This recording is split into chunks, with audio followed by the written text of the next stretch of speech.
almost knocked down by a Rolls-Royce. Before I could even curse, a man with an overpowering aura immediately stepped out of the car. He grabbed my arm wearing the thumb ring and forcibly pulled it off, leaving a red mark on my fair wrist. What kind of bandit are you? I've never seen such blatant robbery. I couldn't help but get angry, reaching out angrily and demanding, "Give it back to me." The term bandit probably hasn't been used in 10 years. Moreover, her face frequently appears in the news. Anyone in Imperial City who isn't blind would recognize her. Shin Xiao-jin, trying to use such a stupid trick to get her attention? Shin Xiao-jin's eyes filled with undisguised disgust. Where did you steal this thumb ring? Where's the old lady? The man's tone was aggressive, as if interrogating a criminal. The thumb ring was a birthday gift personally chosen by Shin Xiao-jin, and the old lady never took it off. Steal is an insulting word.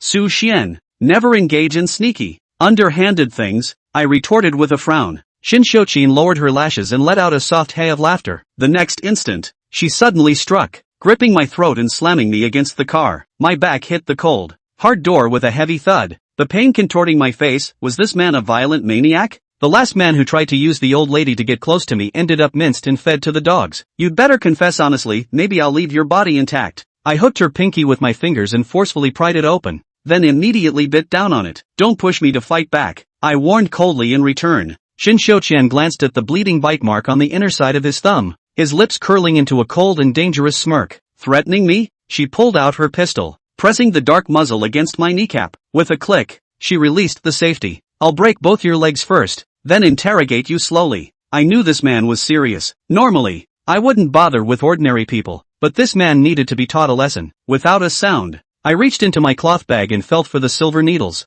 At this critical moment, the voice of his assistant, Tang Lin, suddenly rang out. She hurried forward with Shen Xiao-qian's phone. Second young master, we've found the old madam. Second young master? I froze. Could this man be the second young master of the Shen family? Shen Xiao-qian, whom I was looking for. Silently, I tucked the largest silver needle I had just drawn back into place. Shin Xiao-qian had already answered the phone. Whatever was said on the other end slightly eased her previously stormy expression. She glanced at me, temporarily holstered her gun, and finally uttered, "Keep an eye on this person. I'll be there soon." You must be Ms. Shin Xiao-qian, right? I had already put on a harmless smile, the red mole at the corner of my eye lifting slightly, exuding a hint of rebelliousness. So you were pretending to be innocent after all. What? Do you recognize me now? Shin Xiao-qian gave me a cold sidelong glance, her tone dripping with sarcasm. I knew Shin Xiao-qian probably didn't have the best first impression of me, but I had already guessed that the elderly woman I'd rescued on the way must be her grandmother. I quickly explained.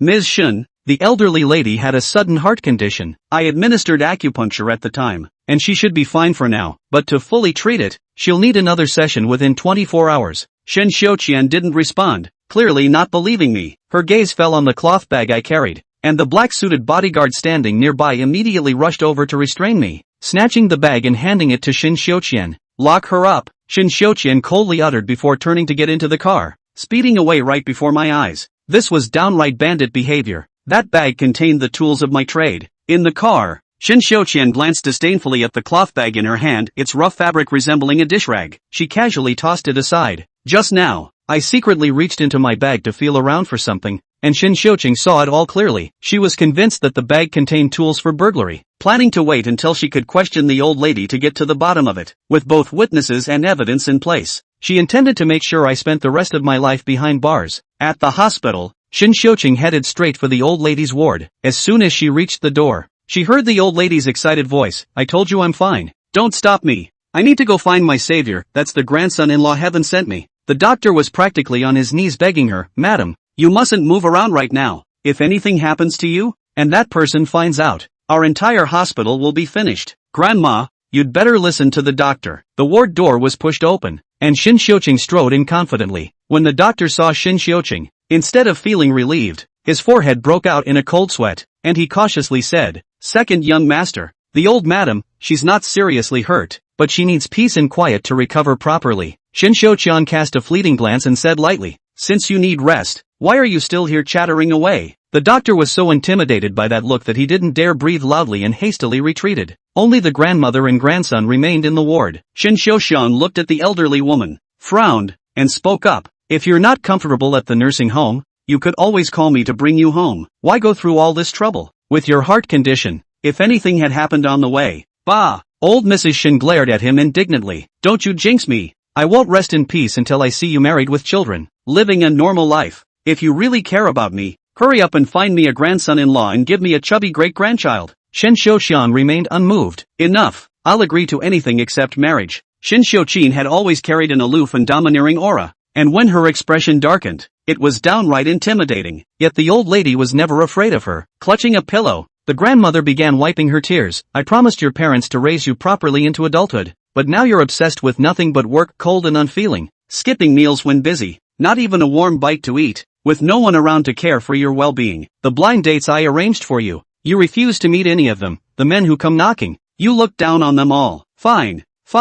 It's all my fault for not taking good enough care of you. What's the point of me living anymore? I might as well just die. When I get to the underworld and see your parents, I'll apologize to them properly. Shen Xiuqian rubbed her throbbing temples, exasperated by the old woman's tantrum. Grandma, stop this nonsense. What, you think I'm annoying? That I'm useless in my old age? Just making unreasonable scenes, don't you? Fine. I won't stand in your way any longer. The old lady grew more worked up, immediately climbing out of bed and rushing toward the window. I won't live anymore, I can't go on like this. Shen Xiuqian's face turned green. Without giving the old lady a satisfactory explanation today, she probably wouldn't let it go. She took a deep breath and finally compromised. As long as you don't make a scene, I'll cooperate with whatever blind date arrangements you make next time. Really? The old lady turned back with half belief, and upon seeing Shen Xiuqian nod, she immediately wiped away her tears, stepped forward to grab her hand, and revealed a relieved smile. Grandma won't force you to go on blind dates anymore, just get married directly for me. The old lady couldn't hide her excitement. I've already found the perfect grandson-in-law in my heart, my savior. He's handsome, kind-hearted,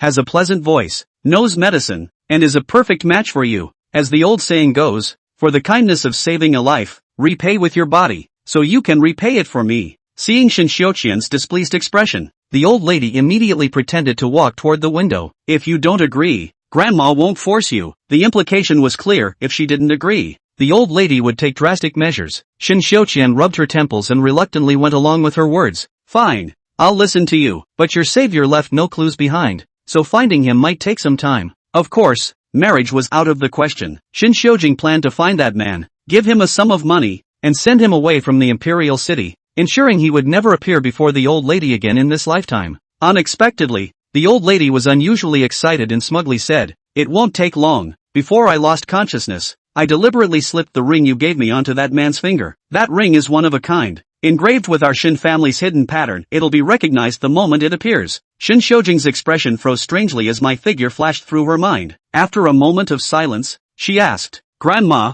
what did your savior look like?" Seeing her granddaughter's curiosity, the old lady grew even more animated. That young man was incredibly handsome, fair-skinned and clean-cut, with a striking red mole at the corner of his right eye. So dashing, just like a Prince Charming. I took one look at him and knew you two were made for each other. Without changing her expression, she reassured the old lady. "I'll go find someone right now. You should rest well first," the old lady anxiously urged. "Hurry up. If you're too late, my granddaughter's husband might be taken away by someone else." "Don't worry, no one can take him away," Shen Xiuqian said meaningfully. "After all, he's currently locked in the basement of the CO garden. Without my permission, not even a fly can get in." As soon as he left the ward, the man's previously gentle demeanor vanished without a trace. Tang Lin had just finished handling the hospitalization procedures for the elderly lady and was returning when she saw Shen Xiuqian in a hurry. She immediately approached him. "Second young master, you have a meeting in half an hour. Cancel it. We're heading back to CO garden first," Shen Xiuqian said coldly.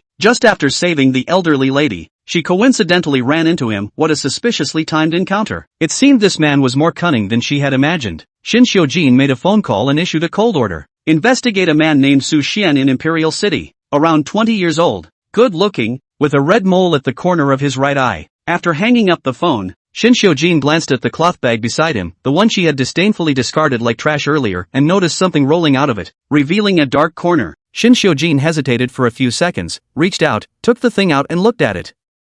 The man's always indifferent and handsome face showed a rare hint of complexity. "Tang Yi?"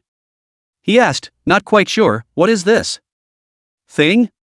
Tang Yi on the passenger seat turned back at the sound, staring at the things in the hands of his own boss for several seconds. The heart has a guess. In order to be on the safe side, he still took a picture of the internet search.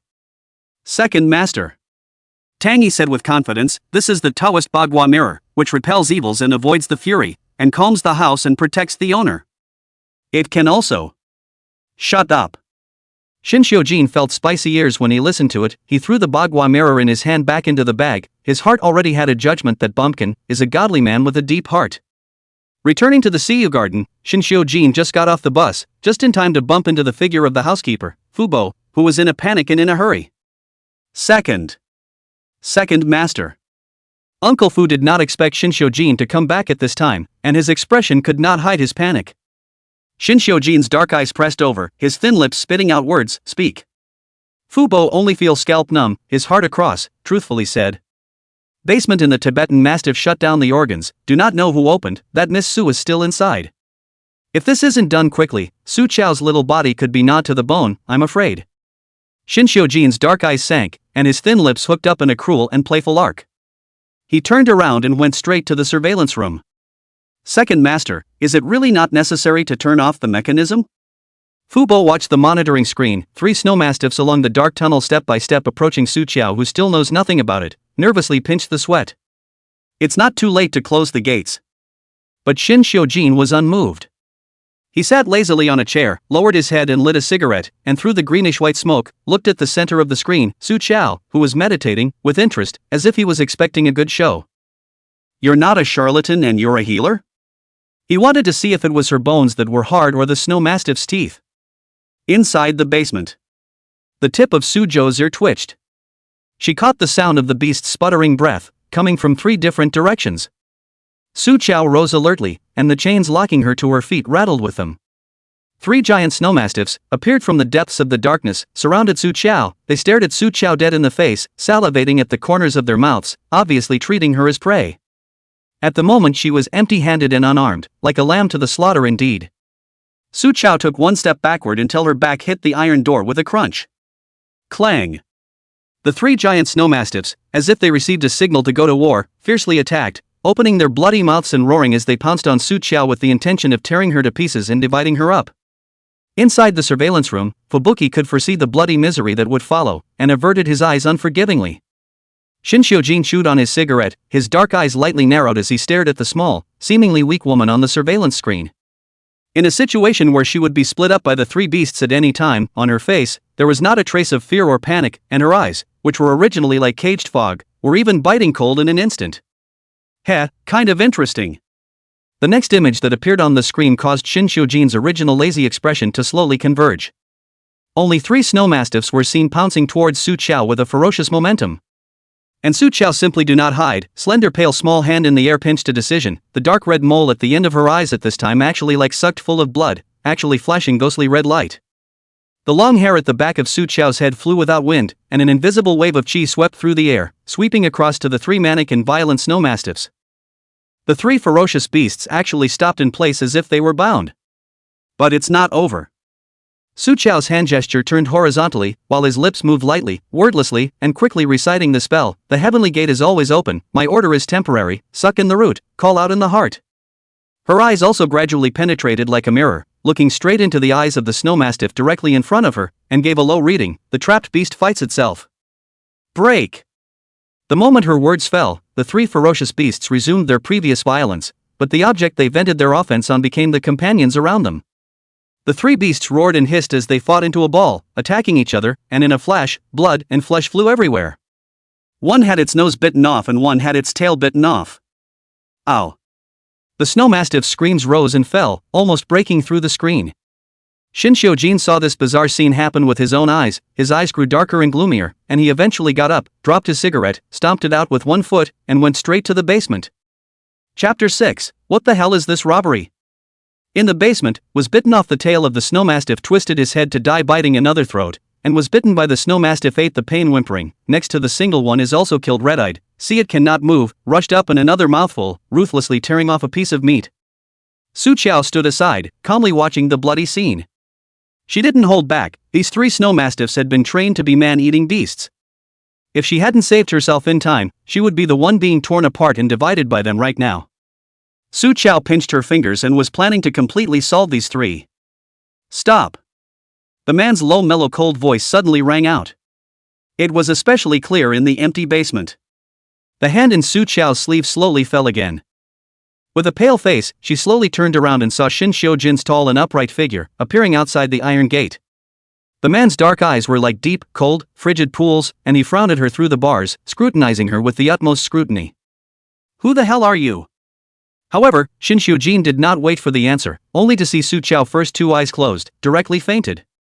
Almost simultaneously, the three snow mastiffs were out of control. They didn't care about the severe pain on their bodies. Their eyes full of resentment and ferocity stared at Su Qiao dead in the face, taking the opportunity to pounce on them to take revenge, but they were rebuked by Shin Xiujin with a cold rebuke. "Stand down. Useless trash."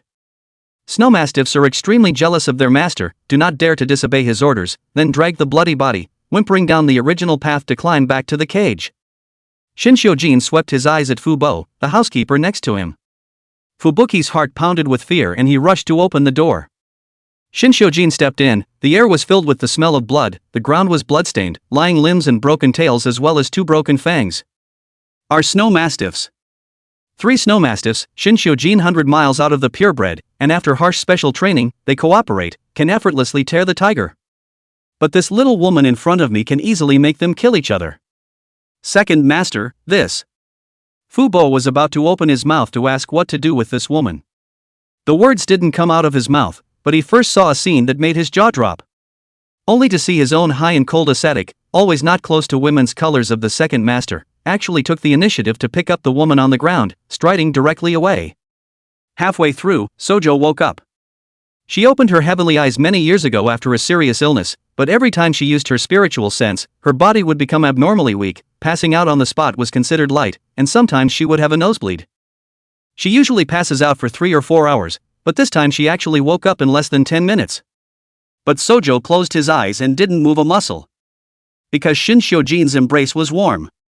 Since opening her heavenly eyes, she has never felt the temperature of a human being. At this moment, Shin Xiujin is like a heater in the cold winter for her. She coveted his warmth, even unconsciously burrowing deeper into the man's embrace. Shin Xiujin's steps slightly paused, looked down at the woman in his arms, but did not poke at it. He carried Su Qiao into a bedroom and placed her on a large soft bed. Shin Xiujin hand on her wrist, Chinese medicine pulse diagnosis, he also knows some. The pulse is weak and scattered, the physique is weak, it should be unbearable, but the calmness and aura she showed just now in the face of the three snow mastiffs is by no means a weak woman. Shin Xiujin didn't believe in that whole gods and ghosts thing. The image I just saw in the monitoring room was bizarre, but it was not inexplicable. This seemingly weak little woman will more than likely be able to tame the beast. What in the world is the purpose of being in a great position and approaching him so painstakingly? Shin Xiujin's dark eyes flashed with an elusive cold light, and he suddenly got up, walked towards the coffee table to the side, removed the sharp fruit knife from the fruit plate, and retraced his steps. "Still not awake?" The man's cool, low mellow voice sounded above Su Qiao. Her eyes were closed and she didn't move a muscle.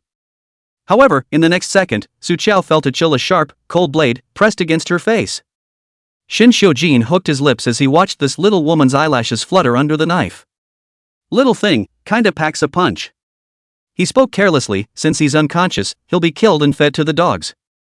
"I'm awake." Su Qiao sat up violently, caught off guard, and met Shin Xiujin on all fours. The woman has a pair of extremely beautiful eyes, the shape is long and charming, but the pupils of the eyes are as clean as a clear spring. Let a person cannot help but want to come closer, see clearly underneath her this innocence, in the end also hides what? The two of them were too close. Su Qiao uncomfortably wanted to move away a bit, and just as she made a move, she was suddenly pinched at the back of her neck by Shin Xiujin's large hand. The temperature of his palm was hot, invading her skin so dominantly that it almost burned her. "I can't see that you can tame animals." Su Qiao blinked her eyes, a little confused, but she quickly reacted that Shin Xiujin most likely saw the image of her manipulating the three snow mastiffs to kill each other. "What is the purpose of your visit to the secret garden, exactly? Who sent you?" Shin Xiujin pressed closer, the bottom of his cold and deep eyes, flowing with the vicious color of regicide. "Confess yourself, I'll leave you a whole body." If she dies, Shin Xiujin should still be alive. But while Shin Xiujin died, she was left with a small life. What kind of goddamned robbery? Pressure does not give her the power to fight back. Su Qiao sighed in resignation in her heart as she tentatively asked, "Mr. Shin, do you believe in metaphysics, that is, the fortune-telling set?" "What do you think?" Shin Xiujin looked at her as if he was looking at a retard. "You don't think you're trying to tell me that I have some kind of calamity that I have to marry you in order to dissolve?" good," he finished her line. From Shin Xiujin's expression, he obviously doesn't believe this, not only doesn't believe it, but will also think that she is playing him. Su Chao glanced at the knife in his hand with her afterglow and gulped, realizing the severity of the consequences. She instantly decided that it would be better to say something else. "I have come to see Yu Yuan for a different purpose indeed." Shin Xiujin was not surprised and looked at her with cold eyes. "Speak." Su Chao grabbed the sheet underneath her, her heart crossed, and she jumped up to kiss Shin Xiujin in a swift manner. The sudden soft touch on his lips caused Shin Xiujin's black pupils to suddenly shrink, and a crack finally appeared on that quickly indifferent and calm face. He pushed Sojo away violently. Without waiting for him to get angry, Su Chao grabbed the lead and said, "Shin Xiujin, I came to see Yu Yuan for you. I've adored you for a long time." Chapter 7, The Old Lady's Critical Illness. Shin Xiujin had seen a lot of those who posted up confessions. But it's the first one that dares to kiss him forcibly to find death. Shin Xiujin expressionlessly drew out his accompanying hand towel and wiped the traces on his mouth a little. The hand towel crumpled into a ball and slammed into the trash. "Adore me? For a long time?" Shin Xiujin's leathery smile stared at Su Chao, once again picked up the sharp fruit knife next to him. "Come on, unfold, say, when and where, what happened? To make you fall in love with me to the point that you don't hesitate to come to the door to find death?" The man's cool sneering eyes, coupled with the hand with the cold light in the hands of the murder weapon. Su Chao only felt that if the answer is not good, the next second to be thrown into the trash can is her head. Su Chao stared tightly at Shin Xiujin's handsome and gloomy face, slightly holding her breath. From the face, Shin Xiujin's proximity is extremely light. Su Chao secretly pinched her fingers to calculate. Bizarrely, she can only calculate that Shin Xiujin's proximity is thin, and the parents' palace is missing, and it should be the early death of both parents. She couldn't figure out the rest. Su Chao couldn't help but be a little surprised. "Can't make it up?" Shin Xiujin was obviously impatient, and the hostility between his eyebrows was sharper and more appalling than a knife blade. "When Uncle Shin and Auntie were alive, they had a deep friendship with my master." Su Chao met Shin Xiujin's dark and heavy eyes, and could only settle down and start making things up. "You don't know about me, but I've seen your photos and heard about you a long time ago. I've heard of you." Su Chao was abruptly silenced before she finished her sentence. Shin Xiujin's tall figure approached violently, and the knife in his hand pressed horizontally against her neck. The sharp blade instantly cut through her delicate flesh, accompanied by a sharp stinging sensation. Beads of blood seeped out, forming red lines on the blade and smashing down drop by drop. The bottom of Shin Xiujin's eyes were filled with bloodthirsty violence, and his other hand pinched the back of Su Chao's neck, and with a little force, he could pinch and break her bones. "The last person who dared to mention my parents in front of me, I picked off his hamstrings and cracked his bones one by one. Looks like you want to try it too. Second master." The housekeeper, Fu Bo, hurriedly pushed the door in at that moment and was startled by the scene before him. Shin Xiujin was impatient to the extreme and roared, "Get out!" Uncle Fu panicked and lowered his eyes, anxiously reported, "Second master, is the hospital side called?" Said the old lady. Her condition suddenly deteriorated, "The whole person is out of control, it seems that the need for immediate surgery." "Words. Please go over to sign." Su Chao exhaled slowly in her heart. She had just been waiting for this moment. Shin Xiujin is a man who is uncertain, unpredictable in his likes and dislikes, and extremely guarded. He wouldn't believe anything she said, and Su Chao didn't expect him to. Her only breakthrough was the old lady. Just now Su Chao has already calculated that the old lady is critically ill at this moment. When Shin Xiujin heard that it was about the old lady, his long eyebrows frowned slightly at that time. He backhanded the knife stained with Su Chao's blood into the mahogany table next to him and turned around to leave. "Mr. Shin." Su Chao decisively reached out and tugged on his coat, her eyes firm. "I can save the old lady." Shin Xiujin stared at her coldly, the violence under his eyes unfading. "Why should I believe you? The old lady's current body can't take the risk of an operation. I have a way to save old lady. If I can't do it, it's not too late for you to kill me again." Speaking here, Su Chao grabbed Shin Xiujin's small hand and gently clenched it a little tighter. Following the example of the sad heroine in the Cheongyao drama, she bit her lower lip. "I know that the old lady is very important to you, and since I like you, I don't want to make you feel bad." "Like him? Don't want to upset him? This poor acting." Shin Xiujin sneered disdainfully in the bottom of his heart. He reached out and cupped Su Chao's chin, surveying her exquisite little face with a high degree of recognition. "Before you see the old lady, you have to prepare a little." 20 minutes. The black Maybach drove into the hospital. Su Chao came down from the car. The original coarse cloth dress was replaced with a high-neck black dress, wrapped tightly from neck to feet. A long waterfall hair was bundled behind the head by a wooden hairpin, and the small white porcelain face was touched with half a kilogram of black powder. It's simply miserable. Just this Shin Xiujin wasn't enough and threw her a mask. Put it on. Sojo, ? Is there any need for her to wear it like that? Shin Xiujin stuck his hands into his pants pockets and lightly spat out, ugly to my eyes. Sojo. She endured. After enduring this year, she, Su Chao, Yun Qingguan's #1 divine woman and the strongest Xuanjiao practitioner, was bound to make Shin Xiujin, this smelly man, kneel down and sing to admit his mistake. Chapter 8, The Fierce Fury. Mrs. Shin lived in the VIP suite ward on the top floor. On this floor, there's only this one ward. Su Chao just stepped out of the elevator, felt a seemingly evil atmosphere. The more the old lady's ward, the heavier the evil atmosphere. Sojo frowned. Looks like the old lady had more than a seizure this time. Good thing I just got my own cloth bag back in the car. Su Chao fished out a piece of yellow talisman paper folded into a triangle in her bag, and when Shin Xiujin wasn't paying attention, she quickly stuffed the talisman paper under the flower pot at the entrance of the ward. At that moment there was another crackle of dissension in the ward. Su Chao followed Shin Xiujin and entered the door, only to see the room in a state of disarray, with vases and fruit plates broken all over the place. And over 70 years old Mrs. Shin is now barefoot, standing on the table. She is cloaked in hair, demeanor crazy, two cloudy eyes, dead staring at the surrounding air, hand tightly pinch a sharp fruit knife in the air scratching. Get out, get out. Don't come and harm me. Don't harm me. Get out of here. At times the old woman stared and screamed, at times she looked terrified, as if she could see things no one else could. This state, it's like being possessed. Shin Xiujin frowned tightly. The old lady's previous onset was not like this. The doctors were also sweating profusely, and could only explain from a scientific point of view. Second master, our examination found that the old lady has a mass of shadows on her brain, and speculated that it should be a tumor block, which presses on the brain nerves and leads to hallucinations.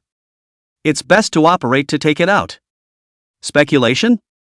The wind of Shin Xiujin's eyes glanced over in a cold, unruffled manner. Su Chao, however, could see the cloud of black gas that haunted the old lady. It seems that someone has planted the old lady with a fury, and its sinister ferocity. She removed her cloth bag and pulled out her equipment one by one, while commanding without looking back, "Get out, all of you, and bring the door with you." The cadre of doctors and nurses in the room looked at each other in disbelief, wondering if they should listen to a little girl. Everyone looked at Shin Xiujin in unison, waiting for his meaning. At this time, the old lady on the table suddenly rolled her eyes white, spasmodically twitching up, and her feet actually left the ground in vain. The scene stunned everyone. Even Shin Xiujin, who had always scoffed at the theory of ghosts and gods, was stunned for a moment. Su Chao saw it clearly. It was the black gas that strangled the old lady. "If you don't want her to die, all get out." Su Chao twisted her head and snapped. The room full of people were subdued by Su Chao's steeply surging aura, and with a wave of Shin Xiujin's hand, the medical staff and bodyguards retreated in a hurry. "I'll give you 10 minutes. Shin Xiujin spat out this sentence and turned to leave, taking the door of the hospital room with him. Just happened in the old lady body bazaar scene. The presence of more than a dozen pairs of eyes have seen clearly. By no means the eyesight hallucination can be explained. Second master.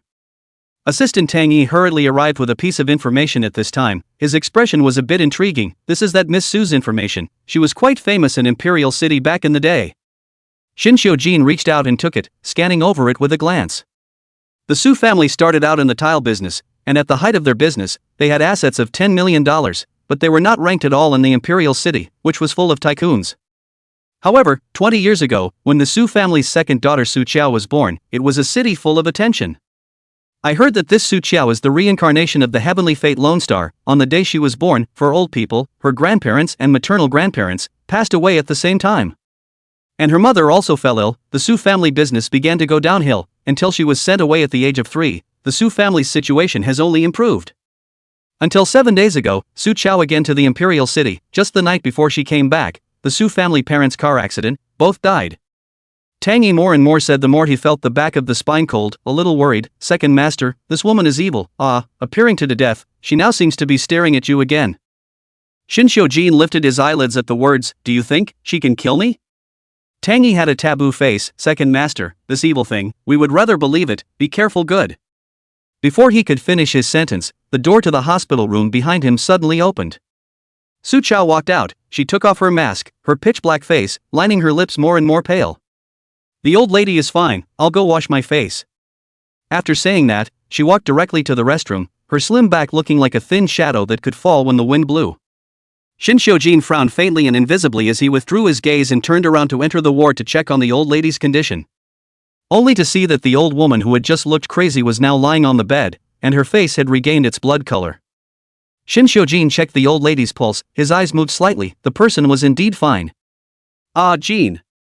The old lady slowly opened her eyes, a little bewildered. "What's wrong with me?" She had no recollection of what had just happened. Shin Xiujin whispered soothingly, "It's nothing, take a rest, I'll have the doctor come in later to examine you." Out of the corner of his eye he caught a glimpse of a fruit knife on the floor, its tip stained with blood. Since the old lady wasn't hurt, it's self-evident whose blood this is. Chapter 9, Flirting Without Knowing It. Inside the restroom. Su Chao scooped up a few handfuls of cold water and washed off the black powder on her face with the hand sanitizer, revealing a pale and absolutely beautiful little face. She rolled up her sleeve and there was a deep bloody gash on her arm. Just scratched by an old lady in a delirious state. This injury was not a problem, she had a special physique and her wounds recovered a bit faster than ordinary people, and in a couple of days she would be able to recover without a trace. With her skills, dealing with those evil spirits would be a piece of cake. Only she did not eat today for a day, and earlier dealt with 3 snowmastiffs and used up her spiritual sense, her body was too tired, but let that fierce fiend body seize the opportunity to escape from the window. However, when placing this kind of ferocious fury, if it didn't work, the person who planted the fury would be revolted, so the person behind the curtain would surely come back again, and at that time, she would then kill them all in one fell swoop. Coldness raged within Su Chao's body, and the fatigue that was killing her hit her, and she could barely stand. Every time he overused his spiritual sense, his body would fall into a weakened state and needed to reabsorb his aura in order to recover as quickly as possible. There was an abundance of aura on Cloud Green Mountain, and usually she would be fine after lying down in the Fu cave and taking a nap. But this is the northern city, the metropolis is noisy and vulgar, the heaven and earth aura is extremely scarce. Su Chao looked at her own bloodless lips in the mirror and remembered the image of her kissing Shin Xiujin not long ago in her haste. The moment she kissed Shin Xiujin, she felt a powerful spiritual energy that surged into her body in a steady stream, and all her limbs and bones warmed up with it. Shin Xiujin a kiss on her addition, then in the Fuju cave closure for 3 days or stronger. Su Chao couldn't help but reach out, to touch her lips. Would love to feel it again. What are you reminiscing about? The man's low, mellow voice rang out coldly. As soon as Su Chao returned to her senses, she saw Shin Xiujin's figure in the mirror. She turned back in delight, her eyes shining brightly. "Mr. Shin." Shin Xiujin was leaning against the door, frowning at her with a silent dislike. But Su Chao was extremely obtuse in this regard, she smiled and came forward, answering truthfully, "I was reminiscing, when I kissed you before." Shin Xiujin. He didn't know if the woman was too high on the segment and was flirting with him with the most innocent and clean expression she could muster, or if she was really just a silly white girl who was flirting and didn't know it. Shin Xiujin reached out his hand and pushed her head away a bit. "Old madam has already woken up, the doctor is examining her." Su Chao wasn't surprised, she could naturally take care of these with her hand. "Since old madam is fine, are you happier now?" she asked while moving closer to Shin Xiujin again. Even if you couldn't kiss him, if you were closer to him, you could feel enveloped in warmth and your spiritual energy returning. Shin Xiujin furrowed his brows, it was the first time someone had asked him such a question. Happy? Who cares if he's happy? Shin Xiujin avoided her undisguised hot gaze and noticed Su Chao's still bleeding hand. He frowned slightly and stepped out to take hold of her wrist. The gaping hole was at least 3 or 4 centimeters deep, and it was more and more shocking on the white and slender arm. "You want to die if you don't treat your wounds?" Su Chao looked down at the small section of the arm that was held by Shin Xiujin, and the cold flesh and blood grew a wisp of residual warmth.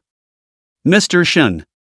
When Shin Xiujin was about to let go, Su Chao hurriedly held his hand back, like a pitiful puppy. "I'm in pain, it seems better if you hold it like this." Shin Xiujin. Perhaps out of compensation for her saving the old lady, Shin Xiujin ended up personally medicating her. "I won't go easy on you." He glanced at Su Chao with a final reminder. Su Chao's hand rested on her chin, her eyes never left him, smiling and shaking her head, living like a late love brain. "It's okay, as long as you're the one putting the medicine on me, it won't hurt." Being next to him like this would work better than any painkiller. Tang Yi, who was an assistant, felt redundant next to him.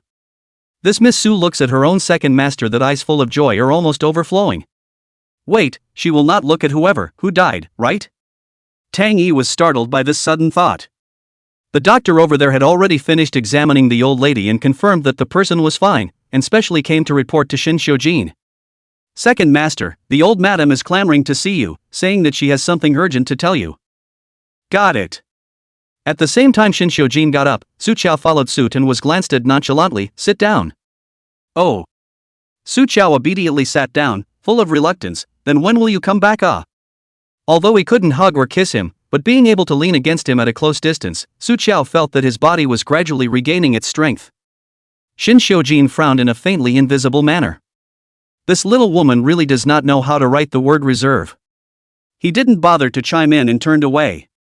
Su Qiao looked at Shin Xiujin's back and sighed straight, her eyes full of reluctance. Her spiritual pool Cough.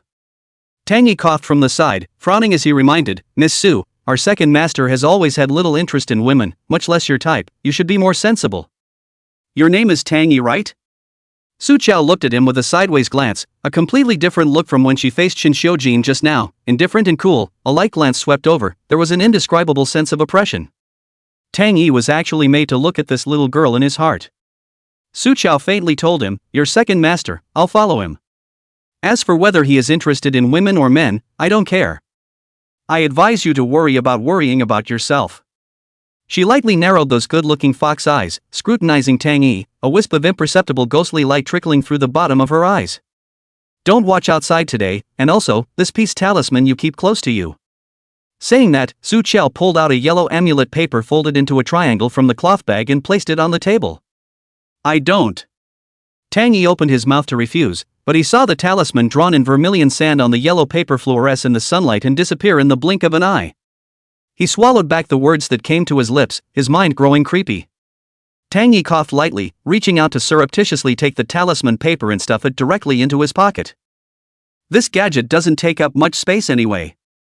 Chapter 10, Why is there such a big difference between both bosses? Jean, when I just passed out. It seems like I heard the voice of the girl who saved me before again. Inside the hospital room, the old lady held Shin Xiujin's hand tightly, unable to hide her excitement. Did you find my savior? You heard wrong. Shin Xiujin denied without changing his color. He reached out and tucked the old lady in. I'm still looking for the person. I'll let you know immediately if I have any news. The old lady was full of disappointment and spat. It's been hours, aren't you a bully? I've watched TV where the overbearing CEOs want to find someone, and they can find them immediately. There is also one called Long Aotian who is especially powerful and can find people in minutes. Alas, they are all CEOs. Why is the gap between you and others so big? Shin Xiujin. Good. Have someone take down the TV in the old lady's room later. I don't care, I'll give you 2 days anyway.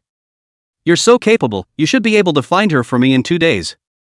My good granddaughter-in-law is so good looking, it's too unsafe to be out there, there must be quite a few people hitting on her. If you don't hurry up and find the person, The old lady's mouth turned away and she twisted her head to look at the window. Her meaning was clear. Without her granddaughter-in-law, she would jump off the building. Shin Xiujin's mind flashed through Su Qiao's exquisite and absolutely beautiful little face, and her eyes that were overflowing with joy when she stared straight at him. Shin Xiujin lowered his eyes, collected his thoughts, and opened his mouth to change the topic. Grandma, do you still remember what happened before you passed out? Although Shin Xiujin does not believe in that set of gods and ghosts, the old lady's condition at that time was indeed evil. The old lady was also a bit confused. I remember, I think I had a nightmare. As soon as the old lady thought about it, she couldn't help but start to get a headache, and she held her head and huffed in pain. Shin Xiujin immediately pressed the bedside bell and called the doctor over to send the old lady for further examination. Just as Shin Xiujin turned around with the intention of leaving, he noticed a corner of something yellow peeking out from under the old lady's pillow. Drawing it out, it was a piece of yellow talisman paper folded into a triangle. Unfolding it, only to see a string of dark red talismans drawn on the paper in a line. Shin Xiujin's fingertips touched it, and at that time, his eyes deepened by 2 points. It's not cinnabar paint, for painting charms, it's blood. Su Qiao plopped down on the chair that Shin Xiujin had sat on, so sleepy that she yawned. Her body was cold and tired. Before leaving the ward, she drew a few talismans with blood as vermilion sand and left them in the old lady's ward, enough to protect her from the evil spirits. The talisman has no proper form, but is spiritually based on qi. She poured a lot of real qi into it. Suddenly, the tip of Su Qiao's ear twitched sensitively. She heard subtle footsteps approaching, and with them, the unique scent of Shinshou Jin's body. Su Qiao immediately closed her eyes and pretended to be asleep. He held her all the way when she pretended to be unconscious earlier. Shinshou Jin pushed the door in and saw Su Qiao lying on the chair, scrunched up in a ball and asleep. She was already petite and slender, and now that she was curled up into a tiny ball, she looked like a soft kitten. The wind lifted the curtains and a few rays of the setting sun fell on her pale face, and you could almost see the tiny veins on it. Shinshou Jin stopped at the doorway and stared at the sleeping Su Qiao for a few seconds, his narrow deep eyes gently narrowed as he walked over with his long legs. A warmth then spread in the air, towards Su Qiao's Su degree came. The corner of her mouth could not help but curl up, and inwardly she had already begun to look forward to Shinshou Jin's warm embrace. "Pretend again, I'll let you never wake up in this life." The man's cool and indifferent voice was like a basin of cold water that poured down from the top of her head. "Sojo. Stinking man. But a persona pretends to be a persona to the end."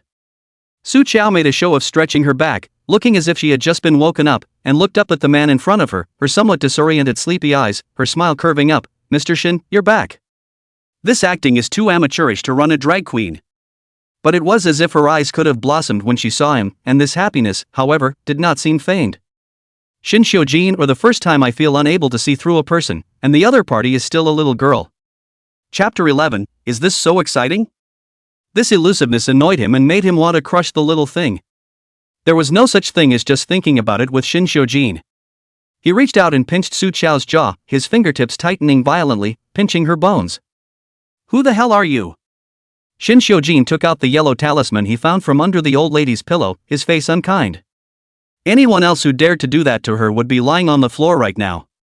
Su Qiao held back a light breath at the bottom of her heart and raised her eyes to look directly at Shinshou Jin. "Since Mr. Shin wants to know, then I'll tell you." Su Qiao pulled the corner of her mouth, her expression bland. "I am the legendary Heavenly Fury Lone Star, the Death Star. Just after I was born, I killed the elders in my family, and since then, everyone around me regards me as a calamity. When I was 3 years old, I had a serious illness. My father did not send me to the hospital, but drove a long way and left me on the side of the road, wanting to let me fend for myself. Unfortunately, I was not destined to die, and I was saved by my master and brought back to the mountain, where I lived for 17 years. Speaking of his own life, Su Qiao's tone was calm, rippling as if he was talking about someone else's business. Shinshou Jin listened quietly, no emotions could be seen on his face, no sympathy, no pity, and no avoidance of disgust. "So, that makes you a godly man?" Su Qiao corrected in a serious manner. "It's not a magician, it's a Dharma Gate arcane artist. I'm super powerful. The strongest one, to be precise." Shinshou Jin scoffed at this. In front of him to show off the woman he has seen a lot, pretending to be a ghost, this is the first one. He was about to retract his hand, but in mid-air, Su Qiao grabbed it tightly. "Mr. Shin, the old lady has been put under a very sinister and evil spell, and someone wants to harm her. I don't know who that person is, but the talisman I left behind can protect the old lady's safety. In addition, I also tied a copper coin to the old lady's ankle, it must not be taken off." Su Qiao said righteously while holding Shinshou Jin's hand while taking the opportunity to secretly poke and touch it a few more times. "Ooh-hoo. So warm, warming the back of your hand after warming the palm of your hand off." Shinshou Jin glanced coolly at her restless hands. "Want to be chopped up?" Su Qiao could only reluctantly withdraw her hand, leaving only her fingertips to gently tug on Shinshou Jin's cuffs. "Mr. Shin, everything I said is true. The old lady needs me, and I can't leave you. I'll die without you." "Not very old, but these mushy love words come out of your mouth." Shinshou Jin drew back his cuffs expressionlessly, his eyes wrapped in a few points of sarcasm. "How many men have you said these words to?" Su Qiao swore. "Then of course you're the only one. If there was another man who could save her life, she'd be willing to follow this volatile iceberg to her death." Shinshou Jin averted his gaze and spat out, "Oily."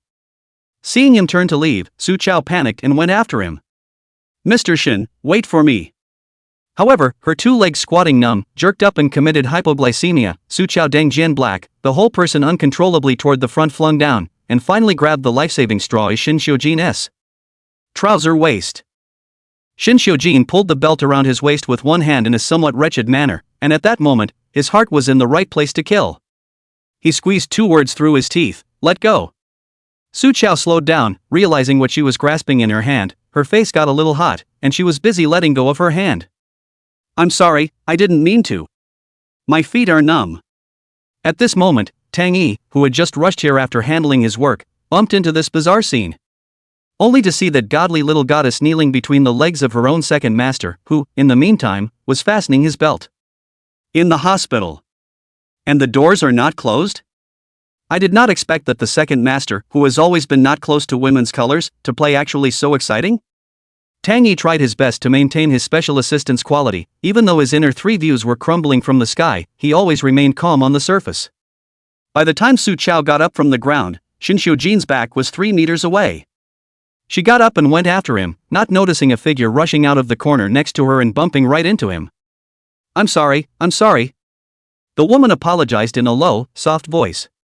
Su Qiao looked at the low-browed woman in front of her, frowned, and called out, "Sis?" The one who bumped into her was no other than her sister Su Qian. Only Su Qian's right cheek was red and swollen, and there were several clear slap marks on it. She still had gauze wrapped around her left arm, apparently coming to the hospital to dress and treat the wound. Chapter 12: The Best at Solving Manufactured Problems. Xiao Qiao? Su Qian was also taken aback when she saw that the person she bumped into was Su Qiao. "Why are you here? Are you not feeling well? Are you hurt?" She shot a nervous glance at Sojo. Got herself beaten up and still cares about her. Su Qiao's originally somewhat gloomy face eased by 2 points. "I'm fine. Who hit you with that wound? Wan Pong?" Not waiting for Su Qian to reply, Su Qiao pinched her fingers and counted, and immediately had a number in her heart. She laughed coldly. So it's not a man, it's a woman.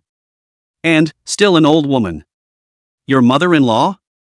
Su Qian was surprised. "Xiao Qiao, how did you know?" Su Qiao didn't explain, pulling Su Qian and heading out. "Go, take me to meet that old woman." She had thought that her leaving home would be a protection for her sister. It seems she was wrong. When her parents died, her sister lost the support of her mother's family, and she fell into the wolf's den. It was in her best interest to stay by her sister's side. After all, she, Su Qiao, was not only good at solving problems, but even better at solving the people who created them. After leaving the hospital gate, Su Qiao happened to see Shin Xiujin's car, parked not far away, just started. "Sis, wait here for me." Su Qiao chased after him and tapped the backseat window. "Mr. Shin, I have something to say to you." After waiting for a few seconds, the car window came down, and Shin Xiujin's silhouette became more and more cold in the dark. Su Qiao took off the red rope on her own wrist and handed it in. "Mr. Shin, I have to go back with my sister now and may have to leave you for a few days. This red rope I never leave my body, now I give it to you. You wear it, it can protect you for me." Of course Shin Xiujin wouldn't believe it, much less pick it up. He didn't even raise his eyelids and ordered in a cold voice, "Tang Yi, drive." "Wait." Su Qiao was in a hurry. Half of her body burrowed through the car window and yanked over Shin Xiujin's hand. She was so incredibly strong that Shin Xiujin actually didn't manage to pull his hand straight back. "Su Qiao, are you looking for death?" "Mr. Shin, just wear it, please. If anything happens to you, I won't be able to live." Su Qiao chanted earnestly while nimbly putting the red rope on Shin Xiujin's wrist, while silently reciting a resolution. She lifted her little face and flashed a bright smile at Shin Xiujin. "Well, as soon as I'm done with my sister, I'll fly right over to you." When she finished, she drew back obediently and watched the car drive away from sight. Shin Xiujin swept his rearview mirror and saw Su Qiao standing in place, reluctantly waving goodbye to the car's taillights. The figure was slowly pulled away, becoming a blurry, and finally disappeared completely from his field of vision. Shin Xiujin's gaze fell back to the red rope on his wrist. Red rope keeps you safe. Does anyone still believe in something so old-fashioned? He spat out, "Psycho." I tried to take it off, but realized that the thing was tied extra tight and I couldn't take it off. Shin Xiujin tried twice and eventually gave up impatiently as he tugged his cuffs down to cover the red string. Out of sight, out of mind. And underneath the shirt, the red rope seems to be full of blood, emitting a ghostly bloodlight. Second master. Tang Yi glanced at his own master in the rearview mirror and couldn't help but speak more. "That Miss Su, although she looks godly, she seems to be particularly concerned about you. And you don't seem to hate her much either." Shin Xiujin sniffed and lifted his lower eyelids. His narrow and deep black eyes were chilling to the eye. What, you know me well? Tang Yi's goosebumps instantly rose. I'm sorry, second master, it's my subordinate who spoke too much. Who does not know that the second master of the Shin family in the Seiyu Garden, that is the famous Yama, unpredictable in his joy and anger, uncertain in his gloom and doom. The most crucial thing is that the hand is ruthless enough. Shin Shojin tilted his head slightly and leaned back in his chair. The undulating lines between his throat had a sharp but lazy sensuality. He spoke, did you get the man? The 3 snow mastiffs that attacked Su Chao before were deliberately released, by someone who dared to do it under his eyes, and the courage was not small. Tang Yi squared his shoulders and said, it's been one round of interrogation, but the mouth is hard. Tough talk? A piercing cold laugh spilled from Shin Shojin's throat. Send the man to public house number 1. Chapter 13, The Money Giver Comes. Su Chao followed her sister Su Qian off the bus, and her stomach rumbled twice. Xiao Chao, did you not have dinner? Su Qian stopped in her tracks. Su Chao touched her stomach and answered truthfully, I haven't eaten anything all day. Su Qian couldn't help but feel distressed as she listened. So what do you want to eat? We'll go eat first. Although her mother-in-law, Lu Guifang, lived in the neighborhood just ahead, Su Qian knew very well that Lu Guifang wouldn't leave food for her, much less prepare food for her sister. Su Chao looked around and spotted a small noodle stall stretched out on the side of the road. Let's go eat noodles. Good. Su Qian answered with a mouthful, and quietly sighed in relief in her heart. She now has a few $dozen left on her card. If Su Chao really wants to go to the restaurant, she can only find someone to borrow some money. Su Chao was indeed hungry and ate 4 bowls of noodles in one breath before putting down her chopsticks and wiping her mouth to look at the soulful Su Qian on the opposite side. The bowl of noodles in front of her was cold, and she only moved 2 bites. Does it still hurt? Su Jiao asked. Su Qian subconsciously touched her face and shook her head. It doesn't hurt anymore. That medicinal patch you gave is very effective. When she was in the car, Su Chao gave her a medicinal sticker. She put it on her face, but in 10 minutes, the redness and the slap marks disappeared. Sojo's gaze fell on the gauze on her arm, fighting back. What? Su Qian didn't react for a moment. Su Chao frowned. That evil mother-in-law of yours scalded you with boiling water. Don't tell me you didn't fight back. She didn't do it on purpose, it was me who accidentally knocked over the hot water. Su Qian subconsciously made excuses for Lu Guifang. Married for so many years, and mother-in-law Lu Guifang from time to time there will be some friction, Su Qian have endured. After all, the family is in harmony, and Lu Guifang is the eldest. What's more, now that her own maternal family is gone and she has lost her greatest dependence, she can only tolerate Lu Guifang some more if she wants to live a good life. Su Chao looked at her sister in silence, her eyes clear and sharp.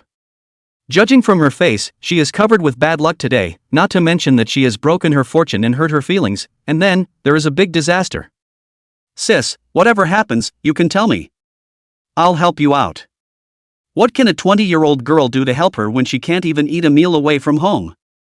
Su Qian only thought that her sister was comforting her. She patted Su Chao's hand and said with relief, if you have this heart, my sister is touched. But if you can take care of yourself, you are doing your sister a big favor. Tomorrow I will go to find an old classmate, see if I can arrange an easy job for you. It's good to earn 4 or 5,000 a month, at least it can guarantee your basic life. 4 or 5,000 a month? Suzhou raised an eyebrow in wonder, is it so hard to earn money under the mountain? She starts at 5,000 for a fortune teller in the mountains. Su Qian only thought that Su Chao had stayed in the mountains for a long time and was out of touch with society. Of course, you don't know how hard it is to earn money nowadays. I'm also considered a graduate of a prestigious university, but as soon as I graduated I got married and had children and became a housewife, and now it's hard for me to go back to looking for a job. Su Chao suddenly smiled slightly.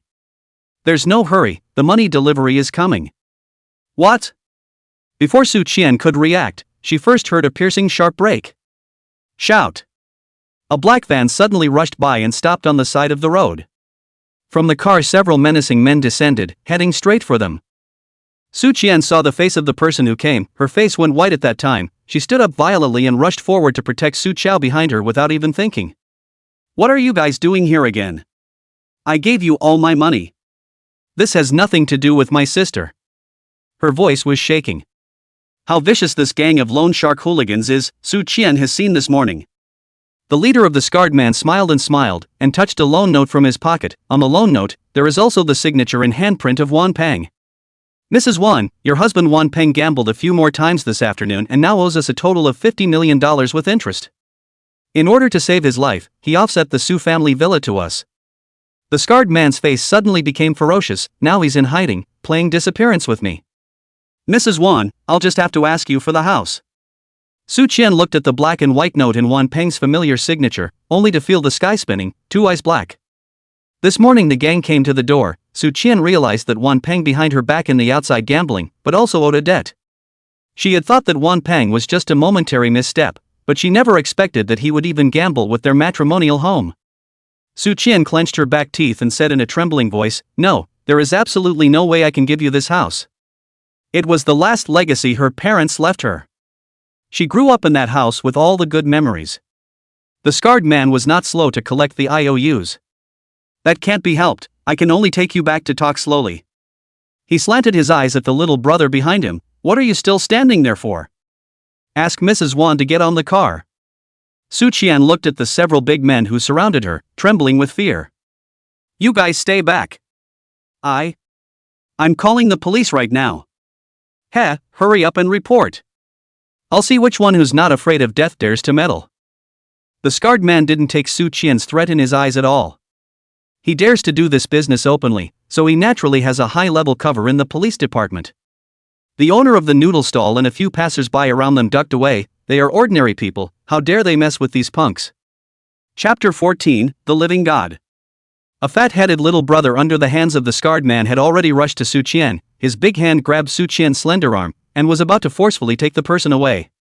Just then, behind Su Qian, suddenly reached out a small, slender, pale hand, grabbed the man's wrist, and gently pinched. Click the sound of bones breaking. "Ah!"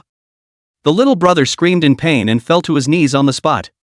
The scarred man's face changed slightly. Su Qian looked at Su Qiao, who walked out from behind herself, and was even more surprised with her eyes wide open. "Little Joe." Su Qiao swept a circle of the people in front of her. Her gaze landed on the scarred man, and she spoke coolly. "A group of big men, bullying a woman, you guys really want to have face?" Under the moonlight, the girl was dressed in a long black dress, the face that was so beautifully pale that it didn't look like a real person, and was even more white as if it was transparent. Together with the blood-red tear moles at the end of her eyes, the whole person exuded a scalp-inducing gloomy aura. The scarred man was also considered to have seen the world, and was actually a little frightened by Su Qiao's glance. He warned in a vicious voice, "Those who don't want to die had better mind their own business. Get lost." Su Qian also tugged at her from behind, nervously whispering, "Xiao Xiao, you should go. They are not something to be messed with. Don't be afraid, I'll fix it." Su Qiao faintly said. Scarab all but laughed at the sound of it. "Looks like you're looking for death." Su Qiao lightly squinted those good-looking fox eyes, looking at the scarred man who swung his stick and walked full of fury. His face had no waves and no ripples, he just shouted a name. "Huang Shun." The scarred man moved, his eyes flashed with hesitant alarm. "How do you know my name?" Su Qiao didn't explain and said lightly, "I also know that you have done too much evil and spilled over to your offspring, causing your wife's 3 children to die in the womb in the past 2 years. Hearing this, the scarred man's face completely changed. His wife's pregnancy and miscarriage 3 times, only the couple know. A first time meeting a small girl's piece can't be clear about this kind of private matter. Without waiting for him to think about it, Su Qiao's clear, cold and indifferent voice once again sounded. "I advise you that you'd better turn back now and do more good, or you won't be able to keep this 4th child of yours." Huang Shen said sorrowfully, "I don't care where you inquired about this information. If you want to bluff me, you're still a bit young. My wife is not pregnant at all." No sooner had he spoken than the cell phone in his pocket rang. Huang Shen touched it out and saw that it was his wife who had called. "Just right." He stared at Su Qiao, his eyes so fierce that he wanted to kill. "Dare to play God to scare me, I'll cut out your tongue later." Saying that, Huang Shen picked up the phone in passing, trying to confirm with his wife, "Wife. Honey, I'm pregnant." Before his words left his mouth, on the other end of the phone, the woman's ecstatic voice couldn't wait to come over first. "What did you say?" Huang Shen was struck by lightning, and his entire body froze on the spot. His wife was thrilled. "I've been having trouble with my stomach for the past few days, so I came to the hospital today for a checkup, and I just got the results back. The doctor said I'm pregnant." Huang Shen gulped, blocked his mouth with one hand, and lowered his voice to confirm with his wife, "Honey, have you told anyone else about this?" "What are you babbling about? I just got my results and called you first thing." Huang Xin's ears were buzzing and he could no longer hear what his wife said afterward. His wife just learned the news of his pregnancy. But this woman in front of him, no, the little goddess has already counted. Now Huang Xin's eyes lit up when he looked at Su Qiao, full of devotion, as if he had seen a living god. Honey, I'll talk about it when I get back. He hung up the phone and rushed to Su Qiao, so excited that he directly knelt down. Little immortal. I didn't recognize you with my eyes just now, so be generous. Su Qian on the side looked dumbfounded. What's with this? It's hard to believe that what Xiao Qiao just said was right on the money. Huang Xin kowtowed several times in a row. Little immortal, as long as you can help me keep the baby in my wife's belly, I'll do anything. He has lost 3 children, the first 2 being accidental miscarriages. The third child are in labor, but cut open the stomach but found that the child was wrapped around the umbilical cord. Lack of oxygen is very bad, born less than 2 hours on the breath. This 4th child, he was going to keep no matter what. Su Qiao calmly hooked his hand, letting him get up. I can help you, but my tranquilizer charm is not cheap. Huang Xin immediately said, I'm willing to give any amount of money. $50,000 per amulet, one will protect you for a month, see how much you want. Huang Xin didn't hesitate for a second, I want 10. I'll transfer the money to you right now. Little immortal, you tell me the number. Su Qiao bumped the still-dazed Su Qian with his shoulder. Sis, collect the money. Oh. Su Qian froze and pulled out her cell phone to accept Huang Xin's transfer. Until the message of the arrival of $500,000 came through, she stared at the string of zeros and still had the feeling that she was dreaming. But in just a few minutes, the hooligans who had come to collect the debt were now respectfully giving them money. This is outrageous. What kind of character is this sister of hers? Chapter 15, Behind every bad guy there's a stupid woman. Little immortal, the money has all been wired over, can you give me the amnio talisman? Huang Xin rubbed his hands together and couldn't wait. Don't be in a hurry. Su Qiao led Huang Xin to the side, there is still one thing, Juan promise you that $50 million. Little goddess, I'm also working for the casino. Huang Xin only thought that she was going to let himself out of debt, and looked embarrassed. Let me make it clear to you, if I can't collect this $50 million, my wife will have to get pregnant and collect my corpse for me. Su Qiao patted his shoulder comfortingly, don't worry, what I mean is that there is a debt for every wrong. Whoever owes you money, you'll find whoever to pay it back. Huang Xin was also helpless, that Wan Peng is just like a ing loach, slipping faster than anyone else, I really can't find anyone. Su Qiao unhurriedly took stock of the situation and pointed him in the right direction. Elmwood Street, Panhandle Road, there aren't many houses over there, so look around. Huang Xin was now Su Qiao's fanboy, looking at her with starry eyes and naturally 100% convinced of her words. Thank you, little fairy. No thanks. Su Qiao smiled, tell a fortune, 5,000, transfer it. So, over there Su Qian received another transfer message incoming, 5,000. Su Qian. In just 5 minutes, she received 500,000 and 5,000.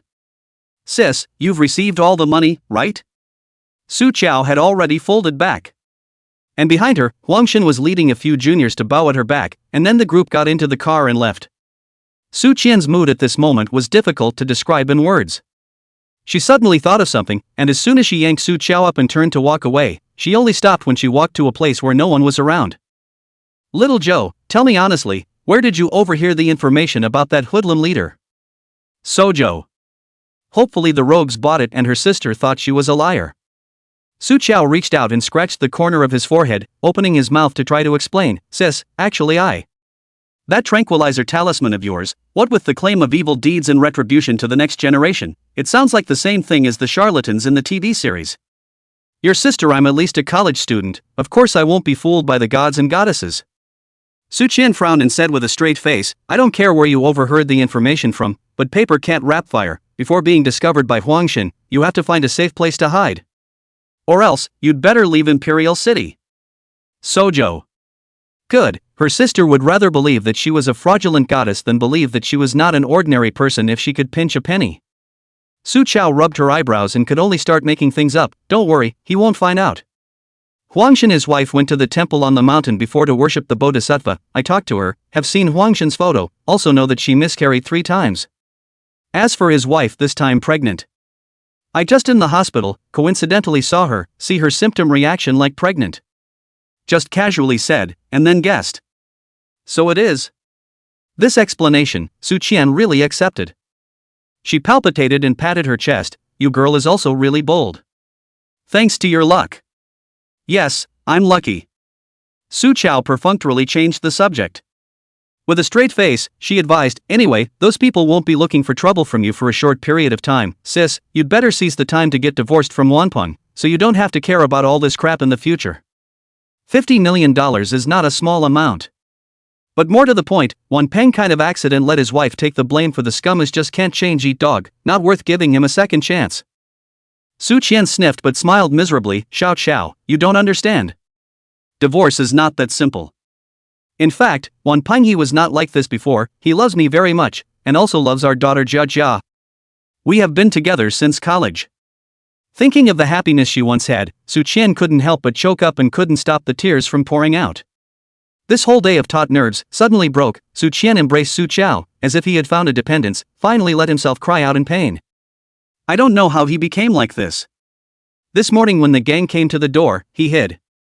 When they left, he knelt on the ground and cowed out to me, saying he would change. I transferred all the shares of the company in my hand to him and let him sell them to pay off his debts first. I didn't expect him to go gambling again." Su Chao was not good at comforting people. She raised her hand and somewhat rustily patted Su Qian's back. "Sis, you still have me." She still said the same thing, "Get a divorce, I'll make money to support you from now on." She certainly makes more than the scumbag anyway. Su Qian finished venting, her emotions stabilized a lot, looking at Su Chao's face that was so bland that it was somewhat unworldly, giving birth to a few moments of envy and helplessness.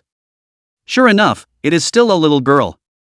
She touched Su Chao's head and said warmly, "Xiao Chao, the Su family is no more. Wanpeng is more than just my husband, he is also my family, he is my child's father. Our family has to be in the same boat, I can't push him to his death at this juncture. As long as he can change his ways, I'm willing to work with him to figure out the money." Sojo. It's true that behind every scumbag, there must be a stupid woman.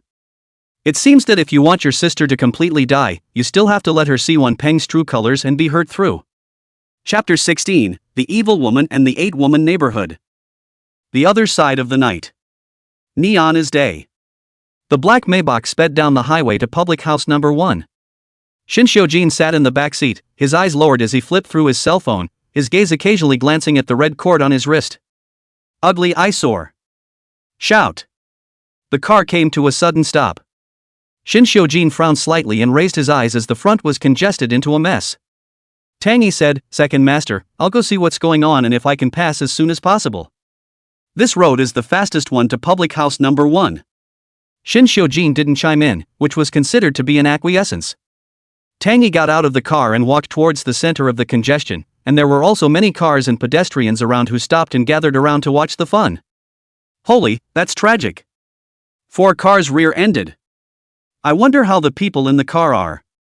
Tangy quickly walked a few steps, he is tall, over the heads of the front. A few passers-by saw the tragic situation of the accident scene, a chain of rear-end collision. The picture can be described as tragic. Just then, Tangy coldly remembered Su Chao's warning. Don't look outside today. His form froze violently. Only to hear a loud bang, the last car in the rear-end accident suddenly had a secondary explosion, and tongues of fire leaped up. A passerby standing a few steps in front of Tangy was hit by the splattered car parts and lay on the ground covered in blood, screaming in pain. Cold sweat oozed from Tangy's back. It was just a little short of a disaster for him. He suddenly noticed that his pocket was slightly hot, reached out and touched the amulet Su Chao had given her, only to see the talisman drawn in vermilion on it fading and disappearing before his eyes. Where's the goddammit? It's clear that he's a real living god. Tangy gulped, turned around and quickly got back into the car. Second master, you'd better wear the red string that the little goddess gave you. I think she seems to have some real skills. Little goddess? Shin Xiujin raised his eyes, his narrow black eyes narrowing lightly. What, you've become her believer now? The man's tone was careless, but the killing aura around him was extremely heavy. Tangy subconsciously covered his cold neck and swallowed back the words that came to his lips. He originally wanted to tell the second master about the amulet, but now how dare he open his mouth and hurriedly expressed his loyalty? Absolutely not. I pledge my loyalty to the second master alone. On the other side, Su Chao's steps slightly paused as if she had sensed something. A ghostly light swept across those beautiful fox eyes. It seems that Shin Xiujin's little assistant owes her a life this time. Xiao Qiao, what are you gawking at? Su Qian stopped in front of a silo building where her mother-in-law Lu Guifang lived. Su Qiao looked up and her gaze fell on a lighted window upstairs. The location of this neighborhood isn't really that bad. But Su Qian's mother-in-law lives in that house is sitting in the south facing north, but also in the feng shui triangular breakmouth, coupled with the nearby several high-rise buildings blocking all the light, not to mention the night, even during the day, is gloomy. A total shady house. If a person lives here for a long time, he will easily become depressed and lose his vitality, and he will lose his life. Su Qiao pondered, sister, this place can't be lived in. Tomorrow we'll change to a nice place to live. Su Qian only thought that she wanted to use that $500,000, and immediately lowered her voice in a serious manner. That money can't be touched. In case that Huangshan recognizes it and comes to trouble you, we can still return the money. Su Qiao had little desire to earn money when he couldn't use it on the mountain. After going down the mountain, she realized that money is really a top thing in the red world. The light in the hallway was yellow and dark. Su Qiao had practiced for all these years and had long practiced her ability to see in the dark. She saw a mouse darting past. Su Qian gave her an early warning. Xiao Qiao, my mother-in-law is more spirited and doesn't speak well, but her heart is still good. When I was in love with Wan Peng for a while, she was very good to me. Maybe now she is older, her temper is also big. You will hear anything later, don't take it to heart. Sojo shrugged non-committally. In the back of her mind, she said, what kind of person could raise a soft and hardened scumbag? The two climbed 7 flights of stairs and stopped in front of a rusty security door. The door wasn't closed tightly, leaving an imaginary crack. Su Qian only thought that her mother-in-law, Lu Guifang, had left the door open for her on purpose, and was a little surprised that she was about to pull the door. Lu Guifang's mean and sharp voice came first. Auntie Tang, you don't know how useless my daughter-in-law's stomach is. Not to mention that she can't give me any grandchildren, she can't even control her own husband, and she comes crying to me, telling me that my Wanpeng is in debt from gambling. If she was capable of serving and coaxing her man, would my Wanpeng have been so stressed out that he went out to gamble? I scolded her and she dared to talk back. I then gave her 2 slaps. She came on strong, but also wanted to die to run to the hospital. Thinking about when Dapeng's father was alive, beating me with blood all over my face, I still didn't wipe my face and continue to cook for their family to serve them. Which is too good to run out to let outsiders look at the joke. Lu Guifang tone also revealed a few points of self-congratulation boast, as if to bear the husband's beatings and in-laws bullying, became her medal. Auntie Dawn is the neighbor who lives next door. The two of them share the same taste, and she is stoned on melon seeds to come up with ideas. What are you afraid of?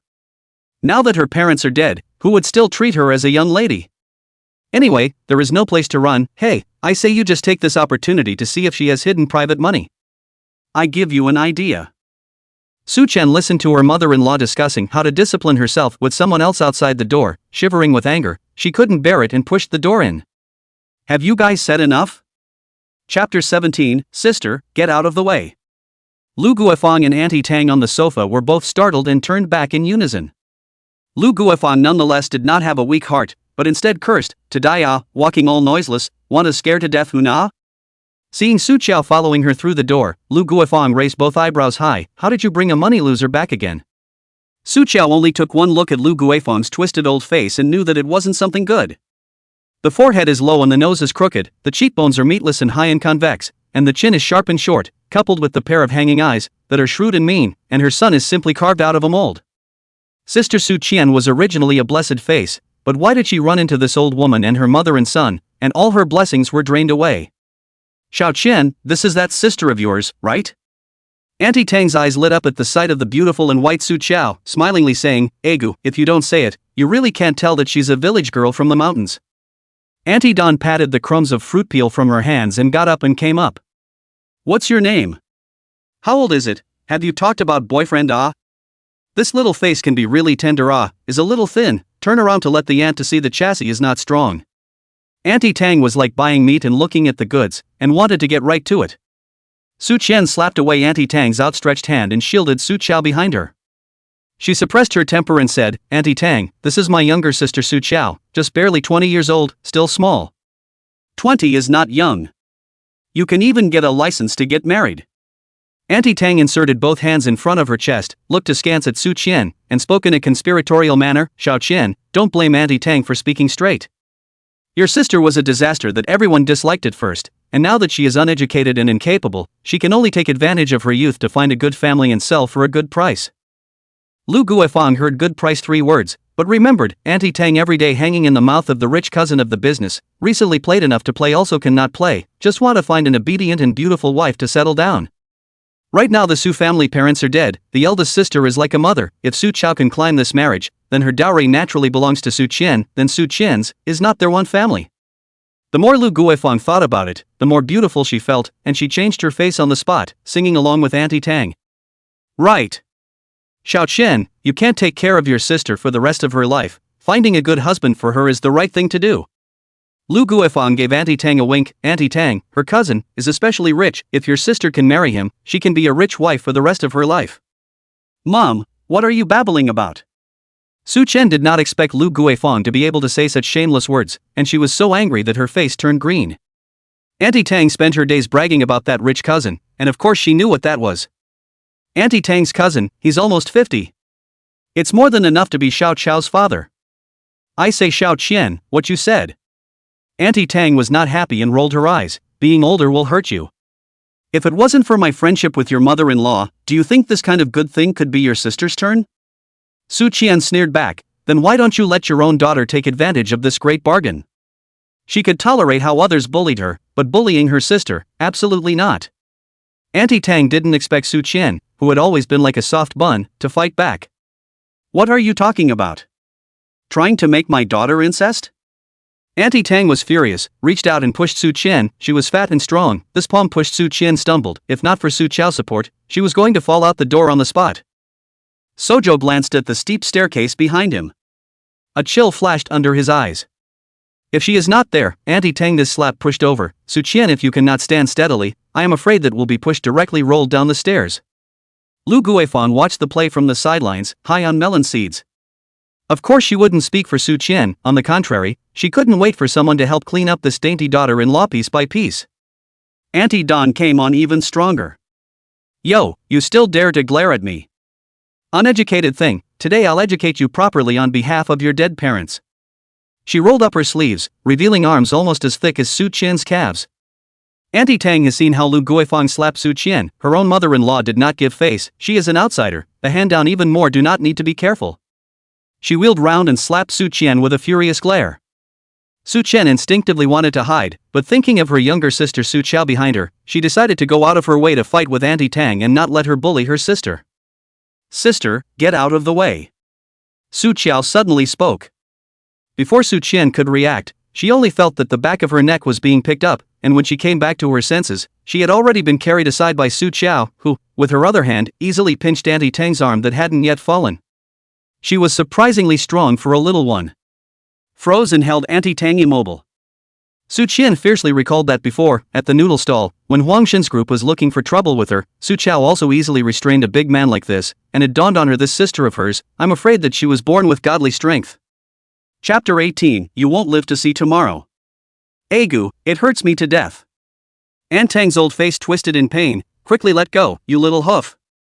Guifang, you still don't control this little.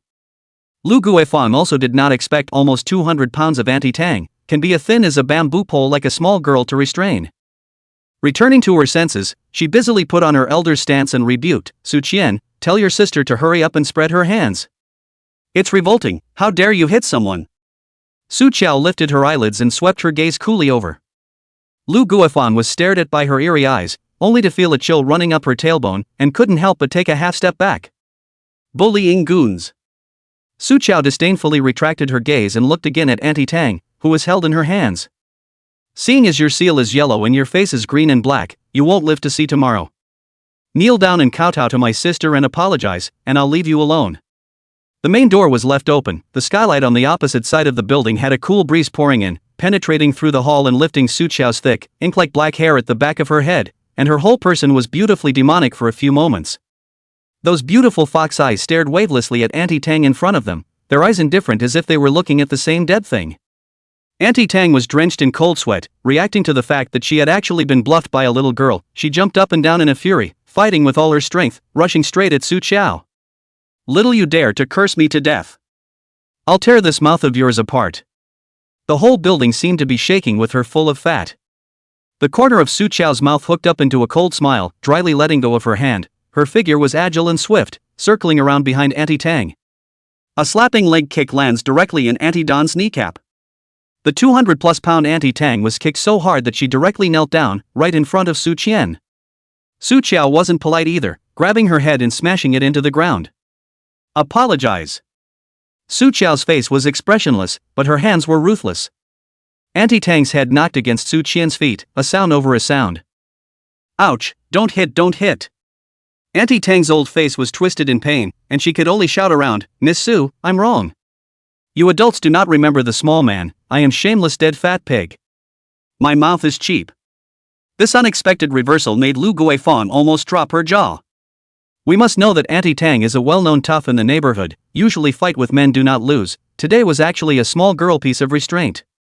Auntie Tang's head was knocked through, Su Qiao only mercifully loosened her hand, she staggered to her feet, looking at Su Qiao's eyes as if she had seen a ghost, rolled and crawled back to her room, locking the door behind her.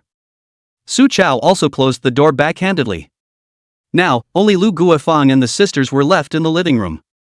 Lu Guifang, which still have half of the arrogance of just now, Su Qiao swept over with a glance, she was scared back and forth, her feet do not know what stepped on something, a slip, buttocks fell directly into the garbage can. This comical image made Su Qian finally unable to hold back her laughter. Lu Guifang lost her face, an old face suffocated purple, she had seen Su Qiao's power, did not dare to scream, but could only spread her anger to Su Qian. Fine, you brought your bereaved sister back to bully me, didn't you? I see you don't even want a daughter anymore. At the mention of her daughter, the look of relief on Su Qian's face flickered away. Jia Jia. She panicked and pushed open both bedroom doors, even looked around the balcony, but saw no sign of her daughter. Where did you hide Jia Jia? She angrily and anxiously pursued Lu Guifang. These days the family to do funeral, she is too busy, will Jia Jia temporarily stay in Lu Guifang's side? Today she went to the hospital when Jia Jia is not yet out of school, now this point, she should have long been sent back by the school bus. Lu Guifang looked at Su Qian's panicked look, and in turn had a bottom line. What's the hurry? Lu Guifang sat down on the sofa, drank a mouthful of water, and only then said unhurriedly, Don't worry, your daughter is also my granddaughter, I naturally won't harm her. As long as you're honest and obedient, and when I'm in a good mood, I'll go and lead her back tomorrow. Su Xin can't wait until tomorrow. You tell me where Jia Jia is and I'll go get her back right now. What, you still can't trust me? Lu Guifang glared with that roguish vigor, clearly refusing to say anything. Su Qian bit her lower lip and compromised in the end. Mom, what do you really want? Lu Guifang opened her mouth cheekily. I lost $3,000 in a poker game yesterday, you transfer $5,000 to me, I'll go win it back tonight. After the poker game, I'll naturally come back with Jia Jia. Good. You got it. Seeing Su Qian agreeing so quickly, Lu Guifang's eyes turned and changed her words. Wait a minute, I want 10,000. You. What? Your money is not our family Dapeng's, Dapeng's is mine. Lu Guifang mentioned her son and started cursing again. Our family Dapeng doesn't know where he is right now. You're good, you don't even have money in your card to pay off his debt. Su Qian only felt full of fatigue and didn't want to argue with her anymore. I can give you $10,000, but you have to tell me Jia Jia's address. Otherwise you won't get. She gave Su Xin a fake address. Now the son does not know where to run away, no money to spend in the future, can only find Su Qian. Now Jia Jia was her money tree, as long as she held Jia Jia, she could make Su Qian obediently pay. Lu Guifang naturally not so easy to Jia Jia hand over. Upstairs, Su Qian, who was about to go out, was pulled by Su Qiao. Sis, don't run for nothing. She said gently, that old woman gave you a fake address, wait for me for 15 minutes and I'll bring Jia Jia back. Her short sentences were too much information, and before Su Qian could finish digesting them, Su Qiao had already bitten an apple and turned around to go out. The gate closed before his eyes. Su Qian, which cannot sit still, anxious to get up to chase, however, the door seems to be stuck, how can not pull open? Su Qiao walked to the entrance of the neighborhood and waited for 2 minutes before the familiar van drove by. Huang Xin got down from the car and shouted, Little immortal, I've brought you the man. Pulling open the backseat door, Jia was sleeping unconsciously. Su Qiao picked her up and didn't even wake up, it seems to have been fed drugs. Su Qiao's eyes were slightly cold. Wanpeng mother and son are really blood connected. She had already figured out Jia Jia's position, and in order to put her sister completely at ease, she secretly asked Huang Xin to help bring her back. At this time, Huang Shen also received a call from his men. "Brother Huang, we really caught Wan Peng." "That's for sure, what the little fairy said can still be false." Huang Shen was now convinced of Su Qiao. He ground his back teeth and said in a cold voice, "Good. Hold the man down for me, break his legs first, see how he can still run." "Wait." Su Jiao voiced a stop. Huang Shen immediately changed his words, "Don't interrupt yet." He covered his cell phone and looked at Su Qiao in confusion. "Little goddess, what else do you command?" Sojo hooked his hand at him. Huang Shen's head came over and Su Qiao whispered a few words to him. If she wants her sister to completely die to Wan Peng, she has to come with something fierce. Su Qiao appeared in front of Su Qian holding Jia Jia for exactly 15 minutes. Seeing sleeping like an angel daughter, Su Qian excited tears welled up. She carefully checked once, confirming Jia Jia is not injured, which will Jia Jia carried into the bedroom. Su Jiao stood on the balcony blowing in the wind. She's been very sleepy for a couple of years now. Usually go to bed at 10 p.m. and get up at 10 a.m. during the day. If you had worked a bit that day, such as using spiritual awareness or arcane magic, you'd have to sleep even longer. Today, because Xin Xiujin was beside her to help her recharge her batteries, she had actually lasted until now. Su Qiao looked out over the other side of the brightly lit neon sky and yawned lazily. Well. Xin Xiujin. Only separated, and she already misses him. That man is so damn tempting. When Su Qian came out of her room, she saw Su Qiao standing on the balcony.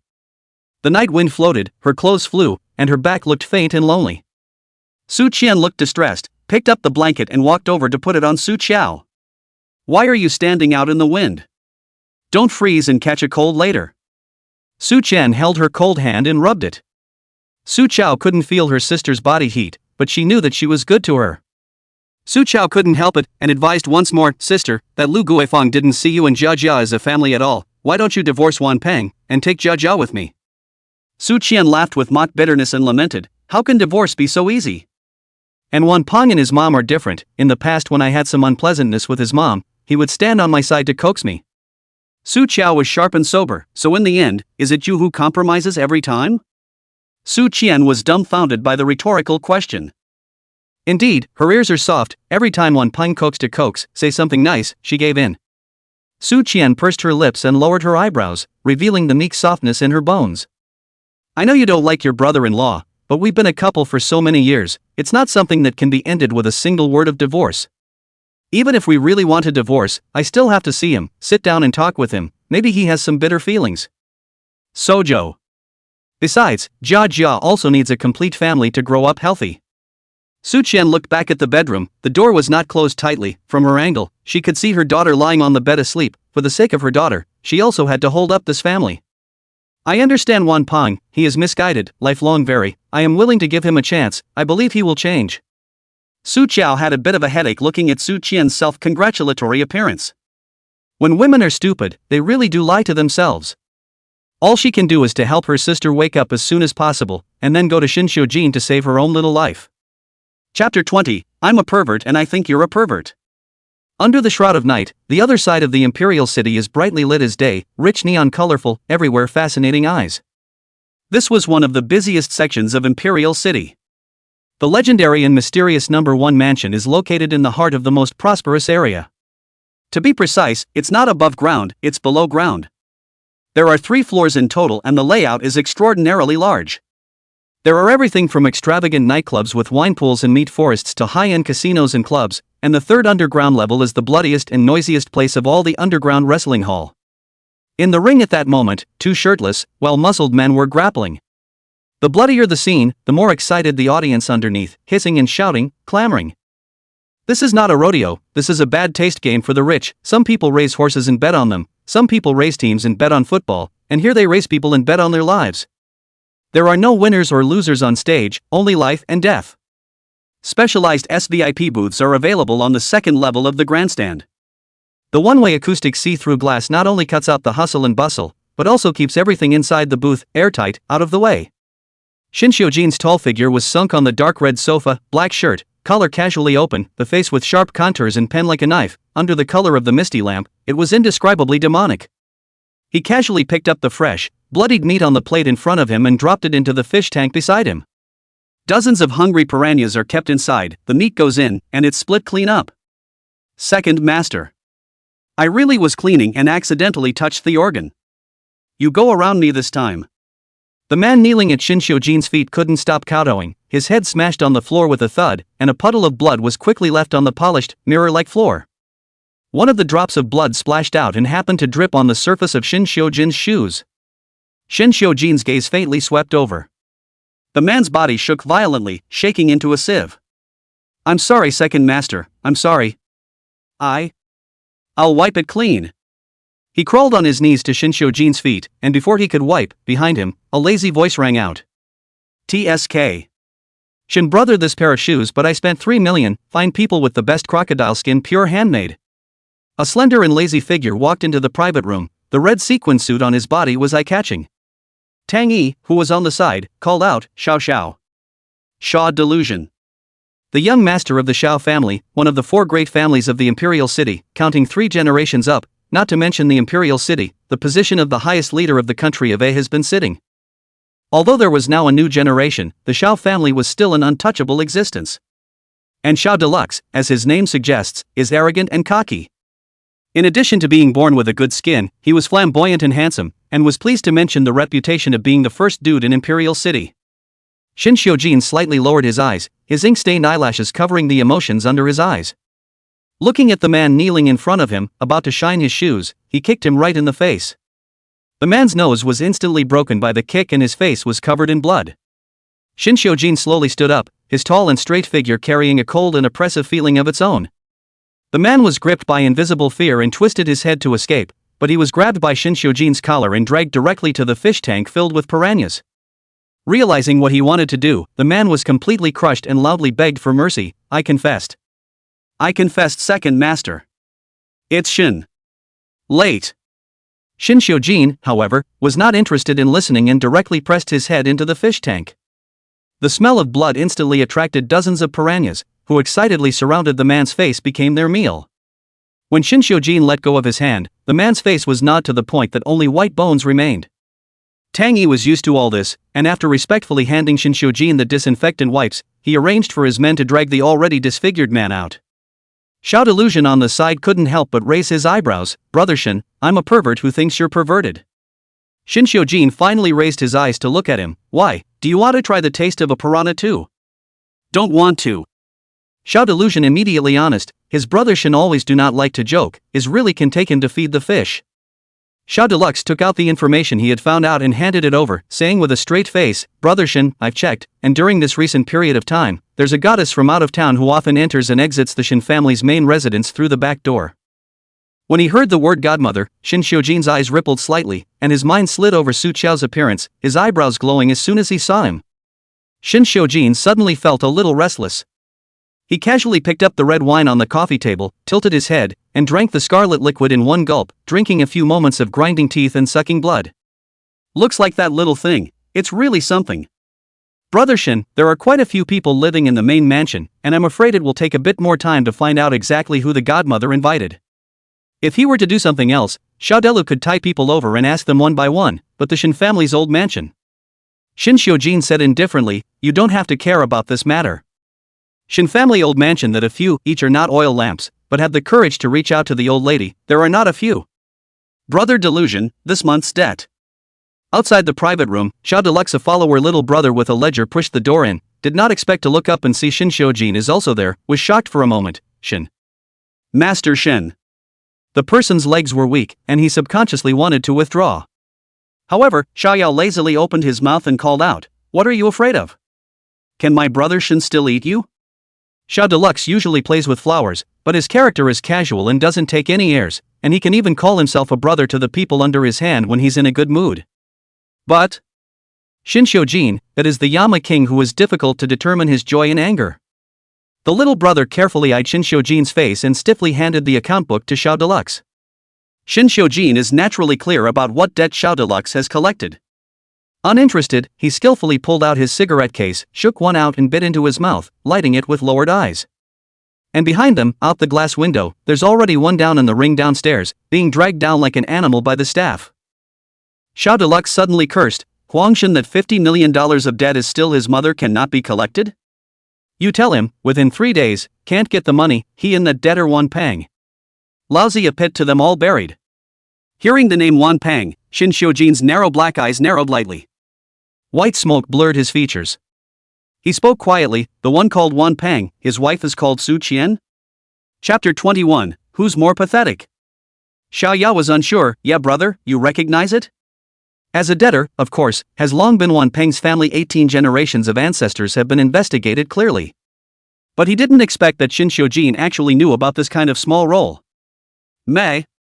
Shinshio flicked off the ashes of his cigarette and lightly hooked his lips, that leathery smile looking creepy. They said they liked him and were worried about him, but this is what they were counting on. You think if you climb up to him, you'll get out of that $50 million debt? The heel of red rope on the cold white wrist bone was like blood. Suddenly he was tempted to grab that audacious little thing, slit his throat and drain the blood. Shin Xiujin abruptly got up, and the burning cigarette was pressed out on the desktop. Good sandalwood instantly burns a black mark. He took a long leg and headed out, only throwing down an expressionless sentence, give him 1 day, if he doesn't pay back the money, bury the whole family surname Su for me. The door was slammed shut. Xiao Deluxe rubbed his ears, not quite sure, grabbed the little brother next to him. Just now, my brother Shin said, buried whose whole family? The black Maybach drove out of the underground garage and drove all the way to the peninsula villa where Shin Xiujin often lived. The air pressure in the car is so low you could freeze to death. Tang Yi drove while carefully peering at his second master's face through the rearview mirror. So scary. Tang Yi swallowed his saliva. He deliberated whether to open his mouth to say a few good words for Su Qiao. After all, he had received the grace of Su Qiao's amulet of body protection. Second master. Tang Yi just opened his mouth, the front corner unexpectedly rushed out of a big truck, shining at them violently crashed up. The blinding headlights shook over Shin Xiujin's pale and handsome face. At this time the car is driving on the Plate Mountain Highway, one side of the cliff, the other side of the cliff, cannot be avoided. Tang Yi jerked his head around and lunged into the back seat, yelling, Second master, watch out. Early the next morning. Phew. Su Jiao sat up violently from the sofa. Her back was drenched in cold sweat. The heart seems to have been digging out a piece of life, and the cold wind rustles from the gap to pour in, and the ice and snow in her body are raging. The whole person is shivering. She looked down into the palm of her right hand, a few broken palm lines like a few scribbled strokes on a piece of drawing paper. Immediately afterward, an abrupt line of blood emerged out of thin air, crossing the entire palm, and blood, all of a sudden, gushed out. Looks like the red string she gave Shin Xiujin came in handy. That red rope was built by her heart blood infusion, fed with her spiritual consciousness, and connected to her. To block the death robberies. But blocking death will be punished by heaven. General Arcane Master, have to break life 30 years, and then weak, to life against life. As for Su Qiao, as the youngest and strongest Chuanjia master in the past 100 years, he couldn't hurt the root of the problem, but only lost his vitality and suffered some flesh and skin. But the pain is real. Su Qian came out of the kitchen with a pot of noodles and was startled to see Su Qiao's right hand bleeding. Little Joe, what's gotten into you? You press on the wound. With that said, Su Qian anxiously went to rummage through her bag to find the gauze left behind from yesterday's trip to the hospital, only to turn around and see that Su Qiao had already taken out a piece of yellow cloth with a strange pattern drawn on it from her own cloth bag and wrapped it around the bleeding wound. It stopped the bleeding in an instant. Su Qiao looked up and smiled soothingly at Su Qian. Don't worry, small injury, bandaged up. But there was no laughter in her eyes. She left Shin Xiujin for only 1 night, and the person almost died. Obviously he was surrounded by crisis, and she had to hurry back. Su Qian had seen Su Qiao's appetite last night, so the noodles she cooked a big pot. Su Qiao was not polite and ate 3 bowls in 1 gulp. Opposite Su Qian put on the table of the cell phone rang, caller ID is precisely the mother-in-law Lu Guifeng's number. Su Qian reached out to pick it up, but she heard Su Qiao open her mouth to stop it. Sister, don't pick it up. What if she has something urgent to find me? Su Qian has always been kind, always thinking more about people than herself. She didn't listen to Su Qiao and answered it anyway. And what came from there was not Lu Guifeng's voice. Miss Su, this is the hospital. Your mother-in-law Lu Guifeng fell and broke her head and was sent to the hospital. Her son can't get in touch with her. Please come over as soon as possible. Su Qian's face changed slightly and she stood up abruptly. Okay, I'll come now. She hung up the phone and apologetically said to Su Qiao, Xiao, I have to go to the hospital. I'll trouble you to take Jia Jia to school, Starlight Bilingual Noble Primary School. This is money for your taxi. Saying that, Su Qian had already taken out $100 from her bag and put it on the table, and without waiting for Su Qiao to speak, she hurriedly went out. Su Qiao looked at her back, a little helpless. When her mother suffered from severe depression after giving birth, Su's father hired a caregiver to take care of her, but he was so busy with his work that he was seldom at home. Cold family atmosphere, coupled with witnessed the father's cruel abandonment of his sister, have left a shadow on Su Qian. She was careful and cautious, and from an early age she learned to look at her parents' faces and go to great lengths to try to please them. So much so that as an adult, this lowly, humble pleasing has gone to her bones. And because of that, that piece of trash Wanping has been holding her for so many years. Su Qiao gently narrowed those fox eyes. She felt more sorry for Su Qian who stayed at home than for herself who was abandoned. Su Qian rushed downstairs in a hurry. Just a few steps out, the muffled sound of something heavy landing suddenly came from behind him. Bang, there was a thud. Before she could turn around, she first saw the horrified faces of the people around her, and someone screamed. Auntie Tang jumped off the building. She didn't dare turn around, but she saw the sticky blood, slowly seeping down to her feet. Seeing as you have a yellow seal and a greenish-black face, you won't live to see tomorrow. Kneel down and kowtow to my sister and apologize, and I'll leave you alone. Last night, Su Qiao's words came true. From Huangshan to Auntie Tang. She was right. How's that for luck? Su Qian slowly turned back with some disbelief and looked upstairs, just in time to see on the balcony Su Qiao's figure. She stood there quietly, her already thin figure, under the backdrop of a black dress, even thinner like a piece of paper, but her face was unusually pale, a gust of wind can blow away. Unspeakable loneliness enveloped her, at odds with the world around her. Su Qian suddenly felt a sore nose. How did she survive all these years alone? And how did become what it is today? Chapter 22: A face fit for deception. Su Qiao brought Jia Jia down from upstairs. The ambulance and police car just arrived, surrounded by a bunch of people watching. Auntie Tang's body was a few paramedics struggling to get on the stretcher. Su Qiao shielded Jia Jia in her arms, preventing her from looking at the gory images. She stopped a cab in front of the neighborhood and drove Jia Jia to school first, then gave the driver an address. Master, take me to the Peninsula Apartments. The red rope she gave Xin Xiujin, in addition to keeping him safe, also allows her to sense his location at any time. The Peninsula Apartments is not an apartment building, but a villa area, and the people who live in it are either rich or wealthy. The most expensive of them all was Xin Xiujin. He built an apartment building directly on the site and called it the Peninsula Apartments. Because Xin Xiujin's name was too loud, over time, people called this place, and used Peninsula Apartments to refer to it instead. At this moment, inside the cold-colored living room on the 4th floor of the Peninsula Apartments, Xin Xiujin lazily leaned back on the soft leather couch, his white shirt blood-stained. His right hand rested casually on the low wooden table next to him, cuffs pulled up to the crooks of his arms, and the gnarled veins that protruded slightly from the back of his hand, spreading all the way down to his tight little arms, had a tantalizing sense of strength to them. The bone-deep wound on his arm added a bit of danger to the man. The doctor was stitching Xin Xiujin up. No anesthetic was used, the needle pierced through the skin and flesh, tearing it bloody, just like sewing cloth.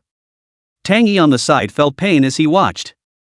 Xin Xiujin himself, however, as if he had no pain, held his cell phone in his left hand and spoke. Did you find out? The tone was morose and grim. After knocking them off the cliff last night, that truck also went off the cliff and exploded on the spot, destroying the car. Obviously the masterminds behind this want to die without evidence. Master 2, it's all checked out. The truck driver was diagnosed with a terminal illness half a month ago, and a week ago, he had an extra $2 million in his account. Tang Knight on the other end of the phone reported in a deep voice, the driver's wife and child were also arranged by him to go back to his hometown yesterday, but I've already caught the person and am interrogating him. The two brothers, Tang Knight and Tang Yi, were Xin Xiujin's right-hand men, and Tang Yi was responsible for helping Xin Xiujin take care of the company's big and small matters on the surface. And Tang Knight does not easily show his face, has been in the dark to help Xin Xiujin deal with gray areas, cannot see the light of business. Xin Xiujin listened to the woman's fearful and helpless cries in the background without a trace of pity on his face, only saying indifferently, "Don't make me wait too long." Yes. Tang Knight's heart palpitated, couldn't help but sigh with emotion. Fortunately for you, second master, your good fortune has come to you, and you only suffered minor injuries from falling off such a high cliff. Gee whiz? Xin Xiujin's dark eyes sank, glancing at the disconnected red rope thrown on the coffee table. Last night the car rolled all the way to the bottom of the cliff, he kicked in the window glass, climbed out of it, and had just gotten to a safe distance when the car blew up. And the red rope, which he couldn't remove in any way, silently and suddenly disintegrated at that moment. This red rope I never leave my body, you wear it, it can protect you from me. Su Qiao's face flashed coldly in his mind. Pure and voluptuous of face, staring straight at people with gentle and serious eyes? Gee. Is so damn good for scamming people. Shin Xiujin's narrow, deep eyes narrowed gently. And he was almost about to believe it. Shin Xiujin hooked the eye-catching red hand rope with his fingertips and threw it into the trash can. He was upset. Tang Yi. Shin Xiujin looked wan and closed his eyes, even the tired lazy are filled with hostility. Tell Xiao delusion, the Su family, do not need to bury alive. Tang Yi raised his eyes in some surprise, and just when he thought that his second master had experienced the aftermath of last night's robbery and believed in the little goddess Su Qiao's ability, he heard the second half of Shin Xiujin's violent-filled sentence. Directly chopped up and fed to the dogs. Chapter 23, Choose a Way to Die. Tang Yi's mouth, which had just opened, silently closed. The second master is in a bad mood today, so it's best to be a mute. The doctor had finished treating the wound, and Tang Yi sent him away. This building couldn't be gotten out of without a special door card, or Shin Xiujin's fingerprints. Tang Yi had just sent the doctor into the elevator when his phone rang. The caller ID was a string of unfamiliar numbers, but the average person wouldn't know his phone number. Tang Yi answered anyway. Hello, I'm Tang Yi. May I ask which one? Instead, a familiar female voice came from the other end of the phone. Assistant Dawn, it's me. Miss Su. Hearing Su Qiao's voice, Tang Yi covered his cell phone in a panic, his voice instantly lowered quite a bit, but he couldn't cover the respect in his tone. Miss Su, you're truly a god, your amulet is too useful. Aha! Su Qiao responded perfunctorily and opened the door. I want to see Mr. Shin. How is he now? Tang Yi was not at all surprised that Su Qiao knew about their distress. Now in his eyes, Su Qiao is the living god Na. But the second master, apparently, didn't feel the same way. Thinking about what the second master had just said, Tang Yi swallowed in fear. Miss Su, I'm sorry, I can't disclose the whereabouts of the second master. He reminded cryptically, Miss Su, it's better for you to take your sister and leave Imperial City first. Before he finished speaking, Tang Yi suddenly felt a cold chill on his back, as if a strong murderous aura filled the air. Shin Xiujin's low, ethereal voice sounded behind him unexpectedly. Tipped someone off behind my back? Tang Yi's entire body went numb. He stiffly turned around. Shin Xiujin was leaning against the door, like a ghost, his dark eyes coldly staring at him, killing intent fishy thick and revealing. The phone fell to the ground, and the sense of extinguishing fear made Tang Yi kneel on the spot. No one knew better than him what would happen if he betrayed Shin Xiujin. He explained with a white face, Second Master, I absolutely have no intention of betraying you. Shin Xiujin wasn't even listening. He opened his long legs and walked over, the instantly cramped sense of oppression causing Tang Yi's entire body to shiver uncontrollably. Shin Xiujin swept a glance at him, his spine slightly curved, and picked up the cell phone on the ground that was still in the middle of a call. Su Qiao. He opened his mouth, his rippling tone, his lips hooked meaningfully, pick one. Sojo, huh? Deadly ways. At this moment, Su Qiao was holding her cell phone and standing at the door of her apartment with mixed feelings. She's trying so hard to save his life, why does this dog of a man want to kill her all the time? Su Qiao could only ignore his words and change the topic with an innocent tone. Mr. Shin, can you open the door first, I can't get in. Shin Xiujin. He half-heartedly went to the window, and dropping his eyes, he saw Su Qiao's figure, black hair and black dress tiny one, standing downstairs, and was happily waving in his direction. Shin Xiujin frowned faintly and invisibly, his eyes extremely wary. Not to mention that the glass of this apartment is specially made, not only bulletproof, but also one-way perspective, from the outside cannot see the situation inside. Even the security of this piece of villa area is also the first class. In the Imperial City without an acquaintance to bring, she cannot even enter the outside door. The wind of Shin Xiujin's eyes swept toward the kneeling Tang Yi like a knife. Tang Yi is simply going to die of injustice. Second Master, you give me 10 guts, I don't dare to bring people in. Shin Xiujin didn't say he believed or didn't say he didn't believe. His long legs wrapped in black suit pants swept past Tang Yi's eyes and directly into the elevator. Since she had come to his door to seek death, he would fulfill her. Downstairs, Su Qiao had gotten so bored that she was squatting on the floor drawing circles. She suddenly sensed something, and when she looked up, she saw Shin Xiujin's figure, striding out. Su Qiao's eyes lit up. Mr. Shin. Shin Xiujin stood in place. He was tall, his eyes downcast and almost indifferent as he watched Su Qiao run towards him.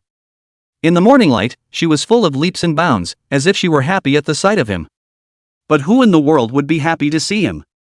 Everyone is afraid of him, hates him, and fears him. Even those women who stick up to him are like seeing the king of hell after seeing his terror.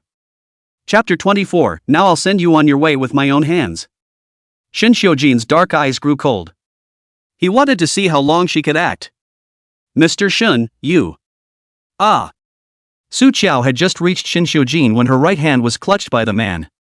His force was not light, even through the pain-killing charm. Pinching on the wound in the palm of his hand, it hurt so much that Su Qiao's small face wrinkled into a ball, and the blood that had been stopped seeped out again. Shin Xiujin roughly dragged her straight into the elevator. Straight to the top floor. Maki.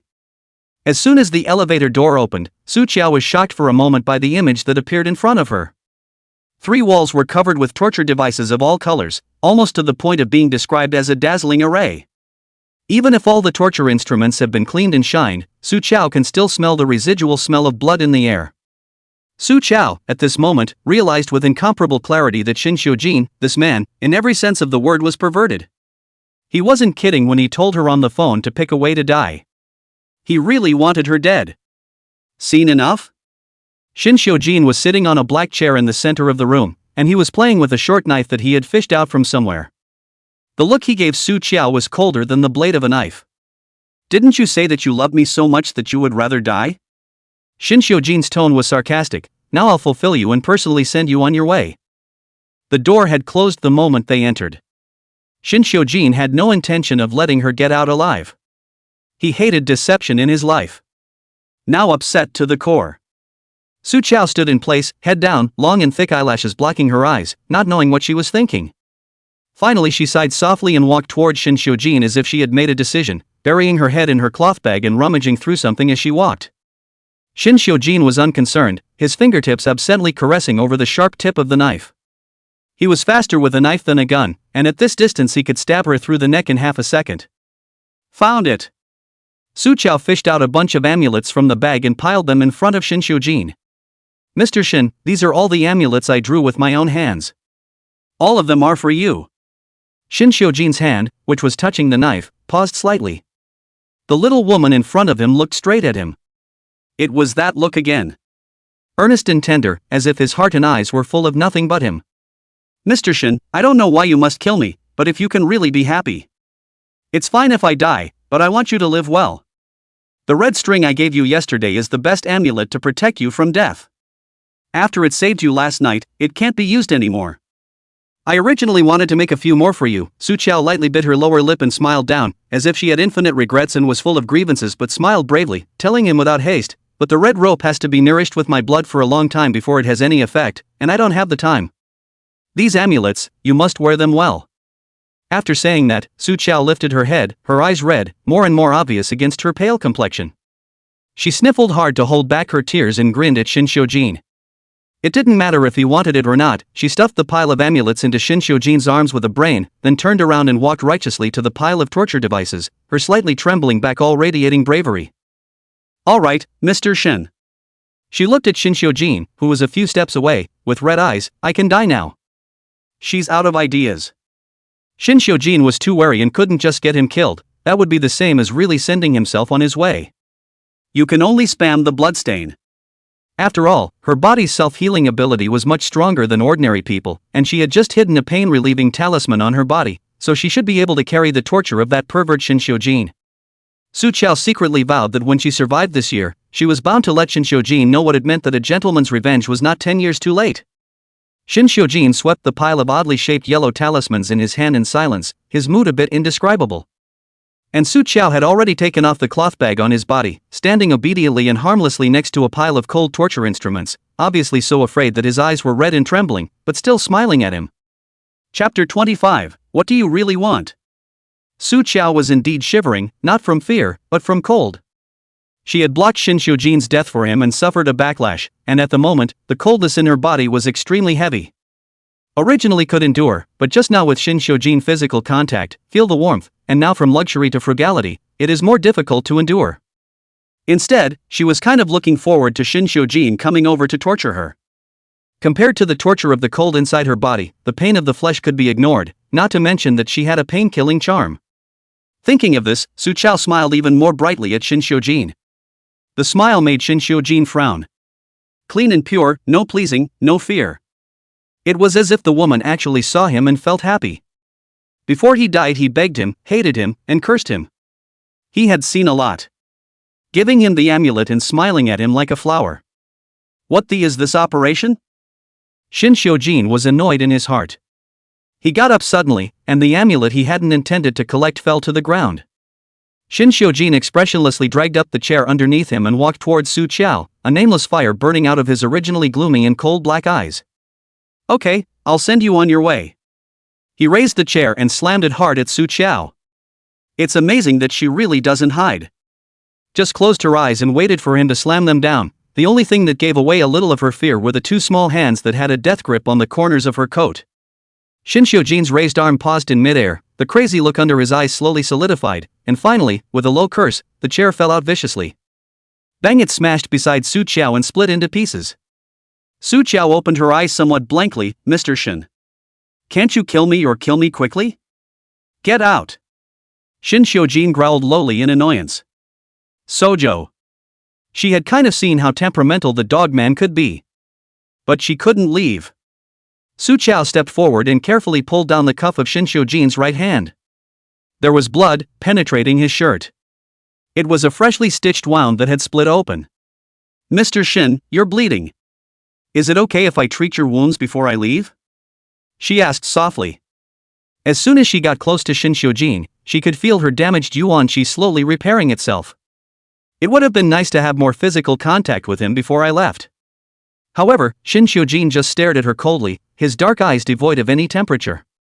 Can't you understand when I talk? Su Chao could only reluctantly let go of her hand. She didn't head for the door, but walked up and silently put away the amulets that had fallen all over the place. These are things that other people have to pay for if they want them. Mr. Shin, don't mind the trouble, remember to wear an amulet on your body when you go out. Su Chao placed the amulet on the table next to him before walking towards the door. But her immediate vision began to drift, and inside, the raging cold nearly overwhelmed her. Cold. It's cold. Su Chao's body staggered and fell headfirst into the elevator entrance. Before she passed out, she saw Shin Xiujin's figure walking over. Su Chao, hard to reach out his hand, want to touch him, now this body hold up to the limit, completely fainted. Shin Xiujin looked condescendingly at the little woman who had fallen to the ground. No one could fake a coma in front of him, she was really unconscious. Shin Xiujin bent his knees and slowly squatted down, his large hands pinching the woman's pale, unconscious little face. His brow wrinkled gently, a wary scrutiny in his eyes and a few moments of confusion that shouldn't have been there. What do you really want? Love him to death? Heh. It's hard to tell if there's any sincerity in this world. Buzz. The cell phone in his pants pocket vibrated at that moment. Shin Xiujin took it out and scanned it, and the one who called was Xiao Deluxe. He picked up impatiently with a bad tone, speak. Xiao Delusion heard out Shin brother in a bad mood, also did not dare to gag, the tone of voice had become careful a lot. Brother, you asked a mouthful of last night, my hand under the little brother Huang Shin received that $50 million of credit. I just caught the person over to ask clearly. Brother, if you are not interested in listening, I immediately hang up. Shin Xiujin's eyes condensed slightly, and his line of sight fell on the unconscious Su Chao in front of him. His thin lips moved, speak. Hey, it's a bit of an evil thing to say. Huang Shin just explained to me that Wan Peng, who owes the debt, was found last night. Thanks to the help of a little goddess called Su Chao. That Su Chao told him that she can help him collect this debt, but before that, she has to let her sister Su Qian see the true face of Wan Peng, or Su Qian refuses to divorce. Xiao Deluxe said it all felt funny, what era is it, but also the goddess. Huang Shin, that stupid fork, actually believed it. The Su sisters are both strange, one is so stupid that she believes in the gambling stick, and one is pretending to be a magician. Brother, don't worry, tonight I will capture the Su sisters and bury them together with Wan Peng. I'll show you live at that time, huh? $50 million is nothing compared to making his brother Shin happy. Shin Xiujin, with rare patience, listened to Xiao Deluxe's words. An elusive essence flashed under his eyes as he looked at Su Chao, who had collapsed in front of him. So? She didn't approach him to use him to help her brother-in-law, Wan Peng, dodge a debt? Xiaoyao waited for half a day without hearing a sound. Brother Shen? Su family, don't move yet. Shin Xiujin spat out this sentence and directly hung up the phone. He bent down and picked Su Qiao up. Wrapped in warmth, Su Qiao was not yet awake, and had already followed her instincts to greedily drill deeper into Shin Xiujin's embrace. Shin Xiujin. He lowered his eyes to the unconscious and unsuspecting little woman in his arms. Slender and tender. What can such a little thing do to make waves around him? Anytime you want to kill her or make her life worse, it's easy. Su Qiao. Shin Xiujin spoke in a mute voice, and in the silent and closed elevator, every word was a warning. You'd better not let me find out that you're lying to me. Otherwise, I will personally skin you and make your life worse than death. Chapter 26, Jumping Off a Building for Wages. 4th floor. Tang Yi was still kneeling in place. The elevator door suddenly opened, and he looked up to see a cold Shin Xiujin walking out, with Miss Su in his arms. Tang Yi was calm on the surface, but inwardly his three views were crushed all over again. This Miss Su was definitely a living god. Half an hour ago, the second master had to kill her, and now, he personally carries the person back. Tang Yi simply admired Su Qiao. Shin Xiujin placed Su Qiao on the sofa and casually picked up the nearby blanket and threw it on her without any gentleness. Tang Yi was still kneeling, eagerly moving a few steps in the direction of Shin Xiujin, explaining, "Second master, that little god. Su Qiao, she gave an amulet, and it did save my subordinate last night. That's why my subordinate just received a call and wanted to slightly remind her.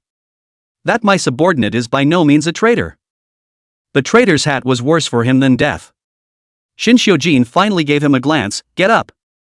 There was little warmth in his tone, but it made Tang Yi so excited that he almost cried out. Yes. He had just gotten up when he received an urgent call from someone under his hand. By the time he finished listening to the call, Shin Xiujin happened to have changed into black formal clothes and walked out of the bedroom. Shin Xiujin was tall, with a broad-shouldered, narrow-waisted figure, a natural clothes rack, and especially eye-catching in a suit. He didn't tie his tie, his collar was slightly open, and with that sculpture-like three-dimensional handsome face, the whole aura was untamed and domineering. Second master, a few people suddenly came to cause trouble there at the Heavenly Palace property we opened today, wanting to jump off the building for wages and shouting that they want to see you. It's quite a big mess, and the TV station's people are here.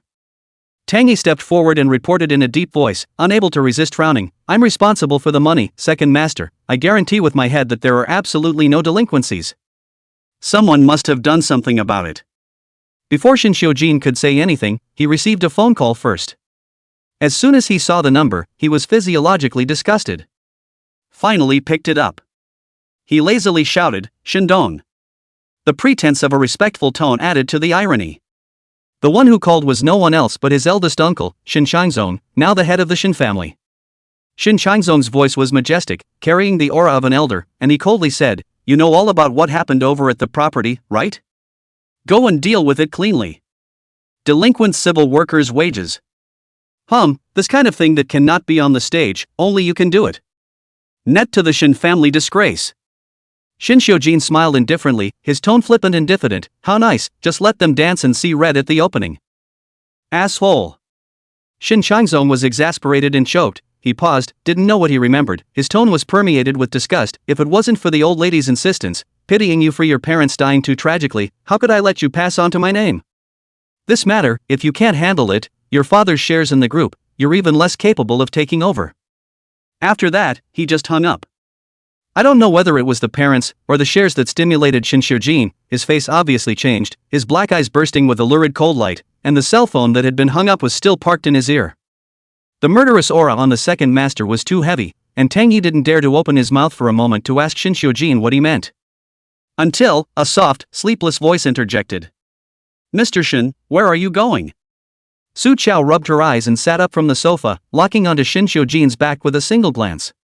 He changed his clothes. To go out. What if he dies out there while she's not looking? Su Qiao was completely sober at that time, climbed up with one bone, peopled toward Shin Xiujin to get in front of him, gently tugging on his cuffs. "Take me with you. I'll protect you." Her tone was cautiously tentative, her voice soft and light, like a feather sweeping through her cochlea, pouting. Shin Xiujin lowered his eyes. The image that came into his eyes was green onion white tender fingers, pinching the stiff black suit fabric, fingertips flushed pink.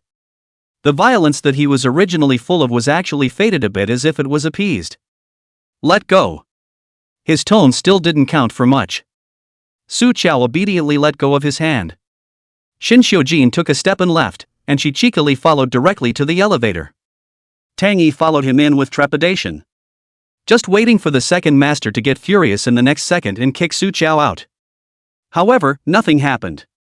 Although Shin Xiujin didn't give Su Chao a look, he didn't drive her away either, and with a gesture of acquiescence, he let her follow him to the car. Tang Yi in his heart, silently for Su Chao 5 body once again. On the way to the property, Tang Yi monitored the situation over there through the people under his hand and quickly arranged a response. Second master, the specific remittance documents from the bank side were pulled out, and the PR department contacted the law firm, preparing to hold a small conference to clarify and pursue the responsibility. Tang Yi flipped through the messages on his cell phone and added, "Those 3 civil workers who came to collect their wages are all loan workers from abroad. They should have been bribed to find trouble on purpose, but for the time being, we haven't found out who was behind instructing them." Shin Xiujin absently fiddled with the silver lighter in his hand, and the ghostly blue flame scuttled under his eyes. Any transaction leaves a trail. Keep checking. Like the trucker. He swept his residual light at Su Chao next to him. From the moment he got into the car, she had her back to him, not knowing what she was messing with. Shin Xiujin wasn't interested either and closed his eyes. Soon, the car drove to the place where the Heavenly Palace property was opened. There were quite a few reporters outside in addition to the people watching. Shin Xiujin was about to push the door to get out of the car when Su Chao quickly stuffed something into his pocket first. He took it out and was a bit speechless at the time. Chapter 27, A Woman's Ghost. Another talisman. "Mr. Shin, you take it with you, I drew it all the way." Su Chao was afraid that he was going to throw it, busy holding down his hand. First, old Mrs. Shin was planted with the fierce fury, and right after that, Shin Xiujin encountered an assassination. Su Chao suspected that today's payroll disturbance wasn't that simple either. Shin Xiujin finally put the yellow talisman back as he warned Su Chao, "Stay in the car." Su Zhou nodded obediently. As soon as Shin Xiujin got out of the car, she quickly pushed open the door on the other side. Over there, Shin Xiujin was escorted inside by the human wall formed by the bodyguards, attracting all the attention, and no one noticed Su Chao. She put away her soft and harmless appearance in front of Shin Xiujin, and a pair of mist-colored fox eyes, emitting an inexplicable chill, stared straight at the roof of the building. 3 men dressed as migrant workers stood at the edge of the rooftop, holding up a red banner, and were hissing, "Shin Xiujin, you black-hearted capitalist, return our hard-earned money." And Su Chao's heavenly eyes saw a 4th person. A female ghost, to be exact. A cloaked and disfigured female ghost in red was floating around the trio. TSK. Female ghost. Ah. It's been a while since I've run into one. Su Chao turned his neck and went up the stairs through the side door without a sound. The rooftop.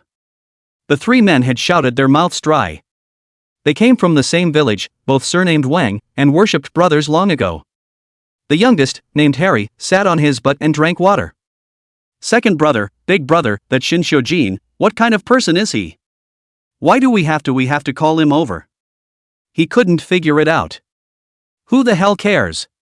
Wang just snatched the water bottle in his hand and filled it twice. "In these few months, we've worked our asses off to earn a few tens of thousands of dollars, but that man said that as long as we call Shin Xiujin over, the 3 of us, each of us, will be able to get $500,000. $500,000. It's enough for me to get 2 wives. They followed the construction team 3 months ago. The strange and prosperous big city of Imperial City is another world for them, devouring their blood and sweat and spitting out some bills so that they can go back to their hometowns and live like a human being." As for Shin Xiujin's kind of character who stood on the clouds of prosperity, they weren't even qualified enough to even hear about it. Originally buried in 3 months, 3 brothers a week ago to get paid, could have returned home to build a house. Just at this time, suddenly the sky fell pie. $500,000. Wang Dogwang felt beautiful when he thought about the picture of marrying his wife, and he hemmed and hawed. At this time, the rooftop suddenly blew a wind, cold. Wang shivered a little, and suddenly urinated. He explained to his 2 brothers, "Xiao Mao, you continue shouting here. Lao Er, you go to the stairway and keep an eye on it, I'll go pee first." So the 3 brothers headed in 3 directions, splitting up. Wang De walked to the corner and was just about to unzip his pants when he suddenly realized that he couldn't move. Both legs seemed to be gripped by something, and chills drilled up from the soles of the feet. He looked down shakily, only to see 2 pale, dead hands gripping his ankles and slowly climbing upwards. Wang De was scared out of his wits. He wanted to run but couldn't move, his body was stiff. He opened his mouth and wanted to scream. The ghost hand covered his mouth. With $500,000 in hand, then he could marry a new young wife. Wang Er hung up the phone beautifully. A sudden chill ran down his back. If a man is rich, he has to abandon his chaff wife. I think you deserve to die. The woman's grim and resentful voice sounded like it came out of hell. Wang Er jerked his head around. There was nothing behind him, and he was about to let out a sigh of relief when suddenly, a rotting, bloody face came down upside down from above and rushed to the front of his eyes. Wang Er was so scared that his face was white, lost his voice in the extreme panic, and backed up, but stepped on a stick. His feet slipped, and he leaned back, and his whole body fell straight to the ground, but his head hit the ground first, and blood instantly seeped out from the back of his head. Xiao Mao heard a muffled sound and turned around to see his second brother on the ground, a pool of blood seeping out from under his head, and he didn't move, not knowing whether he was dead or alive. Ergo. He panicked and turned his head to see that his big brother had also collapsed and peed all over himself. This bizarre image caused Harry to be instantly scared out of his wits. Chapter 28 Ghosts. On the rooftop, a cool breeze suddenly rose up with an infinite chill. A female ghost with a horrible description suddenly appeared out of nowhere in front of him. Her feet were weakly off the ground. She was wearing a red dress crawling with blood stains, her long hair was loose, and at the back of her head was a bloody hole that would never heal the fatal wound she had left when she was alive. The female ghost slowly drifted toward Xiao Mao. He wanted to run and call, but simply cannot move and cannot make a sound, can only watch the female ghost crawling maggot's hand, a little bit over. Bang! Shen Xiujin kicked open the rooftop door. He left Tang Yi and his bodyguard downstairs to deal with the reporters, those onlookers. Taking on 3 people was easy for him. However, the situation at hand was somewhat different from Shen Xiujin's expectations. 2 are already lying down. In front of him stood only a lean stunted brat who looked as if he was still underage. Shen Xiujin swept his eyes at the 2 lying on the ground, his brow bone slightly raised. You did this? The teenager didn't say a word, his head lowered, his eyes staring at him in death, those eyes empty and godless, as if a mannequin that had lost its soul. Shen Xiujin has dealt with people from all 3 religions and 9 streams, this kind of eyes, either crazy or. Shen Xiujin, you have to die. The veins at the corners of the teenager's forehead rippled, and what came out of his mouth was a woman's mournful hiss. Even if Shen Xiujin didn't believe in ghosts and sneaks, when he heard this weird sound coming out of a brat's mouth, he couldn't help but be stunned for a moment. The teenager in front of him had rushed forward, moving surprisingly fast. He stretched out his hand, his nails long and sharp, scarlet and thick, and stabbed at Shen Xiujin. Shen Xiujin sneered, so, this is hitting evil? With that on his lips, he pressed on, dodging out of the way before kicking the man over. With this kick, he broke at least 3 of the other party's ribs, and Shen Xiujin casually picked up an iron bar on the ground and smashed it hard against little Harry's leg. Ordinary people have completely lost their mobility by this point. Yet the boy seemed as if he couldn't feel the pain and stood up again. He laughed harshly, dragging his broken right leg, and rushed towards Shen Xiujin once again in a bizarre stance. Shen Xiujin, if you want to get rid of me, you can only kill him. But do you dare? The female ghost laughed more and more hideously, her entire face distorted, and the sound of a police car was already coming from downstairs. Shen Xiujin, do you dare? The female ghost let loose a provocative, beat him to death now. You're the only living person up here, 3 lives, so many pairs of eyes watching from underneath, who'll be able to save you then? Shen Xiujin hooked his lips and smiled coldly, the depths of his black eyes were a crazy bloodthirsty. He swung the iron rod in his hand, go ahead and try, I dare you. The female ghost, however, as if she was certain, was incomparably arrogant, you wouldn't dare. Shen Xiujin, you can't go to jail, you can't be finished. Now because what you want, you haven't gotten it yet. Shen Xiujin hesitated for half a second with the iron rod he was about to drop.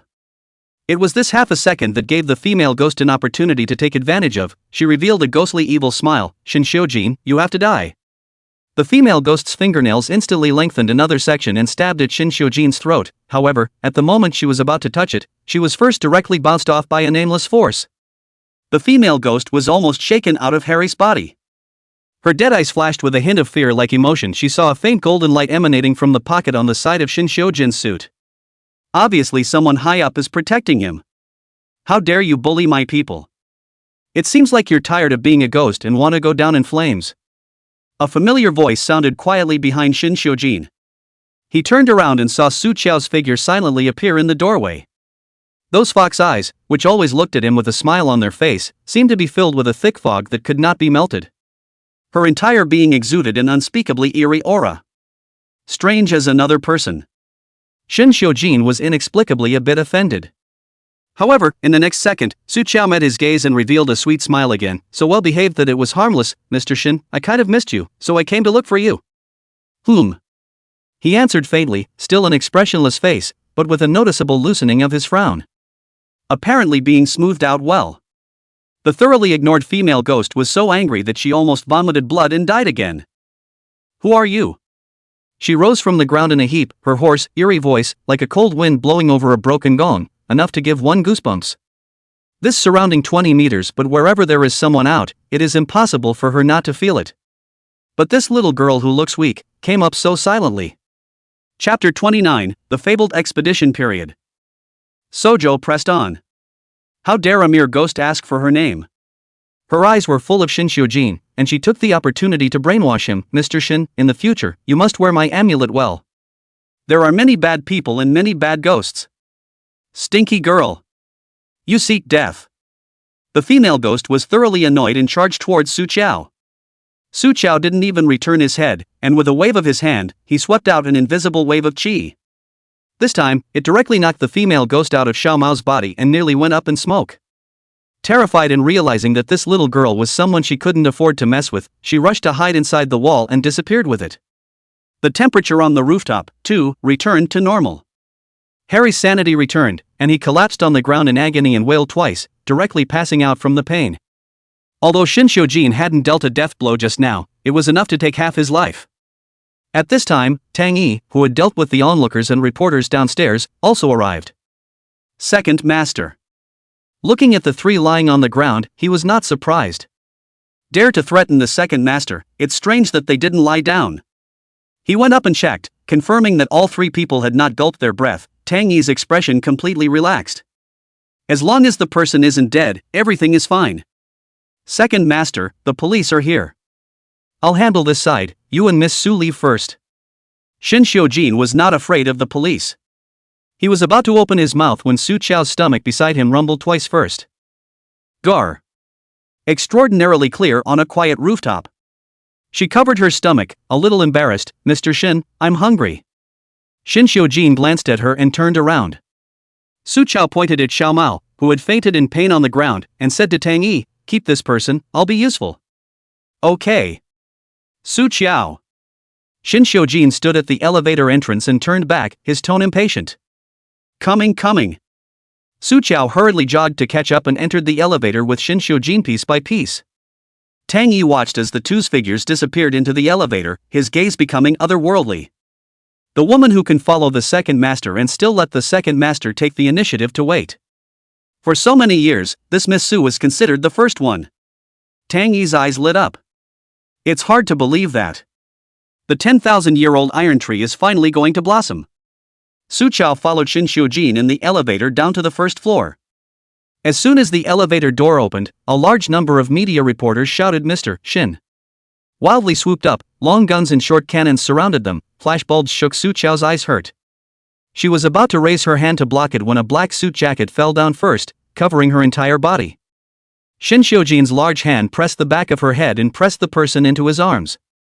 Don't move. He whispered a warning. But then, Shin Xiujin realized that his warning was somewhat redundant. The little girl in his arms simply don't be too good. Small hand grabbed the lapel of his chest, the whole person strictly close to him, soft body, even through the light fabric, unconsciously rubbed twice on him. Shin Xiujin was almost rubbed out of his physiological reaction by her, and his eyes deepened by 2 points on the spot. He wasn't spoiling for a fight either, and through his suit jacket, he picked Su Chao up in a horizontal hug. This sudden image stunned the reporters who had gathered around. Is this the Second Master Shin? Hugging a woman? There was a click and an unafraid and abrupt press of the shutter. Shin Xiujin swept over with a cold, hostile glance. Smash it for me. 2 bodyguards surrounded in response. Holding the person in his arms, he moved forward with big, valiant strides, and this time no one dared to chase after him. Shin Xiujin carried Su Chao to the car and threw her in the back seat without any tenderness. Su Chao's head almost hit the window pane. This hot and cold dog man. Shin Xiujin made a call first and explained to the other side, "I'll be there in 20 minutes. Then he hung up. He looked at Su Qiao again, his eyes extremely probing. "You can catch ghosts?" He had traditionally not believed in the ghosts and gods thing. But everything that happened on the rooftop just now, he saw it with his own eyes, and there was no way for him to disbelieve. "That's right. I'm an occultist, or the most powerful kind. Before the old lady was put under a murderous spell, it was also me who exorcised the evil for her." Su Qiao moved to Shin Xiujin's side, aggrieved. "I told you at that time, but you didn't believe me. And thought I was a psychopath." Shin Xiujin raised his hand and rubbed the tip of his nose, rarely being a bit unreasonable. He did think she wasn't very bright at the time. "I think those three folk on the rooftop just now were just bait to lure you over. What the people behind the scenes really want to do is to use the female ghost to get rid of you." Su Qiao analyzed. "I suspect that they are the same group of people as the ones who put the fierce fury on the old lady before." Shin Xiujin's dark eyes grew cold, and the dark tide surged. The only thing he cares about in the Shin family is the old lady. Looks like someone is tired of living. "Su Qiao." Shin Xiujin suddenly spoke. His voice was on the low side, his tone was cold, and when he called her name, it was as if Su Qiao heard snow falling into her ears. Without waiting for the coolness to melt, Shin Xiujin's tall figure abruptly approached, and without giving her a chance to react, he first pinched her chin, forcing her to tilt her head back to face her. "Make a condition." Shin Xiujin whispered, "A condition for my use." Before Su Qiao had time to open her mouth, Shin Xiujin first added quietly, "Marrying you is impossible." Sojo. Now that she had a use, he needed her to stay. But he didn't exactly trust her. Su Qiao sighed softly. "I just want you to be able to live safely." She gently held Shin Xiujin's hand, her eyes frank and gentle. "Mr. Shin, I wish you well more than anyone else in this world." As if stabbed by her eyes, Shin Xiujin shook off his hand, the corners of his mouth curving up in a sarcastic arc. "Very well," he said. "Sojo, you better be able to fake it till you make it." "Does this mean that? Agreed for her to stay?" Su Qiao's eyes lit up. "Mr. Shin, so I can follow you from now on?" "That depends on what you can do." Shin Xiujin immediately revealed the fangs of a capitalist. "I don't keep waste around me. Let's start with that female ghost on the rooftop. How are you going to deal with it?" "Sojo. Is this the legendary inspection period?" Chapter 30, "If I can't find out, I'll bury you with me." Su Qiao said with a straight face, "That female ghost in red has an extremely heavy grudge." Grieving ghosts are those who have hatred in their lives, and the hatred is hard to dispel, and becoming a grudge after death will trap them in the place where they died in vain. Shin Xiujin's dark eyes narrowed slightly. "You mean she died in this building?" "Yes." Su Qiao remembered the female ghost's rotting true face and projected, "It should have died before this building was built." Shin Xiujin was half convinced. He made a phone call and asked his men to find out if there had been any murders before the construction of the Heavenly Palace development, and news soon came back. It's true that a woman named Chen Lihan committed suicide in this place 7 years ago. At that time, this piece of land is still in the hands of the last developer, originally to build a high-grade apartment building. Just when almost completed, Chen Lihan climbed to the roof of the building in the middle of the night, wearing a red dress, a leap. The first to find the body was early morning to supervise the contractor, almost scared crazy. Although the news of the dead man was suppressed, the building also had a lot of strange things happen in the future, which led to the resale of this piece of land at a low price, and finally came to the hands of Shin Xiujin, which became the present-day Heavenly Palace property. Su Qiao stared at the photo of Chen Lihan on the profile and saw something. Her guess, however, needed to be verified. "Mr. Shin, there are still some things on Chen Lihan that I need to confirm." Su Qiao said, "Give me a day, I'll find out who's behind using the female ghost to try to harm you." Chen Lihan had been a ghost for so many years, and had no grudges against Shin Xiujin, so it was unlikely that she would jump out and make things happen at this time. Someone is obviously behind this. Harming Shin Xiujin, that's not the same as wanting her dead. What a big dog's guts. Sojo was outraged. Someone harmed him. She was rather more angry than he was. Shin Xiujin curled the corners of his mouth and agreed readily. "Yes." Then, he changed his words, "If you can't find out within a day, I'll bury you with Chen Lihan." Sojo. Soon the car pulled up in front of a restaurant that was in a remote location but just didn't look cheap. Shin Xiujin pushed the door to get out of the car, and Su Qiao walked in after him. The restaurant had been cleared out early. Shin Xiujin casually found a seat and sat down. Su Qiao obediently sat across from him. Second master, what would you like to eat? The manager respectfully handed over the menu. Shin Xiujin had no intention of picking it up, and only slightly raised his chin at Su Qiao across the room. Ask her. Su Qiao looked at the prices on the menu, her brows tightening. What a Thai place, 3,000 for a bowl of soup. I'll have half a kilogram of hanging noodles, just add 4 eggs and half a kilogram of meat. Su Qiao closed the menu and handed it to the manager, and said politely, thank you. This gave the manager a whole won't, subconsciously looking at Shin Xiujin. Shin Xiujin bit the cigarette at the corner of his mouth and was about to light it when he heard Su Qiao's words and laughed a little. He lit the fire, which led to a casual, do what she says. Su Qiao wasn't used to the smell of smoke, and as the white smoke drifted over, she ducked to the and tentatively advised, Mr. Shin, you see it's written on the cigarette box that smoking is bad for. Then, she turned her head in Shin Xiujin's direction and waved at him, signaling him to come and eat the noodles quickly. Shin Xiujin. This dirtbag, and the way he's being nice to him, is plain as day. Chapter 31, Shame on the Heart. Shin Xiujin pinched out his cigarette in his hand before entering. Mr. Shin, come and eat the noodles, they'll pile up later. The chef here is really good. Su Qiao all laid out starry eyes, writing the big words, never seen the world, on her face. Shin Xiujin, what mountain delicacies have not eaten, taste picky, a bowl of noodles, not the slightest mention of his interest. But the little thing in front of me ate extremely well and looked inexplicably downright delicious. He unprecedentedly picked up his chopsticks and took a bite as well, just one bite, and then he put them down. This dirtbag is really good to raise. In the end, Shin Xiujin's bowl, or into Su Qiao's stomach. Eat and drink your fill and get back in the car. Shin Xiujin took out a new model cell phone from the storage layer.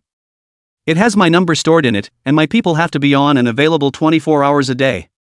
Su Qiao collected the cell phone and smiled a good and soft smile, guaranteed to be on call. She couldn't wait to follow him 24 hours a day and feed her spirit pool. Shin Xiujin tilted his head back and leaned on the back of the chair, resting his eyes. Even if he closed his eyes, his aura around him did not diminish, and it was still the coldness that no one should approach. The wound on his arm was about to open again. He had casually bandaged it before he left the house, and at the moment it was beginning to hurt again. Shin Xiujin was about to call the doctor for another visit, but before he could put it into action, he first perceived a light touch on his arm. He lifted his eyelids, and to his eyes, there was Su Qiao's exquisitely focused little face, frowning, eyes full of pain as she dealt with his wounds. She moved gently, rolling up the cuffs of his shirt and rummaging through her bag for healing talismans to wrap around his wound. The instantly alien cooling sensation eased the sting of the wound. Shin Xiujin remembered that a few hours ago, when she almost died at his hands, she was also worried about his injury. An indescribable irritation grew in him, so he just averted his eyes and looked out the window. What are you going to do about your brother-in-law Wan Peng? Shin Xiujin suddenly opened his mouth to ask. His voice was a little muffled, and he sounded a little magnetic and gentle. Su Qiao raised her head in some surprise when she heard this. You know about Wan Peng? Shin Xiujin looked at her sideways, his eyes like looking at an idiot. If I'm willing to do that, I can dig out the 18 generations of your Su family's ancestors.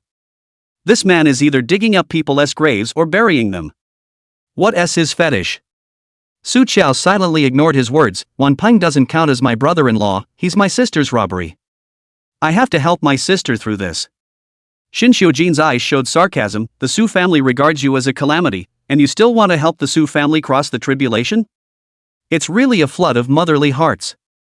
Su Qiao shook her head and said, the one who abandoned me is the Su family parents, it has nothing to do with my sister Su Qian.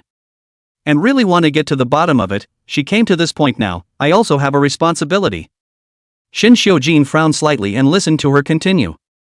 It's because the day I was born, I killed my grandma and grandpa and grandparents, which caused my mother to fall into major depression and even self-harm. Not long after Su Qiao went up the mountain, she opened her heavenly eyes. Although she couldn't see through her own destiny, she knew that she had a special destiny, and it was highly likely that the elders on both sides were really killed by her. She indirectly ruined the family, but it is fortunate, was picked up by the master on the mountain, the 17 years to live quite comfortable. But her sister, Su Qian, was forced to bear the consequences of the evil she had caused. I stayed in the Su family for those 3 years, my parents wouldn't even look at me, it was my sister who took care of me. I wasn't the one who was abandoned, I was the one who left her behind. Su Qiao lowered her eyes, thick as raven feather eyelashes blocked the emotions under her eyes. She whispered, a mother who was severely depressed, and a father who was heartbroken and obsessed with working to ease his mourning. Sister, she has lived these 17 years even harder than I have. Growing up in such a deformed family atmosphere also directly let Su Qian develop an extreme lack of love, but also low self-esteem and cowardly character. That's why she took a scummy guy like Wanpeng and clung to him as true love and a lifesaver. Perhaps because the medicinal talisman on her arm was too comfortable, Shin Shoujin rarely had such good patience to quietly listen to her inner apologies.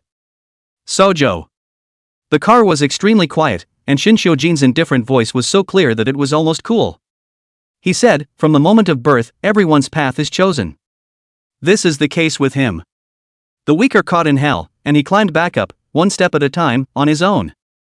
Sympathy and compassion are feelings that are just useless encumbrances. Su Chao always felt that Shin Shoujin, this person, as if more inhumane than her, this monastic. He is always caged in a thick fog, cannot touch more imperceptible. Su Chao was about to open her mouth to say something when her eyes first caught a familiar figure outside the window. It's none other than my sister Su Qian. Walking this way, she would meet Su Qian, she expected at first. At this time, Su Qian had just finished buying food, carrying supermarket shopping bags in both hands. Mr. Shin, please stop. The word car had not yet been exported. The scene that occurred outside the window made Su Chao's expression instantly cold. Chapter 32, Crash Through. Wanpeng's figure sprang out of nowhere, rushed to Su Qian, and without saying anything, first ruthlessly flung her a slap. Pa! You dare betray me! Su Qian was slapped to the ground by this unexpected slap. Her whole body was confused, all she could feel was a buzzing in her ears and a hot stream coming out of her nose. Su Qian incredulously looked at the man with a hideous expression in front of her, and for a moment, she couldn't even believe that this was her husband, Wanpeng, who shared her bed. Wanpeng still felt not relieved, and ruthlessly kicked Su Qian 2 more times. Damn, I almost died at your hands. Some passers-by who couldn't stand it tried to go forward to stop them. Wanpeng roared, get out of here, this is my wife, it's your turn to meddle in family affairs? Last night he hid in his apartment on Elmwood Road, which was the perfect place to hide, and there was no way he could have been discovered. Who knew that a group of people suddenly rushed in and beat him up without saying a word? Then it wasn't long before Huangshan came and said that thanks to his wife Su Qian, who knew him and guessed his location. Wanpeng was beaten to the point of losing a small part of his life, and only escaped when the guards dozed off. He was so angry that his mind was dizzy and his stomach was full of resentment that he wanted to strangle Su Qian. Su Qian had tears in her eyes as she rose up from the ground in a sorry state. Wanpeng. What are you babbling about? I've been taking care of my mother-in-law, she. Cut the crap. Give me some money quickly. Wanpeng had been tortured all night, how could he listen to her explanation? While he roughly went to snatch Su Qian's bag, he stared around vigilantly, only to fear that the debt collectors would suddenly appear. Husband, this is all the money I have on me. Su Qian grabbed the bag and refused to let go. Her eyes were red, her tone was so soft that it was almost pleading. My daughter and mother-in-law still need money, you. Ah! Full of resentment and anger, Wanpeng kicked her. It's because you won't hand over the real estate license. It's only now that I'm being chased around like a rat in the gutter. Wanpeng finished venting, but he calmed down a few more points. The real estate license is still in Su Qian's hands, and if he really bullies her hard enough to get a divorce, then there's even less chance of getting the house. Thinking of this, Wanpeng's expression eased quite a bit, and helped the person up. Su Qian was scared by the few blows he had just given her, and the moment he reached out, she was so scared that she stepped straight back. Wanpeng was busy catching her, apologizing in a lowly manner. Chen Shen, I am sorry Chen Shen. Is my bastard. I just was mad, on the head, a time did not control the temper.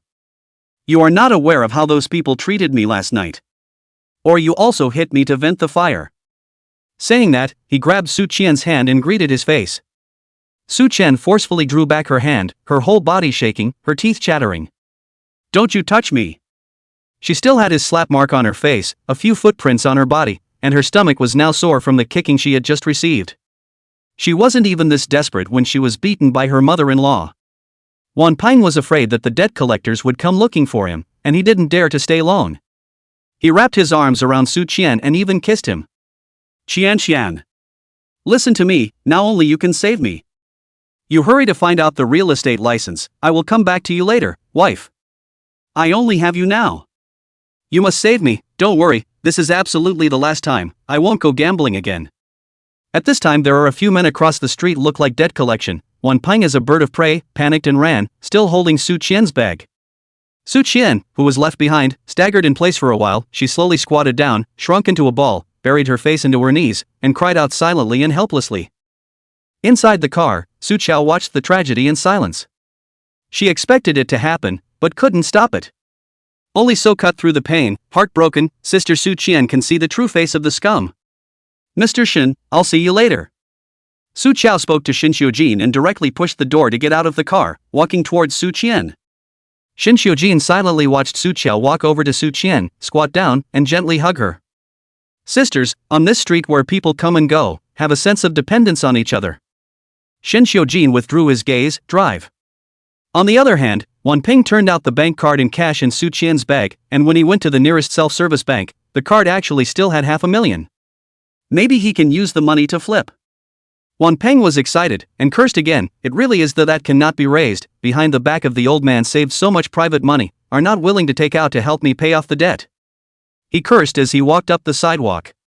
Green light at this time. The black Maybach slowly decelerated and was about to stop. Shin Xiujin in the backseat saw Wan Peng coming from the crosswalk and suddenly felt obtrusive. He spoke coolly and gave the order, run right through it. Chapter 33. Who's crazier than him? The driver is accustomed to seeing Shin Xiujin's lawless style, and did not dare to hesitate, immediately under the foot of the brake to change the gas pedal. According to the walking, Wan Peng directly crashed into it. Wan Peng were to think, green light to walk a crosswalk will suddenly rush out of a luxury car, crazy as he knocked him over on the spot. He was directly knocked out 3 or 4 meters. Wan Peng felt that his bones are broken a few, fell to the ground wailing, towards the approaching luxury car cursing, "You ing will not drive? Want to run over old me? Pay up. He's going to have to blackmail a lot of people today." The car drove up to the heel and the backseat window was lowered. The man's handsome yet morose face was exposed a little bit in front of Wan Peng. Shin's second master. As he swept over with one glance, Wan Peng only felt his blood run cold. Shin Xiujin, not to mention knocking him down, even if it kills him, I'm afraid no one would dare to care. How much do you think is appropriate for me to pay out? Shin Xiujin looked at him condescendingly, a look of garbage, or else just run him over and give your widow more compensation? No, it's me walking without eyes, blocking the way of the second master. Wan Peng hurriedly crawled to the side to make way for the car. He squeezed an almost fawning curt smile on his face. "Second master, please." Shin Xiujin felt sick to his stomach even looking at him. Raising the window, the Maybach sped away in front of Wan Peng's eyes, indifferently running over the place where he had just been lying. Layers of cold sweat oozed from Wan Peng's back. If he doesn't get out of the way, Shin Xiujin will really crush him. After all, he was the craziest and most uncontrollable number in the entire imperial city. Wan Peng also could not figure out where he had messed with this big Buddha. Dragging his broken leg, he left the scene in a sorry and hasty manner. Inside the car, Shin Xiujin closed his eyes and rested his mind, but in his mind was the back of Su Qiao, who had just left him and walked towards Su Qian. She tried to stay by his side, but twice, both for her sister Su Qian left him. Shin Xiujin fiddled with the silver lighter in his hand, and a moment later, he opened his eyes and dialed Xiao Deluxe's number. Su Qian and her daughter, keep a close eye on the mother and daughter. Before he could completely trust Su Qiao, he had to catch her soft underbelly. And Su Qiao's immediate weakness was obviously her sister Su Qian. Xiao Delu didn't quite understood. But brother, when did you become interested in human wives? Scram. Shin Xiujin was too lazy to bull with him, and not knowing what came to mind, he added, don't collect on that $50 million debt yet. Xiao Delu, why don't? Just waive it? Not much anyway. Might as well be a stepping stone on Shin's way to picking up girls. Shin Xiujin, however, sniffed and laughed coldly. She doesn't have that much face yet. Xiao Deluxe scratched his head in puzzlement. What's the meaning, brother? Is this girl to be picked up or not to be picked up? Shin Xiujin had already changed the topic. On the west side, how's it going? When it came to business, Xiao Deluxe also got serious, and his tone became much more serious. Don't worry, brother, everything is within the plan. But after this is done tonight, you and Shinsanyi will be completely torn apart. Shinsanyi, that straw man does not matter, but Shin Shangzong's side is afraid that it is not easy to fool. Shin Xiujin hooked his lips and smiled in a crazy and frenzied manner. Since they want to play, let's play something big. In the entire imperial city, who is crazier than him? Su Qiao helped Su Qian home and treated the wounds on her body. Su Qian's tears still couldn't stop flowing. Xiao Qiao, Wan Peng, he has changed. He never moved against me before. Su Chao calmly said, he didn't change, he just exposed his nature. You used to be blinded by love before, that's why you couldn't see his nature. Su Qian was poked and prodded by Su Chao's words, and her entire body weakly softened in her chair. She suddenly thought of something and grabbed Su Chao, her voice still false, Xiao Chao, is it you? It was you who calculated Wan Peng's whereabouts and told them to arrest him, wasn't it? From Huangshan, to Aunt Tang who fell down this morning, and Lu Guifang who accidentally fell and broke her head. Su Chao each calculated that this is never a coincidence. This sister of hers can really tell fortunes. Su Chao Yuan didn't want to hide it, she directly admitted it. It's me. Su Qian reddened her eyes in disbelief. Little Zhou, why are you? For you. Su Chao gripped her sister's hand hard and whispered, in order for you to be able to see Wan Peng's true colors, so that you can come to your senses. No, he misunderstood. Su Qian subconsciously tried to find a reason for Wan Peng, he mistakenly thought that I was snitching on him with those loan collection hooligans, that's why. Sister. Su Chao couldn't watch Su Qian's self-delusion and interrupted her with a frown, if he really trusted you, he wouldn't have misunderstood you. If he really loved you and had you in his heart, he would not have hit you. Think about it yourself, he has truly loved you and lived with you all these years? Su Qian was driven to panic by her series of questioning. She dodged her eyes, wiped away her tears, and got up again to head to the kitchen to pack up the ingredients she bought back and fire up the soup for Lu Guifang. But Su Chao's words did poke holes in the beautiful marriage she had been creating for herself. She met and fell in love with Wan Peng, married, and had children all these years. Every time Wan Peng treated her the best, it was the time to use her and get benefits from the Su family. From money, to corporate positions, shares, houses. Su Qian's tears fell into the bowl. Sister. Su Chao walked to the kitchen door, looking at Su Qian's back that was used to avoiding stoicism. She sighed and slowly stepped forward. If he can beat you for the first time, there will be a second time. Such a man, do you really intend to forgive him and live with him for the rest of your life? Su Qian squatted on the ground, covering her face in pain. Little Zhou, I don't know. I just want a happy home. I've tried so hard, I want someone to love me. What am I doing wrong? Why is it so hard? Chapter 34 Decision to Divorce. Since she was a child, Su Qian has always been meek and obedient. She does her best in everything, observes her parents' faces and takes great pains to please them. But mom rarely even gave her a smile. Until she met Wan Peng, who would say nice things to coax her, who needed her, and who gave her lots and lots of consideration and warmth that she had never had before. Her first rebellion was to go out of her way to marry Wan Peng. Su Qian thought she had seized happiness, but in the end, it was all absurd. Su Chao went forward and hugged her with some heartache. Sis, you didn't do anything wrong. It's just that you have to learn to love yourself and let yourself go. Leave Wanpeng, me, and Jia will accompany you to start over. Su Qian's aggression, which she had suppressed for so many years, turned into tears and surged out, and she cried like a child in Su Chao's arms. Su Jiao was quiet and accompanied. When Su Qian finished venting, she was also completely calm and awake. Su Qian wiped away the tear tracks on her face and squeezed out a smile at Su Chao. I know what to do, thank you Xiao Chao. I will get a divorce. She gathered enough courage to finally say the word divorce.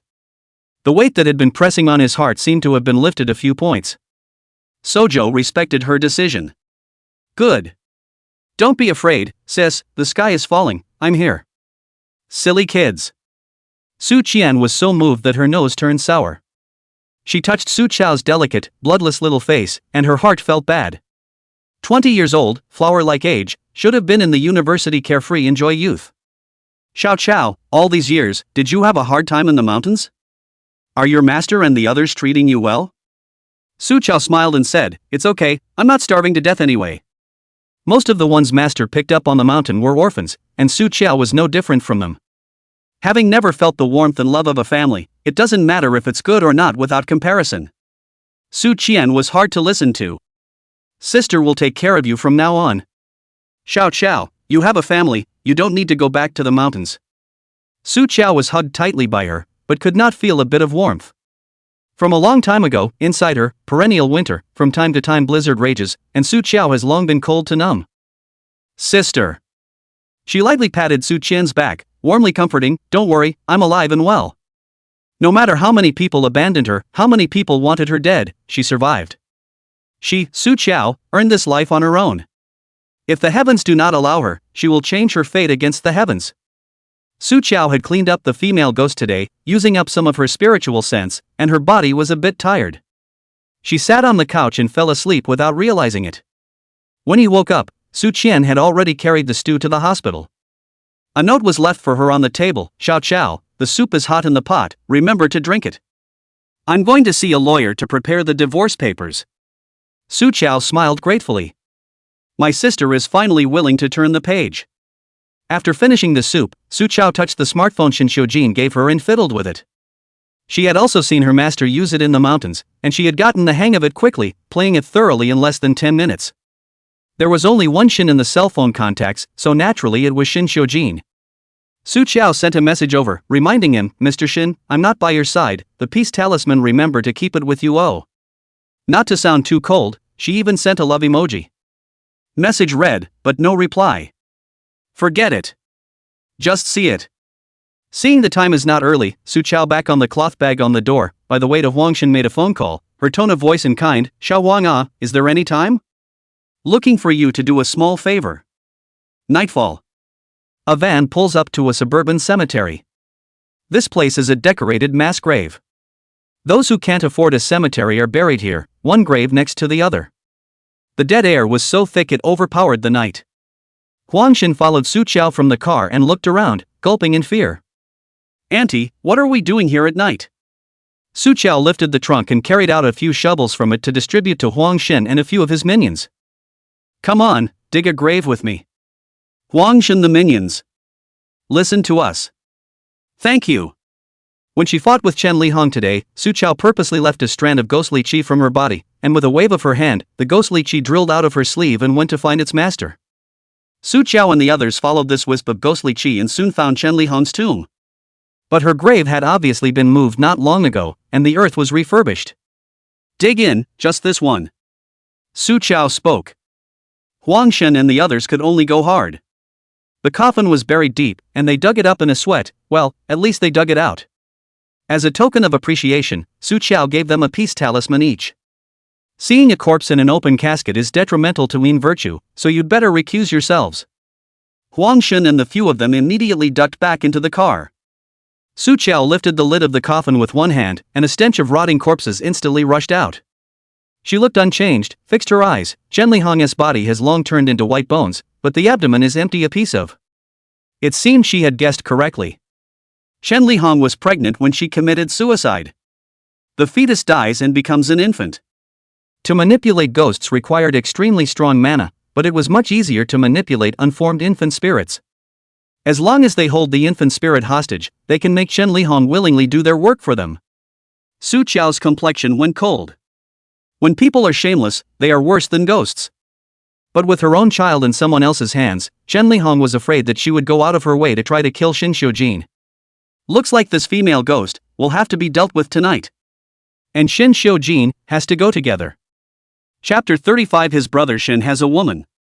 Warehouse, Southridge, outskirts of town. The gate was locked. Inside, the light was ghastly white and translucent, illuminating a field of fishy, thick blood.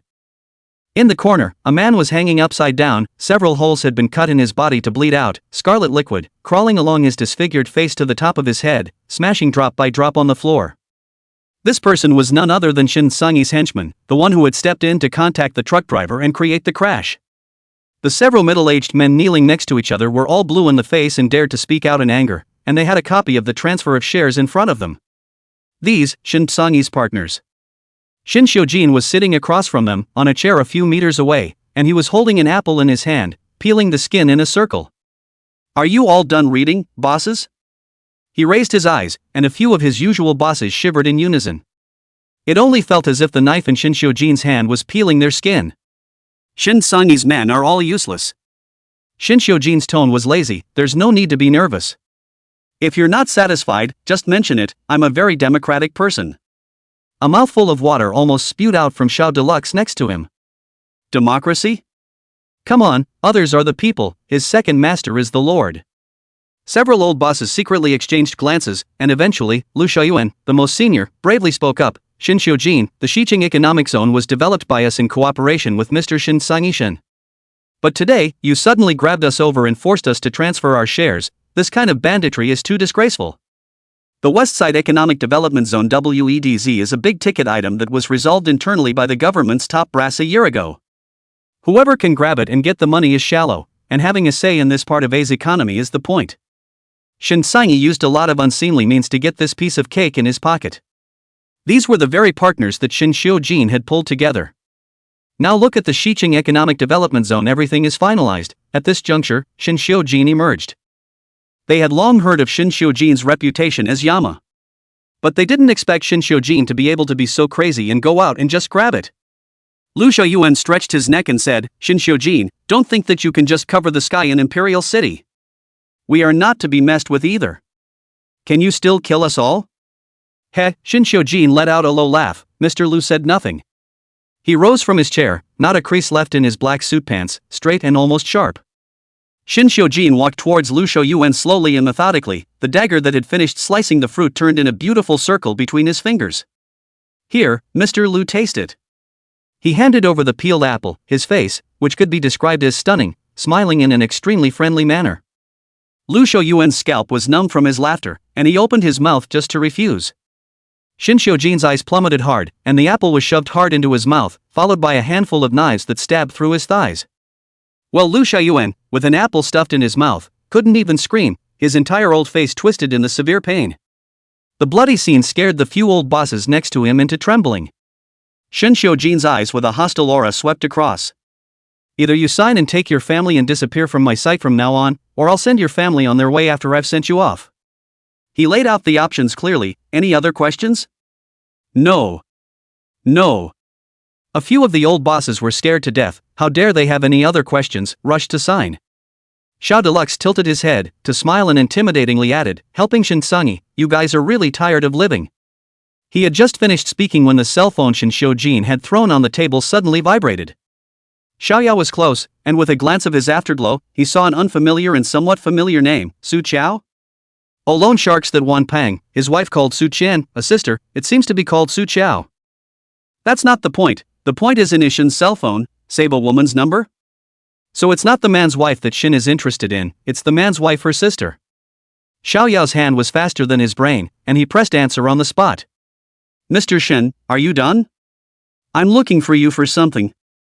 The woman's delicate, soft voice was unmistakable in the warehouse that was as quiet as a graveyard.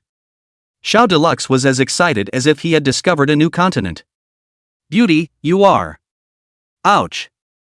Before Xiao Deluxe finished speaking, he was first kicked over by Shin Xiu-jin with a chair. Shin Xiu-jin glanced at him warningly and picked up his cell phone, not sounding too good. Who gave you permission to call me? Su Qiao's voice sounded aggrieved. You didn't return my messages. Chapter 36. She suspects he's misunderstood something. Shin Xiu-jin flipped through his cell phone. Sure enough, there were several unread messages, all from Su Qiao 10 minutes ago. Xiao Deluxe rubbed his butt that almost fell into two paddles and stood up, unable to tense up when he heard this sentence. It's like a girlfriend checking in. Su Qiao saw that Shin Xiu-jin was silent, so she could only patiently continue to ask, Mr. Shin, where are you? Tang Yi said Xiao Mao woke up, let's go to the hospital. The name Xiao Mao caused Shin Xiu-jin to go silent for 2 seconds, remembering that it was the kid whose ghost possession had been disabled by him. He tapped twice on his phone and immediately Su Qiao's location popped up. On the cell phone given to Su Qiao, there was a positioning system installed. Where she was, he could know at any time. Seeing her current location, Shin Xiu-jin was silent for a few seconds, raised his hand, and rubbed his brow. No need, stay where you are. I'll go pick you up. He opened the door and stepped outside. However, without taking 2 steps, Shin Xiu-jin's figure slowly stopped. Not far away, a dozen cars rushed from all directions and surrounded him. Shin Xiu-jin. Lu Xiaoyuan had already spat out the apple in his mouth and slowed down from the excruciating pain, and when he saw the surrounded Shin Xiu-jin, he yelled in triumph, You really think you're the emperor? This side of Nanling is my territory, I'll let you go out sideways today. Su Qiao on the other end of the phone also heard the threat and her heart thumped. Mr. Shin. Wait where you are. After saying that, Shin Xiu-jin directly hung up the phone. Sojo called again and there was no answer.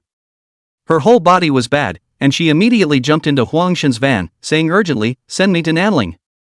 Nanling was huge, But Su Chao could feel the aura of the amulet on Shin Xiujin's body, and she guided Huangshin to turn left and right, and finally got out of the car herself and found her way to the warehouse. There were a number of people lying around outside the warehouse. There's blood all over the floor. Sojo panicked a little. Shin Xiujin's death was not a big problem, but she didn't want to die yet. Shin Xiujin. She was so anxious that she went to turn over the person on the ground. Shin Xiujin, don't die. Not. Neither is this one. The wind blew up the sand on the ground. Confused eyes, Su Chao did not notice for a moment that there was still one lying under her feet, was tripped and cut a stumble, coupled with the eyes were sand confused. She simply sat on her but on the ground and rubbed the sand first. Not far away, in the shade, a black sedan was parked there. Shin Xiujin was sitting in the back seat, staring at the little woman a dozen meters away. Brother, people, little girl, worried about your accident, are scared to sit on the ground and cry. Xiao delusion are a little look down. Even if you can't see your face, just by looking at your figure you're a little beauty. Xiao Deluxe gave a regretful TSK, brother Shin, this little girl is afraid that she's coming for real with you.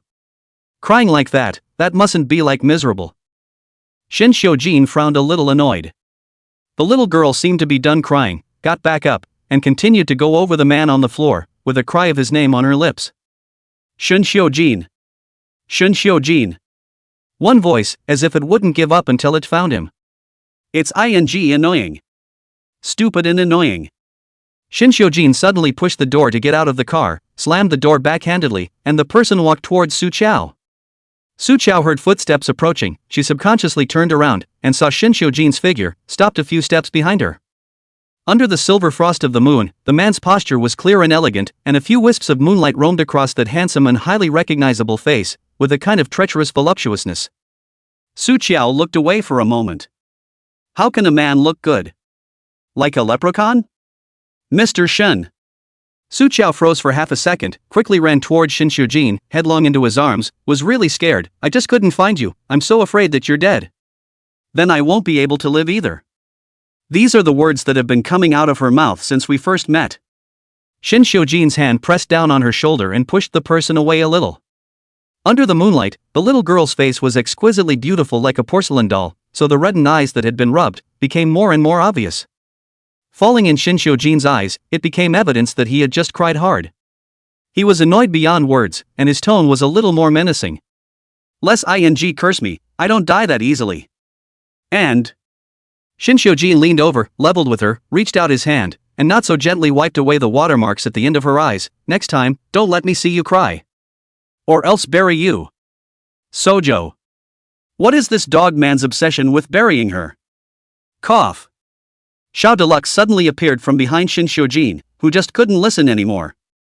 Shin's means of coaxing women could literally scare each other to death.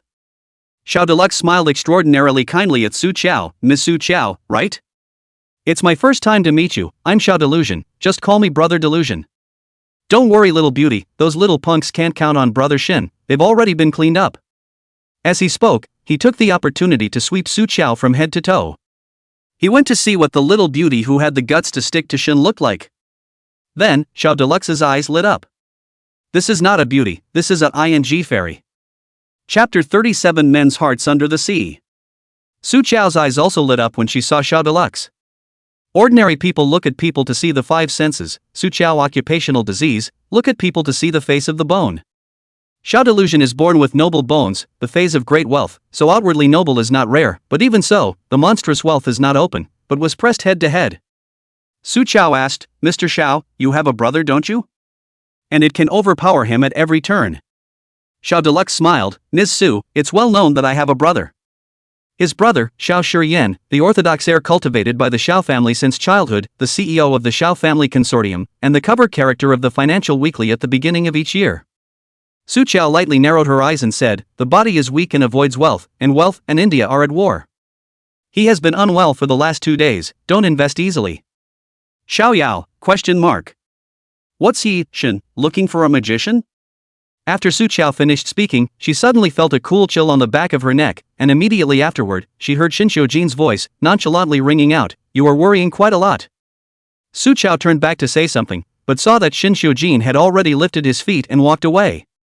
The man was tall and leggy, and pressed on without waiting for her. Su Zhou was a whole big speechless. What? Good reason is this dog man angry again? Su Chao had to quickly urge Xiao Deluxe, you remember to tell your brother what I said, don't invest and hurt your money in these 2 days. I counted a fortune of 5,000, counted right, let him not forget to call me money. After saying that, she hurriedly went after Shin Xiujin who had already walked away, leaving Xiao Deluxe to be messed up in the wind. What the hell is this about hitting the money? Dawn Knight had already driven over and was parked on the side of the road. Seeing Shin Xiujin striding towards him, his black hair lined that handsome and stunning face more and more cold and austere, bringing with it a low air pressure. He immediately turned to pull open the car door for the second master, followed by sitting in the driver's seat, and was about to drive, when he first heard a shout from outside that didn't even catch his breath. Mr. Shin, wait for me. Su Chao came up for air in pursuit. Second master? Tang Knight turned around to ask Shin Xiujin what he meant. Shin Xiujin looked askance at Su Chao's figure from the rearview mirror as she chased him closer and closer, and when he saw that she was right outside the car window, he spat out a sentence, drive. Tang Knight, ? Is this a tease? He naturally obeyed Shin Xiujin's orders, and immediately put his foot on the gas and sent the car. Su Chao's side was not easy to catch up to the car. Through the half-lowered window glass, she saw Shin Xiujin's ink-sharp eyebrows. Unexpectedly she just put a hand on the door, the car from the eyes of the mercilessly cut away, only to leave her aground flying dust. Sojo? You big. Don't live, die together. The next second, however, the cell phone rang. Su Chao immediately doggedly and immediately answered, the voice to be more good behavior, Mr. Shin. Come here. The man's voice was low and cold, but it was characterized by a forcefulness that could not be refused, a domineering gesture that the higher-ups were used to doing. Su Chao looked up and saw the car parked a few dozen meters away, the taillights flashing twice in a high and cold manner, a signal to summon her over. What the hell are you doing? Sojo kept her smile, okay. She smoothly changed Shin Xiujin's note to Shin Fei Renya. Inside the car, Tang Knight witnessed this somewhat childish maneuver of his second master and was also confused. Of course he didn't dare to ask Shin Xiujin directly, and sneakily sent a message to his own brother, Tang Yi, that Miss Su beside the second master, what exactly is she? Tang Knight sent out this message in less than 10 seconds, and received a reply from Tang Yi, that's not an ordinary woman, it's a goddess of immortality, you must put some respect on her, just listen to what she says. Tang Knight. He goes on a business trip and his brother gets superstitious? Sojo retraced his steps to the car. Shin Xiujin lowered the car window and looked at her with a cold face, his gaze dark and heavy, thicker than the color of the night. He said, Sojo, apologize to me. Su Chao blinked uncertainly, but looking at Shin Xiujin's appearance did not look like a joke, she was able to bend. I'm sorry, Mr. Shin. The demon was smoothed out and the oppression in his eyes was reduced by a few moments, get in the car. Su Chao which dared to let Shin Xiujin move a little, he obediently went around to the other side and opened the door to get on the car. Chapter 38, Too many people want me dead. Mr. Shin, let's go to the hospital first and deal with that little hair. She didn't forget the main event. Shin Xiujin gave a faint hum. The car went straight in the direction of the hospital. Su Chao looked at Shin Xiujin's face and held back.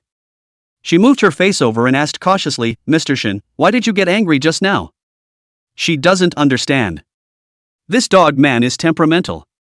Hope that apology was for nothing. Shin Xiujin swept an expressionless glance at her, think for yourself, and if you can't figure it out, get the hell out. When he finished, he stopped talking to her and closed his eyes to rest. Sojo. Forget it. She is a hallowed immortal nun, and she does not bother with the district layman. Of course Su Chao wouldn't waste her brain cells thinking about the reason why Shin Xiujin was angry. She pulled out her cell phone and searched for Xiao Deluxe's own brother. The more I search, the more I feel like I'm losing out. For a rich man of Xiao Shiyan's caliber, she usually starts with $100,000 for a gossip. Mr. Shen. Su Chao reached out and tugged on Shin Xiujin's cuff. Can you help me tell Xiao Deluxe that the fortune I just calculated for his brother, the money was received wrongly? Not 5,000, but 100,000. Shin Xiujin swept a silent glance at her. Did you just tell Xiao Shiyan's fortune to make money? Right. Su Chao rightfully said, other than you, when I draw talismans and tell fortunes for other people, I have to charge for it. This kind of justified double standard, Shin Xiujin inexplicably felt a bit flattered. He casually asked, are you short of money? It is not lacking, it is that there is no money now. Su Chao honestly answered, before to Huangshin. Is to come to my sister to collect loan sharks that punk head, his wife is pregnant. I sold 10 tranquilizer talismans to him, made some money, all to my sister, but today was again robbed by Wan Pang. Good thing that my sister has decided to divorce, $500,000 to buy her sobriety, rowdy. But there are many places to use money in the future, I want to earn more. Shen Xiujin was a bit speechless. She's got a vault sitting right in front of her, and she's figuring out how to make money. Sojo. He said, do you know who I am? I know. Su Qiao looked up at him, her eyes were clear of stupidity and ignorance. You're the one I like, ah. Shen Xiujin. Forget it. If she didn't ask for it, did she want him to condescend to ask for money? Right, Mr. Shen. Su Qiao said with a straight face, I've opened Chen Lihong's coffin. She was pregnant when she died, but now there are no child skeletons in the coffin. I think someone stole her child. The other party should have used Chen Lihong's child as blackmail to get her to harm you.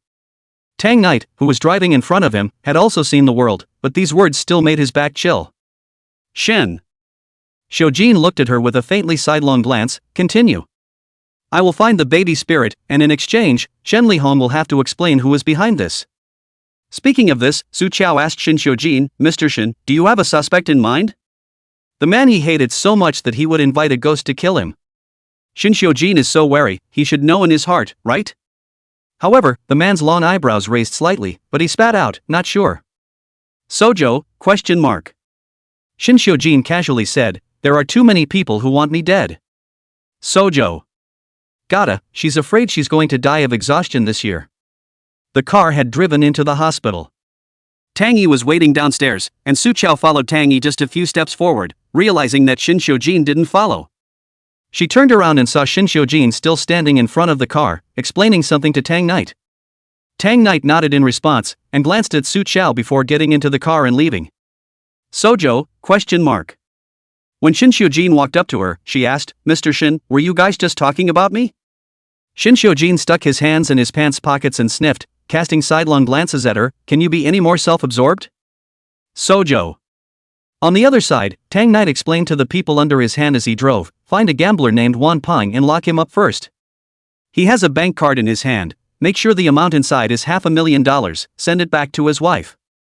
Thus, this night, all the large and small casinos in the Imperial City were searched in a synchronized purge. Caught out a total of 19 named Wan Pang, one by one to verify the identity of. Chapter 39. Souls are scattered. Xiao Mao's ward was arranged in a single room at the end of the corridor on the 4th floor. He had 4 ribs broken by Shen Xiujin, and a broken leg, and countless small injuries on his body, and he had suffered a lot. But the worst offense is being possessed by a ghost. Tang Yi looked at Xiao Mao on the bed, who was stagnant and staring straight at the ceiling, and was also a bit puzzled. After the person woke up, he has been in this state. The doctor checked and didn't find out any reason. Su Qiao looked at it. After he was possessed by a ghost, he was eroded by the ghost chi, and his 3 souls and 7 spirits were scared and dispersed, and this symptom would appear. We call it leaving the soul. Then this soul is scattered, can it return to its place? Tang Yi has always been steady and self-possessed, but curious and fresh in this aspect of metaphysics. It is rare to ask more questions. Yes, but not now. He'll have to be a vessel again. As he spoke, Su Qiao had already taken out 2 candlesticks, 2 red candles, and a rusty copper stove from the cloth bag. Candles are placed on either side of the bed. The copper stove is filled with raw glutinous rice and placed under the bed. Su Qiao fished out a piece of characterless paper and held it between her middle and index fingers. She closed her eyes and mouthed the words, only to see that the talisman paper actually burned without fire. This scene, which defied common sense, caused Tang Yi to be taken aback. Shen Xiujin had seen ghosts come to life and was untouched by these tricks. His dark eyes were fixed on Su Qiao. The Su Qiao who cast the spell in front of me has a kind of awe-inspiring and inviolable aura, and is mysterious and unpredictable, so that people can't take their eyes off. A far cry from the little girl who pestered him. Shen Xiujin's deep eyes narrowed gently. He suddenly felt that the Su Qiao in front of him now was the real Su Qiao. And the love brain that was dying in front of him was more like pretending. Su Qiao naturally didn't know Shen Xiujin's inner activities. She used the runes to build a fire and lit a red candle. The burning runes were thrown into the air and the ashes landed on Harry. Only to see his originally stagnant and stiff body suddenly spring upwards and fall back heavily. Su Chao clenched her hands together and her mouth flew as she recited the incantation. At the same time, the original doors and windows closed toward, suddenly blew a nameless cloudy wind, but the red candle at the head of the bed quietly burned, the flame stood firm, only gradually became a ghostly blue.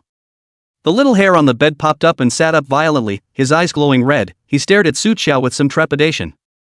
Opening his mouth, what came out was a woman's mournful, eerie voice. "Who the hell are you? Why do you need to be nosy?"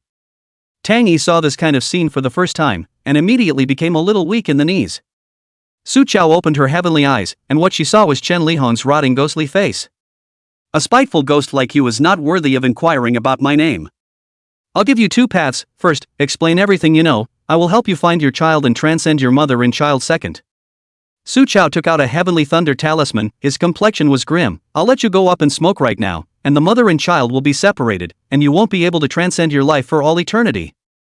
"No. Don't." Chen Lihong was horrified. She had seen Su Chao's ability and knew that it was as easy as a slap in the face for this seemingly weak little girl in front of her to destroy herself. "I can go up and smoke in ashes, as long as you, master, can transcend my child." Tears of blood dripped from her eyes. "They dug up my child and made it suffer, forcing me to kill Shin Xiujin." Su Chao's eyes became stern. "Who are they?" "I don't recognize them, but I've seen them before." "Master, you can come and see for yourself." Right now, Chen Lihong was attached to Little Hair, so as long as Su Chao was psychic with her and split a part of her spiritual sense into Little Hair, she would be able to use Little Hair's physical body as a container and share Chen Lihong's memories. Naturally, it will also be able to see the people who are trying to harm Shin Xiujin. Su Chao pinched a detachment resolution, closed his eyes, and his spiritual sense went out of his body, entering Xiao Mao's body. Just at the moment Su Chao's spiritual sense entered his body, the lights in the ward suddenly flickered non-stop, a gloomy wind raged, and the temperature plummeted. "Ha ha ha ha ha." Chen Lihong arrogantly laughed. "Stinky girl, hard contact, I'm not your opponent. But now that your spiritual sense is out of your body and your physical body is still outside, you're dead." Shen Xiujin's face changed slightly. Only to see Chen Lihong wave her hand violently, the table next to her rose up in the air and smashed hard towards Su Chao's physical body. He was about to move when he realized that the table stopped just a few centimeters in front of Su Chao. Su Chao, who had originally closed her eyes, abruptly opened them, and the table was slammed into the wall with an even harder force, breaking apart. Su Chao hooked her lips and looked at Chen Lihong's terrified and twisted ghostly face. "Since you want your soul to fly away, then I'll fulfill you." Chapter 40, The Human Heart. Chen Lihong was incredulous. "You aren't out of your spiritual sense. How could?" Su Chao said in a cold and disdainful voice, "Into a ghostly body like yours, I can't even use a tenth of my spiritual sense." Ordinary Zuanjutsu masters could reach the point where they could manipulate their spiritual awareness away from their bodies through cultivation, which was already a very small number. And once the spirit is out of the body, the physical body becomes an offline puppet. But Sojo is an exception. She was the genius of the Xian sect who had come out of nowhere, and for thousands of years, apart from her old ancestor, she was the only one who could manage to separate her spiritual consciousness, with part of it going out of her body and part of it staying inside her body. Wanting to lure my spiritual consciousness out of my body and then destroy my physical body is quite a good dream. Say goodbye to your ghost life. Su Chao recited an incantation under his breath, and the 5 thunder talisman in his hand transformed into a ray of light and was about to slash towards Chen Lihong. "No. Don't." Chen Lihong finally saw the horror of Su Chao. She struggled frantically on the bed, trying her best to break out of Xiao Mao's flesh, but she was firmly locked by the soul-suppressing lamp that was lit at the head of the bed. She was in agony and let out a fearful, mournful scream. Just at this moment, a black gas from the ceiling vents drilled in, rushed straight to the hospital bed by Chen Lihong, possessed small hair, wrapped her in a mass, actually blocked Su Chao split over the 5 lightning talisman. The candle flames on either side of the bed, which had been burning quietly, suddenly shook themselves without wind, as if they could go out at any moment. Su Chao's eyes were bitter. Someone was fighting her. She didn't even return her head, and in a hushed voice, she ordered the people behind her, "You guys get out first." The moment the words fell, the door to the hospital room opened in response, and an invisible force directly pushed Shin Xiujin and Tang Yi out of the door. Bang! The door to the room closed heavily in front of Shin Xiujin's eyes. Through the glass window on the door, he stared on Su Chao's petite and pale back, and could almost feel the austere murderous aura she gave off. Shin Xiujin frowned in a faintly invisible manner. 5 minutes later.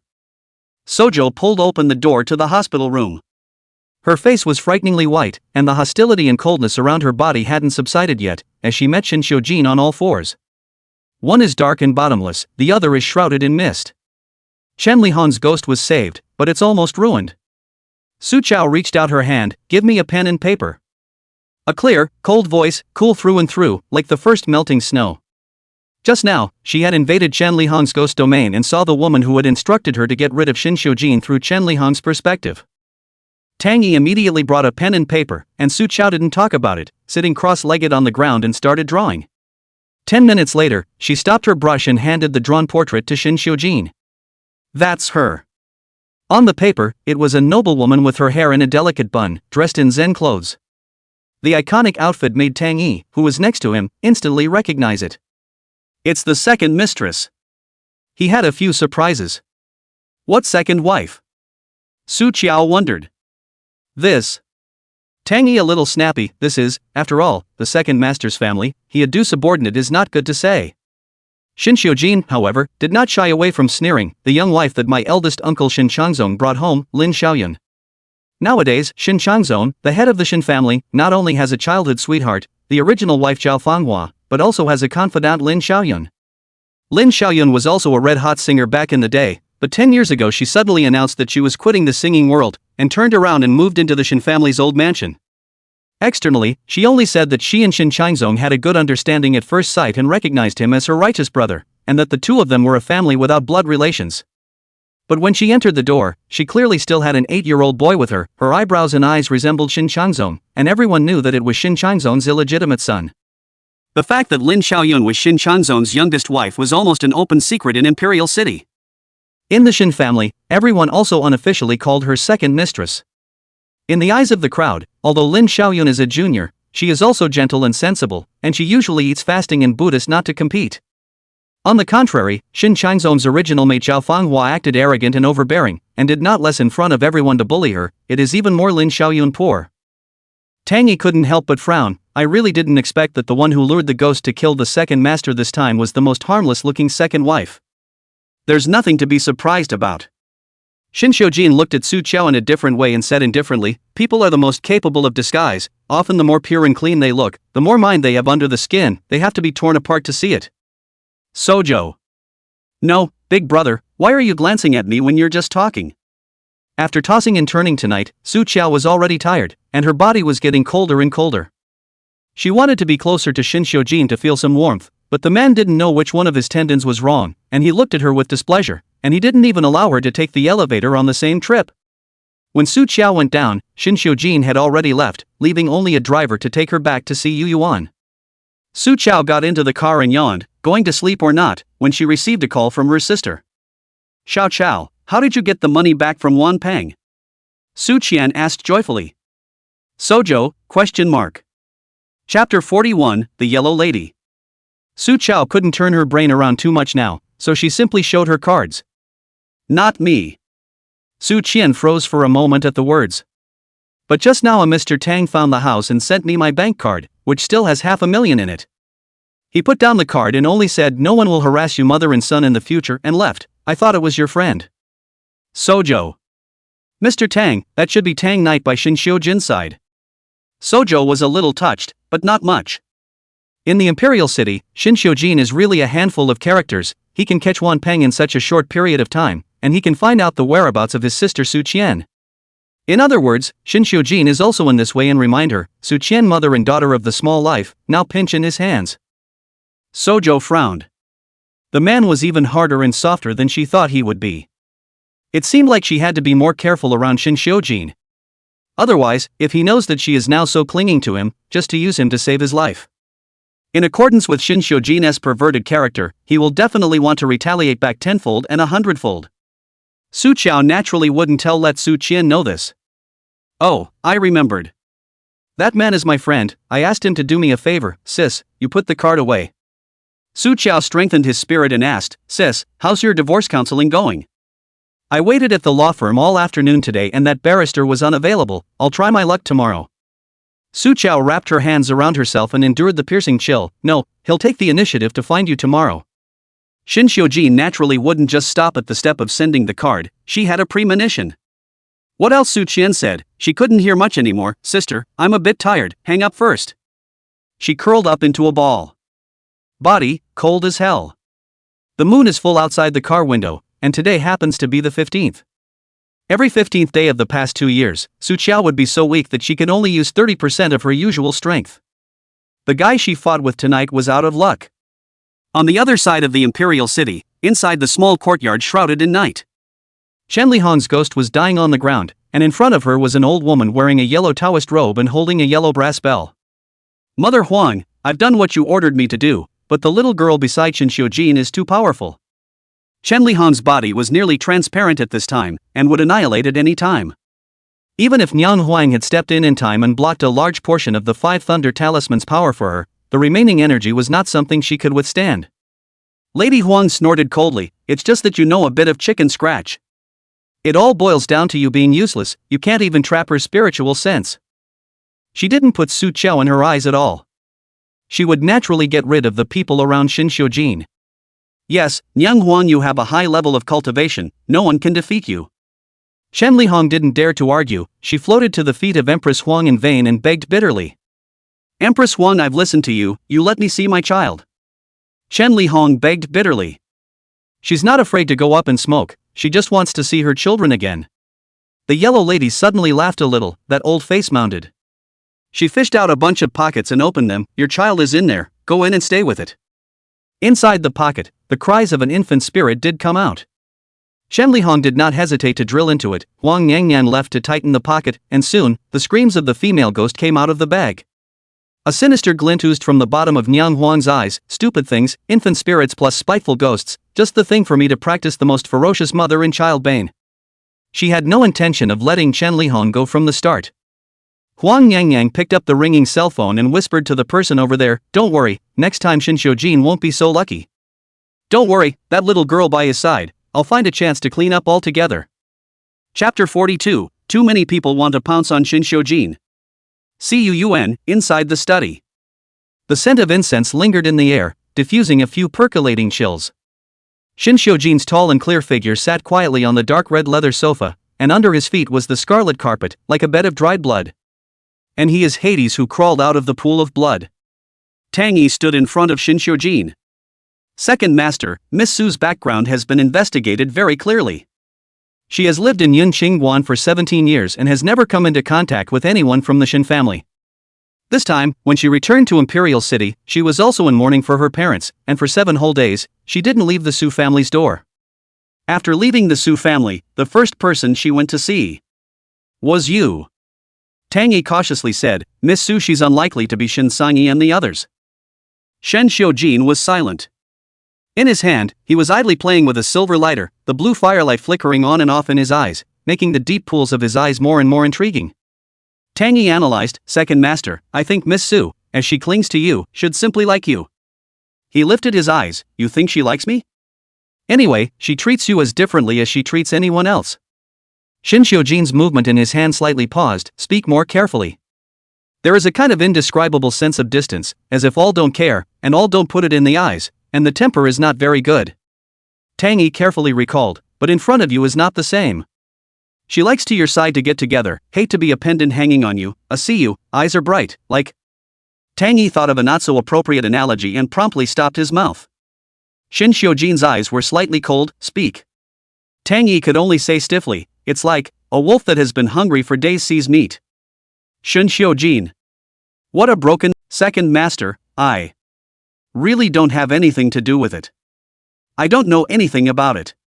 Shin Xiujin ignored it and walked forward, his hand on the side of Su Qiao's neck. It was indeed cold, she was as cold as a block of ice, but there was still a faint pulse. He was about to withdraw his hand, ready to ask the butler to call a doctor, when he was tightly grabbed by Su Qiao. Don't go. She was so weak that she couldn't even open her eyes, but she knew who he was, Shin Xiujin. Don't go. Please, don't leave me behind. There were tear stains seeping out of the corners of Su Qiao's eyes, and she was physically hard as hell. And Shin Xiujin is the only antidote. Shin Xiujin glanced at the pair of small hands that had a death grip on him. It's like the last straw, the last bit of hope that a dying person grabs. Some memories that are so old that they're collecting dust and yellowing come out of nowhere. Shin-Shyo-jin, hug me. Su Chao cried out in a mute voice, her tone so soft that it was like a prayer and like a pet. Everyone around them went quiet, just wanting to be turned into air on the spot. However, the next scene was more than enough to almost make their jaws drop in shock. The second master, who was a stranger to his own family and had thrown out an unknown number of women, actually did bend over and pick up the little woman in the car. And instead of throwing it straight into the fountain pool, it strides into the main building. Tang Yi revealed a pleased smile. That's right, the iron tree of the second master is really going to blossom. Ka Ching. Not far away, Xiao Deluxe, who had just walked in to try to find Shin-Shyo-jin to discuss something, pulled out his cell phone and took a wild shot at Shin-Shyo-jin's back. Boy! There's something about this little diva. He could actually see Shin carrying a woman into his room in his lifetime. There are melons to eat together. Xiao Deluxe excitedly backhanded the set of photos to his own brother, Xiao Shiyen. Xiao Delu, brother, Shin has a woman, brought home to spend the night. The little girl is so pretty, she's like a little fairy daughter. Normally, Xiao Xian usually ignored his messages, but this set of photos was dumped out, and Xiao Xian replied after a 2-minute interval. Xiao Shiyen, the picture is well p. These years, not to mention the fairy, demon girl, devil girl, gold-worshipping girl. Pounced on Shin-Shyo-jin, what type there is not. The ones he threw out could go halfway around the imperial city. Chapter 43, Teased by a Little Girl. The one thing that Xiao Deluxe can't suffer in this life is aggravation. He retreated into his car then, and a transatlantic phone call was made. The Xiao Shiyen on the other end was originally going to hang up, but his hand was a little faster and clicked into answer. Xiao Deluxe outputted a flurry of words, brother, that little girl is called Su Chao, and brother Shin really brought her back to see you garden. If I want to lie to you, I won't be able to get a wife. Xiao Shiyen. It's still a poisonous oath. But he was uninterested. Hang on. Wait a minute, brother. Xiao Yao heard something wrong, are you catching a cold? Xiao Shiyen glanced at the cold medicine handed by his assistant in front of him and reached out to take it. After swallowing, he took another sip of water before speaking, no. Xiao Deluxe didn't believe that his own brother would lie to him at all, and grunted at that time, I knew that little girl Su Chao was fooling me, and she also gave me a fortune-telling, telling me that you were sick for the past 2 days, and that you couldn't make a decision blindly, and that it would hurt your fortune. I almost believed her. Miles away, Xiao Xian held up the gold-framed glasses on the bridge of his nose, the pair of beautiful yet stern eyes behind the lenses narrowing gently. She told you that? Right. The little girl looks so godly, I didn't realize that Shin is good at this ugh. Xiao Shiyen didn't bother to listen to his nonsense and hung up directly. His physical condition, too, is confidential information of the consortium. There will be no third person who knows about it, except for the assistants and personal doctors around. That little girl beside Shin-Shyo-jin is something. Xiao Xiyen closed the document in his hand, raised his eyes, and spoke thoughtfully, the investment program passed in the morning is temporarily voided, and all of them are revalued. Inside the guest room. Shin-Shyo-jin was lying on the bed with Su Chao hanging over him. He inhaled softly with patience, Su Chao, stop it right there. He had just carried the man into the room, ready to put him on the bed and leave.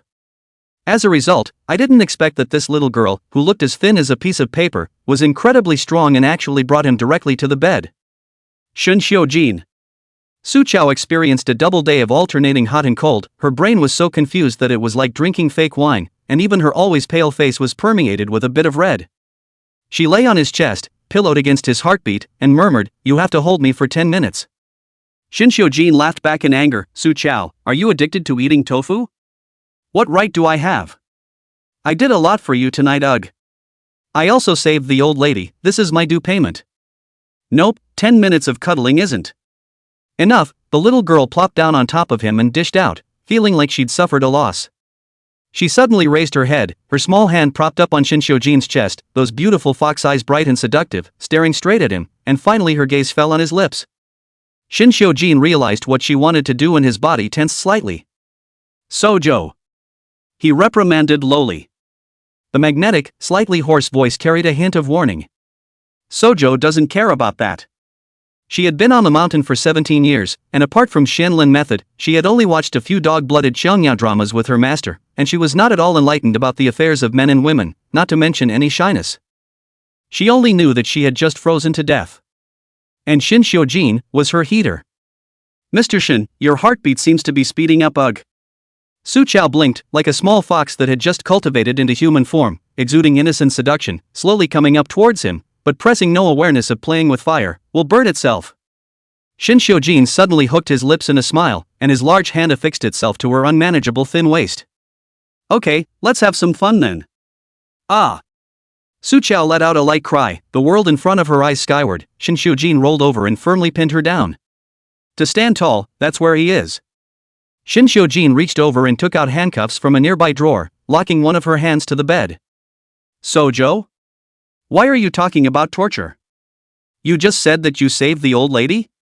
Shin Xiujin's dark eyes stared straight at her. Speak clearly. Su Chao could feel that after sticking to Shin Xiujin for so long, her originally weak body had regained a small half of her strength. She curled her eyes cozily, not at all trying to resist. I lured Chen Lihong out again, not only to find out who was behind the attempt to harm you, but I also wanted to dig out the person who used the baby spirit to manipulate the female ghost. It should be the same one as the one who put the vicious spells on the old lady. Because these vicious spells are all forbidden by the Shinmen, not many people know them. I incidentally broke the fierce fury she planted on the old lady. Su Chao smiled. Mr. Shin, the old lady should be discharged tomorrow. Are you happy? Shin Xiujin doesn't eat pie, and has always pursued seeing is believing. Wait until tomorrow. Su Chao followed the temptation. Mr. Shin, if the old lady is better tomorrow, can I ask you for a reward? Shin Xiujin squinted at her. Hugging Shin Xiujin for 10 minutes would restore a small half of her spiritual awareness, and kissing her for 2 minutes would allow her to completely recover. The little girl did not know how to be shy at all, and Baba came to his ear. Can I kiss you? Ouch. Before Su Chao finished speaking, Shin Xiujin first pressed her head directly back into the pillow. Cuff yourself all night and sober up. He threw this down coldly and turned to walk away. After living for more than 20 years, being chased by a little girl and playing a hooligan. It's embarrassing to talk about it. Even more humiliating is... Shin Xiujin closed his eyes, and could clearly feel the restlessness that was running through his body. He was actually ruffled by that little girl, ruffled.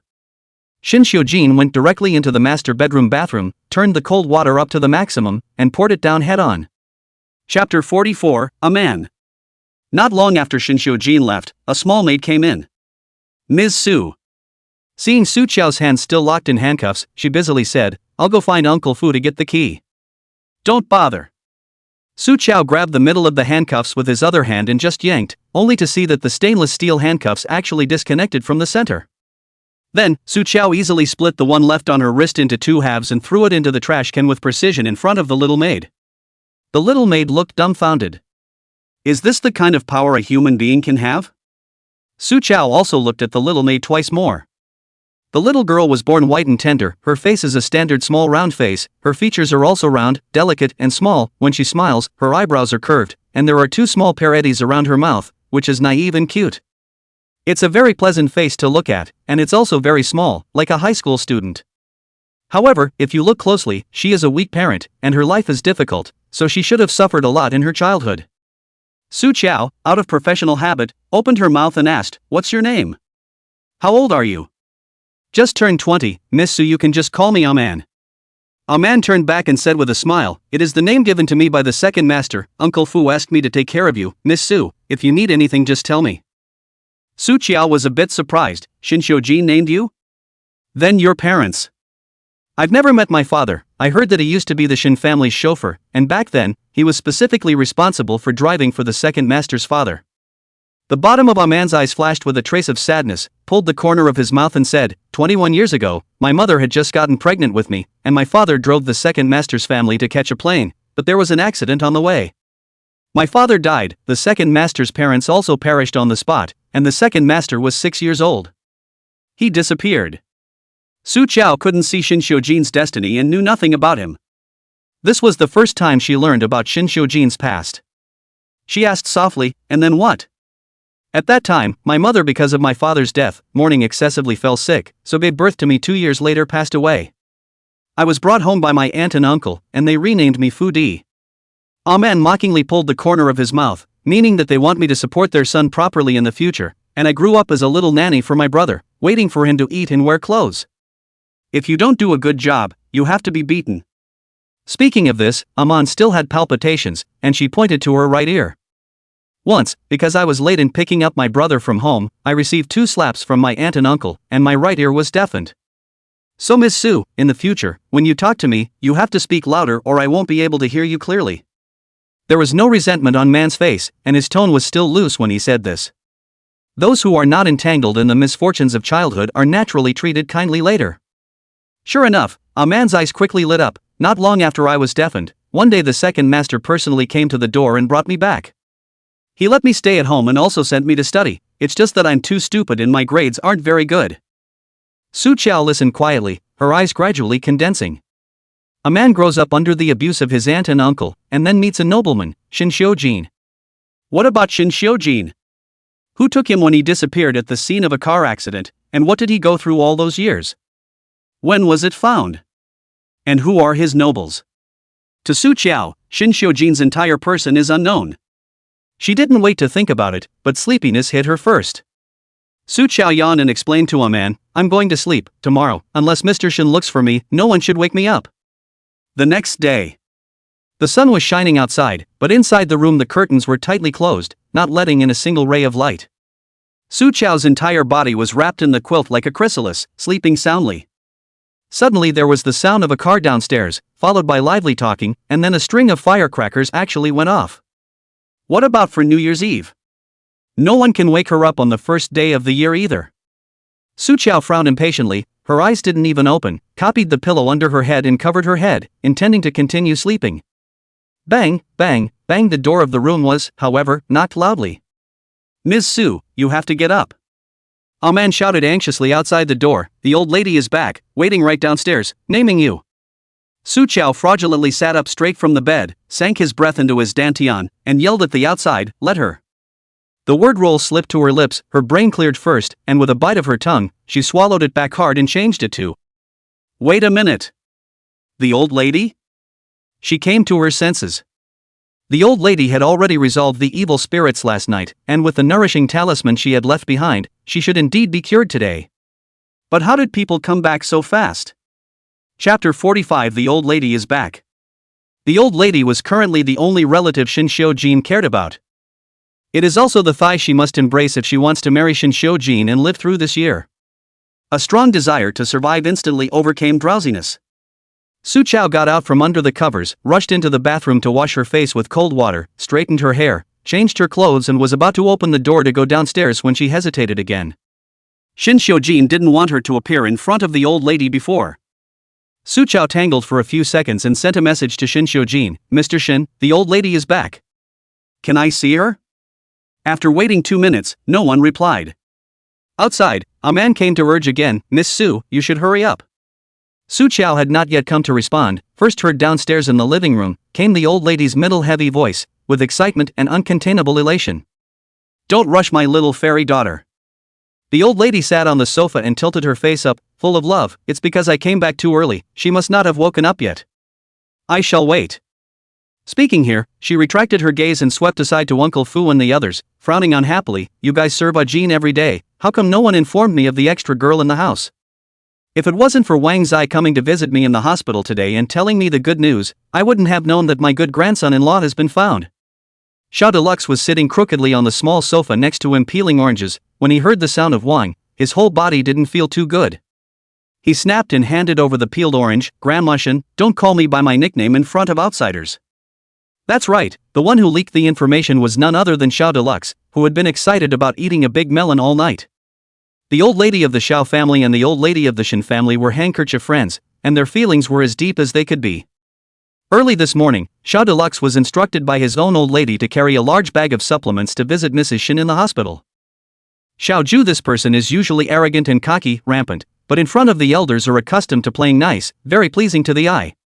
Xiao Delusion originally thought, from the old lady's side of the set of words, to inquire about his brother Shin's side of the little fairy of the god chatter is actually what is the origin of? As a result, I didn't realize that he had sent information to the old lady in reverse. The old lady asked Su Chao carefully what she looked like, and she was in the spirit of the moment looking like a fairy daughter, with a signature red mole under the corner of her eye. That's the granddaughter-in-law she's been longing for. Learning that her precious granddaughter-in-law was living in the Siyu garden, old Mrs. Shin immediately came back without stopping to kill. Inside the room, Su Qiao couldn't wait for Shin Xiujin's reply. She simply fished a long silk scarf out of her closet and wrapped her head and most of her face tightly, and fished out a pair of sunglasses and put them on, so she went downstairs fully armed. In this way she had seen the old lady, but not quite. Neither side is offended. But Xiao delusion that position was the first to see Su Qiao downstairs, on the spot by her modeling thunder mouthful of tea sprayed out. What the hell? Fairy daughter, are you disfigured? The old lady looked back and was also a little confused. What is this all about? The old lady greeted her with her crutches, brainstorming a big drama, nervous as hell. Baby, tell grandma, are those warblers around Ajin jealous of you, ruining your face? Sojo. It's great. Old people have great imaginations. But Shin Xiujin, that uncertain and ill-tempered king of the living hell, actually has a woman who can look at him? When the old lady saw Su Qiao not saying anything, she thought she had guessed correctly, and her eyes were full of heartache at that time. Don't be afraid, Grandma will take revenge for you. You tell Grandma who did it. I'll immediately send someone to paint her whole family with big flowery faces and throw them to Africa to dig for coal. The old lady pulled Su Qiao's hand, trenchant. Baby granddaughter-in-law, don't worry, Grandma has plenty of money. No matter what your face turns into, Grandma can find the best doctor to fix it for you. Even if the repair is not good, you are still the most beautiful little fairy daughter in Grandma's eyes. Su Qiao could tell that this old lady really liked her. She was a little flattered and more than a little overwhelmed with embarrassment. No one has ever treated her like this. Here, show Grandma. The old lady went up to her hand and was about to take off Su Qiao's sunglasses and headscarf. Chapter 46, Direct Marriage. Su Qiao tilted her head back and ducked. Grandma, it's better to wait for Mr. Shin to come before. Before she could finish her words of refusal, she was suddenly tugged by the arm, pulled backward, and her whole body fell into a familiar warm embrace. Su Qiao turned around and saw Shin Xiujin's angular side face through the sunglasses, which were like a natural black and white filter, lining Shin Xiujin's already handsome to the extreme silhouette, as if he were a god in heaven. Su Qiao leaned into his arms, only to feel her body warmed up, and her sleep-deprived weariness instantly disappeared. The fox eyes hidden beneath the sunglasses narrowed cozily and gently. Ooh, oh, so cozy, wanna cuddle and sleep. Shin Xiujin swept his eyes at the little woman who was obediently leaning into his arms to take advantage of him. The corners of his mouth twitched slightly, and he didn't move as he pushed the person away a bit. He looked to the old woman in front of him. Grandma, why didn't you say anything in advance when you were discharged from the hospital? The words were addressed to the old lady, but the murderous aura swept to Xiao Deluxe, who was trying to hide on the side. Xiao Deluxe looked at the sky and pretended to be innocent. The old lady grunted, don't you scare Wang Zai, I was the one who told him to keep quiet and bring me here directly.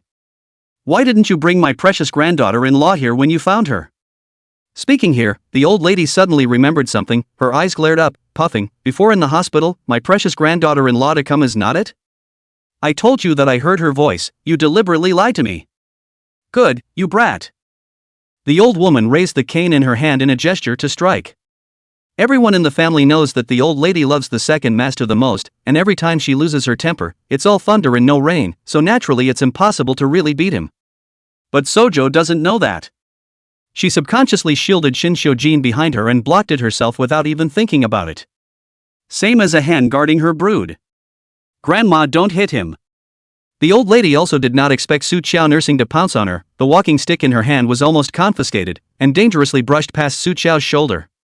She glared with some annoyance at Shin Xiujin, who was standing idly behind Su Qiao. You don't know how to block it either. Shin Xiujin's hand was stuck in his pants pocket, his demeanor was loose and lazy, and he had already seen through everything. You can't afford to fight.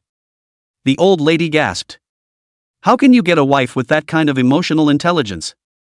She really wanted to give this unenlightened grandson a stick. Grandma, don't hit him. Su Qiao firmly protected Shin Xiujin, righteously saying, it's all my fault. Ooh, what a good girl. Sure enough, it was the little fairy she had her eye on. The old lady's eyes glistened with tears, touched and heartbroken. Well, don't fight, come, let Grandma see how your face really is. Su Qiao didn't know how to react and looked up to see Shin Xiujin beside her. Mr. Shin. The big dark sunglasses covered half of her face, and Shin Xiujin could almost see the innocent look of her eyes behind the sunglasses. He faded, don't move. She then obeyed, and let him remove her sunglasses and bandana in one piece. A small face with snow-white complexion and colorful and delicate features was exposed a little bit in front of people. Amazement flashed under Xiao Delu's eyes as he whistled approvingly, "Belle. Beauty. Other than that, face, it's really stunning." The old lady was even more satisfied. "My precious granddaughter-in-law and Ajin standing together are truly a match made in heaven. In that case, you two should go get your license today. Don't even bother with the engagement party, just get married." Yeah. Su Chao, of course, couldn't wait. The old woman was simply a stepping stone on her way to saving her life. She couldn't help but make her way over to the old lady. Shin Xiujin's hand reached out, grabbed Su Chao by the collar and carried her back. "Grandma, my Shin Xiujin's wife, of course she wants the best. None of the processes that should be there can be left behind. You don't want to aggravate your little fairy either, do you?" The words were impeccable. What is said is also. The old lady felt very reasonable. She pulled Su Chao's hand, smiling broadly. "That's fine, good granddaughter-in-law, let's talk about the engagement first." Su Chao was pulled away by the old lady in such a confused manner. She turned back to look at Shin Xiujin, but was forced to break her head back by the old lady. "Leave him alone. That big straight guy of his hasn't even been in love, how would he know about that? Grandma's in charge." Shin Xiujin. Chapter 47, Shin Xiujin's Past. After the old lady took Su Chao away, Shin Xiujin felt out the cigarette case in his pocket and shook out one, biting it at the corner of his mouth. He looked down and lit his cigarette. The silver lighter, the spinning wheel rubbing, the flames lining his brow with a knife-like, bottomless color. Xiao Deluxe's expression straightened up a bit. "Brother Shin, you really want to marry this little goddess?" Shin Xiujin said lightly, just coaxing the old lady to be happy. Xiao Delusion thought about it. "This Su Chao indeed doesn't deserve you, Brother Shin. Let's not talk about how trashy the Su family is. I've carefully checked her information. This woman is simply gramming heaven and earth. Brother, you still have to be careful if you keep her around. This little goddess cheating money and sex is light, in case she even grams you." Shin Xiujin sniffed and finally raised his lower eyelids, his demeanor sneering. "Then let's see whether it's me who has a hard life or her who has the ability." "No. Is that the point?" Xiao Deluxe was a bit frantic. "Brother, there are things that one would rather believe than not believe." Shin Xiujin didn't even bother to listen and lifted his foot to go out. Outside the sun was in full force, white and golden and a little shaky. He frowned as the man walked around the porch, answering the phone call from Dawn Knight in passing. "Second Master, the lawyer's side has been arranged, and an appointment has now been made with Su Qian." Shin Xiujin carelessly, "Su Qian, mother and daughter, arrange for someone to keep an eye on them from now on." Understood. Tang Knight had followed Shin Xiujin for so many years, knowing that his own second master wouldn't be so thoughtful and attentive to a woman for no reason, and naturally, he kept it because it was useful. He has always been thin-skinned and cold-blooded, never trusting the human heart. The only way to pinpoint the other side of the soft underbelly, unweigh and give, an honor and a destruction of the destruction of. This is Shin Xiujin to treat people. Inside the garden gazebo. "Baby granddaughter-in-law, your name is Su Chao." "Which Chao? The old lady pulled Su Chao to sit on the swing to sunbathe and asked with a smile. She identified Su Chao as her granddaughter-in-law. "The Zhou of the South has a Zhou tree." Su Chao responded obediently. Obviously sitting in the sun, but she could not feel the temperature at all, sleepy and cold. She could only force herself to smile at the old lady. "What a good name." The old lady scrutinized Su Chao. The more she looked at her, the more satisfied she was. "When I arrange to pick a good day, I'll personally go to your door to propose marriage to your parents." "No need to bother." Su Chao said very calmly, "My parents are both dead, and I only have an older sister at home, but she's recently in the process of getting a divorce and is busy. My marriage, I can make my own decisions." The old lady choked and looked at Su Chao with even more heartache at that time. Poor kid, must have suffered a lot without parents to protect him. Not really, Suzhou thought to himself. The biggest pain in her life happened to be what her parents made her eat, but people are dead, so there's nothing to count. Besides, they hadn't raised her, and she hadn't done her filial duty at her bedside, so it was a clean slate. Suzhou looked away. But these words, naturally, she would not say. What's more, from the old lady's sad and intense look, really let her heartache. "I'm afraid it's not himself." "Grandma, like me, Mr. Shin also has two dead parents, right?" Su Chao steered the topic toward Shin Xiujin. As expected, the old lady was touching her feelings and was really thinking of her precious grandson from Su Chao. Now, since she had already recognized Su Qiao as her granddaughter-in-law in her heart, she naturally would not hide anything about Shin Xiujin from her. Yes. Ajin, he is also a bitter child. The old lady sighed deeply. 21 years ago, he was only 6 years old. On the way to the airport with his parents, he was involved in a cross-country accident, a car full of people died, and he was the only one who disappeared. This is also considered good news. As long as the body is not found, I believe that my good grandson is still alive. I've been looking for him for 14 whole years. Thinking of the scene when she first saw Shin Xiujin after 14 years of separation, the old lady couldn't help but wipe her tears. When I found him, he was in the ring with a black boxer, covered in blood. At that time Shin Xiujin was like a killing crazy beast, eyes full of blood, through the bones of the ruthlessness, look at the heart of the chill. When the person was cleaned up, was brought to me, I saw him that all the injuries, at that time the heart is going to break. The old lady said, couldn't help but feel sad, took the handkerchief handed by Su Qiao touch to dry his tears, slowed down before continuing. Later I realized that back then, Ajin he was blown up in that car accident and lost all of what he was before he was 6 years old. He forgot who he was and couldn't remember why he left the scene at that time. A small child of only 6 years old, wandering around alone, not meeting a kind person, but bumping into a human trafficker. So, 6-year-old Shin Xiujin was abducted and sold to the mountains, tortured, and finally found the opportunity to run out again on his own. He picked up food in the garbage, grabbed things with wild dogs, and lived by the instinct of survival. Chapter 48, Who blessed him? The old lady choked. Later, when Ajin he stole something to eat, he was caught by a few gangsters. They saw that he was ruthless enough and young enough, so they left him behind, letting him rob, steal, and stab people with knives for them. Further on, they groomed him to earn money with his life in blackboxing. Those unpleasant pasts of Shin Xiujin were spread out one by one in front of Su Qiao. Those 14 years were a living hell for him. His ruthlessness, his cold-bloodedness, and the code for trying to survive hell. She suddenly remembered Shin Xiujin in the car, the words he said to her, everyone's path is chosen by themselves. And Shin Xiujin, who chose to climb out of hell. Xiao Qiao. The old lady held Su Qiao's hand, gripping it tightly. She pleaded in a low voice, no matter what others say about my family Ajin, but you believe grandma, he is not bad by nature. Otherwise he wouldn't have immediately found the driver's daughter. Who was also the man you've seen, after realizing that the driver had desperately tried to protect their family during the explosion. He picked up Aman back, cured her and sent her to school. Jean he's a good boy, it's just that no one has ever treated him well and taken good care of him. Xiao Qiao, I can see that you really like Jean, don't you? He's not made of ice, as long as you're genuinely nice to him, he'll definitely be able to feel it. And I think that he'll definitely like you. Su Qiao lowered her eyes, her thick and slender eyelashes blocking the emotions under her eyes. Can't say what the mood was. She remembered that she had seen a lot of people who came to ask for help during those years in the mountains. Those red-dusted mundanes kneeled devoutly in front of the golden body of the Bodhisattva, kowtowing and mouthing the Bodhisattva's blessing. Shin Xiujin those years. Have you ever asked for anyone's blessing? Has anyone, really, tried to bless him? Grandma, don't worry. She held the old lady's hand back, raised her eyes, and smiled gently. As long as there is me by Mr. Shin's side for a day, I will definitely protect him well, and won't let him get hurt. You can trust me, no one wants him to live well more than I do. Not far behind them, Shin Xiujin's long and cool figure was leaning on a Roman column, with a wantonly loose posture, and his long, bony, cold white fingers were casually fiddling with the lighter. Su Qiao's words fell into his ears word for word.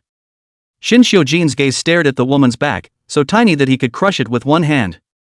But all day long his mouth is either shouting to protect him or defeat him. Sojo, if you're faking it, you better fake it till you make it. Click the lighter caps the ghostly blue flame. Shin Xiujin lowered his eyes, withdrew his gaze, and turned to walk away. At the same time he turned around, Su Qiao looked back and only saw Shin Xiujin's tall and cool back. The wind lifted the hem of the black coat, the man's figure looked cold and lonely, full of sunlight could not be tainted by half. Grandma. Su Qiao retracted her eyes and looked at the old lady in front of her, her complexion serious for a few moments. Can you let me see the copper coins on your feet? The old lady froze. Did you tie the copper on my feet? Yes, it's a custom in my old country to pray for the peace of the elderly. Su Qiao casually lied. The person has squatted down, rolled up the old lady's pants leg, only to see that the copper money has completely turned black. An imperceptible glint flashed under Su Qiao's eyes, and she went up to her hand and took off the copper coins. Well, you'll be safe and healthy from now on, Grandma. She smiled a good, deceptive smile. Good boy. The old lady was so happy that she suddenly remembered something. The day after tomorrow was Ajin's uncle's birthday banquet. In previous years, Ajin went alone, and sometimes he couldn't eat 2 bites of the meal before he could get into a fight. This year, you accompany him. Me? Su Chao couldn't decide, but Mr. Shin he may not agree. He dares to disagree. Grandma, I'll make the call, and you'll accompany him. The old lady clapped her hands on the decision, and Su Chao naturally had no problem with it. All at your service. After all, she also wanted to meet that second mistress, as well as the metaphysical scum around her who helped attract ghosts and kill people. Chapter 49 Crisis. Outside the gate, a black Maybach was parked there. Tang Yi was standing right by the car door, and when he saw Shin Xiujin's figure, he immediately pulled the car door open. Mr. Shen. A soft but clear voice trailed up from behind. Shin Xiujin's step slightly paused, and when he turned around, he saw Su Chao's figure trotting towards him. A smile rippled across her small, delicate, pale face in the sunlight, a brilliant mess. Shin Xiujin's dark eyes narrowed shallowly. The man had come to heal. She smiled. Mr. Shin, are you going out? Can you give me a ride somewhere? This is using him as a chauffeur. Can't. Shin Xiujin spat out words with thin lips and turned around. Su Chao knew his temperament and was not angry, cheekily following the car. Then drop me off at the bus stop. Assistant Tang, you stop the bus later, I'll take the bus to City South Antique Street myself. Tang Yi didn't dare to agree immediately. Peering at the deep, handsome face of his second master in the rearview mirror, he saw that he didn't care and knew that he was acquiescing. Tang Yi then smiled. Okay. He asked one more time, Ms. Su, what are you doing on Antique Street? Su Chao spoke briskly, let's see if we can find a treasure with aura, and make a good-looking body protector for Mr. Shin. Shin Xiujin, who was flipping through his cell phone next to him, slightly paused with his long fingers. He finally looked at her. What are you getting for it? She was so poor she had to hitchhike with him. Su Chao hadn't worried about money, she had confidence in. Shin Xiujin coldly threw down this sentence, lifted his foot and kicked the door of the car that had been deformed by the impact, and directly got out of the car. 7 or 8 cars outside surrounded him. The door of one of the luxury cars opened, and the man who came down from the back seat was in his early 30s, with good looks and a costly business formal dress. It was none other than his great-uncle Shin Changzong's eldest son Shin Sangi. The man's aura was extremely competent and sophisticated, and at this moment, his face was full of anger, staring at Shin Xiujin with gloomy and vicious eyes that were eager to tear him apart. Shin Xiujin, you've stretched your hand out long enough. Xiqing Economic Development Zone, from the project finalized when Shin Sangi stared, said that the 2 years of hard work is not too much. He took great pains to enlist funds, up and down the point, the immediate future will be accomplished, as long as the future waiting for a steady flow of funds back, and from then on his position in the Shin family group can be more solid. But at this juncture, Shin Xiujin suddenly intervened, stared with his cooperation with a few bosses to abandon the shares, overnight family fled the country, not to mention, the most tragic or with him the longest Lu Shoyuan. Shin Sangi played with a few government executives in the business club last night, and this morning he was soaking in the hot soup and listening to the ladies sing, when suddenly the manager knocked on the door, saying that someone had sent him a gift. Carrying in is a large box, the packaging is festive and red. Shin Sangi only thought it was a new trick played by the lady in the club. He stepped forward and opened the lid, when his face changed. What was inside was Lu Shoyuan, who had his arms and legs broken and was covered in blood, with only one breath left hanging. It is Shin Xiujin. After saying this, the person's eyes rolled white and completely fainted. Chapter 50, People are much scarier than ghosts. Shin Sangi's blood rushed straight to his head at that time, leading his men to kill directly. Shin Xiujin hooked his lips and walked slowly to Shin Sangi. To say that the hand is long, who is better than you, Mr. Shin? Shin Xiujin laughed lightly in a loose manner, not a trace of temperature in the bottom of his eyes. Sending someone to kill me, there is a second time if you can't do it once. What are you babbling about? Shin Sangi of course denied it. He coldly stared at Shin Xiujin as if he was looking at some trash. There are plenty of people in the entire imperial city who want you, Shin Xiujin, to die, so don't pour dirty water on my head. He thought he had done a good job, and although these assassinations didn't work out, he didn't leave anyone alive. Inside the car, Su Chao stared intently at Shin Sangi. Others cannot see, but she saw clearly through the eyes of the sky. Shin Sangi's shoulder haunted several Yinling. Ordinary if so many Yinling surrounded, would have been sucked dry. Yang qi, yellow muscle, thin bad luck haunting the body. However, Shin Sangi was red-faced and noble. His head and shoulders of the three fires, burning very exuberant, there should be a high point, Shin Sangi surrounded by a circle of Buddha's light to protect the body, though Ling nonetheless cannot do him any harm, but will be increasingly weak, and then drag a while on the soul will fly away from the spirit. No matter how much Shin Sangi despised Shin Xiujin, he had to admit that he still had a few scruples about this madman. That's why he picked the time when Shin Xiujin was unprepared and brought so many people to kill over with great vigor. Shin Sangi coldly let out, Shin Xiujin, if you were sensible, hand over the shares of Shiqing now, and then go with me to Kaodao in front of Chief Lu's hospital room to apologize. Seeing as your parents died early and you have no one to teach you, I can forget about you. Upon hearing the words mom and dad, the aura around Shin Xiujin's body instantly changed.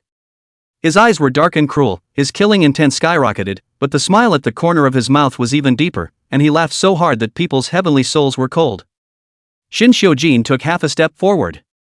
Say that again, let me hear it. Shin Sangi only felt that the man's gloomy gaze in front of him transformed into an invisible hand that strangled his throat. He actually had a sense of cramped suffocation. You. Shin Sangi had just opened his mouth when the sharp pain hit him first. Shin Xiujin violently drew out the fountain pen in his breast pocket and ruthlessly stabbed it into his shoulder, moving so fast that it was too late to react. Let go of Mr. Shin. The bodyguards around Shin Sangi drew their guns in unison. Shin Xiujin wasn't the least bit intimidated. The pen that had been inserted into Shin Sangi's shoulder was pulled out and pressed against the veins in his neck. His eyes reddened and he laughed in a crazy and frenzied manner. Come on, shoot. Inside the car, Su Qiao is laying out her position, trying to figure out how to save him, when the unexpected scene outside the window makes her fall apart a bit. Shin Xiujin is really crazy. She was about to push the door to get out of the car when she suddenly heard the loud sound of an engine and dozens of people wearing black demon masks rushed over on motorcycles, surrounding Shin Sangi's people. Ghost Shadow. Shin Sangi had originally whitened to his face, which was now completely white. Ghost Shadow is the most mysterious organization in the Imperial City. The people inside wear black demon masks, walk like ghosts, never open their mouths, and seem to have no sense of pain, but their hands are ruthless, leaving no survivors. Unexpectedly, the Ghost Shadow was actually Shin Xiujin's person. This group of people under his hand has absolutely no chance of winning against the Ghost Shadow. The situation was instantly reversed. Shin Sangi tried his best to force down his fear and said in a trembling voice, Shin Xiujin, if you dare to kill me, the entire Shin family will not let you go. And what you want, you can't take. Anything in this life. Before he finished speaking, Shin Xiujin violently grabbed one of his hands and pressed it against the car's tailgate, and the pen in his hand directly pierced Shin Sangi's hand. There was blood splattered in his eyes. Shin Xiujin's black eyes were stained with blood, and his smile became more and more demonic and wild. Mention my parents again and I'll send you down to meet them next time. After finishing coldly, he flung his hand and threw Shin Sangi aside like a piece of trash, and the moment he raised his eyes, he saw Su Qiao in the backseat through the glass of the car window. The two men looked at each other in all directions. There was not a trace of temperature in Shin Xiujin's eyes, so cold that it was frightening. At this time, Tang Yi had already transferred someone to open another car, and Shin Xiujin stepped into the car. Su Qiao collected her things, got out of the car and followed quickly. Just after closing the door, the car rushed out. Su Qiao could vaguely still hear the screams, and in an instant, he was left behind. Afraid? Shin Xiujin's violent body has not yet faded, the whole person was shrouded in coldness. His sideways glance at Su Qiao's eyes were so cold that they fell off the ice slag, with a sneer, still. A 20-year-old girl, even if she can exorcise and collect ghosts, so what? People are much scarier than ghosts in this world. Suddenly, the back of his hand was covered with a soft, delicate touch. Su Qiao was a little heartbroken. I'm not afraid, I'm just afraid you'll get hurt. Shin Xiujin's expression stiffened slightly. He lowered his eyes and swept over to see Su Qiao holding his hand, frowning at the wound on his tiger's mouth. Chapter 51, Shin Ershi sends money. Luckily, there was a medical kit right in the car, and Su Qiao carefully cleaned his wounds. Shin Xiujin was too lazy to care about such a small injury, but she gently blew cool air into the wound, coaxing the child, it doesn't hurt anymore. Su Qiao. Shin Xiujin opened his mouth to remind her, just now I used a fountain pen to open 2 holes in my cousin's body. He deserved it. Who let him bully you first? She said so rightfully, even a little angry, and he also said bad things about your parents, also his own uncle and aunt. Don't know how to respect the elders, and don't love his brother. Looking like a man, not doing anything.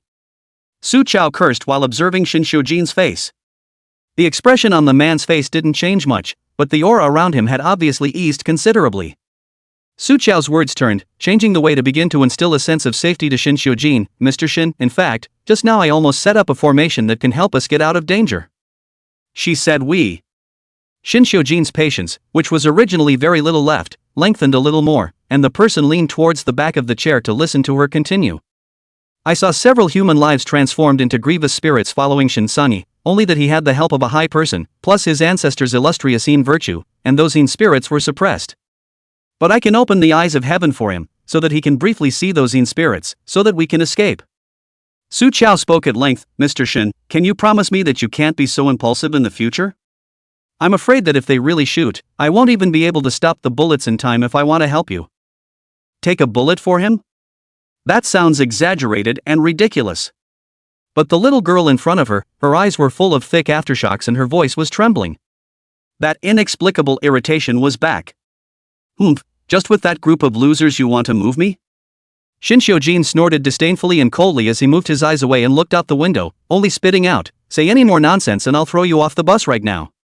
Su Qiao could only swallow the words that came to his mouth.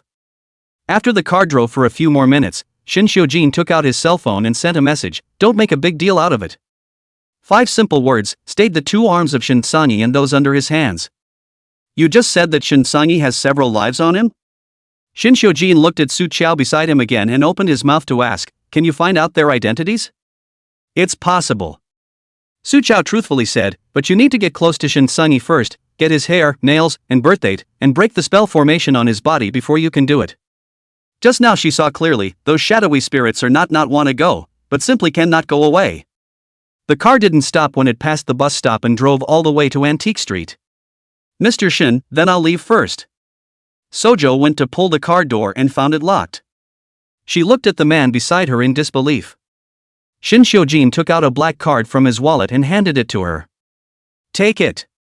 He spat out a sentence stiffly. "I, Shin Xiujin's man, don't have any money to use outside, it's embarrassing to talk about it." Su Qiao didn't expect Shin Xiujin to still have the time to give her money. At that time, her eyebrows opened up and smiled, and she accepted it with alacrity. "Mr. Shin, you're so nice." Taking the opportunity to pounce on him to give him a hug, he was recognized by Shin Xiujin, who coolly warned, "Dare to mooch and try." "Sojo, get off." Shin Xiujin rushed people. "Oh." Su Qiao pushed the door and got out, watching the car leave from the same spot. Shin Xiujin glanced in the rearview mirror at the little girl who was standing still and waving her hand, and the corner of his mouth curved imperceptibly. This scene happened to be captured by Tang Yi in the rearview mirror. He followed with a smile, "Second master, don't you also think Miss Su is kinda cute?" Shin Xiujin's eyelids lifted slightly. "You know me well?" No. I made that up." Tang Yi's back rose at this glance, and he immediately sat upright and focused on driving. This antique street in the south of the city was created hundreds of years ago and has a long history with a wide range of stalls. Many of the owners were yelling at the top of their lungs for customers. Su Qiao just walked in and attracted a lot of attention. She was young and had a good skin, and looked like a rich lady who didn't lack money and ran out to play a fresh game. When a fat sheep is sent to the door, it is natural to lay hands on it and slaughter it. "What do you want to buy, little girl? Come on over and take a look at my place. It's all good stuff. Come see me, pretty girl, I'll give you a bargain." "Girl, it doesn't matter if you buy it or not, come and take a look, there's definitely something you'll be happy with." Su Qiao scanned over in a single glance, looking at it with furrowed brows.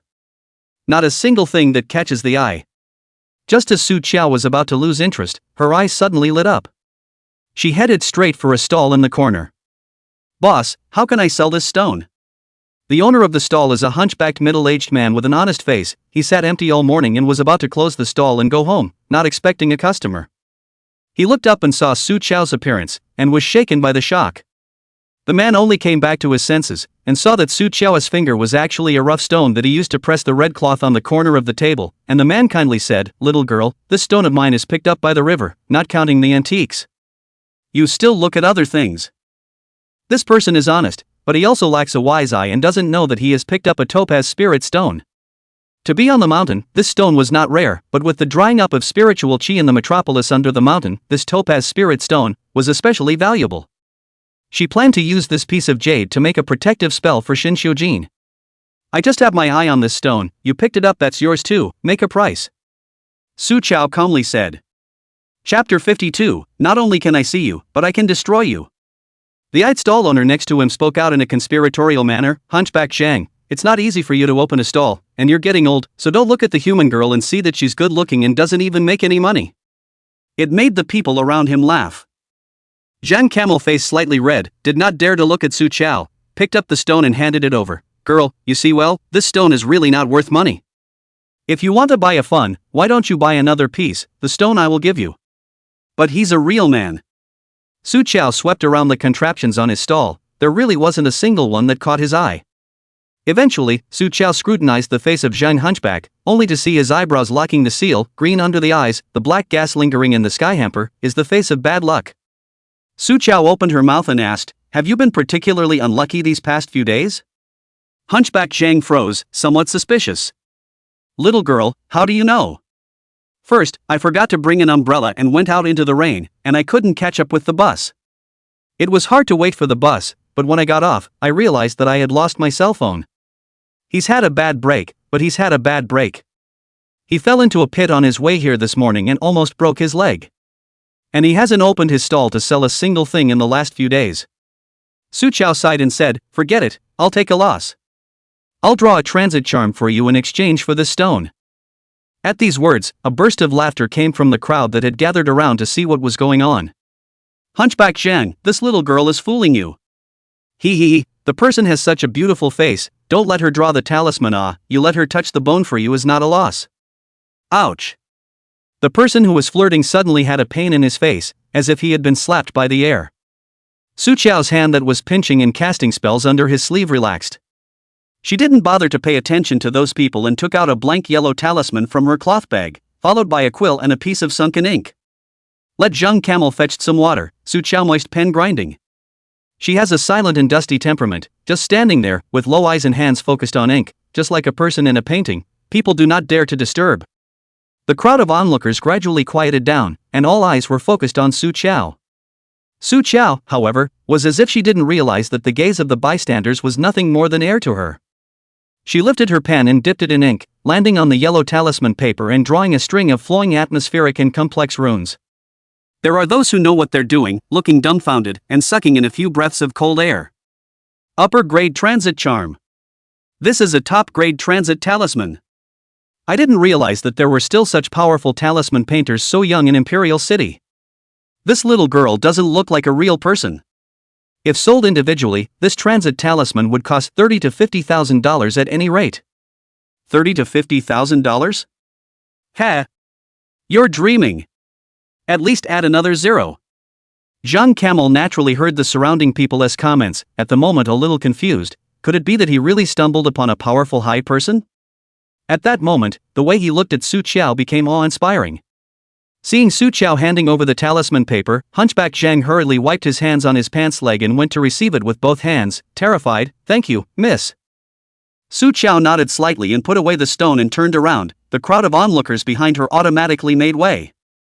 Especially the man whose mouth was just slapped by the air, vaguely aware of the evil, but also covered his face and backed up several steps in fear. Su Chao walked and shopped along the way, and collected a few more working magic weapons, of course, all by swiping Shinshou Jin's card. After all, although she and Shinshou Jin were connected by fate and shared the same life and death, but other than that, it was only right that she should charge a little money for Shinshou Jin's exorcism and ghost catching, as she had labored so hard for him. If you don't take the money, you're not a cutie. Well. When the stroll was almost over, Su Chao walked into a tea house on the side of the road. She went straight to the backlit private room at the end of the corridor on the second floor, and after the waiter left after delivering the tea and snacks, Su Chao went up and closed the door, pulling up the curtains in the process. Obviously the air conditioning wasn't on, but the temperature in the booth instantly dropped several degrees. Su Chao rushed to the cool air bubbling next to her, pulled the corner of her mouth, and opened her mouth. Come out, if you follow me any further, you're going to be turned into dust by the sun. At that, the cool air slowly coalesced into a human form, a young wandering soul of 17 or 18, wearing a white nightgown, her hair draped over the back of her head, the tips of her hair and the corners of her coat dripping water. A ghostly face with showy features still visible. I think when alive, they would have been youthful and pretty little girls. Having already revealed her prototype, the female ghost timidly looked at Su Chao. Can you really see me? Su Qiao was a little amused. I can not only see you, I can also destroy you. Chapter 53. The brat had been following her since she left Hunchback Zhang's stall. With that much sun, it was thanks to the fact that she had drowned in her lifetime and her fate was on the inside, so her own energy was a bit heavier than the ghosts on the other side of the room, that she was able to carry it for so long. The female ghost heard Su Qiao wanting to destroy her, so scared that she wanted to stealthily escape again, but she didn't expect Su Qiao to move even faster. A talisman was flung over, and she was nailed directly to the spot. The master spared me. I have never harmed anyone. She is still a new ghost, bold and small, only afraid that Su Qiao will be his own soul in the next second, then aggrieved and scared to howl, Master, I don't remember who I was in life, and why I died. Have been floating on earth, with nowhere to go. Just saw Master you can draw talismans with your bare hands, thought it was awesome, so I wanted to beg you to help. Master, you don't destroy me, I'll disappear now. She cried fiercely, and the water dripped harder from her body, soon pooling in a puddle on the floor. Seeing that there was still a tendency for the water to rise, Su Qiao was busy calling for a stop. Don't cry if I don't destroy you. She smoothly put away the stasis charm. Come here. She has a way of cleaning up evil spirits, just hit and be done with it. But Su Qiao had much better patience with such good ghosts who had never done any evil. There is good and evil in man, and the same is true of ghosts. The female ghost stopped her tears and huffed and puffed as she floated over to Su Qiao. Su Qiao opened his heavenly eyes, only to find that not only had this brat's memories been erased, even his 8 characters from his birth had been deliberately eliminated. Lost the birth date and 8 characters will be completely reduced to a masterless wandering soul. Reincarnation can only cast road, even the ghost messenger is too lazy to catch them. Su Qiao's complexion chilled. Eliminating the 8 characters of a dead person's life belongs to the sinister and evil forbidden arts in the Xianmen sect, and those who can do it can only be people in the Xianmen sect. When the female ghost saw Su Qiao's face look bad, she was a bit confused. Master, what's wrong? Su Qiao then told her about the elimination of the 8 characters in her life. When the female ghost heard this, she immediately knelt down in front of Su Qiao and bawled, crying so hard that her ghostly face was wrinkled into a ball. Master, please help me. I don't want to be, and I don't want to float around like this anymore. Su Qiao detected a line of golden light on her brow, hidden in the ghostly aura. At a young age, he has actually already accumulated a line of merit. Many people live to 100 years old and may not be able to get it. That means it must be a very nice little girl with a pure heart who has done a lot of good deeds. Su Qiao considered for a moment. I can help you find your 8 characters and transcend you, but I must first find out who you were in life and what you died of. Only ghosts who have fulfilled their wishes in life can be sent to the Yellow Springs. Thank you, Master. The female ghost cried out in joy, kneeling down and about to kowtow to Su Qiao, but she was stopped. Su Qiao said, I'm not doing this for nothing. There is a thread of merit in your body, left behind by the good deeds you did in your lifetime. Are you willing to give it to me as payment? The consequence is that you can only be an ordinary person when you reincarnate in your next life. This meritorious golden light, for Su Qiao, was an excellent good thing to replenish the spiritual sense to cultivate the physical body in addition to Shinshujin. The female ghost didn't hesitate for a second. I do. Being a wandering spirit is too torturous. She needs to know who she really is and why she died. In comparison, being an ordinary person in her next life wasn't a bad outcome for her. Su Qiao then took out the female ghost's line of merit and injected it into herself. Instantly, she felt a hot breath that slowly melted into her body, and her body felt a lot more comfortable. Su Qiao cozily narrowed her eyes lightly. Then, he bit his index finger and pointed it towards the female ghost's eyebrow, reciting an incantation under his breath, and a lotus pattern emitting green light appeared on the eyebrows of one person and one ghost at the same time, passing away in an instant. Okay. She made a Shura contract with the female ghost. The contract has been made, and those who violate it will be punished by heaven, creating a 100-fold backlash. There was not a single bit of information on this female ghost, and it would not take a moment to find out who she was. Su Qiao took out a red string from her bag and put it around her wrist. Stay in the ropes until I find out who you are. I'll call you Red from now on. Yes, Master. Little Red turned into a wisp of white smoke and obediently drilled into the rope. Su Jiao sat down and continued to eat her snack. Just after eating, I received a call from my sister Su Qian. Xiao Qiao. Su Qian sounded excited. Your math is too accurate. The barrister I didn't meet yesterday really took the initiative to contact me today. I'm going to the law firm to meet him now, are you free? I want you to accompany me. Divorce is the boldest and most important decision Su Qian has ever made in her nearly 30 years of life. She mustered up the courage to take this step, but still panicked a bit at the door. She thought of her younger sister Su Qiao, and as long as she was around, Su Qian felt an unspeakable sense of security. Su Qiao naturally agreed, okay, send me the address. Chapter 54, He's the best knife to use. Shin family's old mansion, inside the study. The desk made of top-quality ebony, a furnace incense, curling smoke, full of room-clear and cold fragrance. The man's huffy, muffled voice shattered the seclusion. Asshole. Even your cousin you dare to lay your hands on, next, is it going to deal with me? Shin Changzong was nearly 50 years old, but extremely well-maintained. Looking at his face he was still less than 40. But all of his aura was overbearing and extremely domineering and sophisticated. At this moment, his face showed anger, those falcon-like eyes staring at Shin Xiujin, his chest slightly undulating due to the anger that could not be suppressed. Shin Xiujin stood in front of him, his long ink black eyebrows pressed against his deep eyes, and even with his head slightly lowered, there was a sense of coldness and severity. He opened his mouth, with a few minutes of diffused tone, seemingly smiling. Shindong words, I want to have that ability, this position, has long been replaced. How dare you? Shin Shangzong was infuriated by his treacherous words and copied the famous cold and hard inkstone at hand and smashed it. Shin Xiujin's head tilted, and the bulky inkstone grazed his brow and flew over, smashing against the wall behind him with a muffled thud. A trace of heat slowly trickled down from Shin Xiujin's brow bone. He didn't even bother to wipe it, raised his eyes, and stared straight at Shin Tsungi. Even if not a single word was said, but that grim look still Shin Tsungi's face sank. He picked up the tea in his hand and took a sip, his face slightly slowed down, and said in a deep voice, since the Xiqing Economic Development Zone is now yours, it will be taken over by you. I will arrange for public opinion. This project is also considered the face of the Shin family. I will arrange for someone to assist you. When you say you're assisting, you're actually taking over. Shin Xiujin lowered his head and kindly laughed, or Shindong is higher, his own son's things are too embarrassed to shamelessly rob, so he took me as a knife to make. What are you babbling about? Shin Tsungi angrily rebuked, but looking at Shin Xiujin's oily and salty appearance, he was extremely angry and coldly laughed, you and your mother are really like each other. Then, as expected, he saw Shin Xiujin change his face. Shin Tsungi sneered contemptuously as he added incense to the incense burner and casually said, for the government's bidding meeting tomorrow, I hope that only people from Shin's group will attend. Shin Xiujin controls the ghost shadow under his hand, which is something that Shin Tsungi knows, tacitly recognizes, and has secretly funded. To him, Shin Xiujin was the best knife to use and the most unseen. And, as long as he holds the sheath in his hand he doesn't have to worry about this knife getting out of control. Second Master. Outside the side door, Tang Yi stood waiting by the car and suddenly saw Shin Xiujin's figure striding out, all hostile, the bloodstain on his face especially noticeable. Shin Xiujin slammed the door and got into the car, his air pressure extremely low. Although Tang Yi was worried, he didn't dare say anything more and could only drive. Buzz. Shin Xiujin's cell phone vibrated at that moment.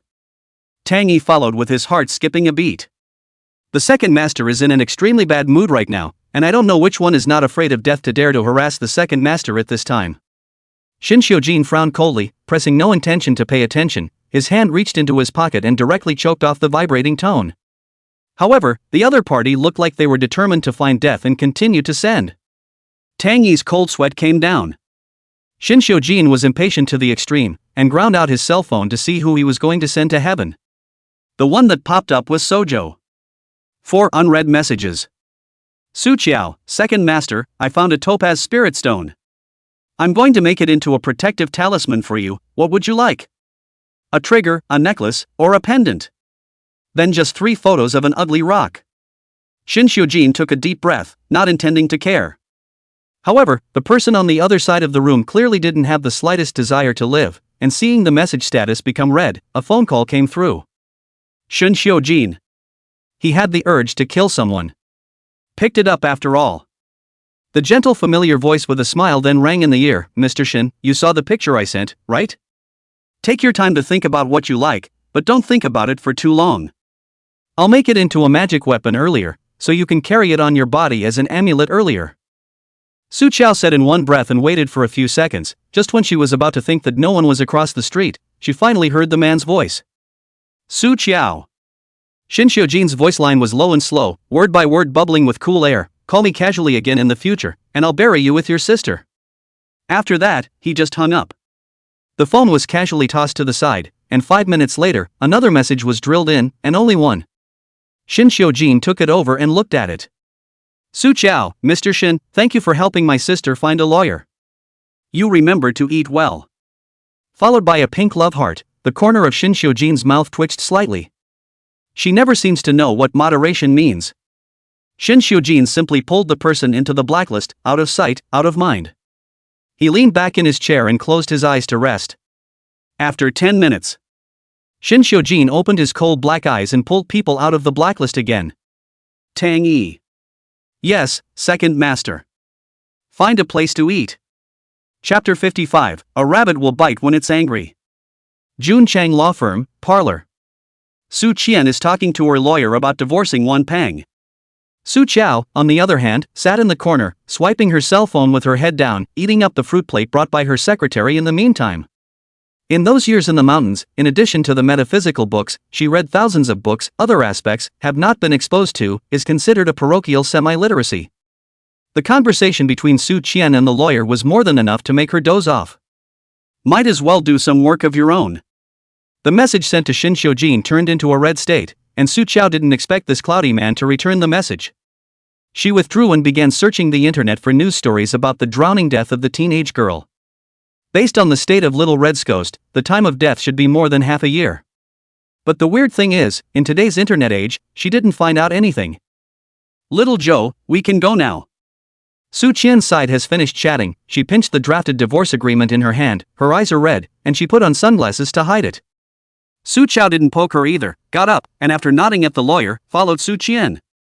The two entered the elevator. Su Qian had already calmed down. She couldn't help but ask, "Xiao Chao, this Huang Dazhou is considered one of the top divorce lawyers in Imperial City. How did you calculate that he would take the initiative to find me?"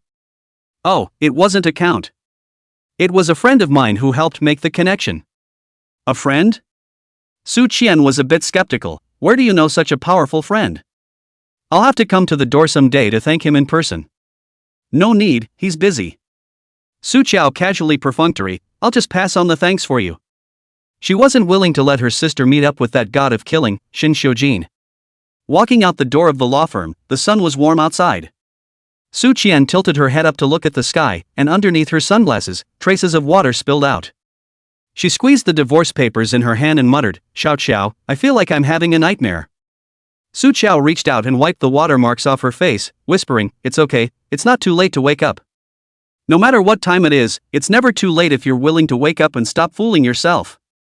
Su Qian went to a nearby small restaurant and packed a dish, a soup and rice, ready to send to Lu Guifang.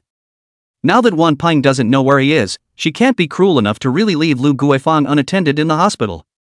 Just walking to the door of the ward, I heard Lu Guifang inside pulling her loud voice and splashing. "Put your mother's fart.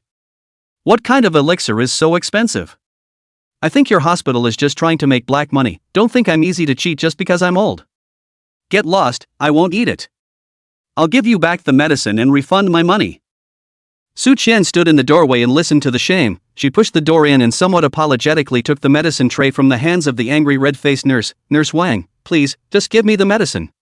The nurse was watching Su Qian come to deliver meals 3 times a day and serve Lu Guifang.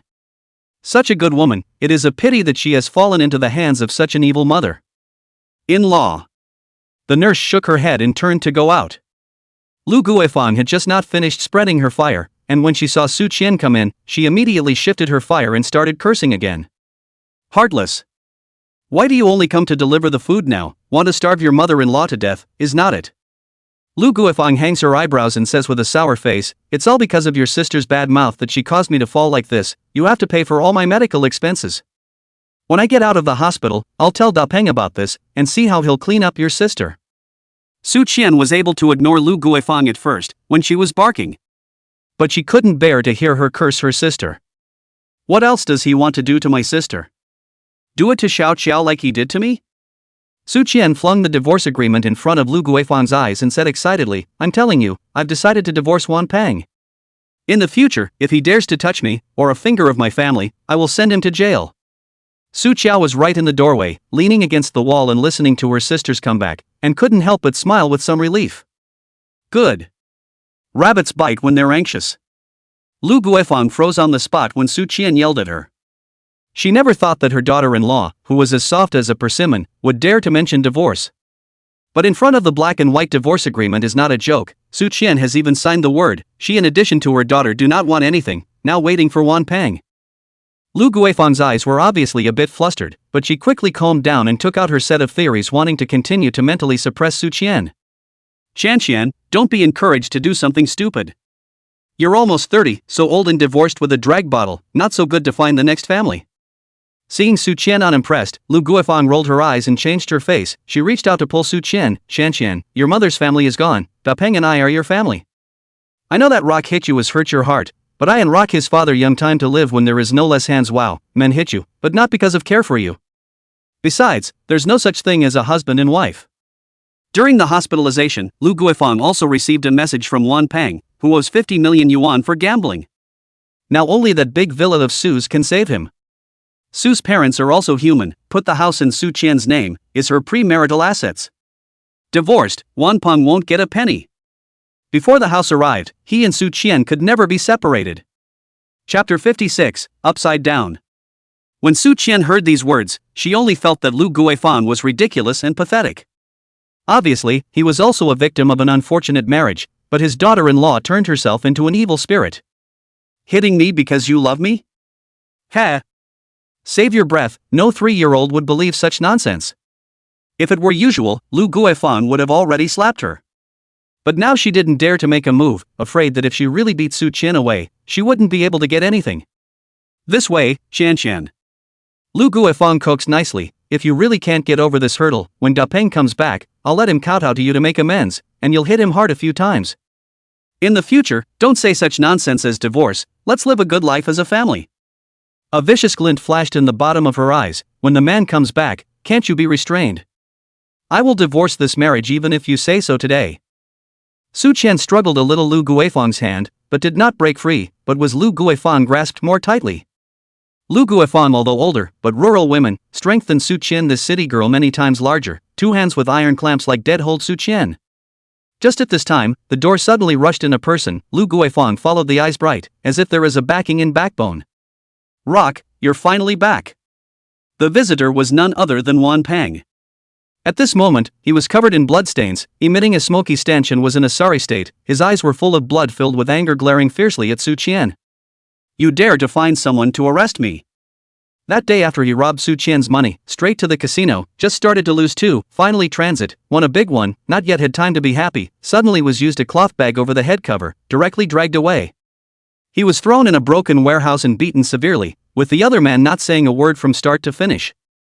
At first Wan Peng thought it was a debt collector changed, but the other side of the money also do not want, and do not try him. It's like he was brought in just to be beaten up and locked up again. When Wan Peng was starving and dizzy, he vaguely heard someone talking on the phone and said, just a small favor for Miss Su. Miss Su? That's not Su Sin. Wan Peng hated it. How dare that poisonous woman find someone to deal with him? He'll beat her to death when he escapes. In the end, Wan Peng pretended to be dead, and finally found an opportunity to sneak up on the black-clothed man in charge of guarding him, and desperately escaped. Let's see how I'm going to clean you up today. The way he looked at Su Qian was the same as looking at his father's murderer, where there was still half a bit of conjugal love. Su Qian looked at the approaching Wan Peng, only felt fear. The shadow of the last beating came again. She wanted to run, but was caught by Lu Guifang dead. Seeing Wan Peng viciously raising his hand, a slap was about to come over. Su Qian subconsciously protected her head. However, the expected pain did not come. A figure rushed over at a much faster speed and violently kicked Wan Peng directly out of the hospital room, slamming him hard against the wall. With one hand still holding the cell phone, Su Chao spoke to the person on the other end of the line. Later, she had just made a phone call in the hallway, almost giving Wan Peng an opportunity to take advantage of it. Son! Lu Guifang exclaimed. Sojo looked back at her. The temperatureless eyes pierced Lu Guifang with a jolt, and subconsciously loosened her grip on Su Qian's hand.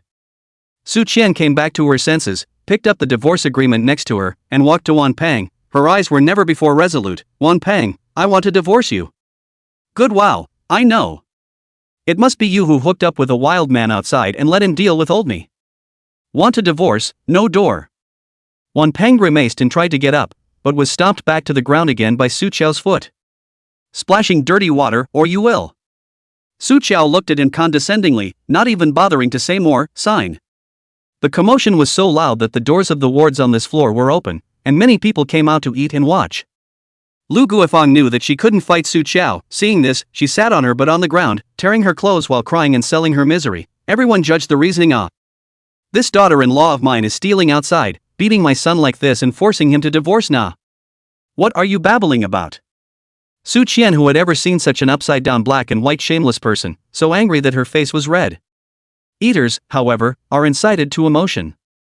Looking pretty and svelte, I didn't realize she was stealing people. Shame on you. That's why it's better to find a wife who's down to earth, and this kind is just a waste of time at first glance. Lu Guifang saw the situation more vigorously, pulling open his voice to cry and howl even louder.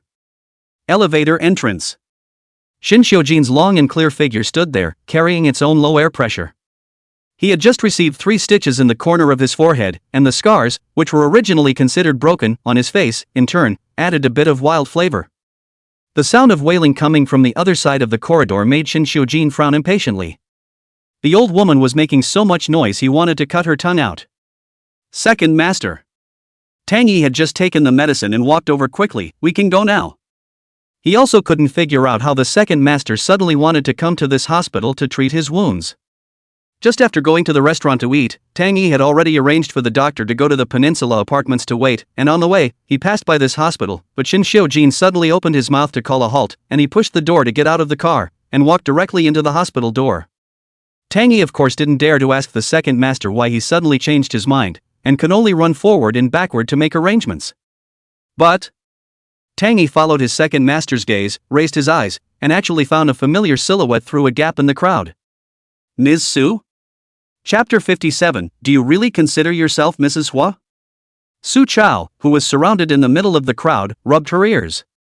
Lu Guifang's voice and acting skills, it's a shame she doesn't go to sing opera. She walked over and blocked the view of the crowd of onlookers, slapped Lu Guifang on the back, and the talisman in her palm was applied. Shut up and go back to lying down. Lu Guifang instantly felt that her body lost control. How could her mouth not open? She glared at Su Qiao in death, yet her body climbed up on its own and immediately went back to the ward, and also closed the door.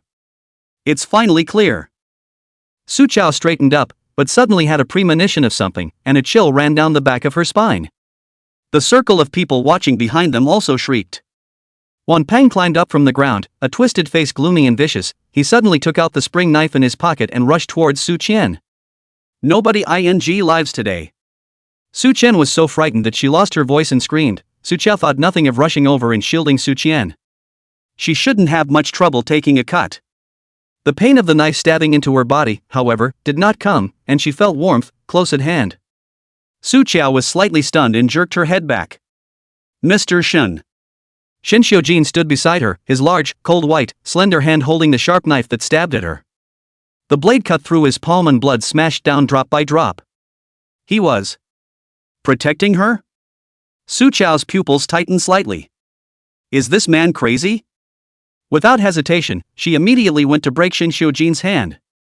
However, Xin Xiujin didn't move at all, as if he didn't feel any pain at all. Su Qiao was a bit anxious. You let go. It's a good thing you dared to talk to him like that. Xin Xiujin lowered his eyes and swept his eyes at the small woman in front of him who was half a head shorter than him. Her eyes were red with anxiety. Xin Xiujin shifted his gaze, his palm loosened, and the knife fell to the ground in the process. Wan Peng didn't expect to suddenly kill out a Xin Xiujin and was so scared that he couldn't hold the knife at all. Shen. Before he finished speaking, he was first kicked directly by the charging Tang Yi, spitting blood on the spot. The crowd that had been eating the melon earlier saw that things had gotten too big, and fearing that they would be affected themselves, they all went back to their rooms and closed the doors behind them. Wan Peng this time do not dare to hum a hum, and see the king of the living hell like, kneeling down fierce kowtow. Second Master. Second Master, I didn't mean it. You spare me, spare me. Xin Xiujin's eyes tailed down slightly, his gaze carried over him, and in just a moment, Wan Peng felt a cold air drilling in from the ceiling and sweeping over his entire body. He was so scared that he couldn't even utter a breath, and only dared to kowtow and beg for forgiveness. In the hands of Xin Xiujin, it would be worse than death. Xin Xiujin lightly spat out, Tang Yi, contact the legal team. Just say that someone deliberately murdered Me. Hearing these words, Wan Pang raised his head violently, and his entire body went numb. Just now, he didn't really want to kill Su Qian, he just wanted to get some small injuries and scare her. After all, he didn't want to eat jail. But the lawyers behind Shinxiujin, that is the strongest, in the entire imperial city, such a big hat to buckle down. Even if he does not die, the rest of his life will have to stay in jail. Second Master. Second Master, you spare me.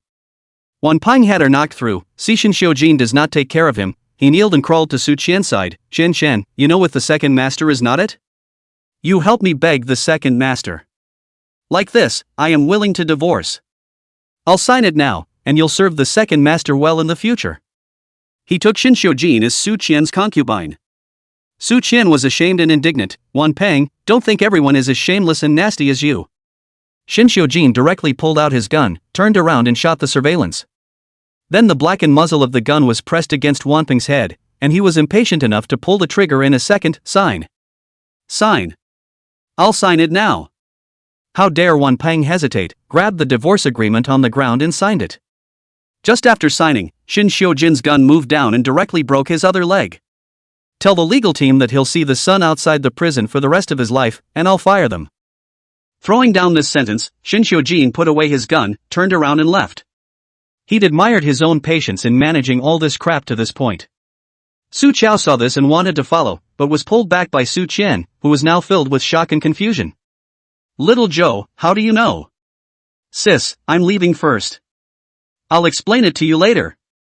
Su Qiao, casually perfunctory, pushed aside Su Qian's hand and went to chase after Shinxiujin. Finally, I managed to squeeze in just before the elevator doors closed. She pressed the 3-story button. As soon as the elevator door opened, Su Qiao couldn't help but pull Shinxiujin outside. Take care of the wound first or it will get infected. However, the man, didn't move. Su Qiao knew how temperamental Shinxiujin was.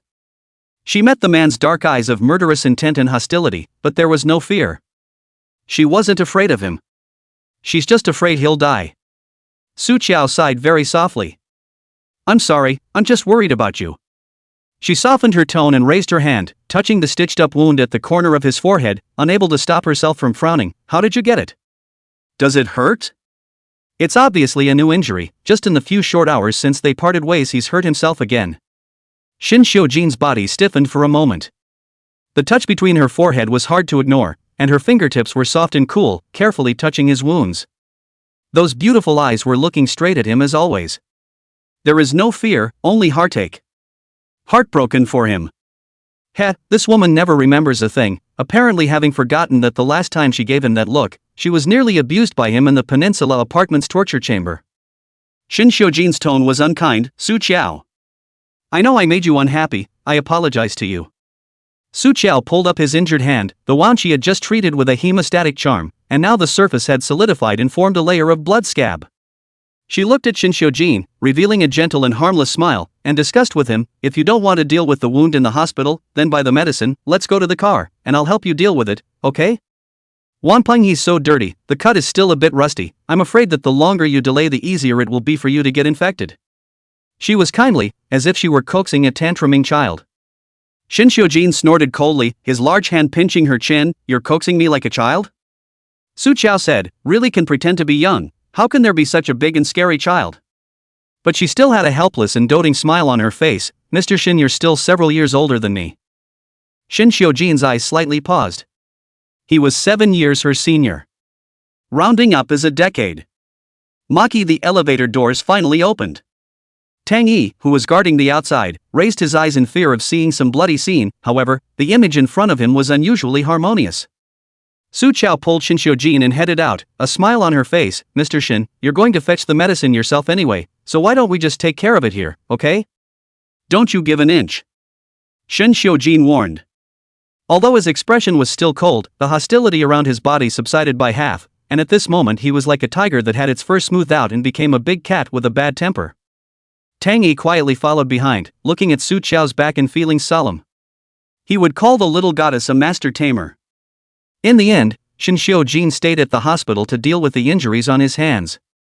Su Qiao stood guard, more nervous than if she had been injured herself, reminding the doctor every now and then, you're gentle. The doctor is a little old, wearing presbyopia, sniffing funny. Okay, little girl, do not worry, your boyfriend is not made of tofu.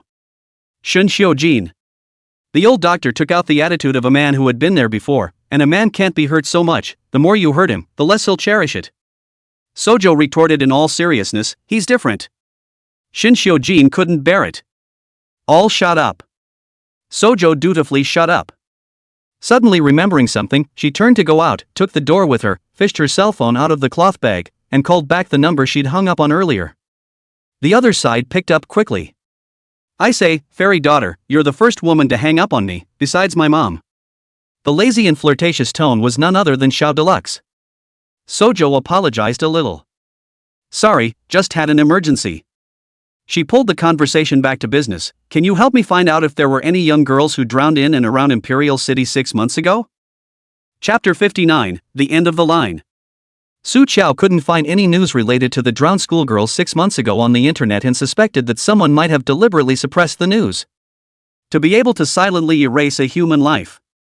In a modern society like this legal system, those who have this kind of ability, naturally their identity is not ordinary. Su Qiao remembers Huangshan mentioning that there is no circle that Xiao Delu can't mix with in the entire Imperial City. So she contacted Xiao Deluxe to ask for his help in checking it out. Any clue you can find out will do. Su Qiao said. But with the slightest bit of information that works, she can project something else. At that moment the red cord on her wrist also tightened 2 points. It was Red inside who heard the call. Alright, if the little fairy asks, how can I not help, just wait. Xiao Deluxe agreed with his mouth full. Su Qiao never owed anyone, many thanks, I'll remember this favor. What favor? The man's low mellow, cold voice sounded behind him. Su Qiao had long sensed Shin Xiu-jin's aura and was not surprised. She turned around and flashed a bright smile at the man. Mr. Shin, how are you? Obviously changing the subject with him.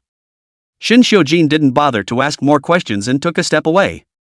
Since Shin Xiu-jin's injuries were not greatly hindered, Su Qiao did not intend to follow. She watched Shin Xiu-jin enter the elevator and waved goodbye with a smile. Mr. Shin, I want to stay with my sister at the hospital. See you at home later. See you at home. It was as if she truly considered Siyuyu her home. Shin Xiu-jin swept a glance at her with an indifferent face and closed the elevator door. Walked out of the hospital door. Outside, Tang Knight is standing by the car waiting. Saw Shin Xiu-jin's figure, his head lowered. Guilty, second master. It is the people under my hands dropped their guard. Let one Peng run away. People I have personally punished. It was also Tang Knight's dereliction of duty to have such a slip up. Shin Xiu-jin directly got into the car without opening his mouth, and Tang Knight knew that this matter was considered to be over, and his heart secretly sighed with relief. He followed him to the car and handed Shin Xiu-jin a piece of information. Second Master, this is the full information of the directors of the other companies participating in the government bidding session tomorrow. This includes their families and all sorts of unseen privacy. The most powerful information network in the entire Imperial City was not in the Xiao family, but in the hands of Shin Xiu-jin. Tang Knight couldn't help but remind, Second Master, these directors are not simple. You're going to offend 4 tough guys at once for the sake of the Shin family this time. He was the best knife in Shin Changzong's hand. He is responsible for all the dirty, nasty blood, and he is the target. All the enemies, they will come at him. And that honorable distinction of the Shin family, the light of day, forever crowned with shame for him, Shin Xiu-jin. Shin Xiu-jin coldly hooked his lips. My Shin Xiu-jin's life is right here. Whoever has the ability, come and get it. His life is so hard that even the king of hell has to weigh it. Buzz. The cell phone rang at that moment. Shin Xiu-jin scanned the caller ID, Xiao Deluxe. Pick up as you go. Say. Hearing Shin Xiu-jin's tone was not good, Xiao Delu did not dare to talk nonsense. Brother, that little fairy daughter of yours asked me to help check if there was any news of 17 or 18-year-old girls drowning in Imperial City in the last 6 months. He was still able to pick up who was the boss. In case Shin was dissatisfied with this little diva and found out that he actually dared to help her, then he would be in big trouble. Shin Xiu-jin fiddled with the lighter with his other hand and slowly spat out a sentence. She manages to be quite broad. Those words sounded like they were spot on to Xiao Deluxe. Okay brother, I'll keep you posted on any progress. Shin Xiu-jin hung up the phone. Hospital side. When Su Qiao re-entered the floor of Lu Guifang's hospital room, it was already packed with people. A group of elite lawyers in suits, among them the divorce lawyer Su Qian had met in the morning. On top of that, a group of police officers came. The shot Wanpeng froze only after a simple treatment, and was directly taken away and transferred to the hospital for processing. Several elite barristers were unusually pleasant in front of Su Qian, telling her about the next process of prosecution against Wanpeng, as well as the entire divorce process. Su Qiao waited beside her for a while. When Su Qian finished dealing with those lawyers, she looked up and saw Su Qiao's figure, her tensed nerves relaxed and she walked over quickly. "Little Joe," she said, her voice trembling slightly, I'm free from this day. There is a trance like being in a dream. Congratulations, sister." Sojo smiled in congratulations. As soon as she left just now, the talisman holding Lu Guifang back failed. Hearing that her son will have to spend the rest of his life in jail, Lu Guifang was so emotional that she suffered a sudden cerebral hemorrhage, has been sent to resuscitation. Su Qiao has long seen Lu Guifang's destiny. After this operation, she will become a vegetable. This mother and son have done many evil things and have a devious mind, so they will have no good results in this life and will go to hell after death, and a long-tongued woman like Lu Guifang will have to go through the pain of pulling out her tongue even more. And the time had come for her and Su Qian's lifelong sisterhood to be broken. "Su Qiao, sister, your life will be smooth and happy in the future." Su Qian premonition of what? A grab. Su Qiao, Xiao Qiao, you are not going to go? Su Qiao looked at the line of kinship on Su Qian's face that was so faint that it was almost disappearing, and his eyebrows were netted with a transcendent lightness. "I've got my karma to get through." She came back, but only to say her final goodbye to Su Qian. The birthright of her parents was repaid when they discarded her 17 years ago. Now the sisterly bond between her and Su Qian in this life was over. Su Qiao words, "Turn around and go," just out of not a few steps, but was caught off guard by Su Qian rushed up to hold a hand. Su Qiao felt Su Qian's unshed tears, wetting the back of her neck. "Xiao Qiao." Su Qian choked, "I know that we are not from the same world, and I am not capable of taking care of you. But, I will always be your sister, your family. Whenever you are tired and want to go home, I am here." Clearly embraced, this body, however, could not feel a bit of warmth. What she really is and how long she will live, even she doesn't know. After a few seconds, Su Qiao lightly pulled the corner of her mouth and said, "Good." Chapter 60, Exchanging Lives. The Su family's business is now settled. Su Qiao also let go of a piece of her mind. She left the hospital, looked for a hardware store, bought some tools, and went back to see Yu Yuan. In the car, Su Qiao remembered the injury on Shin Xiujin's forehead. She sent a message to Tang Yi to inquire about the situation. "Assistant Tang, the injury on Mr. Shin's forehead, who did it?" Tang Yi's side replied back in seconds, "Sorry Miss Su, I can't disclose the second master's information." Su Qiao couldn't see through Shin Xiujin's face, but she had a brain. It was only this morning that Shin Xiujin opened 2 holes in his cousin Shin Sangyi's body, and then he was injured, and looking at the wounds, it looked like he was hit by something. Su Qiao, was it someone from the Shin family who did this? His uncle, Shin Chanzong?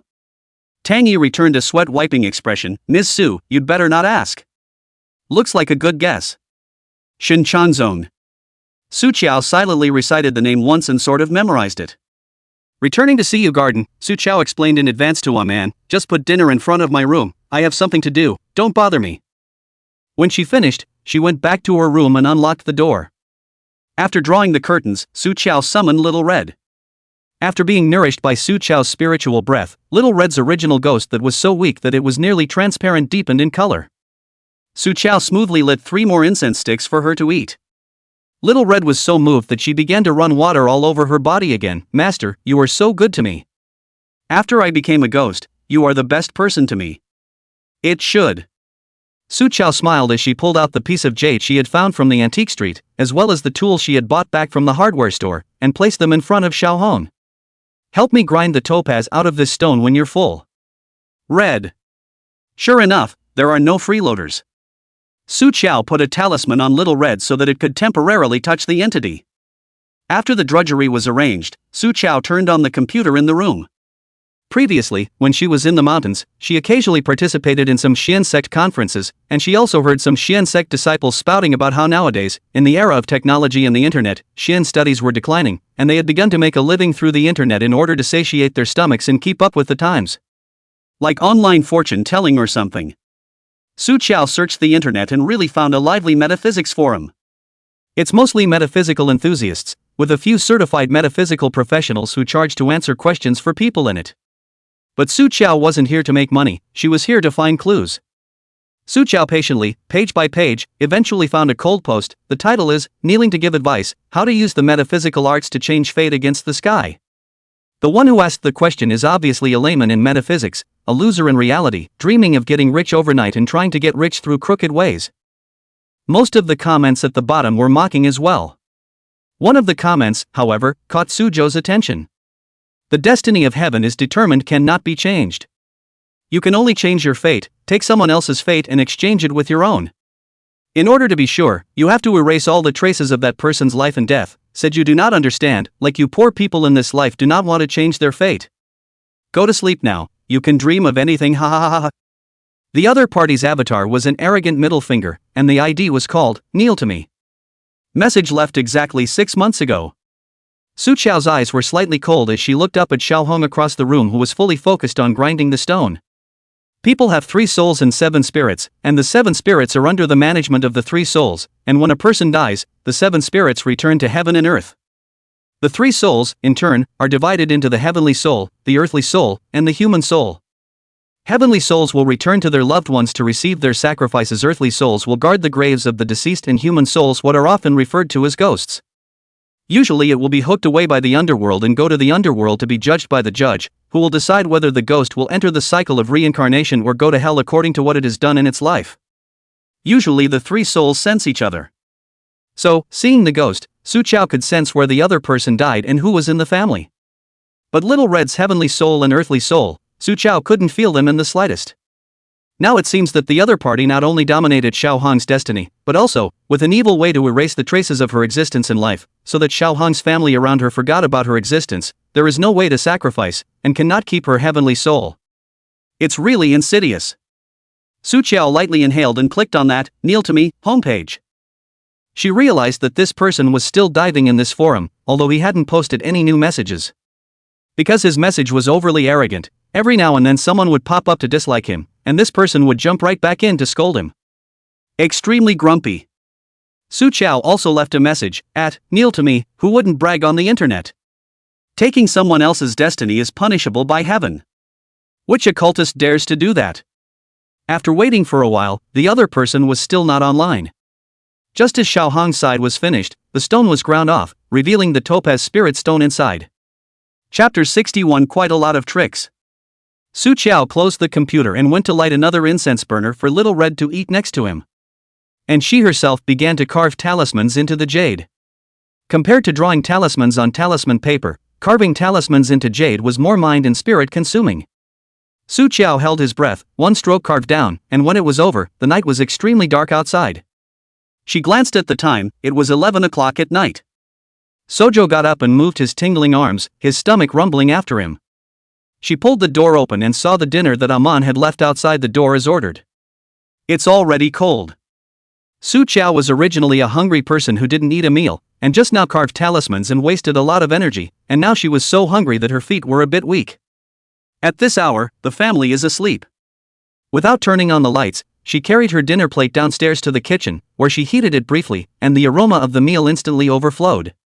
Su Qiao revealed a contented smile, the whole plate up, intending to go back to the room to eat slowly. Just as she stepped out of the kitchen, however, she paused in her stance. Smell the blood in the air, faint, but thickening and coming closer. The next second, she saw the familiar figure of the man, walking in through the door. Shin Xiujin wore a black trench coat with the moonlight at his back and walked into the house step by step, full of a violent aura that even frost couldn't cover. The smell of blood, the very thing that emanated from him. Mr. Shen! Su Qiao shouted. Hearing the voice, Shin Xiujin realized that there was someone else in the living room. He sidestepped impatiently while the light behind him was turned on. Under the warm yellow light, Shin Xiujin then saw Su Qiao's figure standing there, with a freshly warmed meal in her hand. Her whole person was gilded by the light with a layer of warm to stale color. As if she had been waiting for him for a long, long time. Shin Xiujin was slightly stunned, the cold color under his eyes slightly stagnant, the light diffused under his eyes. Such an image he had seen before. There was a light that was on for him, someone waiting in the light for him to come home. It was just that it was so long ago that it seemed like a lifetime ago. So long ago that he thought he would never see it again. Shin Xiujin's gaze fell on the food on Su Qiao's dinner plate, and without exception, it was all what he loved to eat, So this bumpkin was waiting for him from dinner until now? Su Qiao. He spoke slowly, you have quite a few tricks to please me. Sojo, ? Without waiting for her to react, Shin Xiujin had already turned his steps and walked straight towards the dining table. He took off his bloody jacket in his hand and threw it casually, and the person sat down in front of the dining table. His long, cold white fingers knocked lightly on the tabletop, and in a lordly manner, he mercifully said, count yourself lucky today, I am indeed a bit hungry. Sojo. So the dog man thought she'd warmed up a special meal waiting for him to come back? Brother, can you show some face? Su Qiao took a light breath, squeezed out a dry smile, and walked towards Shin Xiujin. Mr. Shin, if you don't want to eat, don't eat. This dish has been warmed up several times and it's not fresh. Before she finished her sentence, she only saw Shin Xiujin pick up his chopsticks and eat directly. This is her dinner. Su Qiao's eyes reddened as she watched. Feeling the woman's direct line of sight, Shin Xiujin lifted his eyes and saw the hidden redness of her eyes. He scanned the blood splattered on his shirt and explained lightly, it's not my blood, so don't look so distraught that you're going to cry. Sojo. Of course she knew he wasn't hurt, there was no scent of him on that blood. She was simply hungry. Shin Xiujin finally lifted his eyelids after taking 2 mouthfuls of soup. There was the slightest hint of coolness under his eyes. How long are you going to keep me? Su Qiao had an inner celestial battle for a few seconds, and in the end, she tearfully chose the former between pleasing Shin Xiujin to secure his life and starving for a meal. She squeezed out a smile, good night, Mr. Shin. After saying that, Su Qiao turned around to leave, but she was caught off guard by Shin Xiujin tugging on her arm. He didn't have to exert much effort, except that the little girl was unbelievably light, and with a gentle tug, she fell into his arms. Like a cool breeze, it filled the air. Chapter 62, Meeting and Fighting. Almost instinctively, Su Qiao reached out and wrapped her arms around Shin Xiujin's waist, almost greedily taking in the wisps of warmth. He was her addiction, and Sojo had accepted that long ago. Shin Xiujin could naturally feel her subconscious proactive approach. The slightest hint of sarcasm spilled from his nose. Like me that much? Su Qiao raised her eyes and looked straight at him, your life and mine are just as important. There's that meaty cliché again. Offhand, she can say it so seriously. But how many 20-year-old girls, who grew up in the mountains, have they seen? Even if he believed for a moment that she was not malicious, how could he believe that she was sincere? Shin Xiujin put a few inches of distance between them. Su Qiao. He stared at her eyes, the pupils wrapped in red blood, looked cruel and bloodthirsty. He asked her word by word, do you know that these hands of mine, tonight, stained the blood of several people, gouged out several pairs of eyes? Apparently, the dog man is going nuts again. Unfortunately, the only person she couldn't count on was him. What popped into Su Qiao's head at the moment were the classic quotes from Master. Men are easy to coax. Su Qiao reached out her hand, gently pulled the corner of Shin Xiujin's coat, raised her eyes, looked straight at him, full of tenderness. I don't know, and I don't want to know. I don't care about others, I only care about you. And I believe that no matter what you do, you must have your reasons. Mr. Shin, I will always be on your side, as long as you can be safe and happy. Su Qiao said that she had goosebumps, but she clearly saw the expression on Shin Xiujin's face freeze. In the next second, however, the man changed his face abruptly and violently lifted her out of his arms. Get lost, and don't ever say that crap in front of me again. This shifty dog man. Su Qiao pretended to be overwhelmed and bit her lower lip with an aggrieved look as she turned around and went back to her room. Just after closing the door, the female ghost, Xiao Hong, who was hiding in the red rope, came out. She held for Su Qiao, Master, I'll go help you scare that bad man who bullied you. Su Qiao had just hugged Shin Xiujin for a short while, and the hunger and coldness in her body were not as strong. All she felt now was sleepy. As soon as the person slumped toward the bed, he closed his eyes. Hearing Xiao Hong's words, Su Qiao just waved her hand and said perfunctorily, forget it, don't mess with him. I endure a moment of wind and waves. For a year and raise my eyebrows. Although Little Red couldn't understand, she obeyed the master's words and could only turn into a wisp of smoke again and burrowed back into the rope. The next day, Su Qiao was jolted awake by a message tone that popped up on her computer. She climbed up and took a look, and was instantly refreshed. It was in the Metaphysics Forum, the number called, Kneel to Me, that came online and returned her message. Su Qiao's ID was also arrogantly named, Sini First Kowtow. Sini First Kowtow, kneel to me, who wouldn't brag on the internet? Taking someone else's destiny is punishable by heaven. What magician would dare to do that? Kneel down for me, sure enough, she's provoked. Kneel down for me, what do you know? Ordinary Shinmen magicians certainly don't have that kind of skill, but I've got the money and I'm looking for the best of the best. Big shots you'll never see in your life, huh? Sour chickens don't jump all over me. Su Qiao hooked her lips. Rich and brainless, just right. See me kowtow first, heh, what a blowhard. That's all you can scream about on the internet. Kneel down. Where the are you from? Have the ability to touch in reality, put the birth date hair nails to me, you see if I can find someone to get you finished. Su Qiao's eyes were cold and sharp. Touching her in reality could be too much of a pleasure. If she could really find out that Shinmen scum, she would be considered cleaning up for the sect. Kowtow to me first, fine, I'm still afraid of you?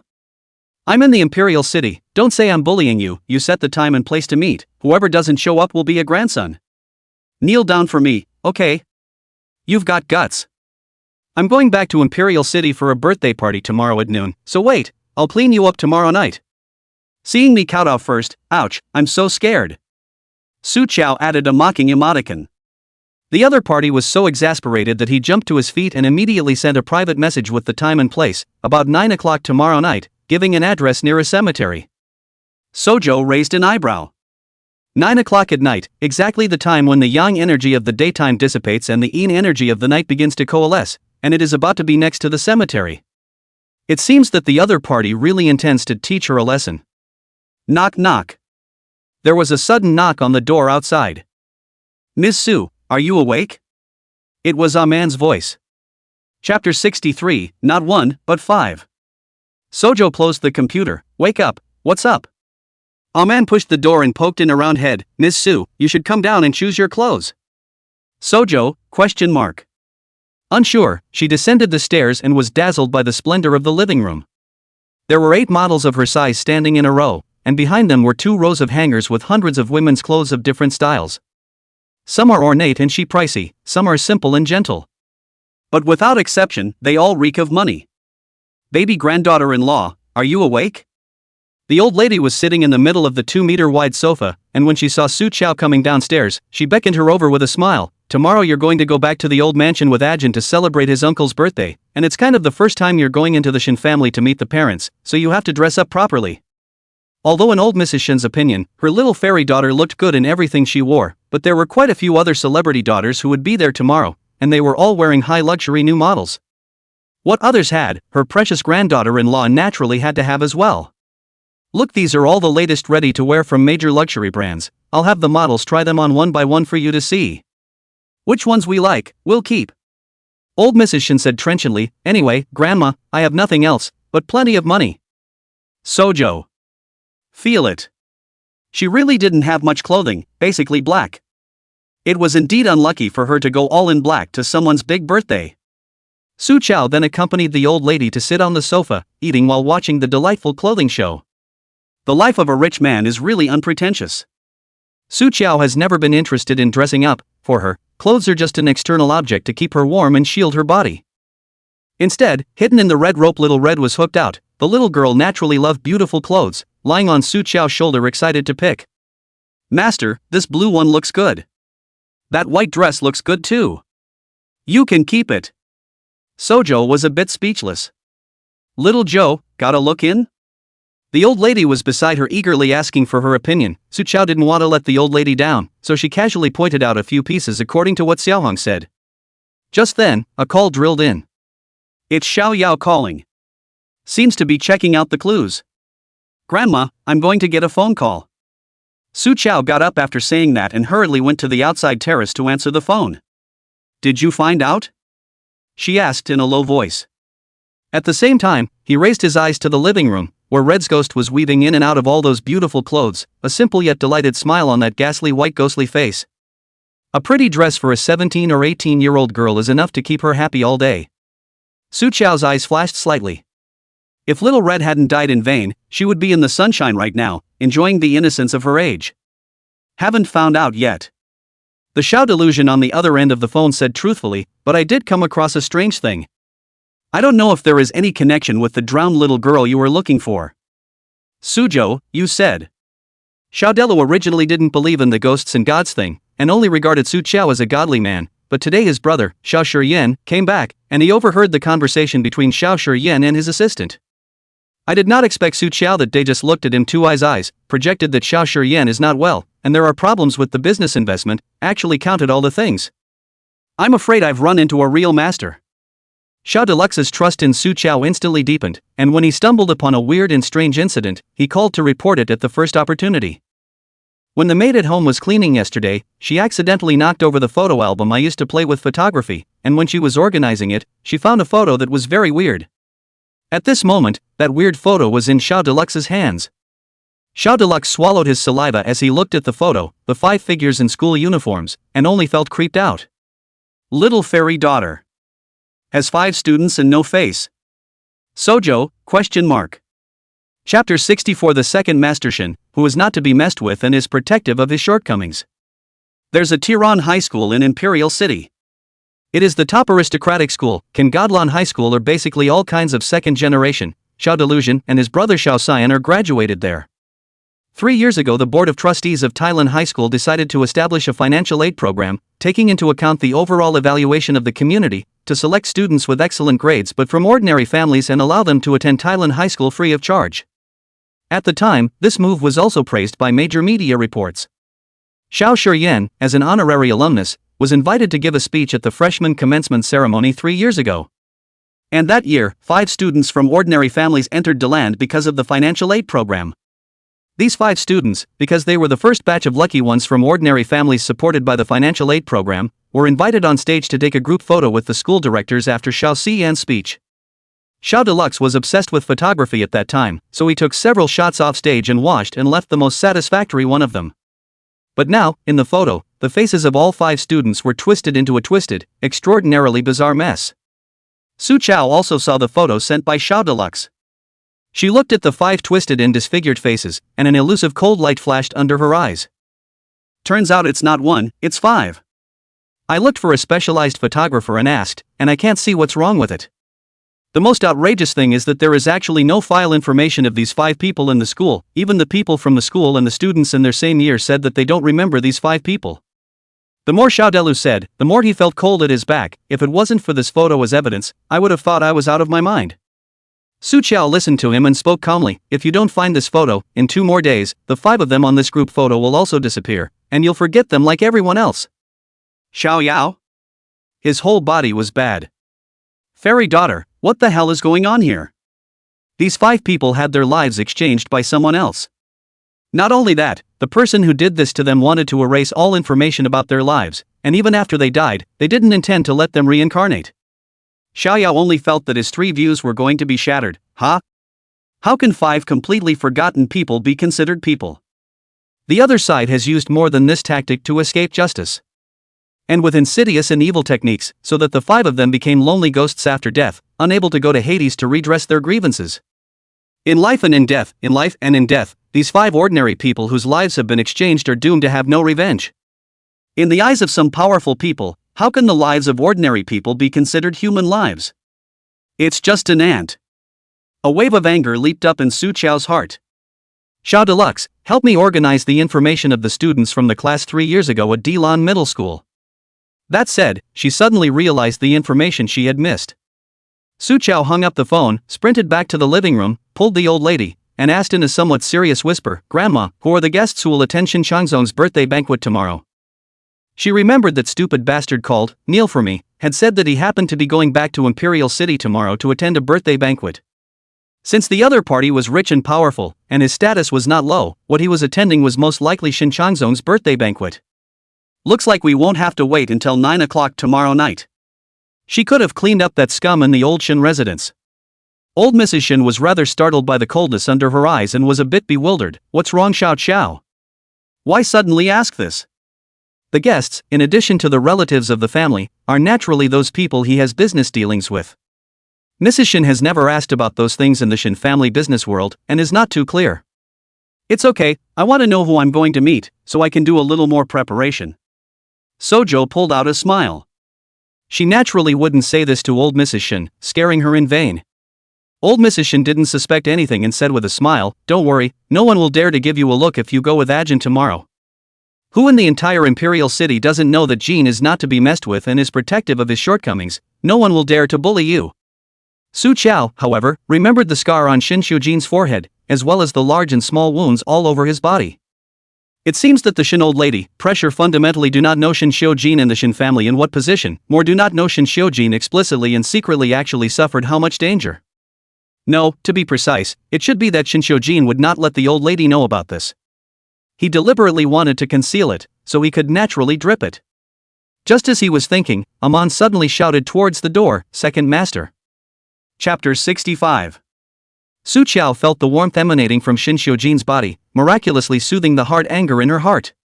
When she turned around, she saw Shin Jin's silhouette, striding in from the outside, with a simple but classic shirt and pants, the cuffs loosely pulled up, and the neckline casually open with a few buttons. The whole person exudes an almost arrogant uninhibitedness. The color of the sun behind him is not as eye-catching as he is. A word popped into Su Chao's head: demon. Then she smiled into a flower at the demon. "Mr. Shen." Shin Jin glanced at Su Chao's worthless look and was already not surprised. He went ahead and sat down on the single sofa next to him, a few meters away, full of fancy dresses and models. He completely took it for air and only asked Su Chao, "Picked it out yet?" Early in the morning, old Mrs. Shin arranged such a big battle, so naturally, someone spread the news to Shin Jin's side. Before Su Chao could open her mouth, she was first pulled over by the old lady. "What are you rushing for? Can a girl be rushed in choosing clothes?" The old lady skimmed her mouth and started spitting mode, "Letting you accompany Xiao Xiao to go shopping and you refuse to do so, not considerate and not romantic. I can't even bear to let my little fairy daughter marry you. Old madam, you've misunderstood." Su Chao was busy speaking for Shin Jin. "Mr. Shin, he's very good to me." This old lady was currently her biggest assist in marrying Shin Jin. How could she be allowed to turn against her? Seeing Su Chao so protective of Shin Jin, the old lady was even more angry with her own grandson. A girl so devoted to him would be hard to find. "Ah, Jin, tonight you accompany me back to the old mansion, have a meal with your uncle and his family, and by the way, tell your uncle about you and Xiao Xiao." Seeing that Shin Jin did not respond, the old lady said in a serious tone, "I know that you are not close to your uncle's family, but no matter what, a few years ago you were succeeded to your uncle's household. Shin Changzong is not only your eldest uncle, but he also assumes the role of your father. He naturally had to know first about you getting married." In this aspect of human affairs, Shin Jin had never taken it seriously and had always been separate from the Shin family. So she, as a grandmother, has to think for him. Shin Jin's marriage affairs, in the sense of reason, have to discuss with Shin Changzong in advance. Shin Jin listened indifferently, casually flicking a piece of snack into his mouth, and only after he finished eating did he speak. "Grandma, Dr. William, who made an appointment for you earlier, happens to be free tomorrow. I've arranged an afternoon flight for you to go to D country. As for the old mansion side, I will go over there alone in the evening." Dr. Williams is an unquestioned authority in the field of cardiac surgery, and his surgeries are already scheduled for 3 years from now, and consultation numbers are sky high. And Dr. Williams has a set of principles of his own, and no one with more money or power should try to cut in line with him. The old lady's heart has never been very good, so naturally she can't miss this kind of opportunity. "How come it's just tomorrow?" Shin Jin innocently shrugged his shoulders. "Then you'll have to ask Dr. William yourself." Sojo was next to him as a backdrop. But her heart was like a clear mirror. Shin Jin obviously deliberately sidetracked the old lady at this time. The old lady's flight had already been booked, and seeing that it was almost time, Shin Jin arranged for Tang Yi to take her to the airport. Before getting into the car, the old lady purposely pulled Su Chao aside. "Little Chao, I'm afraid Grandma won't be able to see you for a while." The old lady's eyes were full of reluctance and she touched Su Chao's face. "Don't worry, Grandma, you will be cured this time you go and you will live a long life." Su Chao wasn't saying nice things, but was reading from the old lady's face. The old lady, however, laughed bitterly. "At my age, it doesn't matter how long I can live. I am relieved that Jean. I am old, not stupid, this brat is deliberately trying to sidetrack me," said the old lady with a feeble sigh. "It's just that, if I stay, I will only get in his way, it's better to leave." The old lady held Su Chao's hand, her words changed, and in a low voice, she earnestly said, "Xiao Xiao, you help Grandma to watch over him, don't let him do anything too out of the ordinary. Grandma knows that you can definitely control him." Sojo. This old lady thinks too highly of her. She was satisfied to stay by Shinshou Jin's side for a year, and she still wanted to control him? But seeing the old lady's eyes full of eagerness, Su Qiao could only say in relief, "Don't worry, Grandma, no matter what, I will be by Mr. Shin's side to ensure his safety." The old lady gave a pleased smile. "Good boy, thank you." Witnessing the old lady's car leaving, Shinshou Jin also intended to leave, but was pulled by Su Qiao's cuffs. "Mr. Shin, wait." Shinshou Jin's figure slightly paused. Su Qiao went around to him and took out the carved jade and handed it to him. "I've been carving this for a long time, you should wear it close to your body, it will keep you safe." The jade stone was ground into a 4-square jade plate with its fine and complex runes carved on it. Shinshou Jin's afterglow caught a glimpse of Su Qiao's frayed fingertips, and after a moment's pause, he reached out and picked it up, stuffing it into his pants pocket. He looked at Su Qiao's look of wanting to speak. "Anything else?"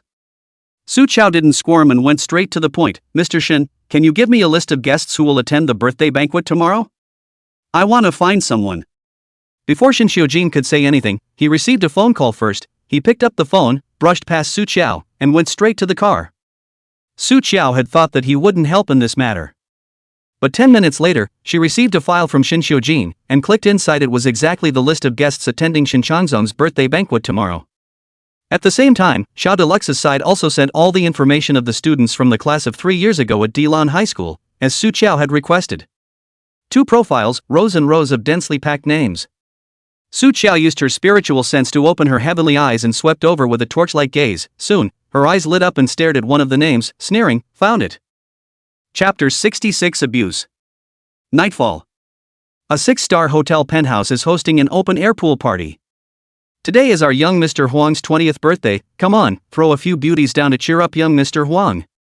Some of his fox friends started to make a disturbance in the atmosphere. They giggled and threw a couple of bikini-clad beauties into the pool, ringing out a chorus of petulant laughter. As the protagonist, Huang Zunyan was sitting on a chair on the shore, just as a waitress came over to bring him a drink. Huang Zunyan suddenly wrapped his arms around the person, ignoring the waitress's resisting screams and struggles, and threw her ruthlessly into the pool. "Ha ha ha ha ha. This breast must have D right."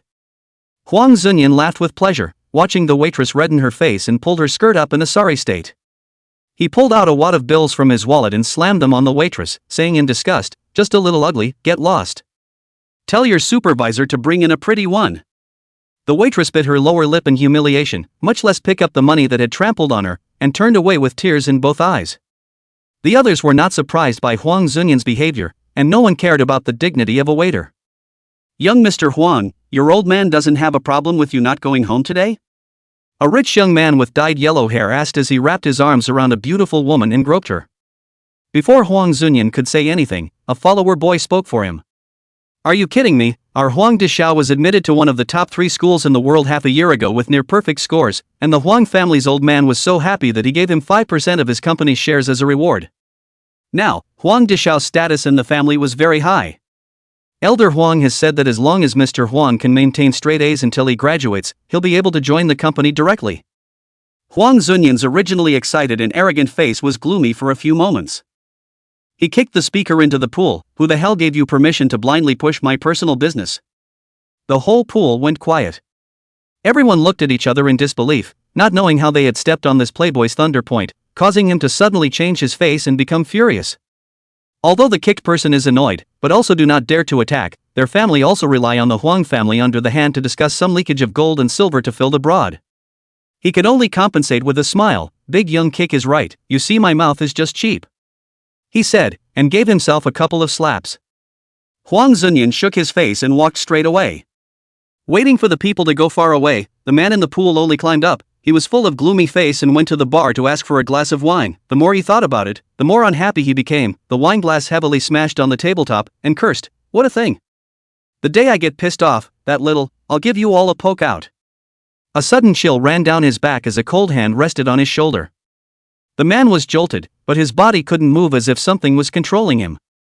A woman wearing a mask and a duck-tongued hat appeared in front of him, revealing a pair of beautiful but cool and indifferent fox eyes that looked straight into his heart. She called out the man's name, "Xiao Sungquang, it seems like you still remember those 5 people." Su Chengguang was immediately taken aback. "Who are you? How do you know my previous name?" After that incident, he had already been instructed by a higher power to change his name. "And the 5 men? Hai Up said that in less than 3 months there would be no one outside of the 5 of them to remember. Su Chao ignored him and silently recited a mnemonic. Su Chengguang only felt that his body was cold and hot, and his muscles stiffened, while part of Su Chao's spiritual sense invaded Su Chengguang's brain at that moment. Xiao Hong and their 5 encounters instantly vividly surfaced in front of Su Chao. Xiao Hong, formerly known as Li Sui Sui, is one of the 5 students from the poorer backgrounds who were selected for the Thailand Middle School sponsorship program 3 years ago. The Dillon High School's financial aid program was itself a show to win the favor of the community, with 5 students from poor families with no background being thrown into a top aristocratic school that was out of place, and being teased by the rich kids as if they were monkeys. The most outrageous of them all was the small group of rich kids who were in the same class as the 5 of them. And Huang Zunyan is the head of that group, and Su Chengguang is the most attentive lapdog around him. Huang's family early on by the triads to make a fortune. After making money slowly whitewash ashore, his father Huang Jiarong also became one of the top 10 entrepreneurs of the year, donations of more than 100 million, known as the charity businessman.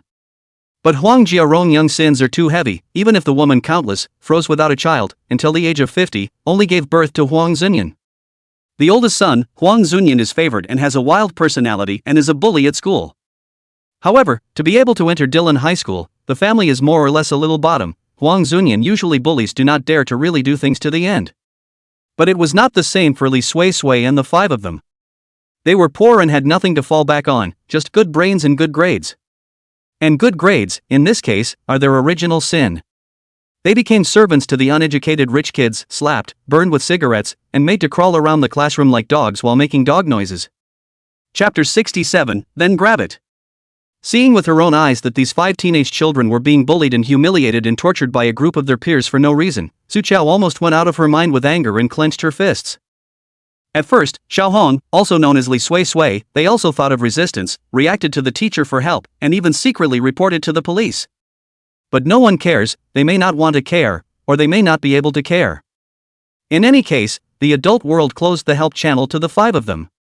Afraid of their parents' worry, and knowing that their parents can't fight these people, the 5 understanding children chose to keep their mouths shut and endure everything in silence. What keeps them going is the entrance exam. In their view, the college entrance exam is the end of hell, and as long as they can get into a good college, they can escape from this hell and start a new life, and as long as they get through it, they will become happy again. So, 5 children who are not yet adults encourage each other to support each other and run to the end of the college entrance exam. They firmly believe that as long as they wait until the end of the college entrance exam, they can leave this hell. 5 people study hard and all of them are stable in the top 10 in their grades, especially Li Sui Sui, who is gifted and talented, and she has been taking the first place in her grade for a long time. As long as they could play normally during the college entrance exams, all 5 of them would be able to get a big bonus from the school when they graduated. That money would not only support their living expenses in college, but also leave some of it for the family, so that their parents would be able to take it a little easier. But the naive 5 did not realize that the college entrance examination, which they expected with all their hearts to change their fate, would also be the end of their lives. A late night, the 5 of them took a flashlight to hide in the school gazebo to study hard. Huang Zunyan group of rich second generation is the middle of the night drag racing to play all the fun, sneak back to the school, just bumped into the right. These hicks just know how to study to death every day. So what if they do well in the exams? They'll still be working for us as dogs. But I don't know how their brains grow, those things are boring and dull how to read, which is not as cool as drinking and racing. My dad just told me yesterday that if I can get first in my grade, he'll immediately buy me a private jet. Damn, I'd love to have that brain of Li Sui Sui's. These words, however, spoke to the heart of Huang Zunyan. He was able to enter the Dillon Middle School, all rely on the family money. His father Huang Jiarong, although rich and powerful, but from a young age out of the community without education, is a thorn in his heart. After becoming famous no less than to the major colleges and universities to smash the money, to buy a few honorary degrees. And Huang Zunyan also do not know whether it is inherited from him or retribution. Pressure is not reading material. In the evening at dinner, Huang Jiarong also received a report card from the school, so angry that he gave him 2 slaps on the spot. If you weren't my son, I'd beat you to death right now. Rotten thing. Huang Zunyan was holding a fire in his heart. It's just good grades. What's so hard about that? He can't just grab it. Huang Zunyan didn't know what came to his mind and revealed an eerie cold smile, then take the 5 of them and snatch their grades. Li Sui Sui, what's that? A cheap life, the dogs he keeps are more honorable than her. These people who are like mole crickets might as well go to their deaths. Before they die, they can bring him some benefits, which is their only value. And all this, Li Sui Sui and the others were oblivious to. They only know, close to the college entrance examination that 2 months, to Huang Zunyan is the head of the small group suddenly no longer bully the 5 of them, but instead Huang Zunyan will often send them a variety of expensive supplements. Li Sui Sui only felt flattered. She even naively thought that these rich second generation had really changed their sex for the better. Unbeknownst to them, Huang Zunyan and the others were in the corner, mindfully staring at the 5 of them as they finished off those down tonics. Soon it will be time for the entrance exams. Not surprisingly, all 5 of them played well. Spike Lee, in particular, once again took first place in his grade. These 5 men lost their lives one by one before they could find out. The bright future they had longed for did not come after all. 5 teenagers who tried desperately to move up the ladder before they could blossom stopped forever in the summer of their senior graduation year. Hidden in the red rope of Su Chao's wrist, the female ghost Xiaohong also borrowed Su Chao's line of sight, looking at the events of that year, and slowly retrieved the memories of the pre-life. Agony, excruciating pain, resentment, despair and unwillingness filled the ghostly body, and tears of blood slowly seeped from her eyes. Chapter 68, Give Me Back My Life. Inside the presidential suite. Huang Zunyan had just taken a shower and was reeking of alcohol. He opened his computer and logged into the metaphysics forum, and the person with the ID called, "See me first Kaodao," sent another message 3 minutes ago. "Seeing me Kaodao first, aren't you afraid of retribution for stealing someone's life? Where did you get?" Huang Zunyan just took the other party as a brainiac with a high mouth and crackled a line. "Kneel down for me, retribution? Heh, I'm the retribution for you poor bastards." He had just sent it and received a reply. "Seeing me Kaodao first, sent a photo." Huang Zunyan clicked on the large picture to take a closer look, and his face changed at that time. It's a ING picture of the front door of his room, with the exact same door number and the exact same plants placed outside. It's amazing that the other side could find their way here. Huang Zunyan's hands shivered a little. "Kneel down for me, who the hell are you?" This time, there was no reply. Huang Zunyan, again arrogant, but also does have a ghost in his heart, he called the hotel front desk, let them send security guards up, will be outside the door, carefully checked several times, and did not find anything unusual. Huang Zunyan hid in the room from beginning to end and did not dare to open the door, and did not hear the security guard turn to leave, muttered to himself, "Why is it cool?" There was still some uneasiness in the heart of Huang Zunyan in the room. Only he lives on this floor, and there is a special elevator, the door card is in his hands, outsiders come up in the elevator, only if he agrees to unlock it in his room, otherwise they can't get in at all. It's not like there's a hiding place outside the hallway, and he checked the surveillance and didn't see anyone outside. So how the hell did that guy, unbeknownst to him, sneak in and take pictures of his front door? Zunyan Huang bit his nails and paced back and forth in his room as he dialed a number somewhat nervously. "Auntie, Li Sui Sui and their 5 people matter. Are you sure that all of them have been dealt with cleanly?" For Huang Zunyan, life for the death of Li Sui Sui them is not someone else, it is his own aunt, but also his father Huang Jiarong's sister. She was born with yin and yang eyes, and when she was a child, she was chosen by the elders of the Xian men and taken away to practice.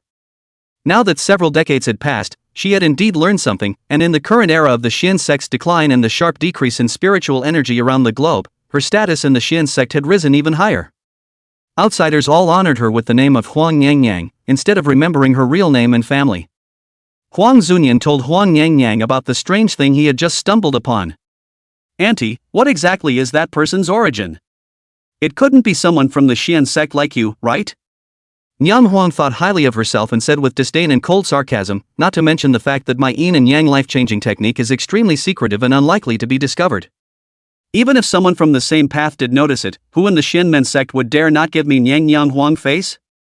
To go against me and the Huang family for 5 inferior people who have become wandering ghosts and don't even remember their birth parents? Heh, unless it's a little cutie. If there really was such a cutie trying to make trouble, she wouldn't mind having another human life on her hands. The yellow nymphet's voice was filled with a deep coldness. "Don't worry, the edict talisman I stabbed in your heart is enough to make you invulnerable to 100 ghosts. There's no way for them to take revenge even if they want to." Huang Zunyan's mind only settled after hearing these words. "Right, my aunt has her hands full, what am I afraid of?" Huang Zunyan completely put down his heart, and sweetly said, "Auntie, the jade you said you wanted last time, I brought it back for you. After attending the Shin family's birthday banquet tomorrow, I'll send it over to you." The yellow lady hung up with a hum. Huang Zunyan looked down at the exaggeratedly colorful tattoo at his heart, mainly to cover up the edict talisman in it. He had just put his cell phone down when the doorbell rang unexpectedly in his room. It was a bit oozy in the empty room.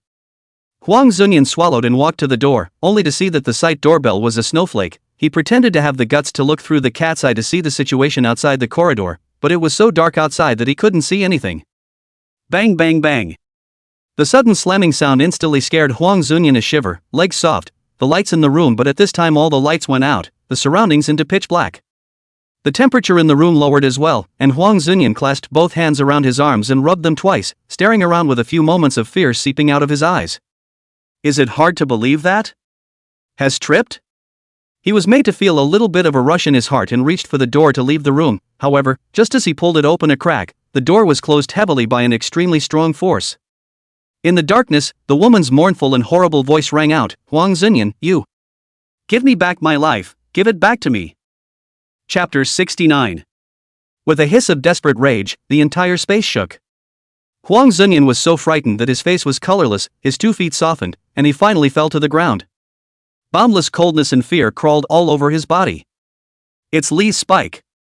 Coming to claim his life.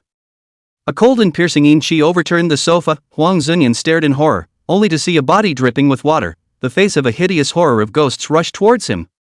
Huang Zunyan was so frightened that he screamed miserably and fainted. Li Sui has recovered its memories with the help of Su Chao, and now that its enemy is right in front of its eyes, it has only one thought in its head: kill him.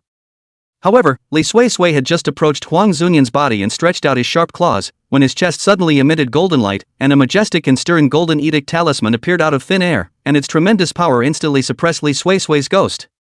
Edict talisman is an extremely strong Shenmen magic seal, inviting the power of God, the golden light, necessary for all the ghosts and monsters and evil spirits to fly away.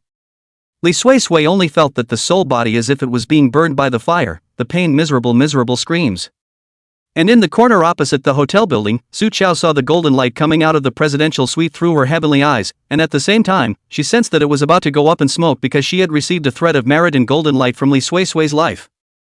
Su Chao quickly pinched his hand and silently chanted, "Those who are fighting in front of the army are all arrayed in front of the army. Nothing can be broken, nothing can be opened, collect the soul." As her words fell, an extremely strong spirit breath appeared in Huang Zunyan's room, wrapping Li Sui, who had been struck by the edict talisman, into a nearly transparent form, and rushing out of the edict talisman's range of power. Su Chao's spiritual breath escorted the burnt and dying Li Sui back inside the red rope, and the powerful spiritual power within Su Chao's body temporarily stabilized Li Sui's charred soul. It's the thunder and fire spell from the royal decree charms. Su Chao stared morosely in the direction of Huang Zunyan's room. No wonder Huang Zunyan dared to be so arrogant and presumptuous. It turned out that there was a powerful evil cultivator behind him who was aiding and abetting the evil. Su Chao withdrew her sight, turned around and stopped a taxi, returning to see Yu Yuan. Halfway through, Li Sui's weak voice came out from the red rope, "I'm sorry, master."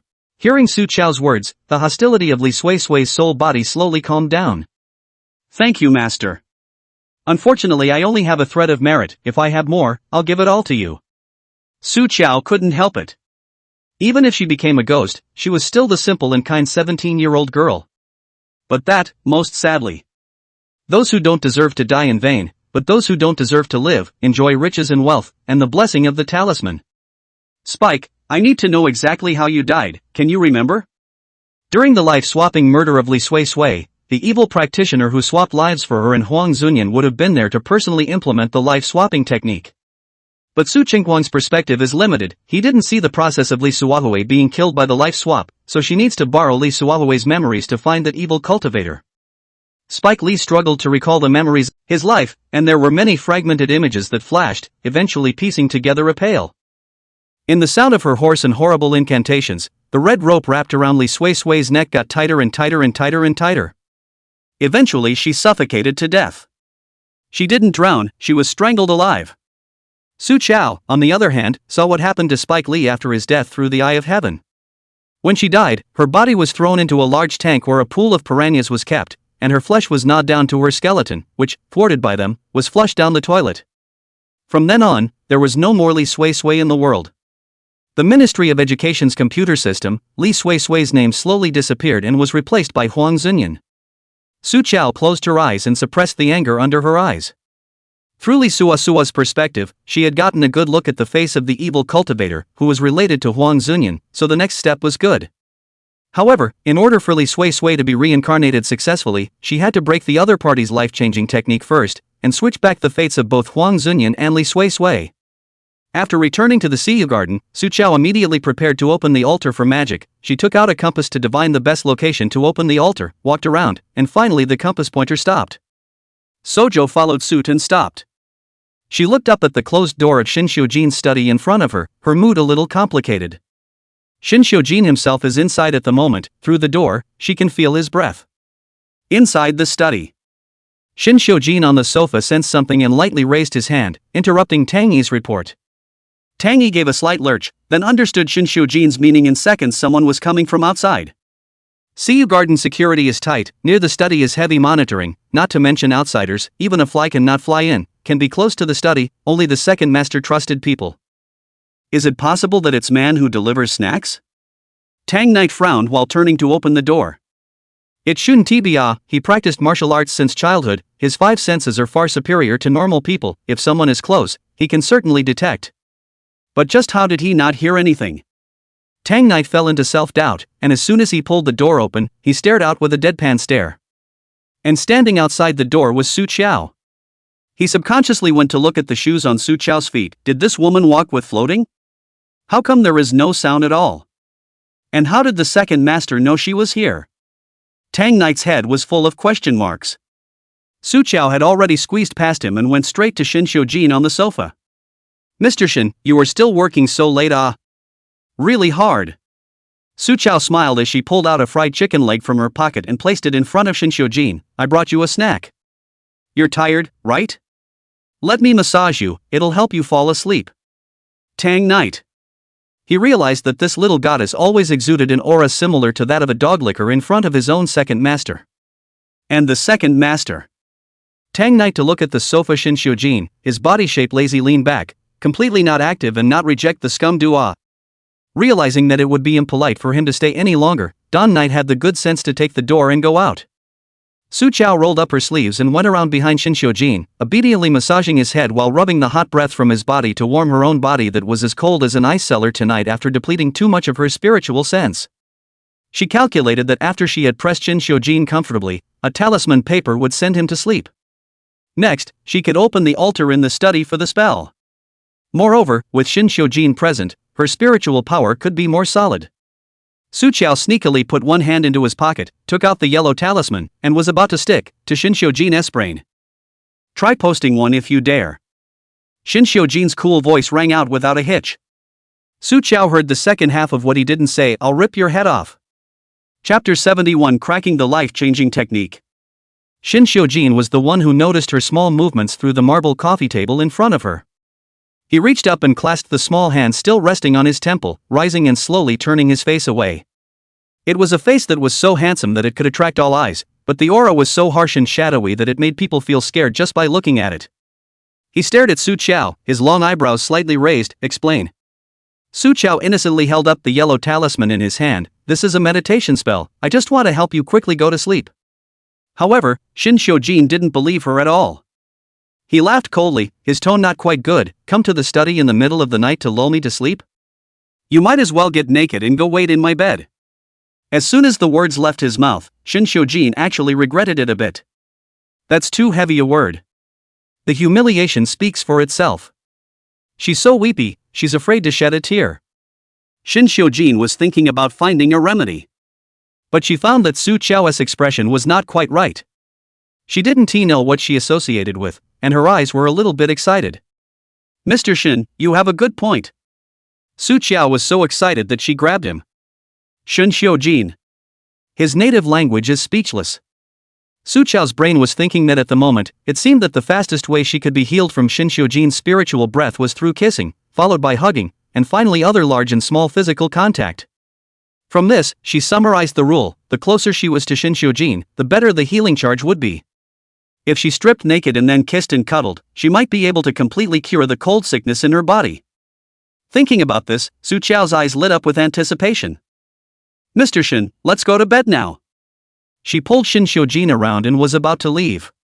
And Shin Xiujin was considering what knife would be more appropriate to cut off her salty hand. No. While Su Chao jumped back again on the edge of death, she remembered that there are important things not done. With a face of regret back to Shin Xiujin, Baba looked at Shin Xiujin. Not now, Mr. Shin, why don't you go back to your room first and wait, for I'll be back in my room in half an hour. I promise, after half an hour I'll run to your bed and strip naked. Su and Zhou, shut up. Shin Xiujin's face turned green, wanting nothing more than to beat to death his own self, who had actually harbored a trace of bizarre guilt half a minute ago. It's only humiliating if you can poke the other person. Su Chao's reaction made it seem like he was flirting with her. Shin Xiujin chased him away with a cold face. Go back to your own room and sleep. This is the best place to perform the ritual. Su Chao naturally wouldn't leave. She turned back to look out the window. The night was thick, the bright moon hung high in the sky, and a dark cloud was drifting towards the moon. Waiting for the dark clouds to cover the moon is the perfect time to open the altar and perform the spell. Su Chao didn't have time to explain too much to Shin Xiujin, and only hurriedly said, Mr. Shin, I'm going to borrow this place in your study to open an altar and do magic to fight with an evil cultivator. If you are afraid, you can go out first. Scared? Shin Xiujin only felt amused. Fear was not a word in his vocabulary. The opening of the altar to do magic is also considered new to Shin Xiujin, right as a theater. So, instead of leaving, Shin adjusted a more comfortable sitting position, lazily leaning back on the sofa, and watched with downcast eyes as the little woman in front of him squatted on the ground, pulling out the guys from the cloth bag one by one. Su Chao first used a wolf hairbrush dipped in vermilion sand, drew a yin and yang 8 trigrams array on the floor, then took out a yellow and a red 2 empty talisman paper, wrote down the birth date of Li Sui Sui and Huang Zunyan 2 on it, and put them on the yin and yang ends respectively. The cathode is placed in Li Sui Sui's yellow amulet paper. The yang level puts on the other hand the yellow Zunyan's red amulet paper.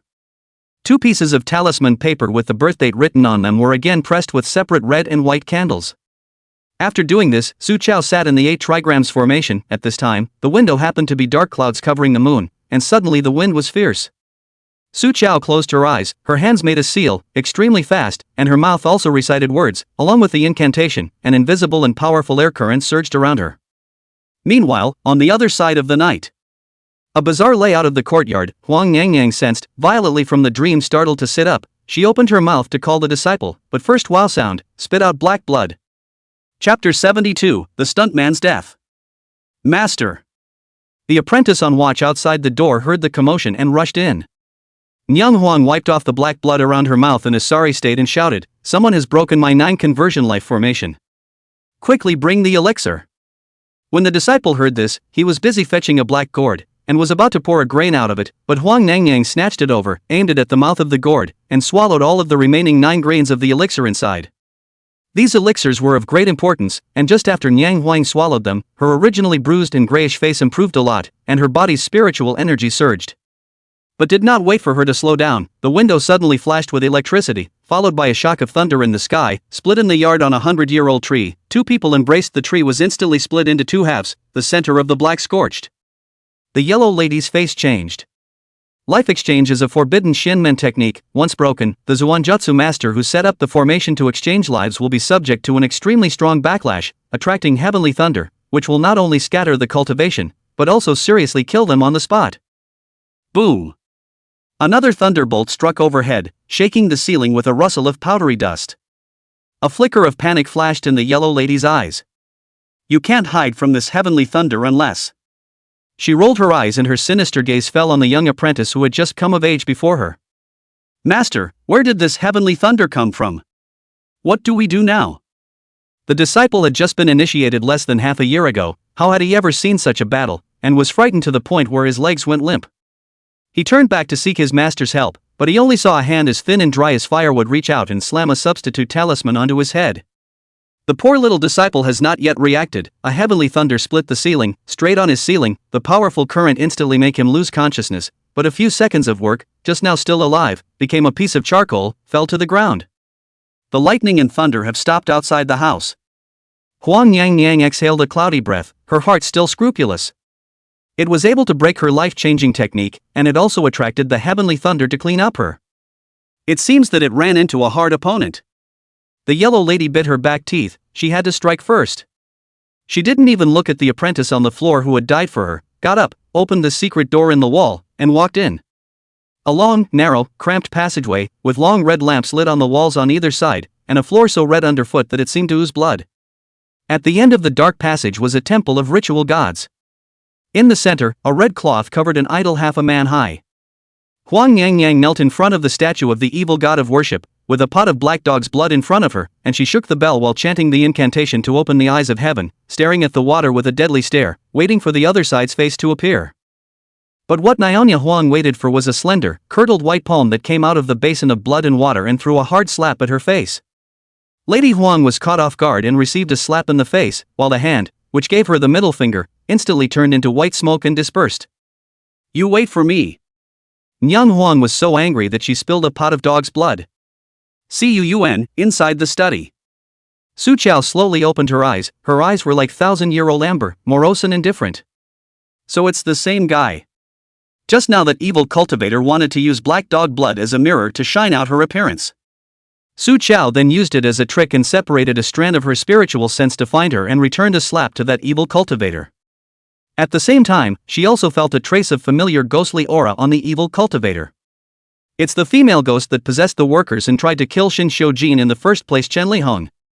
It seems that this evil cultivator, the confidant Lin Xiaoyun, the confidant of Shin Changzong, had found a helper not only to deal with Shin Xiujin, but also to harm old Madame Shin in the first place. Plus giving a life for a life and not hesitating to kill 5 students. These few things together were enough for her to act for heaven and abolish this Xian sect scum. Send her to hell after death. Su Qiao's eyes were a little cold. Originally, she had induced the heavenly thunder tribulation and was able to split this evil cultivator's entire cultivation tonight, but the other party had blended through.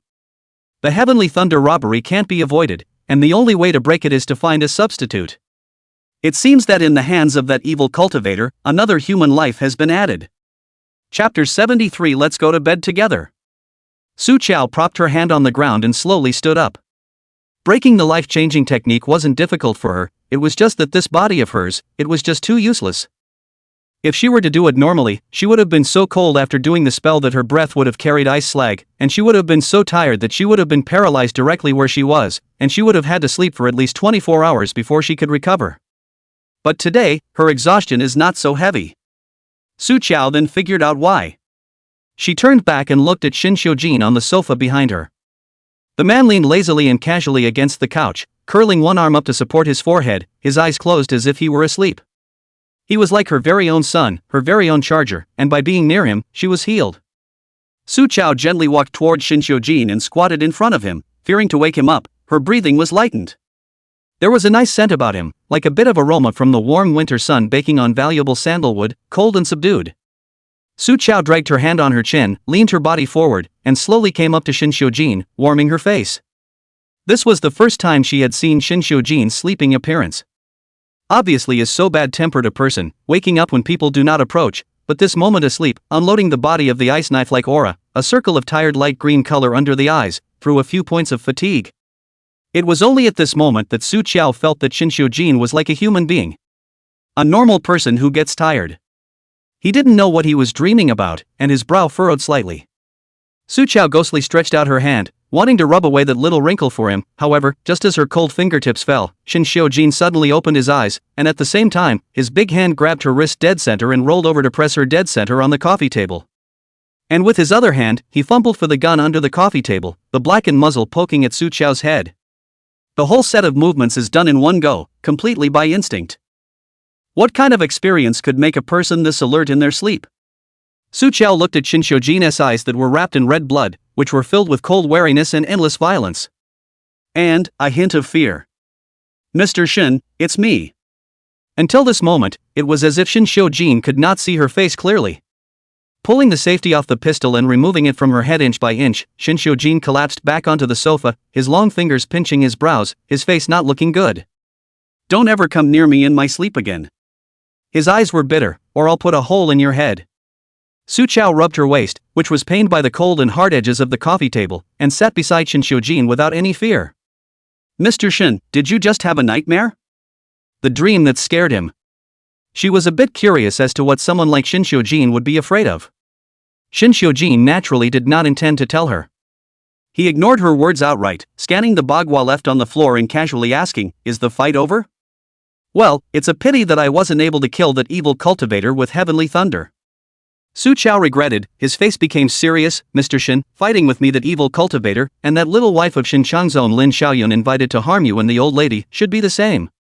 Su Chao also told the story of Li Sui Sui and the other 5 people in Dilan High School, being bullied by those rich second generation of Huang Zunyan, and finally brutally killing them in exchange for their lives.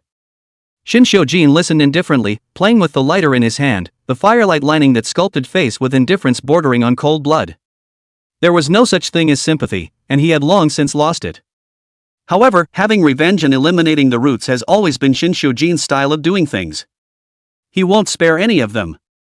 Just as Shin Xiujin was distracted, his cuffs were tugged. He raised his eyes to meet Su Chao's face that had expectation written all over it. "Mr. Shin, now that I'm done, let's go to bed together." Shin Xiujin. Chapter 74, There will be no exceptions in his world. Sojo thought simply. That evil cultivator might show up at the Shin family's old mansion tomorrow, and if she bumped into him, she planned to just clean up. In addition to help people to help in the end, in addition to Li Sui Sui, the other 4 students who were killed in vain, Su Chao also intends to supersede them. These operations would have to consume a lot of spiritual sense, and the safest way was to sleep with Shin Xiujin and nourish his body first. Nice try. Shin Xiujin, of course, couldn't possibly pay any attention to her, drew out his hand, turned around and walked away. Su Chao was in a hurry and touched a heavenly thunder talisman to attract the thunder. Boom! There was a loud clap of thunder outside the window. Su Chao cried out in fear and jumped up to wrap her arms around Shin Xiujin's waist. "Mr. Shin, people are scared." Shin Xiujin. He believes the hell out of her. "When you're catching ghosts, you have more guts than anyone, and you're afraid of thunder? Let go." Shin Xiujin squeezed out 2 words from between his teeth. He tried to break her hand, but realized the woman was incredibly strong. Shin Xiujin's patience ran out and he had a dark face. "Su Chao, you want to die badly?" Su Chao poked out a head from beside him, and nicely discussed with him, "Mr. Shin, didn't you ask me about Shin Zunhan before? He is surrounded by Severeline spirits. When I go to the old mansion tomorrow, I will observe properly. I will also find out the identity of those spirits. So tonight, let me sleep with you." Just by hugging Shin Xiujin like this, Su Chao felt that the bone-crushing coldness in her body was relieved. If she could sleep for a night, how comfortable it would be.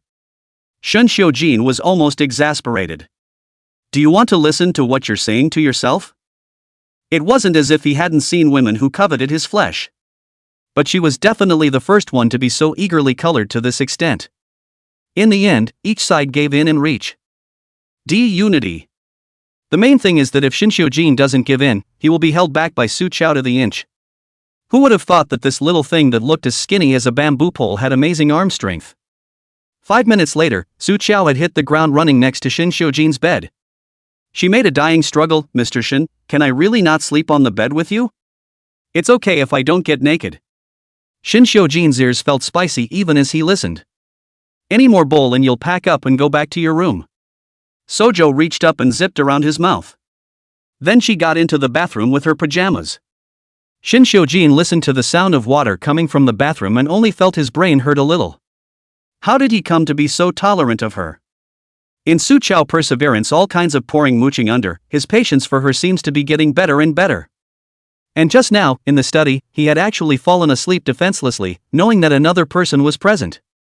Shin Xiujin's heart was inexplicably annoyed. He got up and went to the balcony.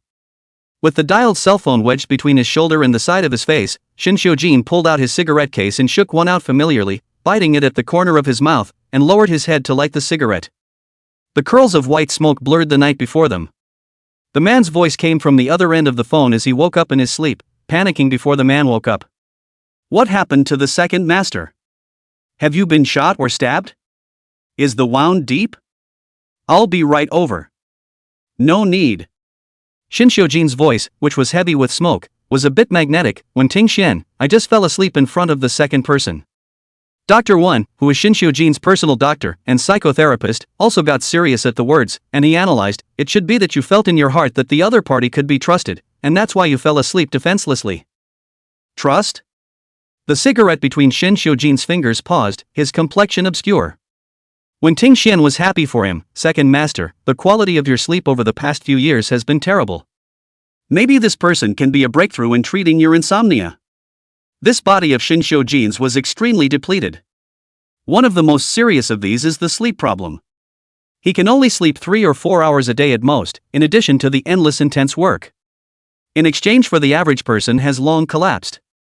When Ting Xian tried a lot of ways, but also tried to give Shinshou Jin deep hypnosis, but it is not useful at all. There is a second presence in the space. Shinshou Jin even closed his eyes to maintain a high degree of vigilance. When Ting Xian once tried to cover Shinshou Jin's blanket under the mistaken belief that he was asleep, and the consequences were a broken arm and a nearly open hole in his head. What kind of fairy could make Shinshou Jin drop his guard and have a good night's sleep?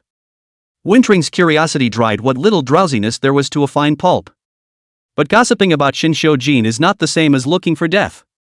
Dr. Wen put on a doctor's tone, second master, why don't we make an appointment next time, and I'll meet with the person who makes you sleep well, and together we'll discuss a new plan for treating your insomnia? No need. Shinshou Jin exhaled smoke and said lightly, she may not live to see that day. There will be no exceptions in his world. Not before, not now, and even less so after. Chapter 75. Too bad he went soft on her. Su Chao came out of the shower just as Shinshou Jin returned to the bedroom from the balcony. Upon seeing him, her originally somewhat indifferent complexion instantly became sunny. Mr. Shin, I'm done washing. The nightgown she was wearing had been picked out by Aman, a fussy light pink color that was a little girl's favorite. But Su Chao's white skin, face was born clear and height 3 colorful, and this pink is extraordinarily match, lining the whole person delicate and soft, like a peach blossom in full bloom. Shinshou Jin approached and smelled the scent of her body wash, which was his. He frowned, Sojo. What's wrong? Do you want some water, or something to eat? I'll get it. It was as if she didn't even realize that she was seducing him. The eyes were innocent and harmless, looking at him frankly and straightly and earnestly, and the curves of his mouth were all sweet. Shinshou Jin swept past her and walked into the bathroom, closing the door heavily with his backhand. Bang! There was a loud bang. Sojo was taken aback. Upset again. She rolled her eyes surreptitiously and burrowed herself into the beaten floor. Everyone retains their own magnetic field in their room, so Shinshou Jin's room was extra warm for Su Chao. She closed her eyes comfortably. It had been years since she had slept so comfortably. Tonight, let alone slamming the door, even if Shinshou Jin lifted the ceiling, she would never move. Shinshou Jin's black pupils contracted fiercely. Then, the someone who forcibly kissed him acted as if nothing had happened, retracting his neck and murmuring dreamily, Shinshou Jin, you're so warm. I want to stay by your side like this. I'm not going anywhere. Her voice slowly weakened, her breathing steady as she drifted off to sleep in his arms, while one small hand clutched the lapel of his chest, fearing that the next second she would be abandoned as if. Shinshou Jin's other hand, which had touched the gun, let go after all. That sucks. He was actually starting to go soft on her. He was forgiving her before he even decided to trust. Shinshou Jin looked down at the little woman in his arms, and in the depths of those detached black eyes, dark currents surged, slowly solidifying into a sea of ice without a trace of temperature. Sojo. He whispered slowly, you can't be the exception. The next day. Su Jiao was woken up by Aman. Miss Su, don't you sleep. It's going to be too late to go to the Shin family's old mansion for the family head's birthday banquet. Su Chao opened her eyes and realized that she was lying in her room. But the residual warmth in her body, and the abundant spirit pool, are proving to her that last night, she slept at Shinshou Jin's place. Ah man, why am I here? Su Chao asked. Ah man was asked somewhat puzzled, this is your room, Miss Su, you do not sleep here, where else? Hidden in the red rope, Li Sui Sui floated out ahead, Master, it was that Mr. Shin who carried you back. Sojo. It's true that beauty is a mistake. She slept next to Shinshou Jin and didn't notice anything. But it was getting late, and Su Chao didn't dwell on it, climbing up and going to wash up when Aman appeared at the door with a skirt. Miss Su, this is the dress that second master picked out for you. It says for you to wear this to the old mansion today, and the car is ready and waiting outside. Su Chao spat out the foam in her mouth. Where is Mr. Shen? The second master went out early in the morning, and he instructed that when you woke up, he would have the driver take you directly to the old mansion. Oh. Su Chao didn't think much about it, and after washing up, he changed into his clothes. Chapter 76. If you can hide from ghosts, can you hide from people? Shinshou Jin had a good eye, picking a green ink tasseled dress that suited her temperament and figure. Coupled with the brocade-like ink-colored long hair, the whole person was like a beauty walking out of an ancient Jiangnan painting, stunning and durable. Aman looked at it with straight eyes. "Ms. Su, you're too pretty. Even better looking than the actresses on TV." For a metaphysician like Su Qiao, looking at the face and observing the bones, every wrinkle on the face, every bit of color, and every piece of bone represents the person's destiny. Looking at the face reveals a person's wealth and poverty, and changes in the rest of his or her destiny. Sojo looked at his own face in the eyeglasses and saw only a blank skin. Pretty, but useless. This is said to invite annoyance. Su Qiao only spat in her heart. She withdrew her eyes and turned around to go downstairs. Outside the gate, the driver was already waiting, a middle-aged man with a square, broad face. Aman called out, "Uncle Zhong." Su Qiao's gaze fell on Uncle Zhong's unsmiling face, lightly narrowing her beautiful fox eyes, a trace of imperceptible coldness flowing through her eyes. Uncle Zhong is an old man beside Shin Xiujin, and he has seen many people, and he has not seen any big storms. But the light glance of this little girl in front of him actually gave him the illusion of being pierced through. It's like nothing gets past these eyes. A chill ran down the back of Uncle Zhong's spine. He licked his dry lips and avoided Su Qiao's line of sight. "Miss Su, it's getting late, time to go." Before getting into the car, Aman shoved a lunchbox and a bottle of milk into Su Qiao's hand, which contained a couple of large meat buns and some pastries, all of which were staples for a full stomach. "Miss Su, you're easily hungry, pad some on the way first. There are many rules over at the old mansion, it doesn't open for dinner that early." Aman had seen Su Qiao's eating capacity, it was astonishing. Su Qiao flashed a genuine smile at Aman, "Thank you." When she got in the car, she opened her lunchbox and ate. Uncle Zhong was driving in front and watched in the rearview mirror as Su Qiao took a bite of a large bun and quickly ate the entire lunchbox. He couldn't help but laugh a little, distracted, thinking of his own daughter, only, unfortunately the smile on Uncle Zhong's face soon dimmed, replaced by intense sadness. Su Qiao keenly captured the change in Uncle Zhong's expression, she did not point it out. As the car drove up to the intersection and waited for a red light, a large Mercedes pulled up next to it, and a hand holding a cigarette impatiently stuck out of the window and flicked off the ash. The person in the Big Ben was none other than Huang Zunyan. Su Qiao looked through the car window and saw that Huang Zunyan's two eyes were cloudy, the root of the mountain was gray, and the Huai head was green.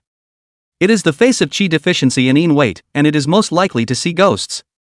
Plus last night by Li Sui Sui that scared, Huang Zunyan right shoulder that young fire was also scared to scatter a lot, only a handful of small flames left, cannot protect him. Li Sui Sui saw the enemy as even more ghost eyes scarlet, hostility sword, it rushed out of the red rope, pounced on Huang Zunyan, just want to personally tear him apart. But he was bound by a binding charm by Su Qiao. "Don't go over there, or you'll go up in smoke before you even get close to him." Li Sui Sui was invisible to ghosts, but Su Qiao could see the circle of protective Buddhist light on Huang Zunyan's body. Her phoenix eyes narrowed slightly, her gaze falling on the string of enlightened Buddha beads on Huang Zunyan's wrist. First the royal amulet, then the enlightened Buddha beads. After doing something wrong, you know how to pray to God and get a bunch of magic weapons to protect your body. Ghosts can't touch him, but people can still hide from them? Su Qiao touched his cell phone and sent a message to Xiao Dalao. Huang Zunyan's brain was so dizzy that he didn't pay attention to the road ahead and almost hit the car that slowed down in front of him. He was sobered up by the shock, he honked furiously and cursed. "Do you know how to drive?" After cursing, Huang Zunyan was even more annoyed in his heart. Last night he bumped into Li Sui Sui's ghost in his room and was so scared that he fainted on the spot, and when he woke up this morning he felt that he couldn't feel anything on his body. Before going out, Huang Zunyan also received a phone call from Huang Nangyang. The other party changed last night's arrogance, but instead urged him to wear that string of Buddha beads in the next few days, absolutely cannot take off. Damn, can it be that Li Sui Sui's ghost has really come back to seek revenge? The car drove to the underground parking lot outside the Shin family's old mansion. Huang Zunyan got down from the car, took out the birthday gift he brought in the trunk, and just closed the trunk door. A Bugatti Divo came whistling, arrogantly parked horizontally in front of Huang Zunyan. The one who came down from the car was none other than Xiao Deluxe. A flash of intense disgust and jealousy flashed under Huang Zunyan's eyes. Chapter 77, Injustice. The Huang family is also considered to have power and money, even if it is thrown in the imperial city, it is also called a powerful family. But in front of the Xiao family, a large consortium that has been rich for more than a dozen generations, there is only a shoe to lift. Not to mention him, even if his father came, he could only smile when he saw Xiao Deluxe. When Xiao Deluxe approached, Huang Zunyan had already changed into a smiling face. Brother Deluxe. It's been a long time, I just came back this morning and I was planning to ask you out for a drink tonight. Xiao Deluxe rarely put on formal dress, but the dude lazy strength in his bones cannot cover up. He put one hand around Huang Zunyan's neck. You've been out for half a year, haven't you? I heard that you even graduated with the top grade in Thailand high school. Awesome. I studied my ass off back in the day, and I only made it by 100 or so. Huang Zunyan was almost strangled to death by Xiao Deluxe, and did not dare to struggle, but could only struggle to pull at Xiao Deluxe's hand to catch his breath. Brother, that's because you don't want to learn. Who can compete with you if you want to be number one? Besides, how can I compare with you? I am just lucky. Xiao Deluxe smiled without smiling. Good luck? Then you have to be careful. Too much luck. People can't catch it, then it's over. These words caused Huang Zunyan's face to change slightly. Before he had time to ponder, suddenly his hand was empty, and the string of Buddha beads he wore on his right hand had already arrived in Xiaoyao's hand. This thing is kinda pretty, give it to me. Huang Zunyan's face flushed with needy panic. Brother Delusion, these beads aren't worth much, I'll have them ready for you some other time. Xiaoyao gave a blank stare. You won't even give me the worthless ones, how can you still give me the good ones? I don't know if it's a psychological effect. When the Buddha beads left his body, Huang Zunyan felt cold. Brother Delusion, you are my own brother. Anything you want, this really can't be sent to you. Seeing Xiao Delusion not moving, Huang Zunyan anxiously clenched his back teeth and went up to grab it. Give it to me. How could Xiao Deluxe spoil him? At that time, he put away the little smile at the corner of his mouth, and with a cold face, he kicked over, directly kicking Huang Zunyan down. Based on Su Qiao's instructions, Xiao Zhao took out a piece of red cloth filled with runes, wrapped the Buddha beads and stuffed them into his pocket. He then walked over and lifted his foot to re-stomp down Huang Zunyan, who had just gotten up. He took out the photo in his pocket and disliked it in front of Huang Zunyan's eyes. The 5 people in this photo, you still remember them, don't you? That photo was exactly the photo of Li Sui Sui and the other 5 on stage with Xiao Shiyan at the opening speech of Dylan High School 3 years ago. Now with Li Sui Sui recovering her memories of her life, her original distorted image has become clear again. 15-year-old girl with a ponytail, wearing a school uniform, smiling shyly and coyly, with a careful light in her eyes. And her smiling face was scarier than a ghost in the eyes of Huang Zunyan. His entire body shivered uncontrollably and hissed in a somewhat broken voice, it's impossible. You can't possibly remember the 5 of them. Obviously they are all dead, not a trace of them. Even their parents had forgotten. How could Xiao Deluxe remember? The lights of the entire parking lot underneath suddenly flickered, indescribably eerie, and the already cool space was chilled. Huang Zunyan saw Li Sui Sui's ghost appearing in front of him, and every time the lights dimmed, the ghost came closer to him. Terrified, he crawled forward on his hands and knees, shouting, "It wasn't me. It wasn't me who wanted to hurt you. It was their idea. It was all there." Xiaoyao could not see anything, and only felt that the temperature around him seemed to have dropped quite a bit, and it was cool and creepy. He turned and headed out the door. Su Qiao's figure was waiting at the exit. She wore a long skirt, the hem of which was flicked by the cool breeze, the soft fabric clinging to her body as if it were a second skin, accentuating the thinness and lightness of the whole person. But it's not soft at all. On the contrary, the fact that she stood there blandly was reassuring enough. As soon as he got close to Su Qiao, Xiao Deluxe felt that the temperature around him warmed back up. The miserable and fearful screams of Huang Zunyan were still coming from the parking lot behind him. Xiao Deluxe did not have the slightest bit of sympathy. Little fairy, I've removed the Buddha beads from Huang Zunyan's hands, what else do you want me to do next? You just feel free to command. This group of scum really disgrace our rich second generation. After learning what Huang Zunyan and the others had done, Xiao Deluxe was so angry that he wanted to personally fight violence with violence. Although he is not a serious good person, he can bully the weak and small, and go so far as to get 5 poor students who want to make a name for themselves by studying, just to give himself a diploma in exchange for a matter that is simply heartless. Because Su Qiao said that there is a head for the grievances and a debtor, if he moves his hand, he will let Li Sui Sui and their grievances have nowhere to vent their anger, so Xiaoyao held back. No need, I'll just take care of it next. Su Qiao put the string of Buddha beads into the cloth bag, and asked Xiaoyao for the group photo he took. Only Spike Lee's face was clear on it, the other 4, still a blur. This also meant that the 4 of them were still in the state of wandering souls with no master and no memories, floating around somewhere, looking for a way home. Chapter 78. The Huang family has completely collapsed. The owner of Huang Zunyan's string of Buddha beads should be the evil cultivator who had cast a spell for him to change his life. Su Qiao could feel the other party's breath on it. With the spellcaster's object and the photo in Xiaoyao's hand, Su Qiao would be able to find the other 4 wandering souls and transcend them. If not for Xiao Delusion to find out this photo, she could not have found out the original reason so quickly. Su Qiao raised his head to carefully scrutinize up Xiao Deluxe's face. Noble Qiying Tian, not to mention, there is also a circle of mauve ethereal light appearing from time to time. Purple Qi is not something ordinary people. Purple energy protects the body, and there is nothing to be afraid of. That evil cultivator's technique was difficult to work on Xiao Ju. So Xiao Delusion and Li Sui Sui, their 5 people, are not relatives in non-relationship, but also can remember them 5. However, Xiao Deluxe was naturally not the reincarnation of a saint, but the fact that he was able to dip into the purple qi meant that there was a source around him. It seems that the Xiao family is not ordinary. Su Qiao pondered that he would have to make a trip there sometime. The screams of Huang Zunyan in the parking lot in that room stopped. Su Qiao took a step inside, and Xiao Deluxe was busy quickly following him in. He had long ago arranged for several bodyguards to guard dozens of meters away, temporarily stopping the guests' cars, saying that the road in front of them was being cleaned up had to wait for a while. Visitors who dare not give face to the Shen family, a train of luxury cars, are obediently waiting in line. Xiao Deluxe followed Su Qiao into the parking lot. The lights inside were normal, and there was no more of that cool feeling from earlier. Huang Zunyan fell to the ground foaming at the mouth. His face was blue. He had lost consciousness, but he still had a life. This is what Su Qiao has instructed. Li Sui Sui can take revenge, but she can't harm people's lives. Otherwise, when it goes down to the netherworld, the king of the 10 temples of hell will not be merciful when he sees that it has human lives on it.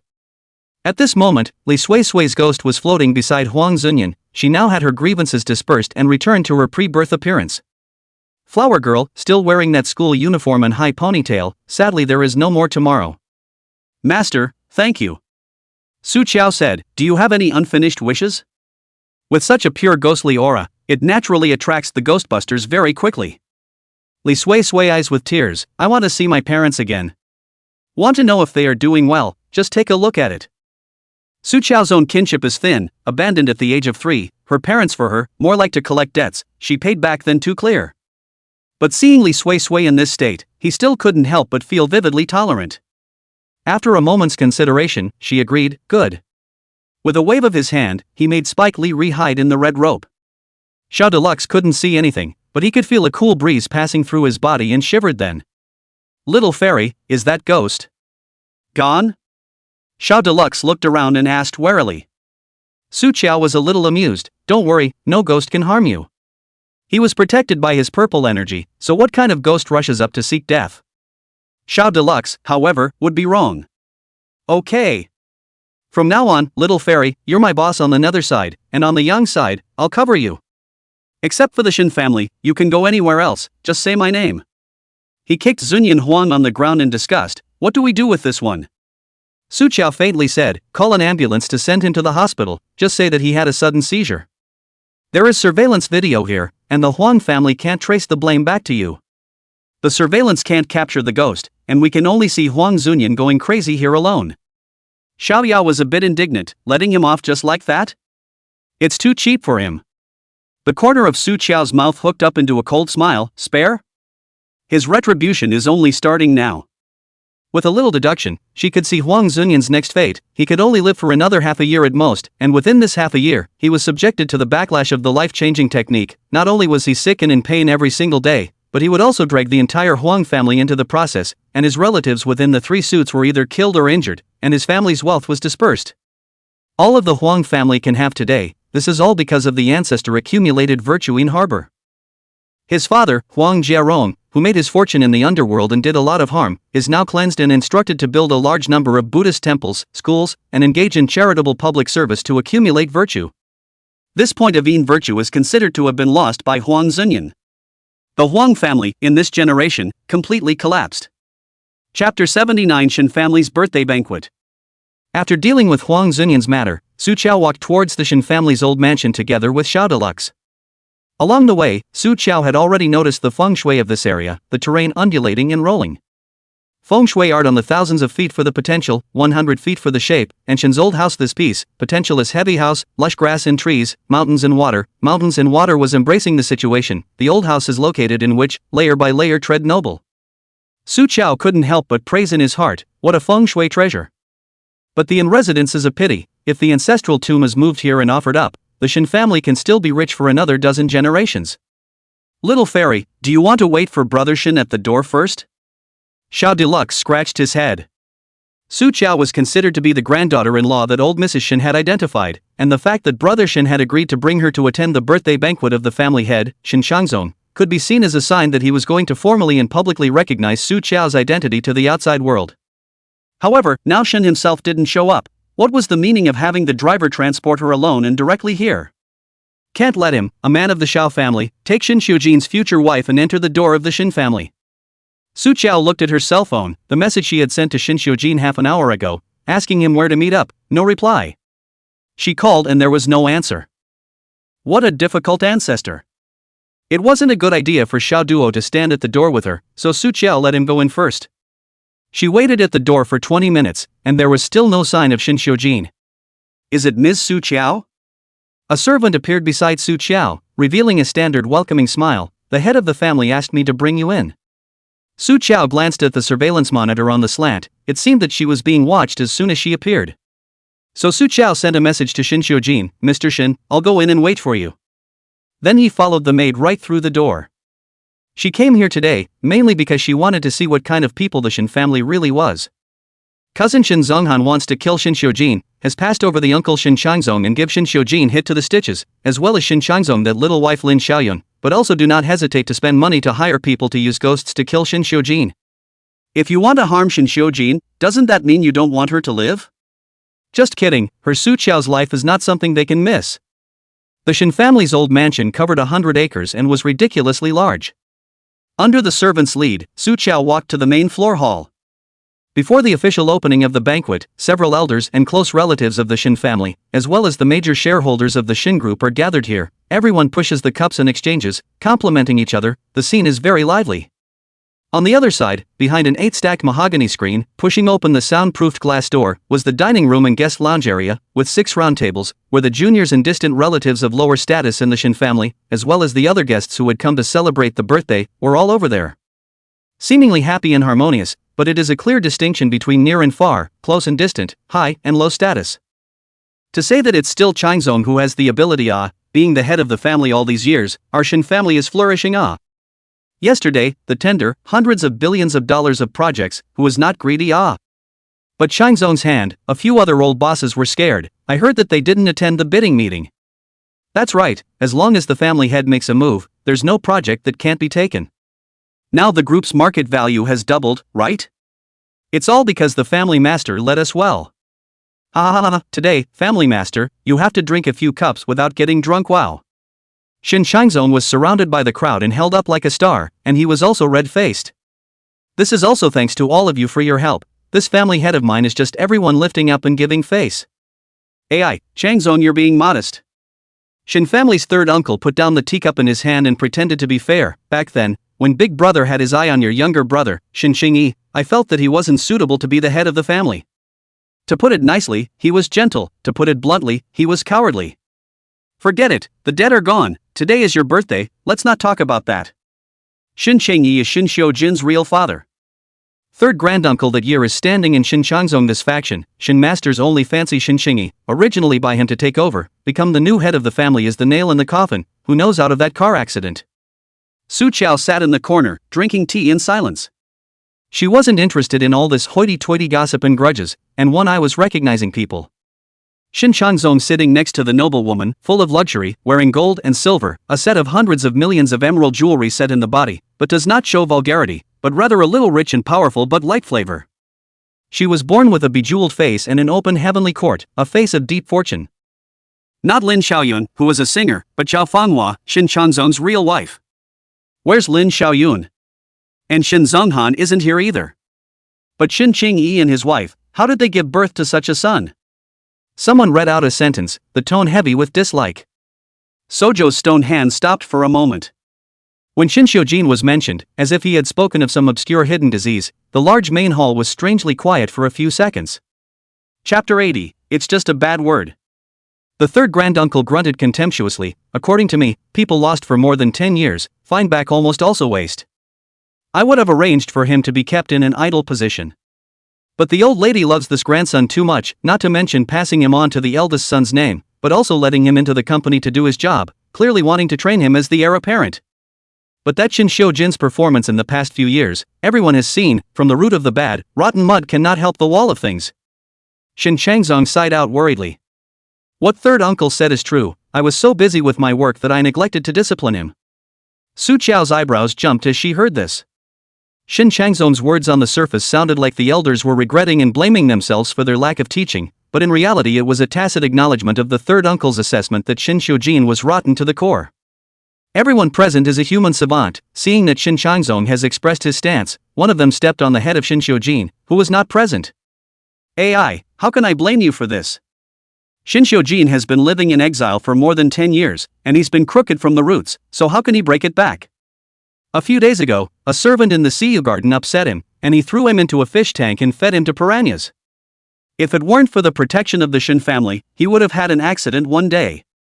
Hearing this, the third uncle became even more angry and slammed his palm on the table. Which of the 10 generations of our Shin family is not an innocent, rich, and honorable person? How did we come up with such a living hell as Shin Shou-jin? He dared to kill someone when he was 9 years old. I think he has a bad seed in his bones. Third uncle. Shin Changzong lowered his voice, containing a few hints of warning. Shin Shou-jin in the end is the Shin family, said he was born bad seed, but even the Shin family are scolded into the... Third uncle also knew that he had lost his words, and took another sip of tea to stop the conversation. Zhao Fanghua, who had been listening in silence, however, laughed out coldly at this moment. Hee, what's there to stop? There are no outsiders here today. Who doesn't know that Shin Shou-jin is now the king of hell in Imperial City? Which person who offended him will live past the next day? She scrutinized her expensive manicure and said sarcastically with a smile on her face, not to mention outsiders, he won't even spare his own cousin. He robbed a project in the Xiqing Economic Development Zone and tried to kill people. My Zhonghan almost died in that hand 2 days ago. Zhao Fanghua became angrier and angrier as she spoke. Shin Zhonghan is the apple of her eye. How could she swallow the fact that her own precious son had been injured? In favor of Shin Changzong, he just called Shin Shou-jin to his study to chat for a while and then let him go. All right. Shin Changzong's voice sank, slightly reprimanding, it's just a bit of friction between the juniors, so don't add fuel to the fire here. Before the cake goes down, whoever has the real skill will take it. Zhao Fanghua was already harboring anger in her heart, and when she heard this, the spoon that was scooping the bird's nest at that moment was thrown back into the bowl. Dang it. Fine, your Shin family protects the Shin family, and I'm an outsider, right? Zhao Fanhua's eyes and eyebrows were cold, the arrogance of a rich family's blessings. Then I'll leave my words here today. My Jinyang Zhao family is not a vegetarian. Whoever messes with my Zhao Fanhua's son, I don't care what Shin Shou-jin is, he'd better weigh his own life first. Those present exchanged unmoving glances. Zhao Fanghua, this is not just for Shin Shou-jin. After all, Shin Changzong name, in addition to Shin Zhonghan the son, Shin Shou-jin the stepson, there is another one it. Shin Changzong was refuted on the spot by Zhao Fanghua. His face was gloomy and oppressive. The whole hall fell silent with it. The suffocating silence before the storm. Shin Changzong was about to open his mouth, but a cool and indifferent voice came out from the corner first.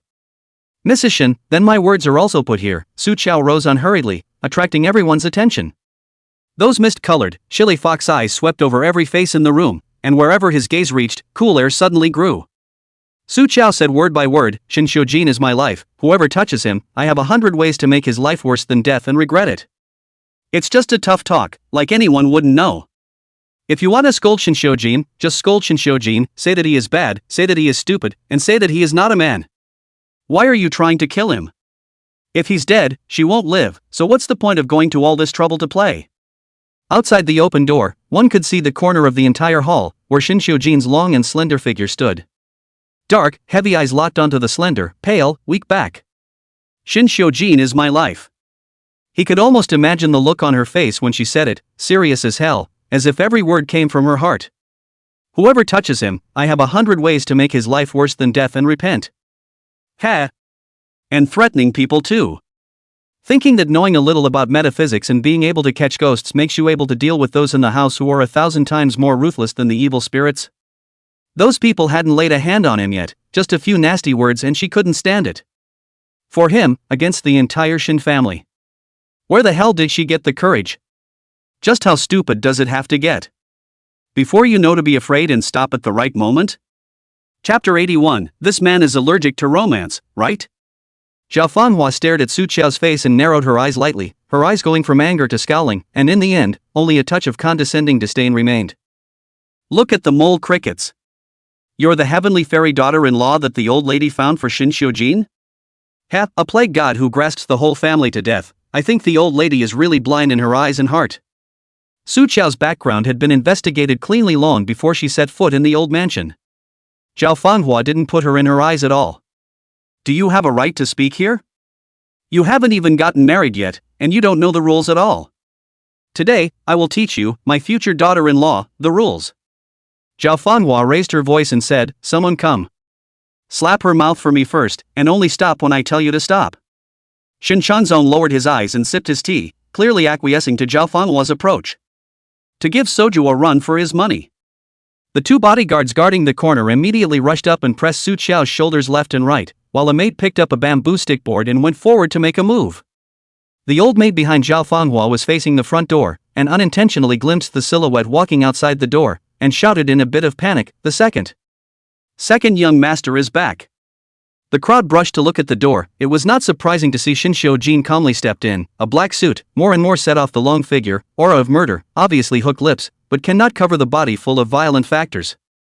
Those dark eyes, abyssal in nature, couldn't see the bottom. It was as if he was smiling, or as if he could pull out a knife and stab someone the next second. It's really lively. With a hint of a loose smile at the corner of his mouth, each step stepping on the nerves of the people in the hall, Xin Xiujin walked up to Su Qiao under the eyes of a group of people like an enemy. Su Qiao could feel the two bodyguards who were grabbing her shaking with fear. She raised her face and gave Xin Xiujin a joyful smile. Mr. Xin, I knew you would come.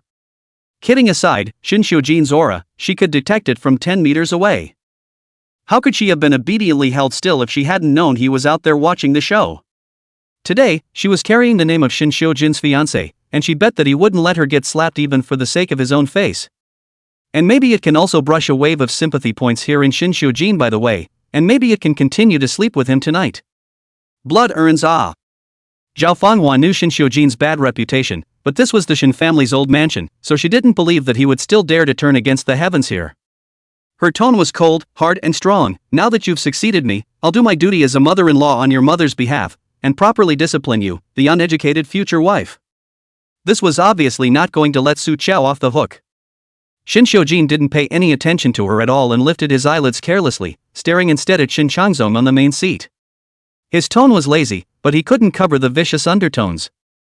Xindong, if my fiancé loses a hair today, your precious son will have one less bone, how's that? Zhao Fanhua only heard the word son, her anger attacked her heart, and she was so anxious that she slapped the table. Little, what did you do to my son? Xin Xiujin didn't take her words at all and only stared at Xin Changzong. Xin Changzong sensed that something was wrong and his face suddenly changed. Without waiting for him to snap, at this moment, a maid stumbled in and informed in a panic manner, It's no good, family master, both Mrs. Lin and the third young master have disappeared. Mrs. Lin was naturally referring to Lin Xiaoyun, and the third young master, the son of Lin Xiaoyun and Xin Changzong Xin Tanshu. In that room, Zhao Fanhua had already contacted Xin Zonghan on his cell phone and was relieved to learn that he was still out on business. Zhao Fanhua's heart settled down, and now that she knew that it was Lin Xiaoyun's mother and son who were tied up, she was so happy that she almost laughed out loud. After so many years in the Xin family, it was rare for her to look at Xin Xiujin obediently for once. Su Qiao realized what Xin Xiujin had done, and somewhat shocked, she casually broke away from the two big and thick bodyguards and came to Xin Xiujin's front. Mr. Xin, you kidnapped them? What kind of operation is this? She came here today because she wanted to meet Lin Xiaoyun. Xin Xiujin turned his eyes to look at her, grasping the focus instead. So, what kind of softness were you pretending to be just now? Obviously strong enough to over a grown man with one punch. Sojo rubbed the tip of his nose a little sardonically. I'm just thinking, it's my first time to meet the parents, so I'm trying to make a good impression as a quiet person. Crowd. Xin Xiujin is my life, whoever moves him, I have 100 ways to make his life worse than death and regret it. Xin Xiujin repeated what she had just said, and to smile and not to laugh said, Your understanding of Wenjing is quite special. Sojo. Is this man allergic to romance? Chapter 82 False Tenderness. The fact that Lin Xiaoyun was Shin Changzong's youngest wife was already an open secret in Imperial City. Even the son she brought into the Shin family changed his surname to Shin when he was 15 years old, and looked extremely similar to Shin Changzong. Anyone who isn't blind can see that it's a mistress with an illegitimate child on board. Shin Changzong also doted on Lin Xiaoyun, except for the lack of a name. Mrs. Shin was given everything she could enjoy. Shin Tanchu, 18 years old at the bar mitzvah. Shin Changzong is a direct gift of a building and 2 listed companies of the stock. The handwriting of the big is Shin Zonghanyer did not enjoy. Now his little wife and son are in the Shin family's old mansion, under layers of security and hundreds of bodyguards, actually being quietly kidnapped by Shin Xiujin's people just like this. It was, as it were, also a provocation to his position and majesty. Shin Changzong took a deep breath, adjusted his emotions, and spoke to Shin Xiujin with a strong compression of anger. Just now, Manhwa was just joking with Ms. Su. Hurry up and send your Aunt Lin and Shoutman back, and I'll pretend that this never happened. Shin Xiujin smiled at his words and said carelessly along with his words, "That's coincidental, I was just joking. Shin Dong's 2 pieces of heart are not with me. Why don't I send someone to help you look for them piece by piece?"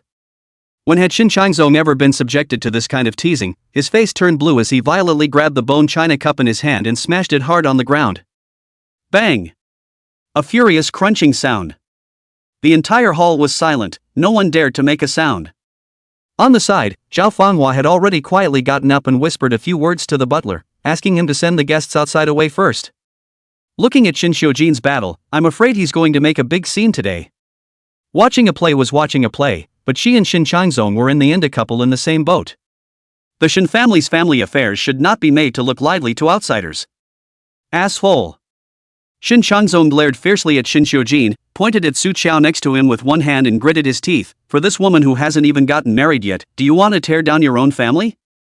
Su Qiao of course knew clearly that she was definitely not that important in Shin Xiujin's heart. She stared fixedly at Shin Xiujin's stern line-side face, watching the nearly maniacal smile expand a little at the corner of his mouth. Su Qiao suddenly realized Shin Xiujin had long decided to go after Lin Xiaoyun's mother and son. Lin Xiaoyun not only wanted him dead, she also moved against the old lady. According to Shin Xiujin's character, how could he possibly stop? She, on the other hand, is nothing more than an excuse for Shin Xiujin to make a scene. From the beginning until now, Shin Xiujin had never trusted her, he had only used her while thinking about how to maximize her use. Sojo reached up and pressed his stuffy heart. Inexplicably, it's a bit off-putting. Shin Xiujin pulled the corners of his mouth in an unperturbed manner and met Shin Changzong's majestic and angry line of sight. Shin Dong is joking, I'm a bad seed crooked from the roots, where can I get a family? These words were flung out lightly, but they were like an invisible slap that fiercely smacked the faces of those who had just cursed Shin Xiujin the most vigorously. They only dared to talk about it, who dared to really go in front of Shin Xiujin to seek death. Especially the third uncle. The almost 70-year-old man woefully lowered his head, and his face was almost hidden under the collar, only to be afraid of being remembered by Shin Xiujin. Oh, no, Shin Xiujin looked like he remembered something. He suddenly glanced sideways at Su Qiao in the back. Immediately afterward, in full view of everyone, he reached out and swept Su Qiao into his arms. Shin Xiujin lowered his head and lightly kissed the top of her hair, announcing in public, "From today, I have a family." A formal introduction for everyone. Su Qiao, my future Mrs. Shin. The unique warmth of the man's body wrapped Su Qiao airtight. She slowly raised her eyes to meet Shin Xiujin's dark eyes. For the first time, he smiled at her. Overly pretty skin, full of false tenderness. He used her as a living target. With favoritism and madness, it is clear to everyone in the Shin family that she, Su Qiao, is the soft underbelly of his Shin Xiujin. It's the one they can lay their hands on. Sojo really laughed out loud too. The world was almost transparent to her. Only Shin Xiujin, she couldn't see through. So this is how hearts and minds work. Chapter 83, Utilizing Each Other. Shin Xiujin was too arrogant in spreading this dog food. Inside the large hall, the atmosphere was so frozen and cold that ice could fall off. The crowd didn't even dare to utter a breath, their minds varying as they went to look at family head Shin Changzong's face. Shin Changzong was so infuriated that his face was a bit hideous. The door is full of his people, as long as he gives an order, even if he wastes Shin Xiujin in this room, there will not be a single bit of news to spread out. But thinking of the missing Lin Xiaoyun and Shin Tanshu mother and son, he could only swallow his anger. Shin Xiujin, don't go crazy here, Lin Xiaoyun's mother and son didn't mess with this precious fiancé of yours. Where the hell are they now? Hurry up and send them back to me. Shin Xiujin hooked his lips and said unhurriedly, if they really messed with my people, I'm afraid they won't be able to send them back in one piece. I raised a batch of piranhas, starve them for 3 days and feed them. These words made the sweat of the people present stand up, and the nameless fear spread in the air, as if the bloody picture was right in front of their eyes. Shin Shangzong was so angry that his veins rippled, slamming the table and roaring, how dare you! A dozen or so gun-toting bodyguards instantly rushed in from outside. Su Chao didn't even think about it, broke away from Shin Xiujin's hand and rushed out to block in front of him like a mother hen protecting her cubs. Don't move him! Shin Xiujin looked at the thin figure blocking in front of him, and his gaze moved imperceptibly. Stupid! Sojo himself was speechless. The main thing is to protect Shin Xiujin cost energy, the body moves faster than the brain. Otherwise she wouldn't have been used by this dog of a man as a living target, and now she's immediately jumping out to take the bullet for him. In the eyes of onlookers, this is not properly titanium alloy level dog licking behavior. Shin Xiujin's arm reached out and wrapped around Su Chao's waist, easily carrying the person back. Shindong, don't be anxious, I'm just saying if. Anyway, I don't have the person, so if you have time to bull me here, why don't you call the police earlier to find someone? Shin Xiujin even kindly stated, if Shindong doesn't have enough manpower, I can leave my driver behind to help. After saying that, he pulled Su Chao and turned around. However, just as he reached the door, Su Chao had a gun pressed against his head. Miss Su's first day at the door, so stay a little longer. Of course Shin Shangzong wouldn't believe Shin Xiujin said, he didn't even bother to pretend, tearing his face off and giving an ultimatum, his hand knocking on the desktop, threatening in a chilling voice, Shin Xiujin, before the sun sets, you'd better send their mother and son back to me unharmed. They want to have what 3 long and 2 short, I guarantee that everyone you care about will not even have bone crumbs left. Everyone? What's that supposed to mean? Su Chao sensed the blind spot and couldn't help but look at Shin Xiujin. His handsome face could not see any emotional changes, but Su Chao detected holding her big hand hard pinched tight. He was trying to control his anger, violent as if the next second to pour out. But in the end, the monstrous anger subsided. Shin Xiujin let go of Su Chao's hand, turned back, stared at Shin Shangzong across the rows of black-clad bodyguards, his eyes full of grimness, and in the middle of the day, he laughed quietly. Shindong's order, of course I will bow and die. Every word, meaningful and cold as ice. Shin Xiujin took one last look at Su Chao, a glance with complex emotions, not waiting for Su Chao to distinguish, the person had already turned around and walked away. Just left her here without even looking back. That's the way it is with chess pieces. Throw them away when you have to. Su Chao ignored that bit of unpleasantness and mentally built herself up. She can defend herself anyway. She is not demanding Shin Xiujin, just don't die. Everyone just use each other. Bang. The car door was slammed heavily shut. Shin Xiujin sat in the car, full of uncovered violence and fire. Every time the second master came out of the old mansion in a bad state, Tang Yi had long gotten used to it. But today's second master seems to be a little different. Second master, you don't have to worry. Tang Yi spoke carefully, the tracker installed on Miss Su's body will definitely not be discovered. As long as Shin Shangzong sends the person over, we'll be able to find her. Shut up. Shin Xiujin was impatient. Everything is going well, according to his plan. But what lingers in Shin Xiujin's mind is Su Chao's figure. And her voice. Shin Xiujin is my life, whoever touches him, I have 100 ways to make his life worse than death and regret it. Don't move him. There was no hesitation at all as she stepped in front of him. Even if, it's already clear that you're being used. The stagnant feeling in his heart lingered. Shin Xiujin forced down that discomfort and spoke expressionlessly, go to public house number 1. Make a call to Tang Knight, don't get anyone killed.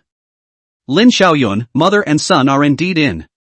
Zhao Fanhua sat on the sofa next to her, holding a Persian cat with an elegant snow-white body in her arms and stroking it absently. I think she's a perfect match for Shin Xiujin. She sneered, both are fatherless, motherless, uneducated things. Speaking here, Zhao Fanhua narrowed her eyes and glanced at Shin Shangzong with a smile or not. Oh, I almost forgot, there's someone else hanging on for dear life. Before she finished speaking, Shin Shangzong suddenly rushed up and ferociously choked her neck. The white cat in her arms was frightened, and with an aim scream, she jumped off Zhao Fanhua's knee and leapt out of sight. The servant hurriedly retreated.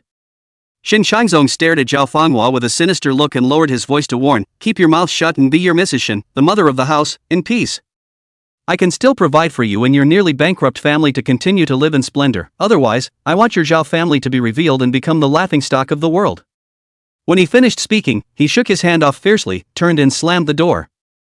Zhao Fanghua was pinched to the point that her eyes rolled white and her face turned purple, and she collapsed on the sofa, unable to move, with only her dandelion-coated fingers ruthlessly pinched into the sofa, and a drop of humiliating and indignant tears slipped from the corner of her eyes. She didn't notice that the pile of clutter on the carpet, shaken out of Sojo's bag, was ruffled a few times by an unseen hand. "Master, I got it back." Spike Lee enters the room through the wall, bringing with her the Buddha beads wrapped in red cloth, and the group photo of her life. Now that Li Sui Sui's revenge has been avenged, the resentment in his heart dispersed, and he has become a harmless and pure soul, Su Chao gave it a little spiritual power to allow it to temporarily touch the entity, and went to fetch the string of Buddha beads and photos in the bag. Being locked up was still locked up anyway, so she might as well transcend Li Sui Sui and her 4 other delusional dead classmates first. The conditions here are limited. Su Chao can only put up an abbreviated formation, relying on strength to support the scene. Li Sui Sui resumed her girlish and lively heart and recited what she had just bumped into next to Su Chao. "That Shin Shangzong is so fierce and bad. His wife didn't say a word right to be beaten. But that woman also deserved it. She scolded Shin Xiujin even if she scolded you. I really wanted to teach her a lesson at that time." Su Chao gave it a look. "Luckily you held back, otherwise you wouldn't have made it back." Spike Lee, ? Su Chao adjusted the position of the photo and the Buddha beads while casually explaining, "This old mansion was set up by a specialized feng shui master, and there are 12 large and small formations, corresponding to the 12 astrolabes. In other words, every blade of grass, every tree, every brick and tile here are all in the formations, and ordinary ghosts can't get in at all. If there really is a ghost that comes in by mistake, any one of these formations would be enough for it to drink a pot of water. The reason you can walk around here freely is because you're dipped in my spiritual breath." Spike Lee listened with fear. "As for that Zhao Fanghua, I don't know her birth date, so I can't calculate too carefully. But there's a layer of light silver-colored martial cultivation light on her body, which means that her ancestor had produced a valiant general who killed countless enemies in his life and remained ferocious after his death, so he should have been chosen by the king of the 10 temples of hell to become a certain marshal of the underworld, who is responsible for chopping down ghosts and subduing demons. So his offspring also have to be blessed." Speaking here, Su Chao looked Li Sui Sui up and down. "A brat of your level, before you can even get close to Zhao Fanghua, you will first be chopped into pieces by the Wu Xiu light on her body." Holy! Li Sui Sui was so scared that her ghostly body shivered and started dripping again, almost drowning the formation Su Chao had just drawn with lime. Su Chao swept over with a breathless look, and Li Sui Sui immediately drifted into a dry corner, weak and helpless and unable to stop dripping. "Sorry master, I'm a bit timid. I'll stop dripping later." Sojo. Chapter 85 praised to the point of being dumbfounded. Su Chao didn't have time to pay attention to Li Sui Sui, both hands pinched, closed her eyes and silently recited the soul-attracting incantation. "The dead turn with me on the Fin line, to lead the dead to the Hall of Light, the Sifang Fujuan reveals his mighty spirit, the 5 parties and 5 emperors search for the soul and Yin, and the owner of no master returns quickly." Su Chao's eyes snapped open. The photo on the ground and the Buddha beads were originally placed at opposite corners of the formation, and as she recited the incantation, both objects seemed to be attracted by some kind of invisible magnetic field, and they both moved towards each other, finally colliding together. In that moment, the room was overcast and the temperature plummeted. Su Chao, through the eyes of the sky, saw the 4 groups of shadows slowly coalesced into 4 human figures, but the outline of the 5 senses is still blurred into a ball. Even so, Li Sui Hui, who has already recovered her memories of her life, immediately recognizes these 4 friends who shared the same hardships and supported each other, and her heart is both sad and happy. "Li Spike!" Su Chao ordered in a deep voice, "Call out their names without interruption." A name is not only a code name, but also a special label for an exclusive person. Even if they bump into each other, they will not have the same birth date and astrological destiny. Just get them to remember their name, so they can remember who they are and what they've been. Tang Jia, Gao Mingshang, Fong Fong, Wang Hatang. Tang Jia, Gao Mingshang. As Li Sui Sui shouted out, the faces of the 4 ghosts slowly became clearer, their 5 features taking shape. But unlike Li Sui Sui's pure ghostly body today, the 4 of them were filled with resentment. Su Chao had transformed most of their grievances for them, but there was still a small handful that could not be transformed. Being insulted and tortured in life, after dying in vain, it is also necessary to wear away the traces and become a masterless wandering soul, drifting around. Anyone else would be full of resentment. If you want to be completely revolutionized, you just have to take revenge first. Sojo doesn't stand in the way. Injustice has its owner, those who have taken your destiny, you can go to them for revenge, but be careful, you can't hurt people's lives, otherwise when you get to the underworld you will not only not be able to enter the reincarnation, but also have to suffer from endless folds, it's not worth the loss. One of the ghosts was indignant and let out a mournful hiss, why should we die in vain and they wicked people still live? Why? The heavenly Tao has its own cycle of karma and retribution. Even if they gained benefits in life, they will suffer judgment after death and go to hell, paying the price they should pay. What's more, once the life swap technique is forced, they will be subjected to an even more severe backlash. Su Chao assured in a calm tone, I will burn those people's downfall to you. The four spiteful ghosts were silent for a while after hearing these words, but finally they opened their mouths and promised, don't worry, master, we won't harm anyone's life. Su Chao nodded, you guys only have 2 hours. After 2 hours, my soul-binding curse will lead you to meet the ghost messenger and enter the underworld. The four spiteful ghosts bowed towards Su Chao, and with that, they dispersed in all directions to seek revenge. And Li Sui Sui floated over to Su Chao and burrowed into the red rope. Su Chao knew that its unfulfilled wish was to see its parents, and she touched the red rope comfortingly. Since the collection of Li Sui Sui, a line of merit in virtue of the golden light, tied the contract, at this point of the heart's desire, she must in any case complete the Open the door. Zhao Fenghua's impatient voice suddenly came from outside, you're nothing but dogs raised by Xinjiangzong, I'm his wife, when do you think he'll protect the dogs if you want to kill them? She is a typical Jiangnan woman appearance, even the voice is also the tone of Wu Nong soft language, but not soft, but rather everywhere through the arrogance of the superior, open their mouths with 3 humiliating. Aside from the fact that she was going to kill Xin Xiujin, Su Chao was quite interested in her face and birth date. The door should open. Hidden in the red rope, Spike Lee hid even more tightly. Zhao Fenghua walked in, she had changed her clothes and her set of 9-figure jewelry, and she was still bejeweled and rich. Su Chao took a closer look at her face and saw quite a few names. Eyebrows on the forehead to this section, is the parents' house, where the left represents the father, the right represents the mother, Zhao Fenghua forehead full and smooth, which means that her parents love, she is more love and care. But the fateful line representing Zhao Fenghua's father was broken 10 years ago. This means that her father died 10 years ago. And Zhao mother this although not broken, but since 10 years ago is extraordinarily weak, I'm afraid that will not be able to pass this year. Below the eyebrows and above the eyes is the house of brothers. Zhao Fenghua has 3 brothers, but unfortunately one is more useless than the other. What are you staring at me for? Zhao Fenghua was made uncomfortable by Su Chao's staring and couldn't help but touch her face, warning irritably, I'll gouge your eyes out later. Su Chao calmly retracted her gaze and opened her mouth, oh, sorry. I've never seen such a beautiful and charming big beauty like you, and I accidentally looked dumbfounded. Zhao Fenghua. The anger she was just about ready to flare up was just muted. Chapter 86, The Chips in Xinjiangzong's Hand. Sharp-tongued. Zhao Fenghua hummed lightly and walked over to Su Chao, walking around her in a half-circle and sizing the person up from head to toe. I'm young, but I don't show any fear. Hee, pretty to this extent, it's not rare to be able to charm Xin Xiujin.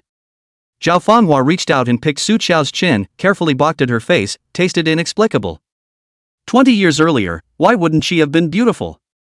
A touch of imperceptible sadness passed through Zhao Fenghua's fierce to sharp eyes. She pinched her palms tightly and turned her words around, sneering with a bit of a grimace, but what's young and beautiful? There will always be younger ones than you. At that time, your face is still worth a few dollars. Xin Xiujin didn't just leave you here alone. Su Chao's eyes fell on the silk scarf on Zhao Fenghua's neck. Underneath the silk scarf, it was Xinjiangzong's finger marks that pinched purple. And that's not all. Su Chao saw quite a few scenes of Zhao Fenghua being domestically abused through her celestial eyes, and she frowned with some discomfort. Su Chao, do you know why Xin Xiujin that kind of crazy person would favor to listen to Xinjiangzong and be his knife? Sojo lifted his eyelids. She did wonder about this matter. Xin Xiujin has been in exile for 14 years, crawling out of hell. What kind of kinship elders are not as good as dog for him? The entire Xin family was not in his sights. The third uncle was so old that his legs trembled in front of him as usual. Xin old lady can let Xin Xiujin respect, also as the old lady several years as one-day favoritism, painstakingly planned for him in exchange. But what does Xinjiangzong have to offer? If he knew that Xin Zenghan had come to Xin Xiujin to find trouble, if she hadn't stopped him, he would have been able to waste Xin Zenghan on the spot. Shin Xiujin does not give Shin Changzong face at all, but favors to be shackled by him. This means that Shin Changzong's hand, perhaps there is something very important. At least to Shin Xiujin, perhaps more important than his life. Su Chao realized something violently, her eyes tightened slightly. Zhao Fanhua's voice mocked and revealed the truth with a cold smile. That's because, in the car accident that broke Shin Xiujin's family 21 years ago, there was a person whose life was saved. It was Shin Xiujin's mother, Nian Xuangji. At the mention of this name, the arc of Zhao Fanhua's mouth became even colder, and an imperceptible color of hatred flashed under her eyes. But soon, she suppressed her emotions, hooking her lips and sneering. Who knows what method Shin Changzong used? That woman was almost burnt to a crisp and actually managed to live, hanging onto her breath long enough to last until today. Therefore, the bargaining chip in Shin Changzong's hand was Nian Xuangji's life. Do you think Shin Changzong really has some heavenly ability to double the market value of Shin Group in these few years? He had already figured out how to use Shin Xiujin as early as 7 years ago, the first time he saw him. Shin Xiujin's kind of person who didn't follow the rules and had a ruthless hand was exactly what a moralistic person like Shin Changzong needed the most. Therefore, Shin Changzong was smooth sailing in the business world, and even in politics, because behind the scenes, all the dirty, nasty and bloody things were done by Shin Xiujin. His reputation stank and rotted, becoming the living hell that everyone in Imperial City feared and despised. And in the eyes of outsiders, Shin Changzong became the most wise head of the Shin family, and loving and generous, time and again for this rotten nephew to clean up the mess. Now that you've fallen into Shin Changzong's hands, he should be even happier. Zhao Fanhua's words turned, reaching out to touch Su Chao's exquisitely cold little face. Shin Xiujin, he's got another person he cares about, huh? Shin Changzong's hand, there will be another bargaining chip. Su Chao heard Zhao Fanhua's words but only felt amused. What do you care? He was just smart enough to guess Shin Changzong's scruples, so he sent her to the door. It was clear that Shin Xiujin's plan had succeeded. Su Chao sighed softly in her heart. Forget it, the man you want to cover, what else is there to do but play with him? Then this time, Shin Changzong's wishful thinking is afraid to fall flat. Su Chao's eyes were slightly cold. I will never become Shin Xiujin's stumbling block or soft underbelly. The moment her words fell, she violently struck out towards Zhao Fanhua. Chapter 87, The Most Cooperative Hostage. Zhao Fanhua seemed to have not expected Su Chao to make a sudden move and was taken aback. And how could she, a well-bred noblewoman, be Su Chao's opponent? When she reacted, she had already been pinched by Su Chao's 2 fingers around her throat. Su Chao smoothly pulled a silver hairpin from Zhao Fanhua's head and placed it against the veins on the side of her neck. The bodyguards outside the door heard Zhao Fanhua's shrieks and rushed in, and saw the scene of her being held hostage. Don't even mess around. Zhao Fanhua didn't expect Su Chao to be so strong. One hand pressed down on her shoulder and she was in so much pain that she couldn't move half of her body. Su Chao used Zhao Fanhua as a human shield to block the bodyguard's gun in front of her, and the tip of the hairpin in her hand pierced her skin, instantly seeing blood. Drop the gun or I'll kill her, Su Chao said in a cold voice. Her voice and hands were extremely steady, as if killing was nothing more than chopping vegetables. Zhao Fanhua's face turned white with pain, and she shrilled, "Don't get out of the way yet, do you want to beat me to death?" Several bodyguards are dumbfounded. They are here to guard the people. If the people are not guarded, but also let the mother of the house die here, their 10 heads are not enough to fall. Just as Su Chao was considering what would be more convenient to take Zhao Fanhua in exchange for her next move, Zhao Fanhua suddenly roared in exasperation, "What are all of you standing around for? Hurry up and prepare a car for her to send to the south side door." Sojo? And hostages who queue their own process? The south side door is nearby. Su Chao held Zhao Fanhua hostage and went out the door, and saw a car parked outside. Su Chao stood in front of the car, not moving, staring at the car and frowning. "Master, I just saw a bodyguard sending a message to shake someone." Li Sui, who was hiding in the red rope, tipped off Su Chao. There was little time left for her to run. Su Chao asked Zhao Fanhua in a low voice, "Can you drive?" Zhao Fanhua somewhat doubted her ears and twisted her head incredulously to look at her. By the look on that face, it should be going. Su Chao backhanded Zhao Fanhua into the driver's seat, the hairpin in her hand still resting against her neck, entering the flesh a few more millimeters. "Drive!" Su Chao sat in the passenger seat, carefully staring at Zhao Fanhua's every movement. When she got rid of the bodyguard, Su Chao ordered Zhao Fanhua to pull over and let her down. Zhao Fanhua also cooperated, pushing the door to get off the car, and even smoothed out her messed up hair. Sojo jumped into the driver's seat, handed out the pin, and said, "Thank you." After saying that, he mimicked Zhao Fenghua's steps of driving just now, and with a kick of the gas, the car rushed out. Master, what are you thanking her for? Li Spike didn't understand. Su Chao looked through the rearview mirror at Zhao Fenghua, who was thrown away, and said quietly, she let me go on purpose. There was also the matter about Xin Xiujin's mother, Nian Xuanji, which Zhao Fenghua had deliberately revealed to her. Spike Lee was even more confused. Why would she help us? In its heart, it was already in league with Su Chao. Su Chao gazed at the road ahead, a hint of teasing trickled under her eyes, revenge on Xin Shangzong, and at the same time make a way out for herself. In the Xin family's old mansion, it's true that all of them are not oil lamps. And this time, Zhao Fenghua put the treasure on her head. It seems that she really thinks that this fiancé of hers is very important to Xin Xiujin, so she is planning to take the risk of selling Xin Xiujin a favor.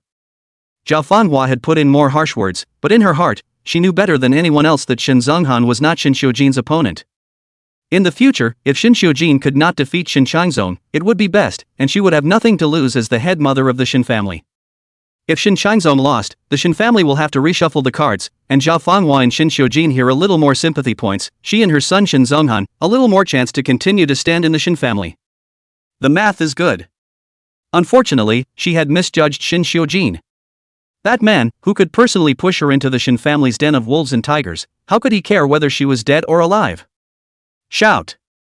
Sojo slammed on the brakes. A sports car was parked horizontally in front of her, and the man in it waved to her with a hood on, revealing only a pair of eyes, covered tightly. Come on up.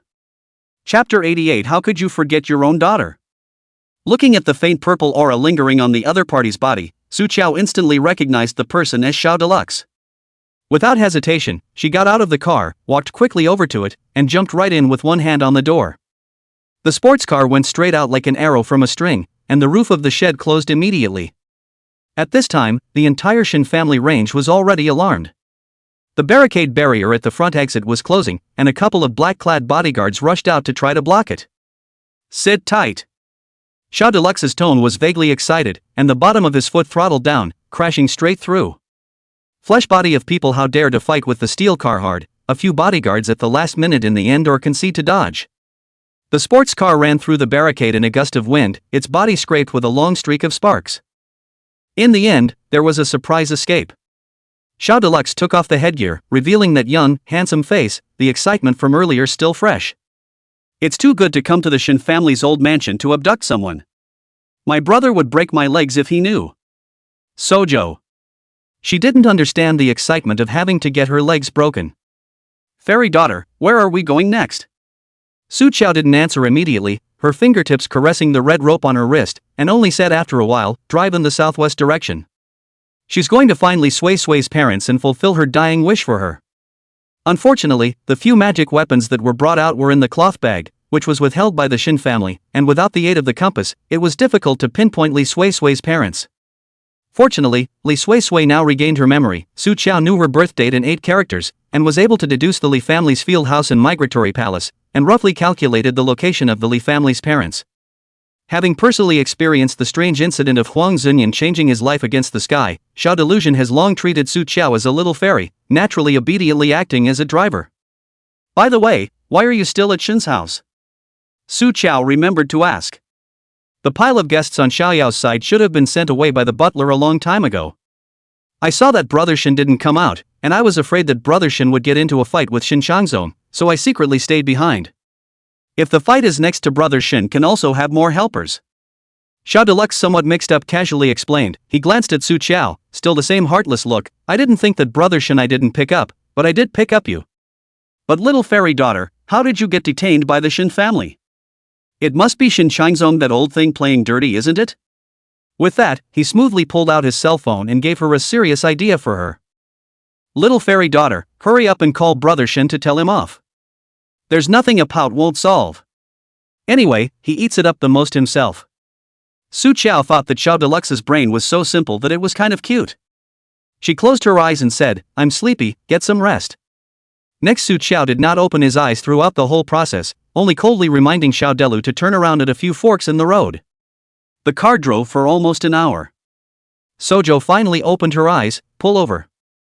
Outside is a patch of low bungalows waiting to be demolished, so dilapidated that it's difficult to keep out the wind and rain. There were no people to be seen around, only a few wild dogs walking around for food. From the time he was born and landed, Xiao Dailu had never seen such a shabby place.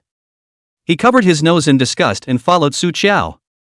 What kind of Thai place is this? Dogs don't even live here.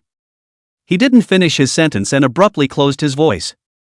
Ahead, in front of a brick flat house so broken that it leaks on all sides, a bunch of middle-aged men and women with white hair and stooped bodies are squatting on the ground, wiping their tears and burning paper money into an iron basin. Spike, you take more money, don't be robbed by the bad ghosts. At the bottom, don't be reluctant to eat. Dad to burn money for you. If you don't have enough, give it to Dad. To give your mom a dream. The woman didn't say a word, wiping her tears dead. Finally the emotions ran out and he sat on his butt on the ground, bawling his eyes out. My Spike! How could I have forgotten?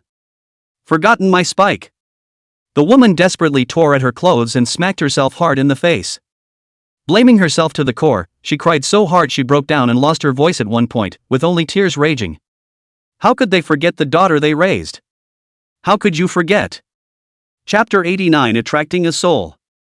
Couple muddled for half a year, the heart seems to have been hollowed out a large piece, always feel that there is something lost. But what is lost? Until late at night 2 days ago, the couple had the same dream about their daughter. They dreamed about their daughter this whole life. Dreaming of how she croaked, dreaming of her soft little hands holding them, babbling for the first time for mommy, daddy. Dreaming of her as a toddler, with 2 little tugs and a wiggle and a smile with cute dimples. They also remembered how smart and understanding their daughter was. The couple did not finish elementary school, but knew the importance of education and ran away with their daughter from the village to work in the big city. While the husband moves bricks at the construction site under the scorching sun, his wife cooks in the cafeteria during the day, washes dishes at a nearby restaurant at night, and also washes clothes for others to earn money. Just saving up pennies and pennies for my daughter to study and go to school in the city. Li Sui Sui also competed and came first every time. When the day of the parent-teacher conference came, the couple would always go up to the stage to speak in front of a crowd of envious parents, even if they were rushed and shy with their clothes sewn with pudding and speaking accented Mandarin. But they were incredibly proud at that moment. Then their baby girl was selected by a financial aid program to go to the best high school tuition-free. Spike still excels and tops every test. But the couple also found a little different, that is, before the lively and cheerful daughter, the face of the smile is less and less, the person also lost a circle. They had wondered if their daughter wasn't having a good time at her new school. But Li Sui Sui knowingly reassured them that she was under too much pressure to study. They don't have much education and can't do much to help, so they can only work hard to earn money and stuff their daughter with more money so that she can have a better life outside. And then, how did the daughter disappear? Li's parents couldn't figure out why she hadn't come back after just one trip out of the house. Why has this trip out taken so long? Why would they suddenly forget their most precious daughter? After waking up from that dream, the Li parents, who remembered everything, went white for a night. Originally not yet 50 years old, the middle-aged man looked in appearance like a 70-year-old man, emaciated and withered, crushed by a sudden tragic fate, unable to straighten up. At the moment 2 helpless, bitter people clasped their hands together. They were more dilapidated than the dilapidated house behind them. Xiao Deluxe looked at him with a bad taste in his heart. I even wanted to beat up my own self, who was spouting arrogant rants a few minutes ago.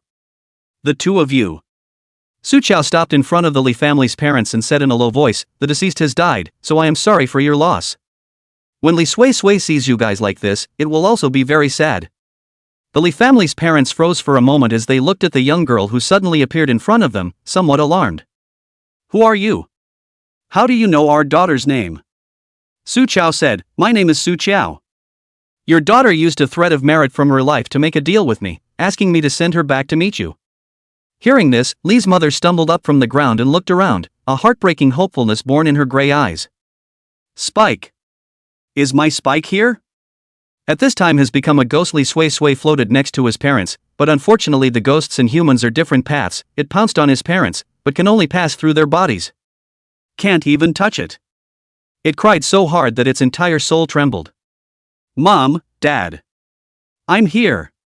Su Qiao frowned intolerantly and finally sighed softly. It's just a matter of helping people out. Su Qiao spoke, Li Sui Sui is here, but she has become a ghost. You guys can't see or touch her now. Do you guys have anything on you from Li Sui Sui's life?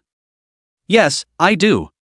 Mother Lee's hand shivered as she pulled a long lifelock out of her pocket. I bought this for Spike when she was a week old. She's been wearing it for many years. Master, do you think this will work? Lee's father clearly didn't believe that Su Qiao was really any kind of master.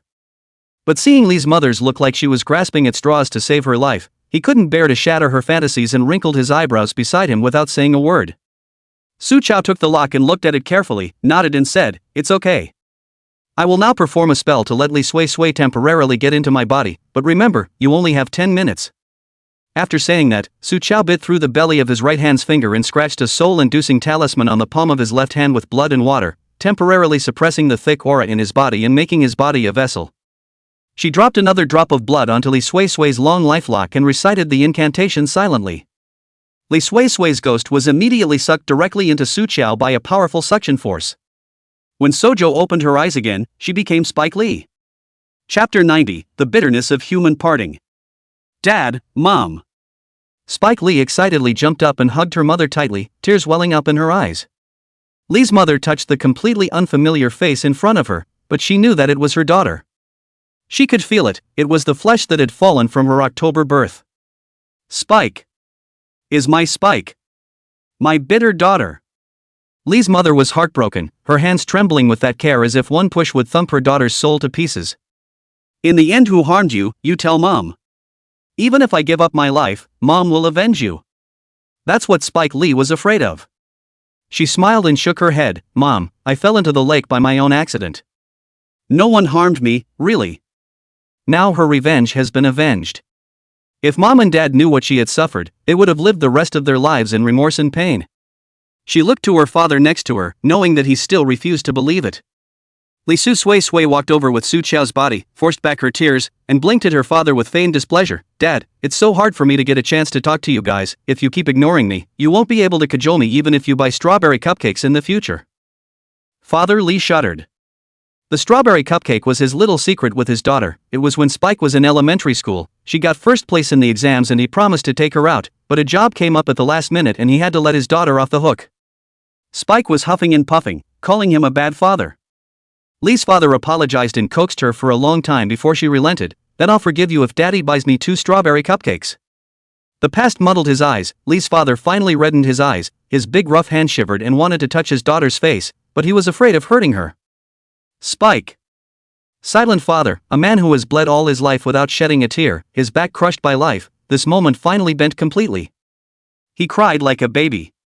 Spike, does it hurt? How hard would it be to drown in water? He thought about it, and it cut him to the heart. Spike Lee laughed and shook his head, but he couldn't control his tears. It stopped hurting a long time ago. Li Sui Sui squeezed out a bright smile as if nothing had happened. Dad, Mom, I'm going to reincarnate. This life did not give you filial piety, did not give you old age, sorry. But you have to live a good life. Dad, you smoke less. Mom, your eyes are not good, do not work at night. These exhortations are pale. She wanted so much to still be alive, to get ahead, to make good money, to make a good life for her parents. She had so many regrets that were never consummated. Su Qiao's consciousness did not leave his body. She just ceded control of her body and let Spike Lee's soul in. At the same time, she thoroughly empathized with Spike Lee's emotions. It turns out that the pain of parting on Earth is so painful. There is love, and then there is pain. And she herself has few relatives, abandoned by her parents, they even cannot wait for her to die. She has not been loved, even this pain, strange. Time is up. Li Sui Sui will not let Su Qiao difficult, and then reluctant, she also smiled and said goodbye to her parents. This understanding girl, the last thing left to her parents are smiling faces. She obediently detached herself from Su Qiao's body. Su Qiao's consciousness regained its dominance, and his aura all over changed. She's gone. Lee's parents could also see that it was no longer their daughter in front of them. But still be able to see their daughter one time, know the cause of her death, the old couple also to forget. Lee's father's face was not as relieved as it should have been. He clenched his back teeth. They should. They should. He gave Su Qiao a final bow and turned toward Lee's mother. The couple stood in front of that broken house, clinging to each other, becoming a colorless painting. Chapter 91, The Black Impermanence. Su Qiao withdrew his gaze. Xiao Deluxe has come up. Just now Su Qiao magic to let the ghost on the body of the whole process he saw, now on Su Qiao is both respect and fear. Fairy, Spike Lee really came onto you just now, is she being sent away now? Su Chao hadn't even opened his mouth yet, but he first perceived a change in the magnetic field around him. Suddenly dark clouds covered the sun, and a gloomy wind gusted. There's a shady guy coming to hook up, so go wait for me in the car.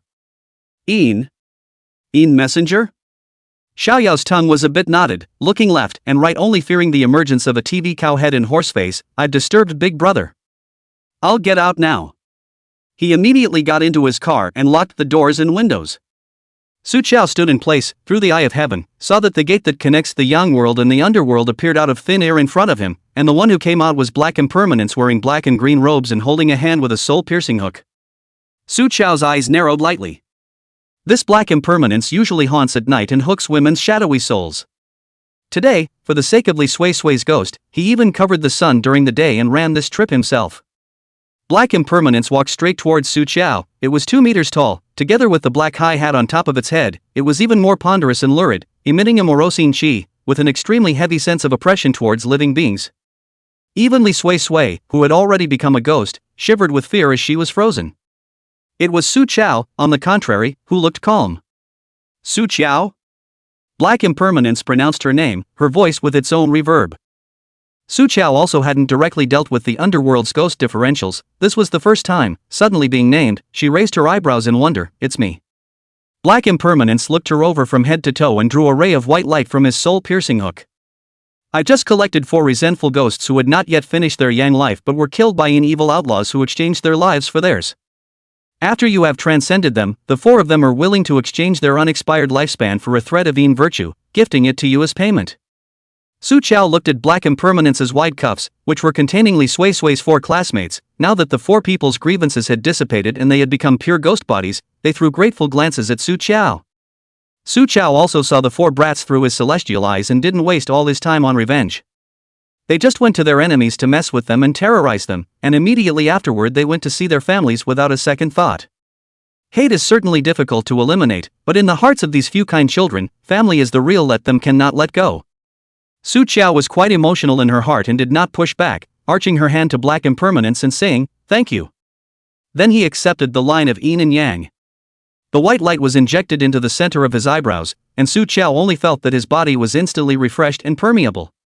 She looked down into her palm, and for a moment, she actually saw clear lines of fate. But it quickly dissipated again. Su Chao was a little delighted. Could it be that if she accumulated enough merit, she would be able to see through her destiny? When Black Impermanence saw that Su Chao was able to open the eyes of heaven and also transcend the grudge ghosts, its eyes rolled. Figuring out that there aren't enough ghostly agents in the netherworld right now, and the pressure to perform is high, plus the aura of the young world is failing, it's not easy to find a good ceiling that can straddle the yin and yang realms. Su Chao, are you interested in moonlighting as a walking impermanent under my hand? Black Impermanence started the recruitment mode on the spot. Being a walking impermanent can accumulate virtues, and after you die and enter the underworld, you will still have a chance to be a messenger. The so-called walking irregulars, like the black and white irregulars, belong to the soul hookers, guiding the dead souls to the Yellow Springs Road. But walking impermanence is like a temporary job that can be filled by a living person who can be psychic. Su Chao was not that easy to fool. Hooking 100 souls is difficult to accumulate a line of virtue. I'm lazy, you'd better find someone else. Black Impermanence. The little girl knows quite a lot. Seeing this, Black Impermanence didn't waste any time, flinging up the soul-piercing hook in his hand and impatiently urging Li Sui, "Kid, why don't you hurry up and come over? Still waiting for me to catch you with the hook?" Although Li Sui was scared, she still obediently came out from behind Su Chao and said goodbye to Su Chao. "Master, thank you. We will meet again in the next life." Su Chao also waved goodbye to Li Sui and watched as it followed behind Black Impermanence and walked into the ghost gate, completely leaving the... "Is it all over, Faye?" he asked cautiously, both eyes still roving around. Su Chao said as she fastened her seatbelt, "Don't look, you have a special physique, it's hard to see ghosts in this life." Well, Xiao Deluxe had a mixture of regret and celebration. He scratched his head and asked, "Fairy, where's the next stop?" "Next stop, Su Chao narrowed her eyes, and what flashed through her mind was Shin Xiu Jin's back as he left without her. TSK, this dog man is really ruthless. Who likes him has to pour 8 lifetimes of blood luck. But a year is a long way off. The show must go on. Su Chao flashed a silly white smile at Xiao Deluxe. "I miss Mr. Shin. She cupped her face and sighed out worriedly. It's been hours since I've seen him, and I don't know if he's lost any weight. Shout out. This isn't even relationship brain, this is ing relationship brain cancer. Xiao Deluxe sighed a come hither sigh and handed his cell phone to Su Qiao. Call yourself, I don't have the guts to ask where brother Shin is. One public house. The empty room, with 4 concrete walls and 2 lamps hanging from the top, was creepily empty as Senko's chain swung up gently with the air currents from the open door, tearing out creaks and squeaks. On the floor of the room, there were only 2 iron cages for tethering dogs. There were 2 people locked up right now, none other than Lin Xiaoyun and Shin Tanshu, mother and son. They had already been tortured for a round. Shin Tanshu had long since fainted, while Lin Xiaoyun's hair was disheveled, covered in blood, and dying as she fell to the ground, which was not half the look of a pampered rich wife. Because her hands and feet were tied behind her back and her eyes were blindfolded, Lin Xiaoyun's ears became unusually sharp. She heard footsteps, walking in, and the sound of a chair being dragged. Who the hell are you? Lin Xiaoyun took 2 hard knee-crawling steps in the direction of the voice and begged bitterly, please, let me and my son go, whatever you want. Shin Xiujin picked up half a bucket of ice water and poured it over her head, and the woman screamed as she was frozen. He dropped the empty bucket and stood there, the overhead light skimming over the man's chiseled face, casting a deep shadow over the highbrow bone. Shin Xiujin looked askance at the shivering Lin Xiaoyun in the dog cage with downcast eyes, as if he was looking at a dead dog. I want what you can't afford to give. The man's voice was cool and dangerous. Lin Xiaoyun stiffened and suddenly slammed violently into the cage, trembling and questioning, Shin Xiujin. Is you? Next to Tang Knight, with Shin Xiujin's acquiescence, he ripped off the black cloth that blindfolded Lin Xiaoyun's eyes. Her eye makeup was all blown out, and the whole person was in a mess, but her eyes were pitiful and innocent, staring straight at Shin Xiujin. Jin, what are you doing? Have we, mother and son, offended you in any way? Lin Xiaoyun originally studied opera, and her stance and eyes were first-rate. Even if it is now a half-aged woman, the flow of the eyes are self-contained winks. Shu Chuxiao looked at the past, but also enough to call half of the men's hearts crisp. Shin Xiujin hooked his lips and bent down, bending his knees in a half-squat, his straight suit pants pressing out creases. As the man came closer, Lin Xiaoyun's entire body shook uncontrollably. Immediately afterward, Shin Xiujin's icy voice could be heard. When you harmed the old lady behind her back and cursed me to death, did you not think about today? Lin Xiaoyun shook even more. A few images slid through her mind. The dark room, the statue of the evil god, the woman who shook the yellow brass bell, and the straw man with Shin Xiujin's birthdate and 8 characters pasted on it. She spent so much money. The yellow lady has also guaranteed that it is absolutely foolproof. I didn't. I don't know what you're talking about. Lin Xiaoyun's eyes were flustered, not daring to look at him, shrinking her neck and trying to hide back. Shin Xiujin didn't have the patience to accompany her to play this kind of trick of you chasing me and I escaping. He let out a cold laugh and his gaze fell on Shin Tanshu, who was still unconscious in the iron cage next to him. Lin Xiaoyun instantly guessed what he wanted to do, her blood chilling through her body. Shin Xiujin. Xiaodan, he is your brother. Brother? Shin Xiujin laughed at that. Okay, then give this younger brother of mine a little special care. Immediately, there were henchmen carrying in a large water tank, while the tank was filled with dozens and hundreds of hungry piranhas, and they even began to gnaw on each other. The scene was extremely bloody, and it was numbing to see people's scalps. The unconscious Shin Tanshu was dragged out of the cage by 2 masked henchmen, and Tang Knight stepped forward and drew out the saber strapped to his calf, and the sharp blade, like cutting tofu, sliced through Shin Tanshu's arm.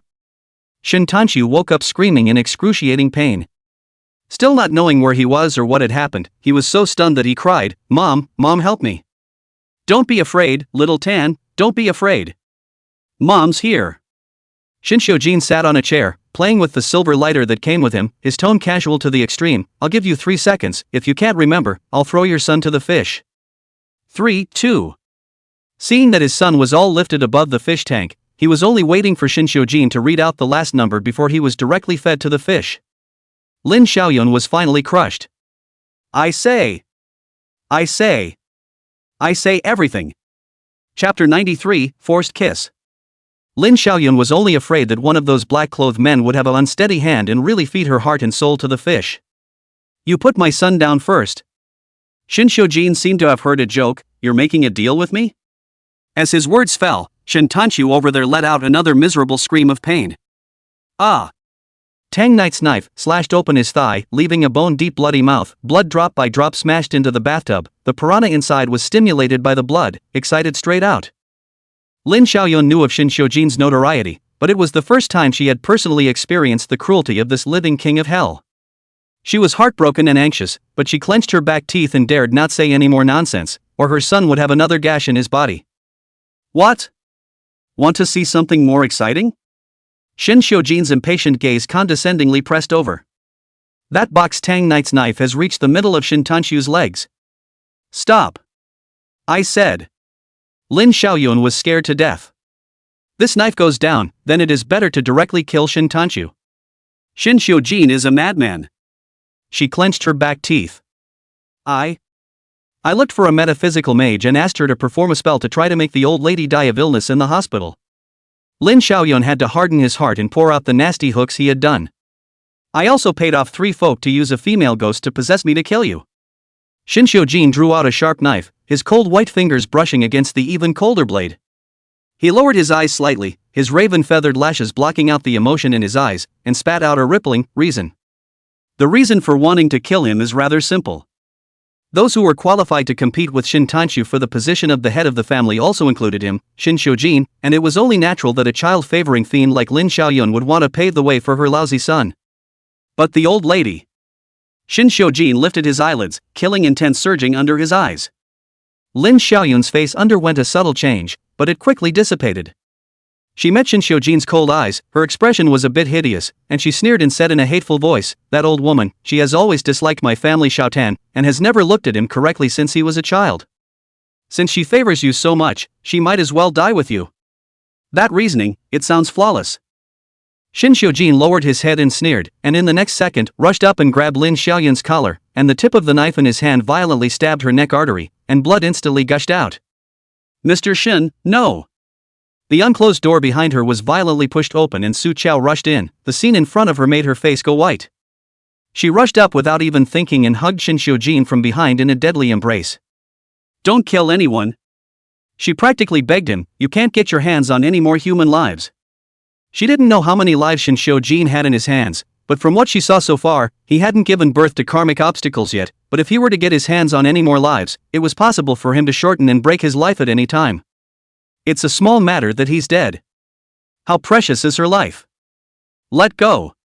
Shin Xiujin said in a cold voice. Since she had returned safely, it was just right for him to send Lin Xiaoyun on her way. No. Su Qiao stubbornly refused to let go.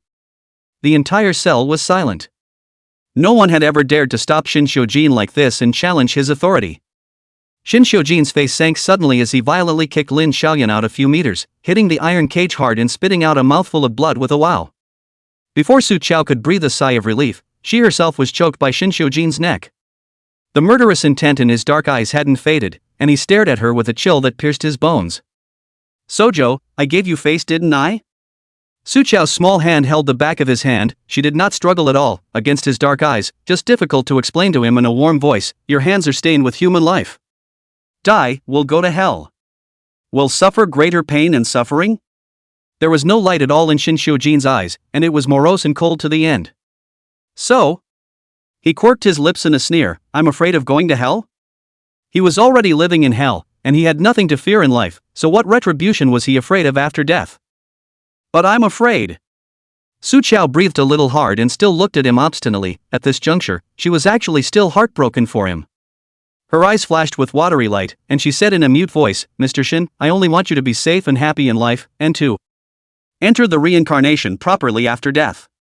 Shin Xiujin's black pupils suddenly tightened. And saw the small woman in front of me pulled the corner of her mouth, her eyes dull, some sadness whispered, if I can meet you earlier it's good, I will protect you. Not let you suffer a little. The fire that had been rushing up to his head was just doused. Even if she knows that these words are just coaxing people, she has repeatedly, again and again, cheekily and desperately crashed into his world. Promised him over and over again. Force him to loosen up, force him to believe.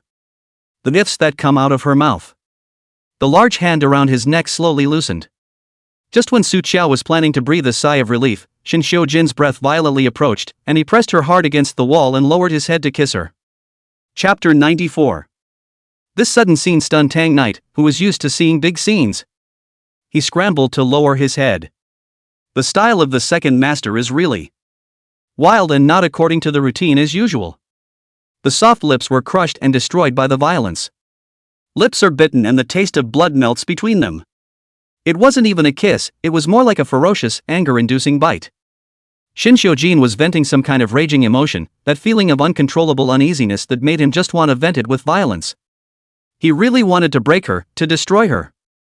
As long as she showed a trace of fear, a tiny bit of resistance, he would come to his senses, awake to realize that the world will hate him, afraid of him, use him. Only will not be someone, really care about him, love him. In his afterglow, he sensed Su Qiao raise her hand. Shin Xiujin was waiting for her to push herself away, yet those small hands carefully passed through the side of his waist and encircled his back. The soft palms of his hands were pressed against his back, gently caressing him as if coaxing him. Shin Xiujin's body suddenly tensed, and the bloodthirsty tide under his eyes silently faded. As if he was waking up from a big dream, he put his hand against Su Qiao's shoulder and forcefully pulled the two of them apart. The little woman in front of him is still looking at him with eyes full of tenderness and heartache, but the smear of blood he left on his lips is red and blinding. Mr. Shin. Shin Xiujin avoided her burning gaze, let go of her hand, and turned to walk away. The warmth he brought faded. The coldness in the body is like a tidal wave spreading up again. Sojo reached up and touched the wound on his lip. Compared to the warmth just now, this pain is negligible. There's actually stupid people who would like Shin Xiujin. Lin Xiaoyun, who had collapsed on the ground, looked at Su Qiao's eyes full of unwillingness and scoffed wantonly, laughing so hard that tears came out of her eyes. Su Qiao withdrew her gaze and looked at Lin Xiaoyun. She stepped over and squatted in front of Lin Xiaoyun. The gentle and harmless aura she had in front of Shin Xiujin had disappeared, replaced by a burst of extremely strong oppression. Lin Xiaoyun was a bit abashed. What do you want? Su Qiao also felt that evil cultivator's aura on Lin Xiaoyun, much stronger than the one on Huang Zunyan. With her blood-stained fingertip, she pressed on Lin Xiaoyun's brow, while a strand of spiritual sense drilled into Lin Xiaoyun's body, and Lin Xiaoyun only felt a shiver like an electric shock, and then lost consciousness and passed out. Su Qiao got up and went to find Shin Xiujin. It didn't take much effort either. The place was filled with black-clad bodyguards in ghostly masks, except for the outside of a room at the end of the corridor, which was clean and dry. She walked towards that room, and Shin Xiujin's scent became clearer and clearer. Just as he walked to the door, a strange sound came from inside, followed by Shin Xiujin's violent and impatient low roar. Get out! The door opened and it was Tang Knight who was kicked out. Seeing Su Qiao, he froze slightly, his gaze stopped on her face for a split second and immediately moved away. Su Qiao, through the half-open door, saw the glass of water that had been shattered into broken pieces of glass on the floor, as well as a box of stomach pills. She frowned faintly and asked Tang Knight quietly, "Did Mr. Shin eat today?" Tang Knight shook his head helplessly. If he'd eaten on time, he wouldn't have to take stomach pills for the pain. Su Qiao said softly, "Then please, send some stomach-nourishing ones." With that said, she pushed her way through the door and walked in. The room was a cool color. The only thing that stood out was the red couch in the middle of the room, like it was full of blood. Shin Xiujin was sitting on the sofa, the glass in his hand refracted the cold diamond light, which fell under his eyes, but it was all sucked in, cold and dark. Besides Shin Xiujin, Sha Deluxe is also here. He stood aside like a punishment, not daring to utter a breath. Earlier, he borrowed Su Qiao's cell phone and asked her to call Shin Xiujin, but the call didn't go through. Then Sha Deluxe made a phone call to one mansion and learned that Shin Xiujin was here, so he led Su Qiao directly over. Originally, he thought of withdrawing after delivering the person, but in the end, before the person could walk out of the door of the public house, he was grabbed back by Ghost Shadows people. Apparently, Shin was upset with him for sending people in privately, and the consequences were dire.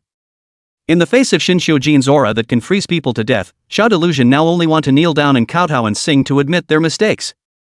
Brother Shin, I was wrong, I shouldn't have led the little fairy over. Sha Deluxe's knees had just gone soft when he was re-hardened by the scene in front of him. Only to see Su Qiao walking straight towards Shin Xiujin as if no one else was there, frowning and directly snatching the wine glass from his hand, turning around and pouring the wine directly into the trash can. You have a stomachache, don't drink. Shin Xiujin didn't get angry either, so he leaned back on the sofa and looked at her without waves.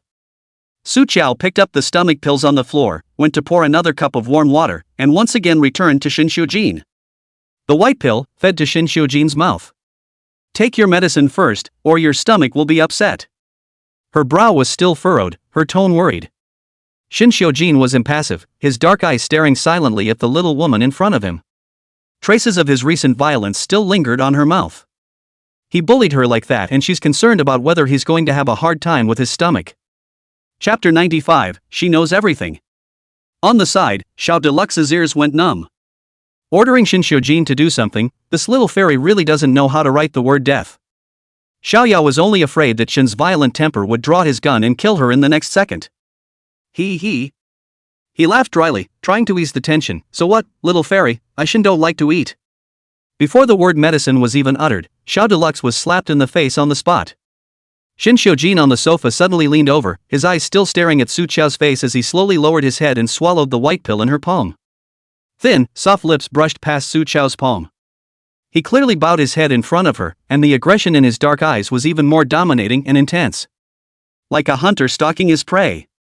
Su Qiao's heart jumped abruptly at that look in his eyes. She suddenly understood somewhat why so many people were afraid of Shin Xiujin. Su Qiao lowered her eyes and softened her voice. If you're upset, I won't say anything next time. I was worried about your health. She pursed her lips and continued, I know you don't want to see me, I will leave now. I will obediently go back to the Shin family's old mansion. Anything you want me to do, I will do. She knows everything. Shin Xiujin casually picked up the bottle of wine in front of him, lazily poured it into a glass, and tilted his head to take a sip. Su Qiao lightly sniffled, her tone so soft that it overflowed with a few points of aggression. The moment the door closed, Su Qiao was dragged back by Shin Xiujin and nailed to the sofa. The glass of water on the table was knocked over and fell on the red carpet, the warm water-soaked red turned a dark red. Blood-like. Just as before her eyes, Shin Xiujin's condescending, scarlet eyes. The man stared at her dead-on, like he was trying to see through the skin to her flesh and blood and soul. He gritted his teeth, veins rippling at the corners of his forehead, his desperately controlled emotions leaking out of his shaky voice. Sojo. Don't you play the whole sincerity thing with me. At this moment, Su Qiao suddenly saw through Shin Xiujin's vulnerability. Obviously so strong and fierce a man, but afraid to be touched by the heart. He is not afraid of people being cruel, killing him, insulting him, hating him. Does not matter. He's afraid of people being nice to him without asking for anything in return. Su Qiao was silent for a few seconds, as if she had made a major decision. She gently but firmly reached out and gently encircled him. Soft, crashing into hard. He tensed his muscles like it was his last defense. Shin Xiujin. Su Qiao closed her eyes, sighed in his ear as if she had infinite regrets, and murmured, if only I could dig out the heart, I could dig it out and let you see that to me, you are as important as my life. That's not much of a lie. If he dies, she won't live. He was naturally as important as her life. Su Qiao could feel Shin Xiujin's taut body, trembling very slightly. But as if it was pulling the soul and flesh and blood. But he didn't say anything. The unusual silence caused Su Zhou's heart to do a double take of self-doubt. Did she just overdo it? No, I don't think so. Without waiting for her to think about it, she was suddenly strangled hard into Shin Xiujin's arms. It was the force of hating to rub her to pieces. Shin Xiujin's throat tightened, the aftertaste of the strong liquor lingering in his mouth was so bitter that he wanted to taste something sweet.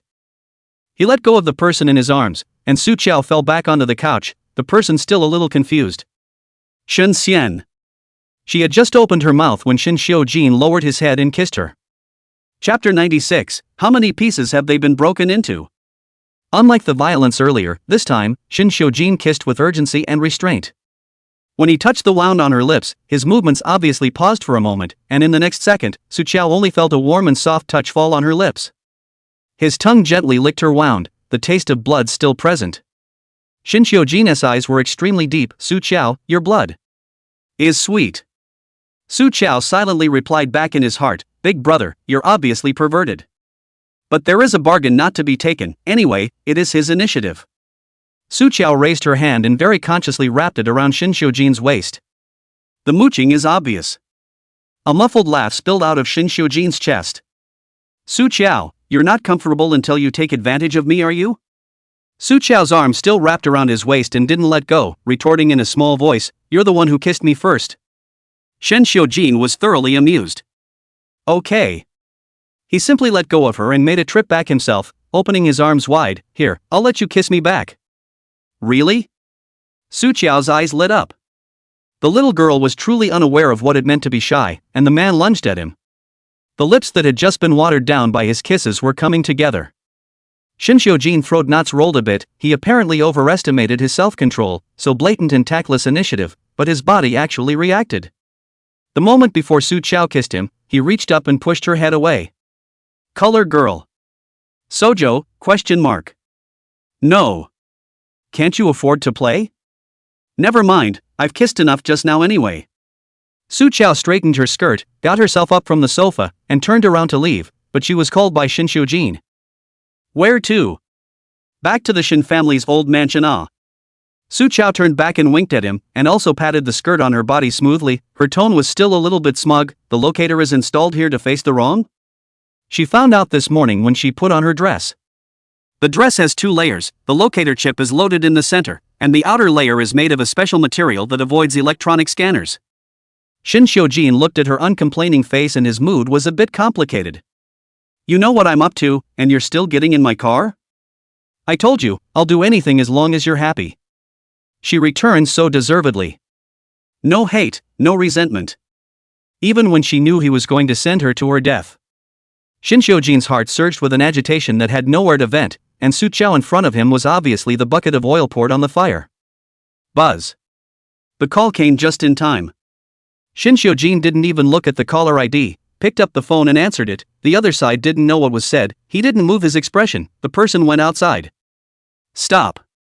Su Qiao wanted to follow. Shin Xiujin turned around and stared at her. His thin lips moved noiselessly and spat out 4 words, "Be good and stay." After that, he went straight out the door. Outside the door at some point there were 2 more bodyguards wearing ghost face masks, forming a human wall to stop her. Su Qiao could only see Shin Xiujin's black-clothed, black-haired back, disappearing at the end of the corridor. Second Master. As soon as the elevator doors opened, Tang Knight immediately greeted him and said in a low voice, Shin Changzong brought quite a few people over personally. I don't know where he got the news from. Tang Knight was also a bit perplexed. Capturing Lin Xiaoyun's mother and son back to one mansion was his personal move. He can guarantee that his handlers are absolutely clean as well. But where did this information leak out? Shin Xiujin didn't open his mouth, but there was a fine coldness wrapped in killing intent that flickered under his eyes. He hooked his hand and whispered a few words to Tang Knight. Ante-room. Shin Changzong sat on the sofa, worry and anger burning his face extremely hard. He couldn't be more clear about what one mansion was. This is hell on earth without seeing the light. Lin Xiaoyun, mother and son were locked up here, not to mention staying up until the sun went down. Now it was a question of whether or not the person was intact. Just when he had waited until his patience ran out and he was so angry that he wanted to tear down this Thai place, Shin Xiujin finally showed up. Shindong, what wind blew you over? Shin Xiujin walked out with faith, the corners of his mouth holding a seemingly smiling but not smiling arc. In the shaky light there is actually a bit of sincerity. How could Shin Changzong still laugh at this moment? There were no outsiders here, so he rushed up and grabbed Shin Xiujin's collar, gritting his teeth. Hand over the person to me. Shin Xiujin lowered his eyes and looked at the hand that gripped him, looking innocent. I said, Shindong looking for someone should go to ask the police for help. Asking me is useless. Still dare to act with me. Shin Changzong's expression was a bit grim as he gritted his teeth. Did you think that I couldn't do anything about you because that fiancé of yours escaped? Don't forget what I still have in my hands. The icy killing intent in Shin Xiujin's eyes passed in an instant. Shendong. Shin Changzong's men picked up a phone call at this time, and they were busy holding the phone to report, it's a call from the lady. Shin Changzong was already fuming because of Zhao Fanhua being held hostage by Su Qiao, and now the sight of her name brought fire. He was about to snap, when Zhao Fanhua over there spoke nonchalantly first, your precious little wife and your little son are back. Shin Changzong froze, his face in turn became even more ugly, his eyes staring dead at Shin Xiujin. It was broken into several pieces? Chapter 97. Have you practiced the subspecies fury? Zhao Fanhua was speechless and threw the cell phone to Shin Tanchu, who was still wiping her tears on the sofa. Stop being a pussy and cry here and tell your dad you're okay. Then, Shin Changzong heard Shin Tanchu's voice with a sobbing voice in aftershock. Dad, I received a few knives, it hurts me. My mom she is still unconscious. You quickly come back to see it. Sounds tortured. But at least 2 lives were saved. Shin Xiujin waved away Shin Changzong's hand, his tone lazy. Now, shouldn't Shindong give me an explanation? Shin Changzong is not a cutie either, making it clear that the person was sent back by Shin Xiujin. His heart was in a hurry, and now he had to eat this dumb loss. Shin Xiujin, you've got skills. In the end, Shin Changzong came with his people in a rage and had to leave again with a belly full of fire. Shin's old mansion. As soon as Shin Changzong entered the door, he heard Shin Tanshu's miserable screams. The family doctor had been called over to treat Shin Tanshu's wounds. His body is bruised everywhere, the most serious to count 2 knife wounds, cut flesh, deep visible bone, even if the anesthetic, stitches also painful. Shin Tanshu squealed. Shin Changzong was naturally heartbroken for this young son. Tan, did you get a good look at the people who kidnapped you? Shin Xiujin dared to lay hands on their mother and son, undoubtedly slapping him in the face. This matter must not be turned over just like that. I was blindfolded and took several beatings and passed out from the pain. Nagamune. Lin Xiaoyun woke up at this point, lying on the bed and weakly screaming. Shin Changzong quickly stepped forward and wrapped the person into his arms. Xiaoyun, you've been wronged. I'm fine, but you have to be more careful when you go out in the future. Lin Xiaoyun's face was pale, and she raised her eyes to look at Shin Changzong, as if he was her heaven. Her eyes were so soft that they caused pity. Those people seem to be your enemies, and although I am being they blindfolded, but I can hear them talking. Listen to the accent as foreigners, is aimed at you to come. Shin Changzong wrinkled his eyebrows, half convinced. It's not Shin Xiujin? Ah, Jin? Lin Xiaoyun's eyes widened slightly, filled with bewilderment. What does this have to do with Ah Jin? By the way, we were able to be rescued thanks to a group of black-robed men wearing ghost face masks. Who were the ones who found me in Xiaotan? The man in black with the ghost mask. Isn't that the Ghost Shadow Organization, Shin Xiujin's people? Shin Changzong frowned even more tightly after hearing this, his eyes showing hesitation. Can it be that this kidnapping really has nothing to do with Shin Xiujin? Lin Xiaoyun weakly and softly said, Changzong, my head hurts. I want to rest. Alright, you lie down first. I'll have the kitchen prepare some stew for you to eat when you wake up. Shin Changzong pacified Lin Xiaoyun and turned to go out. As soon as he left, Lin Xiaoyun's originally soft look collected. She fumbled for her cell phone and opened the latest copy of the video she had received. It was sent to her cell phone by Shin Xiujin 20 minutes ago. The video is exactly where she kneels down and confesses to Shin Xiujin that she put a spell on the old lady and lured a ghost to kill her. Other than that, not a word. But Lin Xiaoyun knew very well that if she dared to tell Shin Changzong that she was kidnapped by Shin Xiujin, then this video would soon be sent to Shin Changzong's cell phone, and it would even be published online. Shin Changzong is the person who wants to save face the most. It doesn't matter how much trouble he makes at home, but outside, the imperial city Shin family, it must be the most honorable and decent. Because of this, she and Zhao Fanghua in the media camera, our sister shouted, intimate. Lin Xiaoyun knew better than anyone in her heart that Shin Changzong's favor towards her was like a master's favor towards his pet, and an obedient, beautiful, and understanding pet would of course always be favored. But one day, if he found out that she was hiding sharp claws, he wouldn't hesitate to break his beloved pet's claws, one by one, with his own hands. What's more, old Mrs. Shin was Shin Changzong's own mother. If he knew that she wanted to curse her own mother to death, I'm afraid that he would strike at himself first. Lin Xiaoyun originally wanted to pave the way for her son, but she didn't expect that she would be pinched by Shin Xiujin instead. Lin Xiaoyun squeezed her cell phone tightly in death, and suddenly her complexion snapped as she ruthlessly smashed the phone on the ground, breaking it into pieces. Shin Xiujin, wait for me. She struggled out of bed, went into the bathroom, fished out her cell phone hidden in a hidden compartment, and dialed a string of numbers. Lin Xiaoyun's eyes were sinister. Empress Huang, have you practiced the Zimu Fury yet? Chapter 98, Reversal.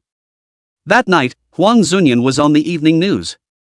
Huang Zunyan, the only son of famous philanthropic entrepreneur Huang Jiarong, suffered a sudden illness today and was admitted to the hospital for treatment, and his condition is not optimistic at the moment. Informed sources reported to the police that Huang Zunyan, led by a small group of rich second generation, had been in high school bullying and abusing fellow classmates Li Sui and 5 others, resulting in the tragic deaths of 5 youngsters in their flowery years. The police have set up a task force to intervene in the investigation. Bang Huang Jiarong copied the ashtray on the coffee table and ruthlessly smashed the TV screen. Secretary just finished receiving the phone, face difficult to report. Mr. Huang, the police department Tang secretary said that this task force investigators are drawn from the field team of the backbone of the elite. He cannot intervene. Upon hearing this, Huang's mother, who was wiping tears from her eyes, panicked and grabbed Huang Jiarong's arm. Husband, we only have this one son, you must save him. She hadn't even seen her son today, and the hospital side had been guarded by the police, with no family members allowed to visit at all. As soon as Huang Zunyan wakes up, he'll be taken directly to the investigation. My beloved baby. Mother Huang hissed in tears and pain, if anything happens to Zunyan, I won't be able to live. Shut up. Huang Jiarong was already full of anxiety, and was increasingly annoyed by his wife's cries and shouts. He grimly reprimanded, look at the good son you've taught. How old is he now that he dares to kill? How do you let me save? What's wrong with killing a few people? Mother Huang hissed under her breath, when your old Huang family made a fortune back in the day, the lives stained in your hands were still less. Ah! Before she could finish her sentence, she was angrily slapped to the ground by Huang Jiarong. Listen to what you're saying? Huang Jiarong was so infuriated that his breathing was unsteady. He roared at the servant, what are you waiting for? Send madam into her room, no one is allowed to let her out without my permission. The sobbing mother Huang was helped away by the servants. Huang Jiarong fell back to sit on the sofa, his meticulously tended silver hair hanging down a few strands, his entire person instantly aged more than 5 years. The secretary's side of the real-time follow-up of the online news, the more he saw, the more panicked. Mr. Huang, now public opinion is very unfavorable to us, the internet has already begun to pickpocket the history of your fortune. And there are people pushing behind the scenes, the speed of public opinion fermentation is very fast, simply cannot delete clean. Huang Jiarong's history of wealth is indeed stained with blood. In order to wash ashore, these years Huang Jiarong paid a huge amount of blood in cost. I didn't realize that the image he had worked so hard to create had been damaged cleanly by the loser overnight. And that's just the beginning, the bad news keeps coming. Mr. Huang, the Liha Group side unilaterally announced on the internet that they have suspended their cooperation. Yokoyama Capital also decides to divest. Mr. Huang, the company's stock is being undercut by multiple parties. Public opinion can make or break a god. Like dominoes, a gentle push would trigger a chain reaction that would be enough to destroy the foundation of the Huang family's business empire, and the building would instantly topple. Huang Jiarong violently smashed the cell phone that was ringing incessantly like a call for help. Go find out. He roared, find out for me who the person who called the police really is? Want to check, far more than just Huang Jiarong family. Huang Zunyan is not the only one in the hospital today. Huang Zunyan's high school days, that small group of the remaining 4 rich second generation, but also in today's accident all of them. One broke his leg, one was so scared he went crazy, one had a car accident, and one suddenly fell to his knees at the mall and confessed loudly that he shouldn't have used evil magic to change his life and harm others. The video was posted online, and the word life swap quickly made its way onto the hot search, instantly sparking a heated discussion on the internet. A number of know-it-alls jumped in. Netizen 1, life swapping? It's hard to believe that these 5 people have swapped the lives of their fellow classmates. This is going against the grain. Netizen 2, life swapping is an evil technique that will be punished by heaven. Are these rich kids so heartless? Netizen 3, oh, why do you think they're called rich kids? Money makes the world go round. It doesn't surprise me what these scums have done. I am now concerned about one thing, why is it that something as big as 5 dead students can be buried for half a year? The society of law and order is absolute. Netizen 4, upstairs are crazy, what era, still engage in superstition that's set. They kill people I believe, life for life huh, write a novel? Netizen 5, life-changing techniques do exist, but they are out of reach of mortals such as myself, so let's be in awe. But the phrase didn't exist online for long, and was cleaned up by some mysterious force in less than half an hour. But the identity and background of these 4 rich kids have been raked over the coals by netizens. The 4 families were all prestigious families, and when they were caught up in this kind of scandal, they naturally wouldn't take it lying down.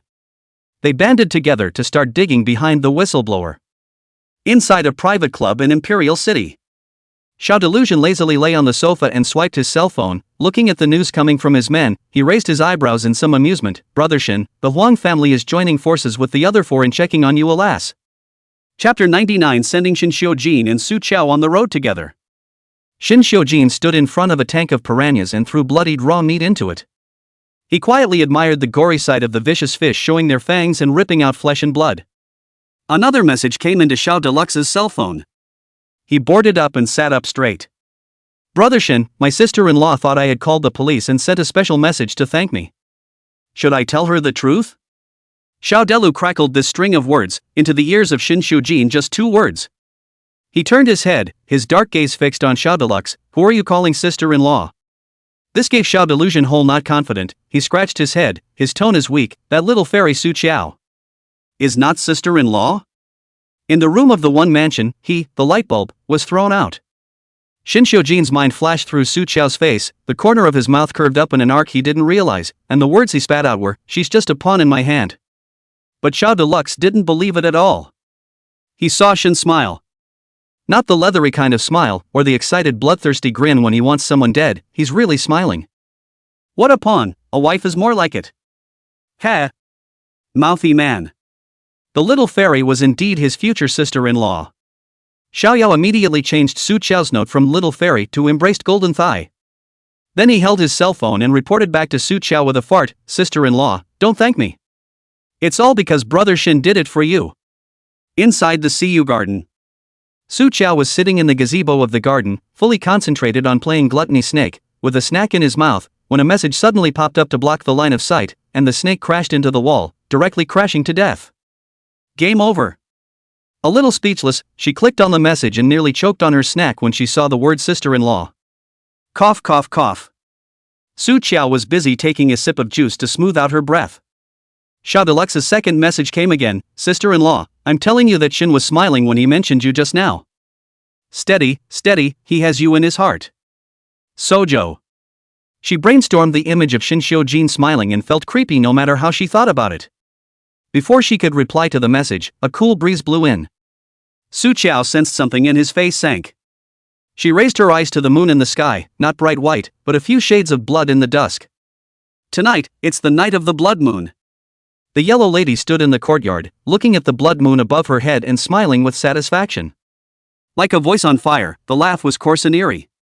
Oh, God is helping.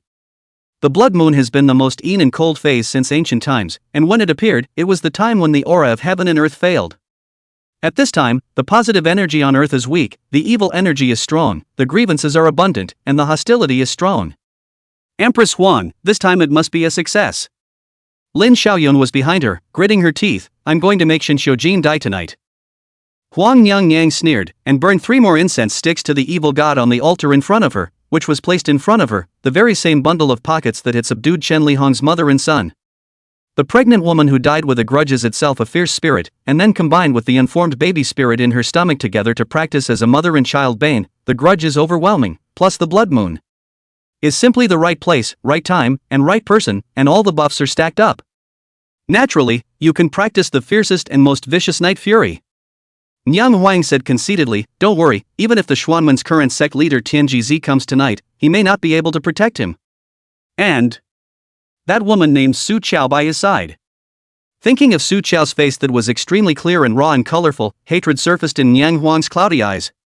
The Shinmen sect she joined belongs to the Qi sect, and the only 3 fates of its disciples are orphaned, premature, and poor. Huang Nangyang was a loner, destined to be alone in this life, without an heir's margin, and Huang Zunyan was her only nephew, and the only child of their Huang family. To the yellow lady, it was no different from her own flesh and blood. She had taken great pains to change Huang Zunyan's life, just to ensure that his life would be a smooth and prosperous one. Li Sui Sui was just the beginning. But I didn't expect that once the life-changing technique was broken, the entire Huang family was revolted. Huang Zunyan is even in the parking lot of the Shin family's old house suffered a sudden attack of malignant disease, the person is completely wasted. Lin Xiaoyun secretly brought the surveillance at that time, ordinary people naturally cannot see the difference, can only see Huang Zunyan alone in the parking lot to go crazy, kneeling and begging for mercy to the air, shouting and screaming.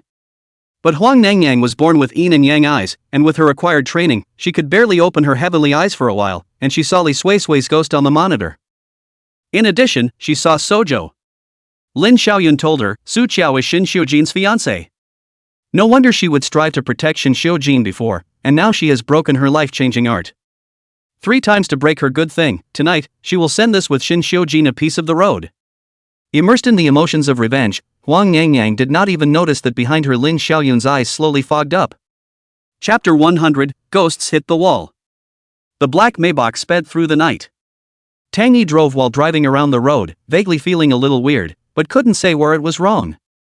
Too quiet. Tang Yi lowered the car window and finally realized the anomaly.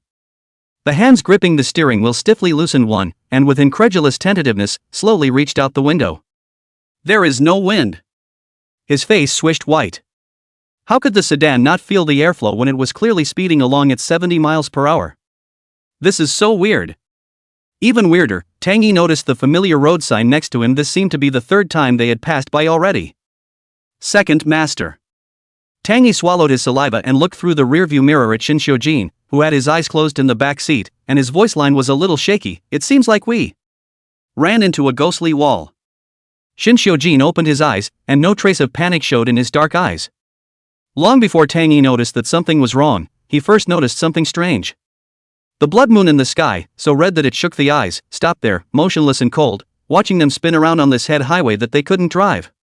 The phone rang at this time. Shin Xiujin swept the screen. It was Su Chao called, opening his incomparable urgency. Mr. Shin, you are not touching the ghost hit the wall? Don't be afraid, do as I say. Shin Xiujin's other hand habitually toyed with the lighter he carried, his voice so low and ghostly that he couldn't hear his emotions. How? You should be turning in place 3 times by now, so keep driving forward for now and tell the driver to bring his speed up as fast as he can.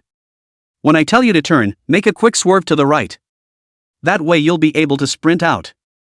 At this time, in addition to the limited vision ahead, both sides of the highway are pitch black, nothing can be seen, even the wind is still in the night, only Su Chao's voice in the car smashed out a little residual sound. Even Tang Yi could hear it clearly. Su Chao was a godmother in Tang Yi's heart, and now that he had stumbled upon such an evil thing, he naturally and subconsciously wanted to follow Su Chao's instructions. His foot was just about to step on the gas, when he coldly heard a light snort from Shin Xiujin behind him. Then he opened his mouth and ordered, Tang Yi, stop the car. Obedience to the second master was their instinct. Tang Yi barely hesitated, and with a kick of the brakes, the Maybach came to a sharp stop. Su Chao on the other end of the phone was anxious. What are you doing, Mr. Shin? Lady Huang used Chen Lihong and the dead fetus in her stomach to raise the Zimu fury, and she's going to kill you tonight. You can only save your life if you listen to me. Shin Xiujin had already pushed the door to get out of the car. Without a trace of wind in the eerily quiet night, the street lights on both sides of the road in front and behind went out one after another, and the surrounding area was soon plunged into total darkness, with only a small sliver of brightness shining from the headlight light, so fragile that it would be drowned in darkness in the next second. The unknown is the greatest fear. Tang Yi stared around warily as he tried to follow him out of the car, fearing that a ghost would scurry out of the pitch blackness in the next second. Mr. Shin, what are you doing? Get in the car and do as I say. Otherwise it will be too late. Su Chao's tone became more and more eager and impatient. Shin Xiujin had already gone around to the back of the car, and he opened the trunk with one hand, pulling a golf club out of it and gripping it in his hand, while a windy sentence came out of his mouth, I didn't have dinner. Su Chao on the other end of the phone was anxious. Mr. Shin is really going to be too late, you hurry. I said, I didn't eat dinner.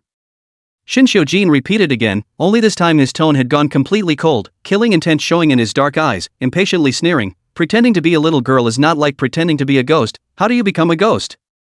The last message on his cell phone was from Su Chao, asking if he'd had a good dinner tonight. Long-winded as hell. A silence fell on the other end of the line, followed by the eruption of the woman's horribly shrill voice, as numbing his fingernails sliding across a chalkboard. Shin Xiujin, I had wanted to let you die a painful death. It seems it won't work.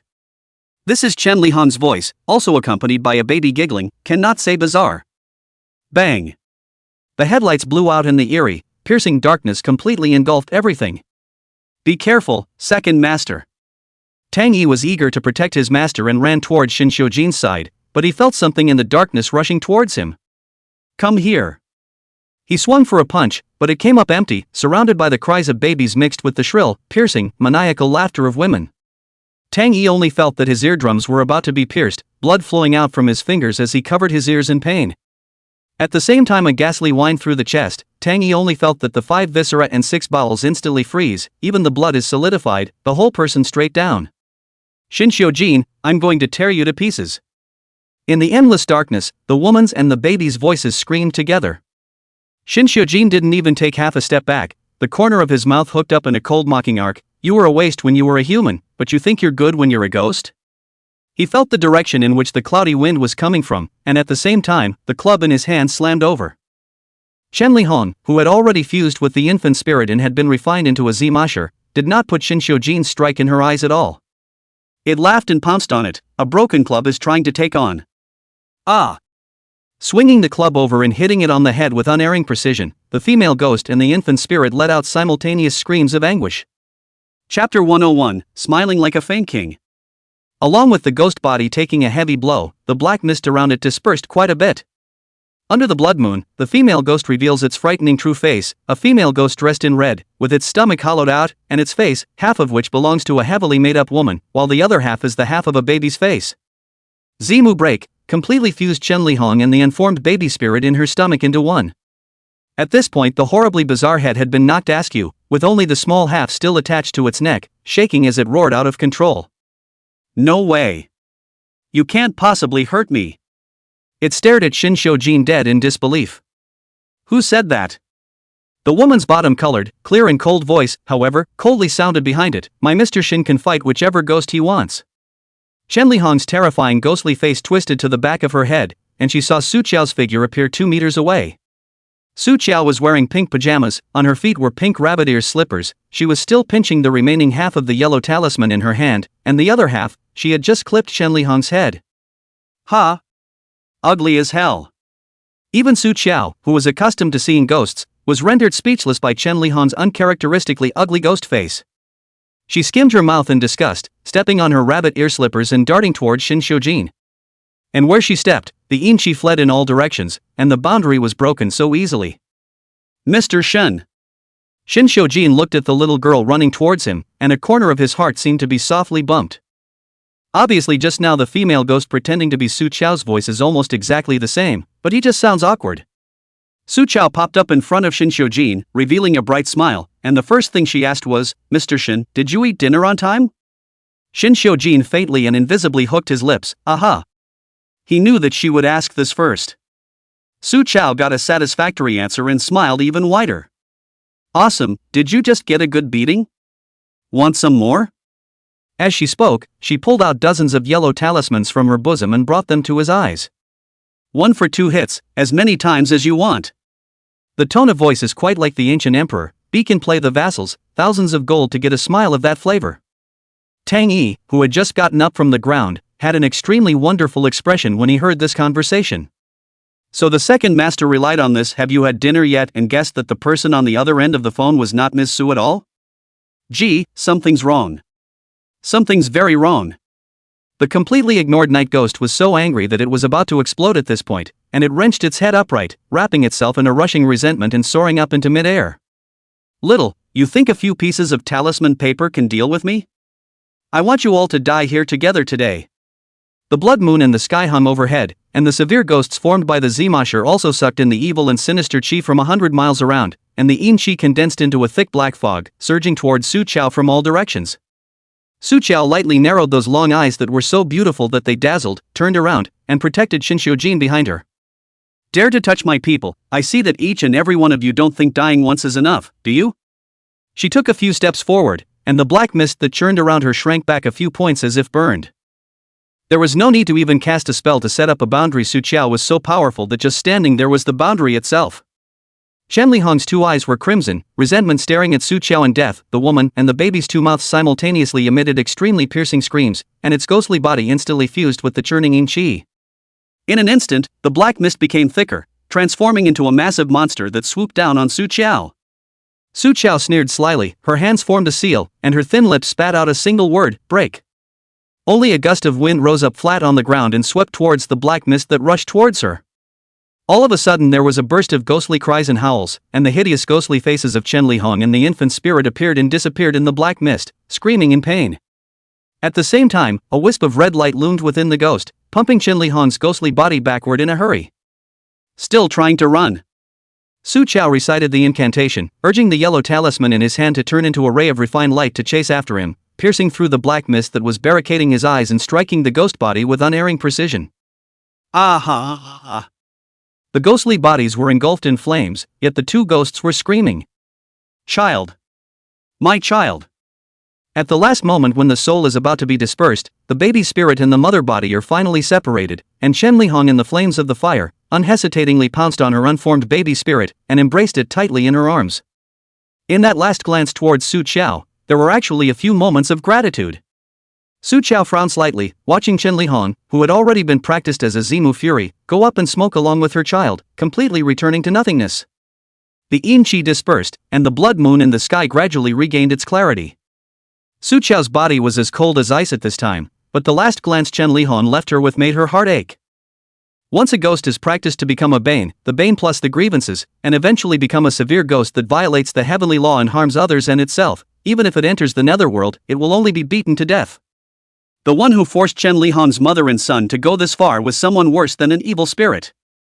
The netherworld accounts are cleared, now, it's time to settle the young world affairs. Chapter 102. Wah!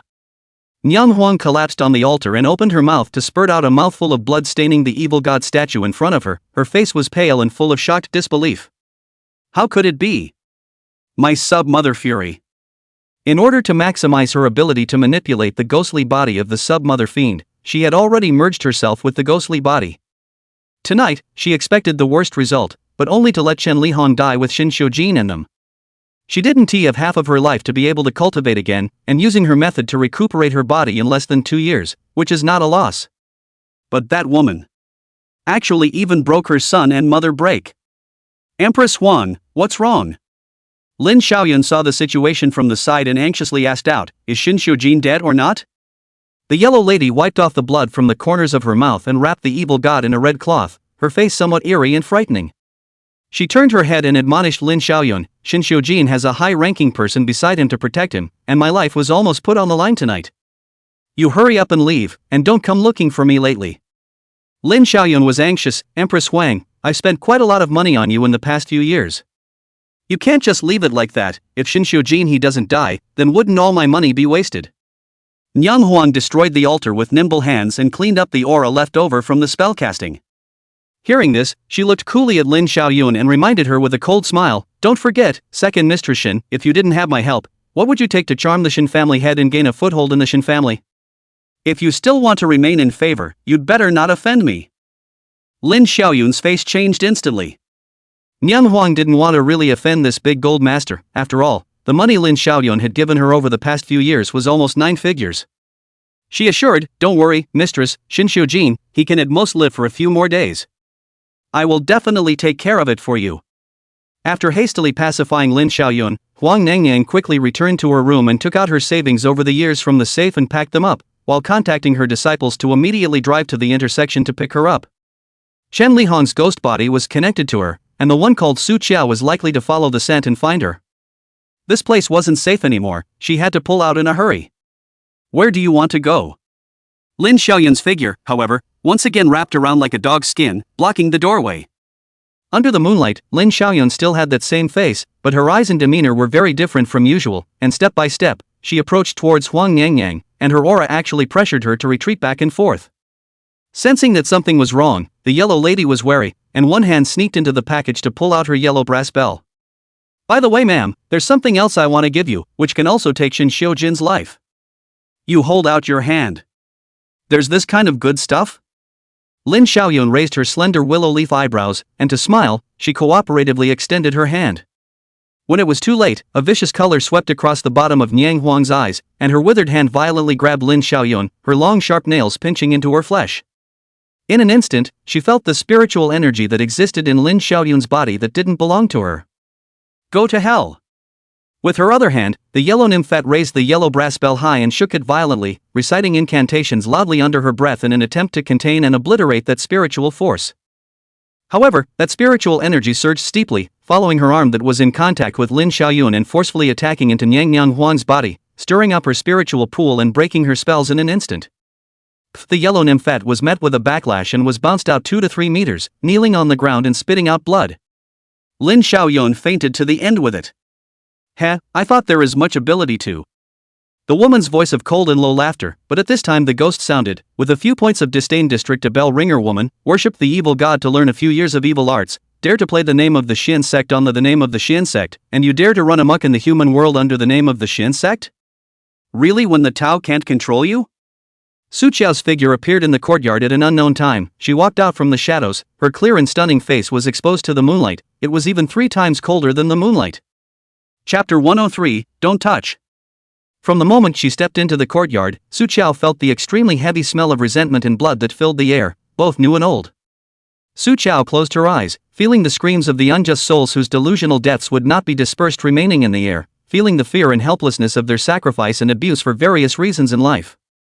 Huang Jinru. Su Chao slowly opened her eyes and called out the mundane real name of Huang Yang.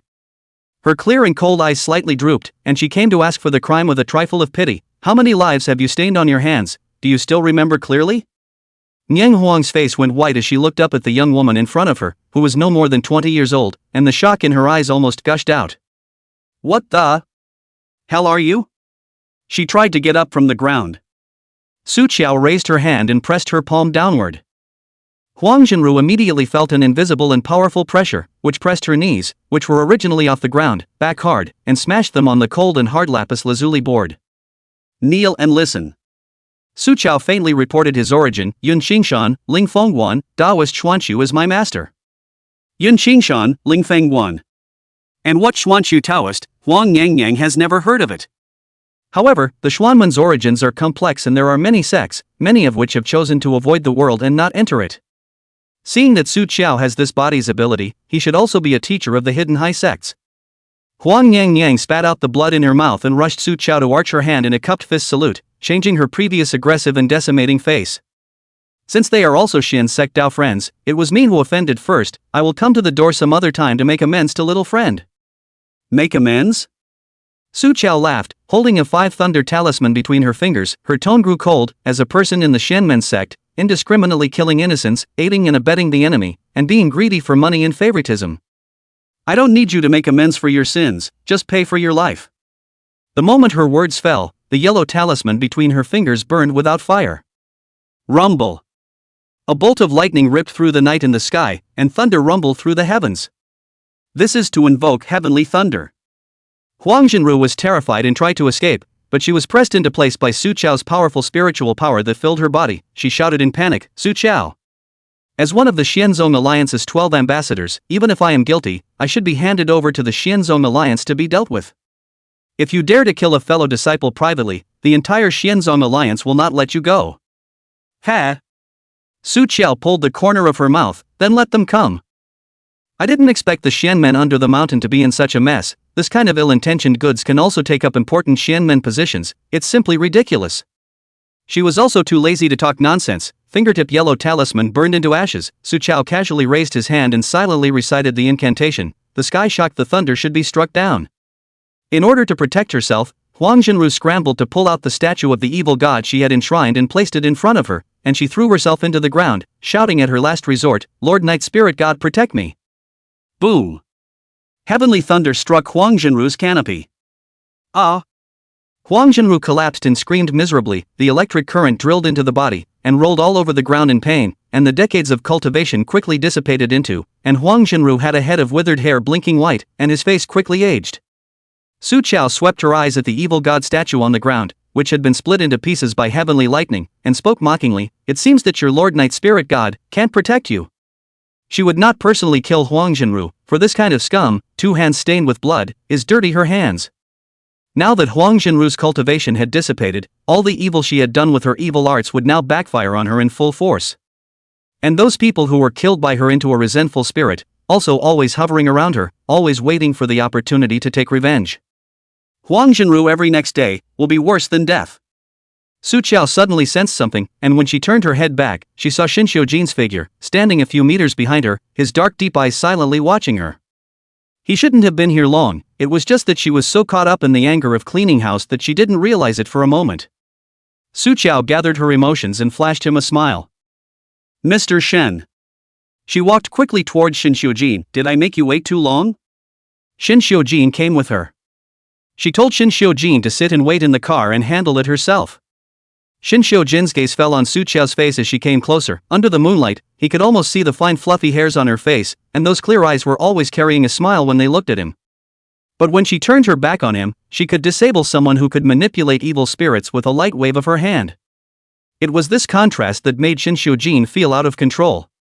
Su Chao in front of him, as if it was only built for him alone, a perfect illusion. Mr. Shun?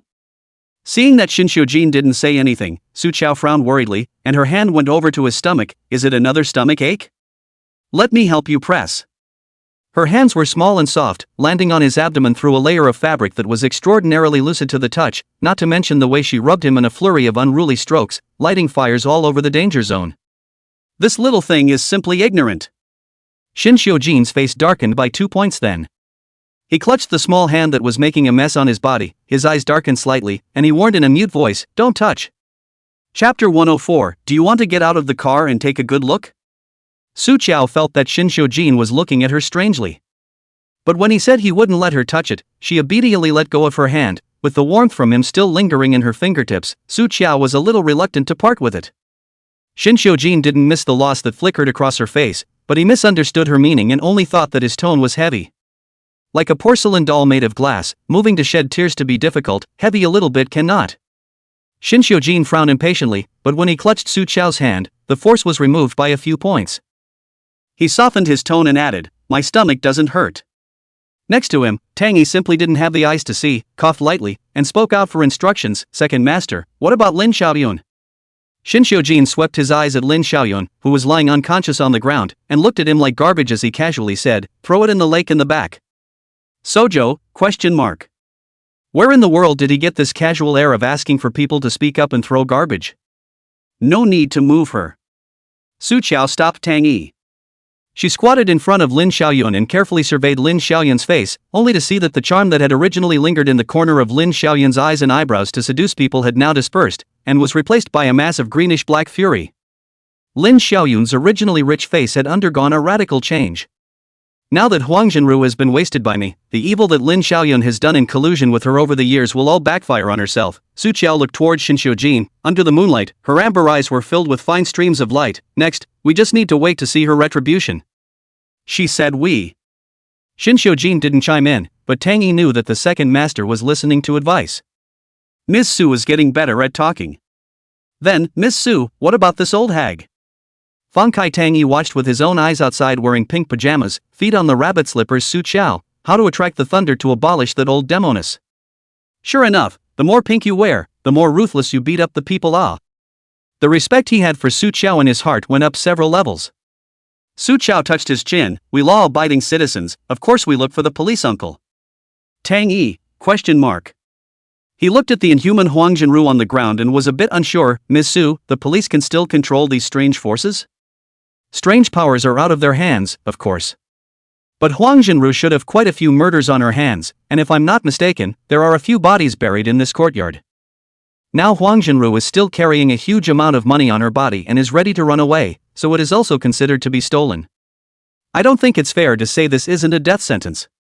Tang Yi looked at Shin Xiujin, and when he saw Shin Xiujin nod slightly, he immediately contacted the police.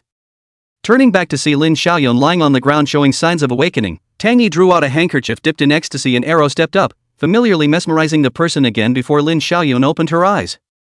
Then he called 2 of his men over, throw her back to the old Shin residence. With things all taken care of, Tang Yi left a dependable henchman here to wait for the police to arrive. He then drove and sent Shin Xiujin and Su Qiao back to the Royal View Garden. However, just as the car reached the intersection, several police cars rushed head-on, directly blocking the road. A long, tall man in a black trench coat got out of one of the cars and walked straight up against the light. The wind lifted the hem of the man's wide coat, rather like a runway walk, and it was eye-catching. As the distance drew closer, the man's silhouette gradually became clear. It was a gentle and handsome face that made people feel safe when looking at it. Su Qiao narrowed her eyes lightly. She looks like she's seen this face somewhere before. What, do you want to get out of the car to get a good look? Shin Xiujin's voice, which had little warmth, rang coldly in his ears. As soon as she got off the bus from the other side, her soul was hooked. And talk about having eyes for him. Heh, women. Su Qiao was about to explain when the man had walked over to the car and knocked on the glass. The police are on the case, please get out of the car and cooperate. Su Qiao lowered the window. For eyes, the bottom of the man's eyes flashed a flash of dismayed delight. Little Joe. How come it's you? Chapter 105, An Old Friend, Senator Chu. Little Joe? Shin Xiujin's figure was trapped in the shadows, the corners of his mouth twitching slightly in silent dislike. What a lame nickname. What's the difference between calling it a cat or a dog? Su Qiao, this person, the memory is good or not good, unimportant people over the eyes to the past, but she is very sensitive to the breath. Senator Chu. She called his name with unerring precision. 5 years ago, Su Chao had seen him when he was in Yun Qingshan. There was a pure spiritual breath on Chu Samson, and he felt comfortable when he was near. Senator Chu broke into a smile. I thought you'd forgotten about me. Team Chu, we found Huang Jinru. The people under his hand scouted the courtyard in front of them and ran to report, but the person is pretty much wasted. The smile at the corner of Senator Chu's mouth slightly converged, and his gaze scrutinized Su Chao, as well as the other man in the car. Even if he was sitting quietly in the corner, not saying a word, Senator Chu could feel the powerful aura of the man that could not be ignored. Su Chao's figure shifted, blocking his view. Team Chu, let's talk alone. Senator Chu considered for a few seconds and took 2 steps back as a yes. Su Chao pushed the door to get out of the car, but her wrist was caught by the person behind her. It's fine, I can handle it. Su Chao turned back and patted the back of Shinshou Jin's hand soothingly. Seeing that Shinshou Jin still wouldn't let go of his hand, she came up to him and whispered, Don't show your face, I know Senator Chu, that man of his isn't simple, it'll be more troublesome to be targeted by him. She came close enough that there was a strand of soft, long hair hanging down, lightly brushing the side of Shinshou Jin's face. He smelled gardenias. What had been a bit of an upsetting mood was washed away a bit by the scent. He glanced at Senator Chu, who was waiting outside the car, and moved his lips. 5 minutes. So much for his patience. Good. Su Chao responded with a bite, pushed the door to get out of the car, and walked straight towards Chu Sengshang. Little. Don't talk yet. Su Chao tugged Chu Samshang's arm. A big man of 1 meter 8.5, was carried by Su Chao without any resistance and dragged directly to the corner. Sojo swept his eyes at the men he had brought with him. Are you really cops? Well, of the 7 people on a team, 6 have yin and yang eyes, and 1 is actually not human. Senator Chu did not hide anything from her and told her in a low voice, I am indeed a police officer, but under the spirit team under the official special department, specializing in dealing with paranormal events. I've been following the case of Li Sui Sui and the 5 of them suddenly disappearing. But never found a breakthrough, until their case fermented on the internet in the past few days. We followed the trail and found out about Huang Nyang. I didn't expect to just find it, and then I bumped into you.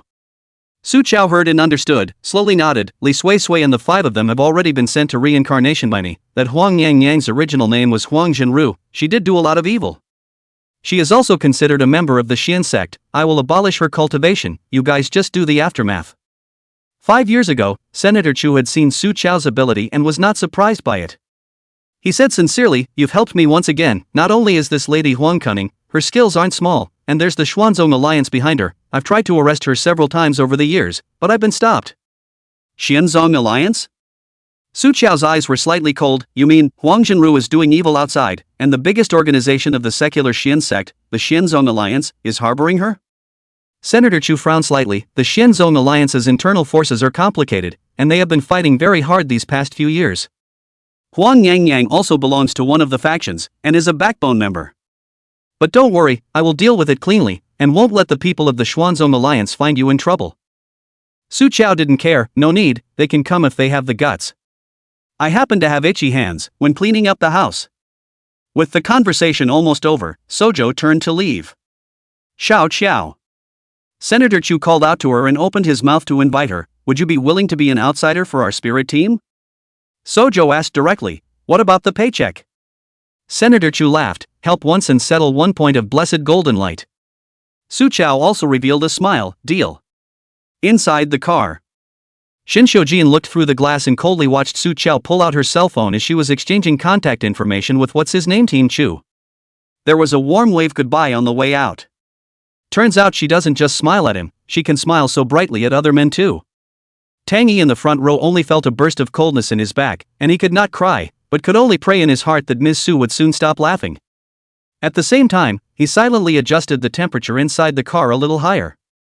Chapter 106, One Dare to Speak and One Dare to Listen. Su Chao chatted about her work and returned to her car in a cheerful mood, and when she pulled the door, she found it locked.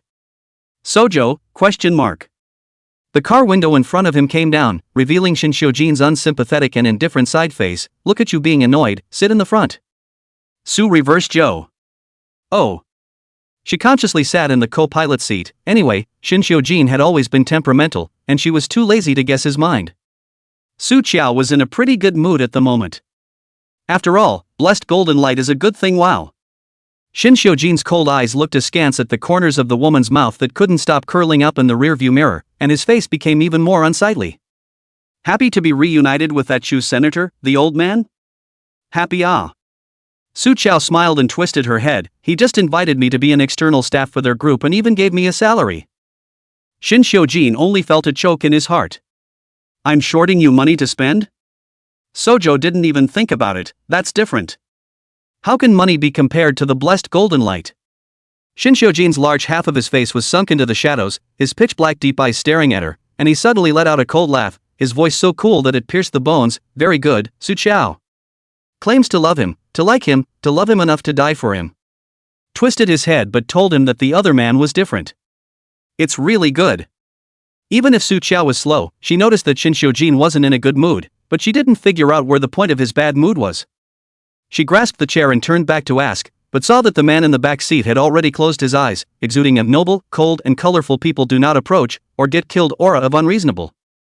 Su Chao could only silently retract his head. She looked rather sympathetically at Tang Yi, who was diligently driving next to her. It's not easy to make a living under Shin Xiujin's hand.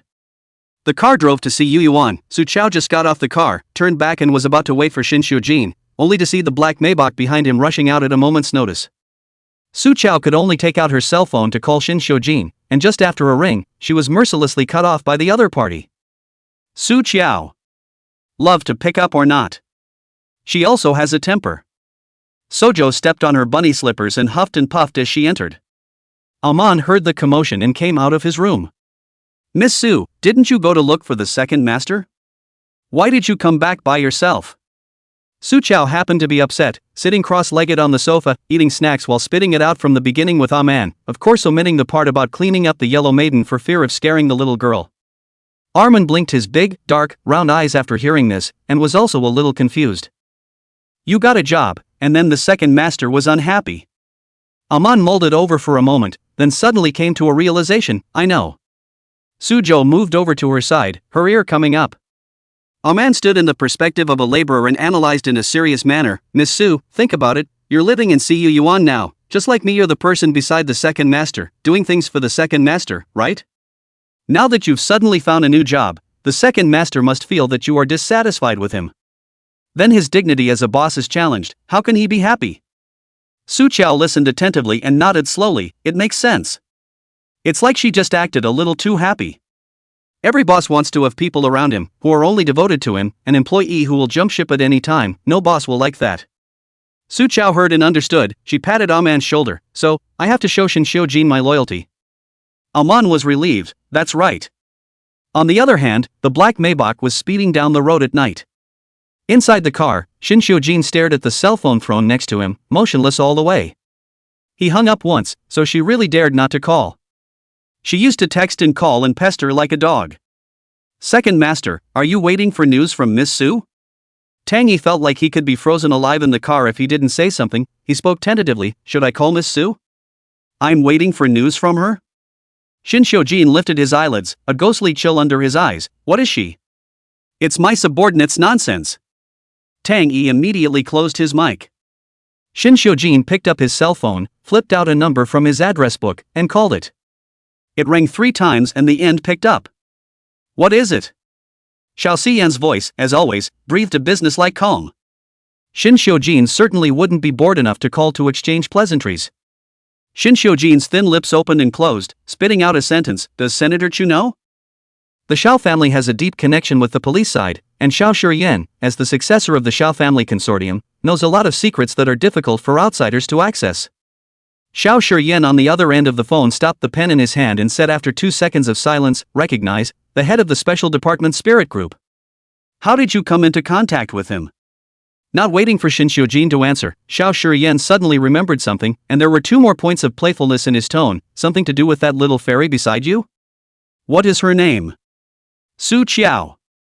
Shin Xiujin was lazy and opened the door. Within 24 hours, I want all of Senator Chu's information, and you open the conditions. Chapter 107, Do you have a soft spot? 1 Public House.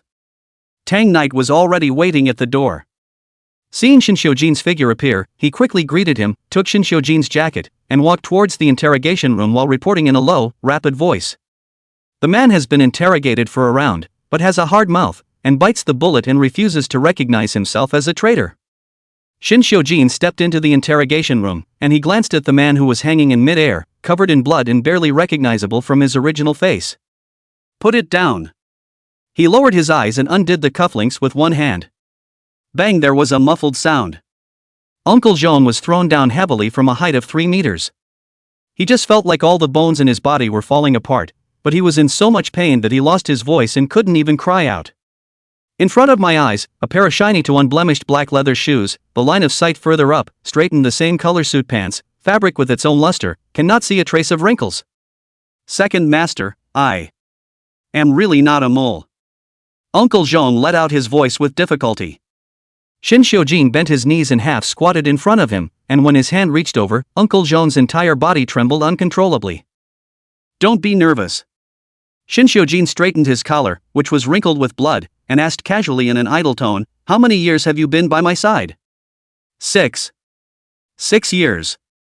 Shin Shojin tilted his head slightly as he recalled. That is the 2nd year of my return to the Shin family. So, how much of the time you betrayed me? Shin Shojin's eyes went cold inch by inch, and as the words fell, his hand on Uncle Jeong's collar tightened violently. I didn't. Uncle Jeong was pinched to the point that his eyes rolled white and his 2 feet struggled uncontrollably on the ground. He couldn't speak, his 2 eyes stared straight at Shin Shojin, oozing blood and tears. Shin Shojin's gaze fell on his shoulder, which had been skinned by the whip, revealing the old knife wound inside. This knife was blocked for him by Uncle Jeong 4 years ago. He was too young then to take a life for his trust. Shin Shojin suddenly laughed lowly. He let go of one hand and reached back, and Don Knight immediately handed over a knife. Shin Shojin held the knife, and the sharp tip of the knife plunged inch by inch into Uncle Jeong's old wound. Ah! Uncle Jeong's face turned pale in the intense pain as his meridians rippled on his face. The sticky, fishy hot blood splashed, and 2 drops landed in Shin Shojin's eyes. He didn't even blink, and the scarlet undertones set off a cruel madness that knew no bounds. Zhongping, I'm only going to give you one chance to explain yourself clearly. Otherwise, if you lie and say a few words, I'll cut your daughter into pieces. No. Don't move, Ling Air. Zhongping was finally forced to collapse, bawling, Second master, I explained. That it was 3 months ago. Shin Shangzong he sent someone to sneak into the hospital and injected Linger with a drug that can become addictive. It is very expensive, but it can stop the pain and provide short-term relief for her. If I don't help him with his business, Linger would have died of pain.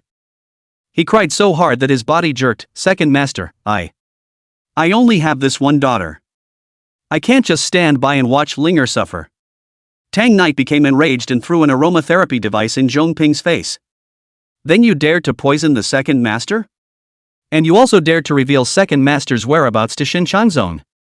The more Tang Knight spoke, the angrier she became. Do you know that your daughter can? Tang Knight followed behind Shin Xiujin, her heart still uneven.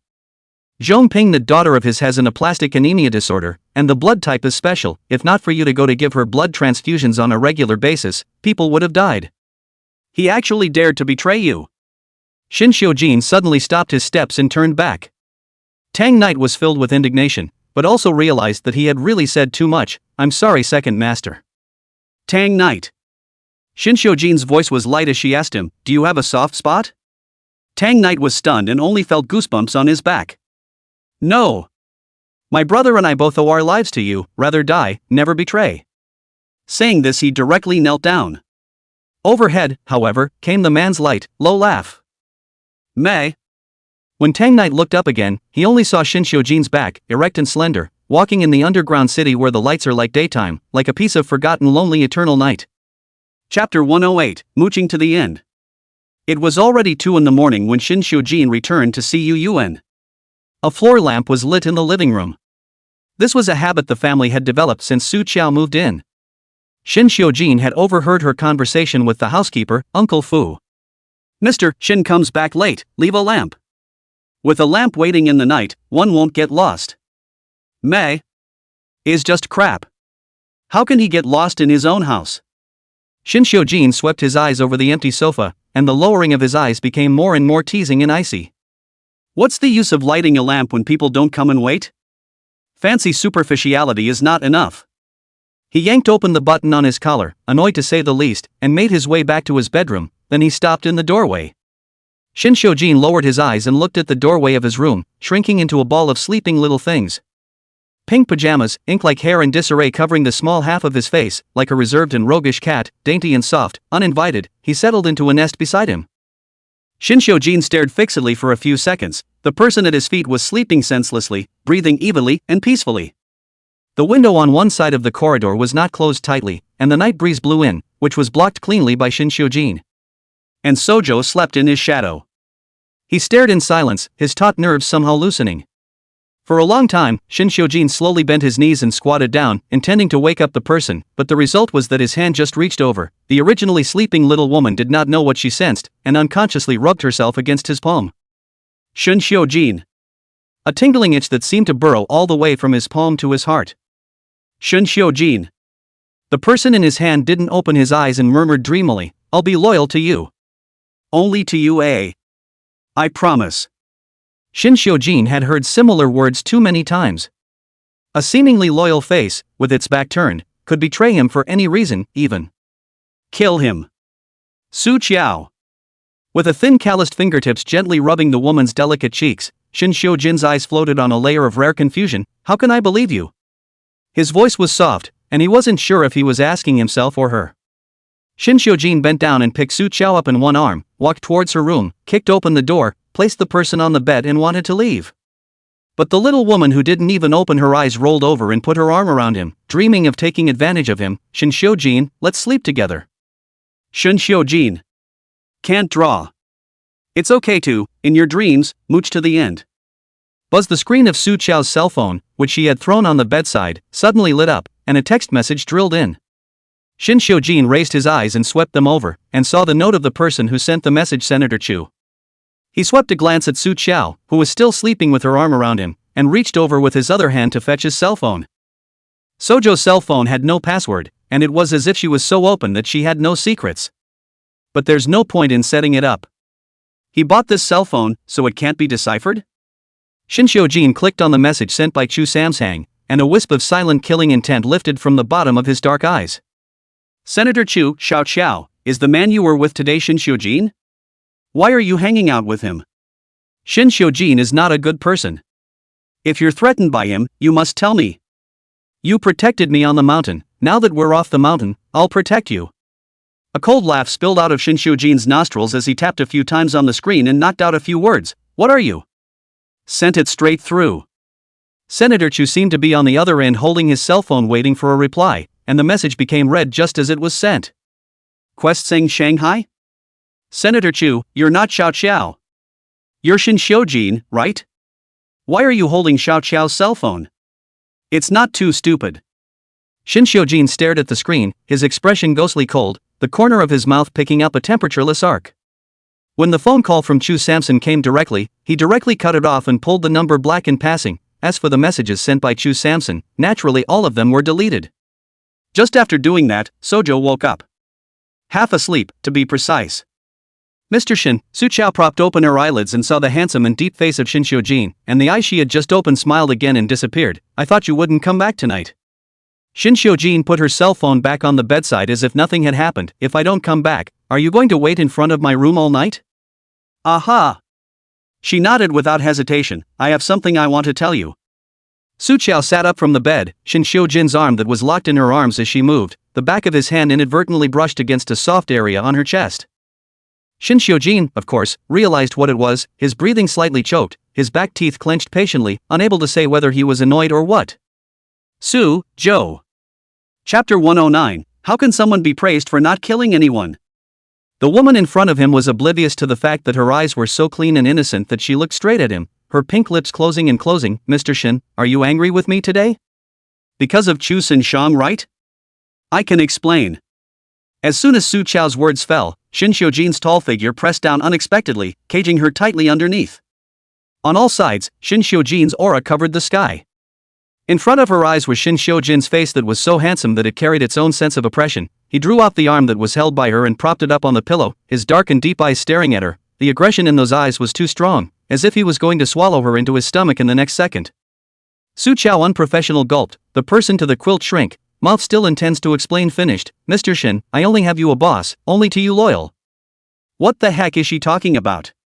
Shin Xiujin didn't even bother to listen, and without waiting for her to finish, he lowered his head and kissed her.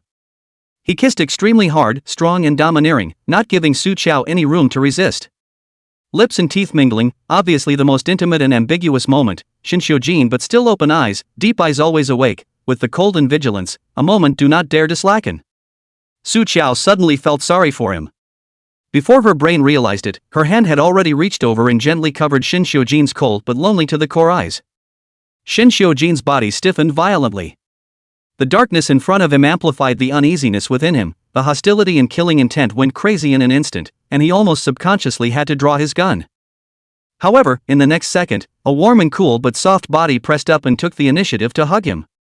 He heard Su Qiao's voice, softly ringing, gentle and heartbreaking and soothing him, "Don't be afraid, Mr. Shin, don't be afraid. There's only me and you here, no one will hurt you." Shin Xiujin's hand, which had touched the gun, tried to grip it tightly, but all of a sudden, it lost its strength. No one ever told him not to be afraid. He's heard a lot of voices. "Brat, you want to eat it too, don't you? No, go grab it from that wild dog, ha ha ha. If you want to live, you have to win money for me. Go on stage and beat him to death, and you'll have food tonight." Then he got a name. Shin Xiujin. "You wait, I won't let you go even as a ghost. Shin Xiujin, you who deserves death by 1,000 cuts. Don't you fall into my hands. The moment you drop your guard is the moment you die." Amidst all the clamor of so many clamoring to kill him, there was a gentle voice that blossomed in the bloody soil, shielding it from all the noise. He then heard only that one voice. "Mr. Shin, I'll protect you. Don't be afraid." Shin Xiujin's hand holding the gun, in the end, loosened, and in his heart, it was empty as hell. He fumed and clung to the person in his arms, trying to fill what? Su Qiao was strangled by him and endured the pain, reaching out and gently patting the man's broad back.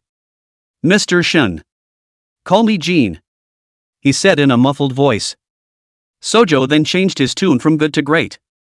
Jean," Su Qiao lightly but solemnly promised, "as long as I am by your side for one day, whether it is human or ghost, I will not let them harm you."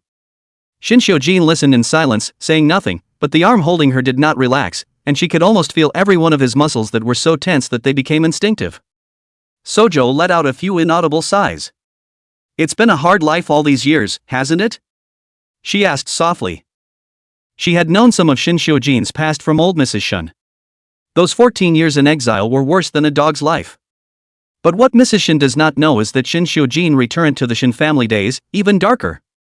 Shin Xiujin held tight, her hand finally relaxed, but did not leave, just along her thin back, inch by inch upward, fell on the back of her slender neck, the coarseness of his fingertips touched her softness, rubbing and crushing. Like finding a perch. "I didn't kill anyone, today," Shin Xiujin said slowly. This sentence had no beginning or end, but Su Qiao guessed a little bit. She didn't ask anything, just tilted her face up and smiled at Shin Xiujin. "Well done, Ajin, well done." Shin Xiujin looked at the bright smiling face of the person in front of him and wanted to smile as well, but couldn't pull the corners of his mouth away. How can someone be praised for not killing anyone? Shin Xiujin's hand wandered to her front neck. She was slim and light, her neck was all thin, just right to get stuck in his tiger's mouth. As long as he exerted force, he would be able to wring it off. "Su Qiao." His tone was low and soft, as if he was flirting, but he said scalp-numbing words, "Don't lie to me, and don't betray me. Or I will not only kill you, but I will also torture you a little bit." "Yes," she agreed in a single breath, looking pious and solemn. The large hand that had wandered around her neck slowly withdrew. Just when Su Qiao thought it was over, she was suddenly once again heavily pressed back onto the bed by Shin Xiujin. The man lowered his head and kissed hard. Su Qiao hadn't caught her breath yet, and subconsciously reached out against his shoulder, wanting to push the person away to get a new breath before kissing. "Wait a minute." However, Shin Xiujin misunderstood her meaning and only thought that she was going to refuse. A hint of coldness swept across his ink-like brows. Shin Xiujin freed a hand to catch Su Qiao's two thin wrists and pressed them against his head. Kissing down again, this time more aggressively. Kissing is a quick charge for Sojo. She also pressed on, not wanting to resist. But in the next second, Su Qiao's back stiffened. Shin Xiujin drilled one hand through the hem of her nightgown. Chapter 110, I'll sleep with you next time. Su Chao desperately drew back her hand, and through her nightgown she pressed down on the big hand that was about to wander to her chest. Her body bowed into a roasted shrimp, still trembling slightly. You calm down. She was the one who lit the fire, and she was the one who forced him to put it out himself. Shen Xiujin was almost infuriated. Fingers pressed dangerously over her kiss-swollen lips. You're so emboldened, do you think I'll let you off the hook every time? Shen Xiujin's patience ran out, his big hand clasped the back of her head and pressed the person to the side of his face, his thin lips wandered around her ear, his magnetic, low-muffled voice full of warning, next time you dare to seduce me, I'll sleep with you. Throwing down this warning, Shen Xiujin got up and left, the door of the room slammed hard by the unresolved resentment. Bang, there was a loud bang, and the whole room trembled with it. Su Chao pulled up the quilt to cover half of her face, her eyes staring at the ceiling, her whole body still confused. When did she seduce him? Obviously chatting well, he himself inexplicably began to cough and go down 3 ways. Frankly speaking, Su Chao enjoyed physical contact with Shen Xiujin, the more intimate the better for her body. But Shen Xiujin had just taken that stance, making it clear that he didn't intend to end it with a kiss. By sleeping with her, I don't think he meant 2 people lying in bed, covered in quilts purely chatting and then sleeping with their eyes closed either, right? Su Chao had spent so many years in the mountains, surrounded by practicing Taoist priests, how could she understand such things as men and women? It's okay. If you don't understand, ask. She rubbed her face, grabbed her phone, clicked on a certain degree, seriously began to search. The more she searched, the more her expression was wrong. 10 minutes later. Su Chao's cell phone was thrown, the whole person shrunk into the quilt, muffled and cursing, Shen Xiujin, you're shameless. And at that moment on the other side of the night, the lights were still on in the office of the Special Department's Spirit Group. Captain, why are you still checking on Shen Xiujin? A uniformed figure, both feet off the ground, floated into Senator Chu's office. This is the only non-human member of the quasi-senator team. The female ghost, Hazy, who has not yet reached the end of her yang life and was left behind by Chu Samsoi. Chu Samson removed the glasses on the bridge of his nose, pinched his brow with some fatigue, turned back and smiled faintly at her. It's fine, Shen Xiujin is someone that can't be gotten around an imperial city, there's always a time to deal with, so get to know it a little better. Fezzi was clearly not convinced. But didn't you say that we, the spirit team, should stay away from those powerful people? That way we can avoid trouble. You're doing this for the woman who was with Shen Xiujin today, aren't you? At the mention of Su Chao, Senator Chu's gentle demeanor converged for a few minutes, and his brows and eyes gave birth to sternness. Yushi, Su Chao, she's a member of the Xian sect, and far more powerful than you can imagine. You're not human after all, when you see her in the future you hide away. Feishi was unconvinced, how strong can it be? If she's really that strong, she should have just realized I'm not human and taken me in. Yushi. Chu Samson's voice went completely cold. A really pissed-off crank senator is scary. Feathery bowed her head in acknowledgement of her mistake. Got it, Team Chu. Senator Chu put his glasses back on and took out the folder next to him. Go and rest.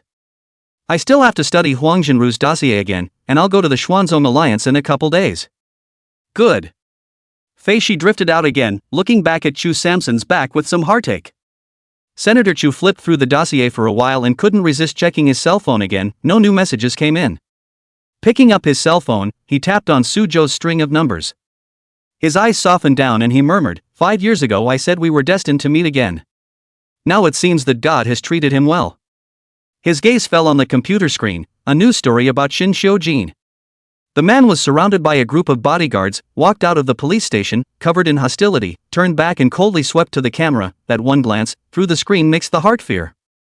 How could Xiao Chao be with such a person? Chapter 111. What a big green hat! Shen's old mansion. Lin Xiaoyun was thrown near the old mansion, and after the bodyguards patrolling the night discovered it, they immediately carried the person back to the Shen family.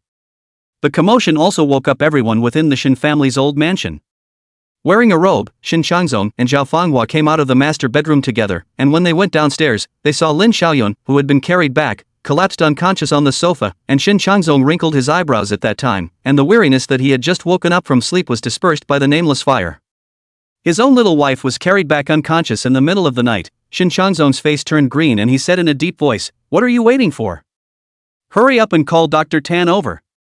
Lin Xiaoyun actually woke up when she was carried in. But how dare she open her eyes?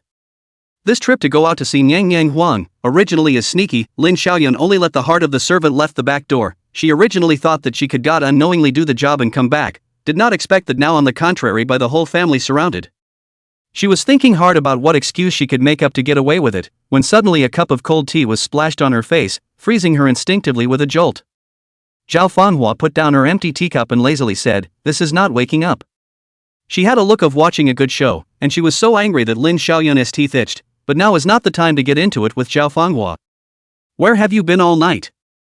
Meeting Shen Changzong's gloomy and scrutinizing gaze, Lin Xiaoyun bit her lower lip, her eyes full of innocence and fear. Naturally, she didn't dare to tell the truth. If Shen Changzong knew that she was engaging in some crooked techniques behind his back and dealing with the Shen family, then her 10 heads would not be enough for him to kill. "Master, I've been disturbed in my mind for the past few days.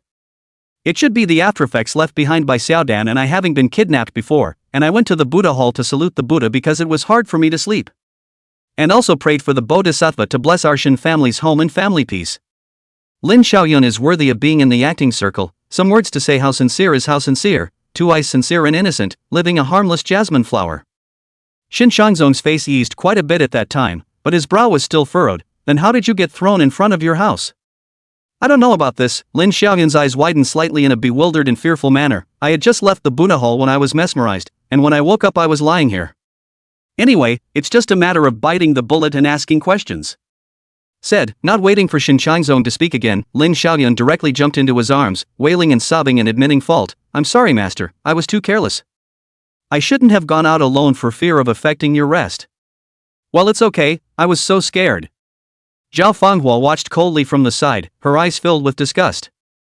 "I'm most annoyed by green tea that pretends to be soft. It's just that men eat it up." "Madam." The butler came in from outside at this time and came to Zhao Fanghua's ear to whisper a few words, and a hint of smug elation flowed out from the bottom of Zhao Fanghua's eyes. "It's good that people are fine, I'll find out." Shen Changzong wrapped his arms around Lin Xiaoyun's soft and boneless body. His anger had subsided for the most part, and only instructed, "In the future, you must go out with a good bodyguard." "Got it, master." Lin Xiaoyun answered while quietly putting down his heart. "It seems to be fooled. How can you just bring a bodyguard?" Zhao Fanghua suddenly sneered out coldly. She sat on the sofa opposite Lin Xiaoyun, a silk nightgown dignified and atmospheric, looking askance at Lin Xiaoyun, smiling but not laughing. "Sister, in the future, it's best to bring that little maid Chui by your side with you as well, so that she doesn't talk out of turn." Lin Xiaoyun's face changed, and when she raised her eyes, she saw her personal maid Miao Mao being roughly dragged in by the butler. In addition to Shen's family in the living room, there were 7 or 8 black-clad bodyguards, all staring at the little maid kneeling on the floor. Miao Miao was only in her early 20s, how had she ever experienced this kind of cultivation, so scared that her whole body was shaking. "Master, ma'am." Zhao Fanghua's well-maintained slender fingers rested on her chin and said carelessly, "Where exactly did Mrs. Lin go tonight? Tell me what you know truthfully. Otherwise, one less servant in the Shen family's old mansion is no different from one less potted plant. It's not a big deal."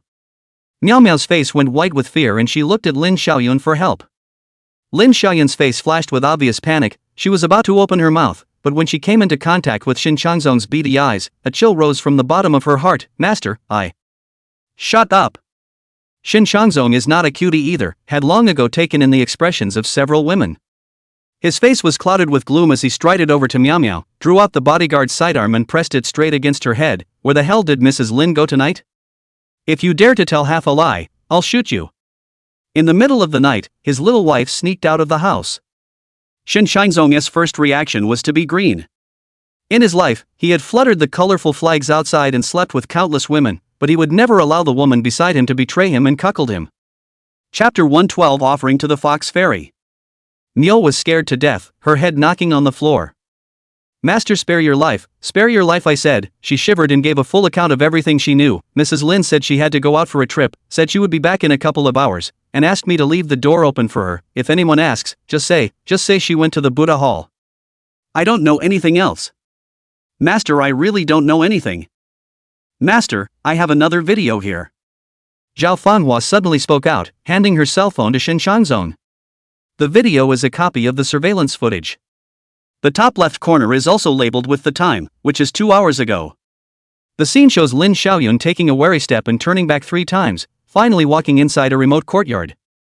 Lin Xiaoyun had already climbed up from the sofa and walked behind Shin Changzong, just in time to see the content of the video, her face completely white. Master, Lin Xiaoyun opened his mouth to explain, and was first slapped to the ground by Shin Changzong's backhand. You dare to go behind my back to have a private meeting with someone? Shin Changzong only felt like he had a grassland above his head, and he couldn't wait to kill Lin Xiaoyun on the spot. Mom! Shin Tanshu was awakened by the commotion downstairs and sleepily went downstairs, only to be startled completely awake by the scene in the living room. He was still wounded, and he rolled and crawled to pounce on Lin Xiaoyun to shield him from Shin Changzong's gun. Dad! Dad, don't you kill my mom. Please, if she did anything wrong. You hit me. Get lost. Shin Changzong's face was as gloomy as a pool of dead water, killing intent revealed in his eyes, or else I'll even kill you together. Shin Tanshu was afraid of Shin Changzong since childhood, coupled with the fact that the Shin family members are strong, pressuring him to be even more timid, and now when he shivered, a hot stream gushed out from underneath his body, and he was actually scared to pee directly. The faint odor of urine filled the living room. Shin Changzong's face was completely untenable. He kicked over Shin Tanshu and angrily cursed, "Useless thing." And Lin Xiaoyun's two eyes closed at this moment, directly fainting. Mom! Mom, wake up! Zhao Fanhua looked on with cold eyes and raised her voice, "Butler, get another basin of cold water." The scene was instantly in chaos. Shin Changzong was furious and raised his hand to fire 2 shots towards the ceiling. Bang bang, 2 shots rang out, silencing everyone. He looked around and warned with a grim face, "Whoever dares to leak out half a word about tonight's incident, I'll shoot him." Afterwards, Shin Changzong swept his eyes over the unconscious Lin Xiaoyun, with nothing but disgust in his eyes. "Carry the person back to her room and escort her to me when she wakes up. The young master will be sent to school in the morning, and will not be allowed to return without my consent." After giving the order, Shin Changzong huffed and puffed up the stairs. Zhao Fanhua, on the other hand, sat on the sofa, unhurriedly sipping red wine, watching the butler bring people to clear the scene, and when everything was cleaned up, Zhao Fanhua re-picked up her cell phone, tapped on the unfamiliar number that had sent her the video, and called back. It was answered there. No one said anything. Zhao Fanhua, however, guessed who the other party was. The corner of her mouth hooked up a lazy arc, and faintly said, "I helped your little fiancé, and you've come to return it to me, and you want to clear it with me again?" She knew it was Shin Xiujin. But there was no response and the other party simply hung up. Zhao Fanhua lightly narrowed those rich eyes and thought. It seems that Shin Xiujin, that madman, now has chains to hold him too. Lin Xiaoyun was sent back to her room, and when the door was locked, she immediately opened her eyes and rushed to the closet in a panic, throwing all of her clothes on the floor and opening the mezzanine inside. The mezzanine held her offering of fox fairies. Lin Xiaoyun picked up the knife in front of the fox fairy, endured the pain and made a cut in his own hand, feeding the fox fairy with his blood. The fox fairy has blessed me to pass this hurdle and continue to win Shin Changzong's favor. I will definitely find younger girls to provide for you again. A large part of the reason why Lin Xiaoyun had continued to be favored by Shin Changzong over the years was due to the fox fairy. Back then, when Lin Xiaoyun had just met Shin Changzong, he was only in his early 20s. She is a goddess of the jade level of the singing world, twisting her thin waist on the stage, softly singing sweet songs, easily seducing the soul of Shin Changzong under the stage. It's a shame. How long will it be good enough to serve a man with sex? No one is ever 20, but there are always people who are 20. There are endless layers of pure and beautiful flesh. As Lin Xiaoyun's years passed and wrinkles grew on her face, Shin Changzong quickly lost interest in her, and had long since replaced her with a younger, more delicate confidant. But Lin Xiaoyun was not willing. She tampered with the contraceptive tea, secretly conceived Shin Changzong's child, and purposely ran abroad to give birth to it.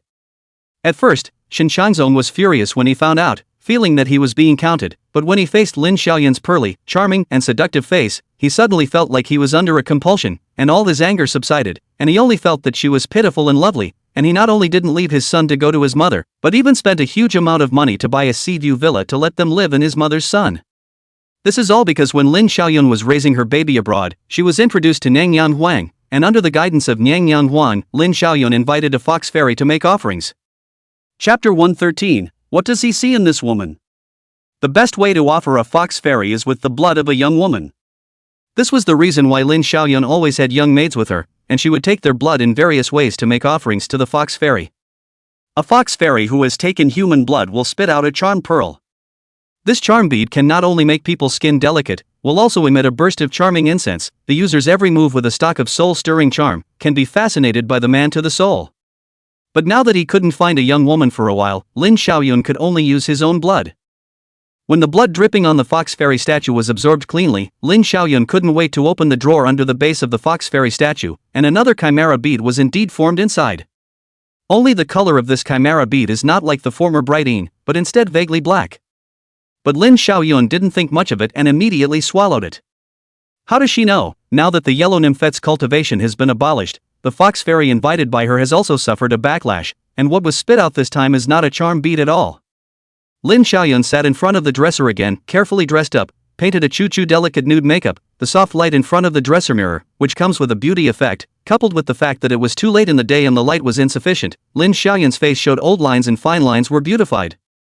She scrutinized her face in the mirror, and the more she looked at it, the more satisfied she became. The phantom bead was most effective 3 hours after swallowing it. Lin Xiaoyun pinched the time and waited until just after dawn. She couldn't wait to pull open the door to her room. The 2 bodyguards guarding the door were stunned in unison when they saw her. Lin Xiaoyun was used to being blown away by men, and with the fact that she had just swallowed the phantom pearl, she naturally took this kind of look as astonishment. She picked up her lips familiarly and said in her most flirtatious demeanor, "I'm going to see his lordship."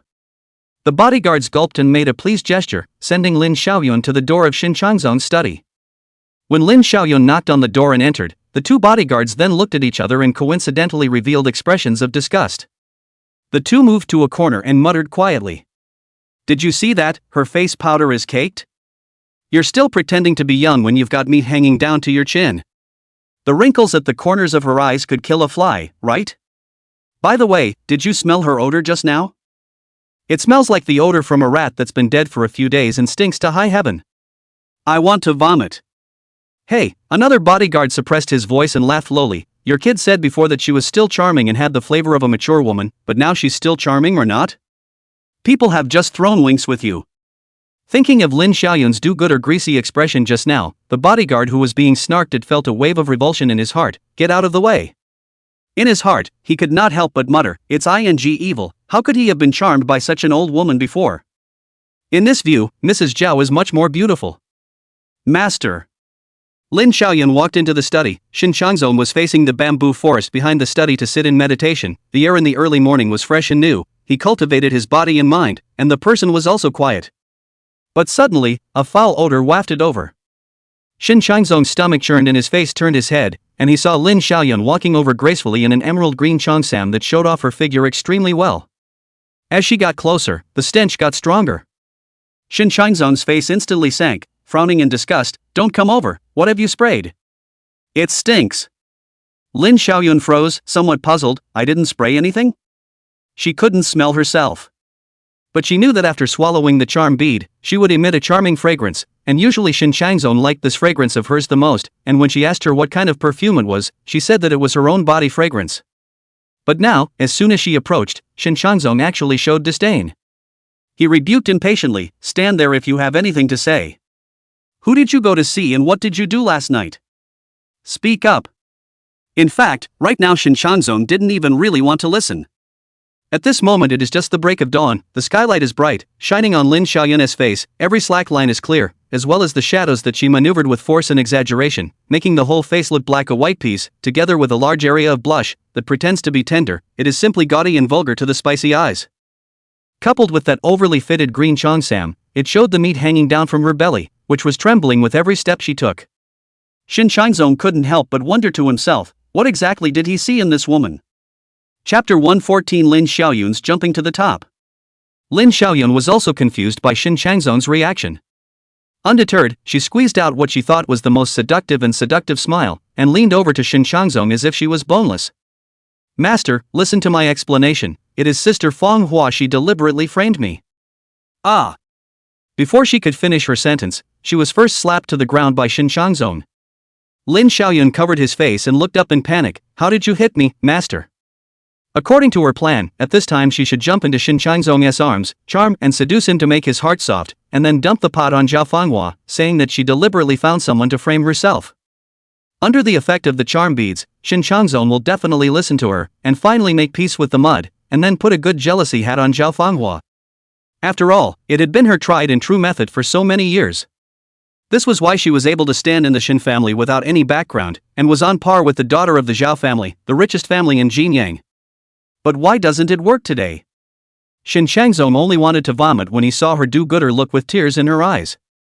He pointed his finger at Lin Xiaoyun and sneered in anger, "You cuckolded old me and you dare to pour dirty water on Manhwa? She slept right next to me last night, she didn't sneak out to hang out with anyone." Lin Xiaoyun this time completely panicked, kneeling and crawling to Shin Changzong's feet to try to explain, "Master, I did not do anything wrong to you, last night Before she finished speaking, Shin Changzong's cell phone rang first. He stepped aside to answer the phone. He didn't know what was said over there. He turned back and glared viciously at Lin Xiaoyun. His mouth responded, "I'll send the person over later, don't make a big deal out of it." Lin Xiaoyun is not sure. To Shin Changzong's side, "Master, how?" Before she could ask, she first received a kick from Shin Changzong. Lin Xiaoyun fell to the ground in pain, covering her belly, her hair falling apart, and before she realized what was happening, she was grabbed by the bodyguards called by Shin Changzong like they were catching a chickadee. "Send the man to the police department." Shin Changzong gave the order. Lin Xiaoyun's tears dried on her face, shedding traces of foundation. "Why did your lordship send me to the police department? I didn't do anything." "Changzong. Shin Changzong. I'm Xiaotan's mom, you can't do this to me." Lin Xiaoyun wailed and was dragged out of the study. Shin Changzong's face was half warm, desperate, and cold-blooded. Of course the son is his Shin family's, what does it matter if there's a mother or not? The person who just called was the deputy director of the police department, saying that last night someone called the police to dig out 6 bodies from the ground floor of a separate courtyard, and that courtyard was exactly where Lin Xiaoyun went last night, and the surveillance camera captured it clearly. Who in Imperial City didn't know that Lin Xiaoyun was Shin Changzong's youngest wife, and it was only natural that those who arrested him would have to ask him first. Shin Changzong originally still had a point of affection for Lin Xiaoyun. After all, he had always felt that Lin Xiaoyun was the flower of interpretation, but this morning's Lin Xiaoyun had really turned his stomach. It just so happened that the police department wanted someone on their side, so he simply threw them out. Anyway, Lin Xiaoyun has no name and no name over the years, and whether or not those lives have anything to do with her, they have nothing to do with the Shin family. Zhao Fanhua stood on the balcony, sipping her coffee as she watched Lin Xiaoyun being dragged out of Shin's house. She knew Lin Xiaoyun had bounced her head. The corners of Zhao Fanhua's mouth curled slightly as she picked up her cell phone and made a call. "Send all of Lin Xiaoyun's black information online, and remember to take off her relationship with the Shin family." Actresses and top bigwigs have been in endless scandals, and the men can get away with it all, but the women just need a little more blackmail, and she's a high-class J-girl in the eyes of the world. Never mind how much she has given, how much she has sacrificed, whether she can't help it or whether it is a matter of profit. No one will sympathize with her, they will only look at the jokes. A rootless wild sparrow flies up to the branch and really thinks she's a phoenix? Ridiculous. Dependent on a man's survival, wait until the color fades, without the man's favor, is not. Chapter 115, I'll teach you. The next day. Cuun. You're a scourge. Calamity. Don't call me dad, you're not even my daughter. You're a demon. A demon that had to cause my family to die. You go to hell. In the pouring rain, the man braked sharply and the car came to a halt in the wilderness rain, dragging the little girl, only 3 years old, out of the passenger side. The rain blurred the vision, but the little girl's indifferent eyes were unmistakable. There was no fear, no sadness, she just looked at him like that. The man was completely enraged by the look and yelled, "Su Qiao, you're an emotionless demon. You go to hell." Su Qiao's eyes snapped open from his dream, his unfocused eyes staring straight up at the ceiling. No fear, no sadness. There's no difference between a 3-year-old Sojo and a 20-year-old Sojo. Over the years, from time to time, she dreamed of the scene when she was 3 years old and was thrown off the mountain by Su's father. He hated her, as if he was afraid of her. Is she a demon without feelings? Su Qiao frowned slightly, the cold mist under her eyes dispersed, giving birth to a few moments of bewilderment. But what are feelings? No one taught her. The sunlight came in through the window, and a strand fell on the quilt, and Su Qiao stretched out his hand and put it in the sunlight to bake it. Cool. Ms. Su. A man knocked on the door outside. Come in.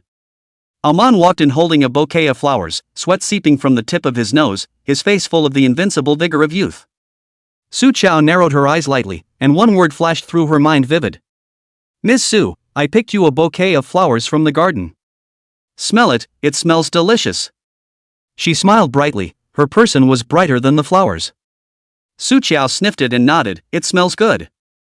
I knew you'd like the flavor, so I'll stick it up. Su Qiao looked at Aman's busy back and cocked her head. Do you like it?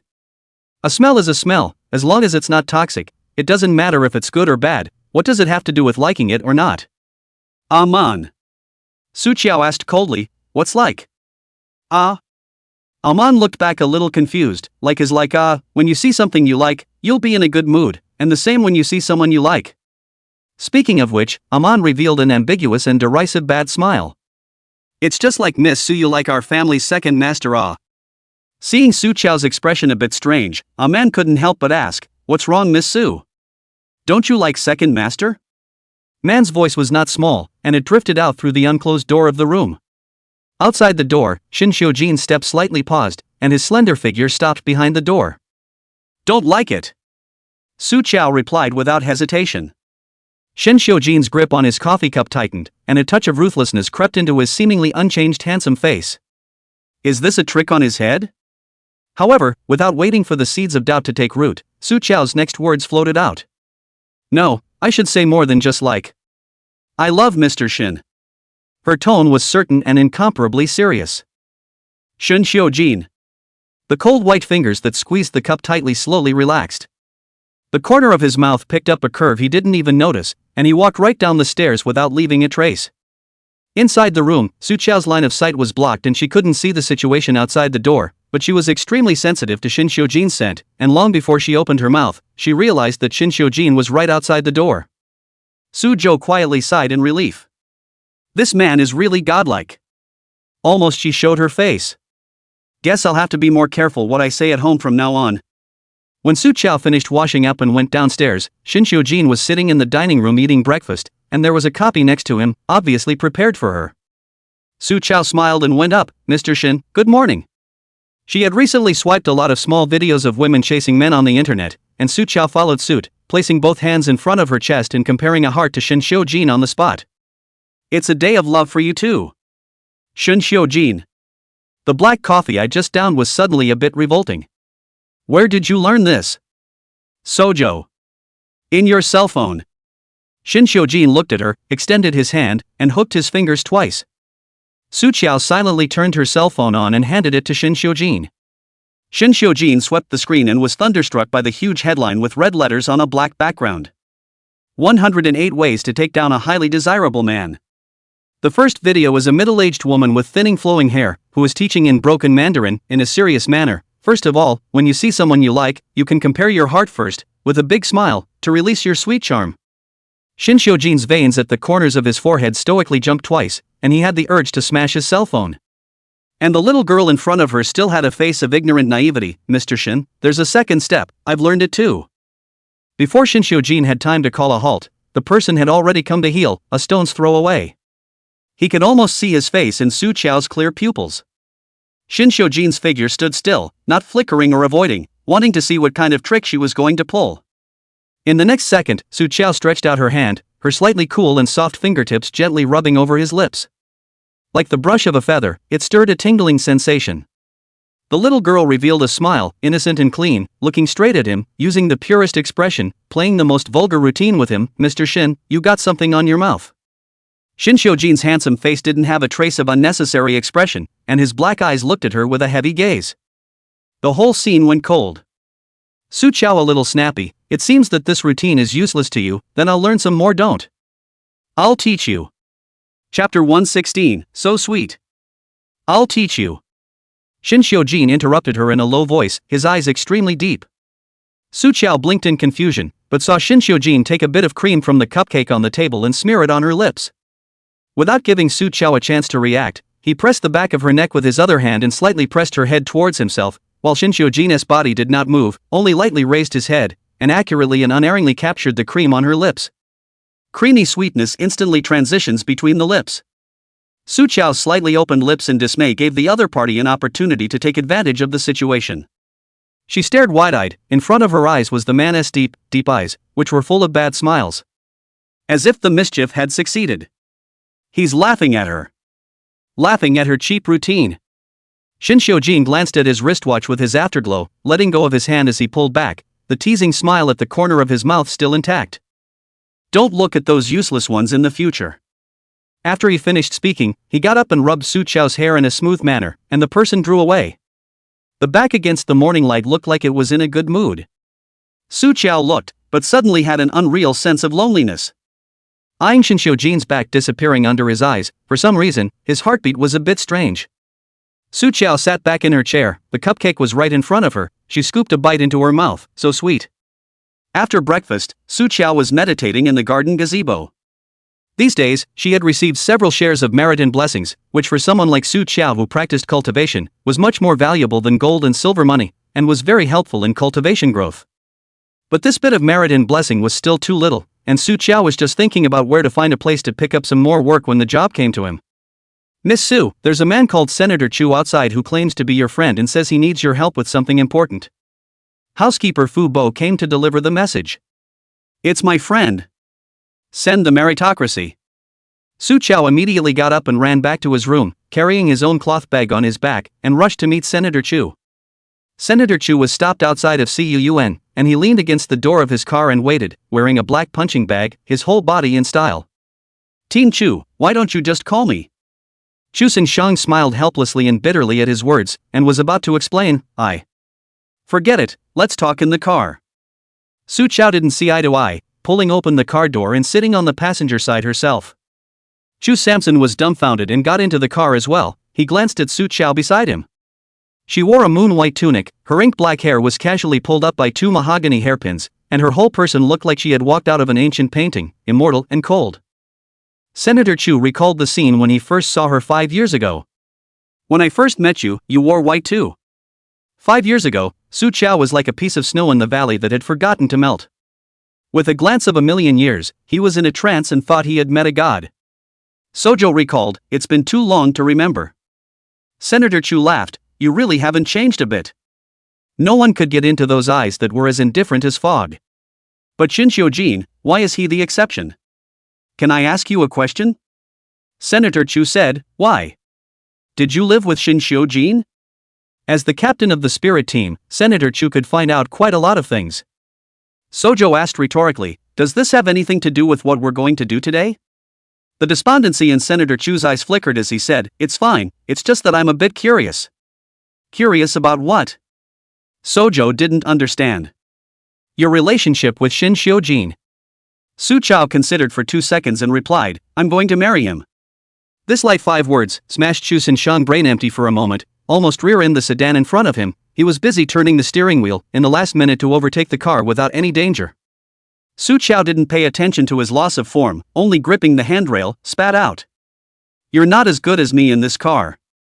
Xiao Chao, do you like Shin Xiujin? Senator Chu asked in a low voice. Can't tell if it's shock or some other emotion. Sojo was a little impatient. How come everyone's saying they like it? How do you like it? So what if you don't like it? With an indescribable irritation in her heart, she didn't want to answer and pulled the conversation straight back to business. By the way, what kind of favor did you come to me for? Chu Samson naturally discovered Su Chao's evasion and impatience. He hid the gloom in his expression and said with a straight face, it's Huang Jinru. Spirit Group, Underground Prison. Huang Jinru was hanging by her hands by 2 chains, her head full of white hair, her head hanging low. Su Chao walked over and lifted up her face that was already skinned and wrinkled. The person was already dead and the whole face was blackened. Early this morning my handful of team members came over to prepare to interrogate her, only to find her dead. And the death was very strange, no eyeballs in the eye sockets, no tongue in the mouth. It was the soul and the 5 senses that were forcibly extracted. Chapter 117, There's a reason why they don't like you. Su Chao could see clearly through his heavenly eyes. The 5 senses include vision, hearing, touch, smell and taste, and these 5 corresponding organs of Huang Jinru have been drained. Realizing the gravity of the matter, she turned to look at Senator Chu and said in a deep voice, Huang Jinru wasn't killed, she was taken away as a sacrifice. Senator Chu followed with a change in his face, suddenly thinking of something and blurted out, it's the demon god Evil Fiend. The only one who uses human souls and 5 senses as sacrifices is the demon god Evil Fiend. But the Evil Fiend star was beaten to dust by the Xian sect's righteous people 100 years ago, so how could it pop up again? Senator Chu's face was grave. If it's really the evil fiend star that reappeared on Earth, it would be troublesome. It's still uncertain whether it's an evil fiend or not.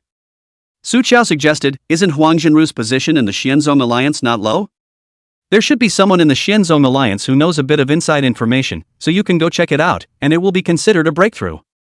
Senator Chu sniffed, but his expression didn't lighten up. Before he could speak, a slightly mean voice sounded first. Easy for Miss Su to say, those people from the Xianzong Alliance are not that easy to deal with.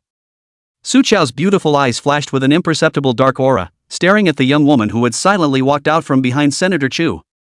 She was wearing a uniform, with short, capable hair, and her features were born with a heroic look, and the way she looked at Su Qiao was not considered friendly. Fei Shi. Senator Chu reprimanded lowly, his expression a little tense.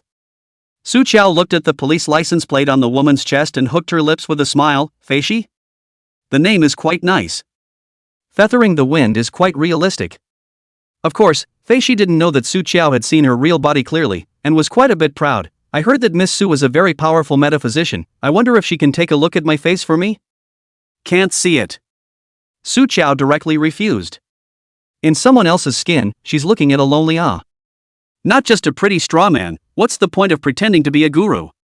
Fei Shi's eyes showed disdain and sneered. It doesn't matter, Miss Su is young. Her cultivation should not be in the realm yet, so I'll wait for you for a few more decades. It's not necessary. Su Qiao lowered her head and fumbled around in her bag, pulling out a talisman from it. She had a calm and light face, and earnestly proposed, why don't I supersede you now, and wait for you to reincarnate? Su Qiao pinpointed the time. In 5 years, I'll be able to read your face. These words hurt Fei Shi ghost face white. See Su Qiao gesture to recite the mantra of the past life. Really want to send her away. Fei Shi's entire ghost was not good. She panicked and turned to Senator Chu for help. Team Chu, save me. I don't want to go to reincarnation. Su Qiao smiled coldly. Half a bit of face was not given. It's useless to beg him. It depends on my mood. What kind of a classy ghost doesn't avoid her when he sees her and dares to jump out and look for trouble? Fei Shi this time is really conceited. I'm sorry, Miss Su, it's me. Who got carried away? I'm wrong. Senator Chu also vouched for Yushi. Xiao Qiao, Yushi, she's just fast talking, there's no bad intentions. She was left behind by me privately, I am responsible for her.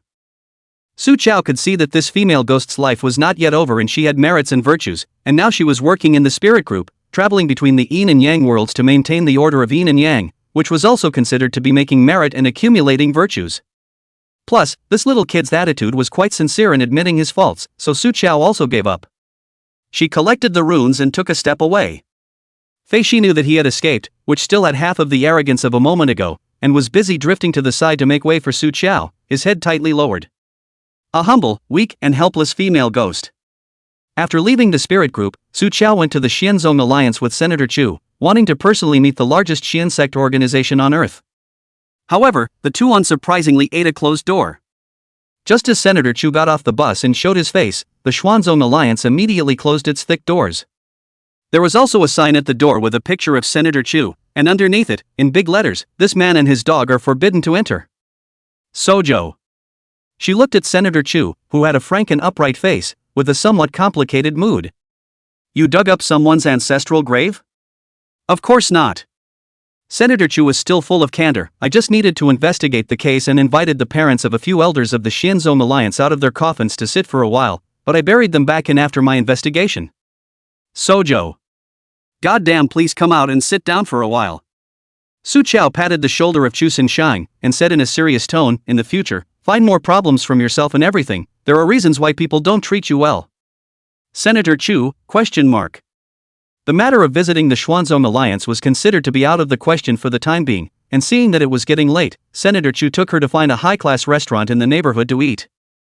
Su Qiao looked down at those fancy sky-high dishes on the menu and frowned straight away. She was about to discuss with Senator Chu whether she should go to another house or not, when she looked up and saw two people walk in the doorway. Sojo's gaze paused.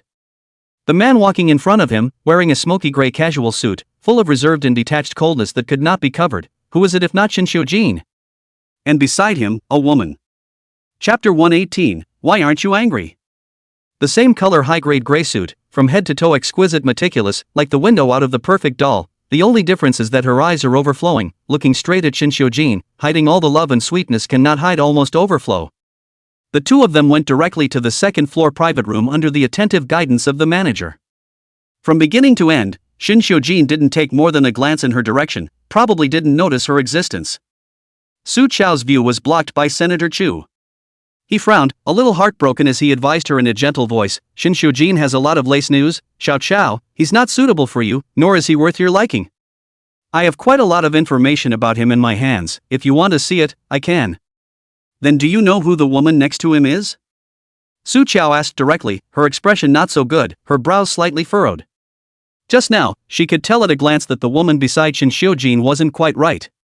Just the distance is too far, coupled with the woman's makeup on the thick side, Su Chao cannot see her face, only through the eyes of the sky vaguely observed that she was wrapped in a black gas. Senator Chu only thought that Su Chao was still infatuated, and sighed helplessly, that woman is called Nico, the only daughter of the Yi family, the largest pharmaceutical family in Imperial City, known as the last noble dame of Imperial City, and the one who has the most rumors with Shin Xiujin. I'm going to the restroom, you order first. Su Chao flew her wrists, got up and left. This woman called Natalie had obviously hit evil, and Shin Xiujin was definitely going to be implicated when he was with her. Upstairs is the VIP area, the stairway and security guards. Su Chao used a little blindfold to mix through.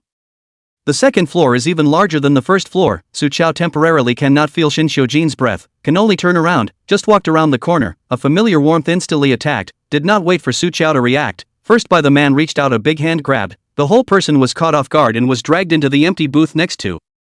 Bang! Su Chao was pressed against the door panel, the weight of the human body pressed the door of the private room to close completely. Click. It's the sound of locking. The second floor of this restaurant has a superb view of the river in its vista, but it is also fitted with the most blackout curtains, so that not a single ray of light can penetrate. Now, the empty booth was closed with doors and windows, like a darkened chamber. Su Chao was pressed against the door, and in front of her was the man's tight and broad chest, slightly undulating with the hidden anger. Running here for a rendezvous with Senator Chu? Shin Xiujin's low, cold voice sounded above her head, each word bubbling with cold air. He's quite generous to you. Just as he finished his sentence, his body jerked. In the darkness, the woman reached out her small hands and anxiously felt over him. Mr. Shin, did you get hurt anywhere? The woman with you, she is stained with unclean things, I am afraid that she will involve you. Shin Xiujin's back teeth clenched slightly as he caught the small hand that was groping around on his body and pressed it hard against the door panel. Wouldn't it be better if something happened to me? He sneered imploringly, it's just convenient for you to double up with that Chu team. Sojo. Can a double occupancy work like that? She felt that Shin Xiujin was a bit uneducated. But that was something she didn't dare say. It was Team Chu who asked me to help with the case, and then the two of us checked until noon, and he invited me here for dinner as a thank you. Su Chao explained good-naturedly. Her five senses were sharper than an ordinary person's, and after adapting to the darkness, she could already see Shin Xiujin's face clearly. Handsome, shadowy, and an uncanny match for this claustrophobic setting. He stared at her in silence, his eyes extremely deep, as if considering whether her words were worth trusting. Su Chao's other hand stroked Shin Xiujin's brow, a little bit of slight coolness, and slowly rubbed away the crease between his brows. Are you angry? Because I dined with Senator Chu? Su Chao felt that all the patience in her life had been used on Shin Xiujin. She coaxed him like a child, and said somewhat helplessly, didn't you and that Ms. Yi also eat together? You guys even opened a private room. I wasn't angry either. A few points of unreasonable paranoia were born in Shin Xiujin's dark gaze. Why not? Sojo? ? He stared at her dead on, his thin lips moving slightly. Word by word he was asking, Su Chao, why aren't you angry? Chapter 119. Don't get involved. Sojo? ? What kind of dog question is that? What does she have to be mad about him having dinner with someone else? In Su Chao's opinion, Shin Xiujin himself is a temperamental, he loves to be angry as normal, after all, this man is crazy at any time. But she is not crazy. Ah, Jean? The door to the room behind her was suddenly knocked on, and the woman's gentle voice filtered in, are you in there? The doorknob was then twisted, but halfway through the turn, it jammed. Realizing that the door was unlocked, Natalie outside paused for a moment. A few minutes ago, she had sensed Shin Xiujin's absent-mindedness. He had gotten up and said he was going to the restroom before she had said two sentences, but the direction he had left was not the direction of the restroom at all. Natalie's heart was vaguely uneasy, and she chased after him. But Shin Xiujin is tall and long-legged, and walks very fast. She lost her followers, and found the side corridor, but saw the back of a woman, slender and light, wearing a moon-white skirt, with her own fairy atmosphere. The next second, a man's hand reached around the corner and dragged the person away. Cold white wrist bones on a watch worth millions of dollars, one of a kind. Su Chao didn't hear footsteps, so she knew the person outside hadn't left, and she guessed who was standing outside the door. See Shin Xiujin expressionless, completely no intention to open the door. Su Chao reached out to unlock the door. After all, she caught up is also worried that this woman will be unfavorable to Shin Xiujin. However, she had just pulled the door open a crack. Bang! There was a loud bang. Shin Xiujin suddenly reached out and violently pressed down on the door panel.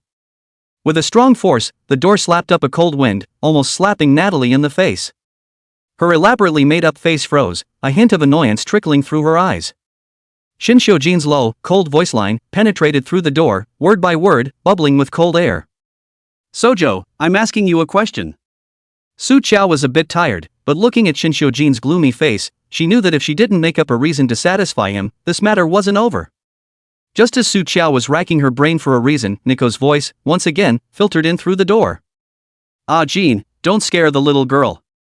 The woman's voice was warm and soft, with a few moments of natural intimacy. Shin Xiujin stared at Su Chao, and when he didn't wait for the answer he wanted, his dark eyes became more and more sinister. But look at her innocent and a little overwhelmed look, like she's really scared by herself. Shin Xiujin's mind again slipped through that night, outside the Nanling warehouse. She thought he was dead, anxious to turn over the people lying on the ground one by one, and finally sat on the ground and cried the appearance of. Shin Xiujin felt as if his stomach was vaguely aching again, and with a cold face, he spat out, "Get lost." Su Chao obediently moved away from the door, thinking, it seems that Nico and Shin Xiujin relationship is really not ordinary. Her words, Shin Xiujin can still listen to it. The door to the booth was opened for the second time. Natalie outside the door noticed Shin Xiujin's sinister face at first glance, and was a little frightened in her heart, but she didn't move on the surface, and even smiled greatly at Su Chao who was next to her. "Miss Su Chao, right? What a pretty little girl, it's really better to be known than to be seen. My name is Nico." Nico smiled extraordinarily generously. The master's posture was put on full display. She took the initiative to extend her hand. "Thank you for saving Grandma. I had wanted to take the time to specially treat you to dinner one day. I didn't expect to bump into you here." Su Chao stared silently at Nico's beautifully made-up face and frowned. Natalie's face is filled with a grayish aura that even makeup can't cover. Natalie saw Su Chao's micro-expression clearly and sneered in her heart. Not bad looking, but so subdued for a first meeting. Nico withdrew her hand and looked at Shin Xiujin, pretending to be helpless. "It seems that Miss Su doesn't like me very much. Ajin, let's go eat first, don't delay Miss Su's appointment." Su Chao's face, thrown anywhere dazzling. Nico just entered the door of the restaurant noticed, naturally saw the man sitting opposite her. After saying that, Natalie reached out and went to pull Shin Xiujin. The disgusted color in Shin Xiujin's eyes flickered, but before he could make a move, Nico's hand was blocked by Su Chao first. It's quite a come and dip your toe in the water-less front court stance. The fire in Shin Xiujin's heart inexplicably subsided for the most part. Chapter 120, The Mind's Eye of the Mind.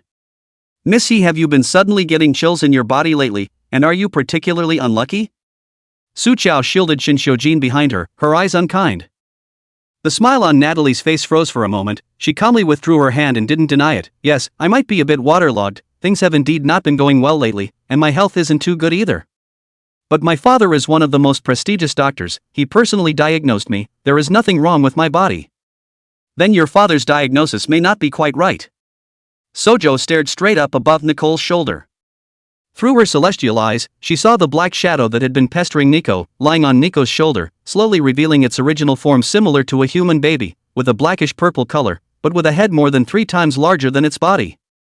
Its eyes took up half of its face, but there were no eyeballs, only 2 black holes, while sticking out a long purple tongue crawling with black spots, drilling into Nico's ear, and was sucking out the chi from Nico's body in a steady stream. This little ghost seemed to have sensed Su Chao's unusualness and violently twisted its head, its black eye sockets rushing in Su Chao's direction. It sensed the powerful mana on Su Chao's body and ruffled Nico's hair to hide inside. Su Chao realized at this point that there was still a bloody red thread connected between this brat and Nico. Affinity lines? Su Chao's hand, which had originally wanted to pull out the talisman, fell back. Su Chao said with a straight face, "Missy, the strange things you've stumbled upon lately are due to the fact that you're followed by a little ghost that's devouring your essence and affecting your fortune." She counted on her fingers. "You'll have a bloodbath tonight, the kind that nearly kills you."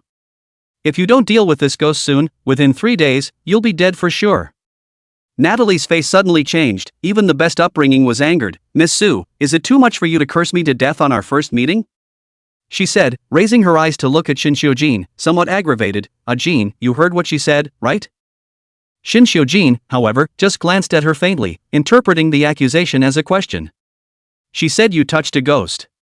Nico's hand hanging down at her side was squeezed tightly in death, and her face instantly reddened. She looked deeply at Shinshio-jin, and suddenly laughed bitterly, her eyes full of hurt. Jin, I knew that you're still because of that incident angry with me. You don't need to find a little girl to deliberately come to anger me, I know you have me in your heart. Caught between the two, Sojo. Why is this plot suddenly moving towards dogma? She'd swiped on a small video where there was a misunderstanding between the hero and the heroine, and then he deliberately found a female cannon fodder to piss off the heroine. And now she's like the chosen cannon fodder. Right now, it had been determined that the little ghosts around Natalie would only deal with Natalie and would not hurt Shinshio-jin. She then wasn't going to mind her own business. With the Chu senator and the big meal waiting for him downstairs, Su Chao planned to withdraw quietly. Before she left, she also kindly reminded, Missy, if you have any misunderstandings with Mr. Shin, it's best to seize the time to talk it out, after all, you won't live long. Natalie was almost spitting blood in anger. She forced herself to hold back before she didn't pounce on Su Chao to tear that mouth. Miss Sue is really sharp-tongued. It's me who underestimated you. We have a long time to come. After she finished gritting her teeth, she took one last look at Shinshio-jin again, stepped on her thin high heels and turned around to leave. Sojo, ? We were having a nice conversation. Why are you angry again? Don't be a gasbag, this woman. Su Chao was afraid that the heroine would be exasperated and Shinshio-jin would go crazy again. She was busy loudly retaining, Missy, eat before you leave. You don't have a few meals left either. Natalie almost broke her foot in the voice she shouted, turned back to glare viciously at Su Chao, and finally disappeared around the corner in a sorry state, holding onto the wall. Su Chao innocently looked at Shinshio-jin and was about to explain. His face was suddenly pinched by Shinshio-jin. Sojo, ? Shinshio-jin lightly narrowed his black eyes, looking askance at her and sizing her up, his thin lips curving up into a pleasing arc. I didn't see that coming, but you have a small heart. Sojo? Shinshio-jin was in a good mood as he took a long stride and left, throwing down a sentence, come over and eat with me. It's not an invitation, it's an order. The man is forever overbearing and exclusive and doesn't care if anyone else lives or dies. Su Chao had no choice but to follow Shinshio-jin towards the private room while pulling out her cell phone and trying to send a message to Chu Sengshang, telling him to eat by himself first. But after digging around in her contacts, she couldn't find Senator Chu's number. Su Chao was wondering when a string of unfamiliar numbers drilled in. She picked up, this is Sojo, who is it? It's me. But the voice of Senator Chu came from the other end. Sojo, you changed your number? Chu Samshang was silent for 2 seconds. I changed a card to call you, the previous number was blacked out by Shinshio-jin. Sojo? She looked up at Shinshio-jin across the table, confused, you pulled the plug on Senator Chu? Shinshio-jin casually picked up the red wine at hand and took a small sip, slowly asking back, problems? It's written all over his face, I'm just being unreasonable, so what? I'm just being unreasonable, so what? Sojo. She does, but she doesn't talk about it. Chapter 121, You're too lenient. Su Chao could only dryly laugh twice and explain to Senator Chu, Team Chu, you can eat by yourself, don't worry about me. I'll just eat upstairs with Mr. Shin and treat you to something cheaper next time. Shinshio-jin's dark eyes were slightly cold, and he looked askance at the little woman in front of him with displeasure. What's the next time? Senator Chu didn't know what expression he had on the other end of the phone, and after a moment of silence, he said good-naturedly, fine, you guys eat. I happen to not know your tastes either, and I haven't ordered yet. Probably because she had stayed beside Shinshio-jin for a long time, now that she had stumbled upon a man who was so nice to talk to, she actually felt a little touched. Hanging up the phone, her guilt for Chu Sin-shang skyrocketed, and she pondered in her heart, just pigeonhole him, and she can get a 20% discount on her next favor. You and Senator Chu, how did you meet? Shinshio-jin opened his mouth to ask.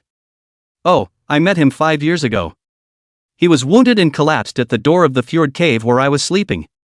I saved him in passing. Lifesavers, 5 years of knowing. Shinshio-jin frowned, not hiding his disgust. 5 years ago, you were only 15.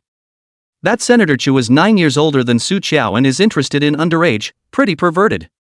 Yeah, we haven't seen each other in 5 years. Well, it's a sinking dead pervert. Shin Xiujin lazily leaned back in his chair. Sojo. He lifted his chin toward the wall of wine next to him, filled with wines he kept in the restaurant, 3rd row, 6th bottle brought over. When Su Qiao got up to get the wine, he reached for her cell phone and blacked out the second number of Chu Sin Sheng as well. When Su Qiao came back with the wine, Shin Xiujin was leaning back in his chair, looking down at his cell phone. He tapped WeChat in passing, and Natalie sent a string of small essays. Shin Xiujin was too lazy to look at it, and with a smooth stroke of his hand, the entire dialogue box was directly deleted. Mr. Shin, what kind of conflict do you have with that Miss Yi? Su Qiao was a bit curious. Looking at Nico's attitude, she should be very familiar with Shin Xiujin. Shin Xiujin lifted his eyelids. What, do you even plan to care about my past? Sojo, ? She found the man's understanding always amazing. Okay, she shut up and ate. Shin Xiujin swept his eyes at the insulated box that had been left aside, with 4 words exclusive to Ajin engraved on it. The cool sarcasm in his eyes was extremely thick, and he withdrew his gaze with little ripple, looking again at Su Qiao, who was burying his head in dry rice in front of him. The way she ate was really not considered elegant and ladylike, but the feeling that everything she ate smelled good made Shin Xiujin feel appetizing. He hadn't wanted to move his chopsticks and ate a little. Su Qiao. When he was almost done eating, Shin Xiujin opened his mouth and asked, Did you just say that Natalie she's being haunted by a ghost?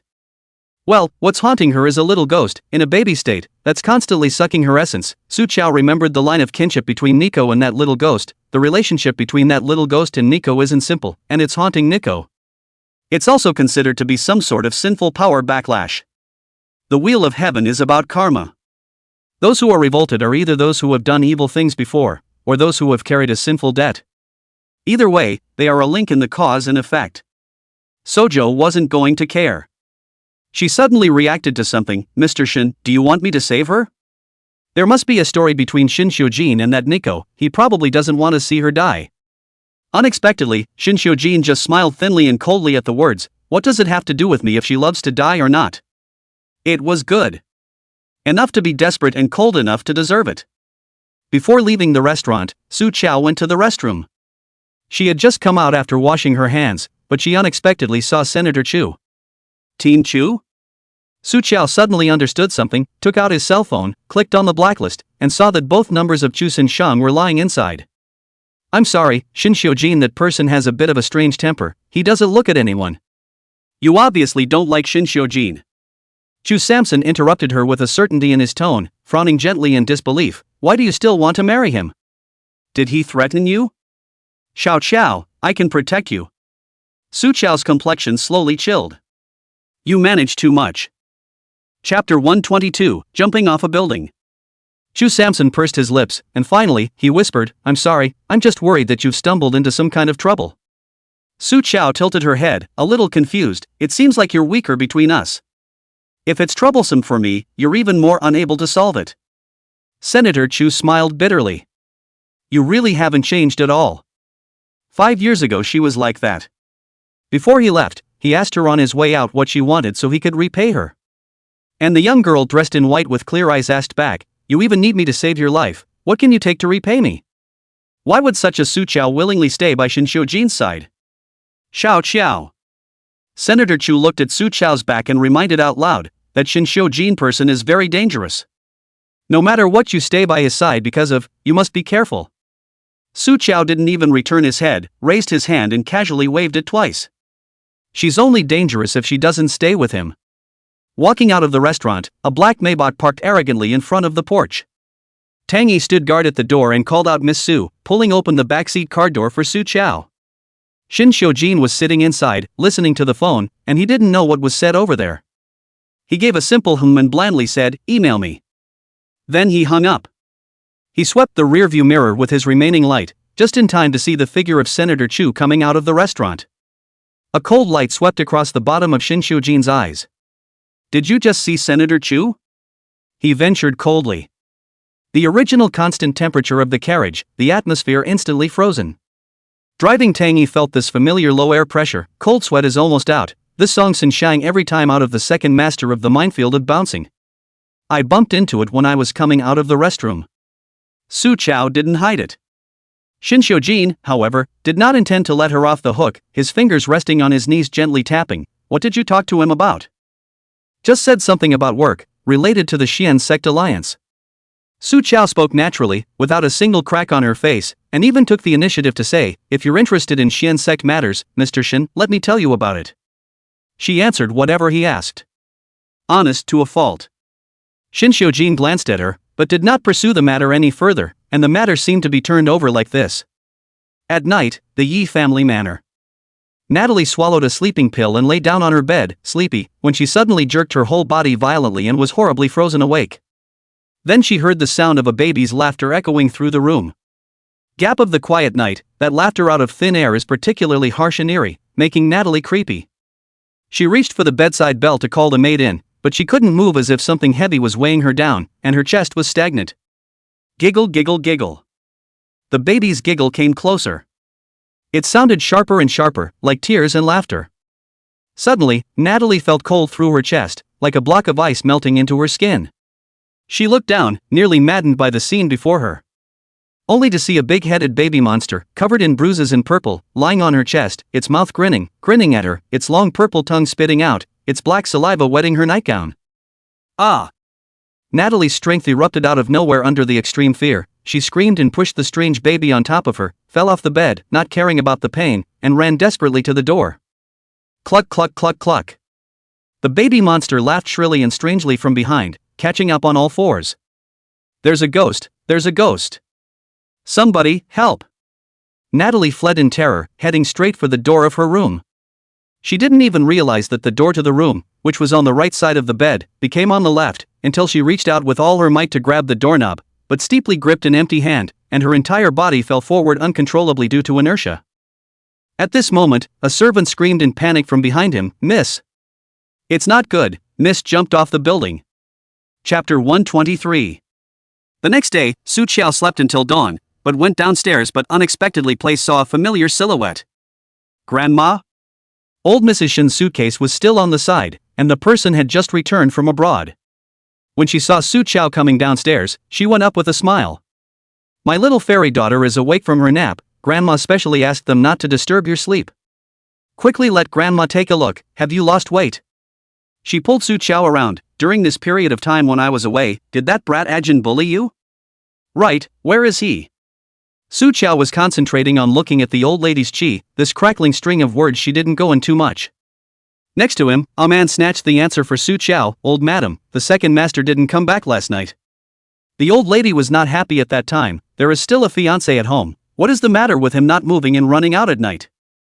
Speaking of this, the old lady thought of something and frowned. He won't be pestered by that girl from the Yi family again, right? That girl from the Yi family? Grandma, did you say Natalie? Su Chao comforted, don't worry, she shouldn't have time to pester Mr. Shin. The man is probably lying in the hospital. The housekeeper, Fu Bo, hurriedly came in to report, old madam, the Yi family's old man is here. The old lady and Master Yi had once studied abroad together and were considered old friends, but there were some old friendships. She only thought that the news of her return had reached the Yi family's ears. Come on, invite someone in. Soon, an old man with a head full of silver hair but a straight body and extraordinary demeanor came striding in. Su Chao hid her eyes and looked over. She saw a Buddhist light enveloping the old man's body, and her eyes instantly lit up. This elder Yi is not an ordinary person, he is the reincarnation of a recurring good man. Elder Yi's voice was loud and full of energy. As soon as he entered the door, he expressed his intentions. Shiryun, I'm coming to the door today because I have something I want to ask for your help. Sikyun is the old lady's maiden name. When she saw that Master Yi's face was cloudy, she asked, what happened? We've been friends for decades, so of course I'm obliged to help if I can. But let's get one thing out of the way, my Ajin has a fiancé now, and there's no chance of her getting involved with your granddaughter. In the words of young people on the internet, it's B now, you know? What the B? Yilao obviously couldn't keep up with the old lady's footsteps of chasing the young. He waved his hand and straightened up. I came here to look for that fiancé of Ajin, Miss Su Chao Su. I want to ask her to go to the hospital and save my family's Nico. The old lady was confused. What happened to Natalie? Why did you run to the hospital? Yilao Shin sighed. Last night Nico she did not know what happened, suddenly went crazy and jumped off the building. Her life was retained, but she broke her leg in the fall. This is even so, after she woke up, she kept screaming that there are ghosts trying to kill her. It took 2 shots of tranquilizers to calm her down. But now she refuses to take her medicine, saying she's going to die soon. The old lady was shocked to hear it. This. Old Lifa, I say a bad word, this has to be sent to the mental hospital. Looking for my family Chow Chow for what? The old lady alertly shielded Su Chow. She mustn't be thinking that it's not against the law for a madman to kill someone, and since she can't get Ajin herself, she wants to get back at my Chow Chow. After all, that Natalie had gone crazy not once or twice when she was chasing after Ajin, and the old lady didn't have a good feeling about her. Yilao also knew that granddaughter's temper, and helplessly said, she is now tied to the bed and can't move, so she can't hurt anyone. To tell you the truth, in fact, over the past year or so, Nico, she's been in a bad state, often screaming suddenly in the middle of the night, and sometimes she'll look like she's dressed up as a baby crawling around the house in the middle of the night. The maids are getting scared out of their wits. Our Yi family has been a doctor for several generations, not that I am boasting, nowadays the Chinese doctors who are better than me can be counted on one finger. I personally give her a diagnosis, also did not find the root of the disease, her father took her to see the best Western doctors, all the instruments are photographed, Froze cannot find out the problem. So I suspected. Su Chow took over, you suspect she's possessed? Yes. Yi Lao did not deny it, yesterday Nico came home and even cried to me, saying that. Yi Lao somewhat apologetically looked at Su Chow, euphemistically saying, she said that it was Ms. Su who spoke some very unkind words. And then now it turns out that what I said was spot on. That's why you came to your door and wanted to ask me to save Natalie. Su Chow nailed Yi Lao's mind. Yi Lao arched his hand and said, as long as Miss Su was willing to help, the honorarium you can open. As much as you want. Su Chow scrutinized Elder Ye's rich and abundant Buddha's light and smiled, I can help, but it's not the honorarium I want. It's a line of good karma on your old man. Chapter 124, Want to die again? Ye old man was confused to hear, good karma? Right. I am a member of the Shin sect, you are the reincarnation of a recurring good person, and you carry your own Buddha's light, so if you are willing to give me a thread of good karma as payment, I can help dissolve the sinful power in Natalie's body. Yes. Although Yi Lao still didn't quite understand, he agreed in one breath to be able to save his granddaughter. The old lady was uneasy and insisted on following Su Chow to the hospital. Also brought along a couple of bodyguards. Before getting out of the car, the old lady pulled Su Chow and quietly urged, Chow Chow, Nico, that crazy girl initiated madness to do anything, later if the situation is not right, what out of the ordinary behavior she did. Sojo thought the old lady was going to say, you just hide away. I didn't expect old Mrs. Shen to give her a serious explanation, you just beat her up directly. I'll take care of the Yi family. Sojo. Okay. This old lady was really getting on her nerves. Natalie was placed in a single, private room within the Yi family's private hospital. Su Chow stood downstairs and looked up to see a cloud of black mist looming above. Stepping through the door, the temperature around them dropped a few degrees. Nicole's hospital room was on the 2nd floor, and the higher up she went, the colder it got. Yi Lao is a tired and good person, with Buddha's light protecting his body, he can't detect this in Qi, but Mrs. Shin can't help it. Su Chow then told the old lady to go back to the car and wait first. Before he could reach the hospital room, he heard a terrified scream from inside. Ah! Ghost, there's a ghost! The doctor in charge of examining Nico stumbled and fell out the door, his glasses falling off the bridge of his nose. Su Chow quickly stepped into the ward, and there were 2 other small nurses who had been scared to the point where their feet were weak and cowering in the corner in a ball. And Natalie in her hospital gown, was in an extremely twisted and grotesque position, hands and feet on the ground, standing on the bed, with her head screwed to the side to the limit of human beings, and one more point to be screwed off. She squinted her eyes and stared at Su Chow, her mouth let out a strange cry that seemed to be a cry, but tears seeped out of the corners of her eyes. Su Chow saw very clearly that the baby ghost was riding on Natalie's back, grabbing her by the hair and manipulating her to torture her. Nico! Yi Lao was about to step forward as soon as he was in a hurry, but was stopped by Su Chow raising her hand. She looked askance at the provocative brat and coldly picked up her lips. Do you think that, because you are connected to her bloodline and have karmic sins, I wouldn't dare to touch you? Su Chow reached forward, and a powerful aura gushed out from her body in a steady stream, lining that exquisite snow-white face like a killing god descending into the world. The baby ghost realized that Su Chow had come for real, its horrible ugly ghostly face changed and tried to hide towards Nico again. But this time, Su Chao didn't give it a chance to escape. His 5 fingers tightened and grabbed in the air. The powerful suction force instantly sucked the baby ghost into his hands. The brat's head was a big bucket, but his neck was so thin she could choke it with one hand. Su Chao could break its neck in the next second if she wanted to. The baby ghost struggled in pain and screamed miserably, holding it in Natalie. That bloodline attacked towards Su Chao, trying to strangle her neck as well. Su Chao sneered, "Looks like you really want to die again." She backhanded grabbed the bloodline, strangling the baby ghost's thin neck. Hand tightened hard. Just when the baby ghost pain is unbearable, the bed of Natalie empathy hand over the neck, face suffocated purple, pain rolling on the bed, a look at any time to be strangled to death. Nico! Yi Lao was heartbroken and looked at Su Chao in a panic. "Miss Su." The cold light in Su Chao's eyes intensified. "So you still want this body of hers to take its place?" This brat not only devoured Nicole's anger and wanted her dead, but also wanted to completely take over her body and live as Nicole after her soul died. "This is taking over." Su Chao tied the baby ghost in 5 directions with the blood thread in her hand, backhanded a confinement talisman to trap it, and kicked it to the bed like a leather ball. Natalie on the bed also finally subsided, but the exertion was so great that the man passed out. "Miss Su, what's Nico's situation with her now?" Yi Lao asked worriedly. Su Chao didn't answer directly and asked instead, "Old Mr. Yi, do you have Nico's birth date?" "Yes." Yi Lao directly reported it. Su Chao pinched her fingers and the guess in her heart was completely solidified. "Elder Yi, Natalie she is." Su Chao was about to open her mouth to explain, when a pair of middle-aged men and women stormed in a flurry of wind. "Dad, I told you that Nico is mentally ill and needs to be hospitalized in a specialized mental hospital. And what are you doing getting a godmother without saying anything?" "Yes, Dad, we had a Taoist priest come to exorcise the evil spirits just like you said, but it didn't help at all." "Let's not be fooled again. It was Natalie's father, Yi Zhanhong, and her stepmother, Jean Bana, who came." Su Chao gaze in this husband and wife face balked round, the color became subtle. Chapter 125, Be Cocky with Someone's Support. There were only a few people in the ward. Besides the nurse bodyguard and Yi Lao, there was only Su Chao. She's obviously the one who came to do the exorcism. Jean Bana nonchalantly pointed at Su Chao's nose and scolded, "It's not good to do something at a young age and come out as a liar. Get lost or I'll call the police to arrest you." Su Chao looked cold and poked her, "You're afraid that I'll really break your formation and leave your own daughter with no way to take over and be reborn, right?" When these words came out, Kim Pana's face changed drastically and her eyes were filled with panic. After Yi Lao was shocked, he was even more outraged. "Miss Su, do you mean that the one who harmed my granddaughter is this poisonous woman?" "Dad, you don't listen to this liar. You know I can't have children, and I've always treated Nico like my own all these years. This dead liar just wants to sow discord so he can cheat you out of your money. What are you waiting for? Throw this woman out." Jean Baona twisted her head and yelled at the bodyguard.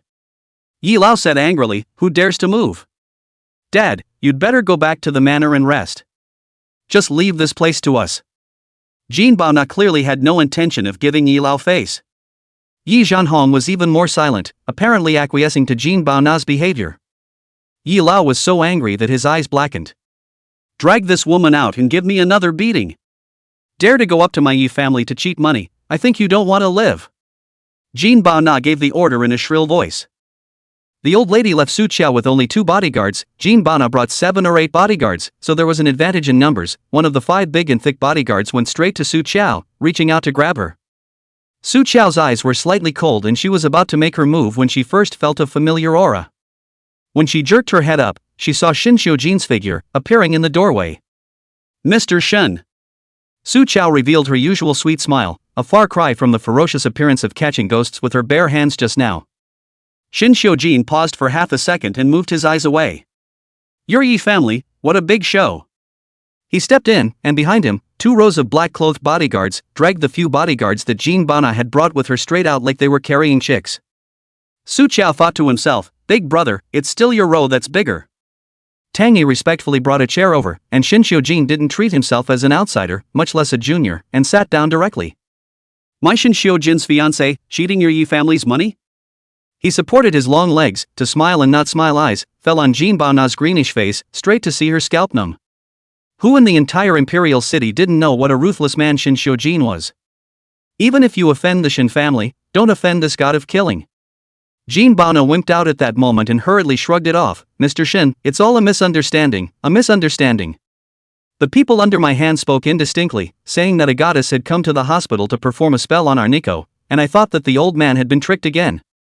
That's why I was momentarily furious and didn't know that this is your fiancé. Much offense, I apologize. I apologize. Jean Bana performed what it means to be a bullying chameleon on the spot. She changed her smile at Su Chao. Miss Su, I'm sorry Shin Xiujin slowly spat out, kneel down and say it. The smile on Kambala's face barely held on.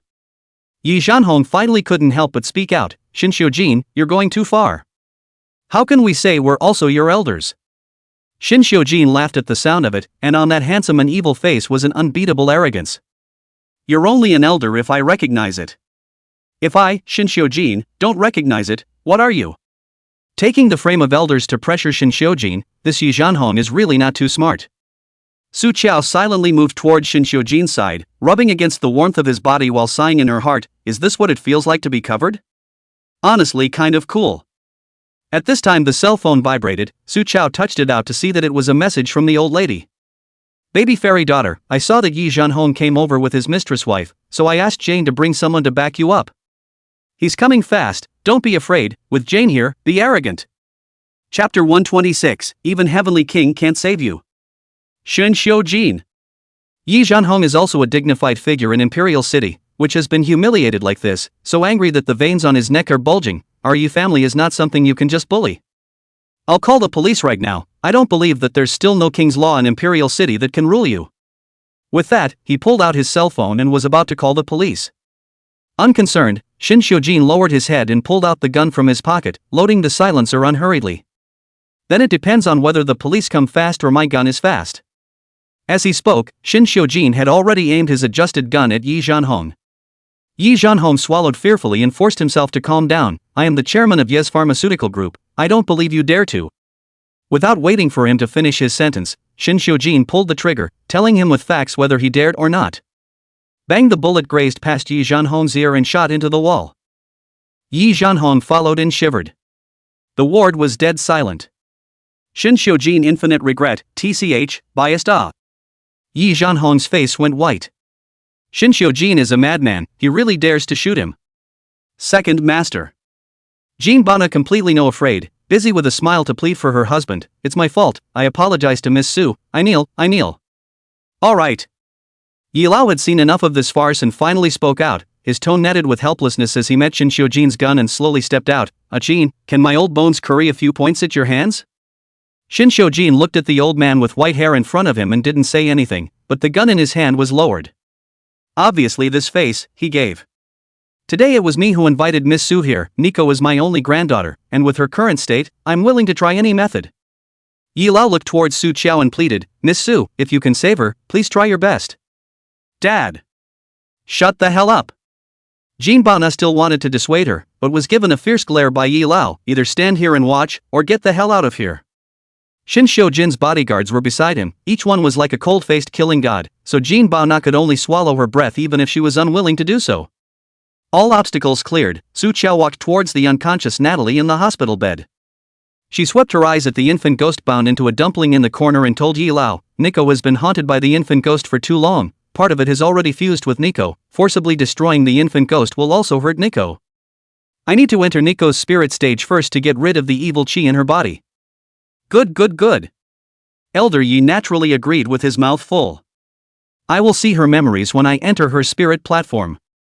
It might know some of your Yi family's secrets, Su Chao reminded. Large families like the Yi family always have something they don't want outsiders to know.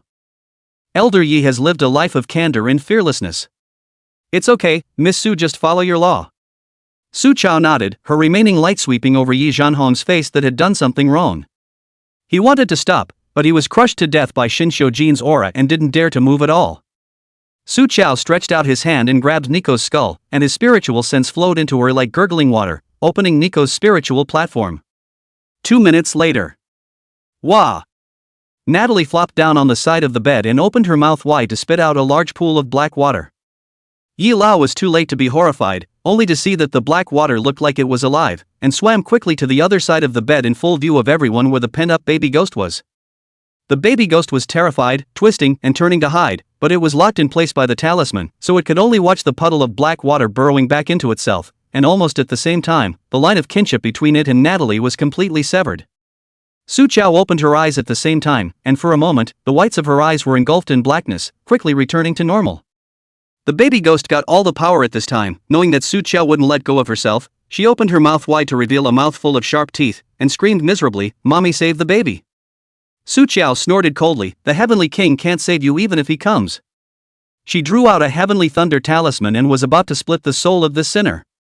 Right at this moment, Jin Bao Na's figure suddenly lunged at the baby ghost and tore the confining talisman off of it.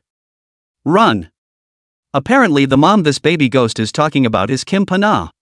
Chapter 127, using her own daughter to cover the pot. Su Chao narrowed her eyes slightly, and the coldness under her eyes intensified. The baby ghost broke away from the bondage and leaped to escape. Su Chao reached out, it immediately hit an invisible barrier and fell hard on the ground. This fall was not light, it sat on the ground and cried out in pain with its mouth wide open. And with a mouth full of, "Mommy! Mommy!" The look is horrible and funny. But in the eyes of Kimbala, it was pitiful. Seeing that Su Chao was still going to step forward, Jin Bao Na flung herself onto her knees. "Miss Su, don't break it up." Her eyes were red and she went to tug on Yi Zhanhong, who was still trying to stay out of it next to her. "Husband, say something. This is our daughter. Do you want to see it die again?" Yi Lao was completely confused. "What daughter? This means?" Su Chao faintly explained, "The ghost that haunts Nico and wants to kill her and then take over her flesh is no one else but her half-sister." This also explains why there is still a kinship line between the baby ghost and Nico. The bloodline kinship takeover is much more convenient than the ordinary takeover, and it will not cause too much rejection. Yi Lao had lived for most of his life and had seen everything, but he was still shocked by Su Chao's words and his mind was dazed for a while. "You!" He pounced on Yi Zhanhong and slapped him hard twice, so angry and hateful that his body was shaking. "You! You actually want to kill Nico? That's your own daughter." Su Chao had just invaded Nico's spiritual platform, and combined with Yi Zhanhong's face, she saw many things. Elder Yi, in Mr. Ye's heart, Natalie is nothing more than a liability he gave birth to with a woman he doesn't love. Natalie's real mother was called Qin Yan. Back then the Qin family was also a famous pharmaceutical family. After her only daughter Qin Yan married Yi Zhanhong, the two families joined forces and became the largest pharmaceutical company in Imperial City, monopolizing the market. But Yi Zhanhong's pursuit of Qin Yan is only for the Qin family assets. He does not love Qin Yan. Grew up in foreign countries. Yi Zhanhong open-minded, loved to play, the pursuit of excitement, like lively. In his opinion, Qin Yan, who is a famous girl, is uninteresting and old-fashioned. Even in bed, she is like a dead fish. Coupled with the death of Qin's parents around the same time shortly after their marriage, Yi Zhanhong's true colors were revealed. He began to cheat frequently within the marriage, and even after formally taking over as chairman of Ye's pharmaceutical group, he openly brought different women home. The most perverted time, Yi Zhanhong will also force Qin Yan to watch the disgusting scene of him and other women metamorphosis. Qin Yan, unbearable insults, finally determined to leave this demon, however, but she was on the road in a car accident, died in the street. This car accident, but it is not simple. Su Chao stared coldly at Yi Zhanhong. I look at Mr. Ye's face. 10 years ago, his hands were stained with a debt of human life. 10 years ago, exactly when Qin Yan ran away from home. That is to say, Qin Yan, that car accident, not at all an accident. But Yi Zhanhong killed his wife. Yi Zhanhong's body trembled violently, his mind uncontrollably surfaced Qin Yan lying in a pool of blood, dead in peace. Yi Lao fell into a chair, as if his strength had been drained, his face disheveled, instantly aged several years. What kind of sins did I give birth to? Had I known that you are this kind of, I should have strangled you when you were first born. Shin Xiujin, having watched the play for half a day, hooked his lips without any empathy and said, Yi Lao, it's not too late for you to make a move now. Feel free to use any of my people. With a look from him, the bodyguards under his hand immediately held down Yi Zhanhong and Jin Ba Na, husband and wife, just short of finding a rope for Yi Lao. Thanks to Second Master Shin's kindness, my family matters, I'll deal with them myself later.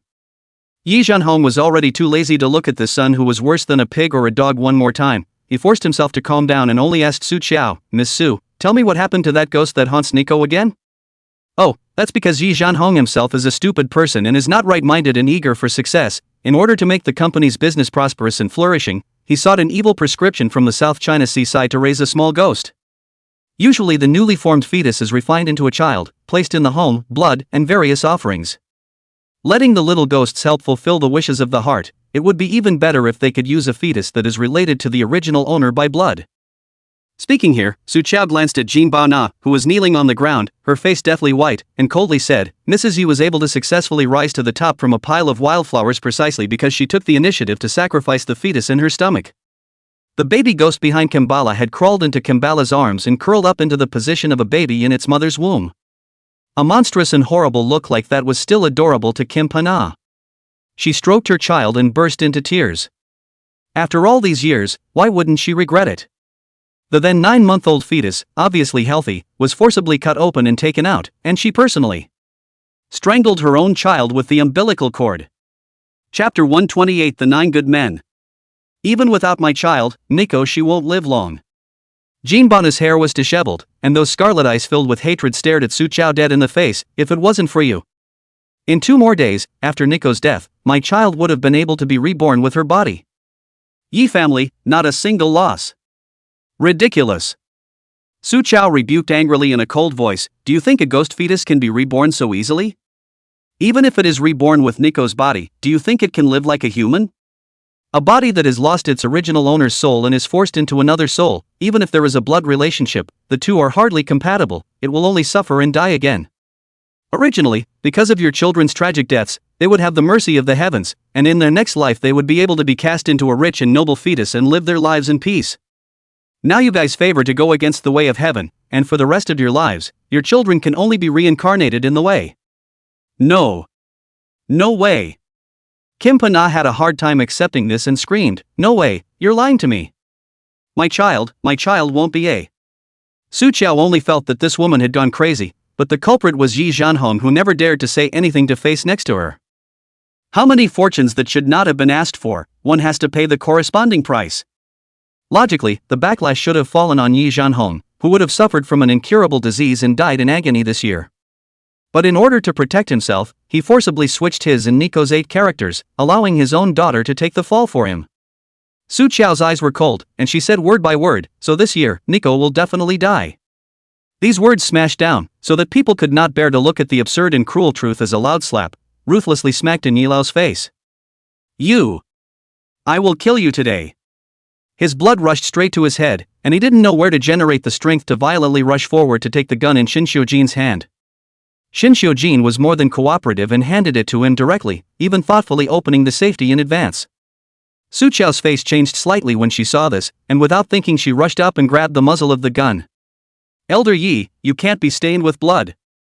It was important to realize that Elder Yi had already been a good person for 9 lifetimes, and by accumulating good karma for this one more lifetime, he would be able to directly attain enlightenment, and would no longer have to suffer from the hardships of the earth. But if he kills his own son with his own hands, his 9 generations of merit and virtue will be ruined, and he will have to start all over again. It's not worth it. Yi Lao simply couldn't listen to the dissuasion. Miss Su, you get out of the way. I have to beat him to death today. Yi Zhanhong saw that everything was lost, so he simply broke the pot, and he roared with a strained neck, come. You kill me. I'll see how you can explain to my mom after you die. After my mom died, you know the cure, running around the world, you have managed me. I don't like this company and you don't agree to sell it. In order to make you happy, I can only go after women I don't like. Now I make the company earn money, you have a lot of money to retire, what are you still not satisfied? You like granddaughters, big deal, I'll find a few more to have, I'm your own son. Words and phrases, justified, not only did not have repentance, on the contrary, in his view, he went astray, are all other people's fault, he in turn became an innocent victim. It's hopeless, you're hopeless. Yi Lao was already disheartened, all that was left was boundless anger and remorse. I'll kill you, then go down and apologize to your mother. Grandpa. You done. Dirty your hands. Natalie's weak voice suddenly rang out, but it was like an invisible tug that made all of Yi Lao's movements stop, and his head, which was originally dizzy with anger, calmed down. He looked at his tortured and emaciated granddaughter with eyes full of pain. Natalie, it's Grandpa. Grandpa didn't protect you. When he was young, Natalie would follow him every summer and winter vacation, and they flew kites together, recognized herbs together, and drew pictures together. Such a sweet child, yet he had suffered so much in places he didn't know. Natalie smiled and shook her head, reaching out to wipe away the tears seeping from Yi Lao's eyes. Grandpa, you're all I have. From now on, we'll depend on each other as grandparents and grandchildren, okay? Yi Lao had a renewed light in his eyes and the motivation to live. He tightly held Nico's hand. Good. In the end, Yi Lao himself reported to the police, telling them that his son Yi Jianhong was suspected of murdering his former daughter-in-law Qingyan.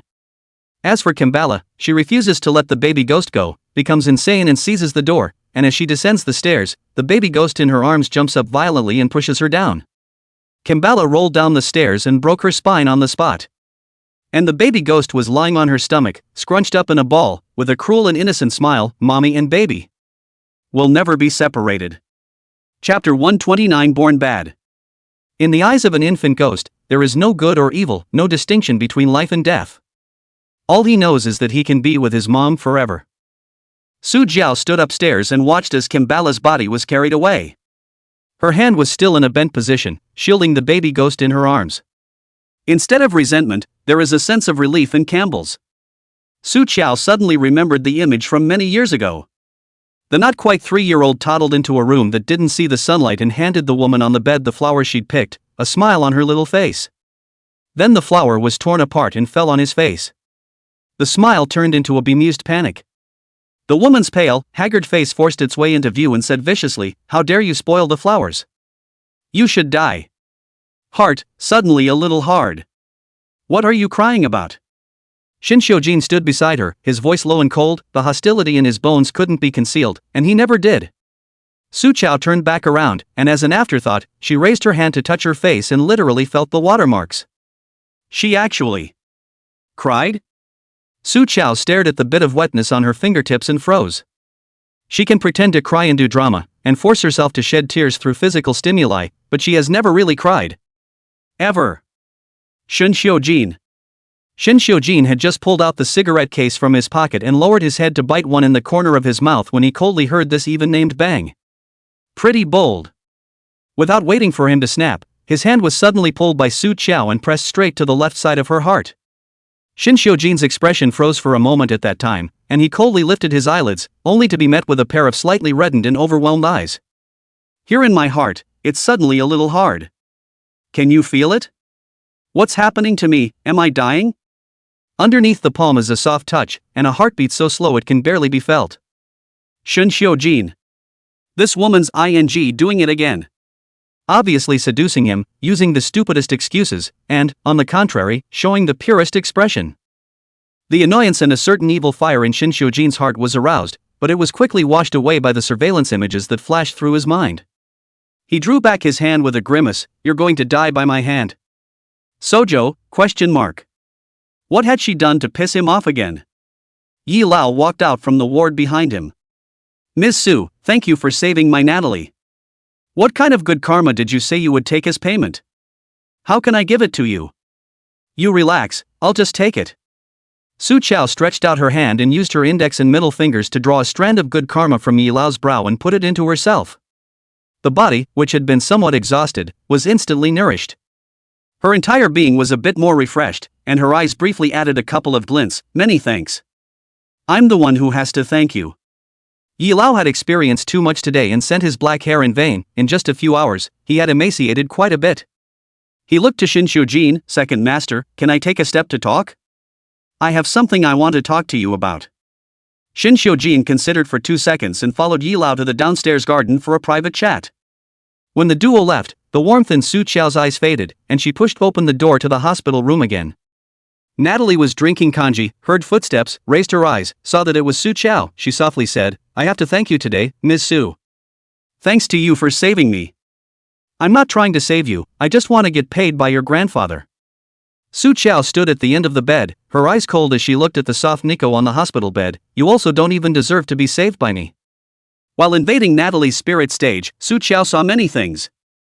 For example, that night 10 years ago, Natalie stood by the second-floor window and watched her mother drag her suitcase and flee while the night was still young.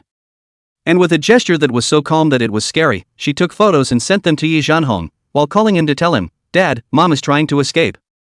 She also seems to have taken a lot of confidential documents from your study. Su Chao coldly said, "If Yi Jianhong is a selfish and greedy fool, you are a born bad seed who indirectly killed your mother Qingyan." Natalie placed the half-drunk hot porridge in her hand aside. Not a trace of panic or waves could be seen on her face. I'm sorry, Ms. Su, I don't know what you're talking about. Still an innocent tone. Su Chao snorted lightly, you don't have to worry, I didn't record it and I don't intend to poke you. I received Yi Lao's payment and don't want to be too cruel to him. The granddaughter who took great pains to protect, turned out to be another wolf-hearted. This is too cruel for Yi Lao, who has just lost his son and daughter-in-law. Natalie pinched and crumpled the sheet underneath her, hatred and mischief pouring out of her eyes. She's the one who gave up on me first. She doesn't deserve to be a mother, she deserves to die. Chapter 130, Shinshio Jin, you like me, don't you? Hee, you think your mother wants to throw you away and walk away? Su Chao revealed a mocking and contemptuous smile, telling her the truth of that year, even if your mother saw that you inherited your father's bad roots, knew that you were arrogant and stupid, and that you would do whatever it took to achieve your goals. She also had no intention of giving up on you as her daughter. Your mother she originally planned to settle down before picking you up, changing your name, and studying abroad. It was you who never refused to listen to her properly in order to curry favor with your father. What she took away from your father's study wasn't a confidential document either, but a picture of you. That was what Yi Zhanhong purposely put on the table when he was interviewed in order to establish an image of a good father. And your mother found this kind of showmanship simply disgusting. Natalie's forced composure fragmented in Su Chao's calm narrative. You shut up! Natalie yelled, slamming the bowl in her hand as hard as she could to vent her emotions. How she refused to believe that her mother, whom she hated the most, actually loved her, all the time and was thinking of her. And her mother died because of her willful viciousness. Su Chao watched expressionlessly as Natalie smashed everything she could reach around her, waiting for her to finish her madness before Su Chao continued. In addition to those things you did to your mother, and all the things you did to Shinshio Jin in the first place, I also know exactly. Her voice went down a little bit cold, I'm warning you, in the future, if you dare to hit on Shinshio Jin's idea again, I will send you to hell. Throwing down this warning, Su Chao turned around and left. Su Chao, Jin, he's mine. Natalie's frantic voice was left behind her. Su Chao walked out of the door, her steps gradually slowed down, the sunlight was in full bloom outside, shining on her, there was no temperature at all. But she saw her son Shinshio Jin's figure, standing in a golden light, surrounded by flowers, diluting the cold hostility of the stranger in him. He's wonderful like a pictorial. Su Chao wanted to smile at him, but she uncontrollably remembered those pasts she saw in Nico's mind, her past with Shinshio Jin. As she took one step towards Shinshio Jin, those images became clearer and clearer, flooding her mind like a flood. The stinking beggar is dirty. Get lost. It was the temple fair at Putua Temple on New Year's Day, and 12-year-old Natalie got out of the limousine while 12-year-old Shinshio Jin squatted by the side of the road and begged. She kicked over his bowl, and the teenager lifted his beady eyes to stare her dead in the face, a look that scared and upset her straight inside. Natalie was vindictive, and although she couldn't do it on the spot, she turned around and contacted the leader of the mob in the area from her fellow rich dude classmates. Miss $1,000 pulled out a wad of bills. There was a stinky beggar over there just now who dared to stare at me, you guys help me gouge out his eyes. Later in the story, Shinshio Jin took a severe beating, broke 2 bones, and protected his eyes. This brat's mouth is harder than his bones. Being beaten like this and still not saying anything, fine, keep him. The more cheap his bones, the tougher his life is. So he was forced to rob, to steal, to get in the ring and take his life in blackboxing. And 8 years later, Natalie saw Shinshio Jin's photo from old Mrs. Shun. She recognized those beady eyes and was scared to death, fearing only that he would retaliate against her. Fortunately, those punks didn't mention her, and Shinshio Jin didn't know that his hellish days over the years were facilitated by a 12-year-old young lady with a pocket money, piles of money, and a few light words. Natalie also gradually knew how powerful Shinshio Jin was.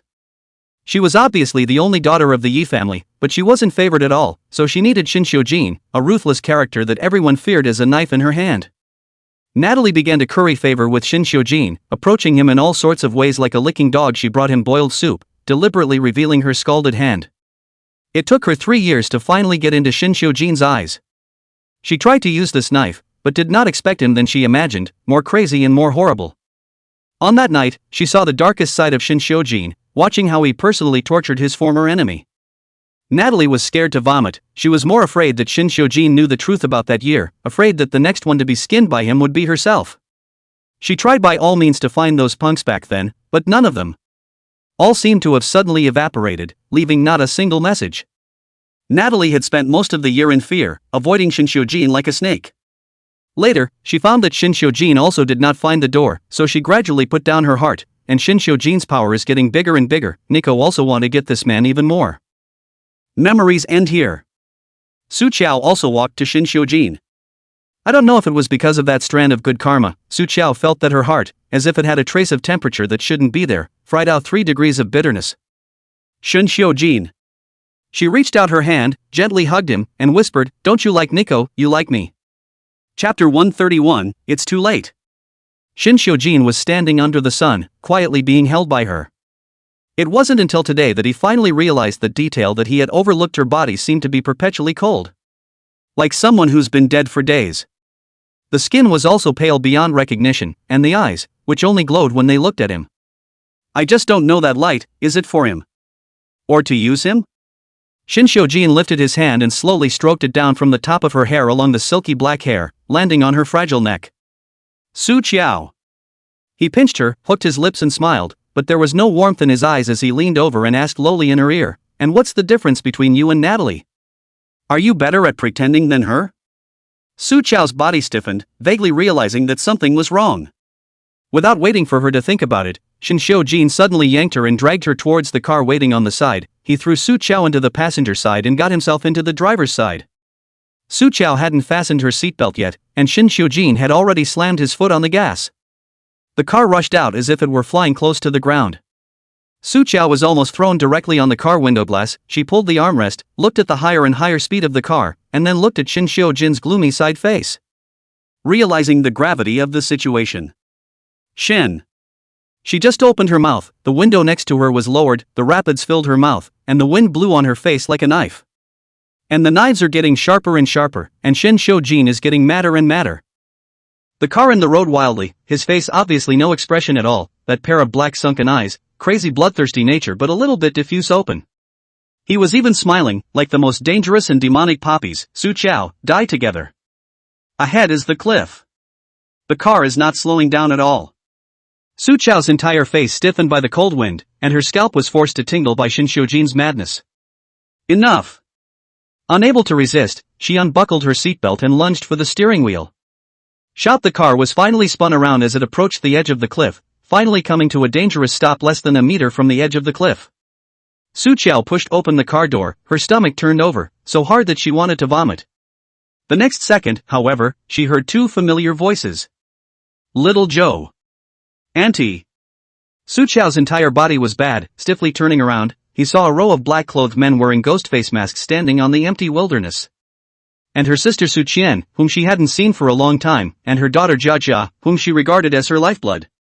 Mother and daughter were caught in the hands of the men in black, thin and pitiful. Jia was even more scared. He is not temperamental, he is really crazy. Reckless crazy. The sun was blocked by clouds and there was not a ray of light.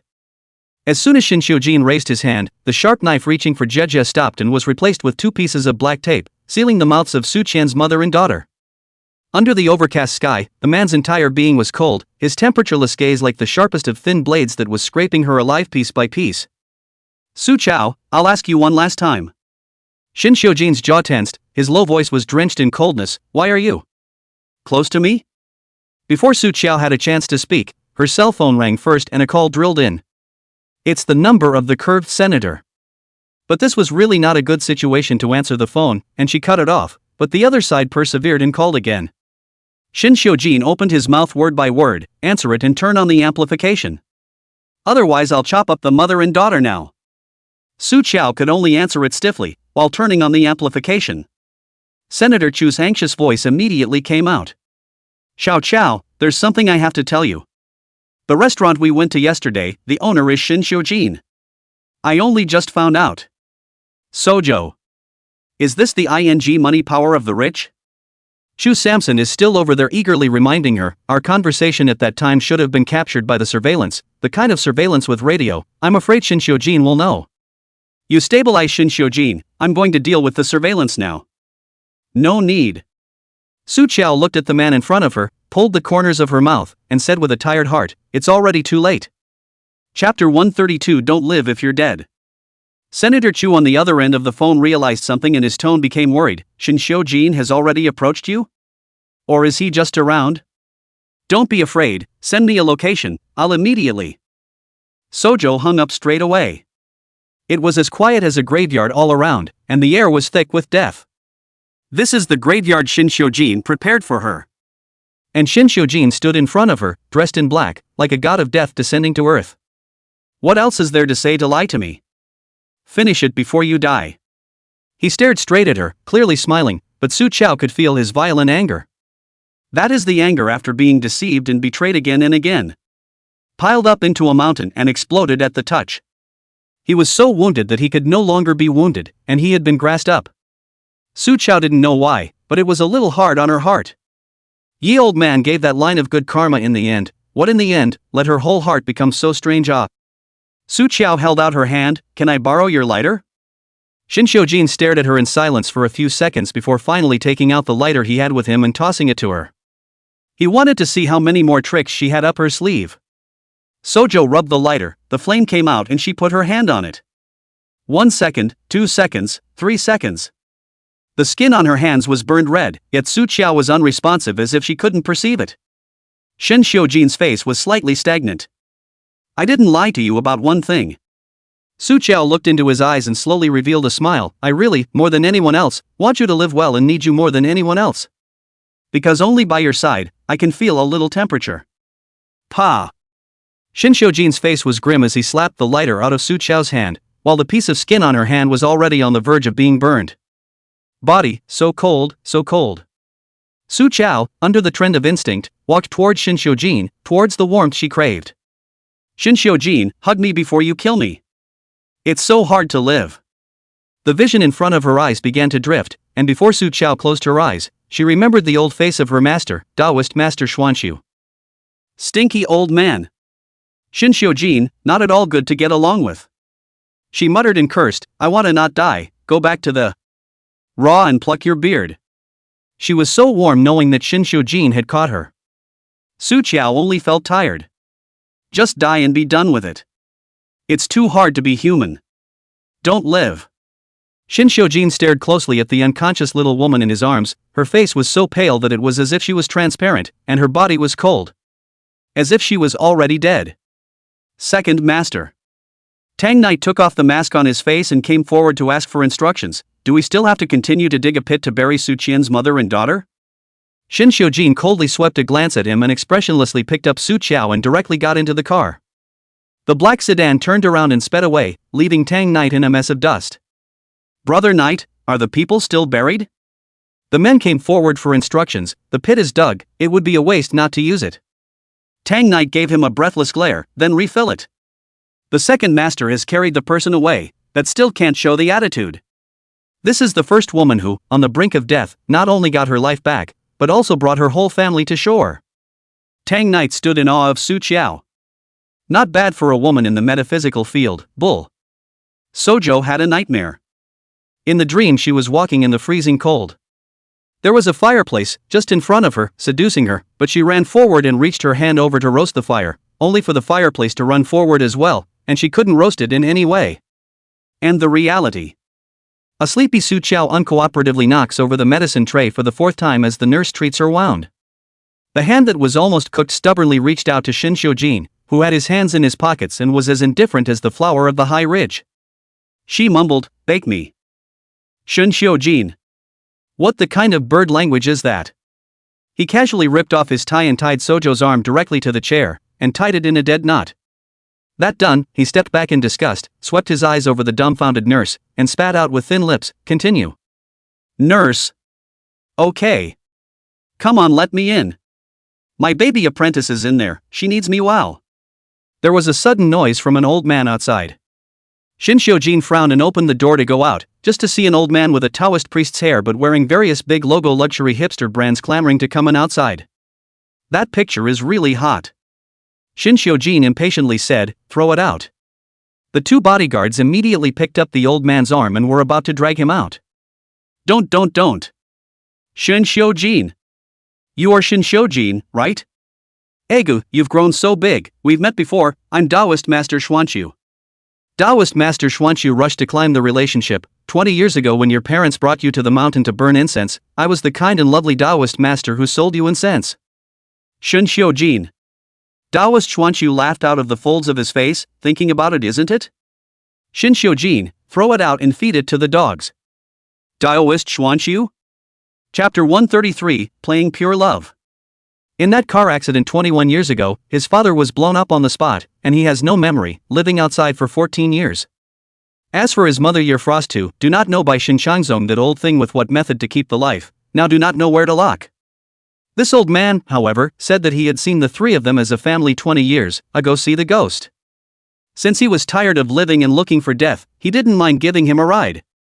Daoist Xuanqiu had heard of Shin Xiujin's infamy, but he didn't expect him to be crazy to this extent. This is simply glaring at whoever dies. Don't. I have not yet finished my young life. With your father for the time being not destined to meet. Oops, don't tug on my pants, dead expensive. Xuanqiu Taoist master dead picketed the wall. Shin Xiujin, you want to get dead me before, at least let me meet my baby disciple.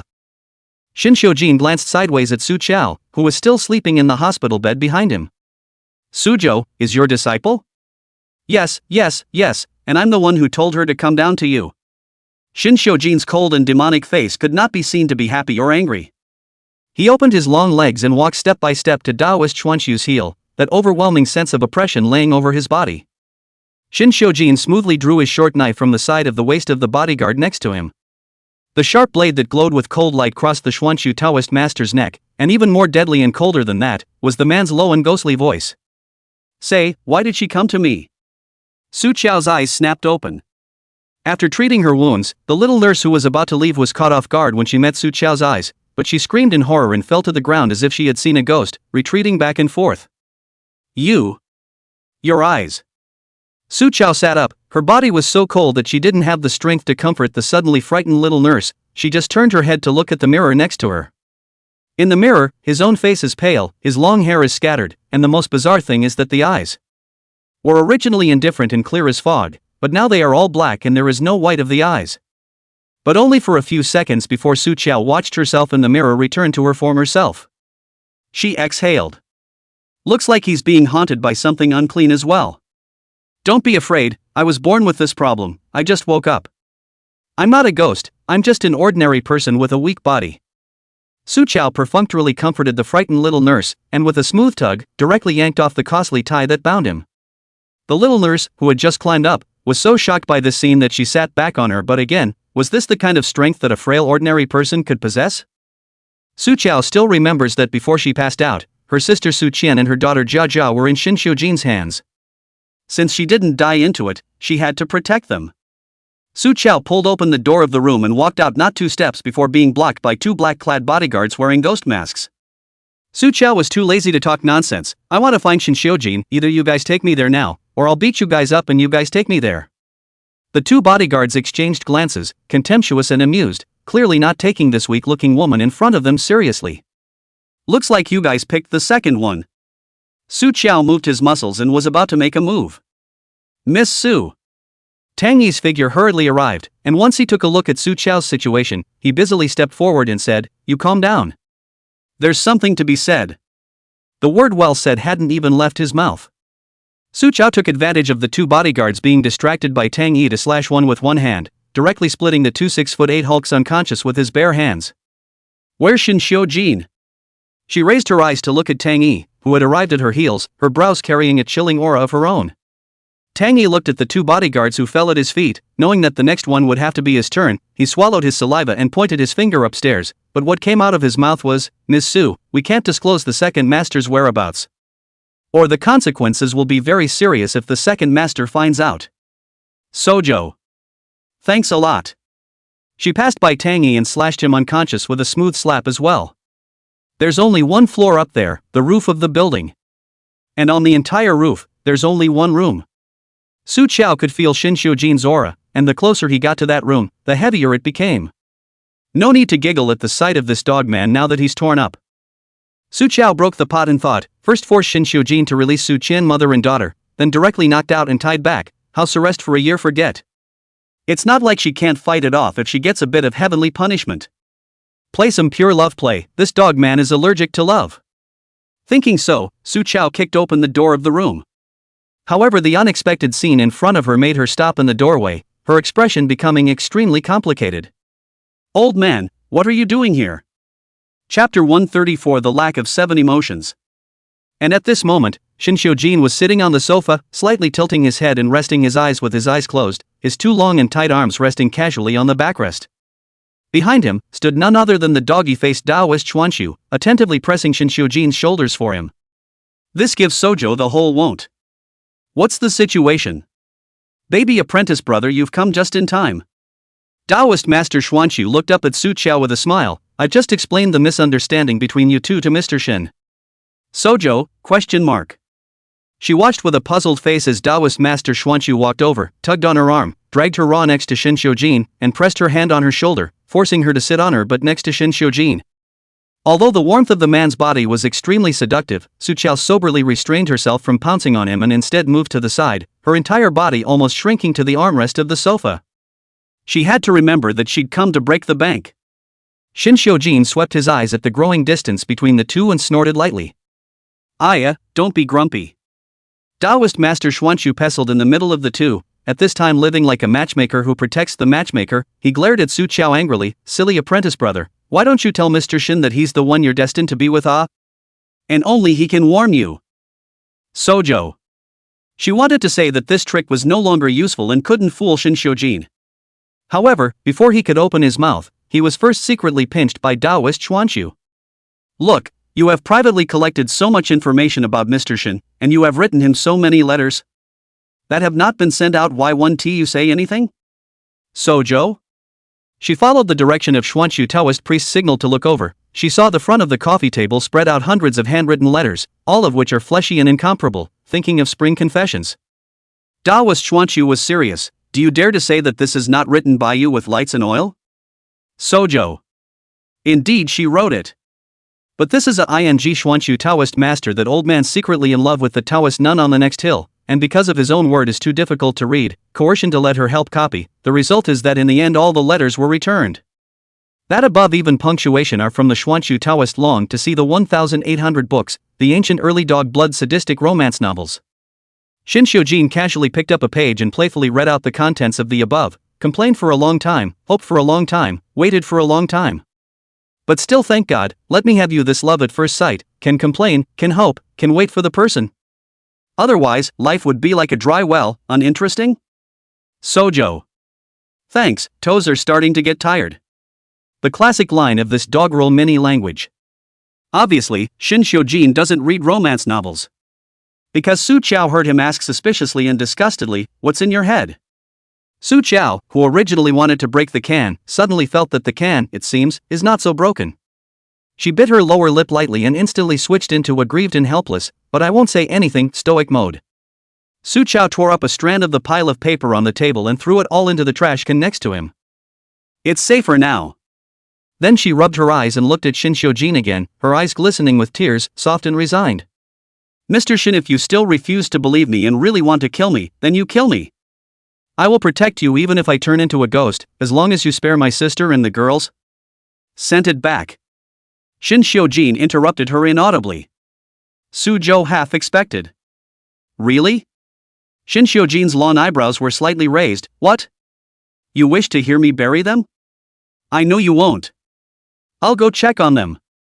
Su Qiao wasn't completely at ease with Shinshojin. She had to make sure with her own eyes that mother and daughter Su Qian were safe and sound. She was about to leave at once, but when she reached the door, she felt she had forgotten something. Su Qiao pondered for half a second. Blessed to the core, she turned back and rushed Shinshojin with a smile so bright that it shook her eyes, while comparing a greasy heart according to what she had learned in a certain tone. Mr. Shin, love you. Shinshojin Taoist Xuanxu. Taoist Master Xuanxu even directly raised his hands to cover his face, completely without eyes. Waiting for people to go out of sight. It was only then that he couldn't help but ask Shinshojin, who was calmly drinking tea on the sofa, ahem. This disciple of mine, does she usually treat you like this too? Seeing Shinshojin did not deny, Taoist Xuanxu was quite sympathetic. You worked hard. More sympathetic, or she does not have 7 emotions after all. Yes, before Su Qiao entered the door, Taoist Master Xuanxu was talking to Shinshojin about this matter. He didn't want Su Qiao to know, so he asked Shinshojin to help him with the play. Shin Xiujin shallowly sipped a mouthful of clear tea, his long eyelashes blocking the emotions in his eyes as he spoke with little warmth. Be more specific. Daoist Master Xuanxu gathered his expression, sighed deeply, and nodded his head. I also learned not long ago that she doesn't have the 7 emotions. That is, she has lost the joy, anger, sorrow, fear, love, hatred, and desire that a human being should have. So she doesn't know what love is at all, and everything she does is all based on instinct. It is the one who has all 7 emotions that is fully alive. Sojo is crippled. Chapter 135. Taoist Master Xuanxu smiled bitterly. This disciple of mine is far above me in terms of talent and ability, but she can't calculate her own destiny, and my ability is even less able to calculate her. Over the years, I have only been able to count out 1 hexagram. He looked at Shin Xiujin, his eyes somewhat complicated. Second Master Shin, you are indeed Xiao Xiao's destiny. To her, you are the most special person in this world, the only place of warmth. Other than being by your side, she can't feel the temperature, so I asked her to come down the mountain to find you. This disciple of mine is a person who lives all year round in the ice and snow alone. You are indeed as important to her as life. She didn't lie to you. But people without the 7 emotions don't know what love is. Taoist Xuanxu peered at Shin Xiujin's face, half true, half false. Shower, she's young, she doesn't understand anything. Watching TV, the 2 people who become husband and wife can be together all the time, so she wants to marry you, and wants to be with you for the rest of her life. A lifetime. Hearing those 3 words, Shin Xiujin's eyebrows moved slightly. It was rare that he had such good patience to listen to an old man ramble on so much. Shin Xiujin fiddled with the lighter that came with him with one hand, rubbing it to ignite it, and the flame came out, waving slightly in the air. He stared in silence. The mind, however, floated to the picture of a few hours ago. That little woman stood in front of him, put her hand up to burn. At that time, there was no half fear in her eyes, calm. Like a pool of dead water. Shin Xiujin slowly raised his hand and dropped it onto the firelight, feeling the burning sensation until the cold white back of his hand was burned red, and he suddenly uttered a question. When she smiled at me, it was also fake? Taoist Xuanxu smoothly picked up the fruit on the table and stuffed it into his mouth, and choked on the spot when he heard this. No. Is that the point? I don't think so. There's nothing happier for her than seeing you anyway. Was the leap in her eyes when she looked at him real? The restlessness in Shin Xiujin's heart was like a fire running amok. The more pressure, the more chaos. Su Qiao's smiling face lingered. His face grew colder and colder. Taoist Master Xuanxu further requested, Second Master Shin, this disciple of mine, she is in very bad health. Every time she uses her spiritual power, she is prone to fainting. Sometimes she even sleeps for several days without waking up, and her body is as cold as ice. But by your side, she can get relief. Trouble you to tolerate her a little. If you really don't like her, after a while, I will take her back to the mountain. He said half truthfully and half falsely, and on the one hand, he looked at Shin Xiujin's face, secretly pondering that the king of the living hell has a few good feelings for his stupid disciple, and maybe this Shin Xiujin really can't let go of it. Like? Shin Xiujin abruptly laughed coldly. He raised his eyes, his deep line of sight without a trace of temperature. Get it straight, it's her who needs me, not me who needs her. A person who is useless to me is no different from a dead person. By what right would she, a person without 7 emotions, dare to provoke him like that? And who was she to let him mess with it? A trace of anger rarely showed on Taoist Master Xuanxu's face, which was the most skilled at seeing the wind. Second Master Shin, that's the disciple I raised with rice paste. Xuanxu Taoist Master knows how much suffering that little girl doll has collected and suffered to survive. He couldn't tolerate anyone making light of his young apprentice's life? The corners of Shin Xiujin's mouth still hung in an icy arc, staring straight at Taoist Master Xuanxu until his anger subsided on its own and the person returned to calm. Taoist Xuanxu resumed his seat on the couch. Shin Xiujin placed the lighter in his hand, on the coffee table, and pushed it in front of Taoist Xuanxu. I cooperated with you to finish the play in front of Su Qiao, now it's your turn. Shin Xiujin forced down the emotions that were churning in his heart and changed the topic. You said that you had a way to find my mother in 2 days by using her belongings, and her birth date as a spell. This is my mother's belongings. Chapter 136, The mouth is harder than the bones.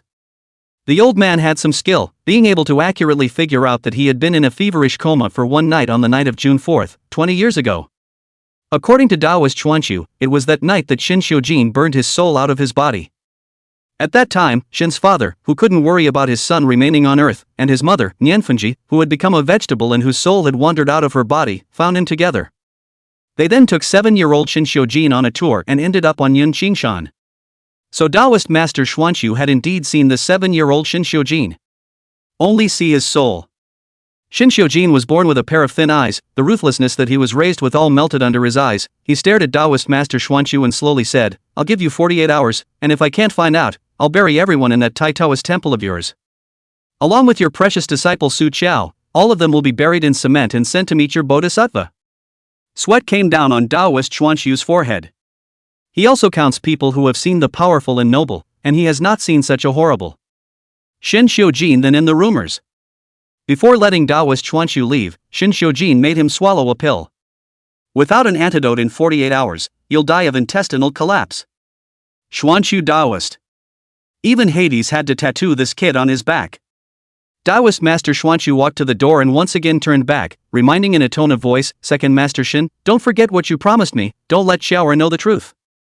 He paused, his tone softened a little more, and pleaded in a low voice, "Xiaoershi, these years have lived a very lonely and pitiful life. You may be the only that bit of warmth for her. She is by your side, should also be everywhere to protect you, treat you well.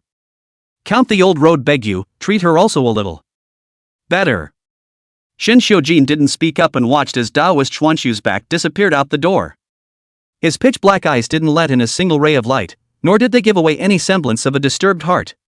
Tang Knight walked out from behind the dark door and said with some doubt, "Second Master, do you really believe this old man's words?" Shin Xiujin's tone was casual and cold-blooded. "Let him try, I have nothing to lose." Tang Knight said, "Second Master, just now the report of my people under my hand said that Su Qiao directly knocked over 2 brothers, as well as my brother. I see that this woman is very uncomplicated." Shin Xiujin swept a glance at him. Tang Knight continued in a low voice, "I'll have my men prepare, and when Taoist Xuanqiu really finds out the whereabouts of the lady, he'll immediately deal with Su Qiao." He heard all those words from his own second master just now. He didn't have any good feelings for that goddess called Su Qiao, and he couldn't wait to get her killed. The only reason why he still left Su Qiao alive was solely because he was blackmailed by Taoist Qian Su. But as soon as the lady is rescued, Sojo should disappear. After all, the second master never keeps suspicious people around. That's why it's better to err on the side of caution than to let it go. Shin Xiujin looked at him sideways, his dark eyes lightly narrowed. "It seems you know me well?" Tang Knight revealed a somewhat embarrassed smile. "I am where I am today because of what you taught me, second master. I don't dare to say that I understand, I just want to share your worries for second master." "Very well." Shin Xiujin hooked his lower lip, and the person was already heading out, only throwing down a sentence, "I see that the floor is a bit dirty and an eyesore, so you mop it 10 times. Tang Knight faced the polished, mirror-like ground and responded with a neutral tone, "Yes." When Tang Yi rubbed his neck and went upstairs, he saw his own brother-in-law holding a mop and diligently mopping the floor. "Tang Yi, what are you doing?" "Tang Knight, the second master asked me to mop the floor 10 times. Tang Yi was even more speechless. "Good for nothing, why did second master ask you to mop the floor? Did you," he suddenly realized, "did you say something you shouldn't have again?" "No, second master even praised me for understanding him." Tang Knight revealed a hint of a somewhat proud smile at her brother. "I said that Su Qiao is very uncomplicated, and suggested that the second master wait to deal with Su Qiao once he uses Taoist Xuanqiu to find the madam, so that it's foolproof. After all, keeping that woman is a scourge." Tang Yi. With a wordy sigh, he reached out and patted his stupid brother on the shoulder. "Listen to your brother, work more and talk less from now on." Tang Yi's heart was like a clear mirror. The second master wanted to get dead Su Qiao long ago, can still carry people back to guard her to bandage the wound? And my own second master, that mouth is harder than bones. TSK, maybe the heart early soft into what kind of? Chapter 137. She is not a member of Su's family. After Su Qian's divorce, she rented a storefront near Jia Jia's school for the convenience of Jia Jia's schooling and to save on the cost of living. Sell some children's books and toys. At the same time, she is actively preparing for her exams and wants to pick up her knowledge from college and re-enter the workforce as a lawyer. When Su Qiao looked over, he saw Su Qian sitting in front of the store counting and reading. She hadn't wanted to intrude, and had only made the trip to make sure Su Qian was really safe. But just as Su Qiao was about to leave silently, she suddenly sensed that the magnetic field on Su Qian's body was a bit off. Su Qiao tried to open his heavenly eyes, and actually really saw a strand of black gas wrapped around Su Qian's body. Su Qiao was a little surprised. It wasn't because of the wisp of black qi, but the fact that she and Su Qian is blood-related siblings. The person who is the closest relative is a soft spot and taboo for the arcane artist. As a matter of fact, even if she opens the eyes of heaven, there is no way to see through Su Qian's destiny. But now she could see it clearly. And this wisp of black gas directly cut off Su Qian's brow of the palace of life, so that Su Qian originally can live a long and healthy life. Changed, the lifeline is also becoming shallow, at most live no more than half a year. Auntie! Jia Jia's brittle voice suddenly rang out. Su Chao turned around and saw Jia Jia's cute little face appear behind her. Auntie, are you coming to see me and Mommy? It's so nice, Mommy has been worried about you. Jia Jia was talking with her mouth open and closed. Instead, Su Chao stared at Jia Jia's face, her facial features to be precise. She can see all the information on Jia Jia's face, through her phrenology, as if she were looking at any ordinary person who rubbed her shoulders. Xiao Qiao? Su Qian was attracted to attention by the commotion over here. Looking up and seeing Su Chao appear, she hurriedly put down the work in her hands and joyfully ran over, hugging her. Xiao Qiao, that Shin didn't bully you, did he? Quickly let sis take a look, is there any place that is injured? Su Qian nervously looked up and down. When she saw the bandage marks on Su Chao's hands, she was almost crying with heartache. I ran to the police station to call the police, but when they heard Shin Xiujin's name, they drove us away. I'm too useless, I can't even protect my own sister. Sis. Su Chao wasn't interested in listening to this right now, interrupting her, her voice line slightly taut, tell me your birth date. Although Su Qian was uncertain, she still reported her birth date. Sojo counted on his fingers. She and Su Qian, indeed, were not related by blood. Sojo's brain was a bit scrambled. I'm obviously not your sister, so why didn't I realize it all these years? Su Qian was confused by Su Chao's words that came out of nowhere. Little Joe, what are you babbling about, eh? How can you not be my sister? Before you were 3 years old, when you still stayed in the Su family villa, it was all me who brought you. Su Qian was 7 years older than Su Chao, and the memories from then were already clear. Su Qian's words, however, woke Su Chao up, and in a flash of lightning in her mind, she instantly figured out why. Yes, it's that villa of the Su family that has problems. The reason why she couldn't see through the Su family's destiny wasn't because they were bloodline relatives to herself, but someone had laid a formation in the Su family villa to deliberately hide the Su family's destiny. In order to confirm her suspicions, Su Chao turned around and stopped a car, about to go to the Su family villa to see what was going on. Uneasy, Su Qian flew to urge Jia Jia to go home first, while she chased after the taxi the second before it drove off, pulling the door open with one hand. Little Joe, where are you going? I'll accompany you. Su Chao saw that she insisted on following, frowned and didn't say anything, only reported the address of the Su family villa and let the driver drive. And across the road, Shao Deluxe looked at the taxi paddling away, and he turned back with a cheap smile to remind Shin Xiujin in the back seat. Brother Shin, I saw your little fairy daughter. She took a car and didn't know where she was going. Should I follow her over to see? Shin Xiujin lowered his eyes to look at his cell phone without lifting his eyelids, snorted coldly, and his tone was quite cold. What is she, that I have to run after her as soon as she shows up? This gives Xiao Yao a whole won't. What's with the sudden flip-flop? Make it sound like he wasn't the one who told himself to get lost before and then hugged and kissed someone else's fairy on the couch. Shin Xiujin finished flipping through the documents, clicked on a positioning software, looked at the red dot on it that was getting farther and farther away from him, and ran ahead with a clear goal. Without moving, Shin Xiujin zoomed in on the map and quickly found his destination. He turned off the screen and spoke, at the intersection ahead, turn right. Go to the Su family villa. Chapter 138, Shut Up, Ugly. In the car, Su Chao gave Su Qian 2 charms. Stick one on your bedside and burn the other to ashes in water and swallow it. Your nightmares of ghostly bedlam at night will be cured, and you won't see those unclean things again. Su Qian was surprised. Xiao Qiao, how do you know everything? From your face. After saying this, Su Chao closed her eyes and didn't speak again. Su Qian body dying yin qi is not heavy, but she was already weak, belonging to the yin body, and now I do not know where to dip a strand of yin qi, so that her yang qi is even weaker. It is easy to see some ordinary people cannot see things. As for ghosting, it's not really being ghosted. Rather, once those things are seen and feel the fear of humans, they are a little more powerful and can cause some mental stress.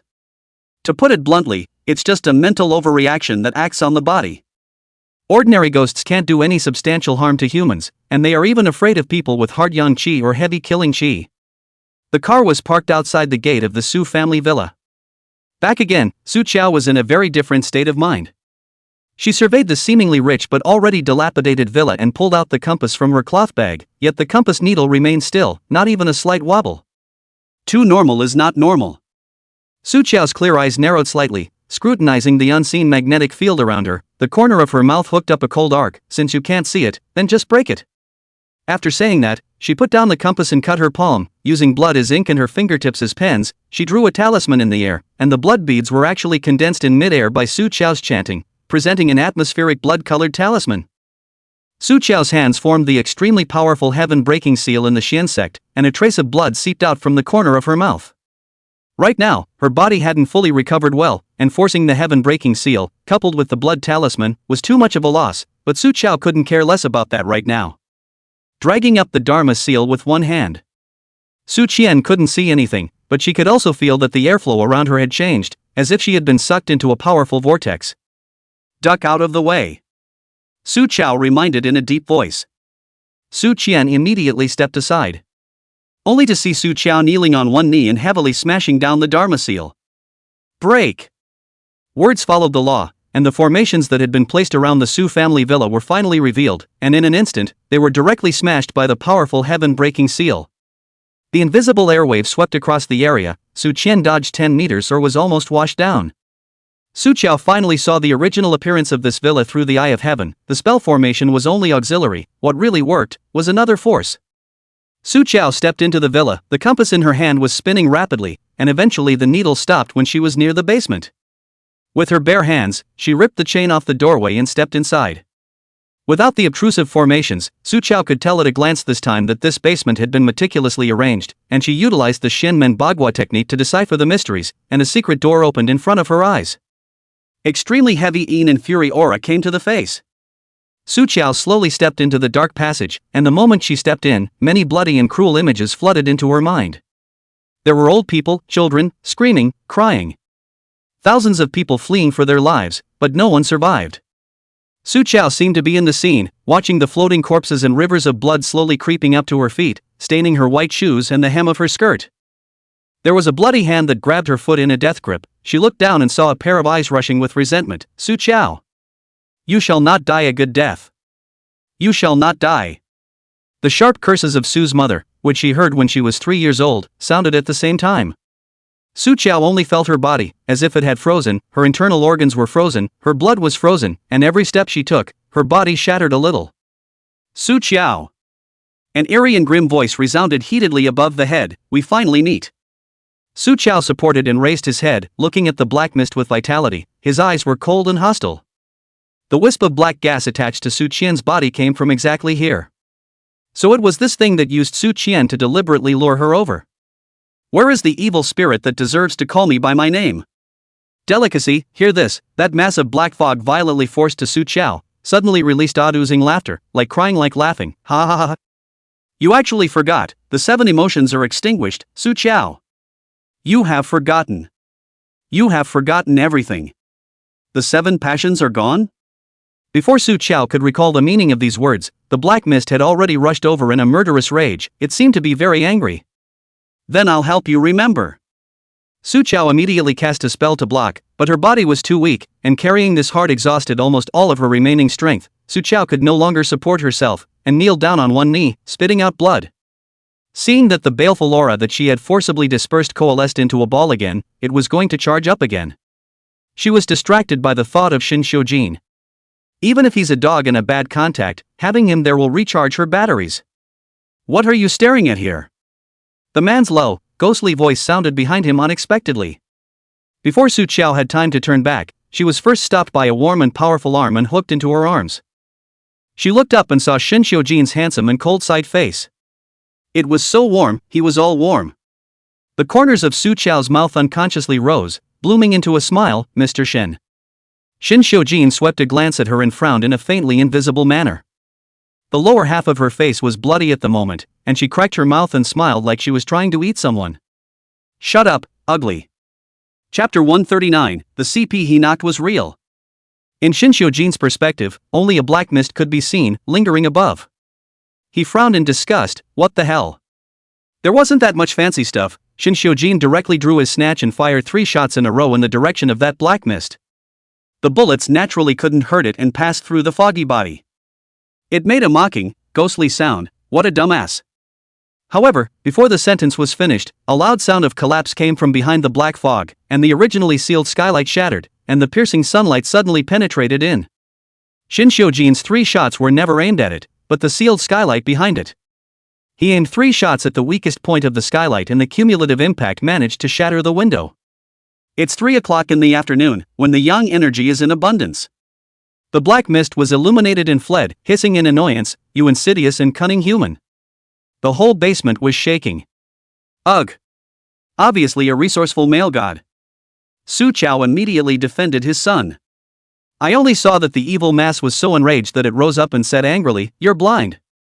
Su Chao, we will meet again." It realized that its power was weakening while Su Chao was gaining strength, and the black mist split into 4 pieces, trying to flee in different directions. "I'll see where you run." Su Chao coldly grunted and immediately pulled out 4 yellow talismans and threw them into the air, instantly transforming them into 4 channels of golden light, firmly entangling the fleeing black mist and finally forcing them to merge into one. As Su Chao recited the incantation in a low voice, the 4 yellow talismans tightened more and more, and finally balled up the black gas and wrapped it tightly. Su Chao. The evil creature compressed into a ball was furious and cursed, "Stinky girl, let me out. Relying on a man is not your style." Su Chao didn't care. "I rely on my own man, not on your man. What do you care? You." The evil creature was so exasperated that it rampaged through the yellow talisman, roaring defiantly, "I'm just a male. You're a ball." Su Chao slapped over in the air, directly flattening the yellow ball and dryly storing it in the soul binding bag. It seemed that this evil thing knew quite a lot about her. Su Chao planned to bring it back first to find time to slowly interrogate it. Shinshojin watched the whole thing without a hint of surprise on his face. "It's over?" "Aha!" Su Chao nodded her head vigorously, rainbow farts coming out of her mouth. "Mr. Shin, thanks to your timely arrival, those 3 shots just now were simply handsome. You are my great savior." Saying that, the whole person naturally and familiarly jumped into Shinshojin's arms. Warm. Su Chao closed her eyes cozily. She waited for Shinshojin to push herself away in disgust, and anyway, she counted it as a gain if she could hold her for 1 more second. However, this time, Shinshojin indulged her in an unprecedented manner. With his hands in his pants pockets, he didn't return the hug or push her away. Su Chao was flattered and tilted her small face up. "Mr. Shin, aren't you going to push me away?"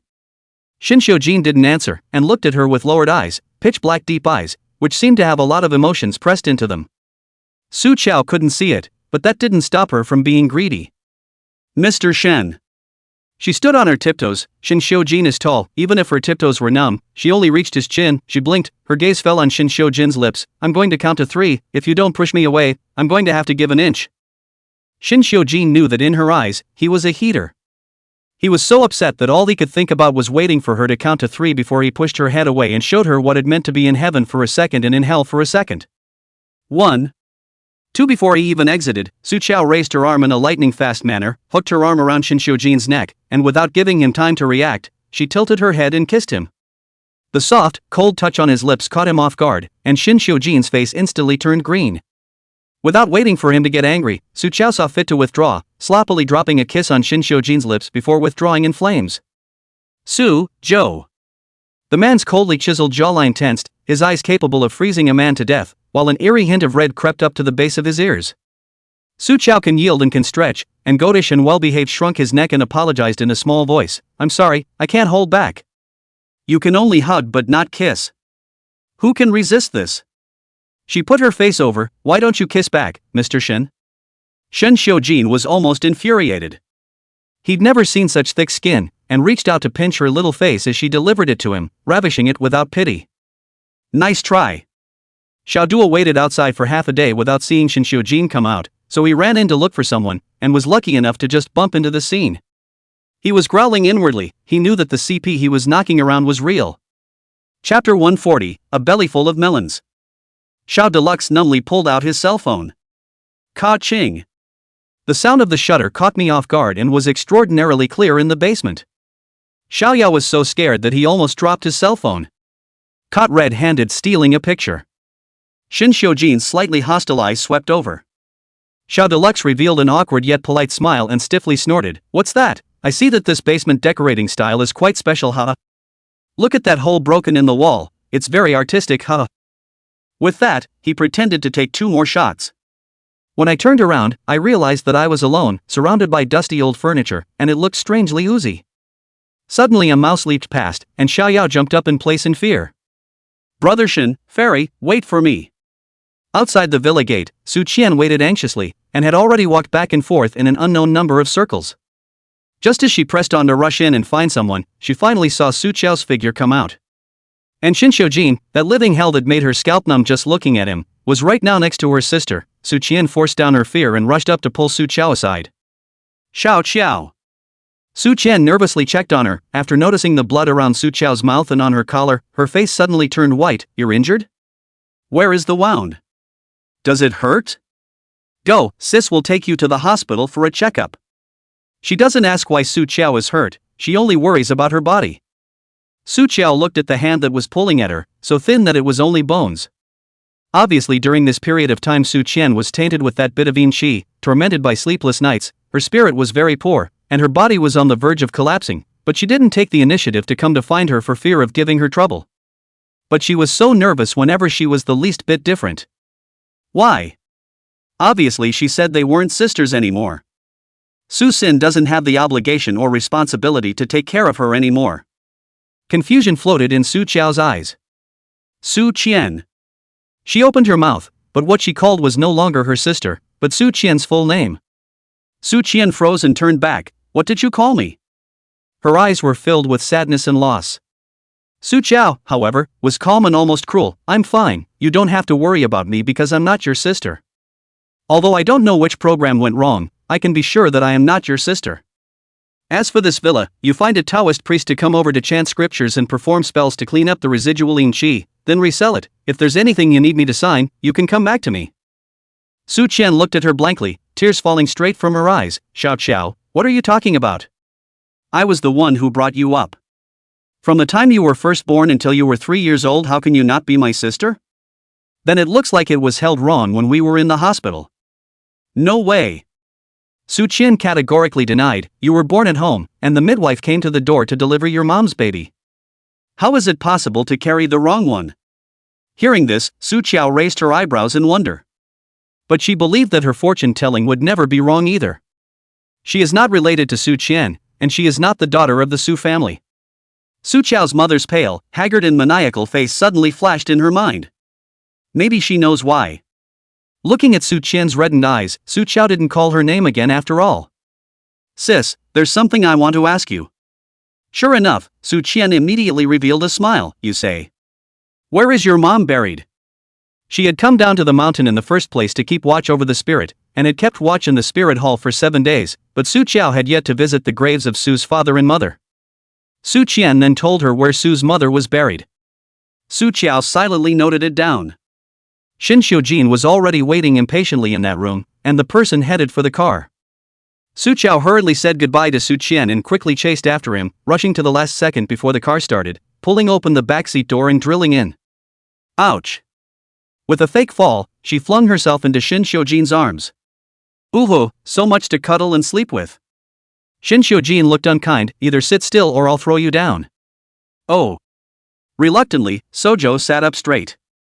The front row acting as a driver, Xiao Delusion through the rearview mirror aligned to eat melon, thieves' joy. Little fairy, your bumper sticker technique is bull. It's much sweeter than that previous Natalie. Hearing Nico's name, Su Qiao's mind flashed through the things she had done to Shin Xiujin, and she herself didn't even notice that her eyes had gone a few points colder. What's wrong with her, Natalie? Speaking of this, Xiao Deluxe was all melon. At that time, Natalie chased after Shin can be chased vigorously. The moment you see Shin will be shyly smiling. A day can shout 800 times Jean, what send flowers to send food to make soupla. Results of the pursuit of a number of years, and even Shin did not hold the hand.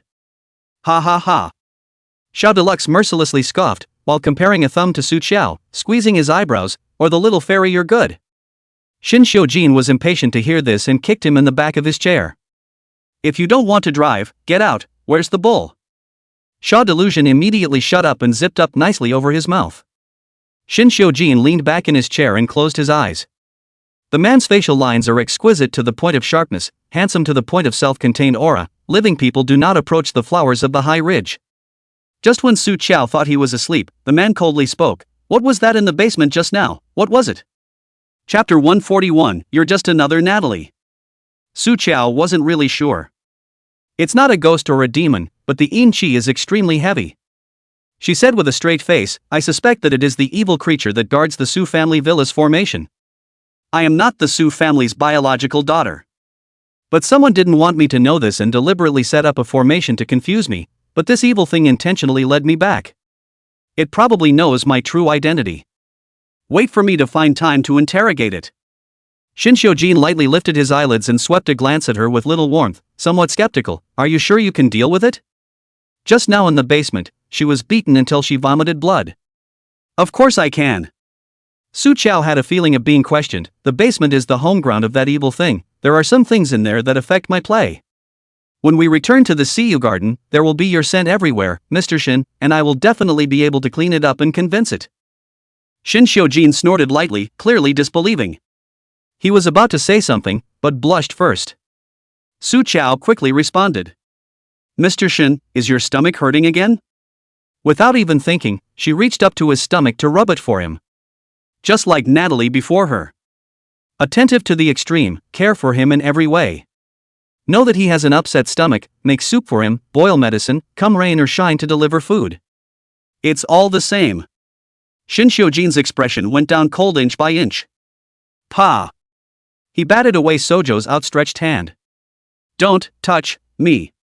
The man's coldly chiseled jawline tensed, and the sudden violence in his eyes was so ferocious that it looked like it could get out of control at any moment. She's running after him now like a licking dog, afraid he'll die, afraid he'll starve, afraid he'll get hurt. In the end, it's only because there's something in him she can use. Even if it wasn't Shinxiujin, it could have been any passerby. Sojo's hand was swatted away, hitting the wooden handicap box with a red splash. But she was also used to Shinxiujin's temperamental temper and didn't take it to heart. She remembered that Tang Yi had said that Shinxiujin's stomach problem was very serious, carrying medicine everywhere, and there must be some in the car as well. Su Qiao buried her head and rummaged around, and sure enough, she found stomach pills in the storage compartment. She unscrewed another bottle of water and handed it to Shinxiujin while waiting for the red light. I'm not touching you, so take your medicine. What a similar picture of two pills in a tender, soft hand. Shinxiujin mockingly hooked up his lips, not knowing whether he was laughing at himself or at the person in front of him. He pressed on with no intention of picking it up. Su Qiao. He told her word for word, you're nothing more than a second Natalie. The way he looked at her was thinly veiled and disgusting in the extreme. Any woman who really moves her heart will be hurt. But she won't. Because this woman presses her heart to know what it is. Whoever I am is fine, you take your medicine first, okay? Su Qiao forced down the trace of displeasure in his heart and coaxed him in a nice voice. Shinxiujin's fire was even bigger. He sneered, lowered the car window, his black eyes stared at Su Qiao, took the pills in her hand and threw them out directly along with the whole box of medicine. He looked at her provocatively, his mouth curving nastily and madly. But vaguely expecting something, it seems that in her aggrieved and angry fury. Shinxiujin himself can't see it.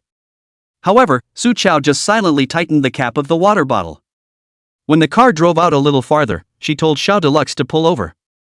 Xiao Delu carefully watched his own brother Shen's face, saw that he did not react, then swallowed his saliva, fearfully pulling over. Originally in the first line of Happy Eating Dog Food, I did not expect the picture suddenly changed. Xiao Zhao was weak and helpless and shivering. Wait for me. Su Qiao admonished him before getting out of the car. She then ran across the street, her figure quickly disappearing into the traffic and crowds. Against the low air pressure that could freeze a person to death, Xiao Delu looked at Shinxiujin, who was looking gloomy in the back seat. Brother Shin, when little fairy she got off the bus, it seemed like her eyes were red. Shut up. Shinxiujin only felt his stomach get worse when he thought of Su Qiao's face. He closed his eyes and endured for a moment, and just as he was about to ask Xiao Deluxe to drive, the car door was pulled open first. A stream of air rushed in. Also, the gasping for air up and down. Shinxiujin opened his eyes and saw Su Qiao standing outside the car door. Because she ran too fast, she didn't breathe well, a thin layer of sweat on her white forehead, and a plastic bag in her hand. There are stomach pills in here, as well as a small bread to pad your stomach. Su Qiao put the bag on the seat, but she didn't have the intention to get on the car, she smiled at Shin Xiujin, coaxing a childlike gentle tone. If I affect your mood to take the medicine, then I'll take another taxi back. Don't be upset, remember to take the medicine. After saying that, without waiting for Shin Xiujin to open his mouth, Su Qiao closed the door and directly left. Inside the car, Shin Xiujin stared mutely at the plastic bag beside him. Stomach pills and a pumpkin bun with a smiley face painted on it lay quietly inside, while the water bottle with the cap unscrewed rested in his hand. Chapter 142, the nicknamed Master Xuanxu and his common name Wang Fugui. Xiao Deluxe was dumbfounded by Su Qiao's wave of maneuvers. He knew Su Qiao licked in front of Shin, but he didn't expect her to lick like this. It's just so easy to be obedient without any temper. Brother Shin, the little fairy is also a little too good for you. Shin Xiujin had no waves within his heart as he casually threw the plastic bag that was next to the eyesore into the back seat.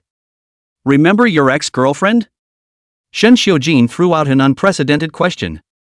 Xiao Deluxe's face was a little green. Brother, we did not say not to mention this topic well. Xiao Deluxe is also considered to be a flirtatious playboy, since junior high school girlfriends have not been broken. He looks good, the family is even more superior, even if there is a brother on top of the pressure at Xiao Xiyan. Want a Xiao Deluxe bed pounced on the woman as the river of crushing carp. In the love field, Xiao delusion from no defeat, but whoever thought, he planted in a seemingly pure and good behavior with the white rabbit like student sister hand. Shin Xiujin was originally not interested in this crap, but Xiao Deluxe cried like a dog on the day she lost her love, and when she finally got drunk, she still had to pester Shin Xiujin for comfort.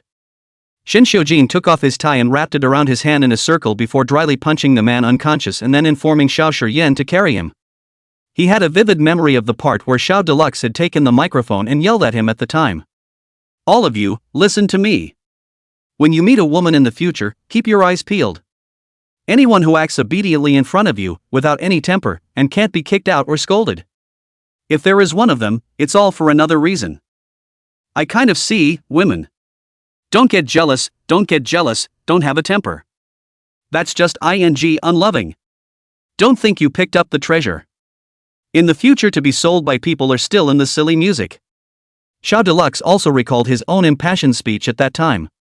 He wasn't stupid, and at that time, he comprehended Shin Xiujin's meaning, and his mood became more complicated. Brother, do you mean that? Little fairy, she doesn't really like you? Rather, she has other plans? That little thing does have another plan, but genuinely this thing, if Xuanxu Z that old man did not lie. She pressed the root. One cannot evaluate something that does not exist. Shin Xiujin took out his cell phone and looked at the small red dot representing Su Qiao's positioning on it, which was moving in the opposite direction from Su Yuan. His dark eyes grew colder. He's got some guts. How dare you play the game with him? However, as soon as that thought hit the ground, Su Qiao's message popped up. Su Qiao, Mr. Shin, I have to go to the South Tomb Ridge to do something. You're going to the office, aren't you? Wait for me, I'll pick you up from work at night and have dinner with you. Shin Xiujin. As soon as the cell phone was turned off, the dark screen illuminated a handsome and cold face, but the ice under the eyes had obviously melted most of the way. Even if you know that she has other plans, does not understand love, open mouth as sweet words to coax him. Shin Xiujin frowned. It's harder on the stomach. He closed his eyes and eventually reached for the stomach pills that had been left in the back seat and swallowed them with the water that Su Qiao had wrung out. The other side. On the SUV, Su Qiao sat on the passenger side, her hair blowing behind her head in the wind. She looked down at the screen of her cell phone, and the message sent to Shin Xiujin turned into a read state. After waiting for a few minutes to make sure he wasn't going to take any notice, Su Qiao threw her cell phone into her bag and stretched, a little sleepy. It was Senator Chu who was driving next to him. He didn't do it on purpose, it's just that Su Qiao didn't avoid him when she sent the message, and he saw it because his eyesight was superior to ordinary people. Chu Samson held back, but still couldn't hold back and asked what was in his heart. Since Shin Xiujin knows that you don't like him, does it make sense for you to send messages like this? My master rounded over. So, the game continues. Su Qiao yawned, her person shrinking into a ball on the chair, her slender bone structure was even smaller, shrinking into a ball like a lazy cat. Your master? Senator Chu slowed down for 2 seconds, searching his mind for memories of the Taoist priests in the Yun Xingwan. Don't think about it. Su Qiao had tilted on the seat, lazily said, it's that old man who is the most greedy for money and likes to wear name brands and big gold chains the most. Nicknamed Taoist Xuanxu, his common name was Wang Fugui before he became a monk. Choose Senator Merchant. He seems to remember that there is a Taoist master who wears a gold chain and is different. He is also considered to have seen the world, and he quickly fades down. Senator Chu said with a straight face, Xiao Chao, can I ask you the reason why you approached Qin? What exactly is it? Can't. Su Chao refused dryly. Kidding aside, if outsiders knew that getting Qin killed would be the same as taking her life, then what the hell? Senator Chu didn't continue the conversation. He was on the road and accidentally saw Su Chao squatting on the side of the road and gnawing on a burger, gladly went up, and then became her driver and sent her to the South Toon Ridge. It's not the time for grave sweeping, and there are no cars and even less people on the road. Samson Chu was distracted, glancing sideways at the person in the passenger seat next to him. Su Chao had shrunk into a ball and fallen asleep, her long hair covering a small half of her face, her raven-feathered eyelashes hanging down, and under her straight, slender nose bone were lips with little blood, but shaped as perfectly as flower petals. Chu Samsang turned the car into autopilot mode, and with his free hand, he took off the jacket he was wearing and gently put it on Su Chao. The strange man's breath made Su Chao unconsciously frown in her sleep. She moved her cold body, her lips opened and closed, and she murmured dreamily, Qin. Cold. Only the sound was so small and faint that it was blown away by the wind without leaving a trace. Chapter 143, Digging Graves. Make it snappy. The car had just driven to the southern Toon Ridge when Su Chao opened her eyes, and in that instant, her entire eye socket was black. As the captain of the spirit team, Chu Samsang was keenly aware of a sinister aura, but it quickly dissipated without a trace. He almost thought it was his own fault. After all, with Su Chao around, how many evil things that weren't afraid of death would have to dare to mess with it? But out of insurance, Senator Chu still asked tentatively, Xiao Chao, do you feel it? Just now there seems to be a yin qi. Oh, it's on me. Su Chao casually responded. The person had already gone around to the trunk and pulled out 2 shovels from inside and slung them over his shoulder. When she looked up, she saw Senator Chu staring at her with an unbelievable gaze. Really? Xiao Chao, did you just say that the yin qi was on you? He almost doubted his ears. A righteous occultist who is at odds with the forces of yin and evil can calmly say that he has yin qi on his body. Well, just a little bit, I'm keeping it to make sure of something, and I'll get rid of it when I'm done. Su Chao explained gently while pulling out a compass to lead the way in front. Soon they found a new grave in front of it, and according to the custom of the country of China, when a wife dies, her husband's name is put on the tombstone. In the black and white posthumous photo on the tombstone in front of her at that moment was the woman's thin, smiling face, inscribed underneath Su's wife, Lin Wanji. 5 years ago Senator Chu had investigated Su Chao's identity. Naturally clear that Lin Wanji is Su Chao's mother in the mundane world, he was a bit frazzled at the time, so it's a visit to Auntie. I should have known that I should have bought a bouquet of flowers. Su Chao silently locked eyes with the woman in the black and white photo, as if she had returned to the time when she was 3 years old. Whenever they met, Lin Wanji always stared at herself with eyes full of resentment and death, as if she was going to pounce on her and tear her apart in the next second. She ticked the corner of her mouth mockingly, don't bother, if she could crawl out of her coffin. Unless she is not Lin Wanji's daughter at all. Chu Samson knew Su Chao's life, and pursed his lips slightly. Xiao Chao, don't be sad. He hesitantly reached over to comfort Su Chao, yet a shovel was shoved in his hand. Senator Chu, ? Su Chao had a calm face. She's not my mom, I'm not the Su family's biological daughter. Lin Wanji should know this. I'm going to dig a grave to find her in person and ask her. Senator Chu? There was also the black mist that she had collected that should also know something, but Su Chao had hit it too hard and flattened it, and it hadn't recovered yet. She patted Chu Samshang's shoulder. Be nimble, it'll be done in an hour, I still have to accompany Qin for dinner. Chu's Senator Merchant. In the end, Chu Samsang didn't understand how he, who was at least the captain of the spirit team, had somehow been reduced to digging up people's graves. As he shoveled, he glanced at the strange girl next to him. Su Chao's strength was amazing. A small mound of earth had already been dug out beside her, and her expression was extraordinarily calm. Her hands rose and fell with the shovel, and the picture looked kind of contrasting. Senator Chu smiled down and thought, forget it, she's happy as long as she's happy. Soon the coffin was revealed. Senator Chu tries to pry the long nails that set the dead coffin, but Su Chao thinks he's slow. I'll do it. She cupped the coffin board with both hands and lifted it upward with force, directly lifting the lid of the coffin that had been set in place, and a foul odor instantly struck her. Lin Wanji's corpse had already begun to rot, but Su Chao could still see something in the flesh and bones of the corpse. she opened her heavily eyes and saw a scene that made her uncomfortable through Lin Wanji's corpse. The pregnant Lin Wanji was lying on a sarcophagus, surrounded by skulls, obviously a formation. But Su Qiao had never seen such a sinister spell formation. Immediately after that, a man clad in a black Taoist robe appeared beside Lin Wanji, his hand resting on her towering stomach. Lin Wanji's eyes were filled with fear, but she couldn't move at all. A man's voice, so low that it was hard to recognize, came from underneath the black dhoti. Lin Wanji, I'll let you get what you want, but you'll have to pay the price. Immediately afterward, a ball of black gas kept surging from the man's palm to Lin Wanji's belly. The scene comes to an abrupt end here.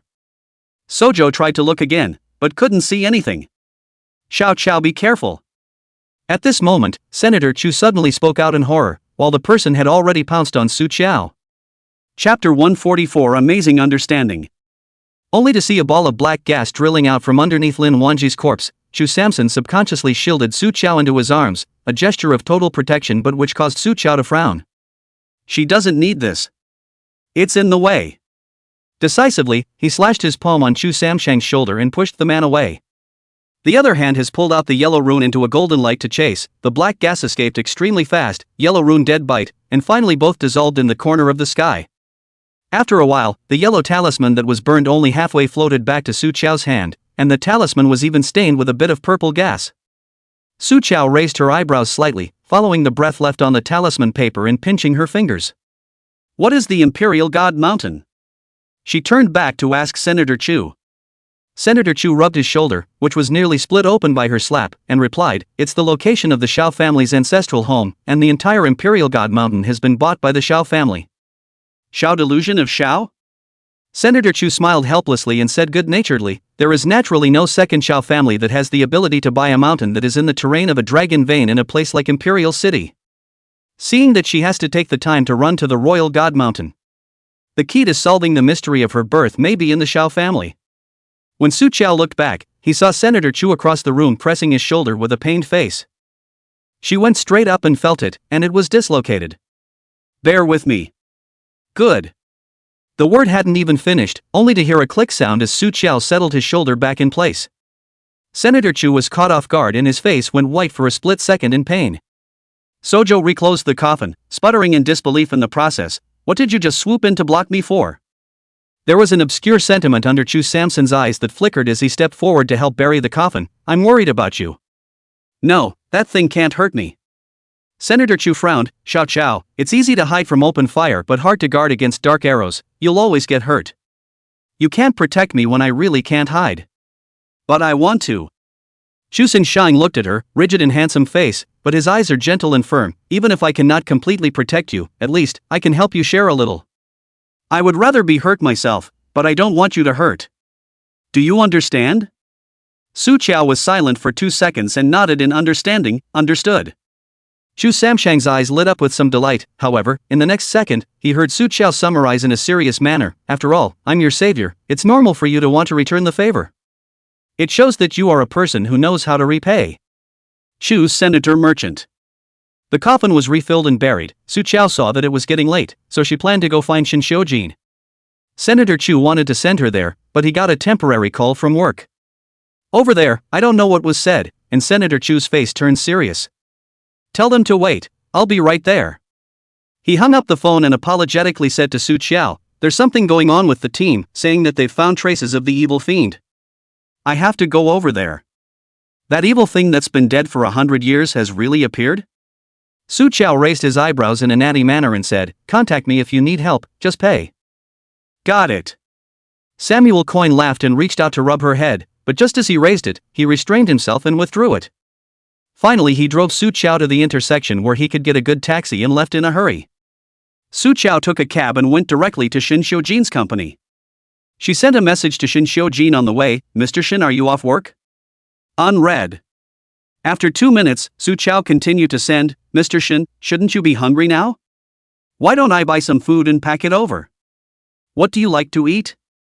You have a bad stomach, you'd better eat something to nourish your stomach. President's office. Cold white walls, polished black marble floors like mirrors, huge carpets laid in dark red as if sucked full of blood.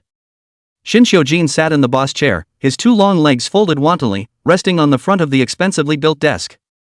He played with the prismatic Rubik's Cube in his hand, his pale, long, bony fingers brushing through the prisms over and over again, smoothing them out a little. Up ahead, 10 meters away, a dark wooden square desk was filled with 2 rows of trembling, deathly pale executives who went up one by one to make their reports.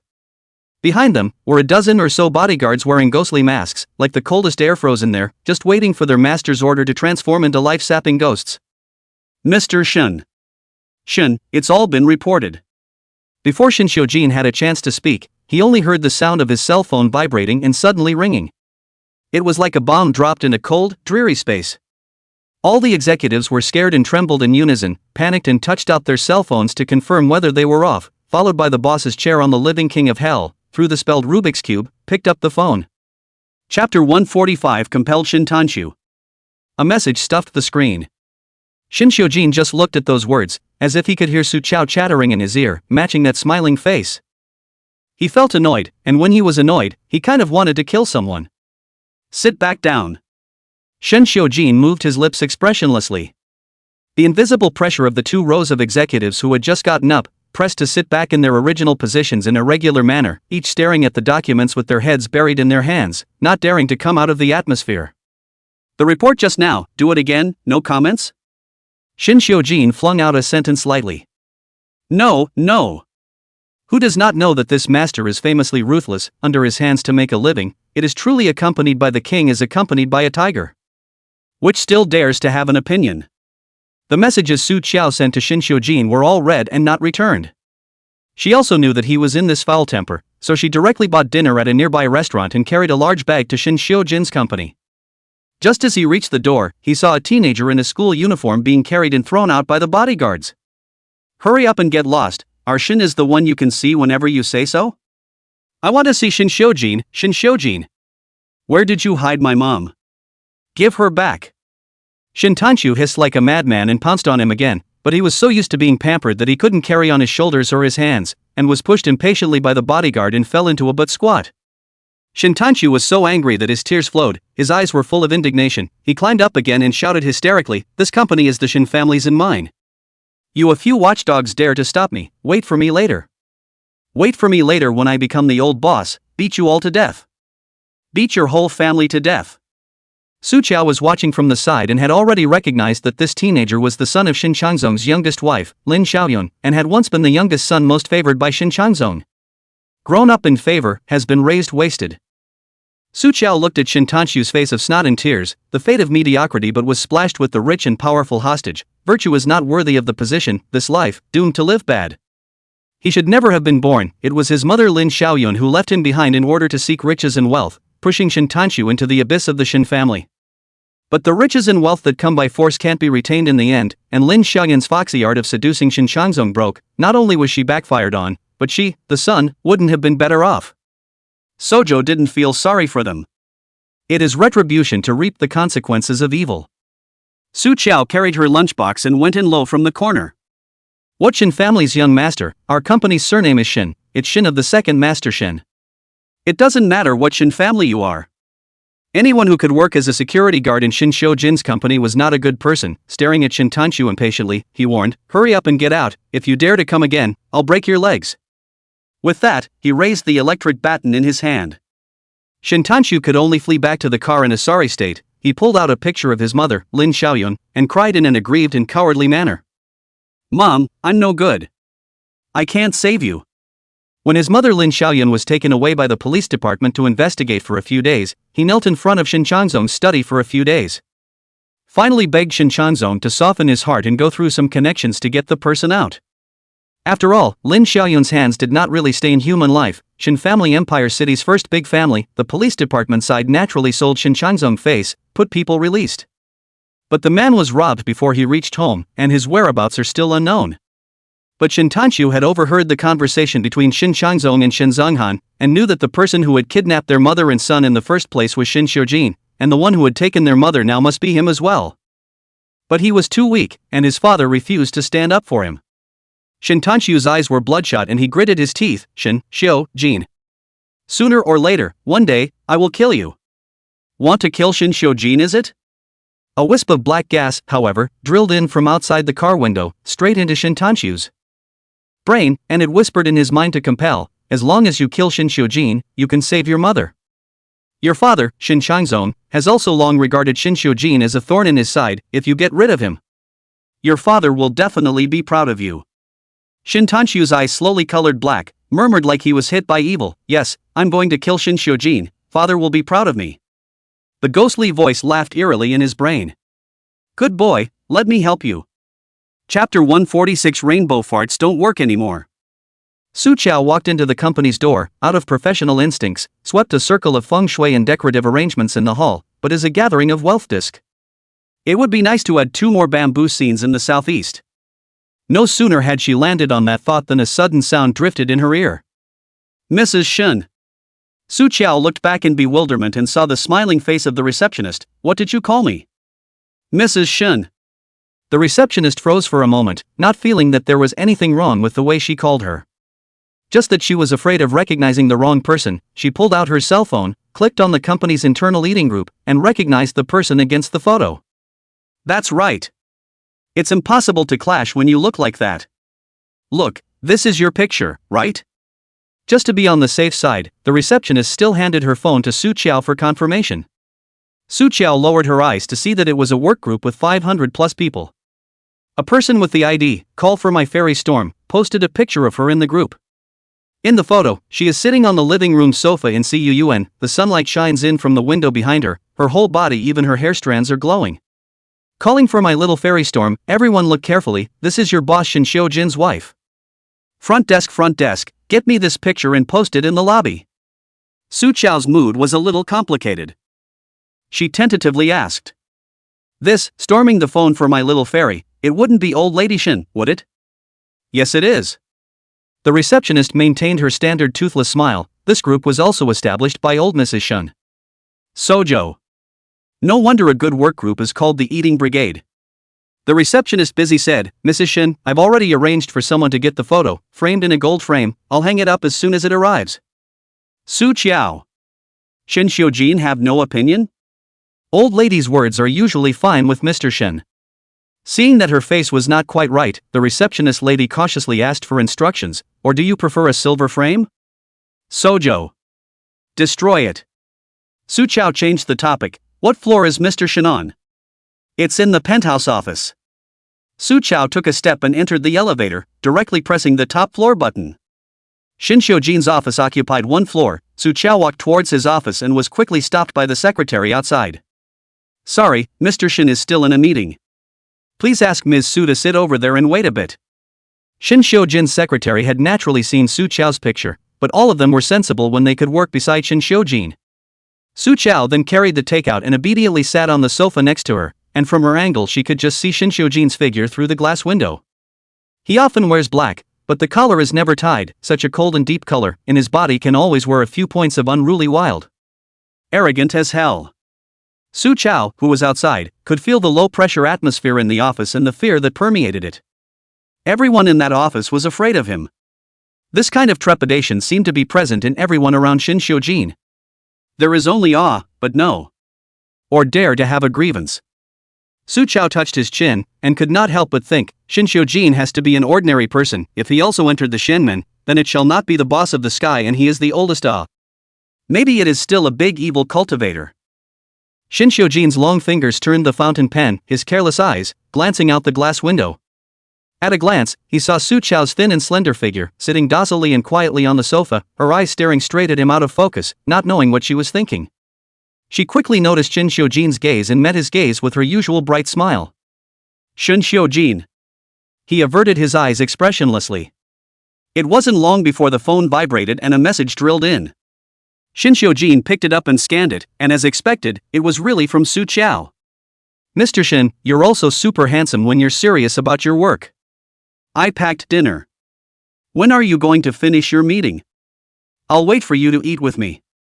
Shin Xiujin snuffed out the screen and threw the phone back on the table, at the same time letting Tang Yi close the blinds. Outside, Su Chao could see it clearly. Rainbow farts don't work anymore? This dog man is definitely pissed. He's been off all day today. But what was the point of his anger? Sojo was puzzled. She couldn't figure it out and simply didn't want to. Anyway, she was bored of waiting, so she took out her cell phone and contacted Xiao Deluxe, wanting to ask him when it was convenient for him. She wanted to pay a visit to the Royal God Mountain. The black gas that had drilled out from under Lin Wanji's corpse and disappeared into the Royal Divine Mountain. It was obvious that in the old Xiao family mansion in the Royal Divine Mountain, the secret about her birth was definitely hidden. However, the message was sent out and Xiao Yao didn't reply for half a day. Su Qiao didn't have the patience with others that she had with Xin Xiujin and called Xiao Dalao. The bell was cut off after a few rings. She received a short and concise reply from Xiao Deluxe, busy. Su Qiao looked at the concise 2 words, although he felt that it was not quite like Xiao Deluxe's style, but he did not think deeply about it, and just assumed that he was working, so he did not continue to disturb.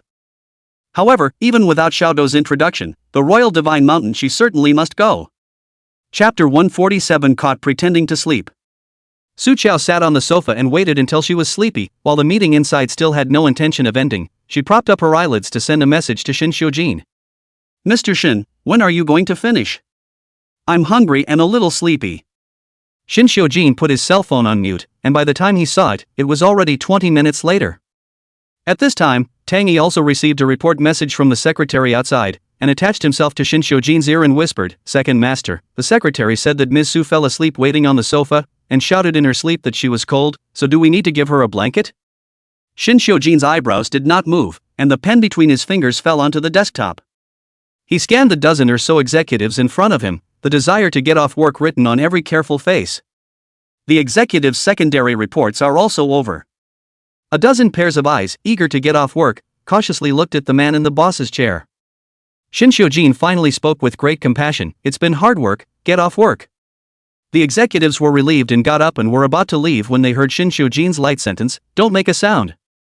Then the secretary outside the door saw a dozen executives on their tiptoes, drifting past in a line as if they were thieves. Secretary. 6. Xin Xiujin walked out of the office and went straight to the rest area next to it.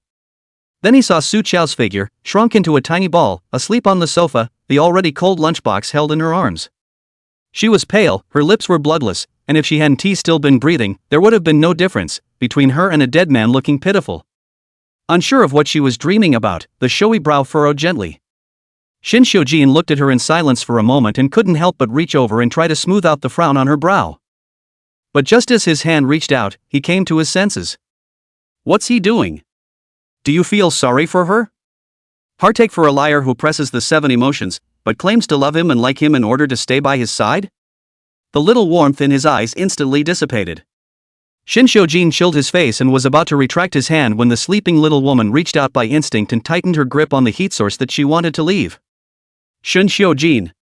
Su Qiao murmured dreamily, her pale lips moving slightly as she shouted his name, tightening her eyebrows and whispering as if she were complaining, "It's so cold." Xin Xiujin's tall figure stiffened. Taking his small hand, soft as a pile of snow, it was slowly melted by his warmth, and only by him. The bottom of Xin Xiujin's dark eyes melted with too many emotions, and the hand that was held, in the end, did not draw back. He used his other hand to take away the lunchbox in Su Qiao's arms, completely frozen by her body heat to the point where even the remaining warmth was gone. "Take it and heat it up." Xin Xiujin casually tossed it to Tang Yi. And then, he bent down and picked up Su Qiao, turning his head into the office. Xin Xiujin's office has a lounge area, a simple makeshift bedroom. It has a bed, a bathroom, and basic necessities. He put Su Zhou on the bed and tried to get up, but she held on to him. This little thing was surprisingly strong. Xin Xiujin's 2 hands were woefully propped up on the bed, his muscles tensed, which prevented his entire body from being dragged up. "Mr. Xin, don't you go." The little woman underneath her is still sleeping with her eyes closed, murmuring to stay him. Xin Xiujin stared at her sorrowfully, his back teeth clenched tightly, and his words bubbled with chills. "Su Qiao, try pretending one more time." Su Qiao, who had originally attempted to pretend to be asleep to rub the warm air, had the embarrassment of being caught on the spot. She was actually warmed awake when Xin Xiujin had just picked her up. What a rare opportunity to get close to Xin Xiujin. "Cootie! Just open your eyes." But she didn't expect to be poked and prodded so soon. Su Qiao could only open her eyes and meet Xin Xiujin's gaze that wanted to eat people, and laughed dryly twice. "Mr. Xin, you are so alert," she said as she released her grip on his collar and sheepishly smoothed out the wrinkles on it. However, instead of getting up, Xin Xiujin suddenly crossed his long legs onto the bed and directly pressed down on both of her legs. His tall figure towered over her, bringing a palpitating sense of oppression. Su Qiao. Shin Xiujin's hand landed on Su Qiao's slender neck. His voice was low and gloomy. I remember I warned you about what would happen if you seduced me again, right? There were no lights on in the room, and the only source of light was the open door of the room behind Shin Xiujin. The scant light coming in from the office area outside made everything in the room a dim blur. But Su Qiao could clearly see Shin Xiujin's eyes, darker and denser than the color of the night. There were emotions she couldn't read, so profound that they could drown her. Su Qiao suddenly felt that this moment Shin Xiujin is so different from before. Remember. She answered honestly, as good as ever. You said you'd sleep with me if I ever did that again. Such ambiguous words came out of her mouth as plain water. Shin Xiujin was grim, staring at her without a word, and under his gaze, the little girl underneath him slowly reached out her hand to pull the zipper on the side of her waist. The tiny sound of chain teeth loosening was amplified in the dead silence of the room, stimulating Shin Xiujin's anger to become heavier. Enough! He violently pressed Su Qiao's hand, his temples throbbing fiercely, lurid scarlet seeping from the bottom of his eyes. Su Qiao, if it wasn't me who was here today, it was some other man. Wouldn't you have taken off your clothes as well? Chapter 148. Just a taste. I'll do it. Su Qiao looked at the crazy sycophancy in his eyes, and her heart was suddenly a bit stuffy. She doesn't understand. Doesn't understand this emotion, nor does he understand Shin Xiujin's sudden anger. There's no other man here, Mr. Shin, there's only you. Shin Xiujin's figure stiffened fiercely. Her gentle and innocent words were like a pot of cold water pouring down over his head, extinguishing the nameless fire in his heart that had been burning all day. For her, only he can make her feel warm. No one else. Even if she doesn't know what liking or love is, her instincts will make her choose him unconditionally. Mr. Shin, what's wrong with you today? Su Qiao stretched out her small cold hand to lightly cup his face, carefully asking, why are you angry with me? Will I change if you say so? In front of him, she was too good-tempered to be true, obedient and unprincipled. Meh, Sojo the lickspittle, no heart. Shin Xiujin got off of her and went straight out. Su Qiao was busy following. Tang Yi had just entered the office with his freshly heated meal when he saw his second master and Miss Su coming out of the inner room back and forth, while Su Qiao was still lowering her head to pull the zipper on the side of her waist. Tang Yi immediately averted his eyes, and his entire body tensed up.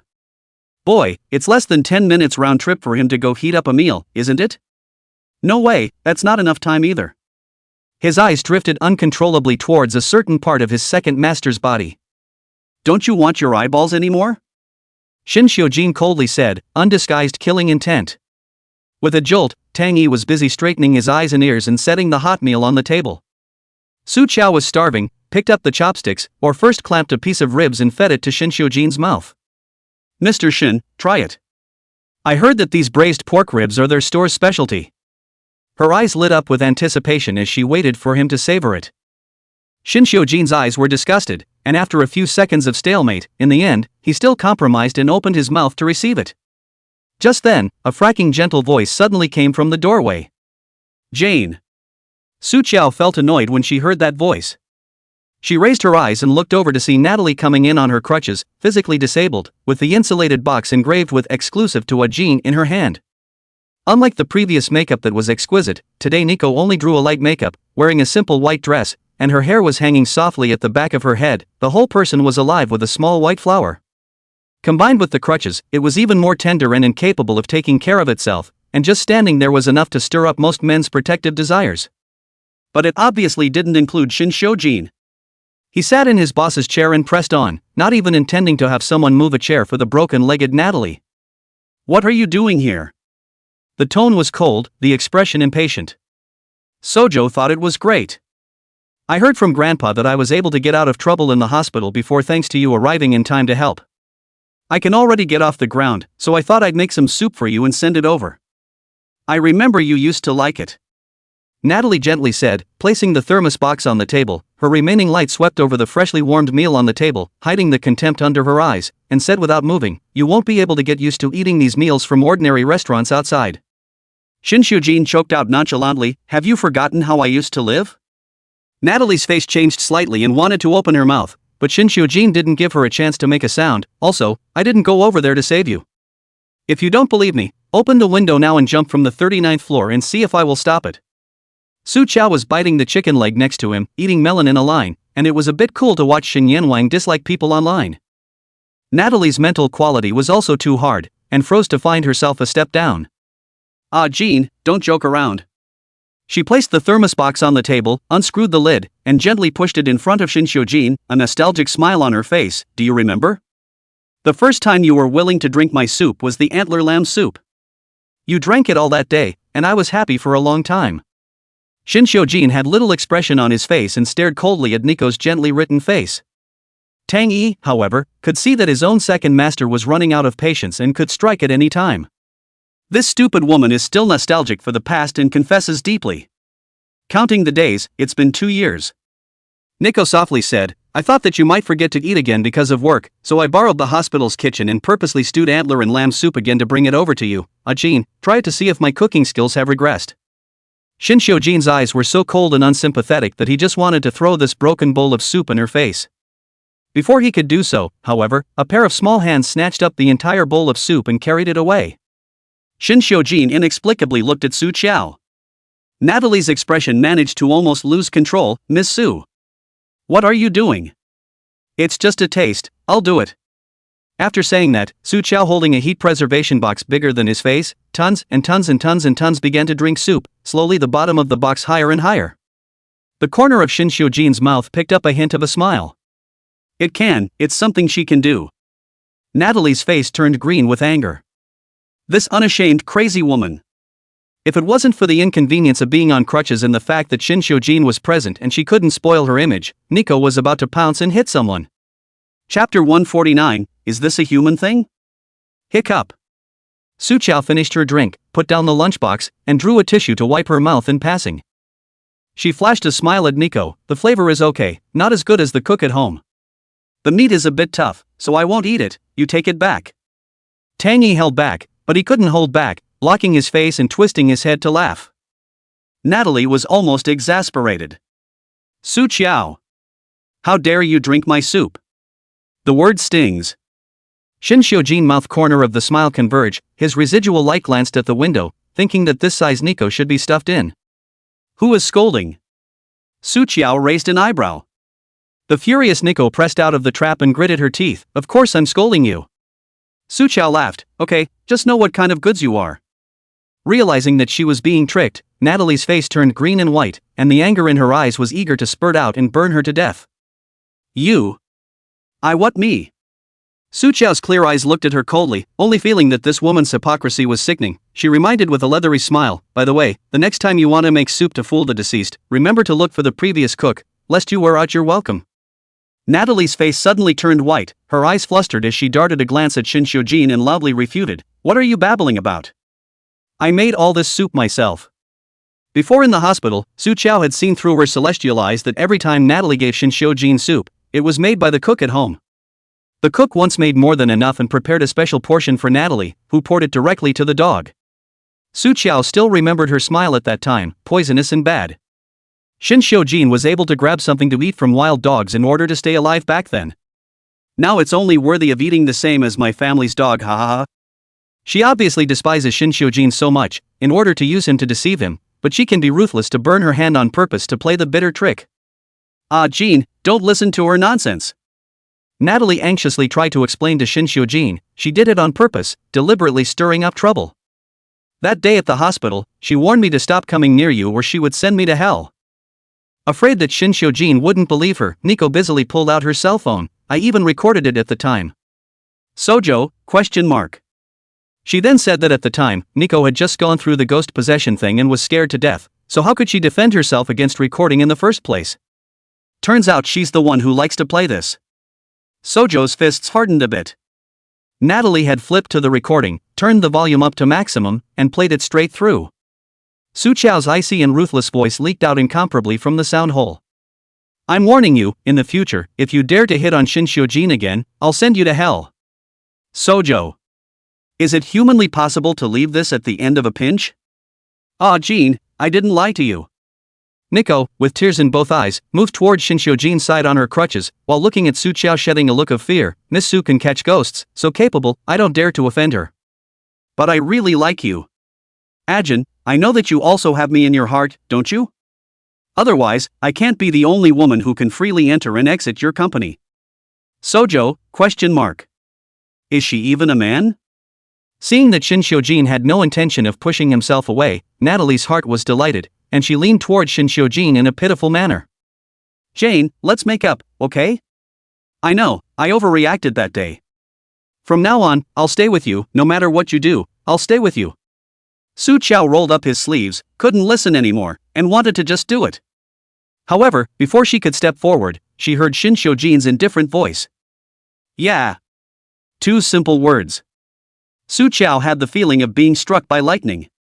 Just as she was wondering if Shin Hyojin had been subdued, she saw Shin Hyojin pull open the drawer in his hand and take out a revolver from it. Since you love me so much, die with me.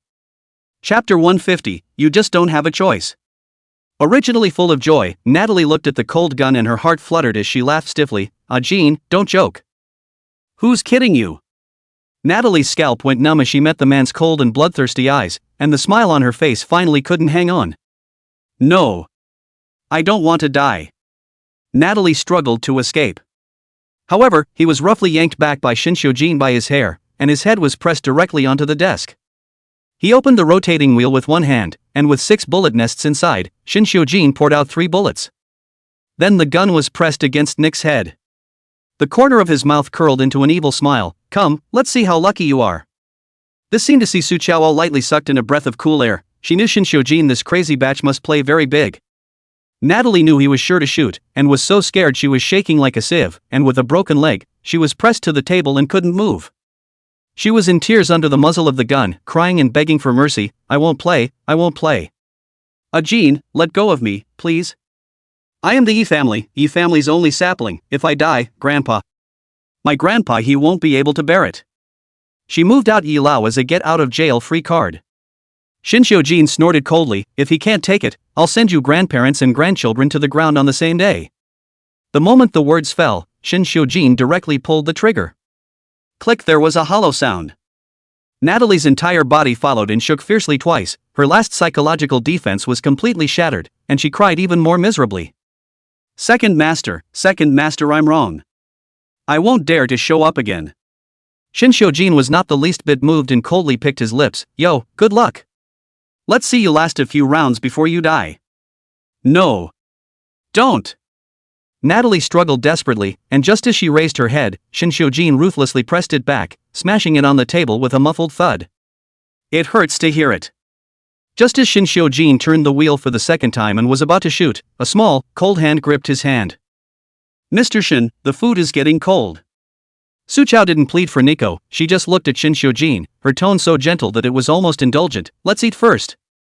How much it will affect your appetite if you dirty the table later. The bloodthirsty madness in Shin Hyojin's eyes slowly faded under her gaze. Su Chao reached out and removed the gun from his palm, emptied out all the bullets, put it away, and returned the gun to its original position. Almost scared to pee, Natalie was paralyzed and couldn't get up at all. Tang Yi called 2 bodyguards to throw her out. Shin Hyojin's face was still hostile as he coldly said, whoever lets her in again in the future will die with her. At first, Nico stuck to Shin Hyojin every day, usually sitting and waiting in the lobby downstairs, waiting for hours, and then, seeing that Shin Hyojin's attitude toward her was not so resistant, she was more bold and ran upstairs. The food is still hot. Su Chao ate and gave Shin Hyojin dishes, the good ones she picked into his bowl, and soon piled up into a small mountain. Shin Hyojin. Do you feed as a pig? Su Chao swallowed the rice in her mouth and casually said, give it to me if you can't finish it, I can finish it all. She can eat anyway. Shin Hyojin's eyes were a bit complicated. You ate my leftovers? Yeah. Su Chao didn't care, she frankly said, haven't we all kissed and eaten each other's saliva? Well. Shin Hyojin directly covered his mouth and manually closed the microphone. She's so capable of saying anything. In the end, Shin Hyojin still finished his bowl of rice, and Su Chao looked at his empty bowl with a bit of regret. Shin Hyojin ignored her look and had someone come in to clean up the mess. Su Chao didn't know where to feel out another lollipop, biting it in his mouth. The person moved to the side of Shin Hyojin. Mr. Shin, the recording that Nico just gave you to listen to was indeed what I said. Will you think I'm bad? After all, she had set up a well-behaved and docile persona in front of Shin Hyojin, and she didn't want to ruin her image. Shin Hyojin only felt amused. How in the world could anyone even ask him if he would feel bad about himself? Su Chao, if you go outside and ask any random passerby who they think is the baddest person in the entire imperial city, 9 out of 10 will report my name. That's all fake. Su Chao denied without hesitation. The teasing in Shin Xiujin's eyes condensed slightly, and when he looked over with lowered eyes, he saw Su Chao saying with a serious face, I know you're not bad, you're just... She pursed her lips as if pondering what the best word to use would be.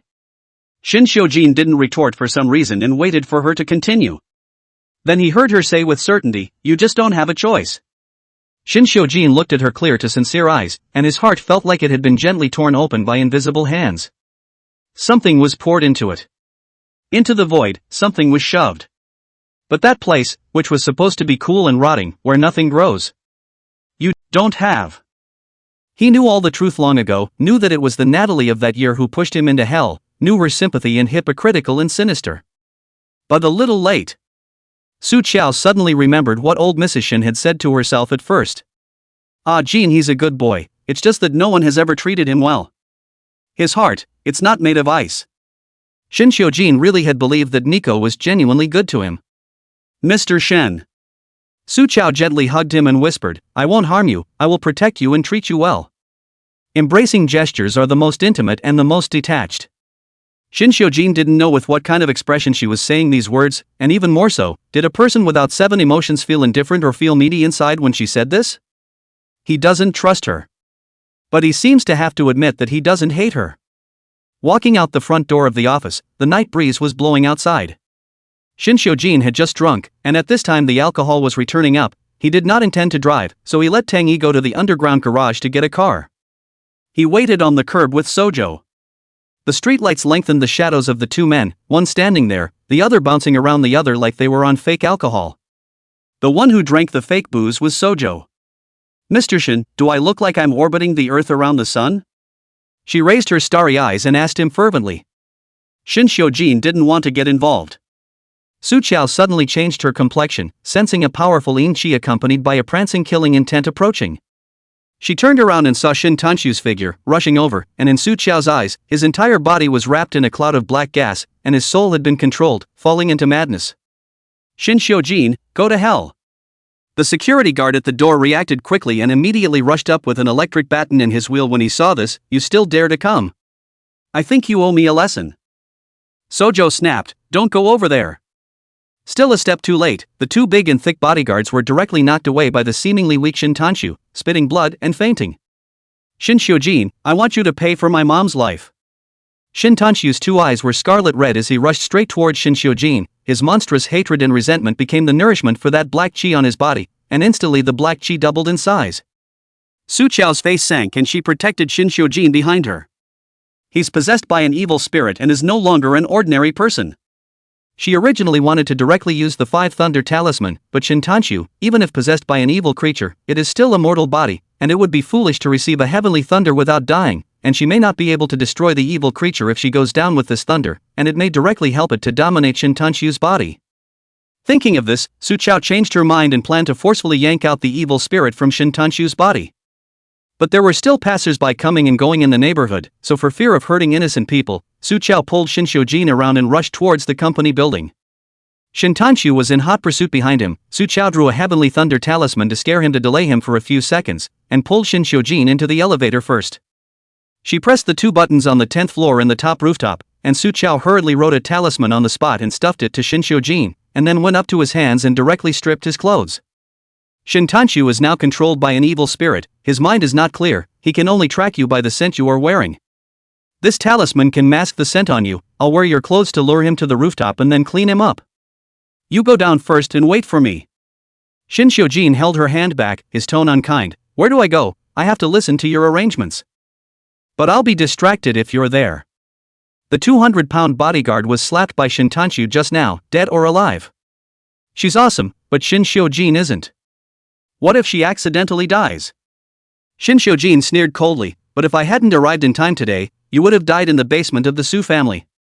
When he thought of the time he found Su Chao in the basement of Su's house today, the way she was vomiting blood and pale, he felt his heart boring and his agitation inexplicable.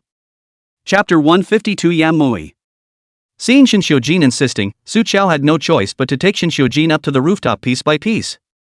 Su Chao could feel the yin qi on Shin Tanshu's body, and he would soon follow Shin Xiujin's scent to catch up. The evil spirit is using Shin Tanshu's hatred for Shin Xiujin to manipulate him. If there is only one, it is okay to deal with, but this thing has always been tricky. If one of them drags himself down, the other one will be more troublesome if he lays his hands on Shin Xiujin. Su Chao looked back at Shin Xiujin, pursed her lips, and sighed rather deeply. Gee, kings with bronze. However, Shin Xiujin misunderstood her meaning. He gazed at his eyebrows and thought for 2 seconds, and reluctantly reached out with his long arm, picked up Su Chao's collar, and yanked the person to the front of his eyes. Sojo? Before she could react, she only saw Shin Xiujin's handsome face zooming in front of her eyes, and then her lips were hot, and Shin Xiujin had already kissed her. Hot breath then poured into the body in a steady stream. Sojo blinked in bewilderment. What's the situation? The kiss lasted for a few seconds. Shin Xiujin straightened up, seeing Su Chao still staring straight at him. He a bit uncomfortably averted his eyes, and spat out a sentence with his ears slightly burning. Don't give an inch. Wasn't that look she just gave him, coupled with the pursing of her lips, implying that he was kissing her? Just now in the elevator, Shin Xiujin figured something out. Su Chao liked to be in physical contact with him. Apart from the warmth she could feel from him, it was likely that it was also because the energy in her body could be replenished through the intimate contact between the two of them. As smart as Shin Xiujin had guessed, perhaps he was not only her son, but also her supply station. But supplies, too, are limited. He's not a sellout. It's not over. How could Su Chao know such a complex interactivity of his? She was dumbfounded to be grabbed over and kissed, and after kissing, she was disliked again. This man is a real dog. But Su Chao didn't have time to care about this now. Sensing Shin Tanshu's aura getting closer and closer, she quickly pulled out the small ball wrapped in a yellow talisman from her bag. Inside was locked up the very same big evil thing she had captured from the basement of Su's house. He had been slapped unconscious by Su Chao earlier, but now he had just woken up and was rampaging through it. Sojo, let me out of here. Let's fight one-on-one. Underdogs have the toughest mouths. Su Chao smoothly and nimbly tied a red rope to the yellow talisman ball, used it as a yo-yo, and also threw it around twice to test the feel. At this time, Shin Tanshu, who was manipulated by the black gas, caught up with the smell and violently kicked open the door of the rooftop, and in just a few minutes, the black gas on his body became even thicker, and his entire body was about to be submerged. Shin Xiujin, I want you to pay for my mom's life. He hissed, lunging at Shin Xiujin with monstrous rage and hatred. Su Chao manipulated the yellow talisman ball with the red thread and threw it toward Shin Tanshu. Big yellow, go. With a fighter, she would be able to guard Shin Xiujin with peace of mind. Trapped in the yellow amulet, Yanhei was at least once a party hegemon. How could he accept such a casual nickname? I am the lord of the underworld Yanmei.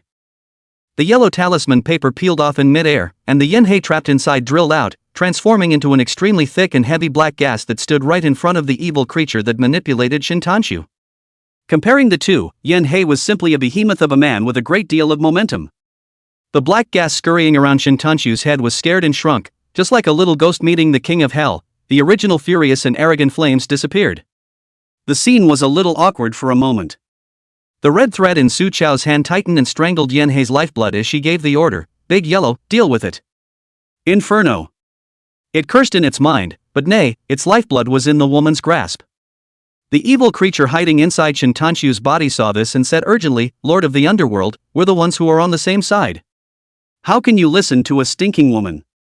Before it could finish its words, Yanhei suddenly opened its black bloody mouth and swallowed Shin Tanshu whole, and the evil creature attached to Shin Tanshu's body let out pig-killing screams. The scene was quite brutal. A few seconds later, Shin Tanshu was spat out by the black mist. The inferno eats its own kind, not people. Lowly human, dirtying my lord S. Ah! Before it could finish its despicable words, it was dragged back again by the red rope that locked its lifeblood. Su Chao had already prepared the yellow talisman and waited, rewrapping Yanhei into a ball. Hard work. Su Chao, you're doing this again, use it and then I'll throw it. Yanhei was so angry that he was rushing across the ball. Again? This word caused a strange look to flash under Su Chao's eyes.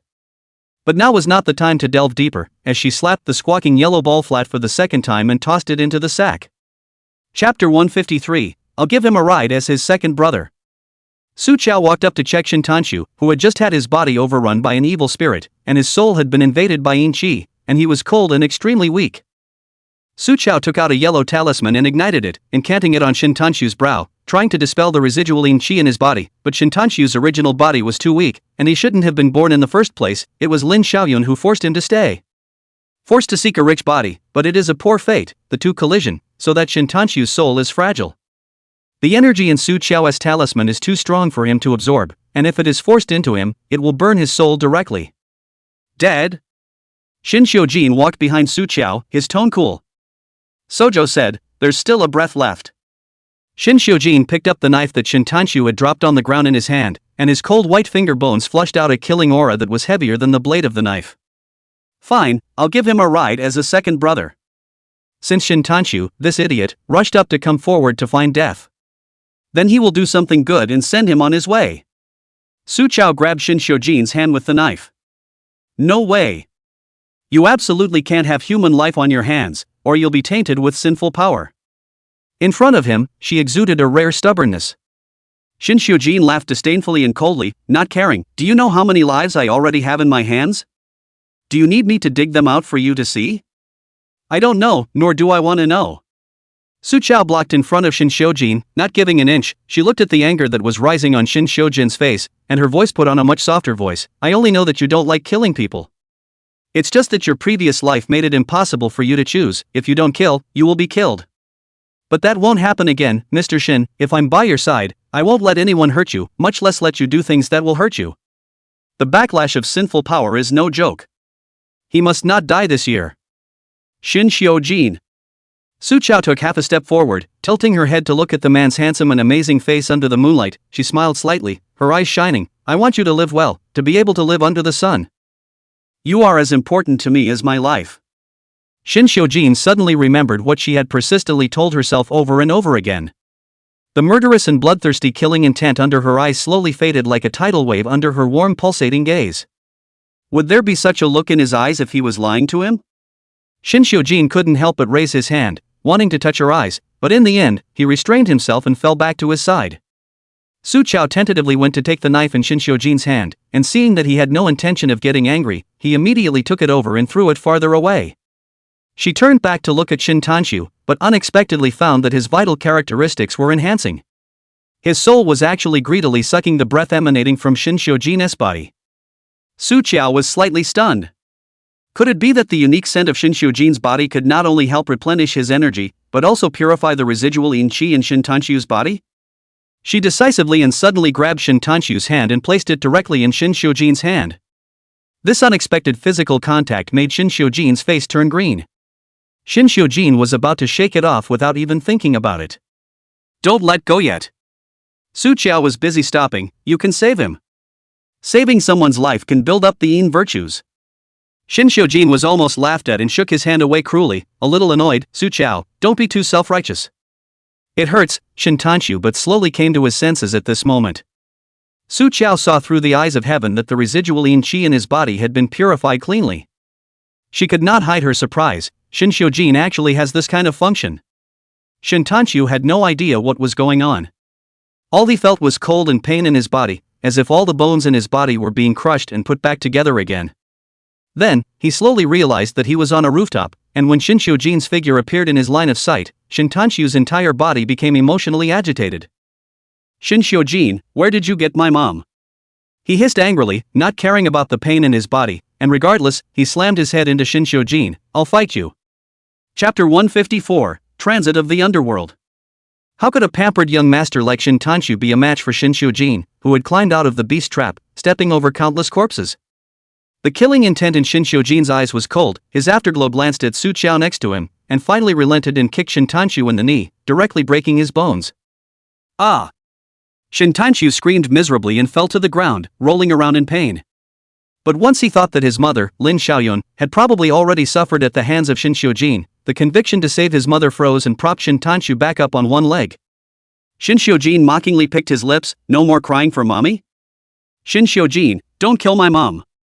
Shintanshu knew that he was no match for him, and raised his sleeve to ruthlessly rub away the tears in his eyes that were so full that they were about to overflow. As long as you let my mom go, I'll give you the shares of the group that my father sent me and all of the things.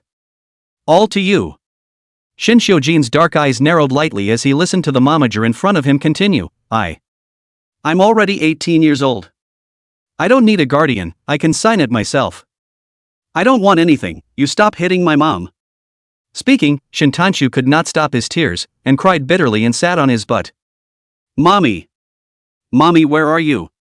Su Qiao only found the scene comical with a hint of cuteness. Shin Xiujin listened impatiently. I didn't rob your mom. Shintanshu hiccuped and looked at him with tearful eyes, then. Who else? Who else would? Lay hands on my mom? Shin Xiujin felt that this stupid thing was, simply, hopelessly stupid. He lifted his foot, shiny leather shoes, stepped on Shintanshu's shoulder, and stepped him back to the ground a little bit. Shin Xiujin looked at him with condescendingly downcast eyes, looking at him like garbage. I can bring Lin Xiaoyun back for you. The price is everything of the Shin family in your hands, understand? Good. Shintanshu nodded desperately, not hesitating for a second. Shin Xiujin took out his cell phone and made a call, and in less than 3 minutes, Tang Yi appeared on the rooftop. Shin Xiujin swept his eyes at Shintanshu, who was paralyzed into a mess on the ground. Take him to see Jiang Hanzhou and go through the process according to the contract. Jiang Hanzhou, one of the senior partners of Jiangzhou law firm, the largest law firm in Imperial City, and the most expensive barrister in Imperial City. As well as, Shin Xiujin's personal legal counsel.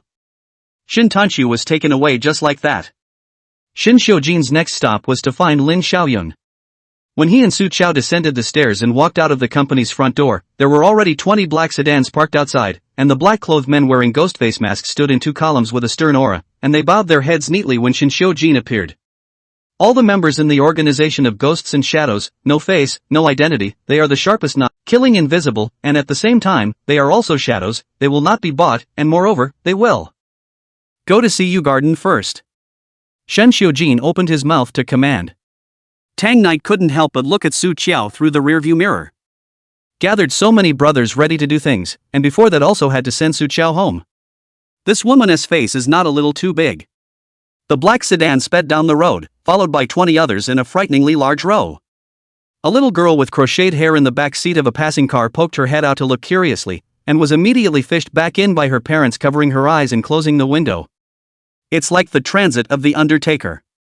Shen Xiujin suddenly spoke out, see? Sojo looked up in disbelief. He turned his eyes and looked at her coolly. I'm no different from the king of hell in the hearts of these people in Imperial City. That's why they call him the king of living hell behind his back. Then do you know, who is afraid of king of Hades? Su Qiao held his hand and said seriously, it's people who have done something wrong. When they get to the netherworld, in front of the king of 10 temples of Hades, each one of them can be so scared that they can die again. Shin Xiujin was slightly stunned, and his dark eyes looking at Su Qiao had extremely mixed emotions. A moment later, as if coming to his senses, he averted his eyes but did not draw back the hand she had caught. It wasn't until the car was almost at the CO garden that Shin Xiujin spoke again. Is there nothing you want to ask? He brought so many people, where does he plan to find Lin Xiaoyun? She doesn't seem to be curious at all. Sojo does have a question. By the way, Mr. Shin, where did your lighter go? She remembered that Shin Xiujin had a special silver lighter that he never left his side. Shin Xiujin's old face of Xuanxu Zi flashed in his mind, and a dangerous sneer spilled out from the corner of his mouth. We'll know tomorrow. 48 hours, it's almost half over. Chapter 155, do you even want to steal other people's lighters? The car was parked outside the gates of Ziyu Garden. Before Su Qiao got out of the car, she suddenly remembered something and pounced on Shin Xiujin, her hands touching him all over his body. Shin Xiujin was cooperative and didn't stop her, so he watched as her hand reached into the inner pocket on the side of his suit and pulled out the topaz spirit stone carved into a protective plate. Very good. Su Qiao was relieved and put the spirit tablet back, her hand patted on it, solemnly, protect Mr. Shin well for me. With this spirit tablet in place, even if there were any demons or ghosts on the other side, they wouldn't be able to injure Shin Xiujin for the time being, and by the time they broke through the protection of the spirit tablet, he himself would surely have arrived. As for other dangers, Su Qiao has also seen and understood during this period of time beside Shin Xiujin, as long as the opponent is a human being, he is currently invincible. Shin Xiujin looked at her fancifully serious appearance and was so upset that he rushed people with a disgusting tone, get off. Su Qiao got out of the car and waved goodbye to him nicely, Mr. Shin, I'll wait for you to go home for a snack. Shin Xiujin ignored it. The car door closed automatically, and he watched through the rearview mirror as Su Qiao's figure waving goodbye gradually pulled away, finally becoming an invisible dot. Shinshojin took out the piece of jade plate in his inner pocket, the moonlight fell in through the window, and the protective plate lay glossy in his palm. His fingertips slowly touched along the lines above, a stroke was carved by Su Chao's hand, even his hands are worn out. Shinshojin's thin lips opened and closed, spitting out 2 words, stupid. Tang Knight, who was driving in the front row, had the feeling of suddenly being scolded, and couldn't help but raise his eyes to look in the car's rearview mirror, which happened to collide with Shinshojin's morose gaze. With a jolt, he was named by Shinshojin. Tang Knight. The jade token played idly in his hand as Shinshojin opened his mouth in a flat voice and asked, a woman who clearly doesn't love you, why would she value you as important as her life? Don Maternal Single Straight Man of Steel Knight thought this question was a bit of a superlative. He tried to contact his own brother online, but apparently the situation didn't allow it. Tang Knight thought seriously for a while, and carefully answered, that could be, if I die, that woman will lose the thing that is most important to her. So, instead of seeing me as important, she is going to guard another thing, through me. The most important thing. Shinshojin looked at the body armor plate in his hand and suddenly hooked his lips and smiled. The moonlight fell into the dark underbelly of his eyes, setting off a dark surge of flowing cold. A person without 7 emotions, the most important thing to her is naturally her own life. Mr. Shin, you're as important as my life. But isn't it? If he and she were destined to live and die together. Su Chao's side was blissfully unaware of what Shinshojin had guessed in such a short period of time. When the car drove away, the smile on her face tightened, and rubbing her face, which was a little stiff from smiling, with a smooth hand, she turned around and headed inside the CO garden. She had things on her mind, but her alertness was still high enough to notice the slightest movement to her side. Someone was rapidly approaching, and the moment the other person's hand landed on her shoulder, her eyes suddenly snapped into focus. Apprentice. Xuanchu Taoist Master. A disciple has not yet shouted out, first by Su Chao, and over the shoulder fall directly thrown out 2 meters away. He almost cursed in pain, but he was afraid of attracting the bodyguards, so he held it back, twisting his head to glare at Su Chao. You want a murder, master? Su Chao was also speechless and went forward to pull Taoist Qian Su up. Master, what are you doing here at night? Take you on the run. Taoist Master Xuanchu looked around alertly and lowered his voice. CU Garden is so big, and Shinshojin is so rich, he should have hidden a lot of good things. Let's take some of it as road money and hurry up and withdraw. Su Chao. Master, stealing ill-gotten gains and going to the frying pan hell after death. How is this called stealing ill-gotten gains? Taoist Master Xuanchu was serious. This is called robbing the rich to help the poor. Shinshojin is rich, master, I am poor, let's go, let's go. Su Chao yanked Taoist Xuanchu back and dragged him directly back to his room, closing the door with his backhand. She couldn't know this master of hers better, love of money, timid, not very capable, but especially capable of bragging. Say it. Su Chao blocked the door, both hands clasping her arms, her eyes sharp as she looked at Taoist Master Xuanchu. What did you do that was so bad that you wanted to run away? Cheated Shinshojin out of money? Taoist Master Xuanchu tried to weasel out. Master, I'm that kind of person. Okay. Su Chao pulled out her cell phone, then I'll make a call to ask Shinshojin. Hey. Calm down. Taoist Master Xuanchu rushed up and covered her cell phone, shrinking under Su Chao's scrutinizing gaze, finally pulling out the lighter in her pocket. Su Chao recognized it at a glance. Isn't this Shinshojin stuff? Disbelief was written all over her face and her eyes were filled with disgust. Master, you even steal people's lighters? Chapter 156. 3 Conditions. Steal what steal? Xuanchu Taoist head broke, sat on his butt on the sofa, and explained one by one. This thing is Shinshojin's ing thing. I told Shinshojin that I can project the location of his own mother within 48 hours through this lighter. But after these 10 hours of hard work, I now realize that I can't. Suzhou, you have to go through a dozen hours of work to find out something like. Speaking of which, Taoist Xuanchu is also quite famous in the Xianmen sect, and is extremely accurate in reading faces and divining trigrams. But in fact, the one who really had the ability to pinch and count was Su Chao's eldest brother. Xuanchu Taoist Master. This person other ability no, is good luck. He picked up on the mountain a few disciples, one more than a high natural talent. Pressure is not much use to teach. Taoist Master Xuanchu was then content to retire and nibble on his little one in the mountains. Shower, wait until tomorrow. Shinshojin realizes that I'm fooling around with him, he'll definitely have to bury me. Master, I don't want to die yet, let's hurry and run. But didn't you say that I have to stay by Shinshojin's side this year, marry him, and protect his peace, or I won't be able to live? That's because he hadn't seen Shinshojin before. That scourge Shinshojin can live for 1,000 years at a glance, he won't die this year. Good girl, let's take care of ourselves. Daoist Chuanchu said. The person was already looking around for treasures in Su Qiao's room, trying to find an antique to take away, which is not a loss. Su Qiao, on the other hand, picked up the lighter on the side, and in that instant, she felt the power of a protective spirit. Su Qiao carefully went to look at the pattern engraved on the lighter. The more she looked at it, the more familiar it looked. She finally recognized that it belonged to an ancient and legendary extinct totem tribe, the One Lin tribe. In that tribe, totems were guardians with power. If this was really Shinshojin's mother's thing, then it meant that Shinshojin's mother was probably a descendant of the One Lin clan. The only person in a tribe who can carve a totem and still awaken its power is the tribe's witch priestess. Su Qiao suddenly understood why Shinshojin had survived that car accident 21 years ago. It was his mother who took off her own amulet at the critical moment and protected him. But the power in the amulet was too much for Shinshojin, who was only 6 years old, and his body couldn't withstand it and he lost his memory. Su Qiao suddenly thought of a way to find Shinshojin's mother. She was about to tell Taoist Master Xuanchu when she looked up and realized that the room was suddenly quite empty and her unlucky master's backpack was stuffed to the brim. Sojo. Suddenly it's tempting to clean house. Apprentice, I've packed up, let's hurry and retreat. Su Qiao grabbed the collar and dragged the man back. She reminded slyly, it can't be undone, there's no one looking at the Siyu garden, there's surveillance and bodyguards everywhere. It's not that you're lucky to have survived this long, it's that the time hasn't come yet. Taoist Master Xuanchu was a bit flustered, then. What should I do? I've blown all my bull out of the water. He lowered his head and wiped his tears. Apprentice, your master, I can't live. Fate should be like this. Wow. You live well, don't care about me. In the future, on the first day and 15th day of the year, burn more money for me. You also know that this is the only thing that master has a hobby. Sojo rubbed his ears. Stop howling, you won't die, I have a way to find out where Nian Shuangji is.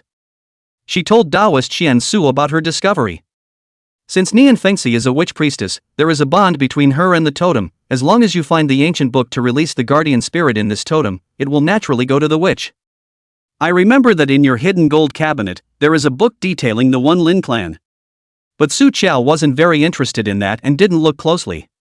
Xuanchu Taoist priest has read, his specialty is excellent memory, cannot forget, when he could open the cloud green Taoist temple, but also rely on this skill and a mouth to fool up.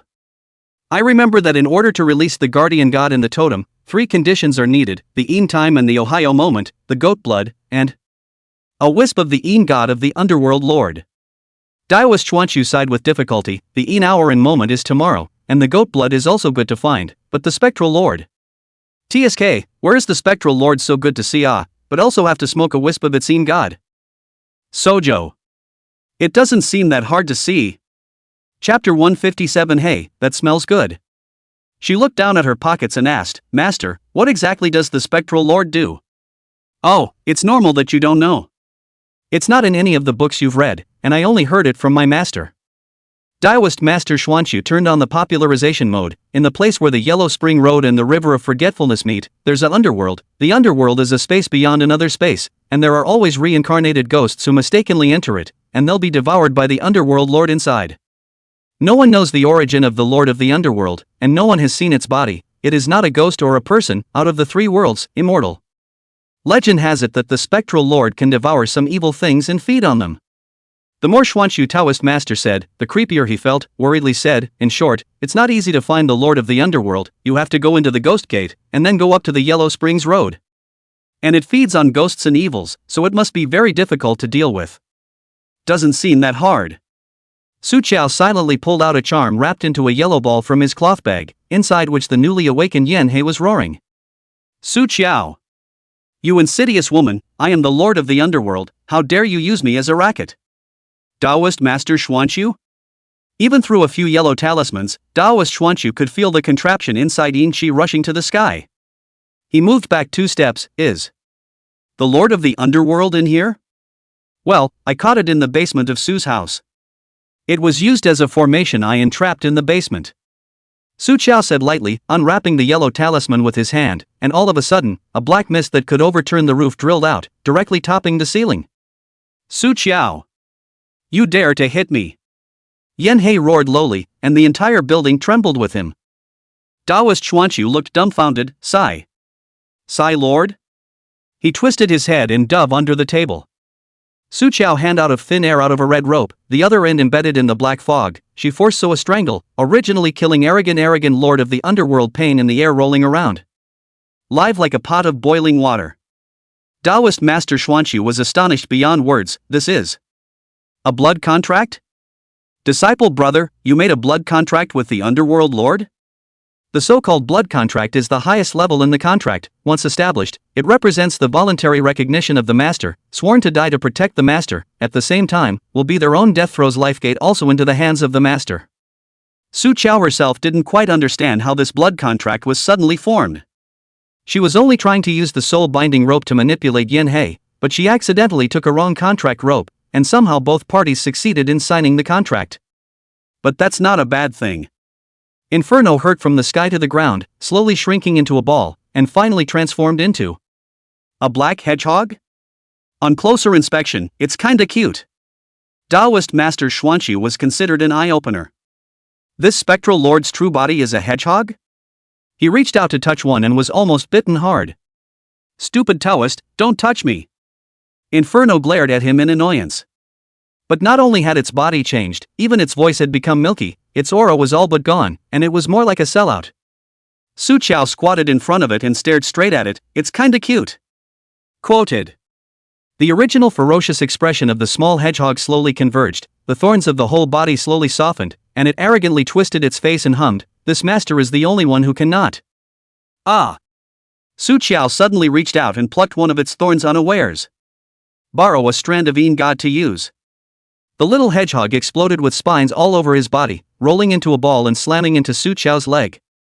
You bad woman. Just know how to bully me.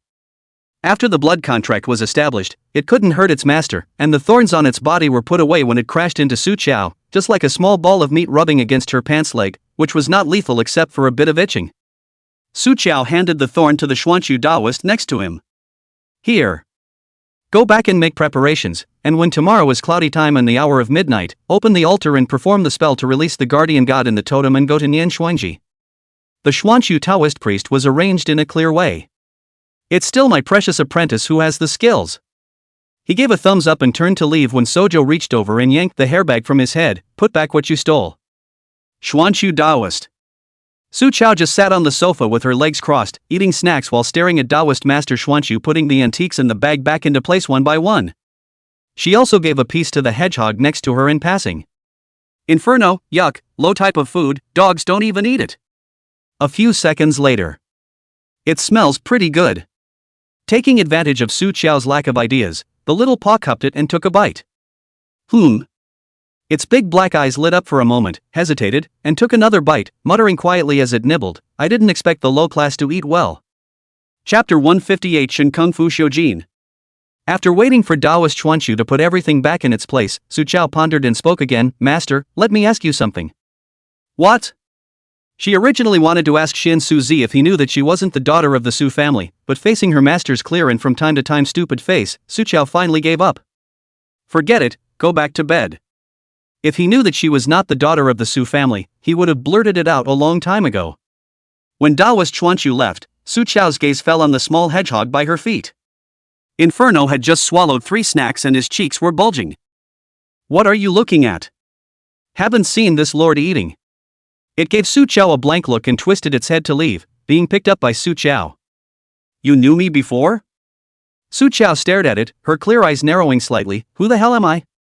Yen Ming waved his 4 claws around in the air. Aren't you Su Chao, the stinky woman who threw me away after using me? What did I use you for? Su Chao felt puzzled. Thinking of the past, Yen Hei's eyes changed, revealing a wounded emotion. It fought to break free from Su Chao's hands, shrinking into a sea urchin in place. Su Chao kicked it with her toes, and it moved a few inches to the side as if in a tantrum. Don't touch me, don't want to care about you. Sojo was a little amused. Anyway, now that there was a blood contract between them, Yen Hei had no power to kill her and could not escape. Su Chao didn't bother with it either. She got up and went straight to the bathroom to soak in the water. She couldn't feel the temperature, but soaking in the water made her feel comfortable and her mind clearer. Su Chao closed her eyes, remembering what Yen Hei had said when he first met her in the basement. The 7 emotions are all gone, Su Qiao. You have forgotten. You have forgotten everything.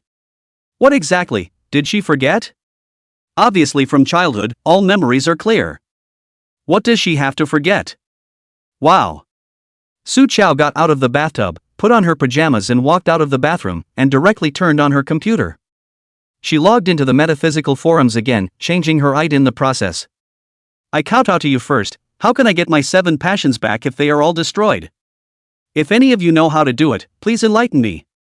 Her post went out and she didn't expect anyone to reply now. Su Qiao closed her computer smoothly. Estimating that the time was almost up and Shin Xiujin should be back, Su Qiao went downstairs to prepare a midnight snack. The other side of the night. A supercomputer with 8 displays was at work in one of the rooms of the Shinzom Alliance. In front of the mainframe, the little disciple wearing the Shinmen Taoist robe and simmering with heavy black circles under his eyes suddenly called out. Quickly go tell sect leader Yin. That person called, kowtow before seeing me, is posting on the forums again. The location has been tracked. Shout. The black sedan was parked by the fountain in front of the main building. The sound of gurgling water overshadowed the commotion of parking. Shin Xiujin sat in the driver's seat, one hand resting on the window, his wrist bone cold and white, his long fingers like jade, holding a half-smoked cigarette. He was sitting in his car, and through the floor-to-ceiling windows of the living room, he could see the lights on inside, and the back of the man who was busy in the kitchen. That's the light that's on for him, that's the one waiting for him to come home. Just wait for him. Shin Xiujin tilted his head, leaned on the back of the chair, closed his eyes, and suddenly laughed quietly, indescribably forlorn and lonely. A cigarette burned out. Shin Xiujin pushed the door and got off, his clothes flying in the night wind, like a knife in the dark, sharply dissecting the moon, leaving a shadow. As soon as Su Qiao turned around with the hot soup noodles, she was not surprised to see Shin Xiujin's long figure, leaning against the kitchen door.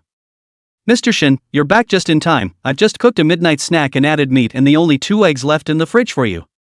She was always smiling when she saw him. It was as if he was happy at the sight of him. Shin Xiujin watched her serve the noodles on the table. He was a step behind. Su Qiao pulled out the chair for him first. Thoughtfulness bordering on attentiveness. Sojo. Shin Xiujin suddenly asked as if he was possessed by a barbarian, what if I don't come back just in time? It won't. Su Qiao didn't even think about it, smilingly said, I'll wait for you here, whenever you come back, it's just right. These nice, pretty words, one by one, weave a web that mindlessly locks him in this tender place of unknown origin. Shin Xiujin lowered his eyes, picked up his chopsticks, and took a bite of the noodles. The flavor is pretty average. He ate it one bite at a time, no emotions visible on a face that could be described as beautiful. Does it not taste good? Su Qiao knew her own cooking skills in her heart. Her head came closer. If you can't eat it, why don't you ask the cook to make you something else? Shin Xiujin raised his eyes to look at her, his gaze was deep, hiding anything and everything. I used to be the one who snatched food from wild dogs, what can't I eat? This, he said flatly. Sojo felt that nasty upset come back. Chapter 159, What's wrong with me just wanting to live? Ever since she had received that strand of merit from me old man, it was as if there was something wrong with her heart, and it was hard to feel like this from time to time. What do you like to eat? I'll go and learn. Su Qiao seriously said, Mr. Shin, I learn things very quickly. I'm the most powerful Zuanjutsu master, the techniques that ordinary people can't cultivate for decades, I can practice them in half a month. Shin Xiujin actually only heard the first half of the sentence. He looked at Su Qiao's eyes, they were extremely beautiful eyes, the end of the eyes were slightly raised, there was a red mole at the corner of the eye, flirtatious and cool. But when she looked straight at him, it was as if there was light in her eyes, so that one had to believe that every word she said came from her heart, I. Shin Xiujin told her, don't have a favorite. Su Qiao blinked, not surprised, actually, I don't have any, I like anything that tastes good and fills my stomach. Mr. Shin, let's look for it together in the future, we will always find your favorite flavor. Later? Shin Xiujin lowered his head and smiled a little, his big hand stroked her face and finally landed on the back of her neck, gently squeezing, so gentle that Su Qiao was a little overwhelmed. Mr. Shin? She wanted to ask if you were drunk. But she did not smell the smell of wine on Shin Xiujin, but smelled something else. Su Qiao's face instantly changed, suddenly reached out and yanked open the collar of his chest with force, she was so strong that she directly yanked apart a few buttons. Shin Xiujin, large swaths of chest exposed in the warm yellow light color, the shoulder has solidified the knife, leaving a wisp of blood, crawling across the muscular chest full of strength. How could you be injured? Su Qiao was incredulous. How could Zhao Fanghua injure you? As smart as she was she naturally guessed who exactly Lin Xiaoyuan had robbed. If Shin Xiujin really didn't want to keep her, he wouldn't have robbed her, he would only have directly created a car accident and let the car crash. By robbing someone away, it was clear that they didn't want her to rejoin the Shin family. Only Shin Changzong's rightful wife, Zhao Fanghua, who had fought with Lin Xiaoyuan for so many years.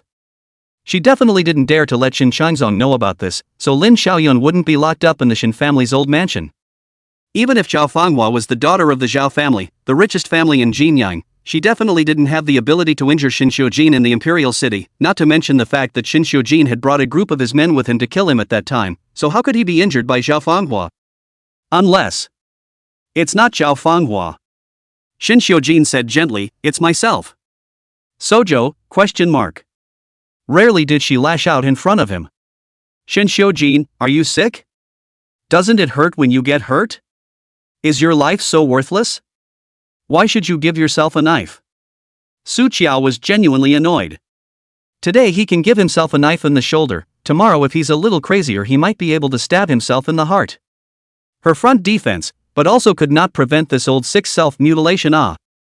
Su Qiao wanted to pull out the medicine talisman, realized that the cloth bag was in the upstairs bedroom, and turned to leave, but was caught by Shin Xiujin's arm.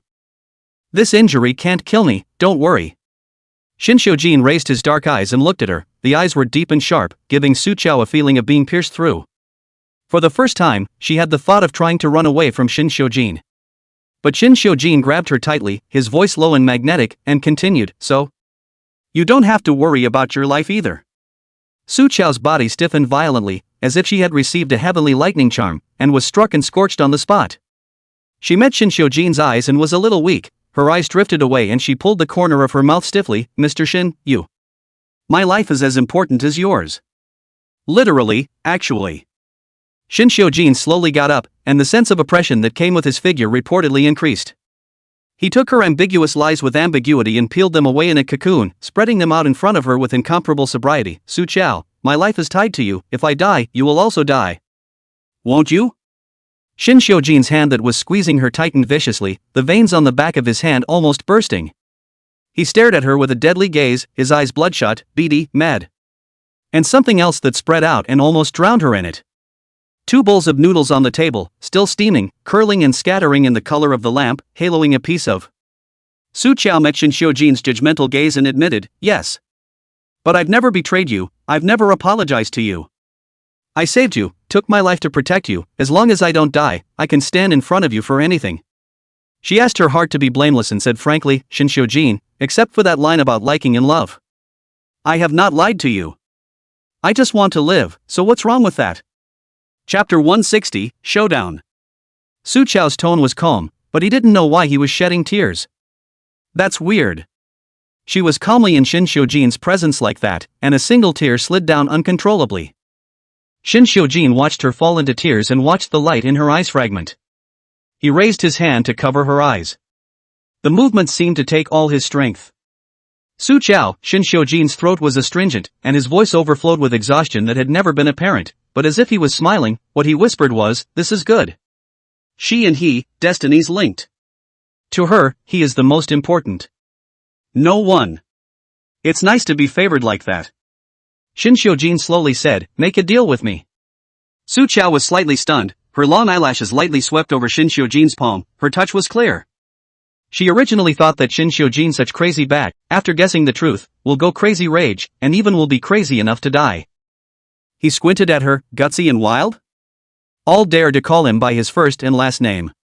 Su Qiao pressure is not afraid, pull out the chair to sit next to Shin Xiujin to eat noodles, eat 2 mouthfuls, and then reach out the chopsticks while Shin Xiujin bowl of 2 fried eggs to clip a back.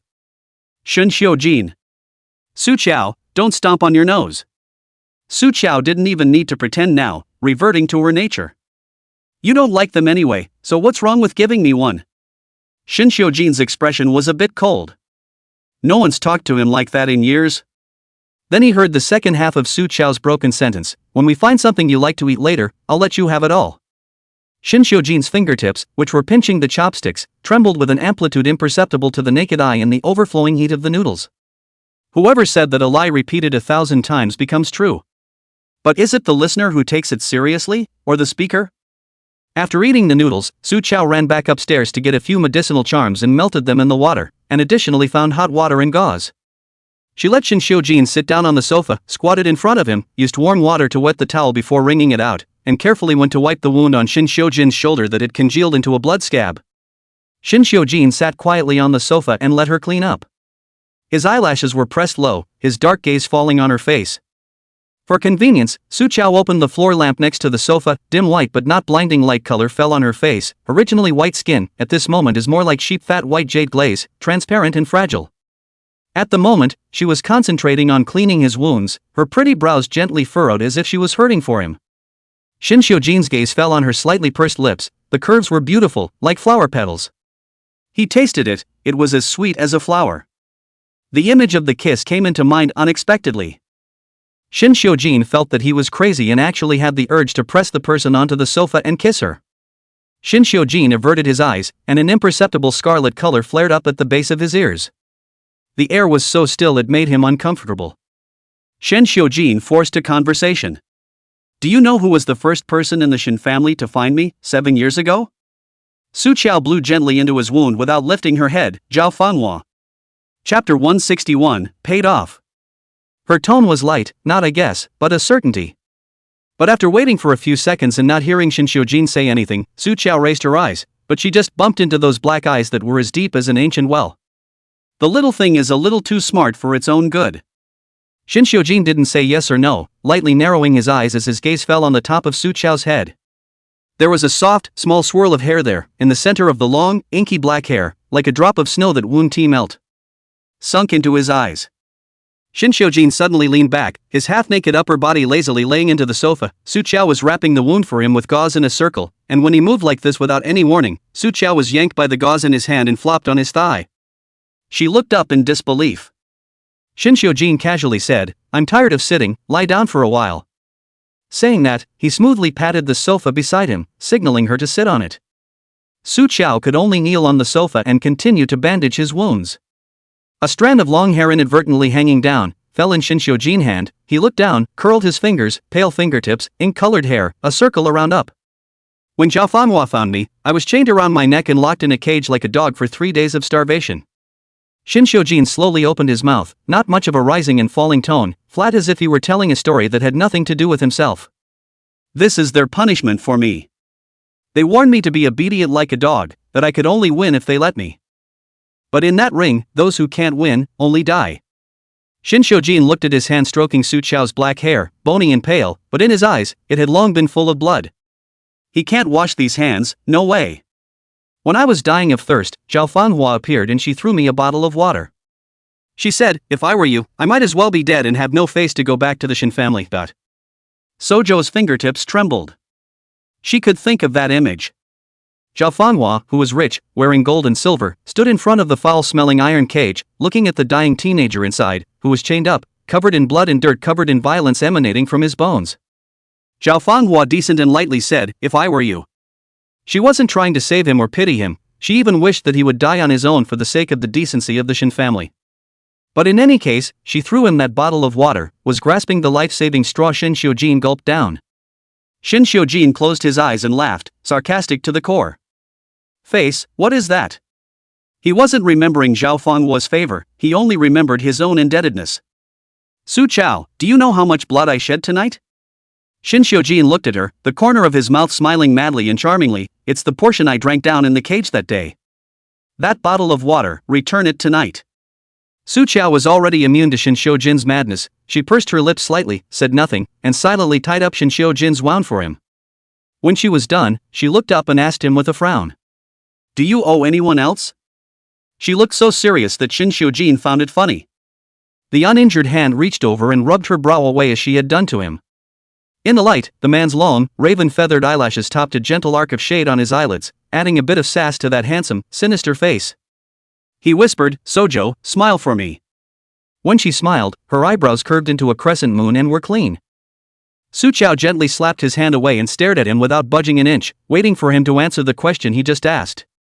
Shin Xiujin was a bit helpless, and with his hand supporting his forehead, he said perfunctorily, "No more." He was beginning to regret poking her so early. It's still the 100 lickspittle sojo that looks more pleasing to the eye. Su Chao of course did not know Shin Xiujin these thoughts. Afraid that he would catch a cold, she got up and went to his bedroom to get a thin gray sweater that could be worn close down. "Put it on, don't catch a cold." The man leaned back on the couch with an idle posture, not moving, and gestured lazily at his injured arm. "It hurts, can't move."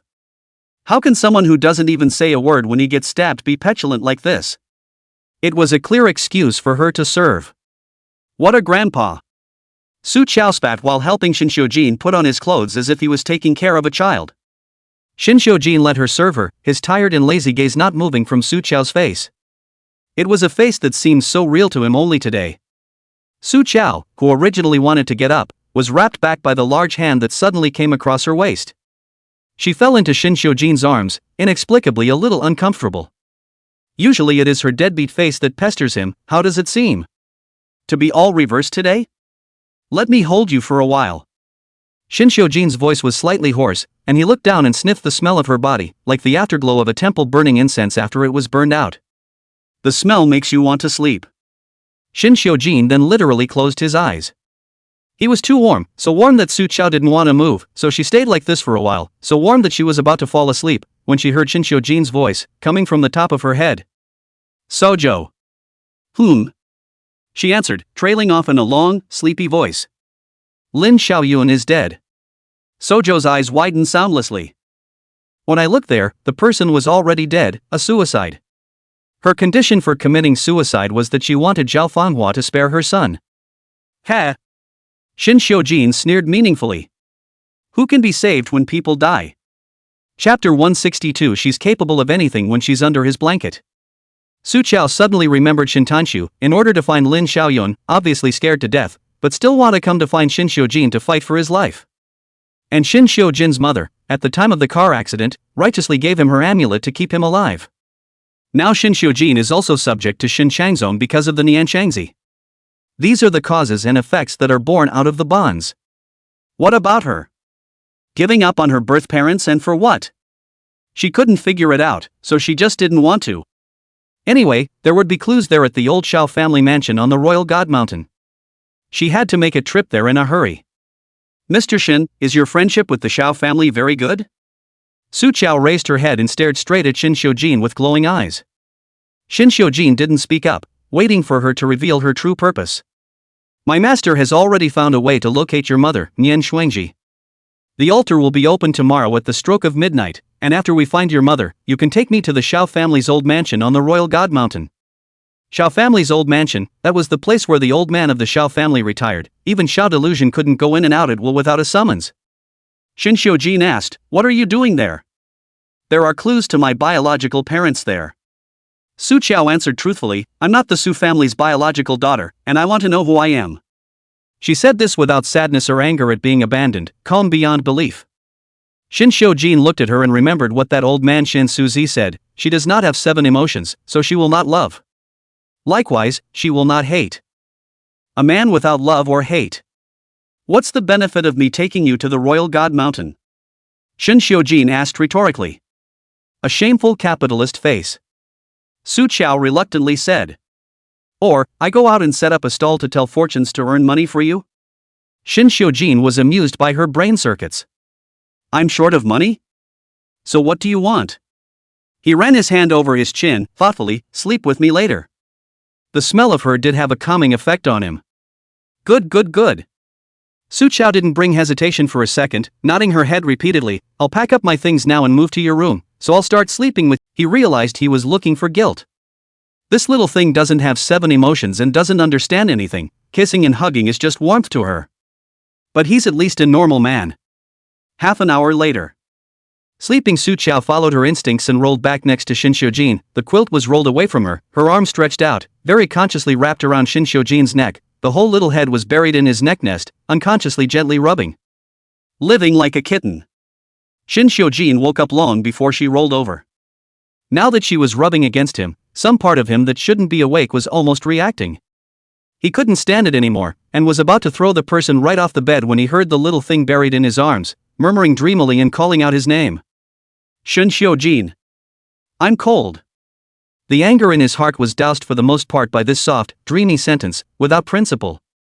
She wrapped her arms around him more tightly, her brows gently locked, and whispered, when we find Nian Frost too. You won't have to be Shin Shinzong's sword. His body stiffened. Su Chao got one small hand under his covers and touched the bandaged wound on his shoulder. In the future, there will be no need to get hurt. She said, I'll protect you. The darkened room was so quiet that there was no place to hide even a breath or a whisking heartbeat. Shin Xiujin closed his eyes, and after a few seconds, he exhaled a deep breath and caught the small hands that were lighting fires all over his body. He believes the hell out of her. Still doing nothing. She was capable of anything when she got under his covers. Chapter 163 Offbeat Eating. If he didn't know that she didn't have 7 emotions and relied on instinct. To seduce her to this point, he would have to do her tonight. Shin Xiujin endured, his back teeth gnashing. Finally he got up and out of bed and went into the bathroom for a cold shower. When he came out after washing, he saw Su Qiao had already burrowed into his comforter, resting on his pillow, and sleeping soundly. Shin Xiujin. He went straight to the study. When Shin Xiujin didn't sleep, he usually couldn't stand to see others sleeping well either. He made a call to Xiao Shiyan. It rang for half a minute and the person on the other end answered. Something's wrong? Xiao Shiyan's slightly sleepy tone was permeated with hostility. There weren't many who dared to disturb his sleep at this hour, and he didn't even need to look at the caller ID to guess who old Six was on the other side. I'm going to take a little friend on a trip to the Imperial God Mountain in the next 2 days. Shin Xiujin ignored his displeasure. Remember to tell your family's old man. Xiao Xiyan sat up from the bed. Little friend? He paused for half a second. That little fiancé of yours? Aha! Shin Xiujin didn't deny it. Shin Xiujin's fiancé suddenly ran to his Xiao family. Xiao Shiyan did his best to find a reasonable explanation for this illogical sentence. She's got her eye on Xiao Deluxe and wants to remarry? Other than this reason, Xiao Shiyan couldn't think of anything else. Shin Xiujin stood in front of the bar and poured himself a glass of wine, sniffing. His expression chilled a bit as he spat out a ghostly sentence. You're eager to be an only child? The implication is that he then did Xiao Yao. Xiao Xiyan was about to open his mouth and say something else when the other end hung up directly. It was Shin Xiujin's usual overbearing style, no explanation, only notice. The only thing that matters is the only thing that matters. Xiao Shiyan took out the drawer of Su Qiao's information. He had previously found someone to investigate, only 2 thin pages, most of the content is still after she returned to Imperial City. And the first 20 years of Sojo's life can be summarized in a few words. Born Graham's dead ancestors, 3 years old by the cloud green view of the Xuanshu Taoist priest brought to the mountain, alive 17 years, this year down the mountain, it became Shin Xiujin's fiancé. Xiao Shiyan's gaze fell on Su Qiao's photo. It was an amazingly pretty little girl, dark hair and snowy skin, 20 years old, looking at her face more like a preteen. But her eyes were foggy and unfocused in general, indifferent and scattered. And it's as if you've lived for 1,000 years and are tired of seeing everything in the red dust. Su Qiao. Xiao Shiyan whispered the name. He would be interested to meet this little goddess. After all, it is a woman who did not meet, but first saved billions of losses for him. Listening to Xiao Delusion, this woman also helped to solve the case of several human lives in Dilan Middle School. Xiao Xiyan's phoenix eyes narrowed lightly and he turned his hand to make a call to Xiao Deluxe. At this point, he's usually partying with his group of foxy friends. However, Xiao Xiyan's call was turned off. Then I'll go find him. After saying that, Su Qiao trotted towards the study. Fu Bo rubbed his stiff old face, walked to an unoccupied corner, fumbled for his cell phone, and busied himself with calling the old lady's number. Old madam, you first take a heart pill. Yes, I have something big here to report to you. You finished your medicine, right? It's about Miss Su. No, now it should be called Mrs. She slept with the second master last night. The maid who was around the corner heard a leak and ate her melon. Su Qiao looked at Shin Xiujin with a little more respect in her eyes. Serves him right for making money. Why doesn't he go to bed? That cold, hard, crappy chair isn't as comfy as a bed by any stretch of the imagination. Tang Knight grunted coldly. What do you know? That chair has a special meaning to second master. What's the point of a broken chair? That's... Tang Knight was just about to mouth off, but reacted to something, staring at Su Qiao with eyes full of caution. "You woman is so cunning, still want to set my words?" Su Qiao laughed. "If you don't know, just say you don't know," who was rare to set your words. How had Tang Knight ever been disliked so much by a little girl, so he choked in anger. "You." Su Qiao took a false step and managed to bypass Tang Knight, heading straight for Shin Xiujin on the balcony. Seeing that Tang Knight wanted to catch up, she clenched her hand into a trumpet and came to Shin Xiujin's ear in a gesture of shouting, scaring Tang Knight into immediately freezing in place, both hands raised in a surrender position. It's not easy for the second master to get a good night's sleep. Other than that, he was really loyal to Shin Xiujin. Su Qiao casually waved his hand twice, signaling him to hurry up and withdraw. Tang Knight took a deep breath and finally withdrew with patience. The door to the study was gently brought up, and after the subtle sound, all around was quiet, except for a burst of birdsong coming from the woods not far away. The light of the sky pierced the eyes a bit, and the sleeping Shin Xiujin wrinkled his eyebrows slightly. Su Qiao looked around, went to his desk and casually grabbed a lighter document, then doubled back. She squatted beside Shin Xiujin and held up the paper, blocking the skylight above his head for him, so that he could sleep more peacefully. When one hand gets sore from holding it up, you hold it up with another hand. The sun was baking on her body, and Sojo didn't feel a thing while it was in front of her.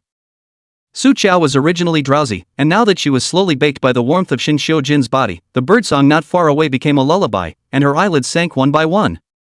Finally, it closed completely, and her head tilted to the side, and she looked like she was about to knock on the corner of the chair, that was showing the iron skin a big hand, steadily dragged her down. Shin Xiujin opened his eyes at some point, his dark, sunken eyes were wrapped in blood, emitting an appalling silent hostility and wariness.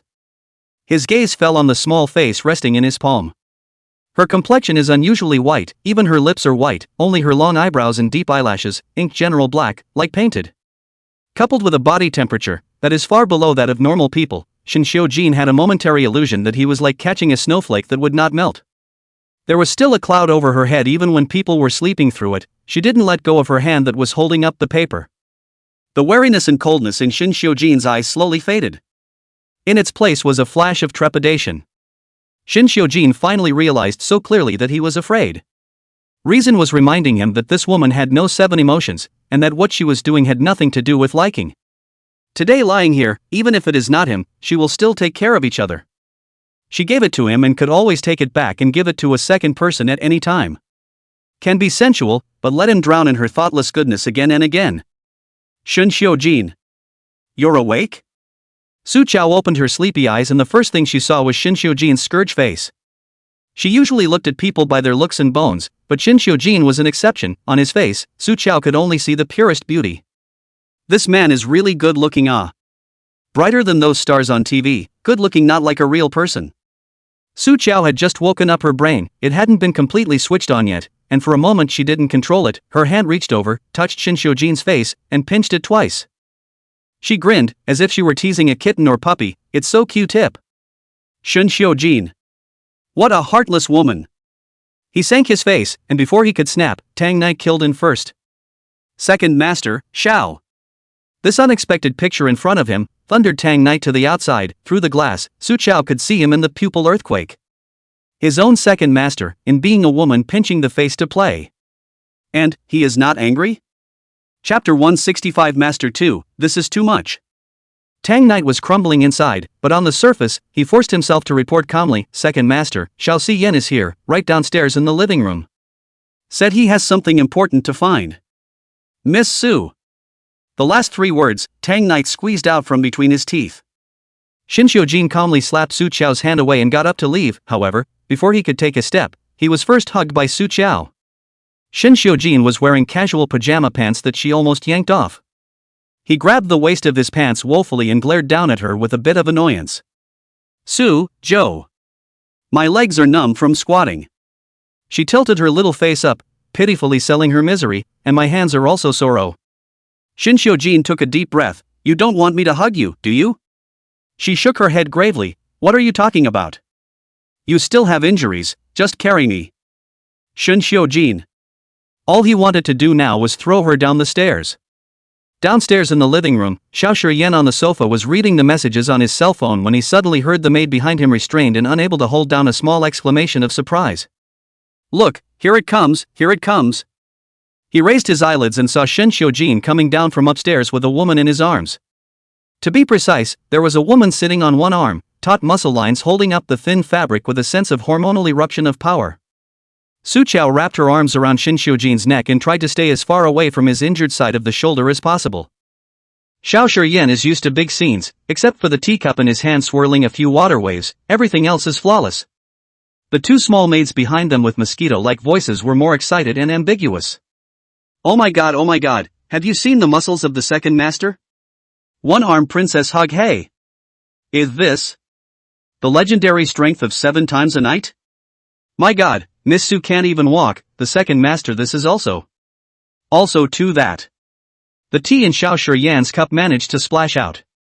7 times a night. He suddenly became a bit intolerant of Shin Xiujin.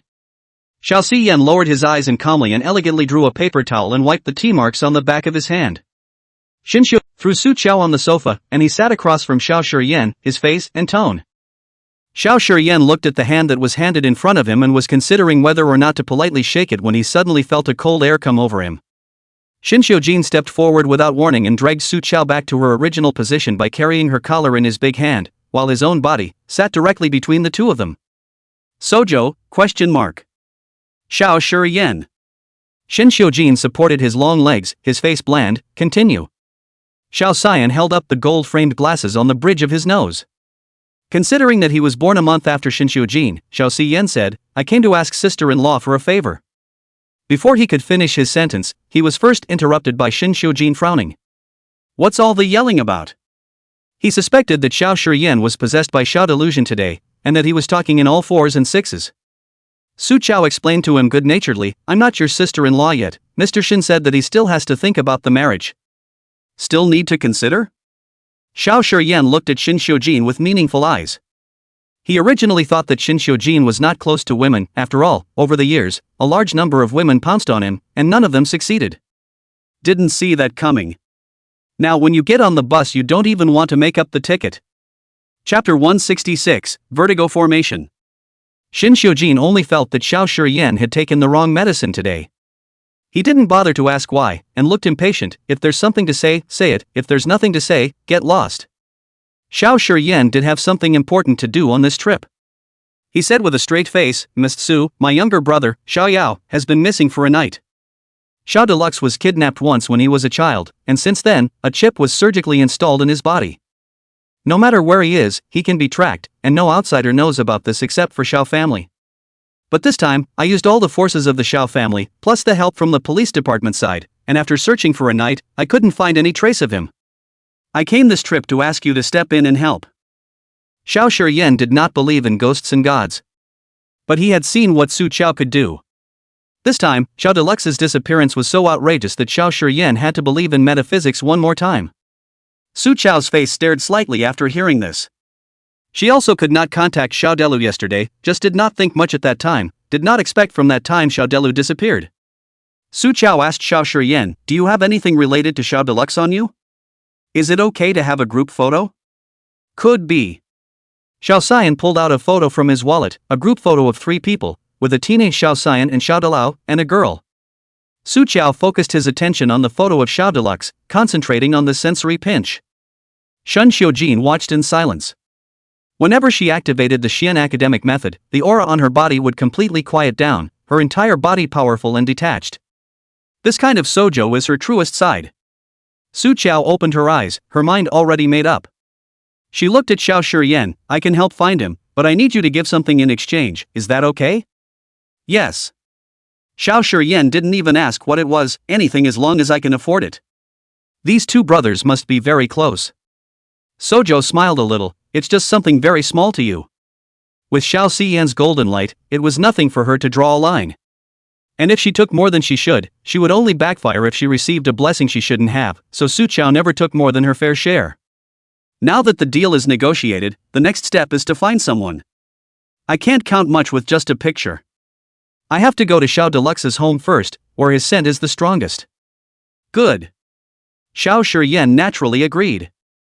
Su Chao numbly went upstairs to pack up her equipment, saw Yan He, who she had re-crushed into a ball, and after a few seconds of consideration, shoved him into the cloth bag by hand as well. In case you run into any more bogeymen or evil spirits, just let him out again to eat clean. It works better than a vacuum cleaner. Before Su Qiao went downstairs, he changed his clothes in passing. I'm better, let's go. Take me to Xiao Deluxe's house first. Su Qiao had worn a black Dao dress wrapped from neck to foot when she came down the mountain, and now the clothes in the closet were all picked out by the old lady in Aman. All pink and tender. Su Qiao was not particular about what she wore whatever they gave her. After all, it was someone else who paid and took the money. She completely obeyed the arrangement. She changed into a pink princess dress this time, with a fluffy hemline, just like a flower petal, and a big bow on the back, living like a porcelain doll. She walked in front. Xiao Shiyan looked at Su Qiao's petite back. The waist and legs were so thin that it seemed like they could be broken with a pinch. How it looks like it's underage. He looked at Xin Xiujin next to him again, completely looking at perverts. Take it easy. Xiao Shiyan patted his shoulder and politely reminded, give the other little girl more tonic. Shen Xiujin, ? He suspected that Xiao Shiyan's brain had been caught in a door today, and the wind of his eyes swept coldly over. If you want to die, just say so. Xiao Xiyan's driver and car were waiting outside. Shin Xiujin wasn't going to sit in one with him, and Tang Knight had already driven the car over. At that moment 2 cars pulled up in front of the door. Shin Xiujin lagged 2 steps behind, looked at Su Qiao's pink and tender back, and without a second's hesitation, ran directly to his car. The gloom in his heart suddenly lifted quite a bit, and he stuck his hands in his pants pockets and walked over with his long legs. The place where Xiao Deluxe lived, in a luxurious neighborhood of inches of land, he lived alone in a large flat of nearly 400 square feet, and the decoration style also highlighted the word trench. Even the garbage cans were 5-figure ones. But Su Qiao had just stepped into the place when she felt the yin qi permeating the place. This place has been set up with a mesmerizing formation. Staying inside for a long time will cause hallucinations by the yin qi erosion. As he spoke, Su Qiao had already pulled out the compass. The pointer on it was turning left and right. Su Qiao followed it around the house, looking for the eye of the formation. She found her way to Xiao Deluxe's bedroom. Here, Su Qiao also found the eye of this mesmerizing formation. She stepped forward and ripped the bed pillow right open, and what fell out of it was a large handful of women's hair and dozens of writhing, flesh-colored mollusks. Su Qiao completely understood. The original is to use insect parasites as array eyes, no wonder. Chapter 167, I'm afraid I want to go to heaven. Although Xiao Deluxe was not as protective of his body as his own brother, Xiao Xian, who had a purple and gold aura, he was also born with a noble bone and had a 3/4 saint's purple aura, so it would be difficult to confuse him with yin and evil techniques alone. After all, before those yin qi could even get on Xiao Yao, it was first vaporized directly by the purple qi on his body. So the other side added the worm compulsion. The parasites have entities that distinguish them from ghosts and evil spirits, and they are immune to the purple qi on Xiao Yao's body. At this moment, these parasites had a clear goal, bypassing Su Qiao and Xin Xiujin, and ran towards Xiao Shiyan in unison. Xiao Shiyan what scenes have not seen, but in front of him so many disgusting meat worms running wildly toward him. Picture is really a bit challenging the limit. Mr. Xiao, don't move.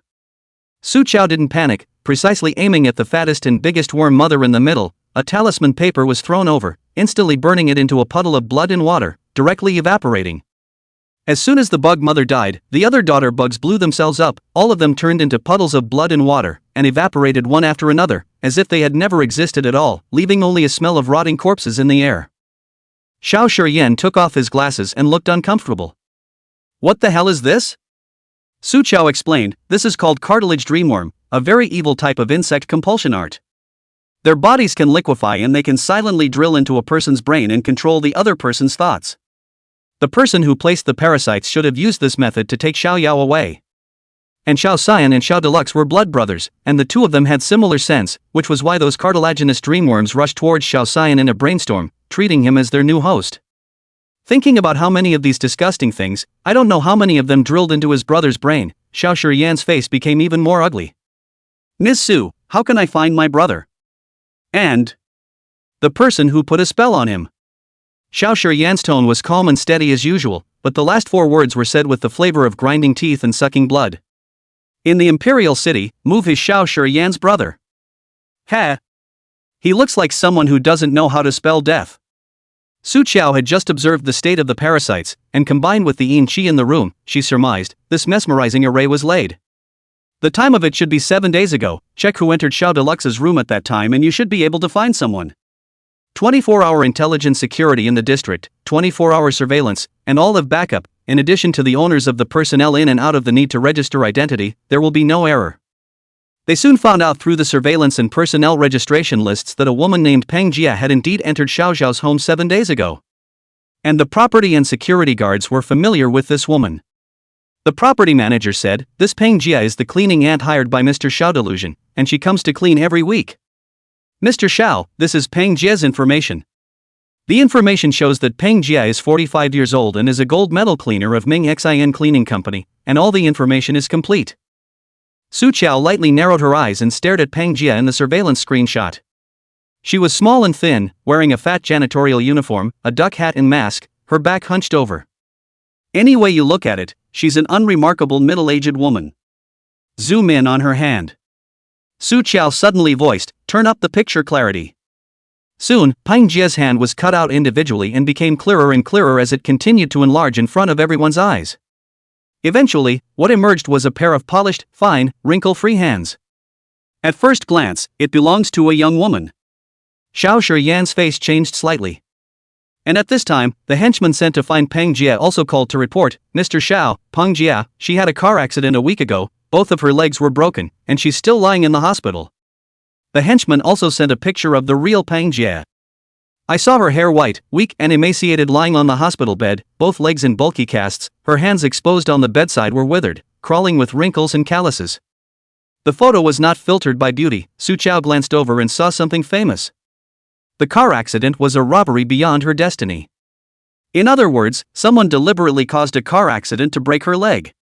A layer of coldness floated between Su Qiao's eyebrows. It's not enough to put up a mesmerizing formation and use insect parasites, but they actually knocked off innocent people's legs. This is afraid of trying to go to heaven. Chapter 168, Recharging the Batteries. Su Qiao took out a few yellow talismans and lit them in the 4 directions of southeast, northwest, and north, while chanting under his breath. Soon, all the yin in the room was dispersed. The person who abducted Xiao Deluxe was utilizing cartilage dream bugs and a mesmerizing array to get him willingly controlled. Now that I broke her formation and killed the bug mother, Xiao Delu's sanity should have recovered quite a bit, and he is probably thinking of ways to call for help. Su Qiao said to Xiao Xian, "Mr. Xiao, let's split up. You still continue to look for people. I'm going to the hospital to meet Peng Jia." She could only get a general idea from the photos alone, and there were some things that she would have to see Peng Jia in person to be sure of. Xiao Xiyan then left first.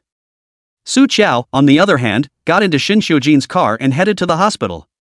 Xin Xiujin leaned back in his leather chair, one hand supporting his jaw as he looked askance at the little woman next to him who was burying her head in her bag and rummaging through things.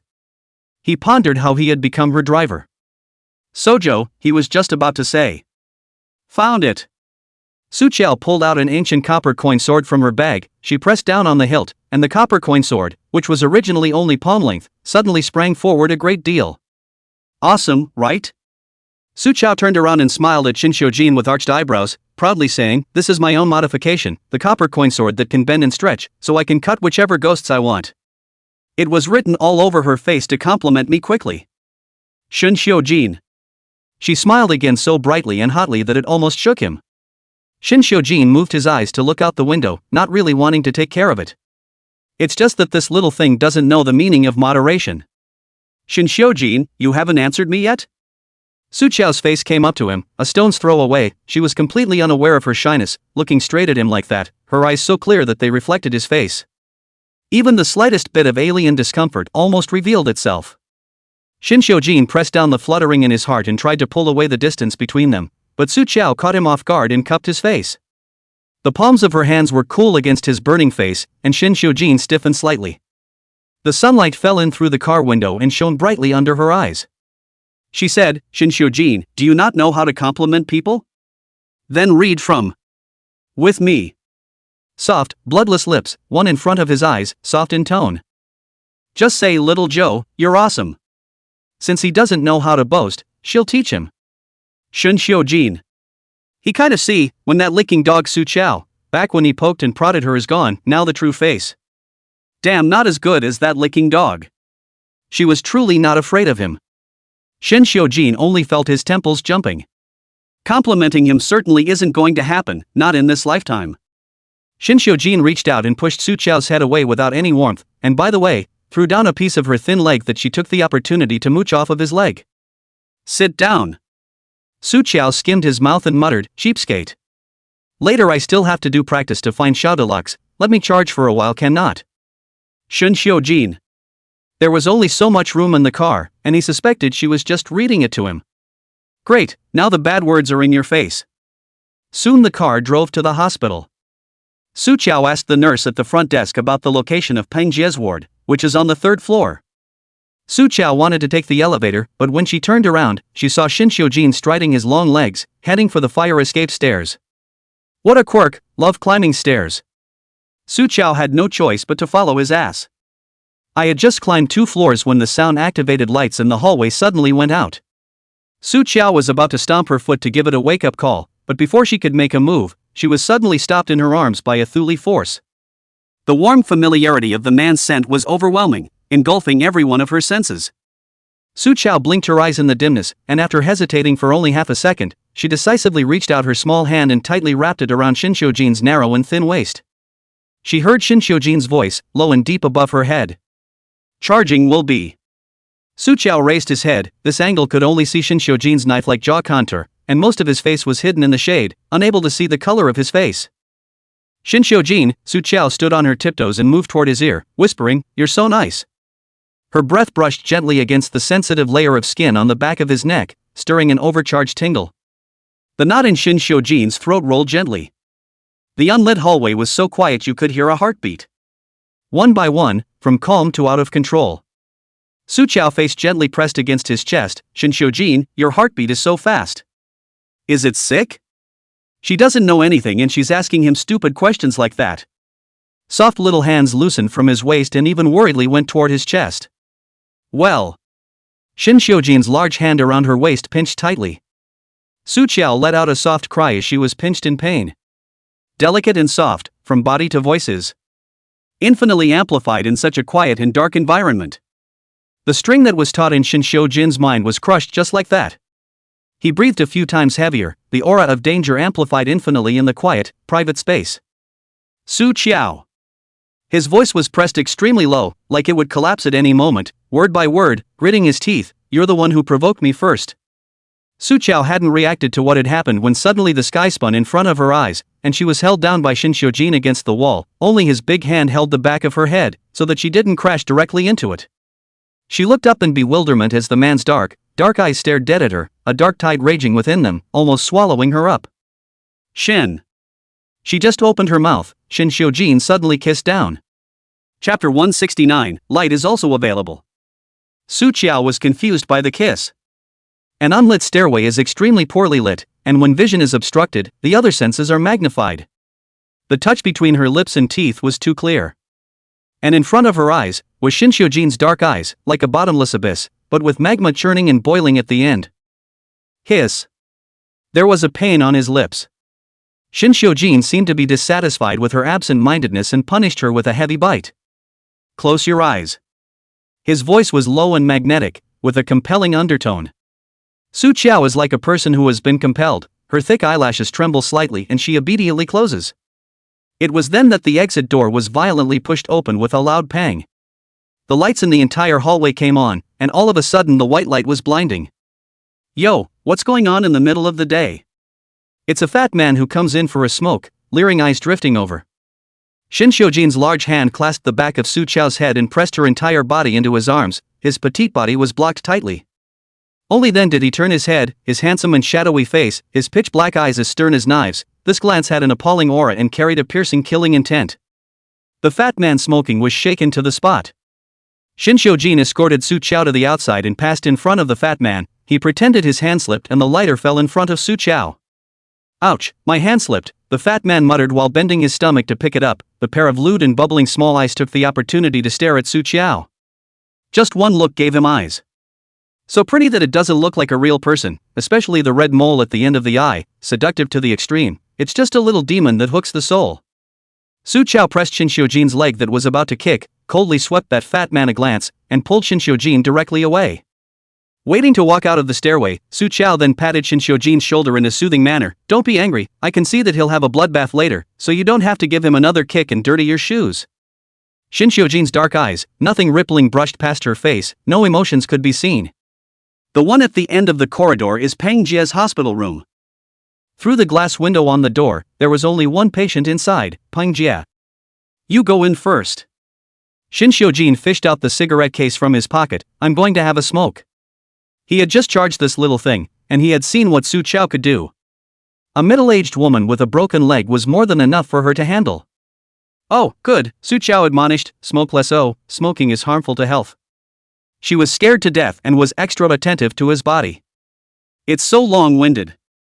Shin Xiujin didn't bother, half lowering his head, skillfully shaking one out of the cigarette box and biting it at the corner of his mouth. He turned around and walked towards the smoking area. Walking out a few steps, he slightly paused in his steps and turned around to see Su Chao had already entered the hospital room. Shin Xiujin's eyes completely cooled down, surfaced a touch of murderous ruthlessness. He lit a cigarette, straight to the fire escape. Inside the building, the greasy guy from earlier was talking to someone on the phone with great interest. Buddy told you, just bumped into a pair of wild lovebirds, can't wait to gnaw up in the hallway. Damn, that kissing. Look, old me is going to be hard. That woman, absolutely. Skin as white as tofu, that face, and tie and pure, look at a glance have to react, really exciting.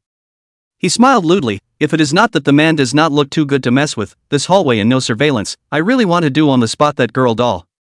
To play up certainly cool.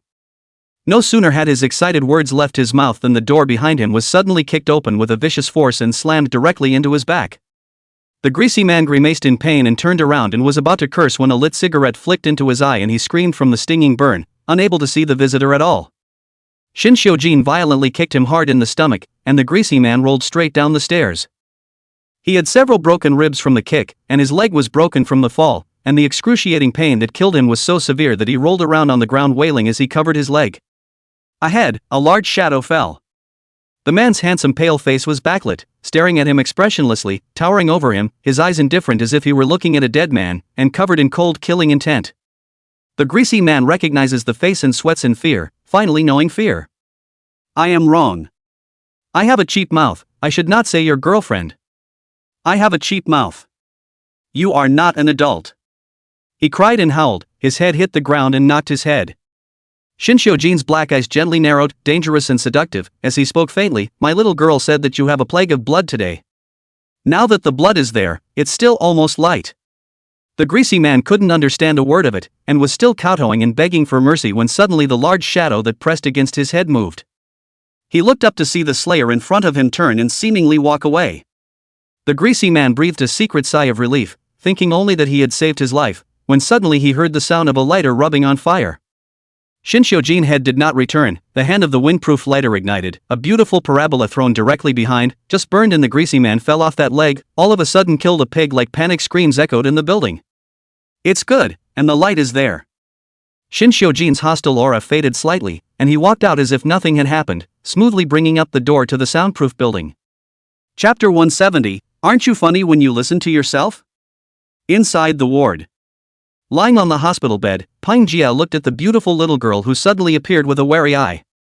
Who are you? What can I do for you? Su Chao didn't say anything, quietly standing beside the hospital bed, those beautiful but seemingly knotted layers of foggy eyes staring at her, as if they could see through every inch of bone in her face. Peng Jia was stared at by the sharp eyes of the back of the cold, but she cannot move both legs with a plaster cast, can only reach out with difficulty to reach the bedside bell. Peng Jia, how long will you still be aiding and abetting your daughter? Su Chao coldly opened her mouth, her remaining light swept over her two broken legs, only feeling that this woman was simply pathetic and infuriating. Through the photo, she can only see that Peng Jia suffered an undeserved disaster. Can now come to the ward, see Peng Jia himself, look at her face palace destiny, and through the eye of heaven put together a lot of images. Sojo saw the truth. The scene shows Peng Jia humbly arching her back and carefully going for her daughter's hand. Don't worry Yaya, as long as you like and want, Mom will definitely help you get. Definitely help you. The young woman disdained her currying favor and said contemptuously, I like Xiao Deluxe, I want him. You're just a cleaning lady, what can you do to help me blend into his house? Mom will think of something, for sure. The young woman was extremely impatient. by the time you come up with a solution, the parasites I raised will all be dead. I don't care, if you don't find a way within today, don't expect me to recognize you as my mother. Seeing her daughter fling away from their own to go, Peng Jia completely panicked, but also at this moment, Peng Jia saw the approaching car. The brain came up with a bold and bloody idea. Wait, I've got it. Yeah, I've got it. On impulse, he rushed to the blind spot of the driver's viewpoint and lay down, gritting his teeth and enduring the car tires pressing through his legs. The scene also shocked the woman called Yaha.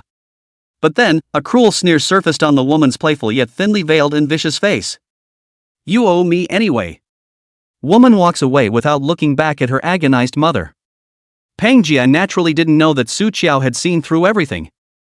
But when she heard the word daughter, her hand, which had been about to reach the bedside bell, trembled hard, and her withered fingertips slowly fell. Peng Jia twisted her head to stare at Su Qiao. The panic in her eyes was quickly patched up again. I don't know what you're talking about. Peng Jia bit the bullet. I don't have a daughter. I've lived half my life without getting married. Where did I get a daughter? Su Qiao lightly narrowed her eyes. Your husband and wife palace collapsed, and you really don't have the life to start a family in this life. However, there is a child line, and it started very early, with a break in the middle, and now it has been renewed. Su Qiao pinched her fingers and looked askance at Peng Jia's whitened face, unhurriedly dissecting her past. You gave birth to your daughter at the ripe old age of 20, but the other ran away. Giving birth to a daughter out of wedlock was seen as a great shame in a small village 25 years ago, enough to make your whole family look bad in the village. So you gave your daughter away. But now the daughter that you abandoned for 25 years suddenly appeared in your life, and because you were ashamed of your daughter, you decided to agree to all of her conditions.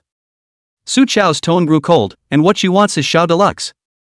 Xin Xiujin pushed the door in and stood silently listening to Su Qiao's words. His eyes deepened a few points, and an intriguing glint of refinement trickled underneath them. Su Qiao knows people to observe the ability of the phase he has seen, just did not expect her to be able to tell all the secrets of the other side without any detail. This little fiancé of his, just how much ability? My family Yaha truly likes Xiao Deluxe. Seeing her secret being pierced through, Peng Jia finally hissed out, her eyes reddened, still defending her daughter. Yaya is a very good girl. She and Xiao Deluxe are in love with each other, and both of them are set in love. It's just that Xiao Deluxe he forgot about her for a while.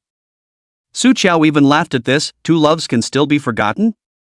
Isn't it funny for you to hear this yourself? Peng Jia's face flushed red and she opened her mouth to retort, but she couldn't say a word. Su Qiao crackled with another output. Good girl, huh?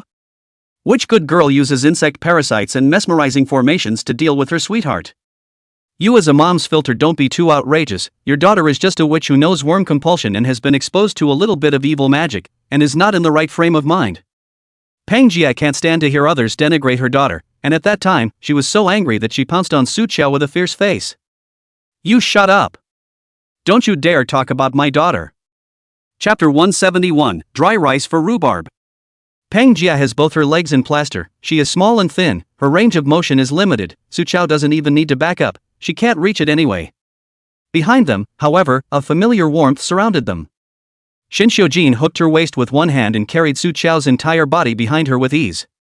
And with his other hand, he pulled out his gun.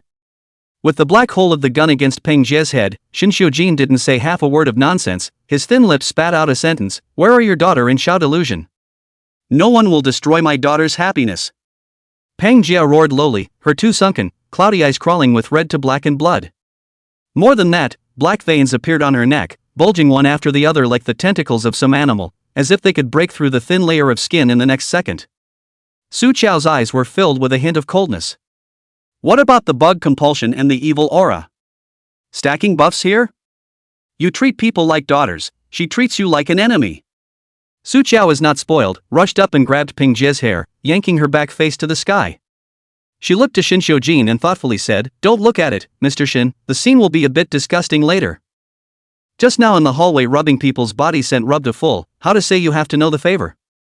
Xin Xiujin hugged his arms and leaned against the side of the bed, stating in a cloudy manner, Continue. What has he not seen before? Yes, very brave.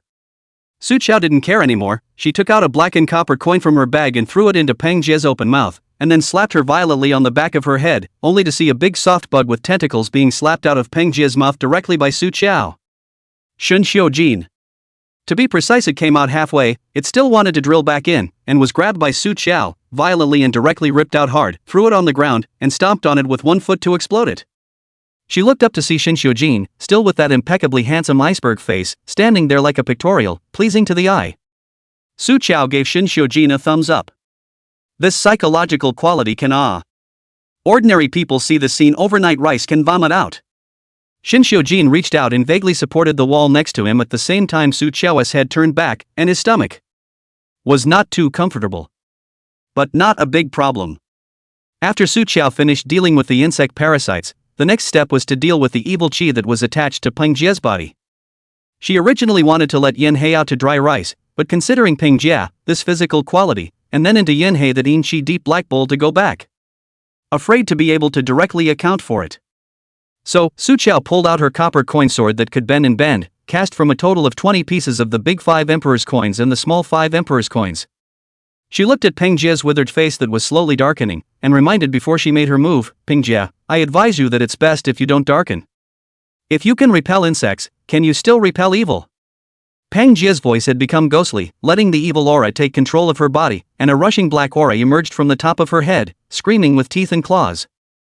Su Qiao sighed lightly and raised the copper sword in his hand and pressed it. The end of the sword stretched out a large portion and poked it directly into the black qi above Peng Jie's head, chopping it into 2 at once. This black gas had fused with Peng Jie, who followed it by shouting in pain and crawling on the bed. Su Qiao smashed after her head, smashing while reciting the exorcism incantation, and so on all the black gas was beaten out, coalesced into a ball in the air. Making a gesture to escape, Su Qiao hooked up her lips, took out the yellow ball that was prepared in the bag and threw it over. Dry rice for rhubarb. Yen Mei with a head in a yellow ball. Yellow your ass. But with the power of the blood contract in place, it could only obey Su Qiao, its master, and opened its black bowl and swallowed the tiny mass of evil qi into oblivion. Gee, so little stuff. Stuffed teeth. Chapter 172, if you had known it, you wouldn't have done it in the first place. The little bit of evil fury on Peng Jie's body was not even an appetizer to Yin He. Turning back, he saw Su Qiao give it a thumbs up, her eyes curving in a smile. Awesome rhubarb. Inferno. Forget it.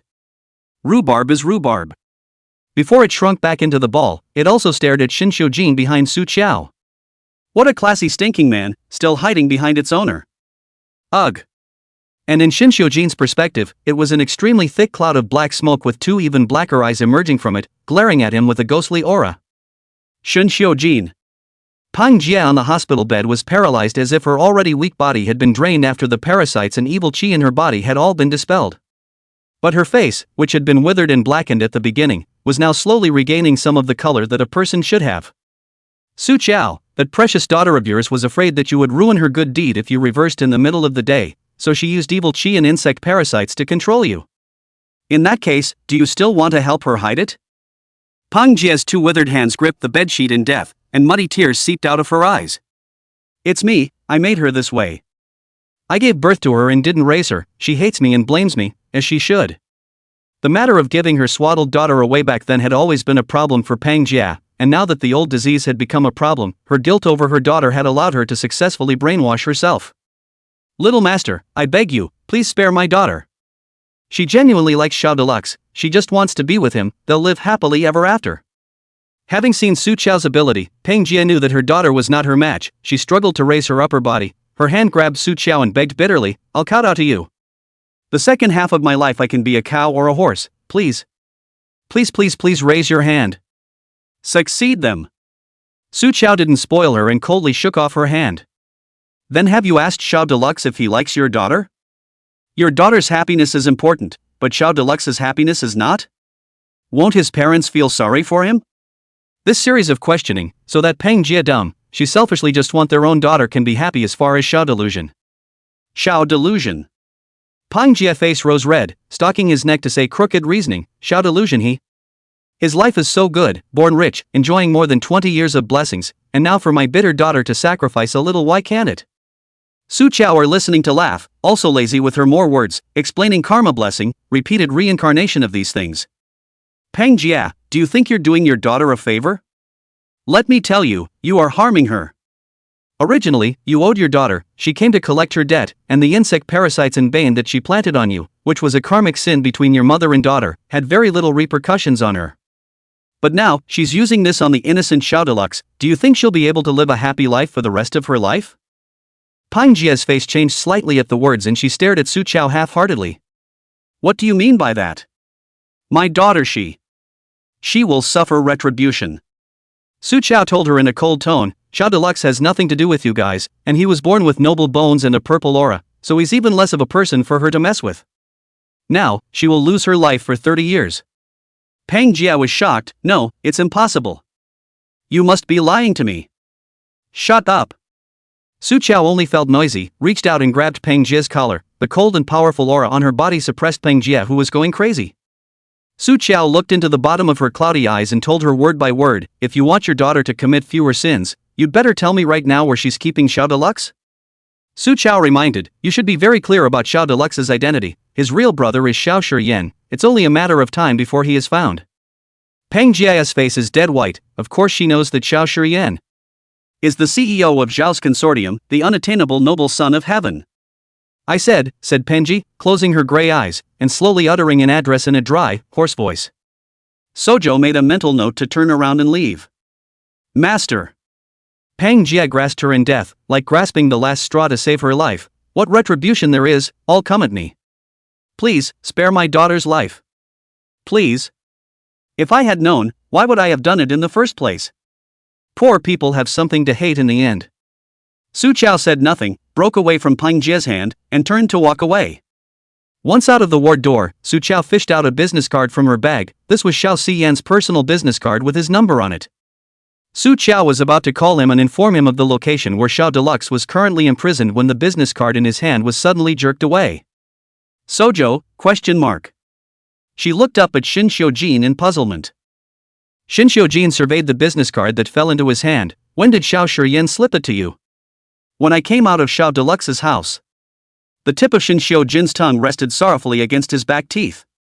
Daring to pull this little stunt on his watch. Chapter 173, especially sweet. Quickly give it to me. I'll tell Mr. Xiao where Mr. Xiao Deluxe is right now so that he can bring someone over as soon as possible. Su Qiao reached out to snatch it back. Shin Xiujin took advantage of his height and held the business card with his hand high in the air. Su Qiao couldn't even reach it when he jumped up. She was a little puzzled. What are you doing? Shin Xiujin was silent for half a second and replied without changing his face. The number on this is misprinted. Ah. Su Qiao saw Shin Xiujin's serious look, so she believed it. Then he's too sloppy in doing things under his hand, right? Such a big boss, business cards can still be printed wrong. Well, I'll talk about him some other time. Shin Xiujin responded calmly while smoothly crumpling the business card into a ball and throwing it into the trash can next to him. He took out his own cell phone and sent the address to Xiao Shiyan. Su Qiao's remaining light glimpsed the number of Xiao Xiyan on it, as if it was the same as on the business card she had just taken. She also wanted to look closer, and Shin Xiujin put away his cell phone. He squinted at her. You're interested in Xiao Shiyan? A little. Su Qiao nodded truthfully. Her thoughts were simple. Wasn't Xiao Shiyan the heir of the Xiao family? She wanted to go to the Royal Divine Mountain, and it was always right to get on good terms with Xiao Shiyan. What's more, Xiao Xiyan that all purple and gold chi, for her kind of cultivation people, it is even more unattainable. Even if he stays by his side and does nothing, his cultivation can slowly go up. Shin Xiujin's handsome face was chilly, the hostility around him steeply increased, a cold snort spilled out of his nose. There are quite a lot of men you're interested in. Throwing this down, he lifted his foot and left. Sojo? No, why are you angry again for a good reason? Shin Xiujin was tall with long legs and walked fast, so she could only jog after him. Passing through the fire escape, Su Qiao saw the door open. The door is also parked across a stretcher bed, before the colorful staring at her greasy man at the moment is being lifted on the stretcher by two caregivers. His face is full of blood, not to mention that the pants have been burned into a short pants. The bloodbath came so quickly?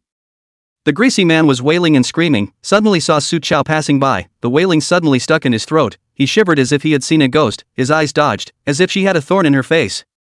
Sojo? She couldn't help but reach up and touch her face. Did she look that scary?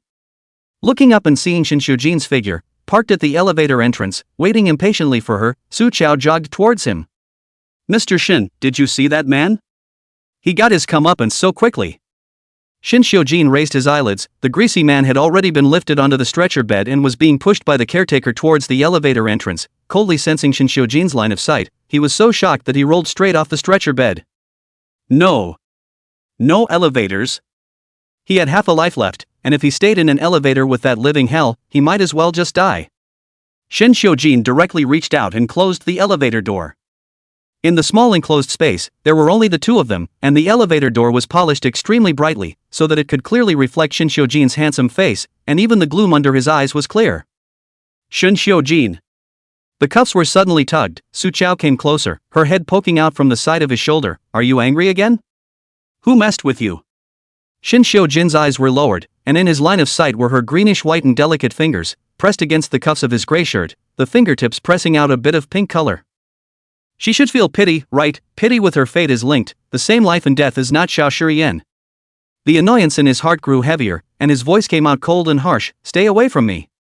Su Chao sighed helplessly in her heart. This man is such a gasbag. The elevator stopped on the first floor, and as soon as the door opened, Shin Xiujin walked away with his long legs. Su Chao saw a mom on the side of the road coaxing her tantruming child. Oops baby good boy, eat a candy and you won't be angry oh. Su Chao again looked up to see Shin Xiujin's high and cold back. At that time, his eyes brightened and had an idea. The car was parked on the curb just outside the hospital gates. Shin Xiujin got into the car and waited for a while before he saw Su Chao's pink and tender figure through the rearview mirror, jogging to catch up. Mr. Shin, a little something nice for you. Su Chao drilled into the car. The breath did not breathe well. She mysteriously pulled Shin Xiujin's hand, clenched small hand on his palm. A sheet of open, fell out of the two candies. Shin Xiujin's eyes were slightly stunned. Colorful icing wrapped in pink candy, looking sweet, the kind that can be sweet to the point of cloying. Su Chao followed the example of that mother just now, came to Shin Xiujin's eyes, and coaxed in a gentle tone, Mr. Shin, eat two candies and you won't be angry anymore oh. Seeing that he didn't move, Su Chao went up and peeled off the icing and fed it to his mouth. You taste it, it's extra sweet. It was strawberry flavored, and Shin Xiujin could almost smell the sweet and creamy scent of saccharin. He has always disliked sweetness, especially this kind of poor quality and cheap candy filled with coloring, coaxing children with. Shin Xiujin frowned slightly and opened his mouth to refuse. No. The candy was shoved in the mouth first. The sweetness suddenly melts on the tongue, invading every inch of the taste buds. Well. Any happier? Su Chao looked at him with bright eyes, as if she was full of nothing but him. For whatever reason, she really cares if he's happy. Shin Xiujin responded perfunctorily, his eyes drifting out the window.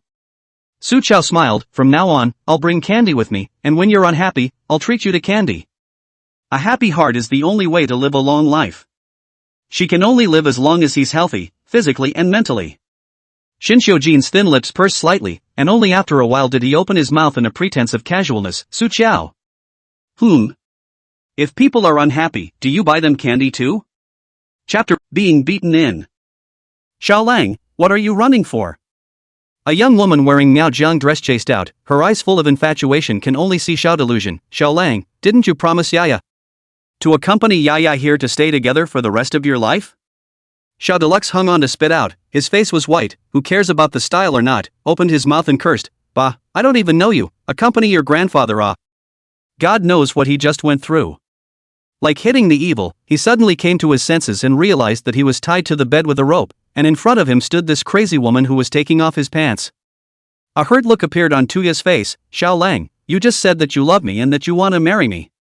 She said as she walked towards Xiao Deluxe. Xiao Deluxe's entire body was about to explode. Don't come over. Little fairy daughter quickly beat her up. Su Chao's clear eyes narrowed slightly, transmitting eerie coldness as she took 2 steps forward, blocking Fujia. Her gaze was sharp. Don't deceive yourself and others, you use insect parasites and ecstasy to control him, let him be a puppet on strings. Whether he loves you or not, you don't have a number in your own heart? The woman in front of me is Peng Jie's daughter. 25 years ago, she was taken away by a Hmong woman who passed through the existence. That Hmong woman was an insect compounder, childless, so she raised Fujia as her daughter and successor. However, apparently, in addition to the bug compulsion technique, Fujia had also come into contact with the evil technique from somewhere and was secretly practicing it as well. Just her talent is not enough, and not allowed to chapter and verse, practiced in a mess. At the moment, half of the body of the Fujia is evil, away from the fire into the devil is just one step. So it was you who broke my formation. The way Fuja stared at Su Qiao was very different from the infatuation she felt when she looked at Xiao Deluxe. The evil aura on her body skyrocketed and her eyes were slowly dyed black. Her expression was hideous and she hissed viciously, "You ought to snatch away my Xiao Lang. I want your life." The ability is not there, but the slogans are quite loud. The corner of Su Qiao's mouth curved up in contempt. Seeing Fuja flying and pouncing over, she was about to make a move. However, Shin Xiujin next to her moved faster and fiercely kicked directly over. He didn't confiscate the force in the slightest, and the kick was delivered with the force of kicking the living daylights out of you. Fuja froze and was kicked several meters out. At this time, Xiao Shiyan happened to rush over with his men. Xiao Xian just pushed the door to get out of the car, and before he could figure out what was happening, he saw a woman flying over and crashing straight into the windshield, with a muffled thump sound, almost cracking the glass. "Driver! What the hell is a flyby? Brother!" Seeing his own brother, Xiao Deluxe felt more secure and was the first to complain, "Brother, it's this crazy, she abducted me to sleep with me. Run her over and hurry." Xiao Shiyan's expression was slightly cold when he heard this. "Abducting someone from my Xiao family, you don't have a lot of guts." As his words fell, the black-clothed bodyguards behind him quickly formed a human wall and surrounded Fuja. Tuya got up from the ground in a sorry state, wanting to punch Xiao Shiyan, but fearing his purple and gold aura, and Shin Xiujin's kick just now was enough to leave a psychological shadow on her. Finally her eyes rolled and she targeted the softest-looking Su Qiao. Chapter 175, Don't Come Over Here. At this moment, Su Qiao was checking if Shin Xiujin's leg was alright with concern and seriousness. Her body is full of baneful qi, and maybe there are bugs. It's too dangerous, just stand by the side and watch me clean her up. Su Qiao rambled on and advised Shin Xiujin. Her back was turned to Fuja, which just gave her the opportunity to act. A cunning glint flashed in Fuja's eyes. It seems that this woman is important to them all. As long as she is captured as a hostage, she can get away herself. As for Xiao Lang, she can catch him the first time, she can catch him the second time. Tuya stared sorrowfully at Su Qiao's back, secretly using her luck to coalesce the evil qi around her body. She was ready to put her best foot forward to strike a blow. Just now, she was sneak attacked by that man, counting that she had dropped her guard. Although she was not exactly an elite learner, but putting all her strength together, it was still more than enough to deal with a weak woman. Fuja was full of confidence. Her feet moved silently towards Su Qiao's side, only to see her steeply storming up, flying and pouncing at Su Qiao with lightning speed, so fast that even those bodyguards of Xiao Shiyan didn't react. Su Qiao didn't even return her head, still looking at Shin Xiujin in front of her, smiling and saying to him, "Mr. Shin, you watch, I'll clean her up like this." The moment the words fell, Su Qiao's surrounding aura suddenly austere. Right handcuffs fell out of the copper sword, tightly gripped in the palm of the hand. Backhand domineeringly cleave a sword, instilled into the sword body of the true qi instantly swept away a circle of invisible and powerful qi waves. Rivetingly intending to sneak attack, Fuja didn't even touch a strand of Su Qiao's hair before he was directly bounced off by this true qi and fell hard on the ground. As the true qi penetrated through his body, Fuja only felt that his internal organs were going to be shattered, and his face twisted in pain as he spat out blood on the spot. She was so shocked that she trembled, staring at Su Qiao incredulously. "How can you be so powerful? What exactly are you?" Seeing Su Qiao approaching step by step, the copper coin sword in his hand, with the blade pointing to the ground, where it crossed, actually cut off 3 inches of the cold and hard lapis lazuli bricks. Fuja cowering backward, like living in broad daylight to see the king of Hades who demanded his life, his eyes horrified. "You don't come over." Su Qiao felt that she still appreciated the woman's arrogant and unruly appearance just now more. "What are you afraid of? It's not like I'm going to eat you. There's something I want to ask you, as long as you're honest. Why would a Nyali insect compulsion woman cultivate on evil arts? And the evil gas on her body, with the same as the one on Shin Tanshu before. Obviously the one who controls them behind the scenes is the same evil god. Maybe it's the same evil fury that disappeared for 100 years and then reappeared." Su Qiao felt that there was deep water here. She intended to open a heavenly eye to enter Fuja's spirit platform to see clearly, but Su Qiao's hand had just touched Fuja, when a cartilaginous dreamworm as big as a man's head suddenly crawled out from behind Fuja, opening its mouth wide to reveal several circles of sharp teeth inside, and pounced straight at Su Qiao's face. The image shocked everyone in the room. Shin Xiujin's black pupil shrunk violently, wanting to go forward, but saw Su Qiao's copper coin sword in her hand pulling a beautiful and harsh sword flower. She didn't use the tip of the sword, but instead used the body of the sword to fiercely fan in the face of the giant insect. The sword chi of this slap caused the originally aggressive giant insect to turn 720 degrees in the air, dizzily crashing into Fujia, who was twisting her head to run, and right on the back of her head. The huge size of the giant insect coupled with the acceleration sent by Su Qiao, the impact of this hit directly knocked the run to Fujia into unconsciousness. And the cartilaginous dreamworm fell on top of Fujia, wriggling its bulky body to burrow into Fujia's back. Xiao Delu looked at his face green. Damn. What is this woman? A long worm in the back? Su Qiao glanced at him and didn't have the heart to tell Xiao Delu that he actually had quite a few scaled-down versions of this stuff in his head. Su Qiao certainly didn't give the cartilaginous dreamworm a chance to hide back in its host again, kicking it away and then stomping on it directly. The whole set of movements is dashing and sharp.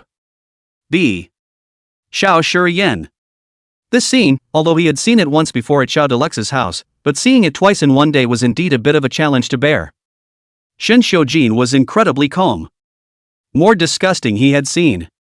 Miajiang's bug compulsion, which all have their own native bugs, fed since childhood, connected to her heart and blood. Su Qiao stepped on the death of this big cartilage dream bug. It is the native bug of Fujia. Now that the bugs were dead, Fujia had also suffered a great loss of vitality, and her body, which was originally half controlled by the evil aura, was now so weak that it looked like it was about to be completely devoured by the evil aura. Su Qiao suddenly turned back to look at Shin Xiujin on the side. She remembered that the residual evil chi in Shin Tanxiu's body before was purified by Shin Xiujin.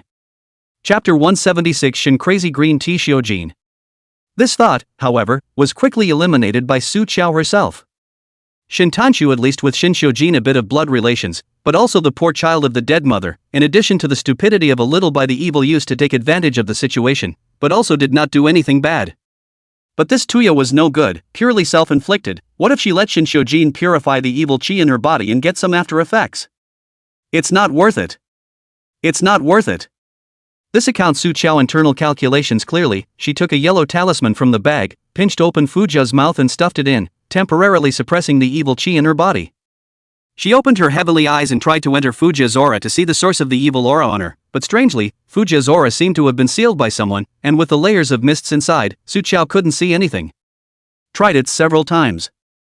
Su Qiao simply gave up. She was a bit tired and a faint fatigue was visible between her delicate brows. This trace did not escape Shin Xiujin's eyes.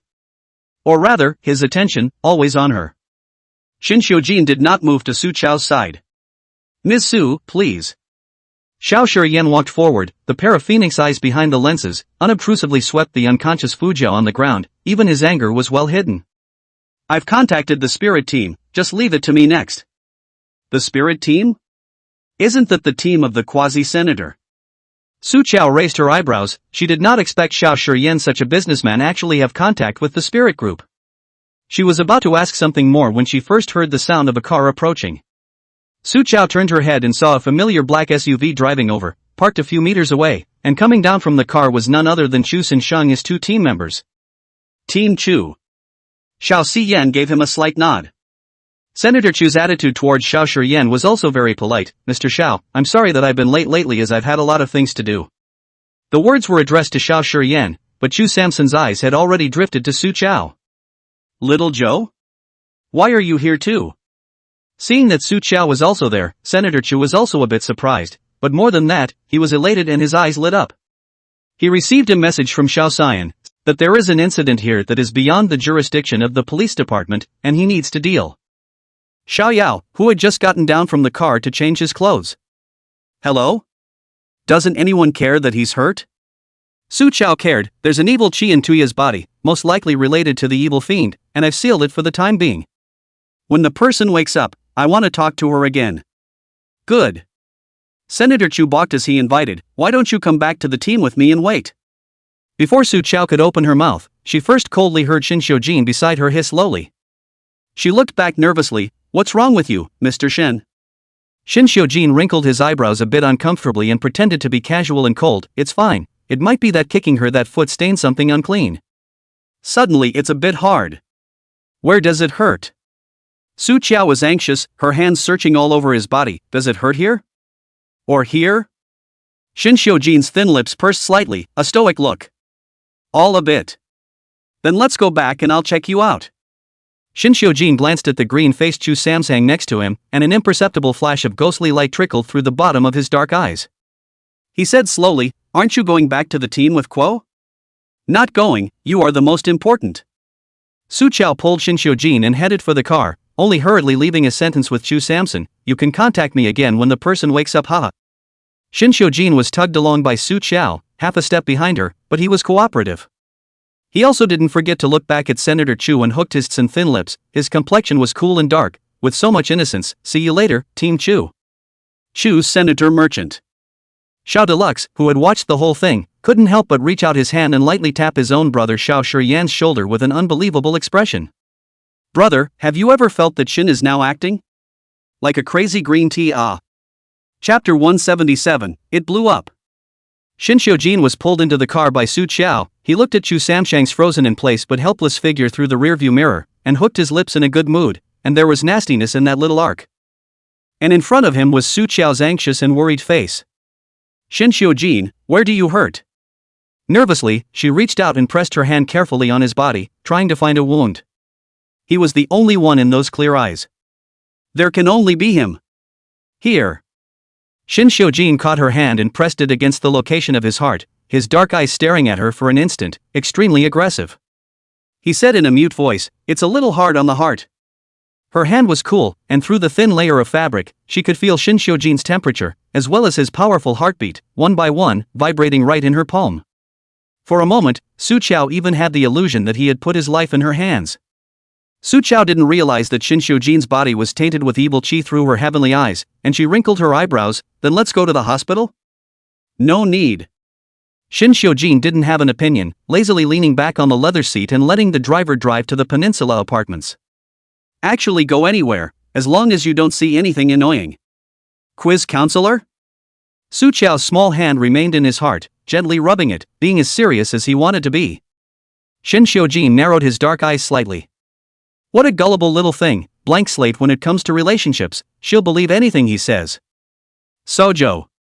He opened his mouth. Did the pressure hurt you?" Shin Xiujin looked at her tense appearance, and while he didn't move on the surface, a trace of perverted pleasure arose in his heart. The little sweetness she had previously given him took root in her heart with this hint of pleasure and shamelessly tried to blossom. Reason, however, jumped out at this time to remind him, "Shin Xiujin, wake up, she did all this, not for you. The source of her nervousness isn't you, either." The man's dark and deep eyebrows were suddenly shrouded in hostility as he reached out and violently swept Su Chao into his arms. The strength is immense. It was as if she wanted to be crumbled, broken up, and stuffed into flesh and blood.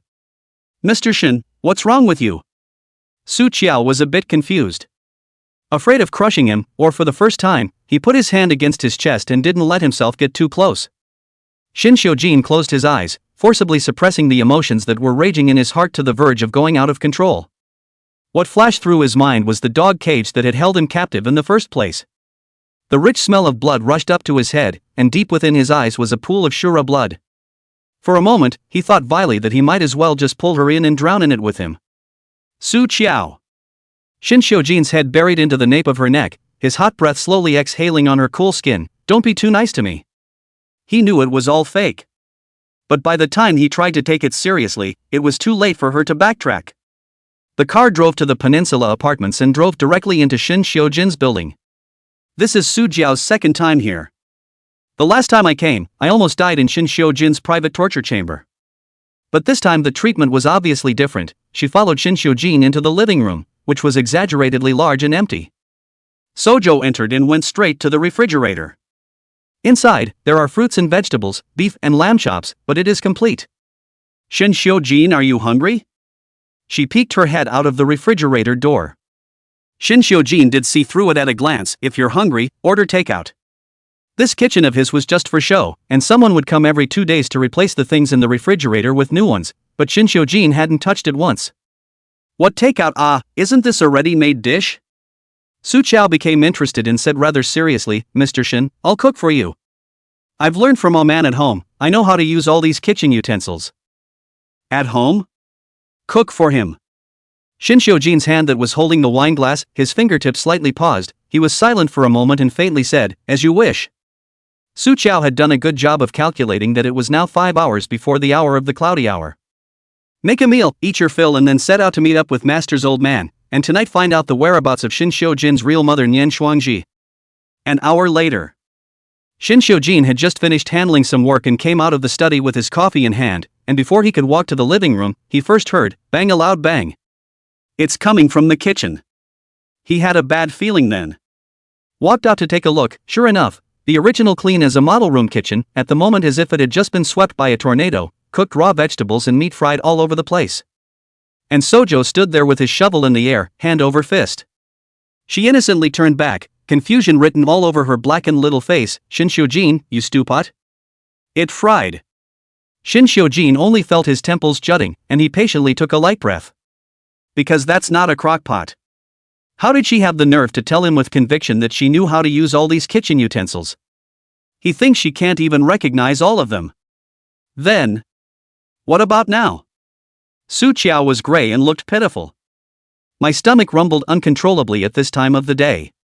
She reached out, pulled Shin Xiujin's sleeve, and looked at him blearily. Mr. Shin, can I still order takeout now? Shin Xiujin. Chapter 178, so impatient. Shin Xiujin looked at her ashen face, reached out, rubbed off the black ash from the tip of her nose, his tone slightly disgusted. Go wash it, it's ugly. Oh. Su Qiao then went into the bathroom and looked at her own image in the mirror, which she really couldn't bear to look at. She reached up to remove the leaves from her head and tried to take a shower, but there were no clothes here.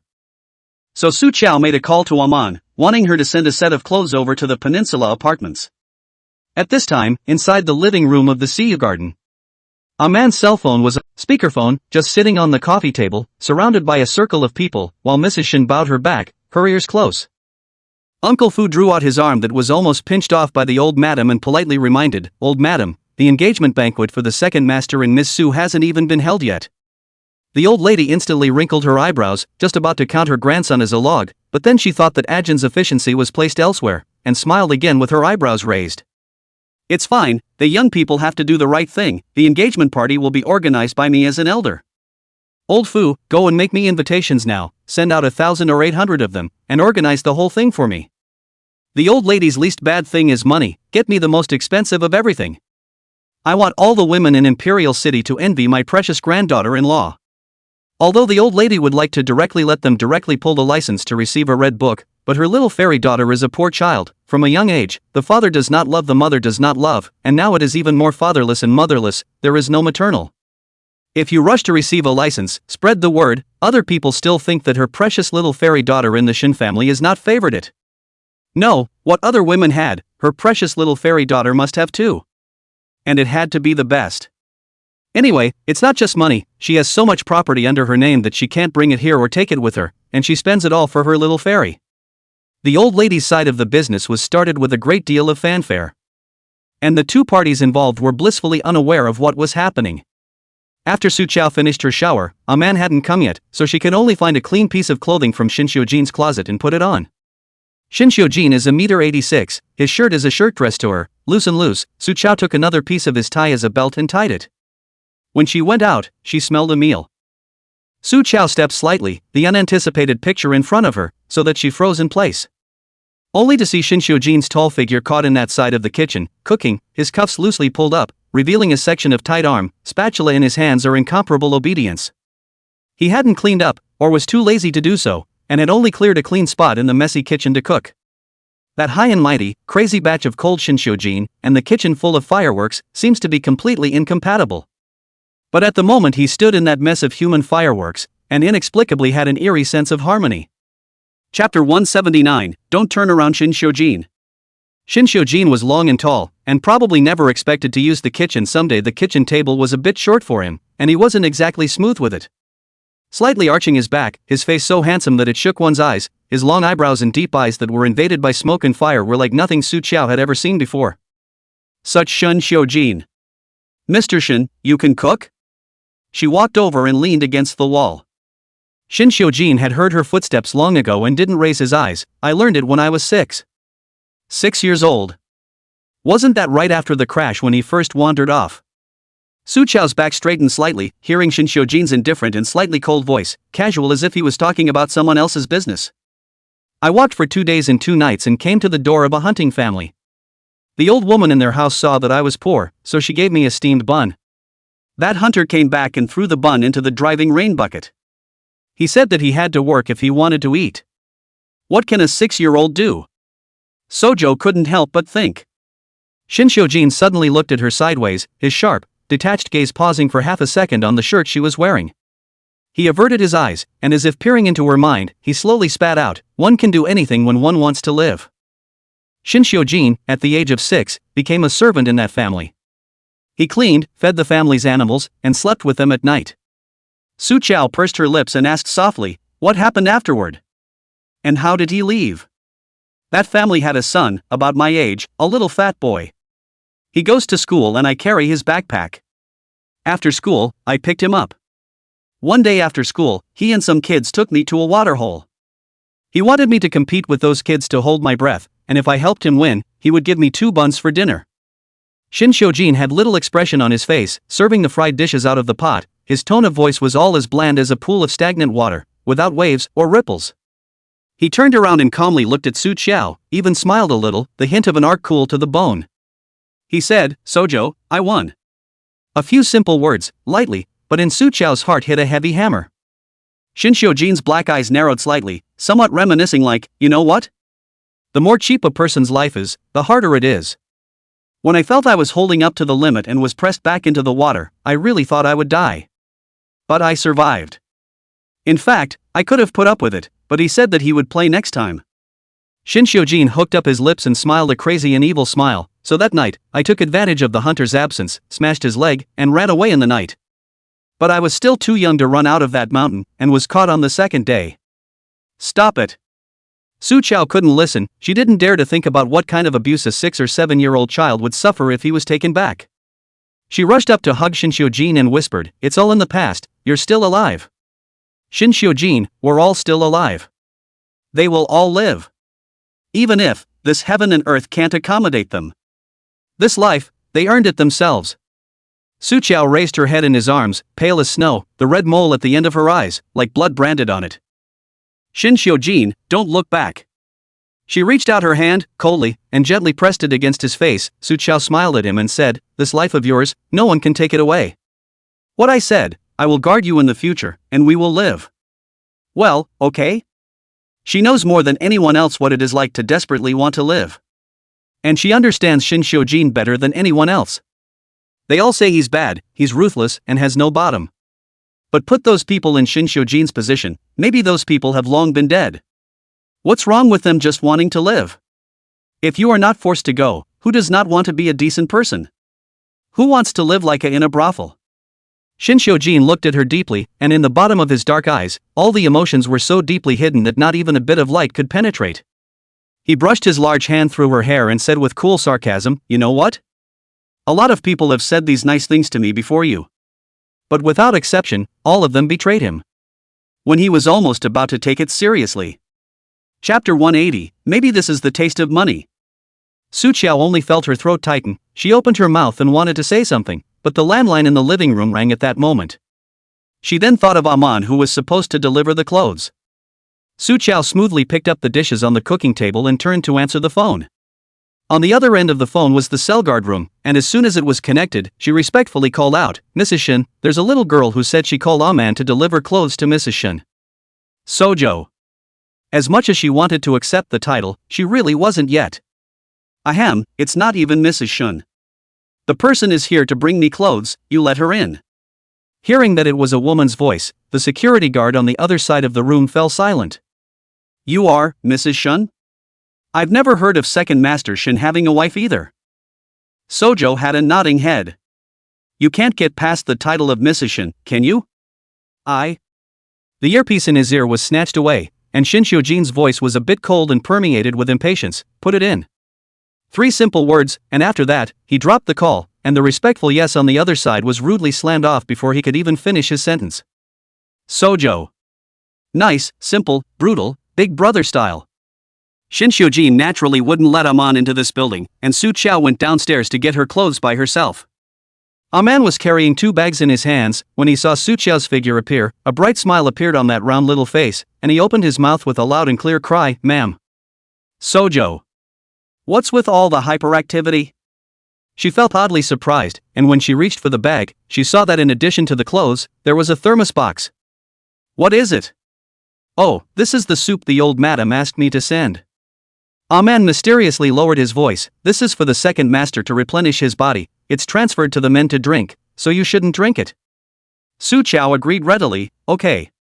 Shinxiujin is the one who needs to make up for his health. That stomach is so bad. How afraid she was that he would accidentally die of terminal stomach cancer and catch her off guard. Man looked Su Chao over from head to toe several times and pursed his lips and smiled. Mistress, you're wearing the second master's clothes, aren't you? Right. Su Chao felt puzzled. What's wrong? There were only Shinxiujin's clothes in the house. She had just taken a bath and her dirty clothes were accidentally wet. She couldn't just run down naked, could she? And since Shinxiujin had so many clothes and some of the hang tags weren't even removed, it wouldn't be a big deal for her to wear them for a bit. Man heatedly smiled. It's fine, you should go up quickly. Don't keep the second master waiting, haha. Sojo, okay, let's go. Walking out a few steps, Su Chao remembered something and turned back to Aman. Aman, I have something to do with Mr. Shin tonight, so I won't go back. You tell the old lady. Tonight, she and Shinxiujin are going to join their master to find Nian Shuangji's whereabouts, so naturally they don't have time to go back to see Yu Yuan tonight. Since the old lady went back, she had to say something anyhow. Aman nodded with a smile. I know, you and second master can go back whenever you want. Sojo ? Why is this kid smiling weirdly today? Su Chao is not assured also opened a heavenly eye to see if Aman is not possessed by something dirty. To determine that she is not different, Su Chao thus only left. After watching Su Chao's back go upstairs, Aman immediately and excitedly called the old lady to report the situation. Old madam, I've seen the missus. She is wearing the second master's shirt. Yes. Especially pure lust style, not to mention the second master, a girl like me would be tempted to look at it.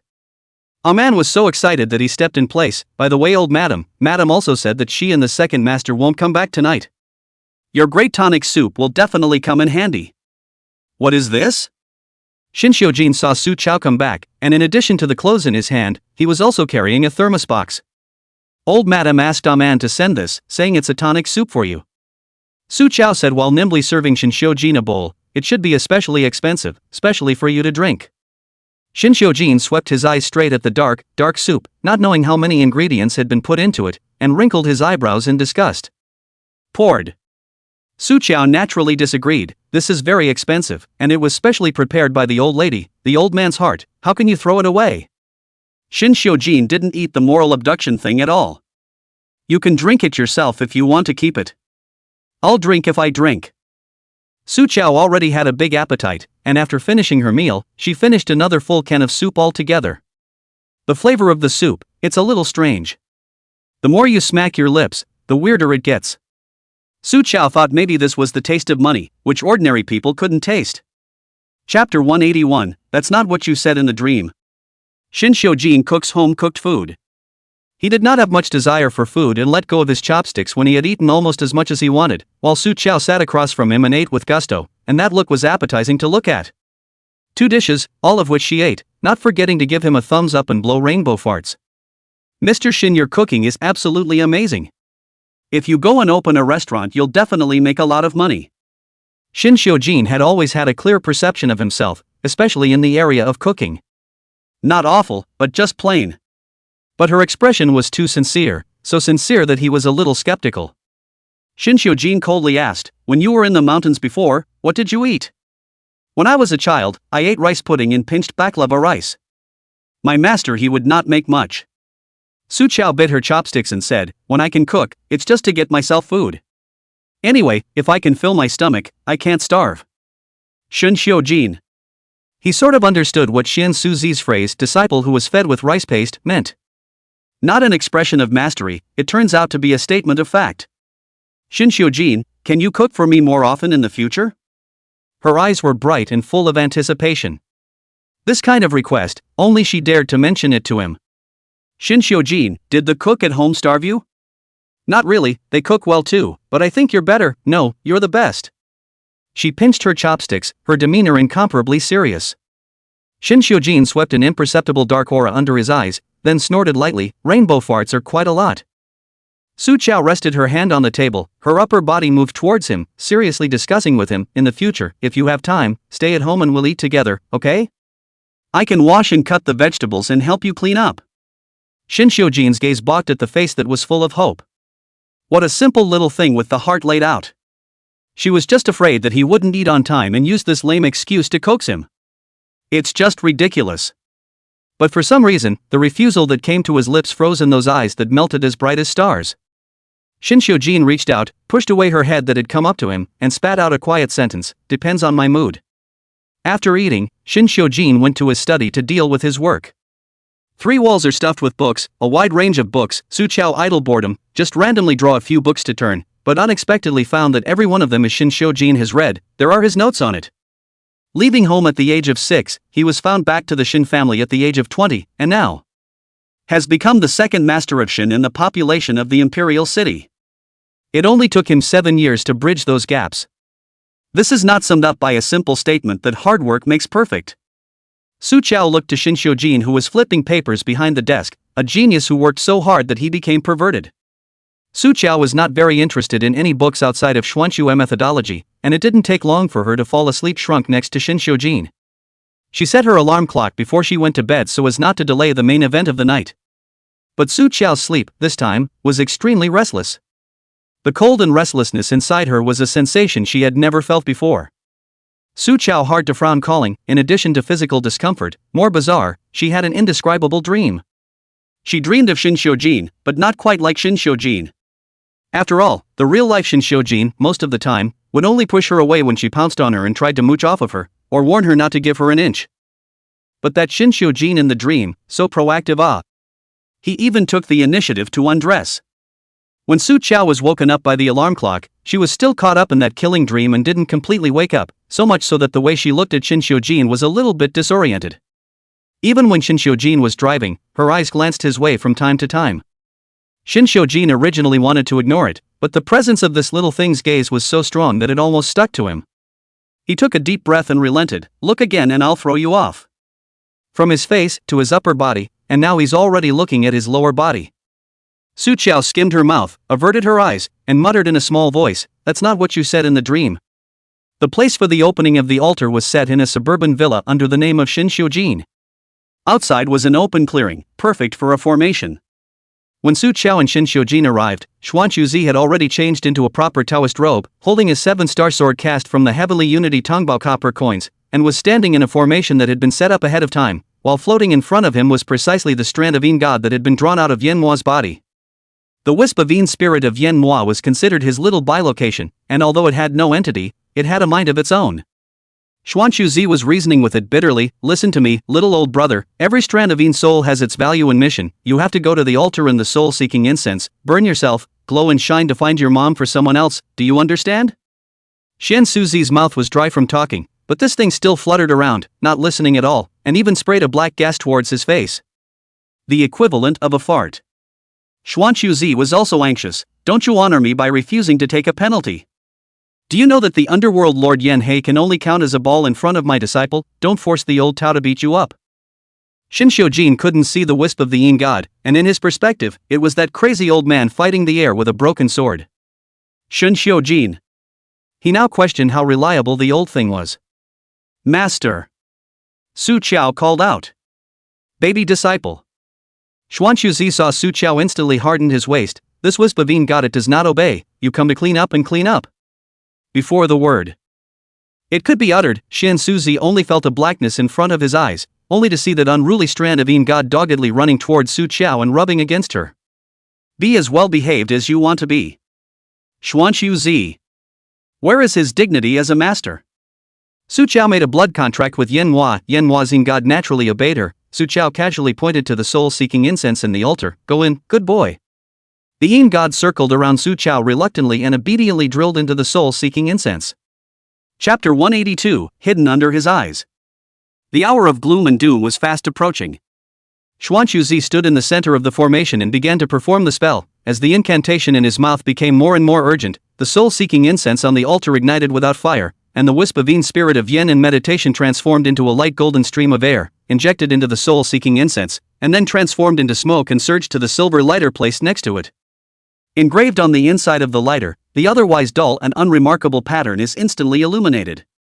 The sealed totem power was released and rushed straight up into the night sky, and Su Qiao saw the spectacular light of the phoenix nirvana blossom in the sky through the eye of the sky, passing by in an instant.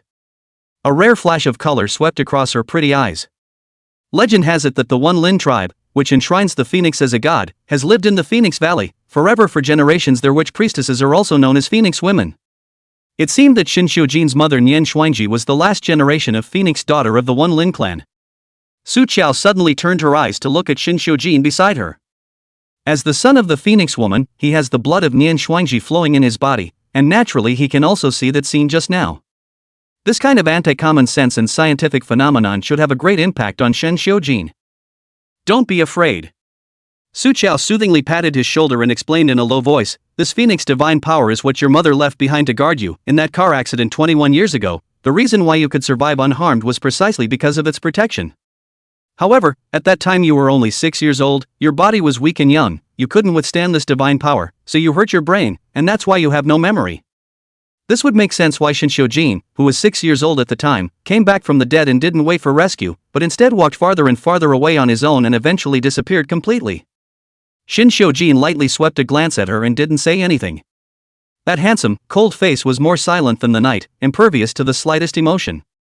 I don't know why, Su Qiao inexplicably felt that Xin Xiujin was not happy at the moment.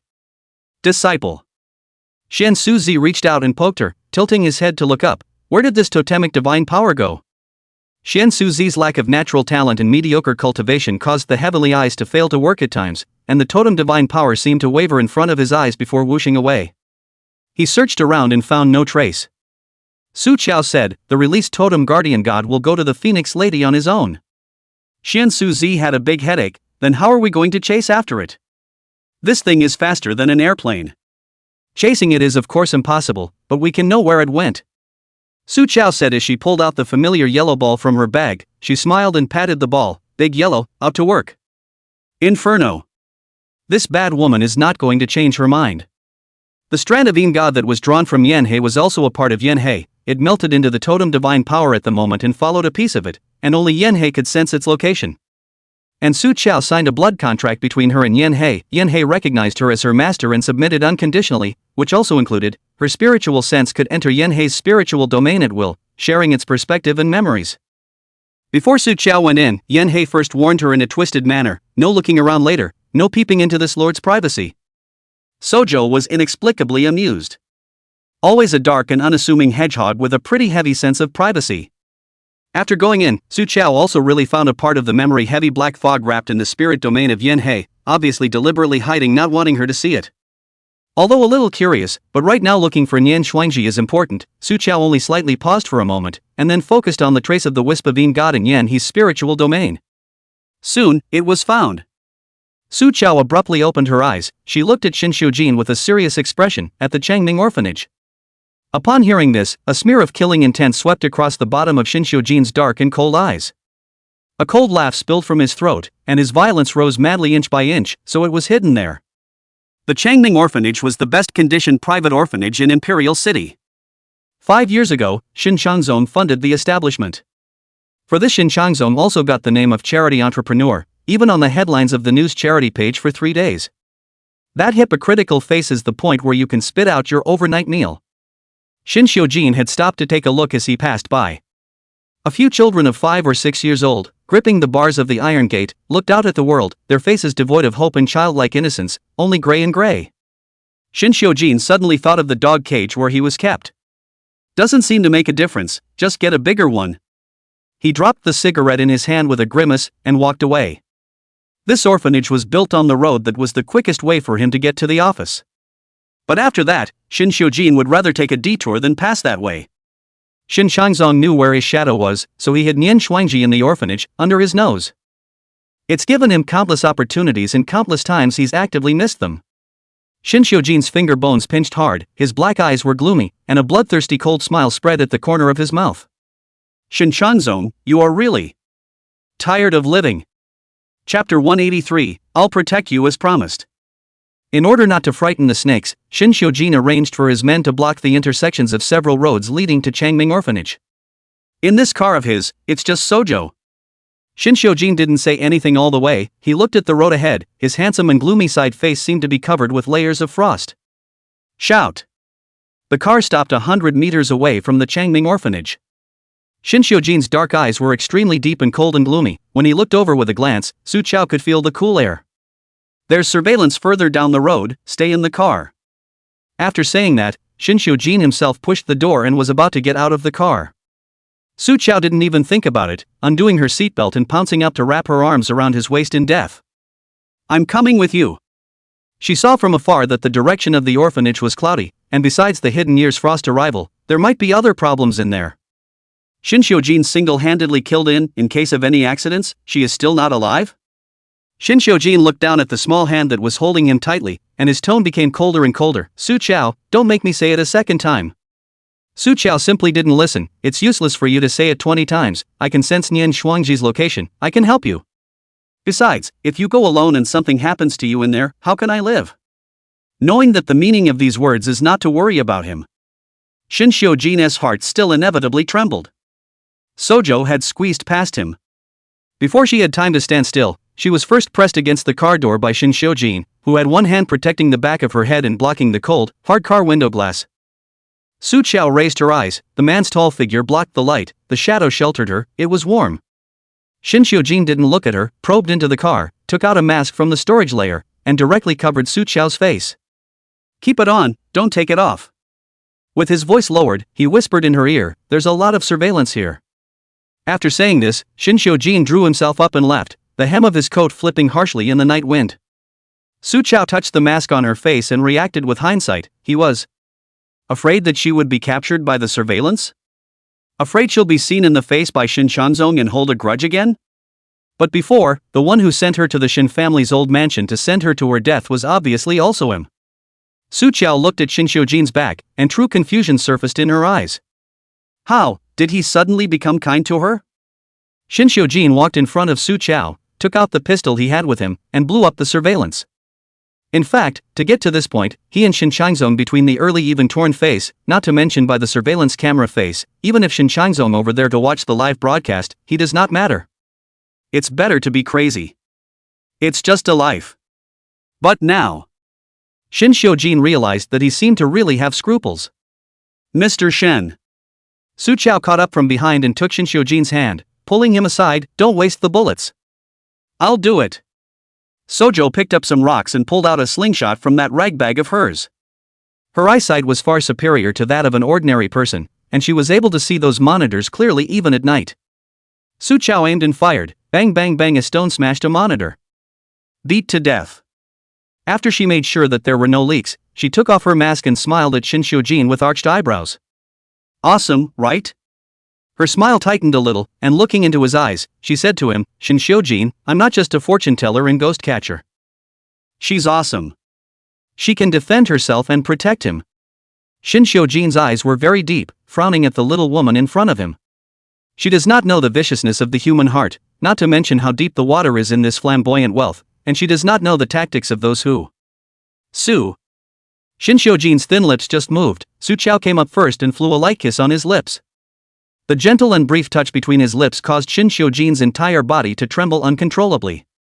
Just in the moment he was distracted, Su Chao backhanded the mask onto his face. Charge complete. Through the mask, Su Chao looked at his dark eyes and smiled, as promised Mr. Shin, I'll protect you. Chapter 184, Finding the Nian Shangzi.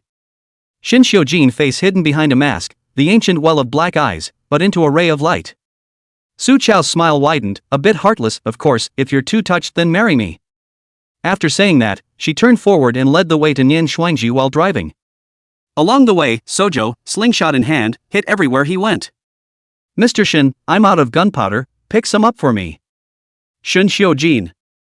So he had a bunch of broken rocks in his six-figure suit pockets.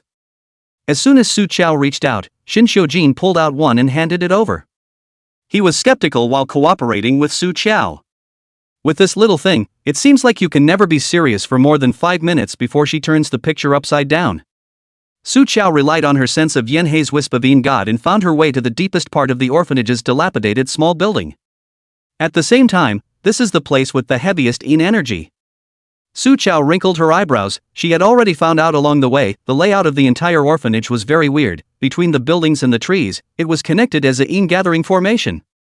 And this small building in front of us is the eye of the gathering yin formation. Countless nearby yin souls were attracted and gathered near the small building, but they were afraid of something and didn't dare to rush in. Su Chao pulled out the yellow ball and released Yen Hei, letting it finish cleaning up these yin spirits outside. She then walked into the building with Shin Xiujin. The gate was locked from the inside, and Shin Xiujin broke the lock-eye with 2 shots, lifting his foot and kicking the door straight open. And the first floor was actually guarded by 7 or 8 men, who were attracted by the commotion at this time and all surrounded with their guys. It's nighttime and you guys are here looking for death, aren't you? These few came aggressively, full of ruthlessness. It seems to be a well-trained practitioner, and the security guards patrolling in front of them are obviously 2 groups of people. Su Chao nimbly put away the slingshot, took off the cloth bag on her body and carefully placed it at her feet. After all, inside are all her treasures, it is not good to break them. She was about to roll up her sleeves when suddenly a tight and powerful arm came across her waist, and Shin Xiujin easily picked up her entire body with one hand and threw it behind her. You still want to fight? He stared back at her, the deep eyes behind his mask glowing with a dangerous ghostly light. Su Chao inexplicably has Sojo. The little paw that had wanted to pick at it was silently withdrawn. Thus, Su Chao, who was covered by the clothes, could only hear the rattling of the fists outside, as well as the sound of broken bones, and the unpleasant screams of several big men killing pigs. The whole thing lasted about 3 minutes. The jacket covering her head was uncovered, and Shin Xiujin, who was still wearing a mask, stood in front of her, with more folds on his smoky gray shirt, while the bodyguards lying on the ground, who had more or less broken a few bones, fainted in unison. This scene was also within Su Chao's expectations. Anyway, she had said earlier that as long as the opponent was a human being, she, Shinurshi, was currently invincible. After dealing with these watchdogs, Shin Xiujin went straight up to the 2nd floor with Su Chao. The 2nd floor was much more dilapidated and simple than the locked doors and menacing bouncers downstairs. There's only one unlocked room. Su Chao could feel that Nian Shuangji was inside.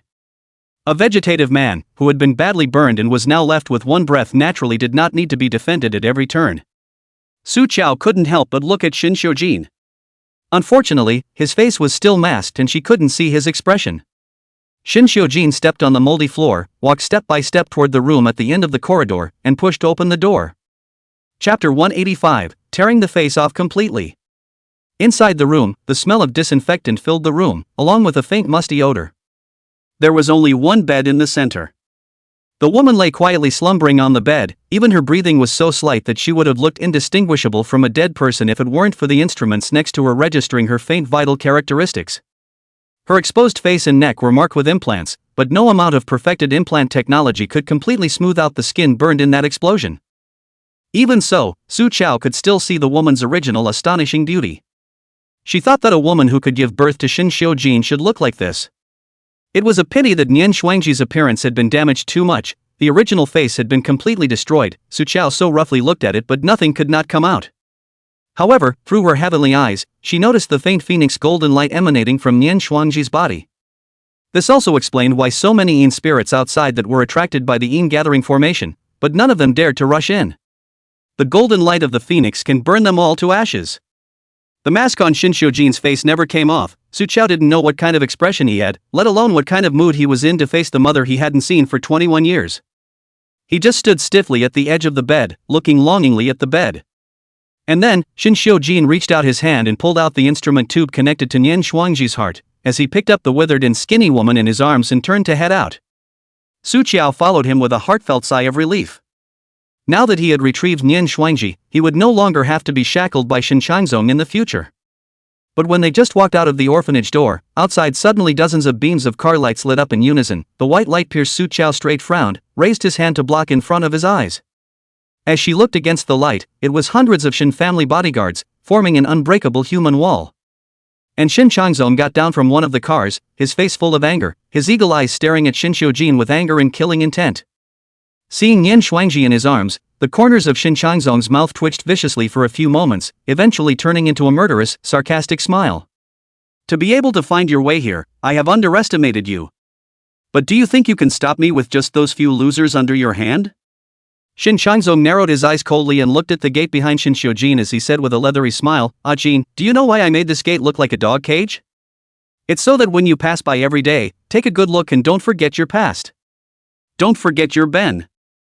Who on earth gave you the good life you have today, to be so rich and famous? And now you're turning your back on me. You're really a cheap bastard from a dog cage, a white-eyed wolf who can't get enough. Your life is so cheap and hard, you don't know what's good for you." Such brazen words made Su Chao's heart burst into flames. She raised her voice and sneered. Hee, then Mr. Shin had better not forget his roots either.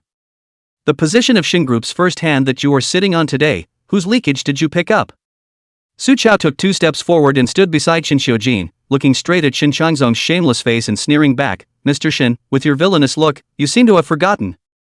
Then I will also remind you not to forget your roots. In that explosion 21 years ago, your own brother Shin Qingyi died before you were qualified to take over the Shin family. And 7 years ago, you used your sister-in-law's life to force your nephew to sell his life for you and do into all the dirty and nasty things. You used him as a knife, while you yourself have 2 hands clean and high. You can have all this today, all as you stole." Shin Changzong was so angry by her words that his face turned blue. "Shut up for me. Where is there a place for you to speak here? Yo, this is urgent?"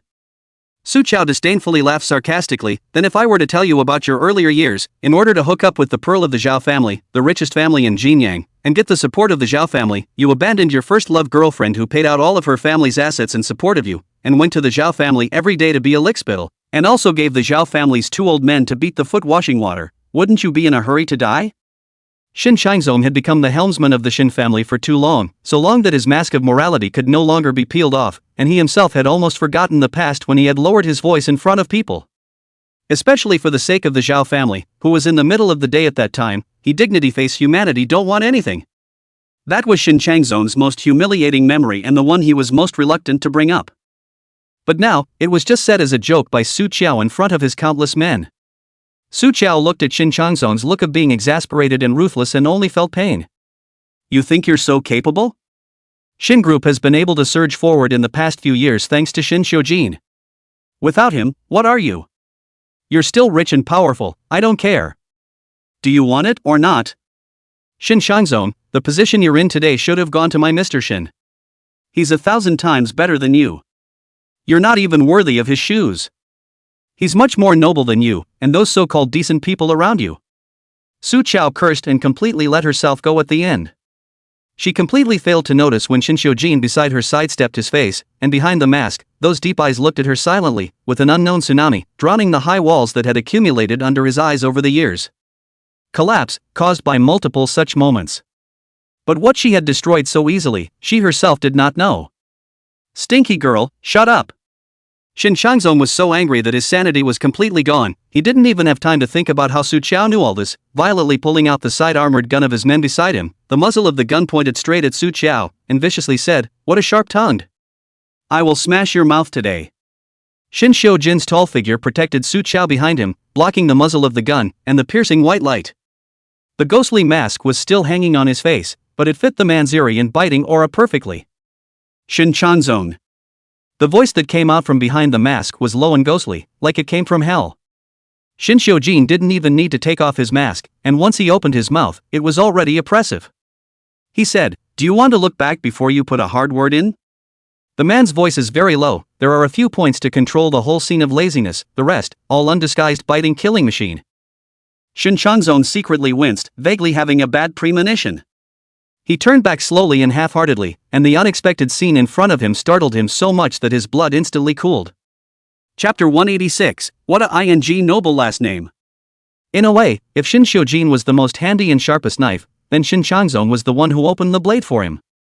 He knew Shin Xiujin's ruthless madness, so this trip, Shin Changzong not only brought his own elite team of believers, but also mobilized a group of long-stocked black households that would not be claimed by anyone if they died horizontally on the streets.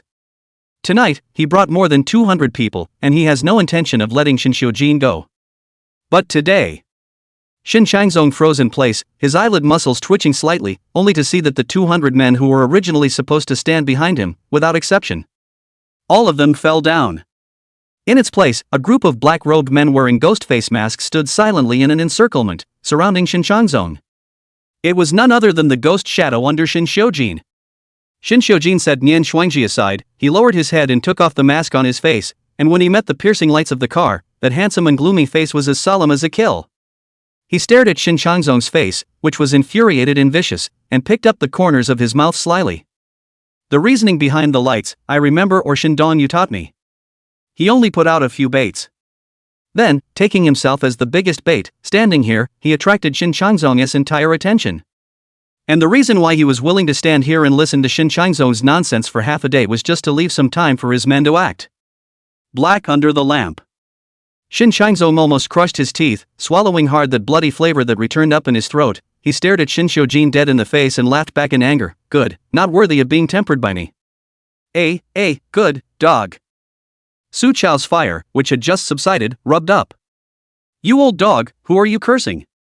Where's her slingshot? If I don't pop a big bag on this old thing's head today, I'll count him as having a hard head. Shin Xiujin looked at the little girl's angry appearance of protecting him, and the violence in his originally bloodthirsty black eyes slightly converged. He held down Su Zhou's hand that was about to pull out his dick and whispered, "Take her to the car and wait for me." This she naturally referred to Nian Shuangji.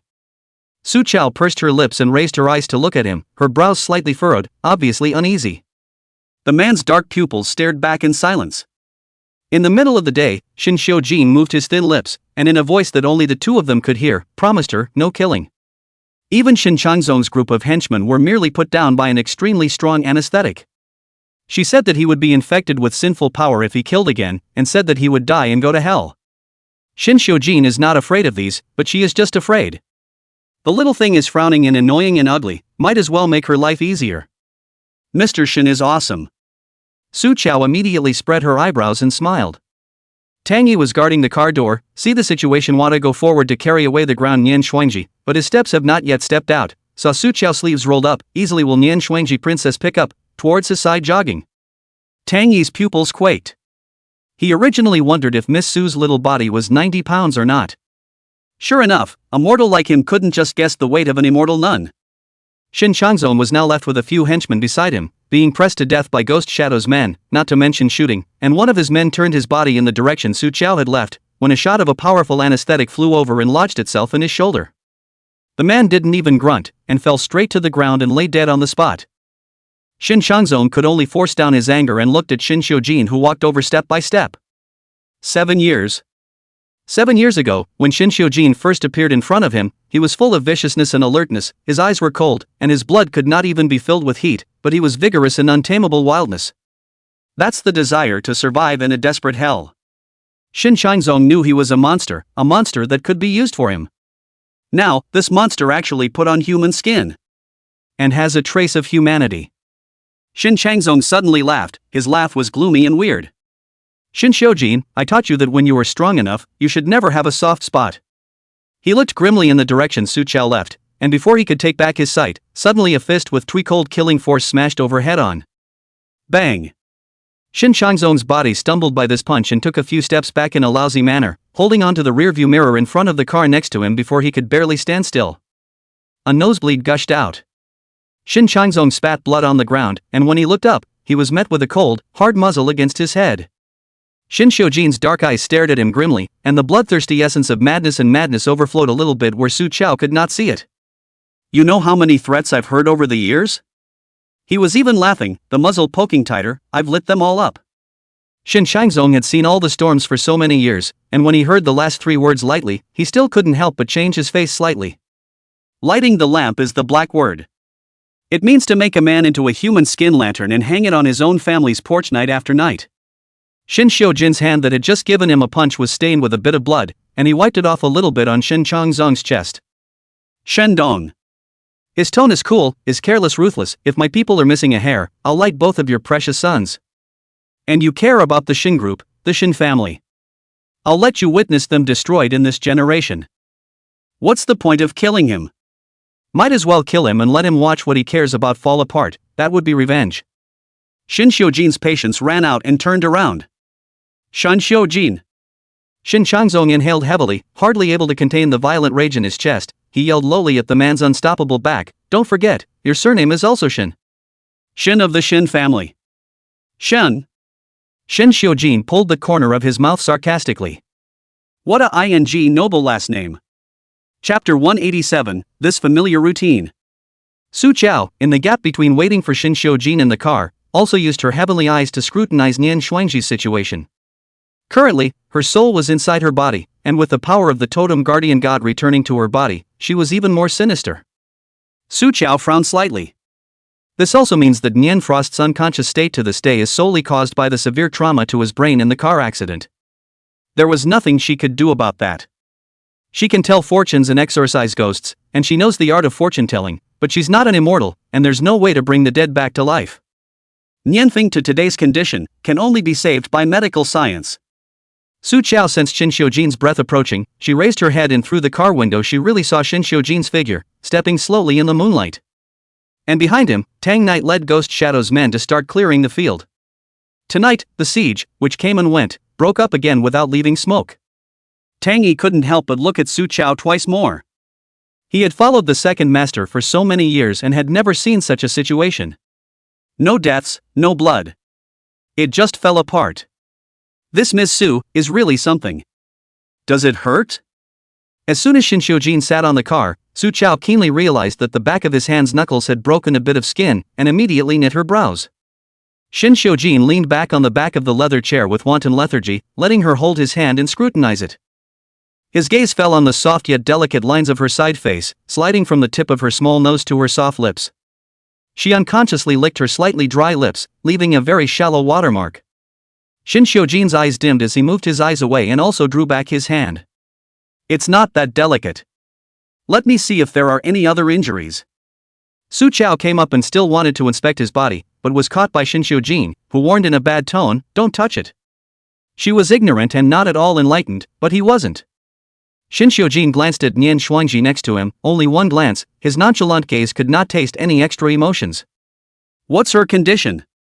Su Chao said, I checked, Ms. Nian is not possessed by those messy evil qi. Shin Xiujin closed his eyes and looked weary, that is to say, she's a mere vegetable now, right? Shin Shinzong hasn't taken care of Ms. Nian over the years, just hanging on to her breath. Su Chao seriously said, now that medical technology is so advanced, I think that as long as she is treated properly, there is a chance for her to wake up and join you mother and son. Mother and child together? Shin Xiujin pulled the corner of his mouth meaningfully, and in the next moment, he was suddenly gently hugged by someone. He smelled the ghostly incendiary scent of Su Chao's body. In the future, you will be free, Mr. Shin. Su Chao was truly happy for him. From now on, you won't have to be subjected to that old thing Shin Changzong. Freedom. Shin Xiujin's dark eyes slowly opened and looked out the car window. The night was so deep and thick and boundless that there was an illusion that the sky would never lighten. Su Chao didn't hear Shin Xiujin's voice and only thought that he was asleep. She was about to get up but was pressed by the man's big hands on her waist. Let me hold you for a while. Shin Xiujin's low, hoarse voice came from above her head. Su Chao was of course willing, and lay down on his chest in a motionless and well-behaved manner. After a few minutes, Shin Xiujin took out his cell phone and made a call. I'm dropping someone off, come out and get them. Half an hour later, the car pulled into a private hospital. And the one who was called up by Shin Xiujin in the early hours of the morning by a phone call to pick up a client was none other than his personal physician and the hospital's youngest vice president, Wen Tingxian. Wen Tingxian had been waiting at the door with a yawn, and when he coldly saw Shin Xiujin's car drive in, he immediately stood up straight. He took a step to welcome him, and before he took 2 steps, he saw Shin Xiujin get down from the car, and then, he bent down to hold a woman out of the car? Specialize in picking the middle of the night when no one is there, and bring a young and beautiful little girl to the private hospital. This familiar routine, he has seen in many second generation. But it's all brought in for an abortion. Has he, second Master Shin, fallen too? When Tingxuan's brain has never turned so fast in his life, it's almost turned to waste. He squeezed out a smile that had seen big scenes before, and calmly greeted him, Second Master, don't worry. My Wen Family Hospital is all about privacy. Professionalism. I will now arrange for the best obstetrician and gynecologist to prepare for the surgery, absolutely painless, and it will be over when this little girlfriend of yours wakes up from her nap. Shin Xiujin was holding the sleeping Su Chao, his 2 hands were not free, and he lifted his leg and gave him a direct kick. The person is in the car, a vegetable. Arrange for a VIP intensive care ward. Chapter 188, Putting her shoes on. Besides Shinshojin, Su Qiao was easily sleepy, and when she woke up from her sleep she found herself lying on a clean hospital bed, covered with Shinshojin's jacket. No wonder it was warm enough to sleep. Through a screen, Su Qiao could feel Shinshojin's breath right outside. There was also a strange man's voice, coming in low. It's all been checked, and there's no major problem with Auntie's bodily functions. This point when Tingxian was quite surprised, he looked at the film taken in his hand and explained with Shinshojin on the sofa, at present, Auntie is a heavy trauma to the brain, extensive damage to the brain cells, coupled with the fact that it was not dealt with in a timely manner, resulting in the intracranial blood clot sludge. So that she is in a long-term state of deep coma. Shinshojin listened absently, so what's the probability of waking up? When Tingxian pondered for a moment, and did not dare to make a promise, the chance of waking up is also there. First of all, we have to do surgery to remove the blood clots inside her skull, and then take good care of. If Auntie her own sense of survival is strong enough, or if there is enough stimulation from the outside world, there is a high probability that she will be able to wake up. Shinshojin said, then arrange for the surgery first. Good, I will convene a meeting with the experts of the brain surgery department first thing in the morning to determine the time of the operation. After the business talk, when Tingshuan's gossipy heart got up, cough. Second master, that little girl you brought over, is it the one you told me about on the phone before? Su Qiao behind the screen had just heard them chatting about Nian Shuangji's condition, so she hadn't jumped out to disturb them, and now she was about to come out when she realized that the topic had moved to herself. She had just sat up and lay back down again, eating her melon with her ears perked up. Shinshojin slanted a glance at him. When Tingxian knew he was guessing right, he put away his gossiping mind and took out his doctor's stance, his back straightening up a bit. Second master, there's no one else here, so I'd better call you Brother Shen. When Tingxian and Shinshojin were originally 8-pole, but nay, catching up with luck, when he was medically disturbed, Shinshojin saved him a little life by the way. He's been saddling up for his savior ever since. When Tingxian said with a straight face, Brother Shen, your insomnia isn't for a day or two. It's the side effects left behind by those medicines before, coupled with the fact that you're too nervous psychologically, it leads to the side effects getting stronger and stronger. Your sleep quality is too poor, and you're working at a high intensity, it's hard to say when you'll die suddenly. Sudden death?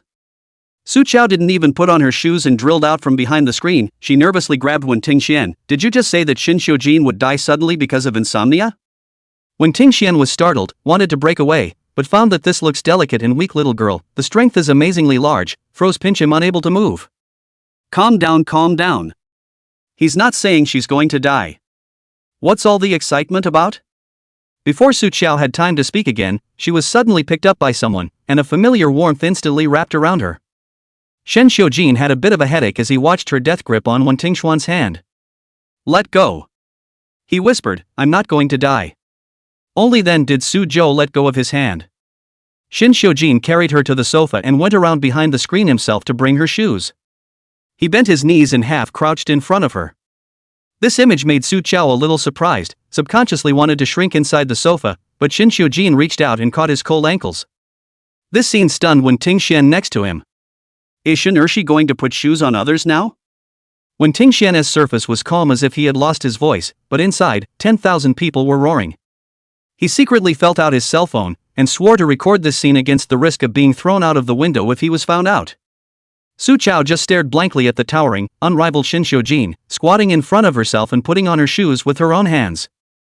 Shinshojin didn't raise his eyes, his long eyelashes covered his deep eyes, his voice was low and mellow as he slowly said, the floor is cool, put your shoes on.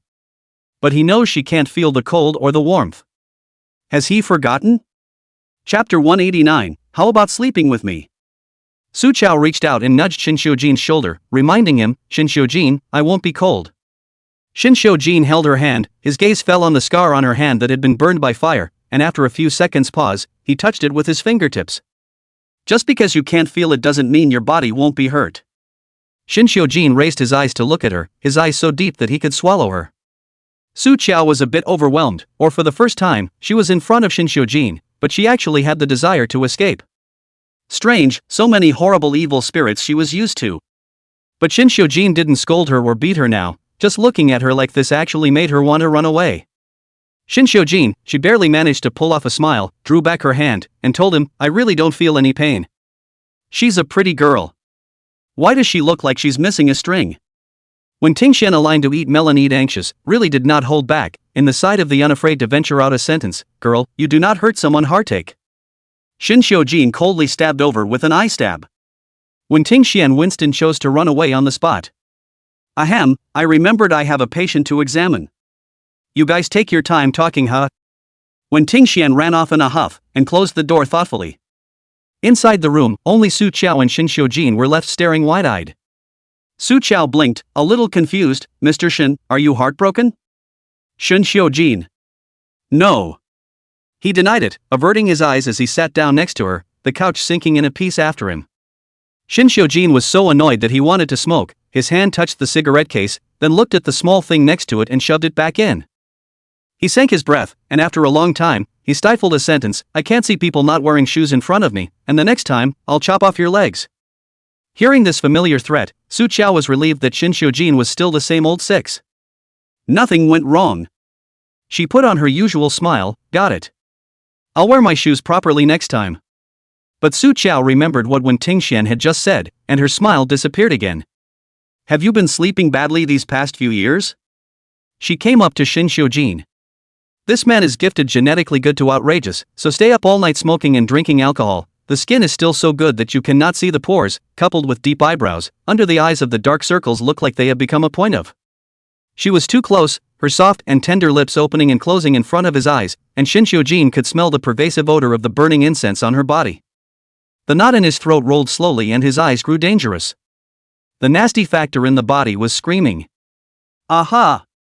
Shin Xiujin faintly answered as he lazily lay back, resting on the sofa, and indifferently looked at her and said, "I don't sleep well.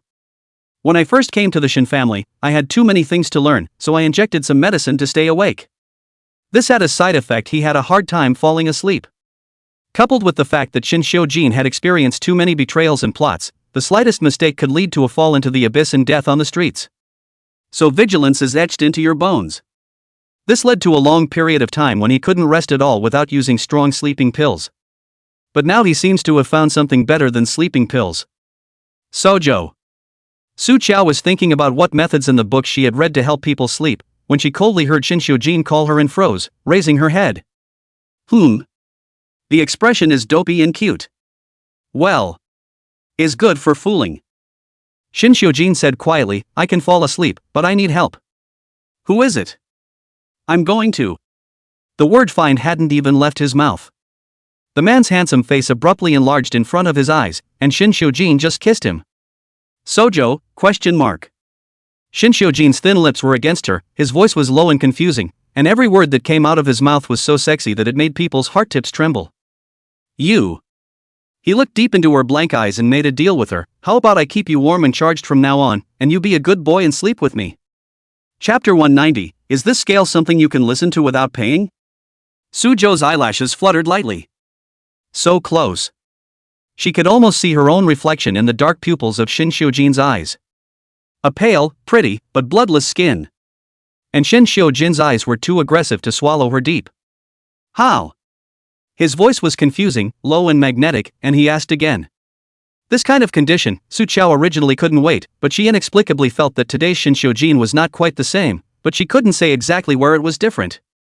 She had the illusion that if she nodded, she'd have to be dismantled and swallowed by him, with no bones left. Su Qiao swallowed, her head shrinking back. A hint of coolness swept across the bottom of Shin Xiujin's eyes.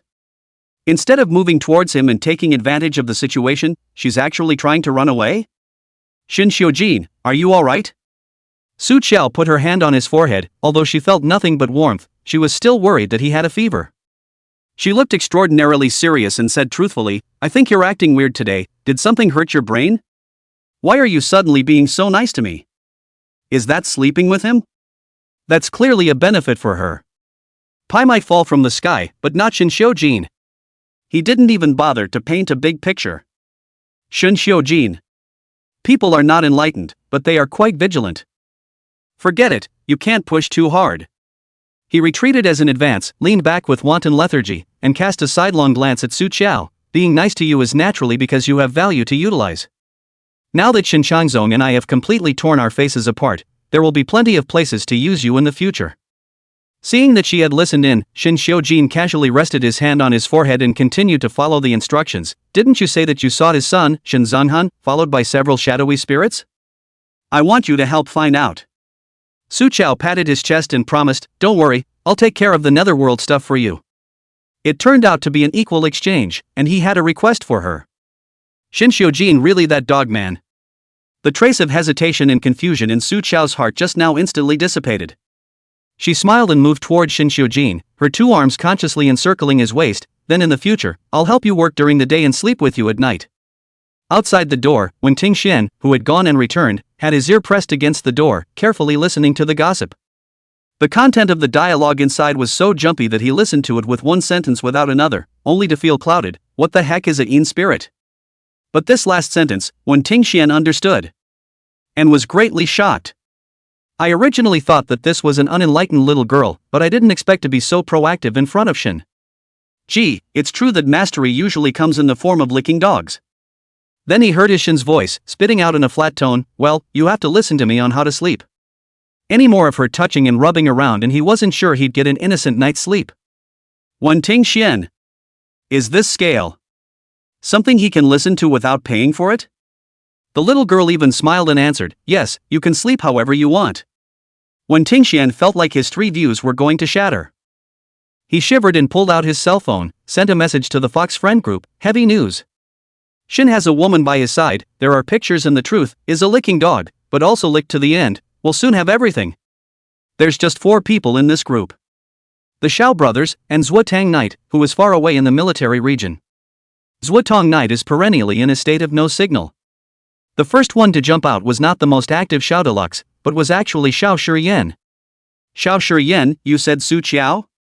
The Wen family and the Xiao family are considered to be distant relatives that can be hit by 8 poles. Wen Tingxian and Xiao Deluxe relationship is quite good, as a child a piece of mixing big, and the 2 brothers are afraid of Xiao Shiyan, it is more sympathetic. Wen Tingxian, you've already met your first cousin? Showing you guys the picture. Shin puts her shoes on. Ugh. Wen Tingxian then sent over the photos he had just risked his life to steal. At this time, inside Xiao Deluxe's large flat bedroom, Xiao Shiyan was sitting on the sofa in the corner, and the private doctor and caretaker were surrounding Xiao Deluxe on the bed to give him a careful examination. Waiting for boredom, Xiao Xiyan only opened the group message in passing. He casually clicked on the photo sent by Wen Tingxian, and a crack appeared in the calm face that had been unmoving in 8 winds for so long. Wen Tingxian is still out putting, see? Is this the same Su Chao? She's got a little something. Simply Shin's ultimate lickspittle. Xiao Xian kept enlarging Shin Xiujin on the photo, and the narrow phoenix eyes behind the lenses revealed an intriguing and refined light. In the middle of the day, Xiao Shiyan turned off his cell phone, pushed the glasses on the bridge of his nose with his long fingers, and spat out a meaningful sentence, it's hopeless. Said, but not Sojo. Chapter 191 I'll beat your brains out. Nianfang Ji was placed in Wen's hospital, a specialized solitary ward, waiting for surgery. Shin Xiujin deployed a large group of his men to lay down a deadly defense around the area. Su Chao also pulled out quite a few spiritual talismans and pasted them in Nian Shuangji's hospital room, plus Nian Shuangji's own phoenix golden light on her body, absolutely invulnerable to all ghosts. After doing so, Shin Xiujin took Su Chao back to Peninsula apartment. On the road, Su Chao was sleepy, her head naturally fell on Shin Xiujin's shoulder, her small hand instinctively wrapped around his arm, and her whole body almost stuck to him. Shin Xiujin swept his eyes down at the little thing that was snuggled up against him, sleeping defenselessly, and had a bit of a headache. She is really using him as a warming stove. And adjusting her sleeping position to rub around at any time. Buzz. The cell phone vibrated at that moment, and he quickly picked it up, his voice pressed low but not less cold and hostile, speak. It was the butler, Fubuki, who called. He swallowed and reported, Second Master, there is a wave of people visiting Cu Yuan late at night. They claim to be from the Xianzong Alliance, saying that they are looking for someone called Simi First Kaodao, and that they have a Xian sect grudge to settle. What's the mess? Shin Xiujin wrinkled his brows, impatient. Tell them to get lost, or else beat them up before throwing them out. Okay. Ferber put away his cell phone. He looked at Yanjinjin, who was wearing a Taoist robe with a goat's horn vein in front of him, and politely expressed Shin Xiujin's meaning. I'm sorry, but our second master has said that you should leave. Yanjinjin's 2 white eyebrows rose, obviously unhappy. The Xianzong Alliance is on business, so please make it easier. As one of the 3 great elders of the Xianzong Alliance Council, he personally made a visit to the door with a dozen or so disciples under his command, so there was no reason for him to eat a closed door. Uncle Fu also had a difficult look on his face. I can't go against the second master's wishes. You're also a handful of years old, it's best to listen to advice, huh? Words for real people. His disciples were immediately offended and jumped out to condescendingly say, "Old man, when our sect leader Yin speaks to you properly, you'd better listen. You'd better listen when our sect leader Yin is talking to you. What kind of second master is that? When you see our sect leader Yin, you'll have to obediently bow your head. Get out of the way. Don't delay the Xian sect's business." Nowadays, the 3 major Xian sects in the world were the Heavenly Clearance sect, the Spirit Crane Temple and the 3 Clear Temples. In addition to the Tianqi Zi of the Tianqing sect, is deservedly the first of the Xian sect nowadays. Down, it is the Lingyi Guan and Sanqing Temple side by side, in terms of real people as the head of the Sanqing Temple. Many of the dignitaries kowed out and sent incense, begging to see him. Today he took the initiative to visit the door to find someone, and actually ate a closed door? Uncle Fu had been a housekeeper in the Shin family for most of his life. His temper was good, but it was there, being pointed and counted by a little brat who didn't know the sky when he put on a Taoist priest's uniform. His face sank then. It seems that the first path pointed out by the second master, you guys are unwilling to take. Fu Bo smiled without smiling. There is a second one. After saying this, Fu Bo turned around and walked away. His hunched back in his old age looked simply unbearable. Sect master, I think we should just barge in and arrest them. The disciple spoke with righteous indignation. Anyway, it was that one who called Kaodao before meeting me who first broke our Xian sect's rules. Even though Senior Ran Huang Niangyang's work is against the Xian sect's regulations, it should be handed over to our Xian sect alliance for disposal.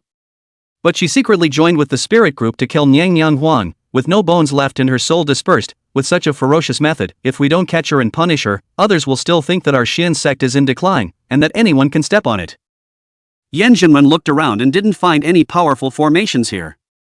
He pondered for a moment and said, just go in and find that woman, don't hurt the innocent.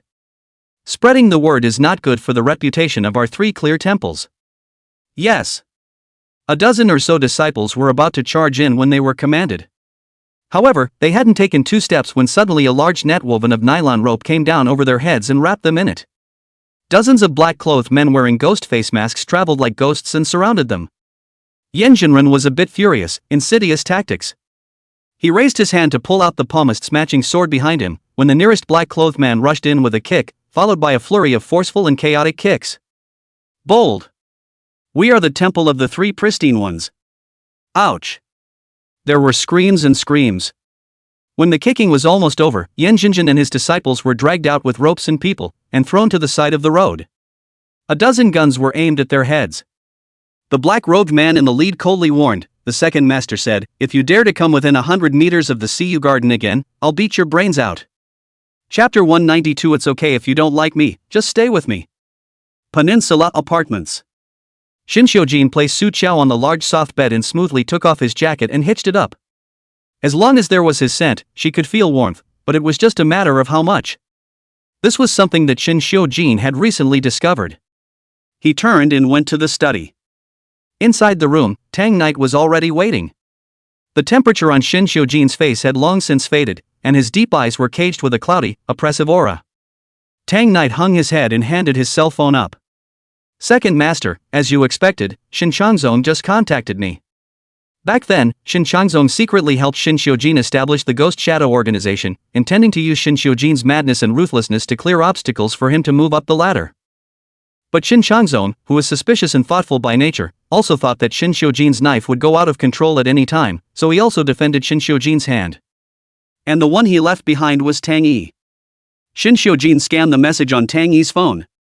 Sovereign, it's about time, get rid of the Ghost Shadow organization, don't leave anyone alive. I want Shin Xiujin, that mad dog, to have no more to rely on. There is also that little called Su Qiao by his side, use the old way to deal with it. Shin Xiujin, that crazy can carry, I do not believe, that small bones also so hard.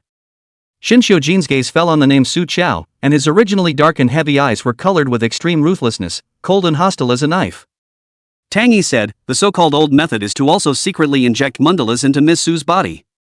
The so-called mandrake is a colorless and tasteless agent, but it is extremely addictive. Once addicted, it will be extremely painful and excruciatingly painful if not injected for a long time. Shin Xiujin had been injected by Shin Changzong when he first returned to the Shin family. He originally wanted to use the most rough and simple way to control him, but he did not expect that Shin Xiujin's bones are hard to the point that he would rather use the electric chair to forcefully control himself, and he will never bow his head. The pain in the body can't be restrained, so it will be pressed with more violent pain. Resist it, and nothing will hurt him again. In the end, it forced Shin Changzong to use Nian Shuangji's life as blackmail. Now, he wanted to use this despicable tactic on Su Qiao. Shin Xiujin's throat spilled out a cold, sanguine laugh, and the murderous intent under his eyes was fishy and thick. The long, bony fingers resting on the table knocked lightly. Shin Xiujin slowly spoke, "Since he wants to play, let's play him to death." Shin Xiujin returned to his room, and in order to let her sleep soundly, he only left a bedside lamp. The warm white tones of the light source are gentle and clean. He walked slowly to the bed. The little woman on the bed was sleeping soundly. In her sleep she could feel his breath. The person unconsciously moved to his side, her small hand drilled out from under his jacket and held his hand with precision and accuracy. Shin Xiujin stood there silently, looking at the soft little hand tucked into his palm. His deep eyes quivered a few times imperceptibly. "She's got a tight grip on him. Su Qiao," he said in a mute voice, "I'll count to 3, and if you don't let go, it's over. Understand?" Knowing full well that she's asleep and can't hear anything, he used this somewhat malicious and childish means to unilaterally sign an unequal treaty. 1, 2, 3 came to his lips, but he did not pronounce it. She was sleeping senselessly, her hand pulling at him, murmuring dreamily, saying things like, "Shin Xiujin, hide behind me and go. I'll help you. Beat that old dog to death. Shin Xiujin." He thought back to when she first came to him and chased him around every day like a brainless lickspittle.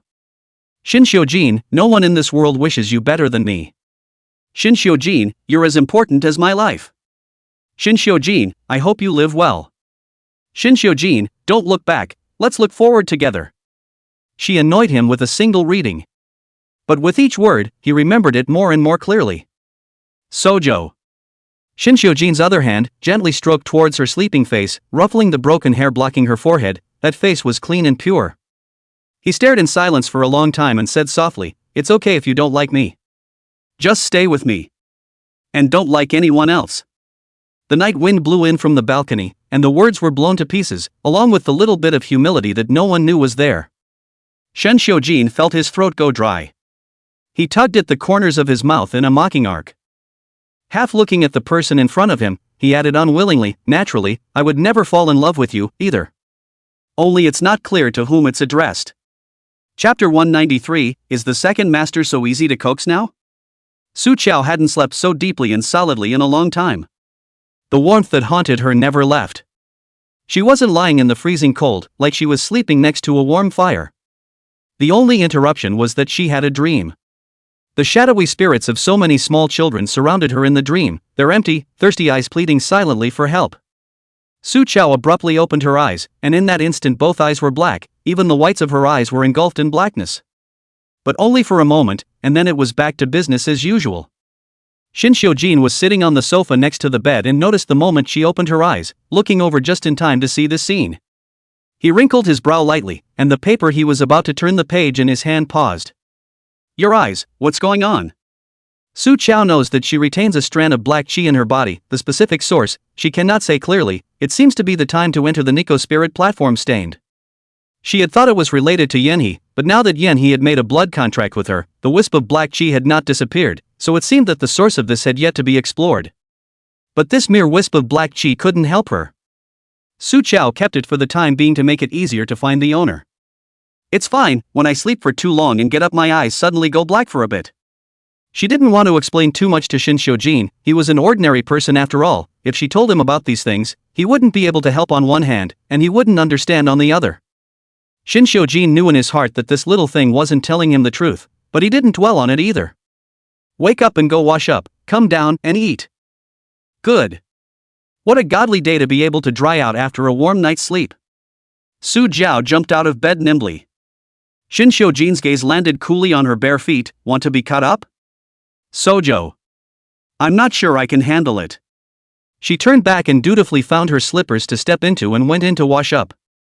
By the time she had sorted herself out, breakfast was already on the table. Su Chao thought about that dream of hers as she ate, and she guessed that it might have something to do with the Changming orphanage that she had visited last night. The layout of that orphanage itself is very bizarre. Made into a gathering formation is already evil enough. Su Chao brain flashed past the main building of the orphanage when passing by, a hurried glimpse of the picture.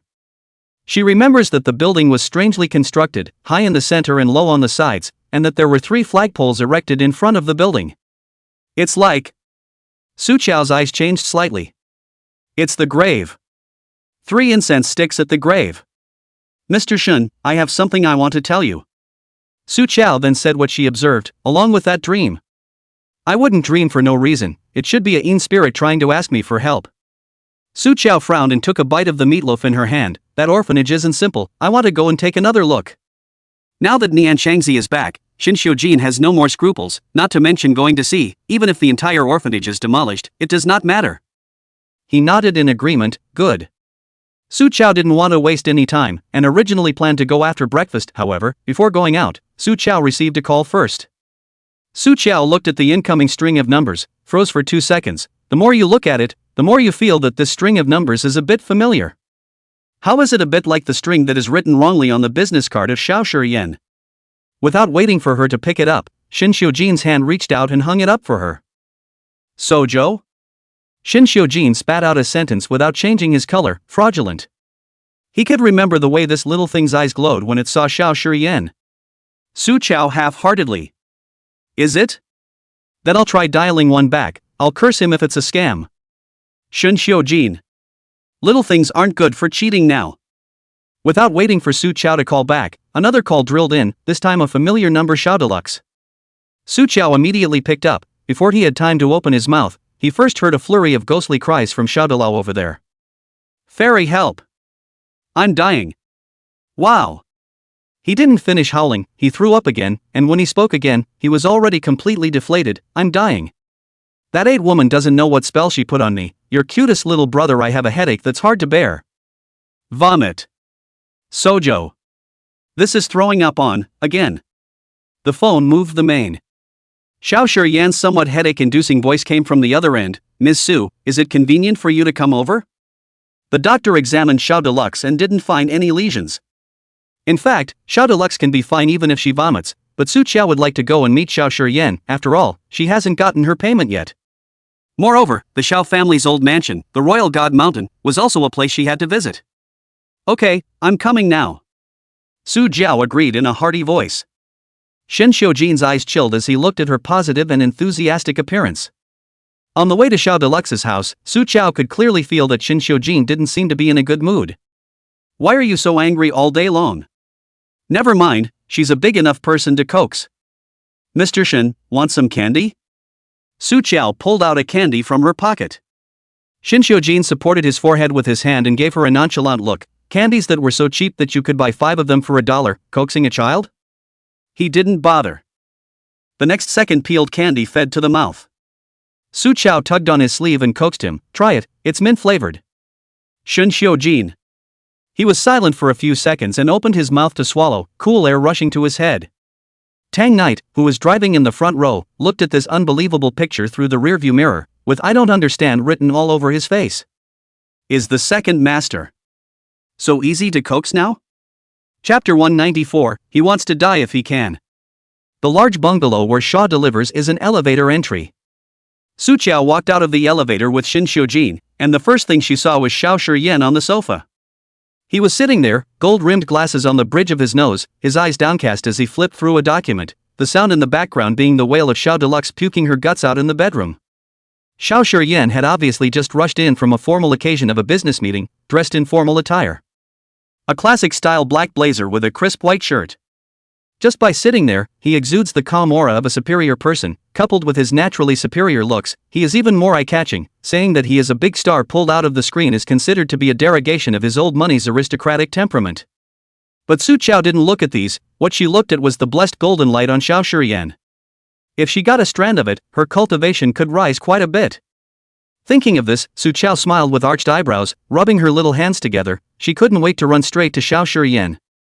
Mr. Xiao, I'm coming. End of payment. End of payment. In Shin Xiujin's perspective, it is Su Qiao smiling brightly, with only Xiao Shiyan visible in her eyes. Ms. Su. Xiao Shiyan put down the contract and politely got up. Then a cold sight was felt stabbing through. He saw Shin Xiujin behind her as soon as his gaze crossed Su Qiao. The man who was originally used to stinky face, at this moment was even a walking iceberg, sitting next to him with no expression. He could freeze the air around him to drop ice slag. Xiao Shiyan. Su Qiao had already smiled and moved in front of Xiao Shiyan, and couldn't wait to extend her hand. Mr. Xiao, that. She raised an eyebrow to suggest that it was time to check out. Xiao Xiyan calmly and elegantly pushed down the glasses on the bridge of his nose, perfectly misinterpreting her meaning. It's not the first time we've all met, so there's no need to be so polite. Joking aside, Shin Xiujin's self-contained low-pressure backdrop was standing there. If he shook this hand, it was hard to guarantee that he would be able to walk out of this living room with his parts intact. Sojo? No, Biggie, what are you pretending to be familiar with? The first time I see you, I have to check out. Little fairy. The dying Xiao Deluxe heard the movement and crawled out from the bedroom with difficulty, really crawling. He vomited and his face was green, and his hand trembled and reached out to Su Qiao. Help! Sister-in-law. I'm going to vomit to death. He's almost done with his stomach acid and he still wants to throw up. This cry of sister-in-law caused Shin Xiujin, who had originally treated him as heir, to give a look. Because Su Qiao was coming over, the caretakers and servants in the house were sent away first, lest they see some images that didn't fit the three views. The four of them were now the only ones left in the house. Xiao Xiyan looked at Xiao Deluxe's miserable raising, although he was a bit disgusted, but in the end, he was his own brother. He considered for 2 seconds, but still stepped away from his long legs and was ready to go forward to help the person up. However, Su Qiao moved slightly faster than him. The little girl, who looked so thin and weak, picked up Xiao Delu from the ground with one hand and placed her directly on the sofa. Xiao Shiyan. He couldn't help but have the image of Su Qiao hacking at a bug with a sword in his mind. Worthy of being the woman Shin Xiujin had his eye on, the style of painting was just more unique. Although Xiao Shiyan hadn't planned to settle the bill yet, but having come all the way, Su Qiao still checked Xiao Deluxe first. Little fairy, what's going on with me? Xiao Deluxe felt like she was about to vomit up human dryness. The stomach acid I spit out is all slimy. It's fine. Su Qiao comforted him. The compulsion that Fuja planted in your body was a bit long, so there's still a bit of residue in there. But now that the bug mother was killed by me, they can't live, they just need some channels to come out. Xiao Deluxe's entire body was bad when he heard it. You're telling me I threw up on? No, want to vomit again. He held it hard. Xiao Shiyan asked in a deep voice, Miss Su, how long will this situation with Xiao Deluxe continue? Can it be resolved as soon as possible? Normally, you'd have to throw up for another 3 days. But I've got a once-and-for-all solution here. I want it once and for all. Xiao Deluxe raised his hand that was puking until it was shaking. Little fairy. You're my boss, give me a pain in the ass. It's okay. Su Qiao was fine with both, and she asked Xiao Deluxe, did you choose to let them come out from above or below? Xiao Dao. He wants to choose death if he can. Chapter 195. Besides Fuja, there are others who have their eyes on Xiao Yao. In the end, Xiao Deluxe decided to spit it out. After all, he had vomited so many times, it was better to save his ass.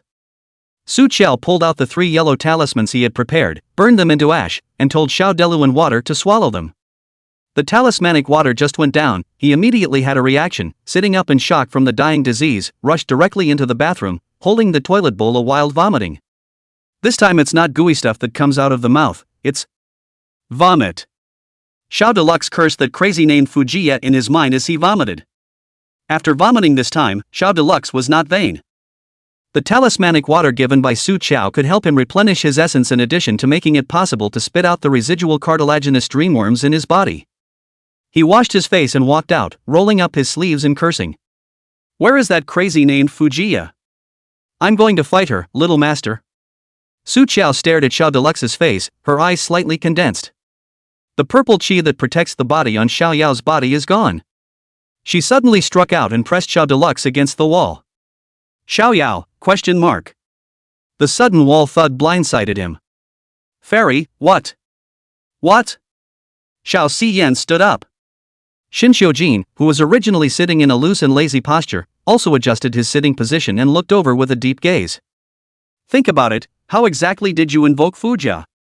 Su Chao asked in a low voice, her tone serious. Now all the purple chi that was originally protecting your body has disappeared from your body, turning you into an inviting physique.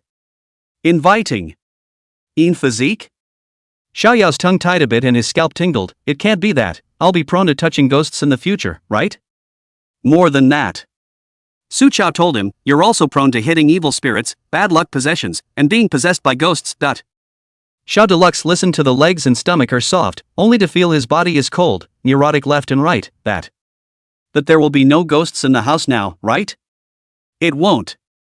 Your brother has a blessed golden light on him, and ghosts are afraid of that. With him in the place, 100 ghosts are not. Before she finished her sentence, she only saw Xiao Deluxe pounce on Xiao Shiyan with a wail, hanging onto him with a deadpan expression. Brother, dear brother. Boing boing. Without you, brother can't live. Wow. Xiao Shiyan. He unceremoniously kicked Boing Boing Monster back onto the sofa, straightened his wrinkled collar, looked at Su Chao, and said with a straight face, Miss Su, hasn't the compulsion on Xiao Deluxe's body been resolved? What is the situation now? Sojo didn't understand either.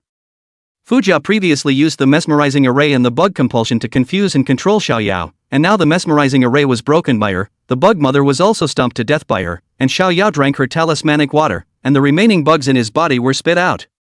Reasonably all the problems were solved, and his body should be recuperated for 2 days and then he would completely recover. Unless.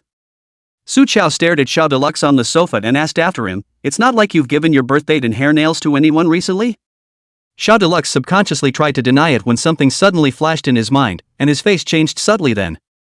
He gulped, there's. Xiao Shiyan heard the words at that time, his face was cold, the birth date you dare to give to outsiders? These metaphysical things, the luxury families or rather believe it never believe it. The birth date and 8 characters of such private things, they are even more careful. The oppressive feeling from the suppression of his bloodline from his own brother made Xiao Deluxe shrink into a ball, weak, helpless and aggrieved. It was just last week that a buddy of mine that I haven't seen for a long time suddenly came to me, named Zhou Guangxing, brother you also know. The Zhou family was in the jewelry business, and Xiao Xian had worked with them briefly for a while, so he naturally knew the Zhou family's only son Zhou Guangxing. But how could he possibly come to Xiao Yao? Xiao Xian pushed down his glasses, his voice still cold. Zhou Guangxing was examined 5 years ago for a kind of undead cancer, and he is in a foreign hospital, hanging on for dear life by nearly $1 million a month in medical bills. How could he come to you? Right. Xiao Deluxe stood up from the sofa. I also wondered about it. He said that a master cured him. I then thought of our grandfather. He has not been. All these 2 years. Shut up. Before Xiao Deluxe finished speaking, he was first gouged out by Xiao Shiyan with a stern look on his eyes. Su Chao eyeballs in the 2 brothers turned, probably guessed some of the situation. It seems that the Xiao family old man, these 2 years is out of any accident, but because of the status of the identity of the special Xiao family members to keep this secret. People's family secrets, Su Chao didn't point them out. She looked at Xiao Deluxe and brought the topic back. So that Zhou Guangxing guy took you to see that master? And then that so-called guru asked you to hand over your birth date and hair and nails? Yes, he said that as long as my heart is sincere enough, he can do the magic for me and make my heart work. Xiao Deluxe scratched his head. He was naive in his thinking. Anyway, just give some nail hair, there's nothing to lose. And then, I came back just in time to run into the cleaning janitor leaving. I was a little tired, so I fell into bed and slept. After that, I don't remember. When he came to his senses again, he was lying in a strange bed, and a crazy was colorfully picking his pants. And scaring Xiao Deluex's soul. Thinking and thinking about it still haunts him. What a sin, almost losing your virginity. Su Chao listened to the ins and outs and had a clear picture in her mind. It seemed that besides Fujia, there was someone else who also had their eyes on Xiao Deluxe. To be precise, it's the purple in him. Su Chao Qing's eyes flooded with a ray of cold light. Where is that master? Take me to him. Chapter 196, is he warm too? The purple qi on Xiao Yao's body was undoubtedly killing qi to ghosts, but to those who practiced cultivation, it was indeed a great tonic. Looks like another evil practitioner who wants to get into crooked business. Great, another good opportunity to clean up for Xianmen. Eradicating one evil cultivator would accumulate some mean virtue, and a full 10 would be exchanged for a line of merit. Accumulation is a little bit more than that, and Sojo is sharpening his knives and looking forward to this career a little bit more. Dog thing, cheating to your Xiao Xiao master's head. Xiao Deluxe ground his back teeth, took out his cell phone and was about to call that evil cultivator. I'm calling now to make an appointment with that dead old man. Tell him to wait at home. I'll go and take his dog's life right away, little master. Sojo. Before she had the time to make a move to stop, Xiao Shiyan first sharply and dryly snatched Xiao Delau's cell phone, while a kill shot of the eyes, Xiao Delau instantly honest, holding back his anger and sitting on the sofa. Xiao Shiyan took out his own cell phone and called that evil cultivator. It was answered quickly there. Which one? Master Jean, is it? Hello, I'm Xiao Deluxe's brother, Xiao Shiyan. The cell phone was amplified by Xiao Xiyan and placed on the coffee table. On the other end came the voice of Dao, vicissitude, and pretense. So it's Mr. Xiao Xiao, what can I teach you? Nowadays, the chairman of Zhao's consortium is still Xiao Xian's father personally. Outsiders will respectfully call Xiao Xian a little Xiao general manager. However, usually people in the Shinmen sect seldom deal with the outside world. Su Qiao lightly narrowed her eyes. It seemed that this evil cultivator had been eyeing the Xiao family for a long time. It's like this, I heard Xiao Deluxe say that he knows a master who is very spiritual. It just so happens that I've run into a bit of trouble. At work, Xiao Shiyan said methodically, and would like to ask you for a favor. This plays right into the hands of the other side. The little bit of purple chi on Xiao Deluxe's body was not even worth mentioning compared to Xiao Shiyan's lingering purple chi throughout his body, coupled with the blessed golden light. Grandmaster Jean forced down his inner excitement and said in a pretense of calmness, I would be willing to help, but I'm leaving Imperial City tomorrow. If General Xiao Xiao wants to see me, it's only today. Su Qiao couldn't help but sneer as she listened, quite anxious to send herself to her death. Today then. Xiao Shiyan casually fiddled with the string of Buddha beads on his wrist bone that heralded compassion, and slowly said, I can't wait to meet the master as well. Good, I'll be at home waiting for Mr. Zhao's grand entrance. The people stayed behind, now it's time to go to the jar. Su Qiao pulled out the special copper sword from her bag and couldn't wait to cut someone. Mr. Xiao, you arrange some more people to seal the area around his house, lest he run away at that time. Xin Xiujin, who had been playing with his cell phone on the sofa as if watching the show without participating in the whole process, spat out a sentence quietly at this time. Tang Knight has already brought people there, just go straight over. Sojo, ? She looked at Xin Xiujin, who had gotten up and walked over, and blinked, but how do you know where that evil cultivator's house is? Shen Xiujin glanced down at her, his tone casual and deserved, isn't there another Zhou Guangxing? Arrest him and give him a beating and he'll be accounted for. As early as they mentioned Zhou Guangxing, Xin Xiujin had arranged for Tang Knight to take action. Rich boys have the softest bones, 2 punches down, and they answer what they're asked. Sojo.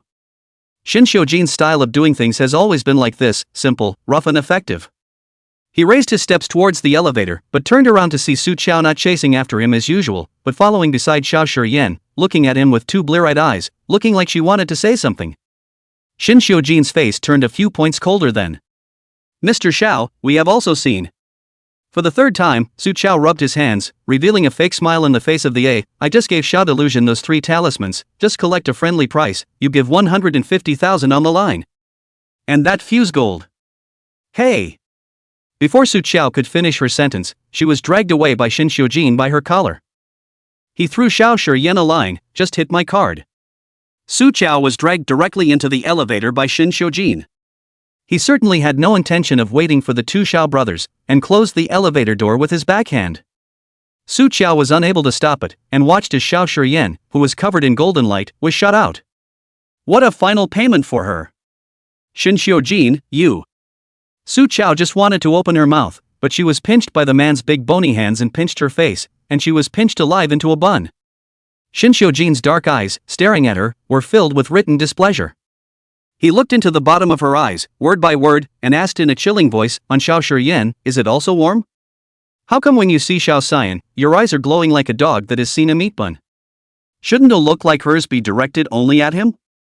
Chapter 197, Xin Xiujin's liking is more fatal. Su Qiao couldn't follow Xin Xiujin's brain circuits at all. Ha!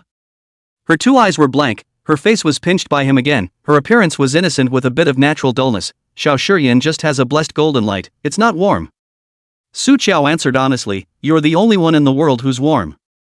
All the world, only you. These 6 words entered Xin Xiujin's ears. The hostility around him was instantly soothed, the fried hairs just smoothed out. Su Chao didn't realize it, and grumbled with wrinkled eyebrows, Xiao Shiyan owes me a line of blessed golden light, and he hasn't settled the bill for me yet. Shin Xiujin heard and understood, this little thing is not interested in Xiao Shiyan, but wants the blessed golden light on him. His entire being was instantly relieved. It's all your fault. Sojo stared at him grudgingly. She was about to get it when the dogman suddenly, without knowing what was wrong with him, rushed up and dragged her away without saying a word. Su Chao suddenly thought of something, she slapped Shin Xiujin's hand away and reversed herself, then pressed him against the elevator wall. And Shin Xiujin didn't struggle, letting her do whatever she wanted, even taking the initiative to bend down to match her height. Shin Xiujin, you wouldn't be able to spare Xiao Shiyan from paying me the blessed golden light just because he's your brother, would you? Su Chao frowned, quite serious, this won't work, blessed golden light is very important to me. And I helped him, it's only right that I get paid. Shin Xiujin, long eyebrows slightly raised, pondered, or not put simply, Xiao Xiyan tied up, every day let her smoke that what laborious golden light? The elevator leads to the underground garage. Su Chao didn't get the blessed golden light and wasn't too happy. As soon as the elevator doors opened and she saw Tang Knight's figure, her people went that way. Shin Xiujin lagged half a step behind and followed her. It wasn't until he was almost to the car that he reached out and hooked Su Chao back around his waist. Later. Shin Xiujin's tone was light, but his movements were strong and domineering. He was so warm and comfortable that Su Chao didn't really want to struggle, so she got angry while pressing deeper into his embrace. There are bargains to be had. In that room, Xiao Deluxe changed his clothes and followed Xiao Shiyan down in the elevator. Just unexpectedly, they saw Shin Xiujin's figure, casually leaning against the car door, seemingly waiting for them. Xiao Shiyan. Shin Xiujin named him and hooked his finger in the process. Xiao Shiyan. The only one who dared to call him that was Shin Xiujin. He walked over and before he could say anything, Shin Xiujin spoke out first with a slight irritation, check out. Su Chao drilled out of Shin Xiujin's arms and smiled kindly at Xiao Shiyan, Mr. Xiao, we talked about this before, a line of blessed golden light. Xiao Shiyan naturally will not renege on the bill, but this thing is a bit mysterious, he did not take it seriously. Now looking at Su Chao's eyes full of anticipation, he guessed that this bit of blessed golden light was something important to her. He cooperated, what's it going to take? Just stand still and don't resist me. After Su Chao finished speaking, her hand reached over and drew a line of golden light from Xiao Shiyan's brow, injecting it into herself. Instantly, the spiritual pool filled up, and a brief warmth swam through the limbs and bones like a warm wind. She was soothed. Shin Xiujin looked at her cozy appearance, and then looked at Xiao Shiyan with a gaze that became intriguing. He was calculating how much manpower he would have to use to catch a Xiao Shiyan. Xiao Xiyan calmly held down the glasses on the bridge of his nose, Ms. Su, how much blessed golden light is on me? Yes, very plentiful. Ample Shin Xiujin has taken his cell phone. Xiao Shiyan didn't move as he continued to ask, then why are you only charging a line? I can offer more. No way. Su Chao explained, I can only collect what I'm supposed to collect, if I collect more, I'll suffer a backlash, if it's light, my cultivation will diminish, if it's heavy, I'll be struck by lightning, it'll kill me. Only evil cultivators who have fallen into the devil's way will do whatever it takes to suck the blessings and merits from others to enhance their own cultivation. Garbage scum like that, I'll cut one down when I see one. That Master Kim is one of them. Will it kill you? Shin Xiujin's fingertips that were tapping the screen to send a message paused for half a second, and the few words he had just typed down were deleted one by one. He put away his cell phone as if nothing had happened, met the gaze cast by Xiao Shiyan, and said frankly and freely, if there's nothing else, let's get going. After saying that he turned around and got into the car, Su Chao got all the payment she should get, naturally she followed. Brother! Seeing Shin Xiujin's car rolling away in front of his eyes, Xiao Delu carefully poked his own brother's shoulder from the side, he was a bit confused, how do I feel that just now Shin brother's eyes looking at you? A little strange? Aha! Xiao Shiyan stretched out his fingers with long and slender bones like works of art, pushed down the glasses on the bridge of his nose, and calmly said, he was just calculating how to tie me up silently. Xiao Yao? Xiao Shiyan looked at the taillights of the car that disappeared around the corner, and a ghostly light flooded the beautiful and shrewd eyes behind the lenses. It seems that Shin Airmaster is playing for real this time. I just don't know if Su Chao can catch it, after all, Shin Xiujin is like, I am afraid that it is more life than hate. Chapter 198 Either you seek death or become a demon. In the car, Su Chao closed her eyes and adjusted her breath, integrating Xiao Xiyan's line of blessed golden light into the spirit pool. This line of blessed golden light was comparable to the previous line of merit energy from the ninth good Ming Yi Lao. Su Chao only felt as if her heart was heating up along with her, followed by a sudden stabbing pain. Hiss. Su Chao pressed her heart and bent over in pain at the sharp pain. Shin Xiujin, who had originally closed his eyes to rest his mind, sensed a hint of abnormality, opened his eyes, and into his eyes was the little woman beside him arching her back and shrinking into a ball, shivering in pain. His dark eyes tightened. Shin Xiujin, it hurts.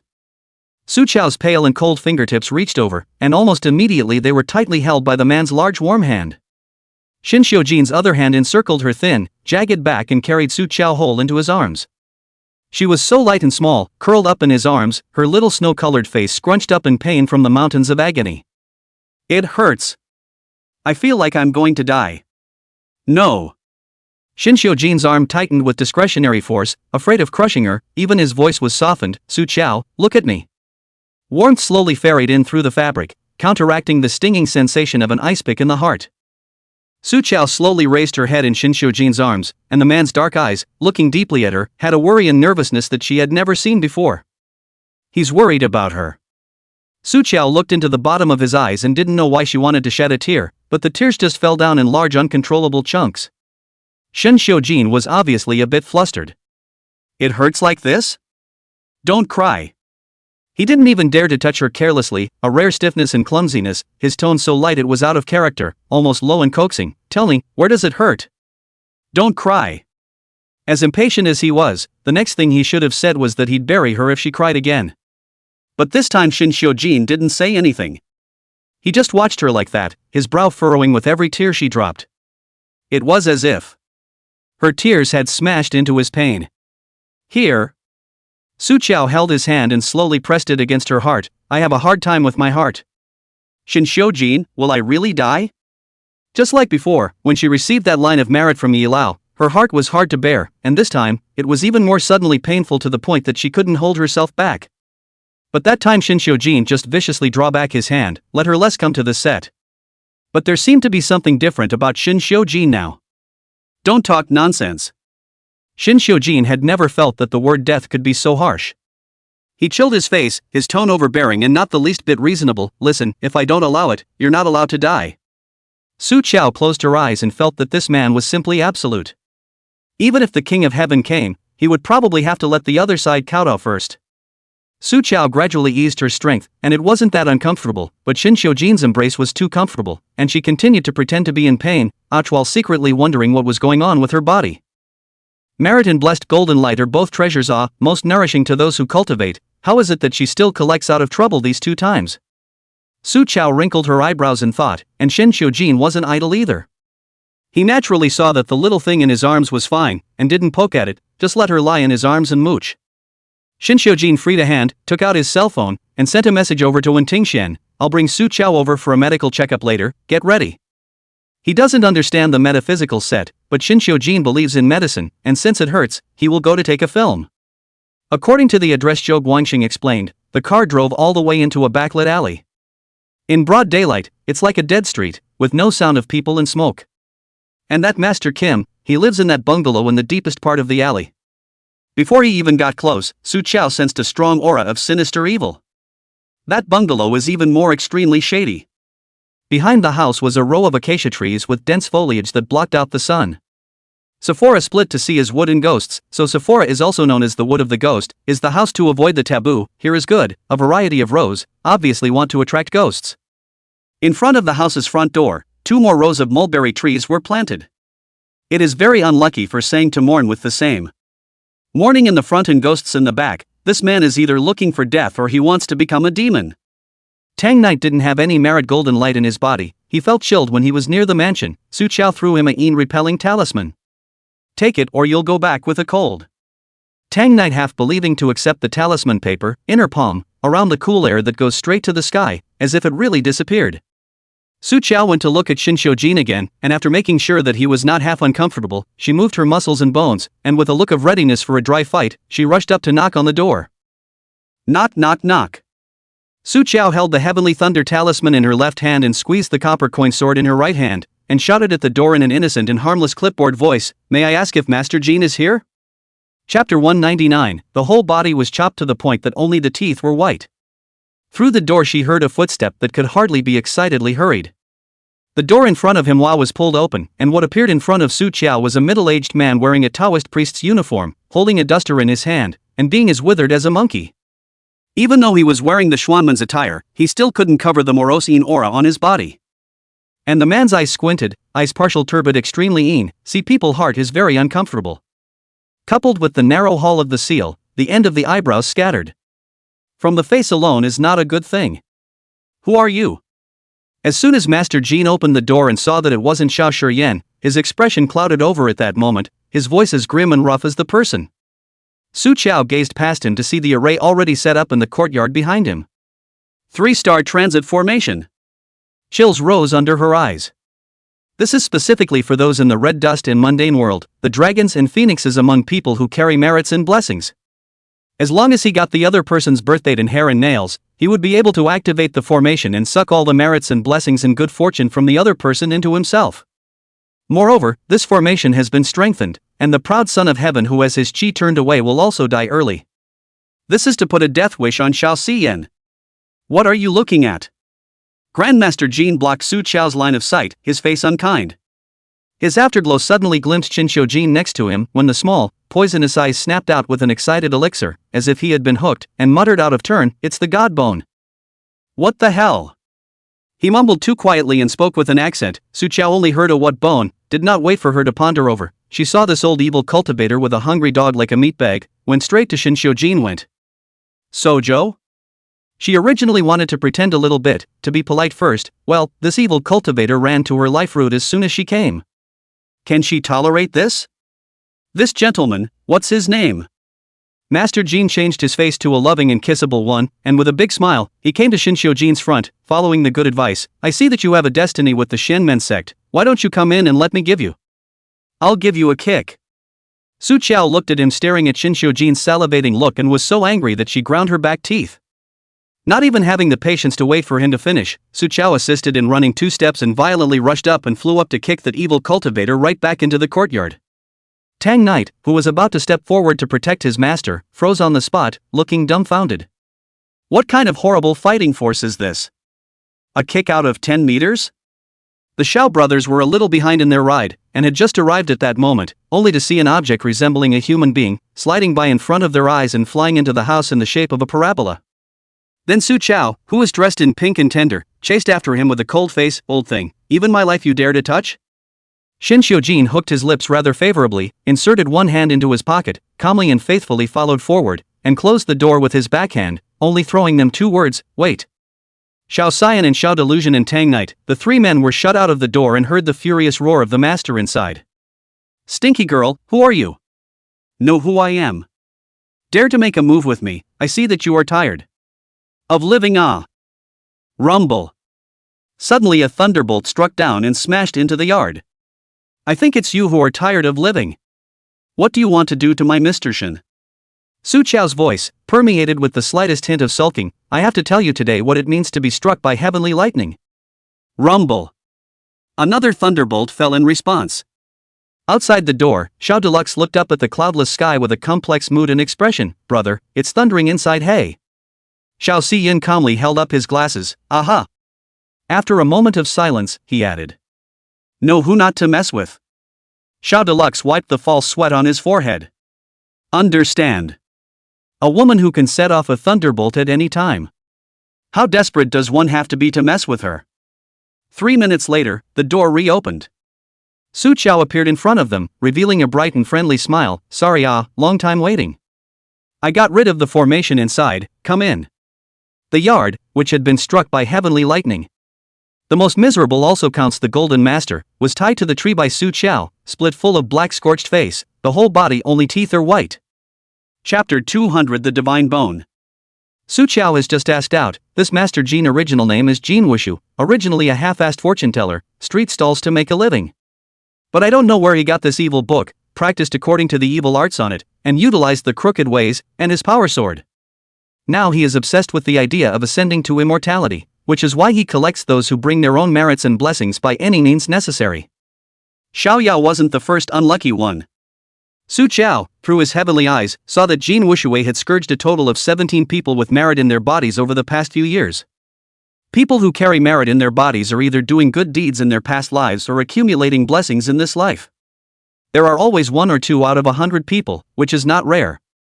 But those who are tainted with the purple aura are not found in 10,000 miles. A single Xiao Deluxe was enough to drive Jin Wuyao crazy at any cost, let alone Xiao Shiyan. Spit out the purple chi from Xiao Deluxe's body. Su Chao cupped the heavenly thunder talisman in her hand, stared coldly at Jin Wui, and let loose with the most calm tone, "Otherwise, I'll split you to death." The purple chi had been away from the body for less than 14 days, it hadn't been refined and could still be retrieved. And splitting this scourge is a way of doing God's work for him. Jin Wushu was bound solidly by the rope. He glared viciously at Su Chao, his yin god became more and more shadowy, unwillingly gritting his teeth. Despicable little thief. Taking advantage of the poor Taoist's lack of defense and not hitting a woman, he actually started a sneak attack. Shameless to the extreme. I'm not convinced. If you have the ability, let's fight one-on-one. Let you know my master Jin's power. Sojo laughed. A punk she can kick to death with one kick and still wants to fight one-on-one? She was originally not subject to this kind of excitement, but after opening the eyes of heaven and sweeping around this evil cultivator, she did not find Xiao Deluxe's purple chi. Su Chao's eyes turned lightly, and she agreed with alacrity. Okay, here's a chance for you. Jin Wushui's cold, bubbling evil gaze swept over the several people present, was tied back behind the trunk of the hand, has long been feeling out the knife hidden in the sleeve, talking to Su Chao Kung Fu, quietly cut the rope. Shin Xiujin stood aside with his arms wrapped around him, his dark, cold-killing eyes, taking in his small movements, and was about to pull out his gun when his afterglow caught a glimpse of Su Chao's small hands behind her back, gesturing frantically at him. Don't be impulsive, leave it to me. Shin Xiujin. The gun, which I had just touched, was tucked back in. Jin Wushu sneered sorrowfully, since you seek death, don't blame me. The moment the words fell, he violently broke his bonds and yanked off the black cord hanging around his neck with one hand. Inside was the severe ghost that he had refined for 77 and 49 days. Jin Wuyao pulled off the seal with force. Kill them for me. The refined night ghost rushed out. The temperature of the entire yard plummeted, obviously no wind, the poplar trees full of yard suddenly shook, branches and leaves clattered, is the proverbial ghost clapping. The others couldn't see it, but Su Chao saw it clearly, a stirring ghost wrapped in black gas, floating in midair, its whole face rotten, opening its bloody mouth and roaring and hissing at her. Roar! Jin Wui had just seen Su Chao's ability, and didn't expect this severe ghost to be able to kill her, and it would be better to stall for a while. He himself rolled and rushed into the room, going to fetch the purple chi that he hadn't had time to finish refining, intending to run away. Sojo gave him time. As the night ghost rushed up, it dodged and dodged without slowing down, and the copper sword in its hand was turned upside down, the hilt knocking towards its head. Ouch, that's awesome. It's so hard to deal with. Nightmare? Good gas, change the person. It twisted its head to look at the 3 remaining men. The one with the glasses is covered in golden light. It's too scary to go on. The one in black stood there, but could not see anything special, just the aura is a bit scary, ghost, do not dare to go on. Hey, there is another one, the body is hairy, and the physique is on the inside. Just you. Xiao Deluxe suddenly felt extraordinarily cold. He was now completely purple and had become a partially in physique, and when he fixed his mind, he saw a large, terrifying face rushing towards him. Ghost. Ghost ah. Xiaoya was so scared that he jumped up in place and was whisked all over the yard by the stern ghost, unable to cry, "What are you chasing me for? There are still so many people? Brother, help!" Xiao Shiyan slightly stared at his eyebrows, he could not see those dirty things, he could only look at Su Chao, Miss Su. Don't worry, there's no harm in letting Xiao Deluxe run around and break a sweat. Su Chao had an extra red rope in her hand, and the other end of the rope was locked around the throat of the stern ghost, fishing it like a kite to keep it from really catching up with Xiao Deluxe. Seeing that the Jin Wushu in that room had already turned out the treasure and ran over the wall from the backyard, Su Chao's hand exerted fierce force, yanking the stern ghost back, tying it up in a knot, and a talisman slapped it against the wall. Shin Xiujin had already made a call to Tang Yi, arrest them. And so, before Jin Wushu could run out 50 meters, he was rounded the corner and recaptured by a kick from the guarding Tang Yi. Shameless. Shameless little thieves. Jin Wushu was so angry that his face was suffocating purple, cursing, "A few of you bullied me, an old Taoist. When the old Taoist I cultivate into an immortal, I will pick the bones and destroy the souls of all of you one by one." Su Qiao lazily ignored his dog barking and took out a wooden box from his arms. Jin Wushu instantly panicked. No. My purple chi. Xiaoyao was so annoyed that he went over to the side with a leg kick. This is Little Master's. You shameless old thing. Su Qiao redirected the purple chi back into Xiaoxiao's body, and he immediately felt that his body had renewed energy, and his entire spirit was better. Su Qiaori looked at Jin Wu Diao, who was bundled into a dumpling on the ground. How many people have you, evil cultivator, harmed over the years, and how many karmic obstacles have you created? Don't you have any count in your heart? You still want to cultivate immortality? Hee, today I will do the right thing for heaven, so that you can't even be a human being. After the words, Su Qiao took out a heavenly thunder talisman and dispersed all the merit cultivation he had worked so hard to obtain over the past few years. Ah! Heavenly thunder struck his body. Jin Wushu hissed as he stalked his neck in severe pain. Little, and how are you better than me? Hiding him around isn't also to get cultivation immortality. As he said this, Jin Wushu's cloudy eyes stared unwillingly at Shin Xiujin with greed and longing filling his eyes. Divine bones. The divine bones of the 10,000 years. Su Qiao frowned slightly. What are you talking about? The heavenly thunder split all the merits that Jin Wushu had stolen over the years, and now that he had been revolted by the sinful power, his skin was rapidly aging, and his withered hand reached out to Shin Xiujin, full of indignation and unwillingness. God bone. My. God bone. Saying these two words, he could no longer hold on, his eyes rolled white, and he directly swallowed his breath. This time, however, Su Qiao heard him clearly. His name is Shin Xiujin Divine Bone. Chapter 201 Humble Wanted Unloved.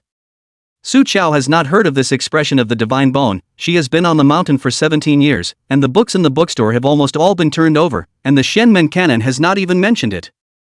Looks like it's from a cult classic. Sojo had a bit of a headache. If Shin Xiujin was really some kind of divine bone that could help people achieve immortality, then he would be in danger. This Jin Wushu is unbearable, but there are many capable evil cultivators. What did he just say? About me? Shin Xiujin kicked the dead Jin Wui on the ground with his toe, and the words were asked to Su Qiao. Nothing, the evil cultivators are just more exaggerated. Su Qiao smiled at him, a blandness between her delicate eyebrows. Her bottom line was strong. You are my life, whoever dares to hit you, has to go through me first. If she couldn't even protect him, they would have no choice but to die together. Shin Xiujin looked at her silently, and the corner of his sharp knife-like lips pulled up a faintly invisible arc. Live together, die together. It wasn't impossible, he suddenly thought. If you have to choose a way to die, having someone with you doesn't seem unacceptable. Su Qiao, of course, does not know his mental activities, only feel that Shin Xiujin suddenly exudes that sick and crazy temperament again. The perversion index suddenly skyrocketed. Ah, don't you come over here. The female ghost's mournful screams attracted Su Qiao's attention. She followed the sound and saw that the stern ghost that she couldn't even gouge off the wall by slapping a talisman on it was writhing underneath the yellow talisman. And a few steps away in front of her was Xiao Deluxe, who had already retrieved a purple aura and was planning to take revenge. Little fairy, where did you set that ghost? Xiao Deluxe. Su Qiao called out to him, I'll handle this female ghost. Your body still needs to recuperate. This place is very cloudy. Spend more time with your brother. The blessed golden light on his body nourishes people. Upon hearing this, Xiao Deluxe immediately flew towards his own brother. Brother, I'll move in with you in the next few days. Xiao Shiyen. He disliked it, but in the end, it was his own brother, and he didn't reject it. Miss Su, my brother's matter troubles you. I owe you a favor. If there's anything I can do to help in the future, just ask. Xiao Shiyan's speech had always been watertight. Within the scope of my ability, I will definitely be obliged. Mr. Xiao, I really do have one more thing. Since the words were rushed here, Su Qiao spoke directly. Xiao family's old mansion, the Royal God Mountain, I want to go and take a look. The pair of beautiful phoenix eyes behind Xiao Shiyan's lenses lightly converged. If Miss Su was simply a guest at the door, I welcome it. The implication is that anything else you want to check, you can't. Although she has helped the Xiao family a lot, but she has a strange life and is too powerful, plus there is a Shin Xiujin who also has an unusual attitude towards her. Such a woman, if she approaches the Xiao family with another purpose, it will be very troublesome for Xiao Shiyan. And he would not allow anyone to threaten the Xiao family. Su Qiao knew that Xiao Xiyan didn't fully trust her.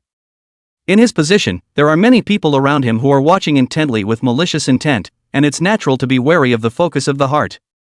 Not to mention heavy to sick she's seen it all. Mr. Xiao, it's true that I didn't go to the Royal God Mountain to be a guest. Su Qiao was honest with Xiao Shiyan. I investigated my birth and it is related to the Royal God Mountain. But don't worry, I will only investigate what is related to me, and will never disturb the Xiao family.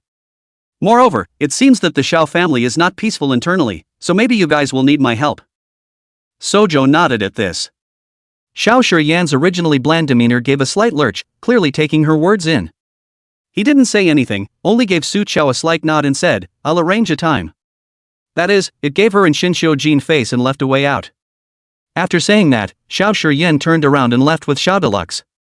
Walking out the door, Xiao Delu couldn't help but speak in a small voice, Brother, I don't think the little fairy is a bad person. Let's not let her go to see Grandpa. Anyway, Grandpa has seen many famous doctors at home and abroad in the past 2 years, so let's take the dead horse as a living horse for a time. Before he finished speaking, Xiao Shiyan's eye blade swept over. Who do you take for a dead horse? Xiao Deluxe. Me, I'm a dead horse. Xiao Shiyan ignored him and got into the car, throwing down a sentence, I'm going back to the company, not on the way. Go out and take a taxi yourself. Xiao Dao. Humble wanted, unloved. Chapter 202, Barebones PUA. Inside the courtyard. Su Qiao had already taken off the talisman on the female ghost, and the female ghost honestly floated to her, which still had half of the ferocious appearance of the teeth and claws just now. Thank you, little master. Su Qiao saw that it had a heavy sense of grievance, but not much hostility. It was only captured by Jin Wushu forcibly to refine a fierce energy. Now that Jin Wushu is dead, its fierce energy is also gone, and now it is just a new ghost with little lethality. Su Qiao saw that she committed suicide and frowned.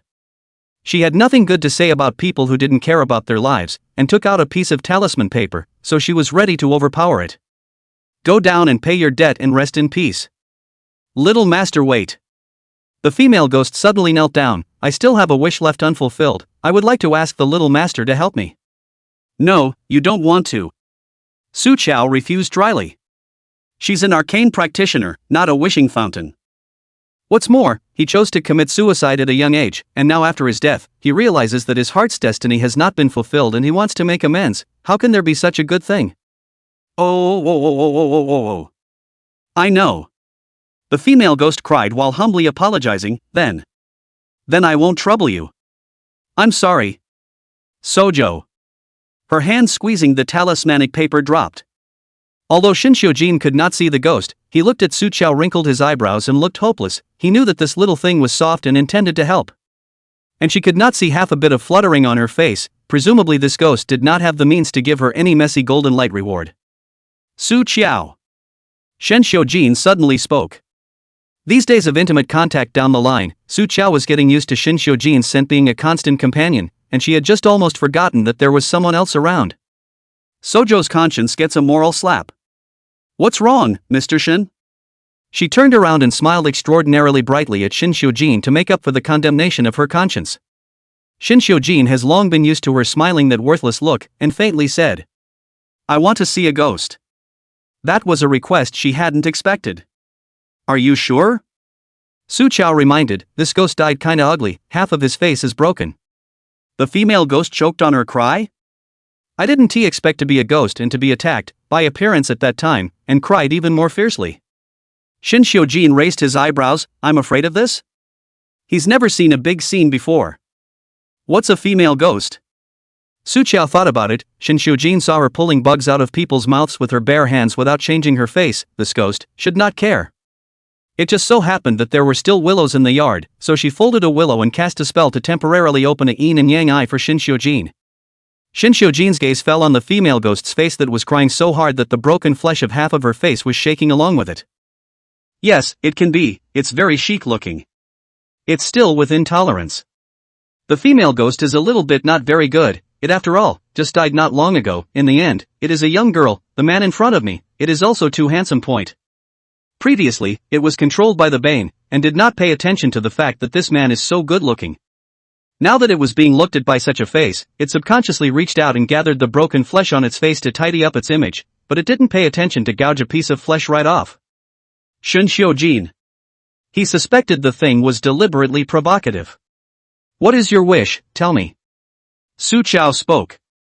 The female ghost remembered her experience before her death, and the tears of blood, which had just stopped, slowly trickled out again, her eyes full of unwillingness and grief. "Little master, my name is Feng Yao, I'm a sophomore at the dance academy." Feng Yao told Su Chao the original story of her suicide while crying. She is a girl from an ordinary family, but loves dancing, more than 10 years of hard work to enter the school of her dreams, but waiting for her, not a bright future, but hell. Feng Yao, proud of the dance talent, thrown in the same batch of students who have gone through the art examination fight up, is not outstanding. Over the years, in order to pay for her dance lessons, her parents also almost spent all the family savings, Feng Yao, in order to save money, but also in order to fight for a breath of fresh air, almost all the time spent in the practice room, even on the weekends, do not go out to play with her. While Mr. Jiao was tough on her, he spent his own personal time coaching her in dance practice. "Feng Yao, how many times have you practiced this move? Why don't you hit the mark yet? Other students can dance it 10 times and get it right. If you're so stupid, you should be the first bird to fly and dance it 100 times. Wrong again. Do you think that dancing only relies on the body and you don't need to use your brain? You spend so much time practicing every day, how come you're still practicing like this? Start over." Every time Feng Yao was struck to the brink of collapse, Mr. Jiao would suddenly be gentle with her again. "Yao, teacher is so strict with you because she expects a lot from you, understand? Although all the other teachers think that you have no talent and are poor, I am optimistic about you, and I am the only one who is willing to cultivate you and give you a chance. It's only me, understand? It's naked PUA." But Feng Yao was so engrossed in it that she couldn't see it at all. Coupled with the fact that Jia Jun had too many halos on him, she naively thought that she had met her Buele. As long as she listened to her teacher and did what he said, she could get into his dance troupe, and after graduation she wouldn't have to worry about a job, or even start earning money to lighten her family's burden while in college. Feng Yao's beautiful dream is shattered in Jia Jun's private practice room. Jia Jun guided her movements while sliding his hand to her chest. Chapter 203, A Mass Murder. Feng Yao had desperately struggled and resisted, but she couldn't resist the strength of a grown man. She ended up cowering in the corner unclothed, her body covered in signs of abuse and ravishment. She was in pain physically and mentally, and hissed at Jia Jun, "I'm going to call the police. I'm going to sue you for rape." Jia Jun lifted up his pants and smiled coldly without thinking, "You can try it, and see if the police believe a female student with a strange bad reputation and a lack of money, or if they believe me. Do you really think that I have been working for nothing for so many years? Sue me? I'm telling you, Feng Yao, you will not only lose your reputation, it will be difficult for you to even graduate." Feng Yao only came to her senses at this point, and during this time, she slowly cut off socializing with her classmates around her under Jia Jun's compulsion. Plus, she was in frequent private contact with Jia Jun again, and every time she took the initiative to go to him at his authorization, countless pairs of eyes in the school were watching. The whispers about her spread long before she knew it. Those strange eyes of the classmates, and inexplicable cold smiles, and the small group that saw her go over and walk away. Feng Yao did not put it in her mind at that time, but at this moment, she all figured it out. She went white as a sheet and fell to the bottom of the ice. "Don't be afraid, Yao, your teacher genuinely likes you and thinks you're a good seedling. As long as you behave yourself, I can guarantee you a peaceful graduation, and I can also let you into my dance troupe to promote you as a principal." Feng Yao also had a moment of hesitation, faltering, wanting to weaken and retreat, succumbing to the terrible reality. But she overhears Jaejin talking to someone else on the phone in private. The little girls nowadays are all stupid as hell, daydreaming every ing day, it's easy to fool them. Holding her up as the chief? Ha. Dream on. I'm tired of playing for a few years, a kick is. Fresh 20-year-old girls are coming one after another. Feng Yao was shaking with anger. She would prefer not to have anyone else follow in her footsteps. After thinking about it, Feng Yao decided to come forward and report it to the school authorities and go to the police at the same time. But in the end she was young, not enough evidence, plus Jia Jun in front of people too good at disguise, a moral appearance, hand and some contacts. In the end he not only did not get caught, in turn, also gave Feng Yao deducted a tie seduced the teacher's hat. Feng Yao's picture was hung on the campus network, and she became a that everyone shouted at. When her mother is hospitalized in anger and refuses to even answer her phone calls, she runs to the hospital and clumsily tries to explain, only to be slapped hard by her father, who has always been quiet and honest. Do you know what it means to be shameless? Our Feng family's face has been disgraced by you. Your mom and I can't even hold up our heads as human beings now. In desperation, Feng Yao stood up on the rooftop of the tallest building in the school. Little master, you don't know. The wind on the rooftop, it's so cold and cold. Feng Yao still remembered how she was standing in the wind, shaking. In fact, I am so scared, really scared. I don't want to die, I just don't know how to live. But you know what? There are actually so many people that want me to die. Feng Yao closed her eyes and could still clearly recall the sounds she heard and the images she saw on the rooftop at that time. Downstairs, surrounded by many people, both familiar and strange. But everyone, it seems, hates her. They shouted, "Hurry up and jump, die." So disgusting, still pretending here. Seducing a teacher, and then coming out to frame someone when the price isn't agreed upon. The school is ashamed of you. Hurry up and die. Don't waste time, are you jumping or not? The cafeteria is about to open. Bet $100 she'll never dare to jump. Ha ha ha, $100, maybe that's what she's worth for one night. Just die, what a inkling. Su Chao, through the eyes of heaven, seemed to be standing beside Feng Yao at that time. A mountain of malice came roaring toward the 20-year-old, crushing the last vestiges of her desire to live. The anger in her eyes dissolved, little by little, and she closed her eyes, the tears drying on her face by the wind from the rooftop. Feng Yao opened her hands like a free and desperate butterfly, her slim body slowly leaned forward. Su Chao subconsciously reached out to grab her, but she couldn't even touch her. Right at this moment, but there was another large hand that passed through her body and tightly grabbed Feng Yao's wrist at the last moment. Don't! Girl, don't! It was a young fireman, with a dark, stalwart face, full of the afterthought and celebration of being just one step away from being too late. Girl, there's nothing you can't get through. As long as people live, there will be hope. He grabbed her so tightly that it hurt her, urging with anxious eyes, listen to me, tell me any grievances you have, okay? Come up first. Come on, give me that hand too. Feng Yao's eyes flashed with a hint of hesitation. But just then, the crowd downstairs boiled over again. Why don't you jump? It's not like you're studying dance or acting, you're still pretending. Said she won't die, just for show. Pretending to be a chaste woman, ha ha ha. Die and hurry up, what a waste of time. You're delaying my dinner. Quickly jump. Otherwise I'll be lonely for half a day. Each word, like a knife, stabbed her already hole-ridden heart with blood. She smiled pale at the fireman and said, thank you. Then with his other hand, he broke his fingers one by one. No! The young firefighter yelled in desperation, please, don't! Feng Yao slowly closed her eyes and fell into the screaming orgy beneath her, falling. Feng Yao pulled the corners of her mouth and smiled harder than she cried. He came to my funeral. Stood very far away and cried very loudly. He blamed himself and felt he hadn't caught me. I wanted to tell him that it wasn't his fault. He was the only innocent in this death, the only one who was good to her. But he was the only one who was still upset about her death. Good people shouldn't have to carry this kind of self-doubt. Little master, please. Good. Su Chao agreed. She took out a yellow talisman paper and sent Feng Yao's ghost into that firefighter's dream, so that she could fulfill her wish. Feng Yao left with 1,000 thanks.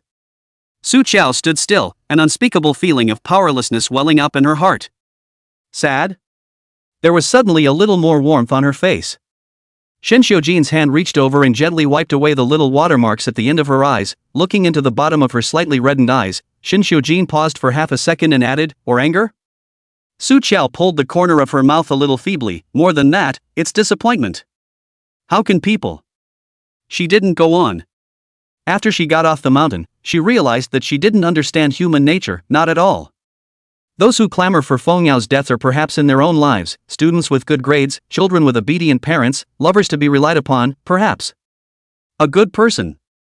But then why do they have such pure evil to unleash on someone they don't really know? Shen Xiujin stared at her in silence. In fact, it was never human nature for him. He was never disappointed in humanity because he pressed for that stuff. But he couldn't say these words to Su Chao. She was the one clean rose that had managed to blossom from his dirty, blood-stained insides. Shen Xiujin suddenly wanted to let his little rose stay in a sterile jar, always facing the sun and blooming well. Since there was no way the law could give a fair, he would create an ending for her that she would like. Anyway, he's long been in the netherworld, stained with blood and sin. Su Chao. Shin Xiujin reached out and pulled her into his arms, his deep eyes lightly closed, and said in a mute voice, "Say a couple good words, and I'll return justice to Feng Yao." Su Qiao was slightly stunned. "How are you going to pay it back? So many people." Shin Xiujin snorted lightly with disdain, his tone wildly unbearable. "The law is not to blame, but the old man is to blame. So what if there are so many people? He'd just follow the netting and the surveillance one by one. It's not like he couldn't do the math." Su Qiao didn't expect Shin Xiujin to be this crazy. "Shin. It's so long-winded. Ask for 2 good words and you won't give them." Shin Xiujin was impatient, his large hand lightly squeezed the back of her neck, forcing the little woman in his arms to tilt her head up, and he lowered his head and kissed her. Overbearing and intense. Since good words fall on deaf ears, he's pro-satisfied. In short, Master Shinair never does business that loses money. Su Qiao was a little confused by the kiss, but she liked the scent of Shin Xiujin's body, liked his intimacy, or rather, had long gotten used to his intimacy like this. She had no intention of resisting or refusing, and even subconsciously reached out to wrap her arms around his narrow, thin, and powerful waist. This unintentional catering action caused Shin Xiujin's body to stiffen slightly, his black eyes darkened even more, and the aggression in the bottom of his eyes was out of control. He kissed harder and attacked the city, while his city stayed so that he would only open the gates. Shin Xiujin disgruntledly bit her soft lips lightly, his voice muffled as he was teaching her, "Respond to me." Su Qiao's eyes were full of innocence. "I won't." Shin Xiujin was infuriated. He had to teach himself to kiss. He sucked lightly on her lips, horny and bewildered, his dark eyes like bottomless whirlpools, so deep that they blushed. "Your Highness Rose." Shin Xiujin picked her lips with his tongue and murmured with a light smile, "You are really a blank sheet of paper." Chapter 205 Ensnarement. Rose? Before Su Qiao's eyes were the man's long, thick, deep lashes, dark, sunken eyes that probed unreasonably into the bottom of her eyes, as if they were going to take root there. Su Qiao felt that she was probably under Shin Xiujin's compulsion, otherwise, how could she really see the rose in his eyes? Hiss. There was a pain on her lips, and Shin Xiujin, dissatisfied with her dullness and distraction, bit down hard. Su Qiao suspected that this man was a dog. When Master Shin was satisfied with his kiss and finally let go of her, Su Qiao only felt that her mouth was going numb. But after kissing for so long, she felt that the spirit pool in her body was warmed open, indescribable. Shin Xiujin. Shin Xiujin was looking down and sending a message on his cell phone when Su Qiao's furry little head came over. He lowered his eyes to look at her, his gaze falling on her watery, rippling lips, and responded rather moodily, The hand movements didn't stop, but continued to send messages. Sojo couldn't see what he was fuming about and wrapped both arms around his. In Shin Xiujin's eyes, it was like a cat that was so tired and lazy from eating and drinking that it started to pamper itself. Then the kitten, who didn't know the evils of the heart, said, "You're such a big baby to me. I feel so warm." Shin Xiujin hooked his lips with a few nasty touches and teased her, "Then kiss every day in the future?" Su Qiao's eyes lit up. "Really?" Shin Xiujin. If she did not know that she did not have 7 emotions, this anticipation of hers did not contain a trace of love for him. Shin Xiujin felt that just because of her eyes and excitement, he wanted to do her on the spot. But she doesn't love him. He was like a liar with candy, with a bad heart, and was making every effort to lure her. TSK, it was despicable. But, so what? He was never, ever a decent man. What's more, she was the one who approached him first. Well, really. Shin Xiujin reached out and cupped the delicate chin of the person in front of him, his voice so low and mellow that it was confusing. The thin calluses of his fingers gently rubbed against her cool skin, and his handsome face, penetrated with a sort of impish lethargy.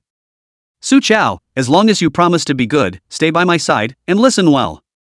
Will not leave without authorization, I will promise you." In 3 words, he became the reluctant party instead. The hunter, laying a trap and opening a net, then, disguised as innocent prey. In perpetrating a no-return bait-and-switch.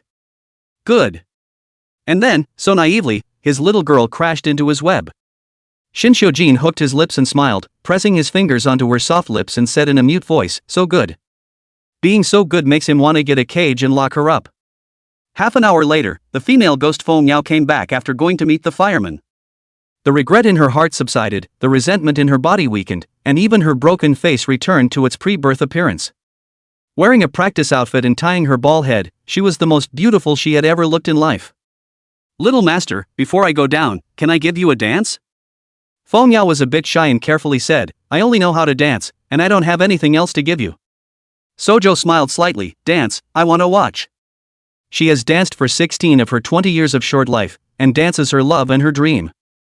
Unfortunately, it didn't bloom.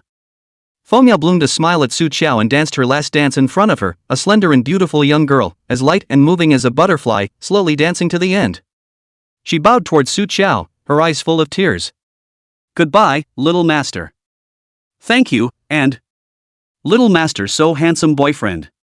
She turned to Shin Xiujin and looked straight into So's face. Feng Yao didn't last more than 3 seconds and didn't dare to look. So handsome.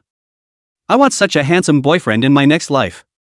Shin Xiujin had originally watched a ghost dance indifferently, but after hearing her last sentence, it was a rare moment when a trace of empathy that had long since ceased to exist was born. He even broke down and gave the consolation, go down and get a good berth. Feng Yao nodded her head vigorously, aha, I'll be strong in my next life. Won't give up my life again just because of those bad people.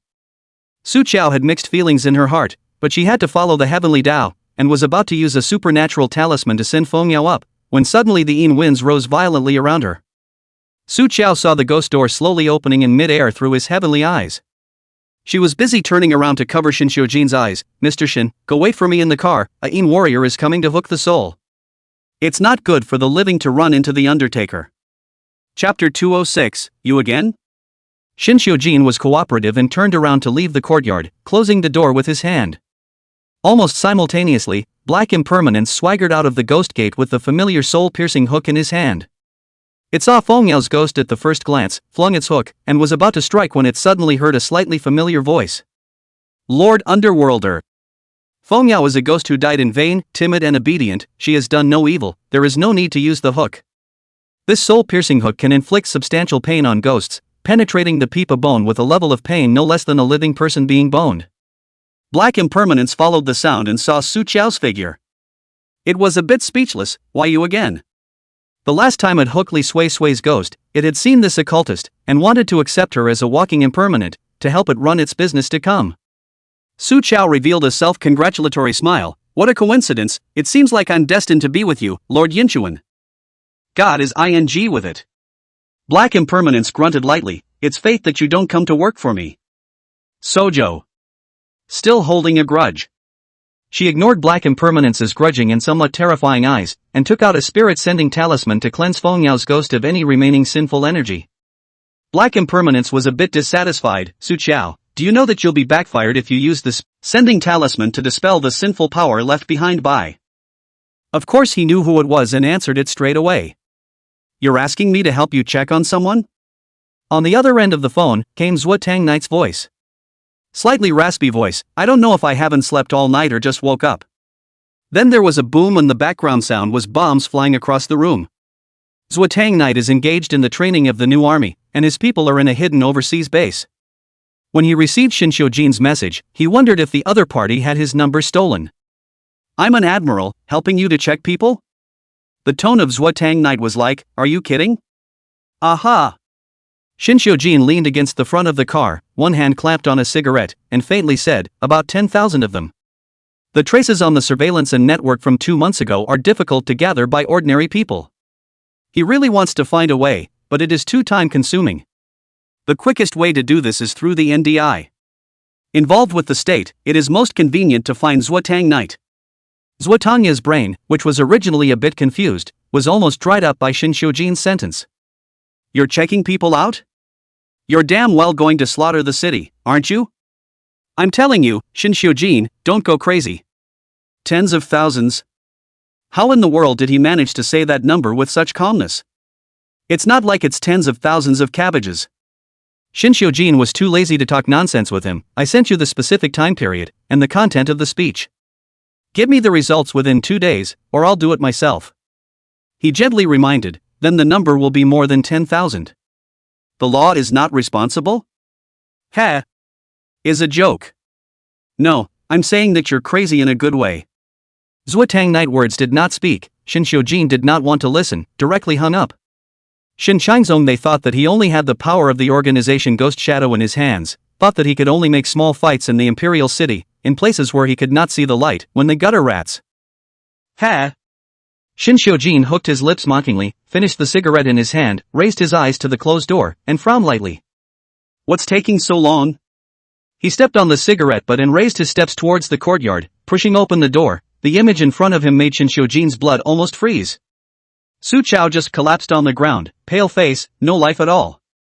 Chapter 207, Going to Pay for Her Justice. Shin Xiujin rushed over with an arrow and knelt beside her. Su Chao. His outstretched hand was shaking as he carefully probed her nostrils. A faint breath touched his fingers. Fortunately, still alive. Shin Xiujin's heartbeat, which had fallen short, then fell back into his chest. He picked the man up and sprinted toward the outside. Tang Yi, who was guarding the outside, was startled when he saw this and immediately pulled open the. Her voice grew softer and softer, and finally her hand retreated back into his arms, and the man fell back into a deep sleep. Shin Xiujin's face could not see the emotions, only the scarlet blood color under his eyes slowly faded, like a tide, and in its place, there was a rare flash of hesitation. Was he just scared? Afraid she'll die? Still afraid he'll go back to the old days. Alone, alive, walking in the darkness of loneliness without boundaries. But it's clear that all these years, he's come to this. A ray of sunlight, slanting in through the window, fell on Su Chao. Shin Xiujin slowly stretched out his hand, wanting to hold that ray of light. But the next second, it was blocked by clouds and disappeared. It's not his light. Shin Xiujin gazed deeply at the sleeping little girl in his arms for a long time, and his thin lips gently tugged. Morbid and paranoid, like vines going wild. He wanted to take this ray of light that didn't belong to him with him. Even if it was to hell, it didn't matter. Su Chao slept deeply in Shin Xiujin's arms, and her frozen body slowly regained consciousness. She didn't know how long she had slept. In the middle of the day, she woke up once, and in her eyes was Shin Xiujin's well-defined, sharp lines like a knife-like side face, handsome and cold. His deep eyes closed lightly, he was holding her asleep. Su Chao smelled the odor of disinfectant in the air. She was too tired to look at her surroundings, peeped toward Shin Xiujin's arms and drilled again, once again fell asleep. Brother Shen? When Ting Xian cautiously poked his head in through the door of the hospital room, and Shin Xiujin's cold and hostile eyes opened, the bottom of his eyes crawling with blood. The first thing he did was to look down at the person in his arms, and when he saw that she was still asleep, the hostility in his eyes slowly subsided. Shin Xiujin freed a tingling hand and pressed his brow.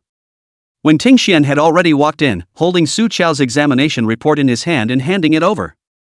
His voice was pressed very softly. Ms. Su didn't find any other problems other than her body temperature being lower than normal and her heart beating slower than normal. However, these two abnormalities, the examination can't find the cause. Don't know what exactly caused it. This is so weird. The hospital has all the top instruments in the world at present, which cannot be checked out. Is it hard to believe that this Miss Su is a medical miracle in itself? It would be nice to research. When Tingshuan's thought just came out and was immediately shot down by himself.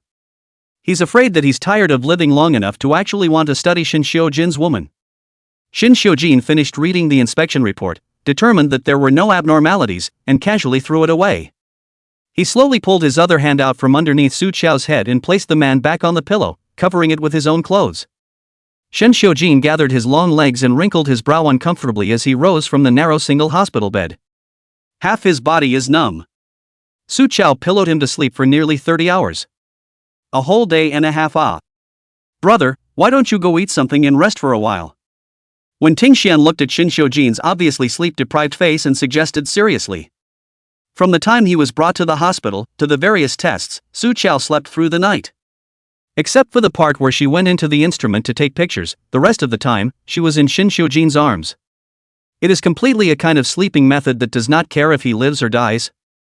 And Shin Xiujin actually accepts it completely. When Ting Xian didn't understand. Shin Xiujin is in love. Surprisingly tired to this extent. Damn life talk this is. Dan Yi delivered coffee and a meal. Shin Xiujin casually finished eating and used the bathroom and went Tingshuan's private lounge to take a cold shower.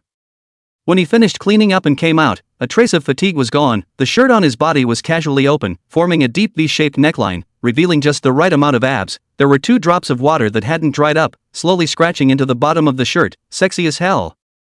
When Ting Xian, being a man himself, couldn't help but gulp as he watched. Should not say, Shin Xiujin, this appearance conditions, simply demonic. Take care of Su Qiao. Shin Xiujin took the windbreaker jacket handed by Tangy and casually put it on as the person walked outside, throwing Wen Tingxian a sentence. She likes pasta and eats a bit too much. Prepare a meal for 3 adults. 3? Wen Tingxian was dumbfounded. Is this having points much? Brother Shen. Wen Tingxian opened his mouth and asked, if Miss Su wakes up and looks for you, what do I say? Shin Xiujin's steps didn't stop, his thin, cool voice pulling away. Tell her that I've gone to return justice for her. Chapter 208, Being Too Nice to Her. When Su Qiao woke up from her sleep, it was evening outside. The sun was setting in the west, and the afterglow filtered in through the window, dropping a floor of untempered, broken gold. She didn't have to do the math to realize it was already the next day.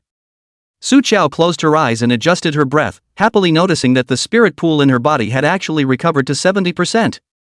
This was a much faster recovery than when she was in the mountains before. And the body, it doesn't seem that cold. Every time she was revolted before, when she woke up, the blood in her body seemed to be frozen, bone-piercingly cold, and every blood vessel turned into an ice knife, piercing every inch of her flesh and blood. At first Su Qiao even hurt so much that she would roll all over the floor, then she slowly got used to the pain. On the contrary, this time when he woke up, the comfort around him made Su Qiao a bit uncomfortable. Her body, as if there is still a faint residual warmth. Su Qiao sat up from the bed, feeling something choking under the quilt. Lifting the quilt, she was stunned for a moment. Into the eyes is Shin Xiujin's jacket. Ms. Su, you're awake? Wen Tingxian happened to be checking the room and was relieved to see Su Qiao awake. He was busy calling and arranging for food to be brought in. While waiting for the meal, Wen Tingxian even smiled with a kind face and asked, Miss Su, do you feel uncomfortable anywhere? If there's anything uncomfortable, you can tell me, haha. The indoor temperature is okay, right? Are you thirsty? Drink some water. Shin Xiujin's precious strength towards Su Qiao, Wen Tingxian has seen it. Now Su Qiao in his eyes, that is a glazed bodhisattva, a little bump. Shin Xiujin not only can demolish his hospital, but also demolish him by hand. Su Qiao indeed had a dry throat. She took the water handed by Wen Tingxian and said, thank you. Out of professional instinct, she looked at Wen Tingxian twice more. After seeing more Shin Xiujin kind of handsome near demon level of the bogeyman, Wen Tingxian this handsome face on the first to be lackluster, Su Qiao looked at his face, but also counted on the rich and powerful and smooth, but Su Qiao counted with her fingers and reminded him, Dr. Wen, you will run into a rotten peach blossom tomorrow, be careful. It'll hurt your money if it's light, or your body if it's heavy. Wen Tingxian, ? A smile froze on his face. What's a pretty little girl like you doing with superstitions?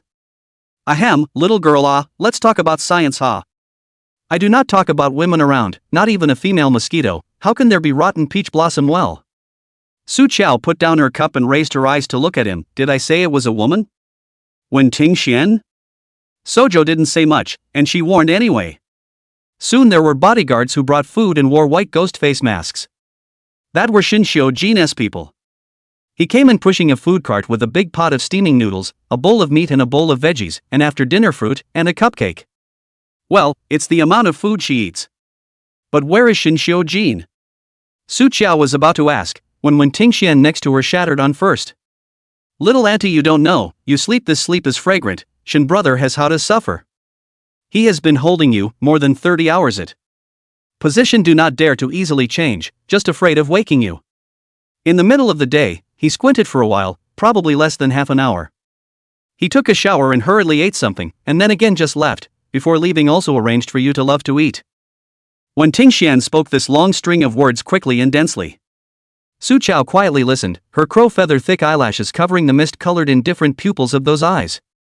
Her fingertips unconsciously grasped the jacket left behind by Shin Xiujin, and on it, his scent still lingered. Did he hold her for more than 30 hours? This man seems to have been a little too nice to her lately. Why?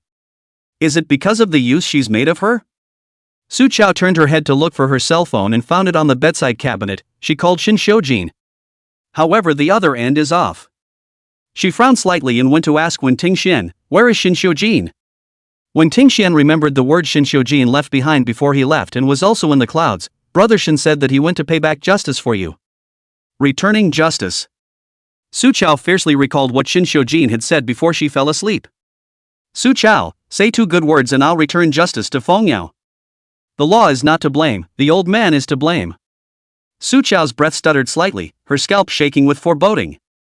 Shin Xiujin shouldn't he be so crazy that he really wants to go after everyone for her, right? According to his temperament, in case he gets on top and loses control, he may cause a death.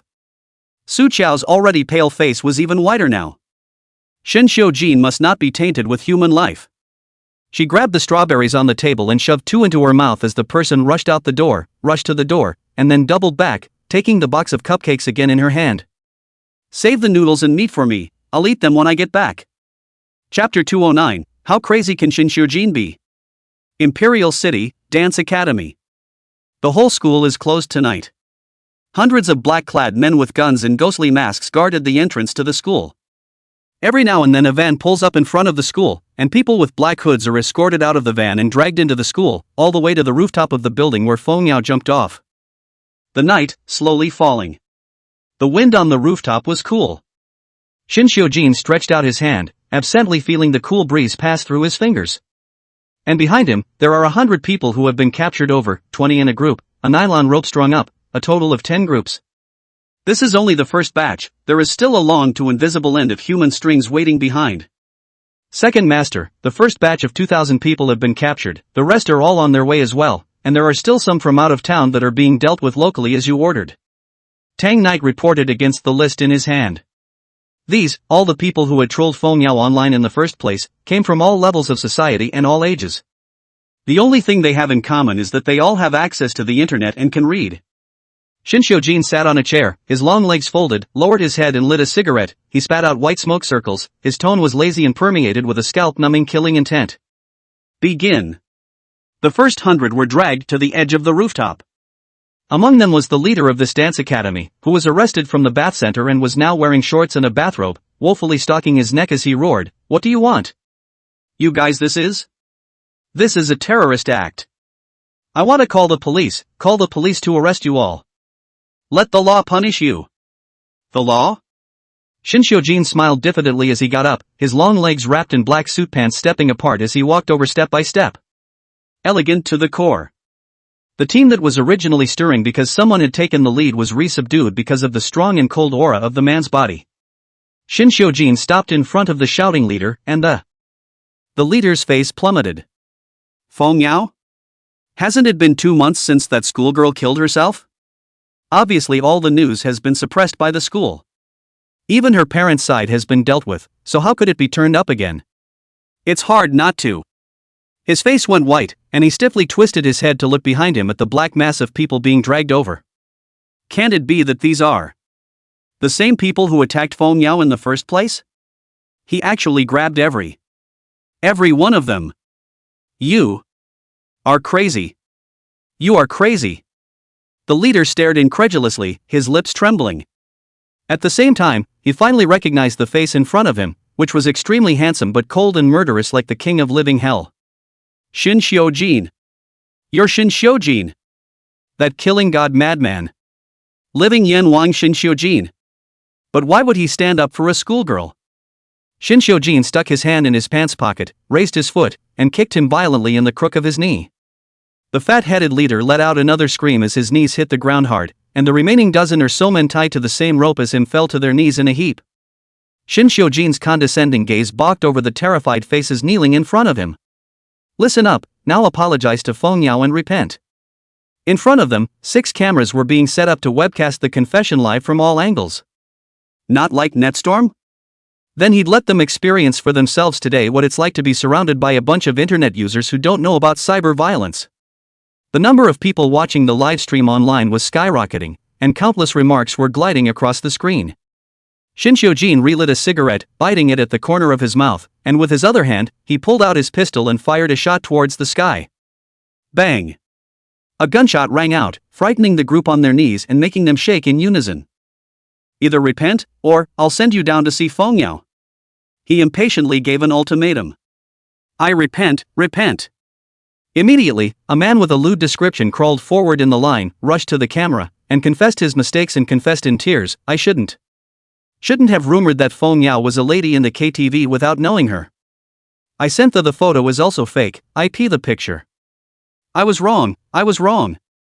With him starting, others have turned to the camera to save their lives, amending the verbal violence they once hid behind their keyboards and vented on Fengyao with malice. I was wrong, I shouldn't have secretly filmed Fengyao. Pretending to be her friend and making up her yellow rumors. I'm wrong. I'm not Fengyao's high school classmate. I don't know her at all, and I made up her high school predicate of seducing her teacher. I was wrong. Exposed in front of the camera is a remorseful face, and a sincere-sounding repentance. Shinshio Jin's mouth hooked up a playful arc, and his black eyes are a wave of indifference. Are they confessing? No, they're just afraid to die. Punching hard at the weak and bowing pathetically before the strong to confess. Heh, man. Despicable and cowardly. Shinshio Jin. Leader but not willing to suffer this humiliation, he wants his face, he stalked his neck and roared, "You are lynching.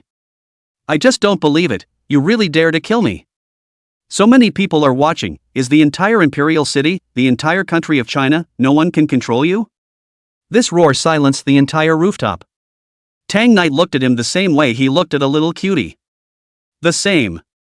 Sure enough, he is used to being the boss in this ivory tower of the school, although he has heard of Shinshio Jin's name, but he does not know what the king of living hell actually means. Chapter 210 found his medicine. Mei.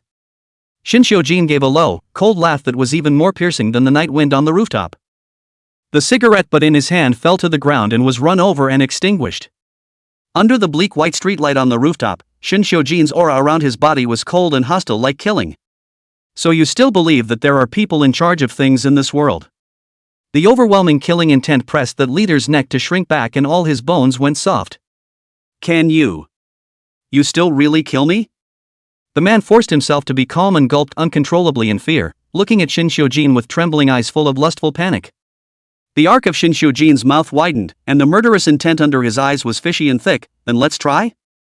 The moment the words fell, the black-clothed man next to him immediately stepped forward and peeled the man out of the rope. The leader's body towel also fell off, all white fat meat, looking at people's greasy stomach. Let go of me. He tried to struggle, but he was grabbed by the two black clothes and pressed directly to the edge of the rooftop. It's exactly where Fengyao jumped in the first place. The leader was scared to the point that his legs were weak, the height made him dizzy. Shinshio Jin, killing is to pay for your life.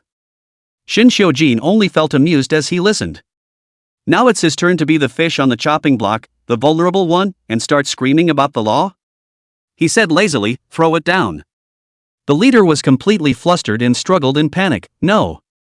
Don't, I apologize. Fengyao, I apologize to you." Too late. Shinshio Jin's eyes were cold, and when he raised his hand to rise and fall, the leader was thrown down the stairs in full view of everyone. The screams of the dying were unmistakable. Now everyone on the rooftop is honest. Shinshio Jin sat back down on the chair, spreading his two long legs out in a loose manner. Continue. Outside the school gates. A large number of police rushed over, and at the same time, there were also people from the Shin family. This crazy live broadcast almost made Shin Changzong so angry that he had a brain hemorrhage. This. Topping my Shin family's reputation, he's acting recklessly. Does he want to ruin the Shin family's 100-year reputation? Shin Changzong was furious and didn't know how many times he called Shinshio Jin's number, but it was still off. He was so enraged that he simply wanted to kill someone. But the black-clad bodyguards wearing ghost face masks in front of them formed a thick wall of people, blocking them out, and if they wanted to go in, they would have to step over their corpses. And the media reporters flocked to the scene, which was chaotic for a while. For a while it was surprising that even the heavily armed police were helpless and could only shout dryly with their loudspeakers. Crazy. This lunatic. Shin Changzong's back teeth nearly gritted, and the veins on his face bulged out one by one. He should not have gotten this lunatic back when he did. Zhao Fanhua watched the fun from the side, shaking her fan and snickering slyly. Playing with fire. I see that you've been sitting in the position of the Shin family's head for too long and can't figure out how many kilograms you have. She lightly added fuel to the fire. Back when Shinqingyi was alive, the limelight crushed you like. Now this son of his, not only does he have Shinqingyi's ability, but he also doesn't have Shinqingyi's merciful heart. You use others as a knife, beware of being hacked to death by others. Shut up. Shin Changzong turned his face and roared, his hand raised in a gesture to punch her. Zhao Fanghua instinctively cowered for a moment, but turning her face and seeing so many reporters outside, she knew that Shin Changzong couldn't get this slap down. How cheeky he is. In front of people, he is always a decent man, a Confucian businessman. Oh. Shin Changzong did forcefully suppress his fire. He stared viciously at Zhao Fanghua and said in a chilling voice, "Do you think that letting that lunatic Shin Xiujin stink up the Shin family is good for you? Don't forget that the rightful heir of the Shin family now is my son and your son Shin Zhenghan." The fan in Zhao Fanghua's hand stopped. It was fine for her to look at Shin Changzong's jokes, but when it came to her son's future prospects, she couldn't stay out of it. We can't let Shin Xiujin go this crazy. The bad thing is her son's future. Right at this moment, Zhao Fanghua's afterglow suddenly glimpsed a car driving over, and from the car came down a familiar slender silhouette that was hurriedly running over this way. So Zhao. Zhao Fanghua's eyes brightened slightly. She's found the cure for Shin Xiujin's lunatic. Chapter 211, she has to guard him. When Ting Xian drove Su Qiao over. After all, Shin Xiujin gave him the person, so what if he ran away under his nose? So he chose to run with her. On the way here, Su Qiao had already seen on her cell phone that Shin Xiujin had brought people to seal off the entire school while tying up thousands of people in an extremely exaggerated live confession. When Ting Xian felt his scalp tingle just listening to the voice on the cell phone livestream.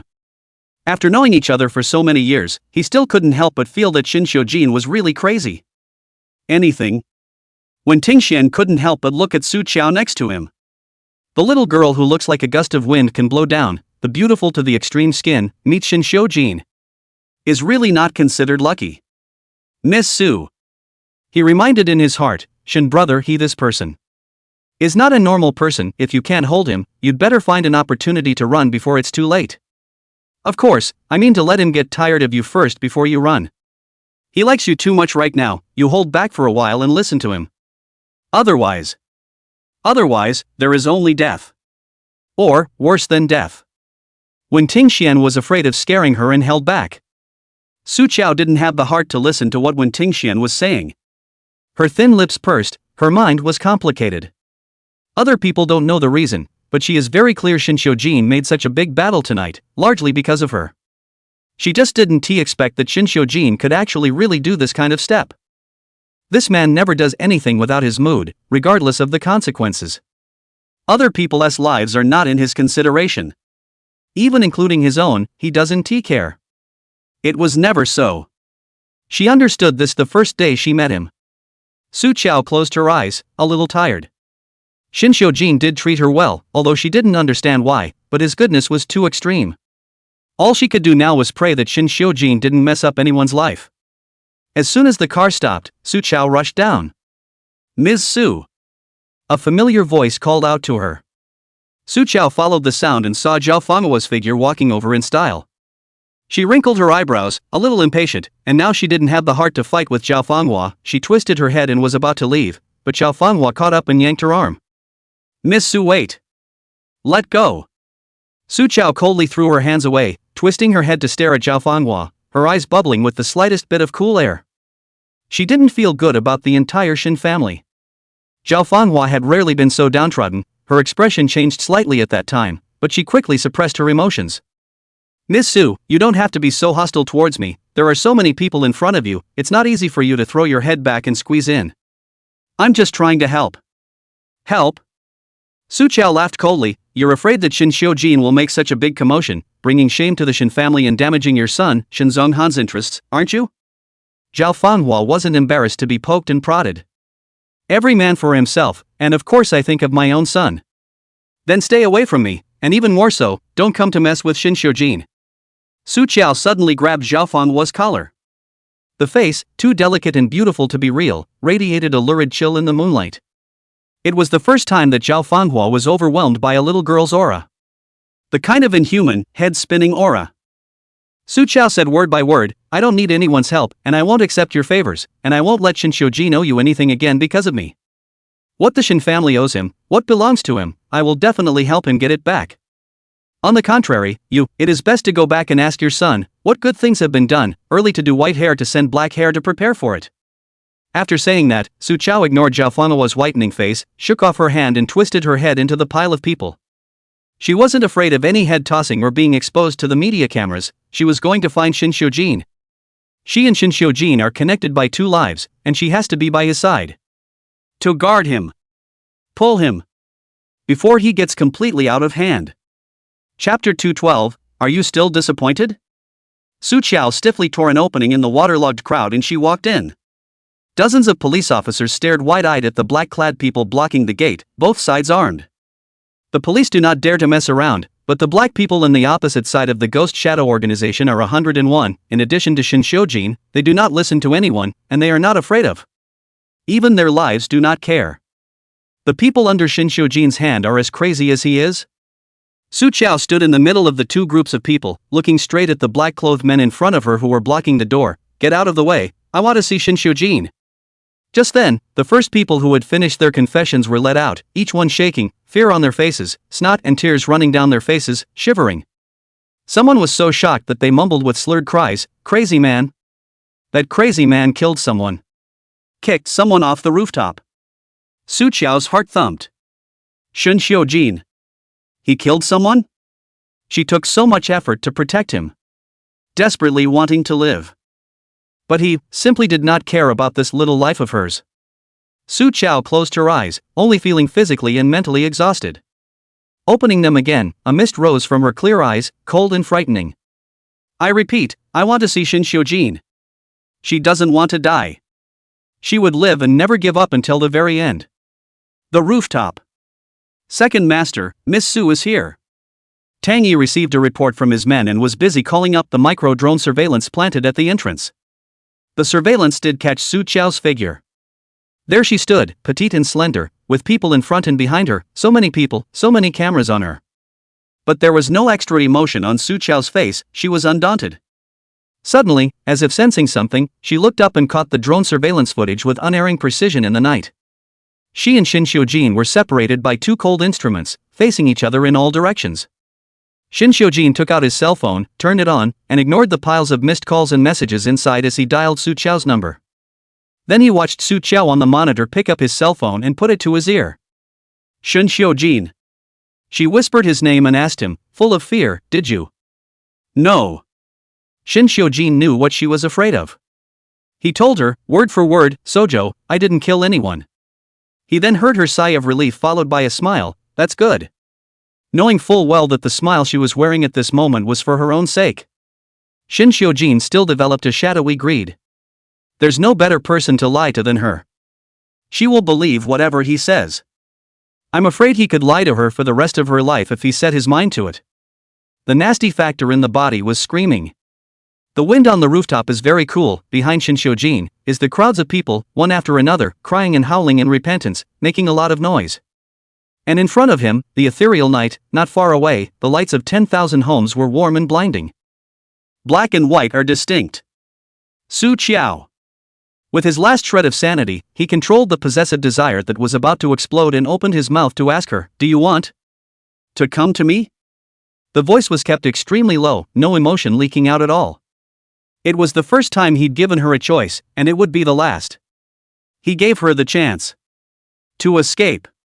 As long as she refuses, there's room to turn back. Yes. Su Qiao didn't hesitate for a second. A simple word, ruthlessly smashed into the heart, smashing Shin Jin to give birth to a few points of unreal sense of vertigo. Demonic blood flowers bloomed in the scarlet of his eyes. Insanity and bone-deep paranoia are at their peak in this moment of madness. Shin Jin smiled gently, demonic to the extreme, good. The gate finally opened to a gap that could only accommodate one person. Sojo was let in. The camera behind him shoots like crazy, and the cops trying to chase them in are again blocked by a wall of people as the man in black fires a few shots in the air. The scene is once again at a standoff stalemate. Shin Jin stood right at the edge of the rooftop, dangerously close enough to be pulverized if he took one step further. He watched in silence as his little rose ran wildly toward him in the night. As if he saw the ray of light again. This is uniquely his. Su Qiao ran downstairs, looked up and saw Shin Jin's figure faltering, and was so shocked that her heart almost stopped directly. She manages to rush inside, only to bump into a fat man in the lobby, clad only in his underwear, wailing weakly as he collapses on a deflated air mattress. Damn! Scared the hell out of me, scared the hell out of me. Really thought I was going to fall to my death. Su Chao even smelled the faint odor of urine. She walked briskly into the elevator, her heart that had been hanging in the air completely relaxed. Fortunately, Shin Xiujin is crazy, but not completely crazy. He didn't kill anyone, he just scared them. Su Chao took the elevator leading to the top floor rooftop, pushed open the door, and was surprised by the array of people in front of her. Seeing so many people as densely packed as mole crickets with the naked eye is far more shocking than watching it on video. Su Chao suddenly thought of the time in the mountain Taoist temple. On New Year's festivals, there will also be a huge number of believers to worship the Buddha. They reverently kneel in front of the Buddha statue. Most of the worship is their own desires. She knew very well that these people in front of her were not genuinely repentant and saddened by Feng Yao's death at all. The only fear in them was fear of Shin Xiujin. And Shin Xiujin's figure stood just a dozen meters away. Full of cold moonlight, he was like a god, lonely and cold and cruel. Su Chao walked towards him step by step, the man's handsome face, also in her eyes also a little bit clearer. For some reason, she was suddenly a little sad. Steps quickening, she darted towards him and jumped into Shin Xiujin's arms. So warm. Shin Xiujin hugged the full softness of his arms, his figure slightly stiffened, only for a moment. His arms wrapped her hard around her, a force that he couldn't wait to rub her to pieces and stuff her into his flesh and blood. His back was slightly bent, and he asked in Su Chao's ear in a low voice, "Little Rose, is still disappointed now?" At those words, Su Chao's body trembled fiercely. That strange feeling came again, as if countless fine electric currents converged on the heart, and the whole heart was tingling. She looked up at Shin Xiujin's face, which was dazzlingly handsome in the moonlight. Those dark, deep eyes gazed at her silently. Su Chao actually saw a hint of anticipation in his eyes. Shin Xiujin didn't have any spare empathy, that much she knew early on. His experience, too, does not allow him to have sympathy and softness toward others, which in the end will only become a knife stabbed at him. Feng Yao's death will not touch him. Shin Xiujin did all this because she disappointed. He wants to make everyone who disappointed her pay. No one had ever cared so much about her feelings, her thoughts, because she had never been alone. Su Chao, who is the lone star of the Heavenly Fury, meets a Shin Xiujin who will be so crazy that he will let 10,000 people come to martyrdom just because of one word from her. Su Chao suddenly got a little sniffly. She reached out and gently cupped Shin Xiujin's face, saying earnestly, "Not disappointed anymore, Mr. Shin, I'm not disappointed at all. Let's stop here, okay?" Chapter 213 Big Brother, do you want to listen to what you're saying? The live broadcast, which was watched by millions of people online, ended unexpectedly. The black-clothed men guarding the gate also quickly withdrew, and the thousands of people who had been forcibly kidnapped by Shin Xiujin rushed out in great numbers, each crying and shouting, as if they had walked through the gates of hell. Inside the car, Shin Changzong's eyes stared grimly at the situation outside the window, and suddenly laughed coldly. I didn't expect that little man to really be Shin Xiujin's knife sheath. And Shin Xiujin, far more than he thought, cared about this woman. As it was, the knife, soon, would be back in his hands. A cold, vicious color flashed under Shin Changzong's eyes as he sent a message to Tang Yi, urging him to inject Su Chao with the mandala as soon as possible. The antidote to the mandragora, only he had it, and when the time came, as long as Shin Xiujin wanted Su Chao to live, he would have to listen to him. Zhao Fanhua sat on the side, her face ugly and a bit distracted. She was still thinking about what Sojo had said to her. Zhao Fanhua bit her back teeth. That stinky girl has a way of bluffing. Dare to curse her son, she will make her look good. On the other side, the rooftop was dispersed. Shin Xiujin leisurely sat on the chair and looked at the message that came back from his cell phone. Jia Jun's flight is landing at the Imperial River Airport in an hour. Shin Xiujin looked at Su Chao beside him, who was burying his head in his bag and rummaging through something, and opened his mouth to ask, "Are you sure you want to handle this on your own?" Jia Jun was the culprit who had violated Feng Yao and forced her to finally go off the deep end, her most damned homeroom teacher. But people, these 2 days in foreign business trips, Shin Xiujin originally intended to finally send him a torture gift package. Well nah, Mr. Shin, you've already done a lot, leave it all to me next. Where would Su Chao dare to bother Shin Xiujin to do anything again?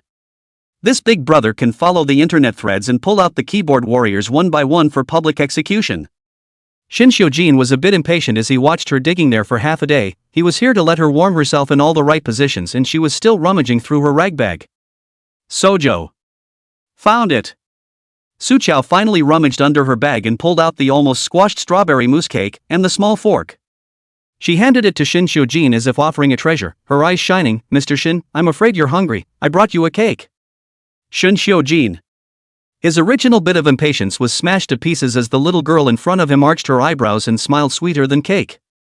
Shin Xiujin's gaze landed on her soft lips, the knot in his throat rolled imperceptibly, and his eyes suddenly darkened by a few degrees. Who told you I like this stuff? Sweet as hell. Don't like it? Su Chao resentfully about to retract his hand, then I myself. The hand, halfway shrunk, was clutched tightly by the man. It was given to me and you want it back? Shin Xiujin looked at her askance, the words unreasonable almost written on his face. Sojo. She seriously felt that if it weren't for this face, Shin Xiujin would have taken a lot of beatings. Sweet as hell. Don't you want money for sugar? How can anyone like to eat this? In the end, that cupcake was eaten in 3 or 2 bites under Shin Xiujin's dislike and spitting. Sojo. I won't even give him this cupcake when I lose it from now on.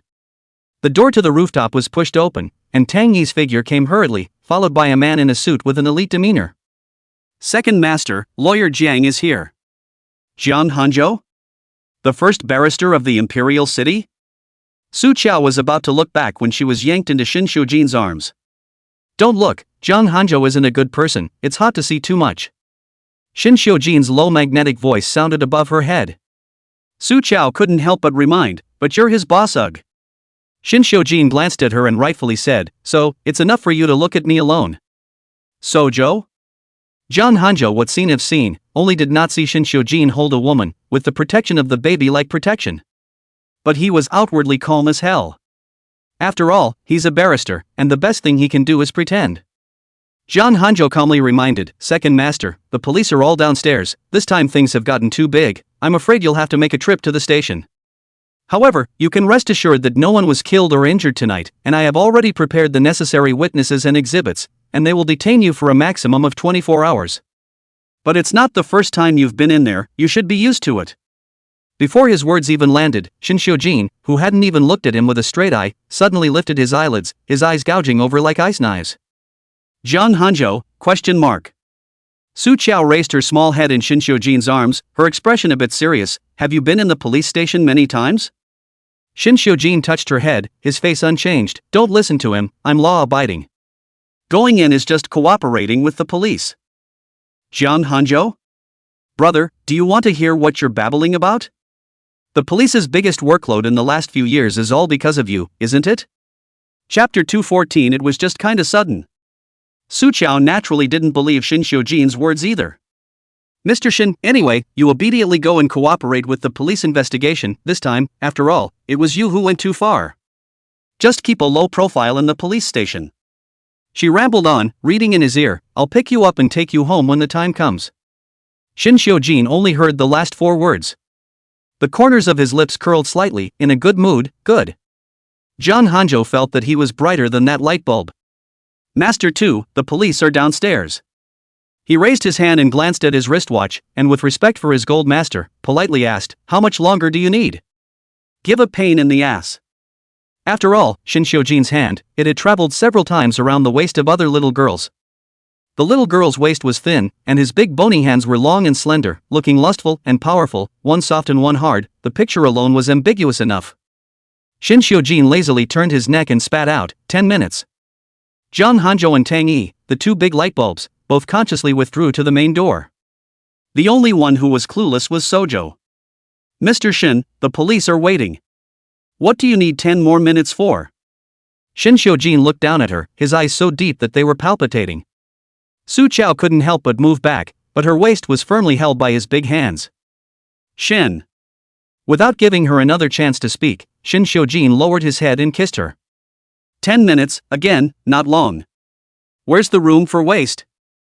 I taught you how to kiss. His lips against her lips, if it is not, low magnetic raspy voice, listening to people's ears hot. Shin Xiujin coaxed her in a mute voice, kiss me as I taught you, so you can take advantage enough. Sojo. Shin Xiujin now had this worthless look, initiating Su Chao to now be a bit skeptical that it seemed like he was the one taking advantage of her. Su Chao eyelashes messy quiver, breathing are a little messy, hesitant, learning from what Shin Xiujin taught her, slightly open lips. 10 minutes later. Shin Xiujin let go of the little woman in his arms like an insatiable lion. He raised his hand, his slightly calloused fingertips wiping away the watermarks on Su Chao's lips. Shin Xiujin whispered, "Come pick me up tomorrow and take me home." "Good." Su Chao nodded and urged him again, "Be sure to obediently cooperate with the police and properly admit your mistake." "Admit your mistake." Shin Xiujin looked at the eager eyes of the person in front of him and reluctantly said, "I'll try my best." Outside the elevator entrance in the first-floor lobby, a large group of police officers were already guarding the area. As a Captain Yan Nantian nervously swallowed his saliva, he has seen more vicious thugs, the biggest challenge in his career, but also Shin Xiujin. Having dealt with him so many times, every time I see his name I get a bit of a headache. Well, today this crazy Yan Wang, why don't we just do a big one and grab thousands of keyboard warriors to do a live confession? Suddenly it's all about justice. Just. Quite suddenly. With a mocking sound, the elevator doors opened. Yan Nantian reflexively wanted to draw his gun. After all, it was not impossible for Shin Xiujin to attack the police when he was mad. Then he saw that in the elevator, in addition to Shin Xiujin, there was a man. In a suit, with a svelte face, and its defeat. Tin Yan, hello again. Zhang Hanzhou revealed a mask-like standard smile. With this action now, are you trying to attack my unarmed client? Yan Nanten. Shin Xiujin stepped away from his long legs and walked in front of Yan Nantian, handing over both hands with a leathery smile. "Team Yan, let's go. I'll cooperate with the investigation." Yan Nanten. Damn, so cooperative Shin Xiujin looks more scary. But under the hands of more than a dozen pairs of eyes watching, Yan Nantian momentum how to say cannot lose. He took out his handcuffs, cuffed Shin Xiujin, and led the way out.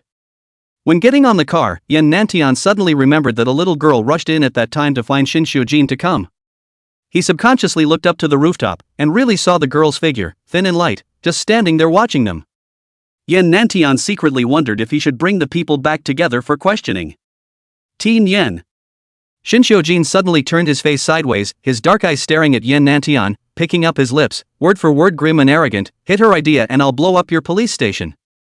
Chapter 215. Do you want to see Shin Xiujin live like this for the rest of his life? Su Chao stood on the steps and watched Shin Xiujin, handcuffed, being stuffed into the police car and taken away. Since he says he'll be fine, he won't be. By the time Su Chao walked out of the gate, the outside was cleared, and there was only Tang Knight's figure, standing there, expressionless, waiting in front of the car. When he saw Su Chao come out, he turned his head and got into the car. The passenger door was open and the back seat door was locked. Sojo could only sit in the front. The back seat is where the second master sits. Does this woman still want him to be a driver for her? Tang Knight can only give the second master as a driver. Su Chao could sense that Tang Knight didn't like her much, which was fine with her. After all, she wasn't a bodhisattva in a temple, so it wasn't like anyone who came and had to respectfully kowtow to her. It's normal not to like her. As for why others didn't like them, Su Chao wasn't interested in knowing. The second master had it prepared for you. Su Chao sat in the co-pilot and had just fastened her seatbelt when Tang Knight threw a paper bag over. Su Chao unwrapped it and saw that the bag was full of food, and all of it was what she loved to eat. Shin Xiujin prepared this? Her eyes brightened.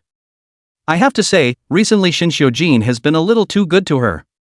Oh, sure enough, her use value has been seen by him. Knew he had to treat her well. Tang Knight looked at Su Chao's heartless, head-buried, eating look and was furious. The biased second master also asked him to take her to the airport. Miss Su, I just saw the second master, riding in a police car walking. Still wearing handcuffs. Tang Knight drove while speaking stiffly. Shin Xiujin was Yan Nantian stared at these years, was brought in several times, but never which time, he is honestly sitting in the police car away. But this time, Shin Xiujin came out in a police car, and when he passed him, the window came down, and Tang Knight saw a pair of cold handcuffs on his hands. The cold white bones of his wrists clashed with the sheen of silver metal on the handcuffs. At that time, Tang Knight's eyes were stunned for a moment. Instead, what the second master opened his mouth and said to him was, "Protect her." That she, naturally, referred to Su Chao. It must have been this woman, who had said something to the second master to make him willingly sit in the police car he hated the most and put on cold handcuffs. Tang Knight's grip on the steering wheel unconsciously tightened, images of years ago surfaced in his mind, and he opened his mouth, his voice trembling a little. Miss Su, do you know why my brother and I are so dead set against the second master? The second time he saw Shin Xiujin was 10 years ago, right in the police station's jail. This little brat has really hard bones. He refuses to identify himself even after such a beating. In the dimly lit interrogation room, the 17-year-old was hanging in mid-air, both of his armpits high in the air, hung by handcuffs from iron hooks in the ceiling, grinding skin and blood so thick you could see the bones. He was covered with blood, dying, only those eyes, dark and cold but hostile, expressionless, looking at the man in front of him wearing several police uniforms, human-like. TSK, brothers, hold on tight, the Tang sect side will have to come and ask for someone later. If we can't bite Tang Knight this time, when he goes out, not only will the 13th Hall be in big trouble, we'll have to follow suit. Favoring the scene to catch this one brat. As long as he identifies Tang Knight killed those people, he can immediately go. I did not expect quite a backbone, froze and did not say a word. I just don't believe it. If the bones are hard, just break a few more. Tang Knight's eyes were a little red. And the first time he saw Shin Xiujin, it was the rainy night of the day before, full of arrogant and ruthless teenagers, walking in the torrential rain, is the rainy night Setsi solo lonely wild ghosts. Also like a bereaved dog, covered in wounds.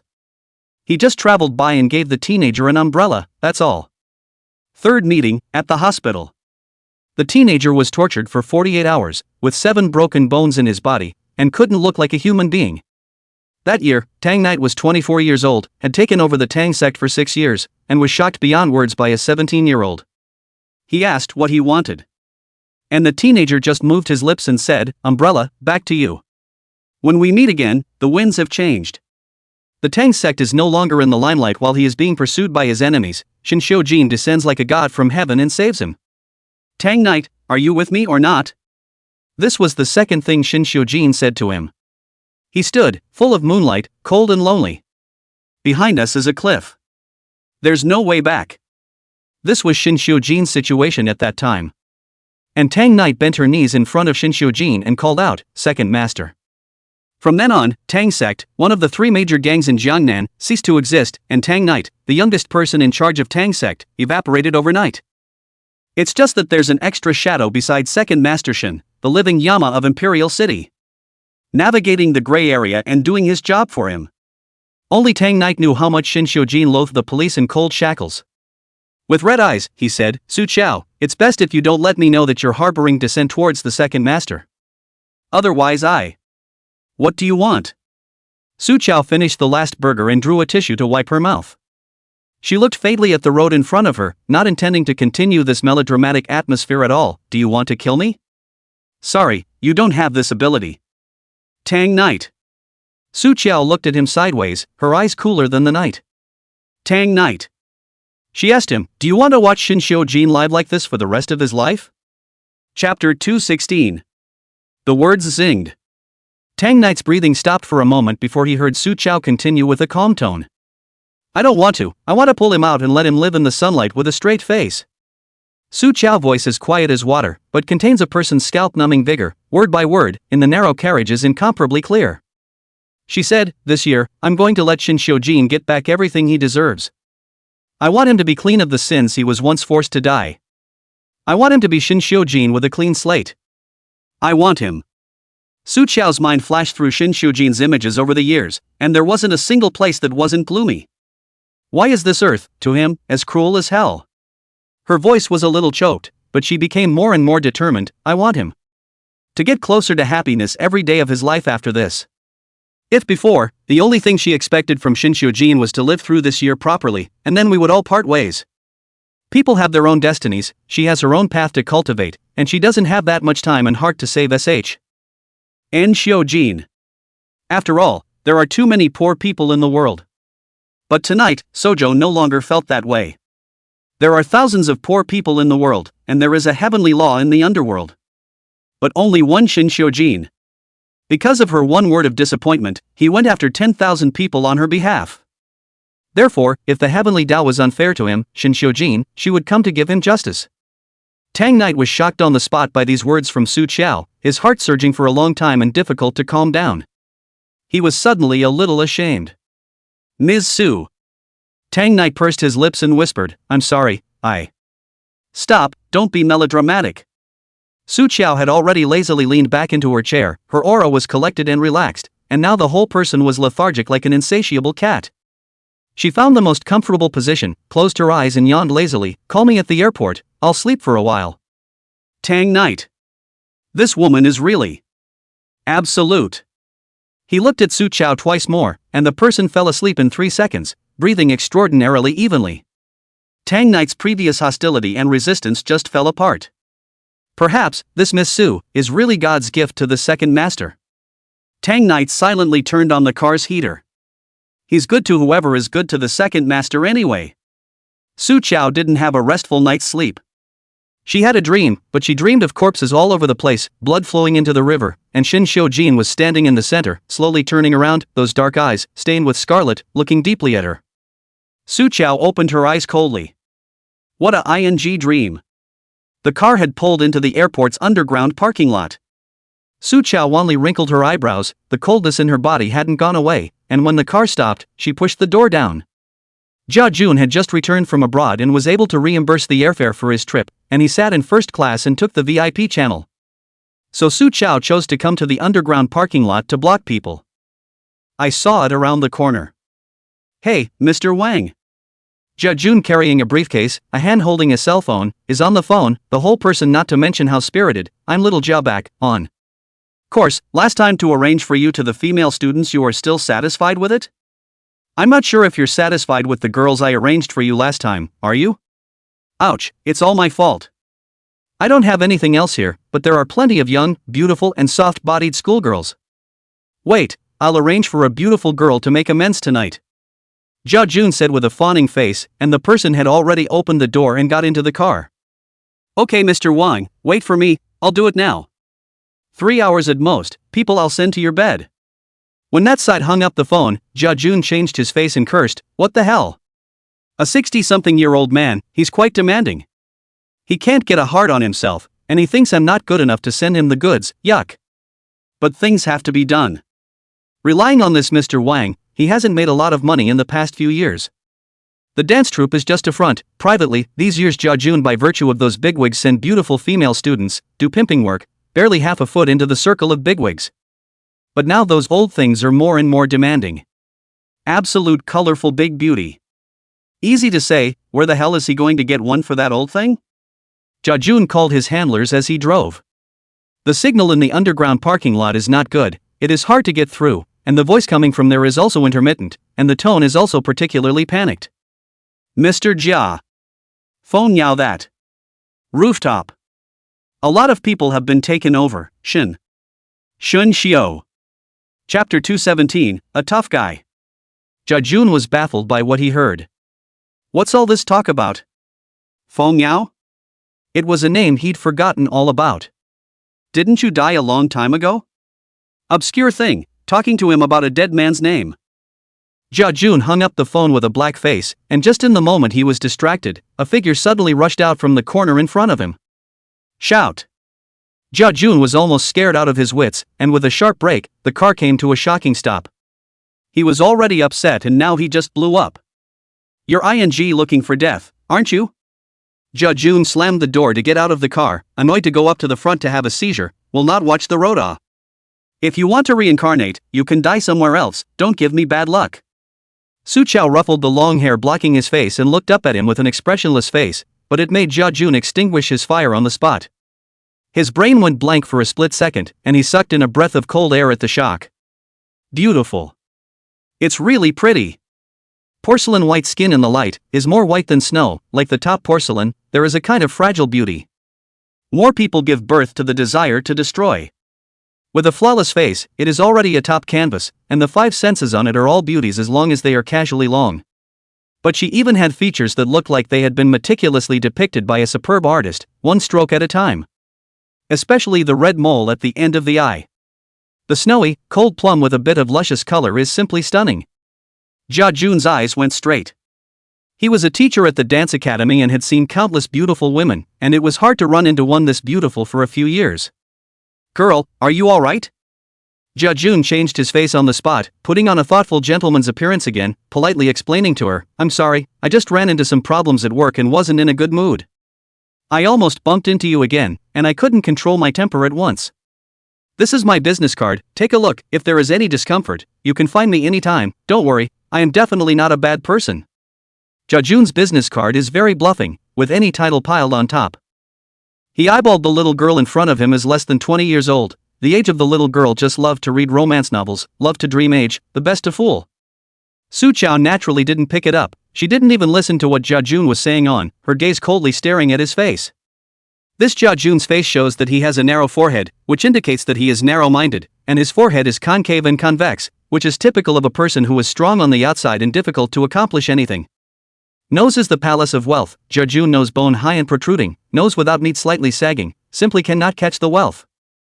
According to reason, in accordance with the destiny of Jajun, his life is destined to be a mediocre villain, at most mixed to subsistence level, but can sit in this position now, behind, certainly used improper means. Through his heavenly eyes, Su Chao saw the karmic obstacles on Jajun's body clearly. Feng Yao is not the first girl to be victimized under Jajun's hand, nor is it the last, and not even the only one to be forced to die. It's just that Feng Yao committed suicide and can't be held accountable. The other girl, however, was indeed abused alive. The images seen by the eye of heaven were too gory. The dimly lit room, the girl who was chained up like a dog, naked, was forced to crawl around the room by a couple of fat, greasy men, and Jajun, who stood in the doorway as a watchdog, smiled inhumanly. Su Chao's eyes grew darker and darker. What's wrong? Did you recognize me? Jajun saw the little beauty in front of him staring straight at him without saying a word, and thought that she recognized his face, which had been on TV a few times. He began to sell himself. I'm a teacher of the dance academy Jia. I also have a dance troupe under my hand, a little famous, you may have even seen a performance tonight. Why don't I take you to see it? Saying that, Jajun directly went up and tried to pull Su Chao into the car. When Tang Knight, who was hiding in the dark, saw this image, his fists hardened then. He was about to step forward, and before he could take a step, he was startled by the image in front of him. Su Chao grabbed the hand that Jajun was reaching for and threw the man 4 or 5 meters straight out with an over-the-shoulder slam. Tang Knight. He almost forgot that this girl is a ruthless person who can kick Jin Wui more than 10 meters. Chapter 218. All I can hear is screaming. Jajun was blindsided by the blow, and his back fell to the cold, hard ground, hurting him so much that he showed his teeth. He got up from the ground and glared irritably at the pretty woman in front of him. What are you doing? Do you know who I am? Su Chao stared at him with cold eyes. The eyes that were so beautiful that they could seduce the soul showed a chilling intent. Through the eyes of heaven, Su Chao saw more information on his face. There is another girl, not even adult, naively dreaming of stardom, when participating in a talent show, by Jajun, under the name of pointing out, took people to dinner and dunked them, and then brought them to the hotel and took nude photos. The girl, who was forced by Jajun to go and offer herself to the so-called Big Brother tonight. And there's a kinship between this girl and the girl who was abused to death before her. Su Chao's mist-colored eyes narrowed lightly. He had to find the person first. I'm talking to you, do you hear me? Jajun was a bit furious. This woman couldn't be deaf, could she? Where is anyone talking?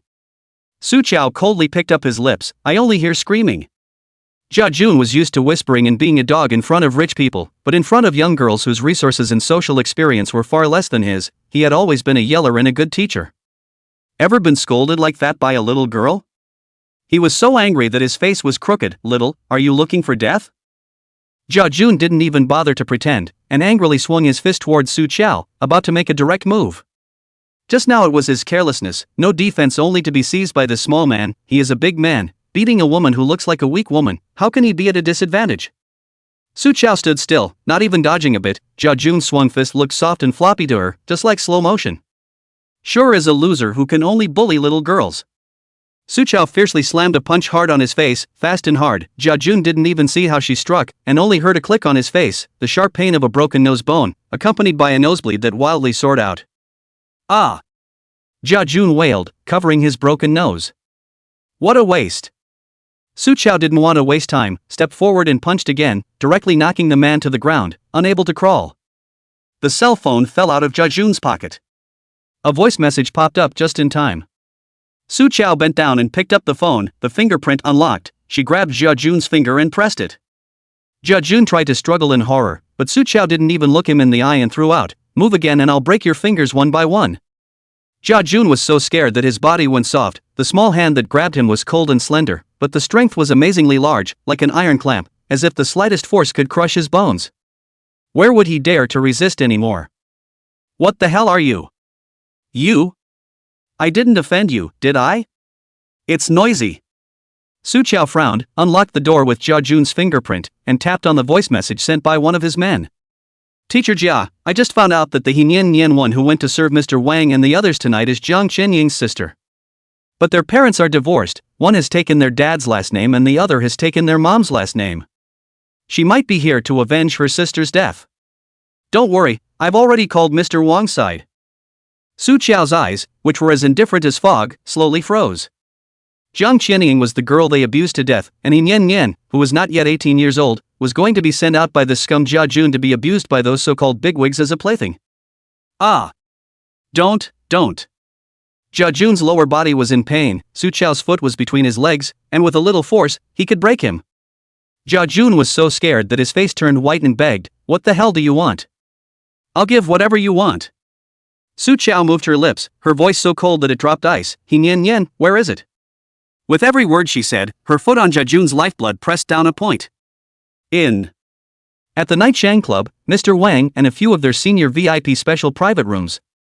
Jia Jun shivered, almost screaming miserably as he said it. Su Qiao pulled up the corner of her mouth and said, "Thanks for cooperating." Jia Jun stared nervously at her foot and was about to breathe a sigh of relief when he saw it move away from his precious lifeblood, when Su Qiao's newly raised foot suddenly stepped back heavily. Ah! Pig-killing screams resounded throughout the underground garage. The airport underground garage is a public place, and with the surveillance around it, 2 security guards have already approached. But it was stopped by Tang Knight. "The little girl is cleaning up the scum, make it convenient." He lowered his voice, his eyebrows sunk down to kill the heavy, at the same time, came up to the security guard, lifted his shirt, and showed the handle of a pistol. "Otherwise, don't blame me for making it inconvenient for you." The younger guard gulped in fear and tried to say something, but was yanked back by the older one. "Chores are taken care of quickly, haha." He dragged the young one along as he counted, "What the hell are you doing with this paycheck? Besides, it's a family matter, stay out of it." But my ass, there are so many men who beat up women, what's wrong with a woman beating up a man? You're in charge of family affairs, and they'll complain about you in return. Chapter 219, Revenge. Su Qiao looked condescendingly at Jia Jun, who was bowed into a prawn in front of him, covering the bit of flesh in the middle of his 2 legs and fainting from the pain. She smoothly pressed the alarm on his cell phone and thoughtfully placed it near his face. "The number rang for you, go away." Lightly throwing this down, Su Qiao turned around and then walked towards Tang Knight. Jia Jun is dying of pain, how can he have the strength to call the police? Now he just wants to call an ambulance. Yet he shivered and picked up his cell phone, and a damn call from one of his men popped up first. Jia Jun reluctantly pressed answer and hissed, "Get thee over to the airport.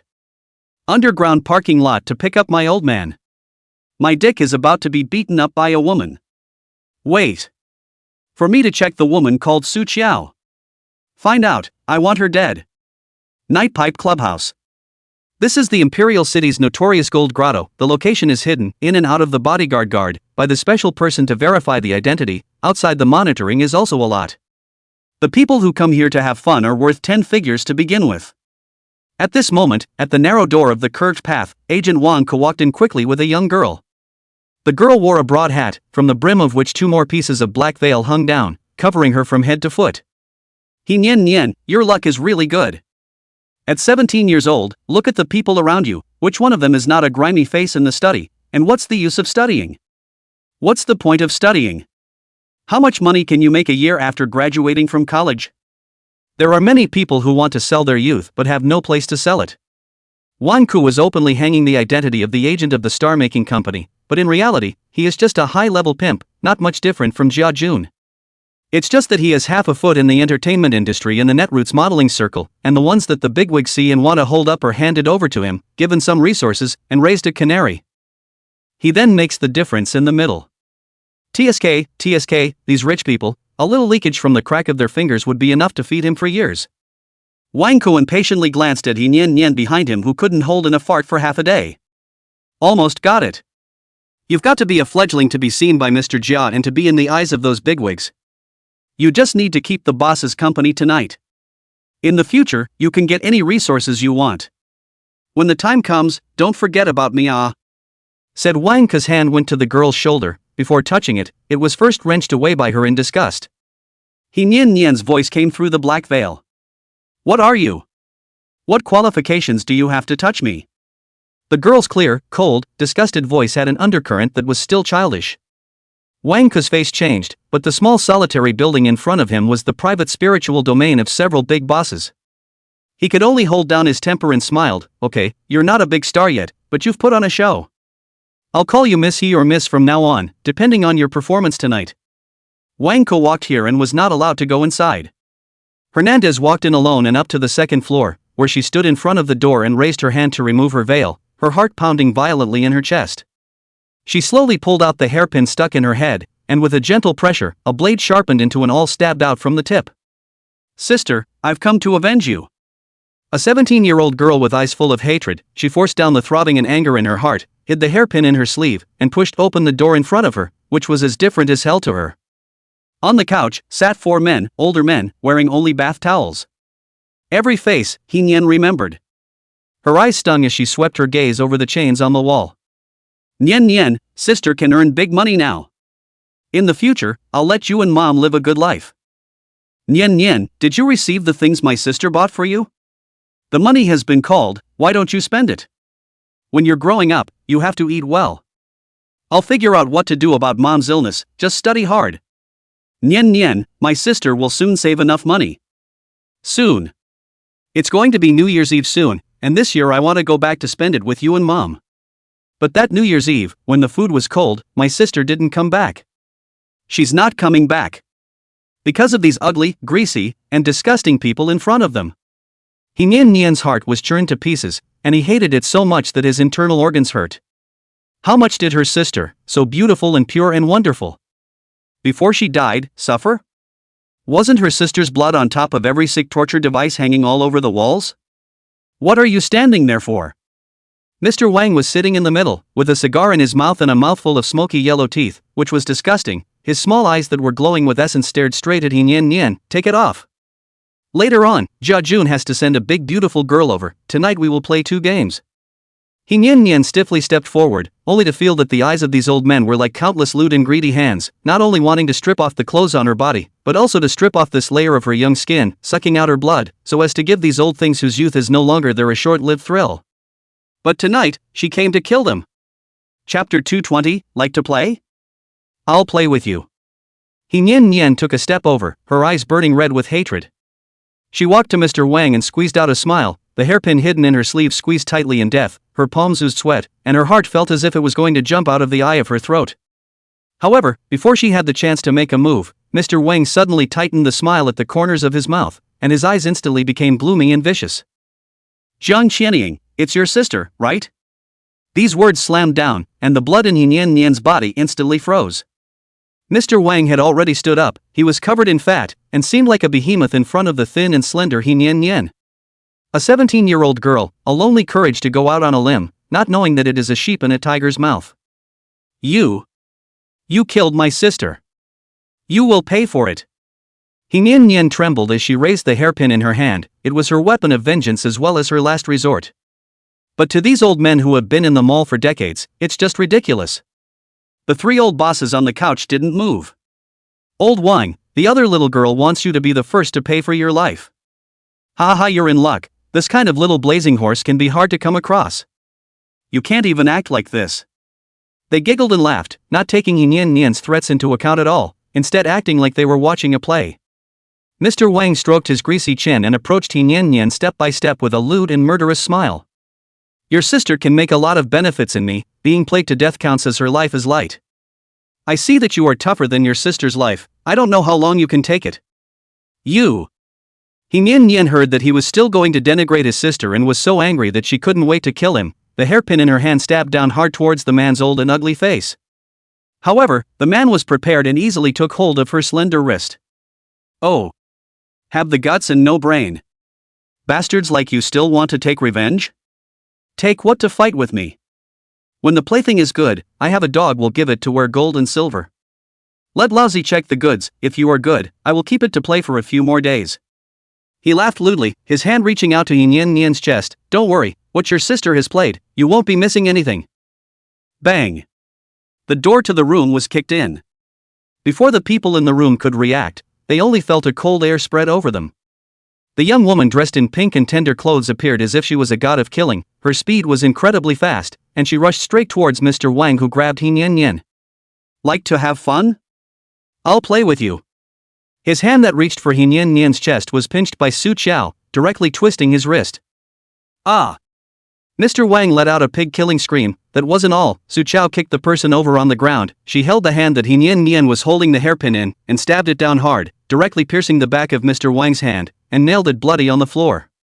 He Nian Nian was so shocked that her pupils quaked, looking incredulously at this woman who was like a god descending from the heavens.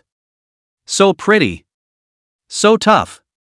The remaining 3 old bosses wanted to run when they saw the situation, but they were pointed at by Tang Knight with their guns, kneeling on the ground and not daring to move. Su Chao, through the eyes of the sky, saw clearly the sinful power carried by these people. Each and every one of them, stained with blood, each and every one of them. And this house is filled with resentment that goes nowhere. Su Chao saw the ghost of Jiang Qianying, just off to the side, eyes sobbing blood, heartbroken, looking at his sister, but then suppressed by the formations in the room. These old people do a lot of evil, but also afraid of retribution. In order to seek peace of mind, they spend a huge amount of money to buy the opening of the Buddha's cards, but also specifically invited a Taoist Shinmen people to do magic wrong souls. Su Chao yanked off the Buddha medal around Mr. Wang's neck and crushed it on the spot. She laughed coldly. "If you fear the ghosts and gods, why do you dare to do these harmful things? Do you really think that with some money, you can do whatever you want and bully men and women? You? Who the hell are you? Do you know who several of us are?" There was a kneeling old boss who stretched his neck and tried to move his own identity to hold up the scene. "I'm the of Tang Jiandai." Before he could finish his name, Tang Knight backhanded a gun and directly knocked him out. "What's that?" In front of him, enrollment number. Yuck. The other 2 old bosses were instantly honest and didn't even dare to fart. Su Chao asked Tang Knight to check their cell phones, while she herself took out the compass in her cloth bag, locating and searching for things, and finally she walked to the potted plant in the corner according to the compass's guidance. Jiang Qianying's unjust soul reached out its hand and pointed under the potted plant. Su Chao gave her a slight nod and moved the one-person high potted plant right out of the way, hiding a box underneath. Su Chao drew it out, and it was full of videotapes. And each roll had a name and date written on it. Just by touching it with her hand alone, Su Chao could feel the resentment climbing on the videotapes, 3 of which were Jiang Qianying's. Chapter 221, Fear of Hooligans Who Know the Law. Mr. Wang, who had fallen to the ground, was so scared that his face turned white. No. The videos were secretly taken by him, not only for the thrill of it, but also to catch the other 3 in the act. There is no such thing as friends and foes in the shopping mall, there are only eternal interests. Only in this way can they be assured that they are right in the same boat and that the financial and alliances will be solid. He yelled in an impotent frenzy, "Put things back."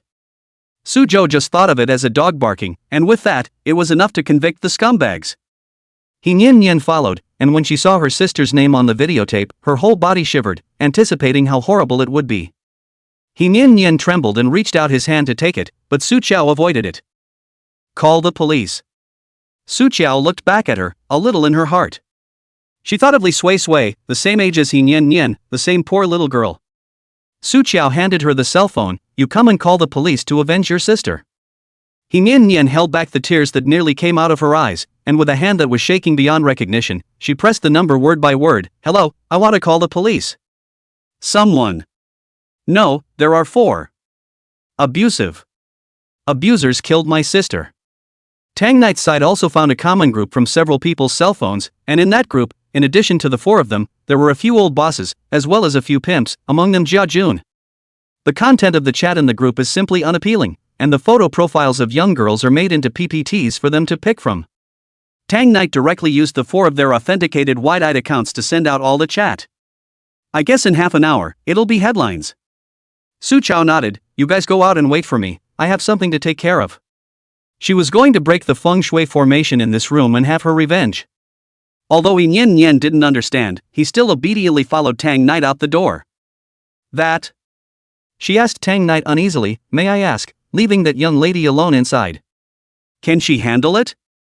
She remembered that there were 2 other disgusting bedbugs that hadn't been knocked out. "Can." Tang Knight's tone was certain. "Miss Su can crush them with one hand. But that 4 stinkers in there does have a bit of a body count." and burst out such a big material at one time. The rich people of the imperial city involved. In addition to the 4 of them, there are also 3 families. Things will soon become big. Tang Knight stepped aside, intending to report the situation to the second master.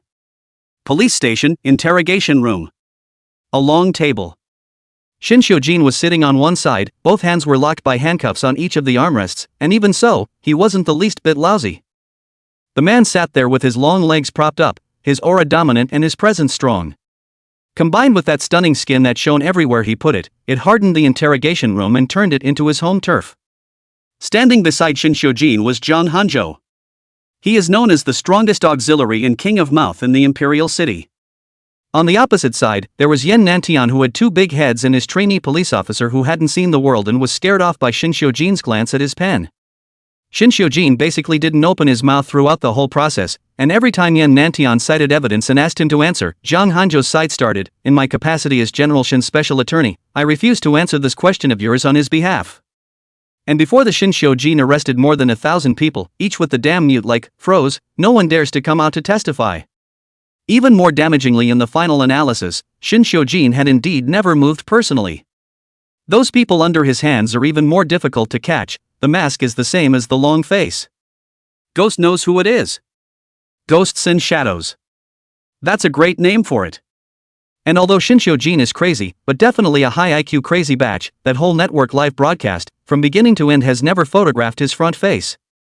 Yan Nantian tried for almost 2 hours, and it was damn lonely. He was so angry that he slapped the table. Shin Xiujin, don't go too far. Yan team. Zhang Hanzhou at this time put on the glasses that he would only wear at work. That professional elite temperament on his body was even stronger, and in Yan Nantian's eyes, it was even more corrupt. He looked at Yan Nantian and reminded, my client is not in good health and cannot stand being scared. This is considered a violent interrogation on your part, and in case my client is scared out of his wits, I will sue your entire police department on behalf of my client. Yan Nanten. Damn, hooligans still know the law. How can this be fun? Now the human evidence is not there, and the physical evidence is not there. Knowing that it was Shin Xiujin who had made such a big commotion, he couldn't do anything about him. Yan Nan, whether almost heart attack, get up and want to go out to smoke a cigarette to calm down. One had just reached the door when he heard Shin Xiujin's voice. Yan Nantian. His voice was gorgeous, magnetic, and with a careless coldness. When called by such a voice with a name, one inexplicably feels the desire to submit. Unconditional submission. The cigarette that Yan Nantian had just bitten in his mouth was roughly removed, and he turned his head to stare impatiently at the back of the interrogation table, the tugging 2/5 master. Shin Xiujin said indifferently, when Feng Yao called the police, you've seen her, right? Chapter 222. Sweet as hell. Yan Nantian stiffened for a moment. The memory of that day was actually very vague, and then he saw the video of Feng Yao jumping to her death on the internet, and he remembered. She came to file a report, and at first a case was filed. But then it turned into a reconciliation, and then, because of insufficient evidence, it was not accepted. Shin Xiujin helped him recall, in a waveless tone, even through a hint of playfulness, in fact, many people could have saved her originally, and you were one of them. Yan Nantian seemed to have received a smothering blow, frozen in place, opened his mouth to retort, but could not utter a single word. He did meet Feng Yao, one day 3 months ago. She crouched outside the police station and cried. Yan Nantian was busy with a big case across the region, tired as a dog every day. He actually hesitated for 2 seconds, wanting to go and ask what is going on, but in the end, he didn't. He got in his car and left. With your Team Yan's background, as long as you open your mouth and ask, this matter will naturally be taken care of. Shin Xiujin smiled skinlessly and said, but you didn't. Tonight, you should also go to the rooftop to see. Shin Xiujin. The muscles at the corners of Yan Nantian's mouth twitched slightly. This man was able to poke his minefield with pinpoint accuracy every time they met. It took Yan Nantian a great deal of effort to get his emotions under control. Do you think you're doing justice tonight? Why don't you just kill everyone? You crazy bastard. Justice? Shin Xiujin laughed, his eyes cool and cold. What is that? Yan Nantian was choked speechless. The sarcastic arc at the corner of Shin Xiujin's mouth converged, and he lowered his eyes to look at the handcuffs on his wrists that were glowing with a cold metallic light, his long, dense eyelashes topping a shadow on his eyelids, revealing nothing. He said slowly, I just want my roses to bloom in a cleaner place. The dead Feng Yao meant nothing to him. Even if thousands of people die, so what? Shinshojin lightly narrowed his dark eyes, and it seemed as if the sweet and creamy scent of the cake still lingered in his mouth. Sweet as hell. If you have to kill those people tonight to make her happy, it's not impossible. He quirked his lip and smiled, demonic paranoia and violence all in one. This smile, Cien Nantian's scalp numb. He suddenly gave birth to a few points of happiness, happy that Shinshojin did not lose control tonight. To a madman like him, there is no difference between killing millions of people and one person. But what is it that controls him? Before Yen Nantian had time to think about it, Shinshojin's cell phone, which was placed outside, rang. Now that there was no evidence to convict Shinshojin, he naturally had the power to answer the phone, and his lawyer was present. Yen Nantian acquiesced. Shinshojin's handcuffs were opened, and accompanied by Jiang Hanzhou, he walked out of the interrogation room to get his cell phone. He flicked his wrist bone and answered the phone. Say. It was Tang Knight on the other end, and after a few words, the amplitude of Shinshojin's wrist bone rotation weakened. He lowered his eyes and asked without much expression, how many? 7 families. Shinshojin cut off the call and smoothly took out the cigarettes that were stored together in the box, skillfully shaking one out of it and biting it at the corner of his mouth. He turned back to Yen Nantian, his meaning was clear, lend a fire. Yan Nanten. Confront him for a few seconds and give him a light. Shinshojin was still holding his cell phone, a cigarette finished just as he finished sending the message. The phone was thrown back into the box. Shinshojin casually extinguished his cigarette, inserted his hand into his pants pocket, and turned around with unparalleled cooperation to go back to the interrogation room again. He'd promised her he'd see her tomorrow, and now, it was still early. Yen Nantian made a wink to his men and went back in to spend time with Shinshojin. Not long after the henchman came in, leaning over Yen Nantian's ear to report in a low voice, "Boss, didn't capture the contents of his cell phone." Yen Nantian stared at the opposite side of the pale color, looking at the incomparably cooperative Shinshojin, and pondered in his heart that, anyway, the person was right in front of him, and couldn't set off any storms. So he waved his hand and let his men go out.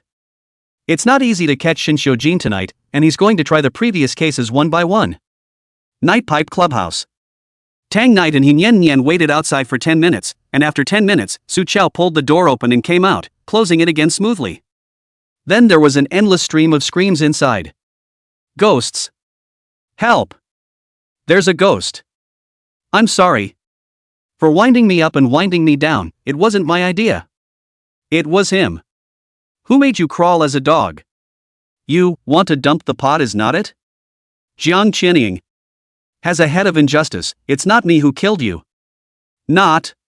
Hearing her sister's voice, Yen Yen was shocked. She looked at Su Chao incredulously and twisted her head to rush in, but was blocked by Tang Knight. You have a weak physique and light 8 characters, so you're prone to being hit by a stroke.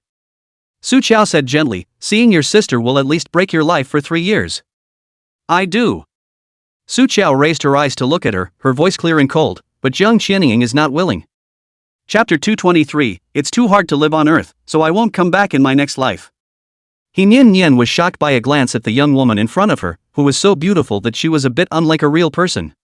She moved her lips, her heart trembled a little, and she mumbled, my sister she turned into a ghost? Su Chao frowned lightly, she didn't know how to explain this to a 17-year-old girl. After all, the vast majority of people will never meet a ghost in their lives. Metaphysics is too far away for them, believe it or not, even if they offer sacrifices to worship the gods on a fixed festival every year, it is just a custom. As for the karma suffered on the body, ordinary people are more willing to understand as luck, not knowing that luck and chi in itself contains the heavenly way. Su Chao originally was most reluctant to explain these things to ordinary people. She's afraid of trouble. She's really been the only person in her world for the past 20 years. Creating bonds with people seemed like a lot of trouble to her. But down the mountain this period of time, especially recently, she can obviously feel the changes in her body up, her heart, it will suddenly be difficult, as if there is something to break open the flesh and blood to grow out like. Master, you say it. I'm not afraid of ghosts. Yen Yen suddenly tugged at her sleeve, those big red eyes full of tears, but holding back and refusing to fall. I just want to know, my sister she how is it? Su Chao sighed softly, after your sister she died, she was sealed in this house by a spell they hired. Nailed to the wall, to be exact, feeling the torture of being near death over and over again in life. If she didn't break the formation today, in 3 more days, Jiang Qianying would be devoured by the formation and completely soul dissipated. These disgusting scum, not only torturing her in front of her body, but also letting her not even have peace of mind after her death. He Nian Nian's legs went limp and he sat down on the ground with red eyes. By now the voices in the house had died down. Su Qiao pushed open the door. Inside, the 4 so-called boss were scared out of shape, fainted past 2, a crazy kneeling on the ground cannot stop kowtowing. There is still the remaining total 1, people are scared of urine. His face was white, and his eyes crawling with turbid air glared deathly at the approaching Su Qiao. Little. You wait for me. You dare to mess with us like this? Have the guts to report your name? Su Qiao. Su Qiao reported her name expressionlessly, a silent arrogant cold arrogance. I'll wait. He Nian Nian rushed in at this time with red eyes. Her anger and heartache for her sister overcame her nausea, and she kicked the tip of the high-heeled shoe on her foot hard in the middle of Mr. Wang's legs. Dog scum. Anyway, there was no surveillance here, Su Qiao pressed on, letting her vent. She swept the corner. Jiang Qianying's ghost floated in midair, watching her sister, her eyes full of dismay and heartache. Su Qiao left before the police arrived, and the mess Tang Knight would clean up. Walking to an unoccupied dark corner, Su Qiao spoke, if you don't go to hell to report, how much longer do you plan to follow me? Jiang Qianying's ghost appeared in front of Su Qiao. Little master, thank you. Jiang Qianying timidly floated in front of Su Qiao's eyes. Earlier, I heard that old Taoist priest who sealed me say that I still have a lot of my young life left, and it would be a shame to die in vain. He wants to use the rest of my young life to forge merit. Su Qiao listened and developed a few moments of annoyance. That Taoist can lay down that kind of intermediate level formation to suppress Jiang Qianying, indicating that the cultivation is not low, and originally can directly break Jiang Qianying's soul. But he preferred to do more than that. It turned out to be for this. Jiang Qianying was not only abused and killed in life, but after her death, she had to be drained of her last bit of value by those. Little master, I would like to gift this to you. Jiang Qianying drew out a very faint strand of meritorious golden light from her soul body, which was condensed with the rest of her yang life. Su Qiao was silent for a few seconds and reminded her, this is the golden light of merit. If you stay, you will be able to have a good reincarnation in the next life. Jiang Qianying slowly shook her head. No need. The corner of her mouth pulled out a bitter smile and she muttered, this earth is too bitter, in my next life, I don't want to come. Su Qiao couldn't say any comforting words, and didn't push back any further. Okay, then I'll take it. The golden light of merit was a wonderful thing for someone like her who practiced cultivation, and besides, it was the payment she deserved. When that ray of golden light entered his body, Su Qiao's heavenly eyes saw the appearance of the arcane artist who had made the spell to suppress Jiang Qianying. Not very old, wearing a Taoist robe, a long feminine face with a large red spot on his chin. Beyond the screen, someone was calling him Master Chu.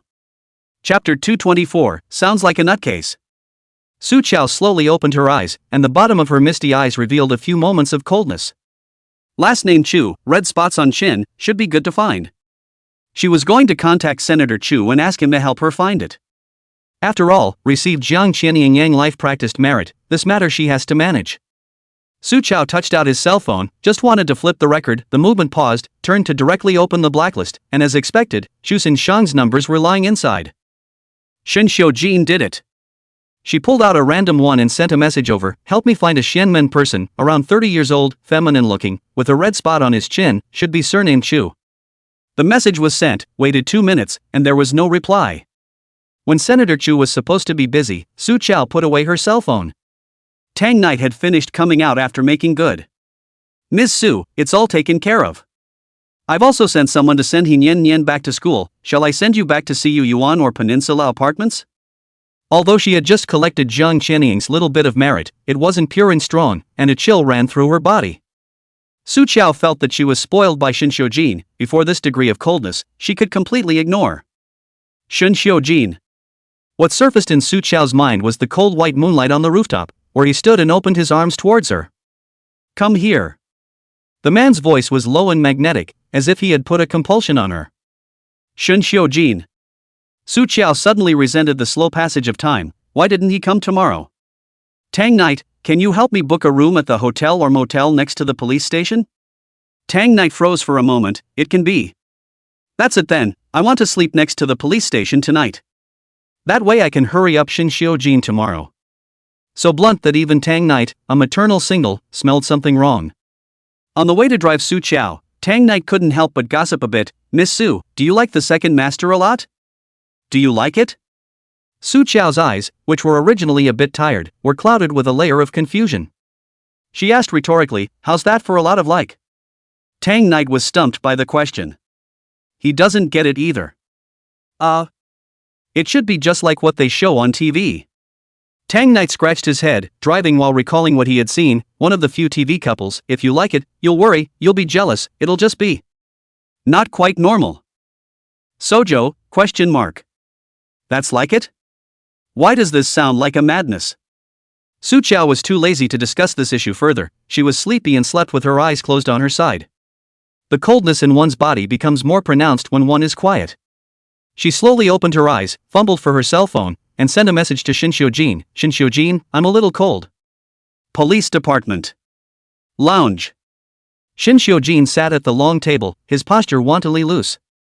Tang Yi walked in, his hand carrying the lunchboxes that he had brought one by one to set up, incomparably sumptuous 5 dishes and 1 soup. And across from him, Yan Nantian and the people under his hand, manually a box of instant noodles.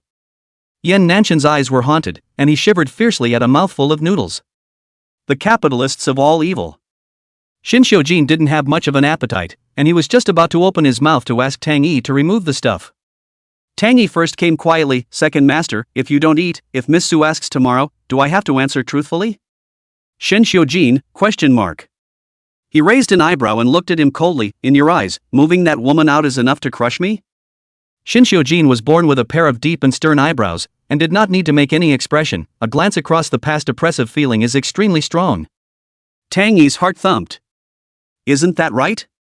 Is it hard to believe that? Is overthinking itself? He was too busy to clean up the snacks on the table, but before his hand touched it, he heard the tugging master on the chair speak out nonchalantly. "Put it away." Tang Yi stood beside him with his hands tied in a disciplined manner, watching his own second master's smelly face as he picked up a chopstick of vegetables and brought it into his mouth. He gave a pleased and penetrating smile. Miss Su was not only able to hold down the second master, it is simply to control the obedience. Buzz. Tang Yi's cell phone vibrated as he took it out and looked at it, raising his eyebrows in some surprise. He subconsciously glanced at his own second master and was about to put away his cell phone as if nothing had happened, when Shinxiujin didn't even lift his head and spat out a single word. "Speak." Tang Yi could only take out his cell phone, clicking on the message Tang Knight had just sent and handing it to Shinxiujin's eyes. Shinxiujin's sight swept over, his gaze stuttered, originally dark and cold and hostile eyes, was pierced by something, leaking out a line of palpitating warm pulse. Chapter 225, An Hour's Leave of Absence. Tang Knight, brother. Now I feel like that Miss Su must really like our second master. You know what? She asked me to send her to stay at a hotel near the police station tonight, wanting to see the second master as soon as she wakes up tomorrow. She also said that she wanted to let the second master live in the sun. Squarely and honestly, it was me who misunderstood Miss Su. She's a bit of a diva, but she's definitely sincere about the second master. Shinxiujin reads quickly. When he first returned to the Shin family, there was so much to learn and see, practicing his ability to read at a glance. But these few lines of information, he stared at it for a full 2 minutes. Yananshan over there, how alert. As early as Tang Yi pulled out his cell phone, immediately end of the bubble noodles also came up. See the content of the above. His heart 10,000 head of grass mud horse galloped through. It's like a smelly couple showing love on the side of the road, and he's the single dog who passes by and gets kicked in the face. Yan Nantian sipped his bubble noodle soup and inwardly cursed as he walked away. Shinxiujin slowly retracted his gaze and spat out 3 words, "Send it to me." Tang Yi understood it in seconds and immediately took a screenshot and sent it. Shinxiujin ate the hot meal in front of him 1 bite at a time until he was 7 points full. He elegantly wiped the corners of his mouth and got up. "Teen Yen, take a vacation." Shinxiujin said indifferently, "Come back in an hour." Yan Nantian was speechless with a "do you want to hear what you're saying" face. Shinxiujin, do you know what a police station is? Shinxiujin had already put on the jacket Tang Yi had handed him, and under the black clothes, his complexion grew paler and paler, and his features were as stern as a knife. He stepped away with his long legs towards Yan Nantian, the vicious oppression in his bones pressing over like a thin blade. Yan Nantian around a few small police officers' foam noodles are not eaten, hand trembling is going to touch the gun. Shinxiujin stood in front of Yan Nantian, 2 steps away, and he reached out to remove the cell phone in the box on the table next to him. Before leaving, he also waved his hand with Yan Nantian in a good mood. See you later. Yan Nanten. Damn, I want to stop but I don't dare. The vice squad next to him consoled him. Team Yan, you're already very impressive. You're still the first one to be able to drive a police car to bring Shin Xiujin back for interrogation. And he was really cooperative tonight. This shows that you've initially deterred him. Yan Nantian looked at him with a look of pity for a retard. He patted his lieutenant's shoulder. This observation power of yours is suitable for logistics. Yan Nantian's expression grew serious. Go check out the woman named Su Chao beside Shin Xiujin. When did such a person appear? She was able to control Shin Xiujin, the god of killing, only to be afraid that in the future, she would also become the source of making Shin Xiujin even more crazy. Yan Nantian did not feel relaxed, only felt fearful. After all, that night a few years ago, Shin Xiujin crazy look, he had seen. The aftermath is, now and then we'll still have nightmares. There's not much in the way of upscale hotels next to the police station. Tang Knight found a hotel for Su Chao, located in the alley diagonally across from the police station. The accommodations were fairly average, not that Su Zhou was picky about those. She could see the light coming out of the police station when she stood by the window. Su Chao stretched out her hand in the direction of the light, so far away that she couldn't feel it, and there was only the cool breeze of midnight on her fingertips. It wasn't appropriate for Tang Knight to stay here, and he left after delivering the people. Su Chao simply washed up, lying on the bed, covered or not covered by the quilt is not much difference to her. She shrunk into a ball on the cot, closed her eyes and gradually fell asleep. When Shin Xiujin used the spare key and gently opened the door to come in, he saw the little girl curl up on the bed, sleeping in a ball, with bones evident on her thin and lean back. Why are you so skinny when you obviously eat so much? She can take up only half of a bed that small. Shin Xiujin silently wrinkled his eyebrows, the little white-eyed wolf who ate and didn't recognize it. He had just reached the bed when the little woman in it seemed to detect the warmth and instinctively rolled over and turned toward him, murmuring his name in her sleep. Shin Xiujin, cold. The man's sharp, dark brows softened just like that, wordlessly. And the greatest arcanist.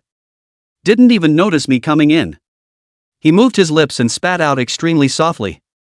The hands moved with an uncharacteristic gentleness, taking the person gently into his arms.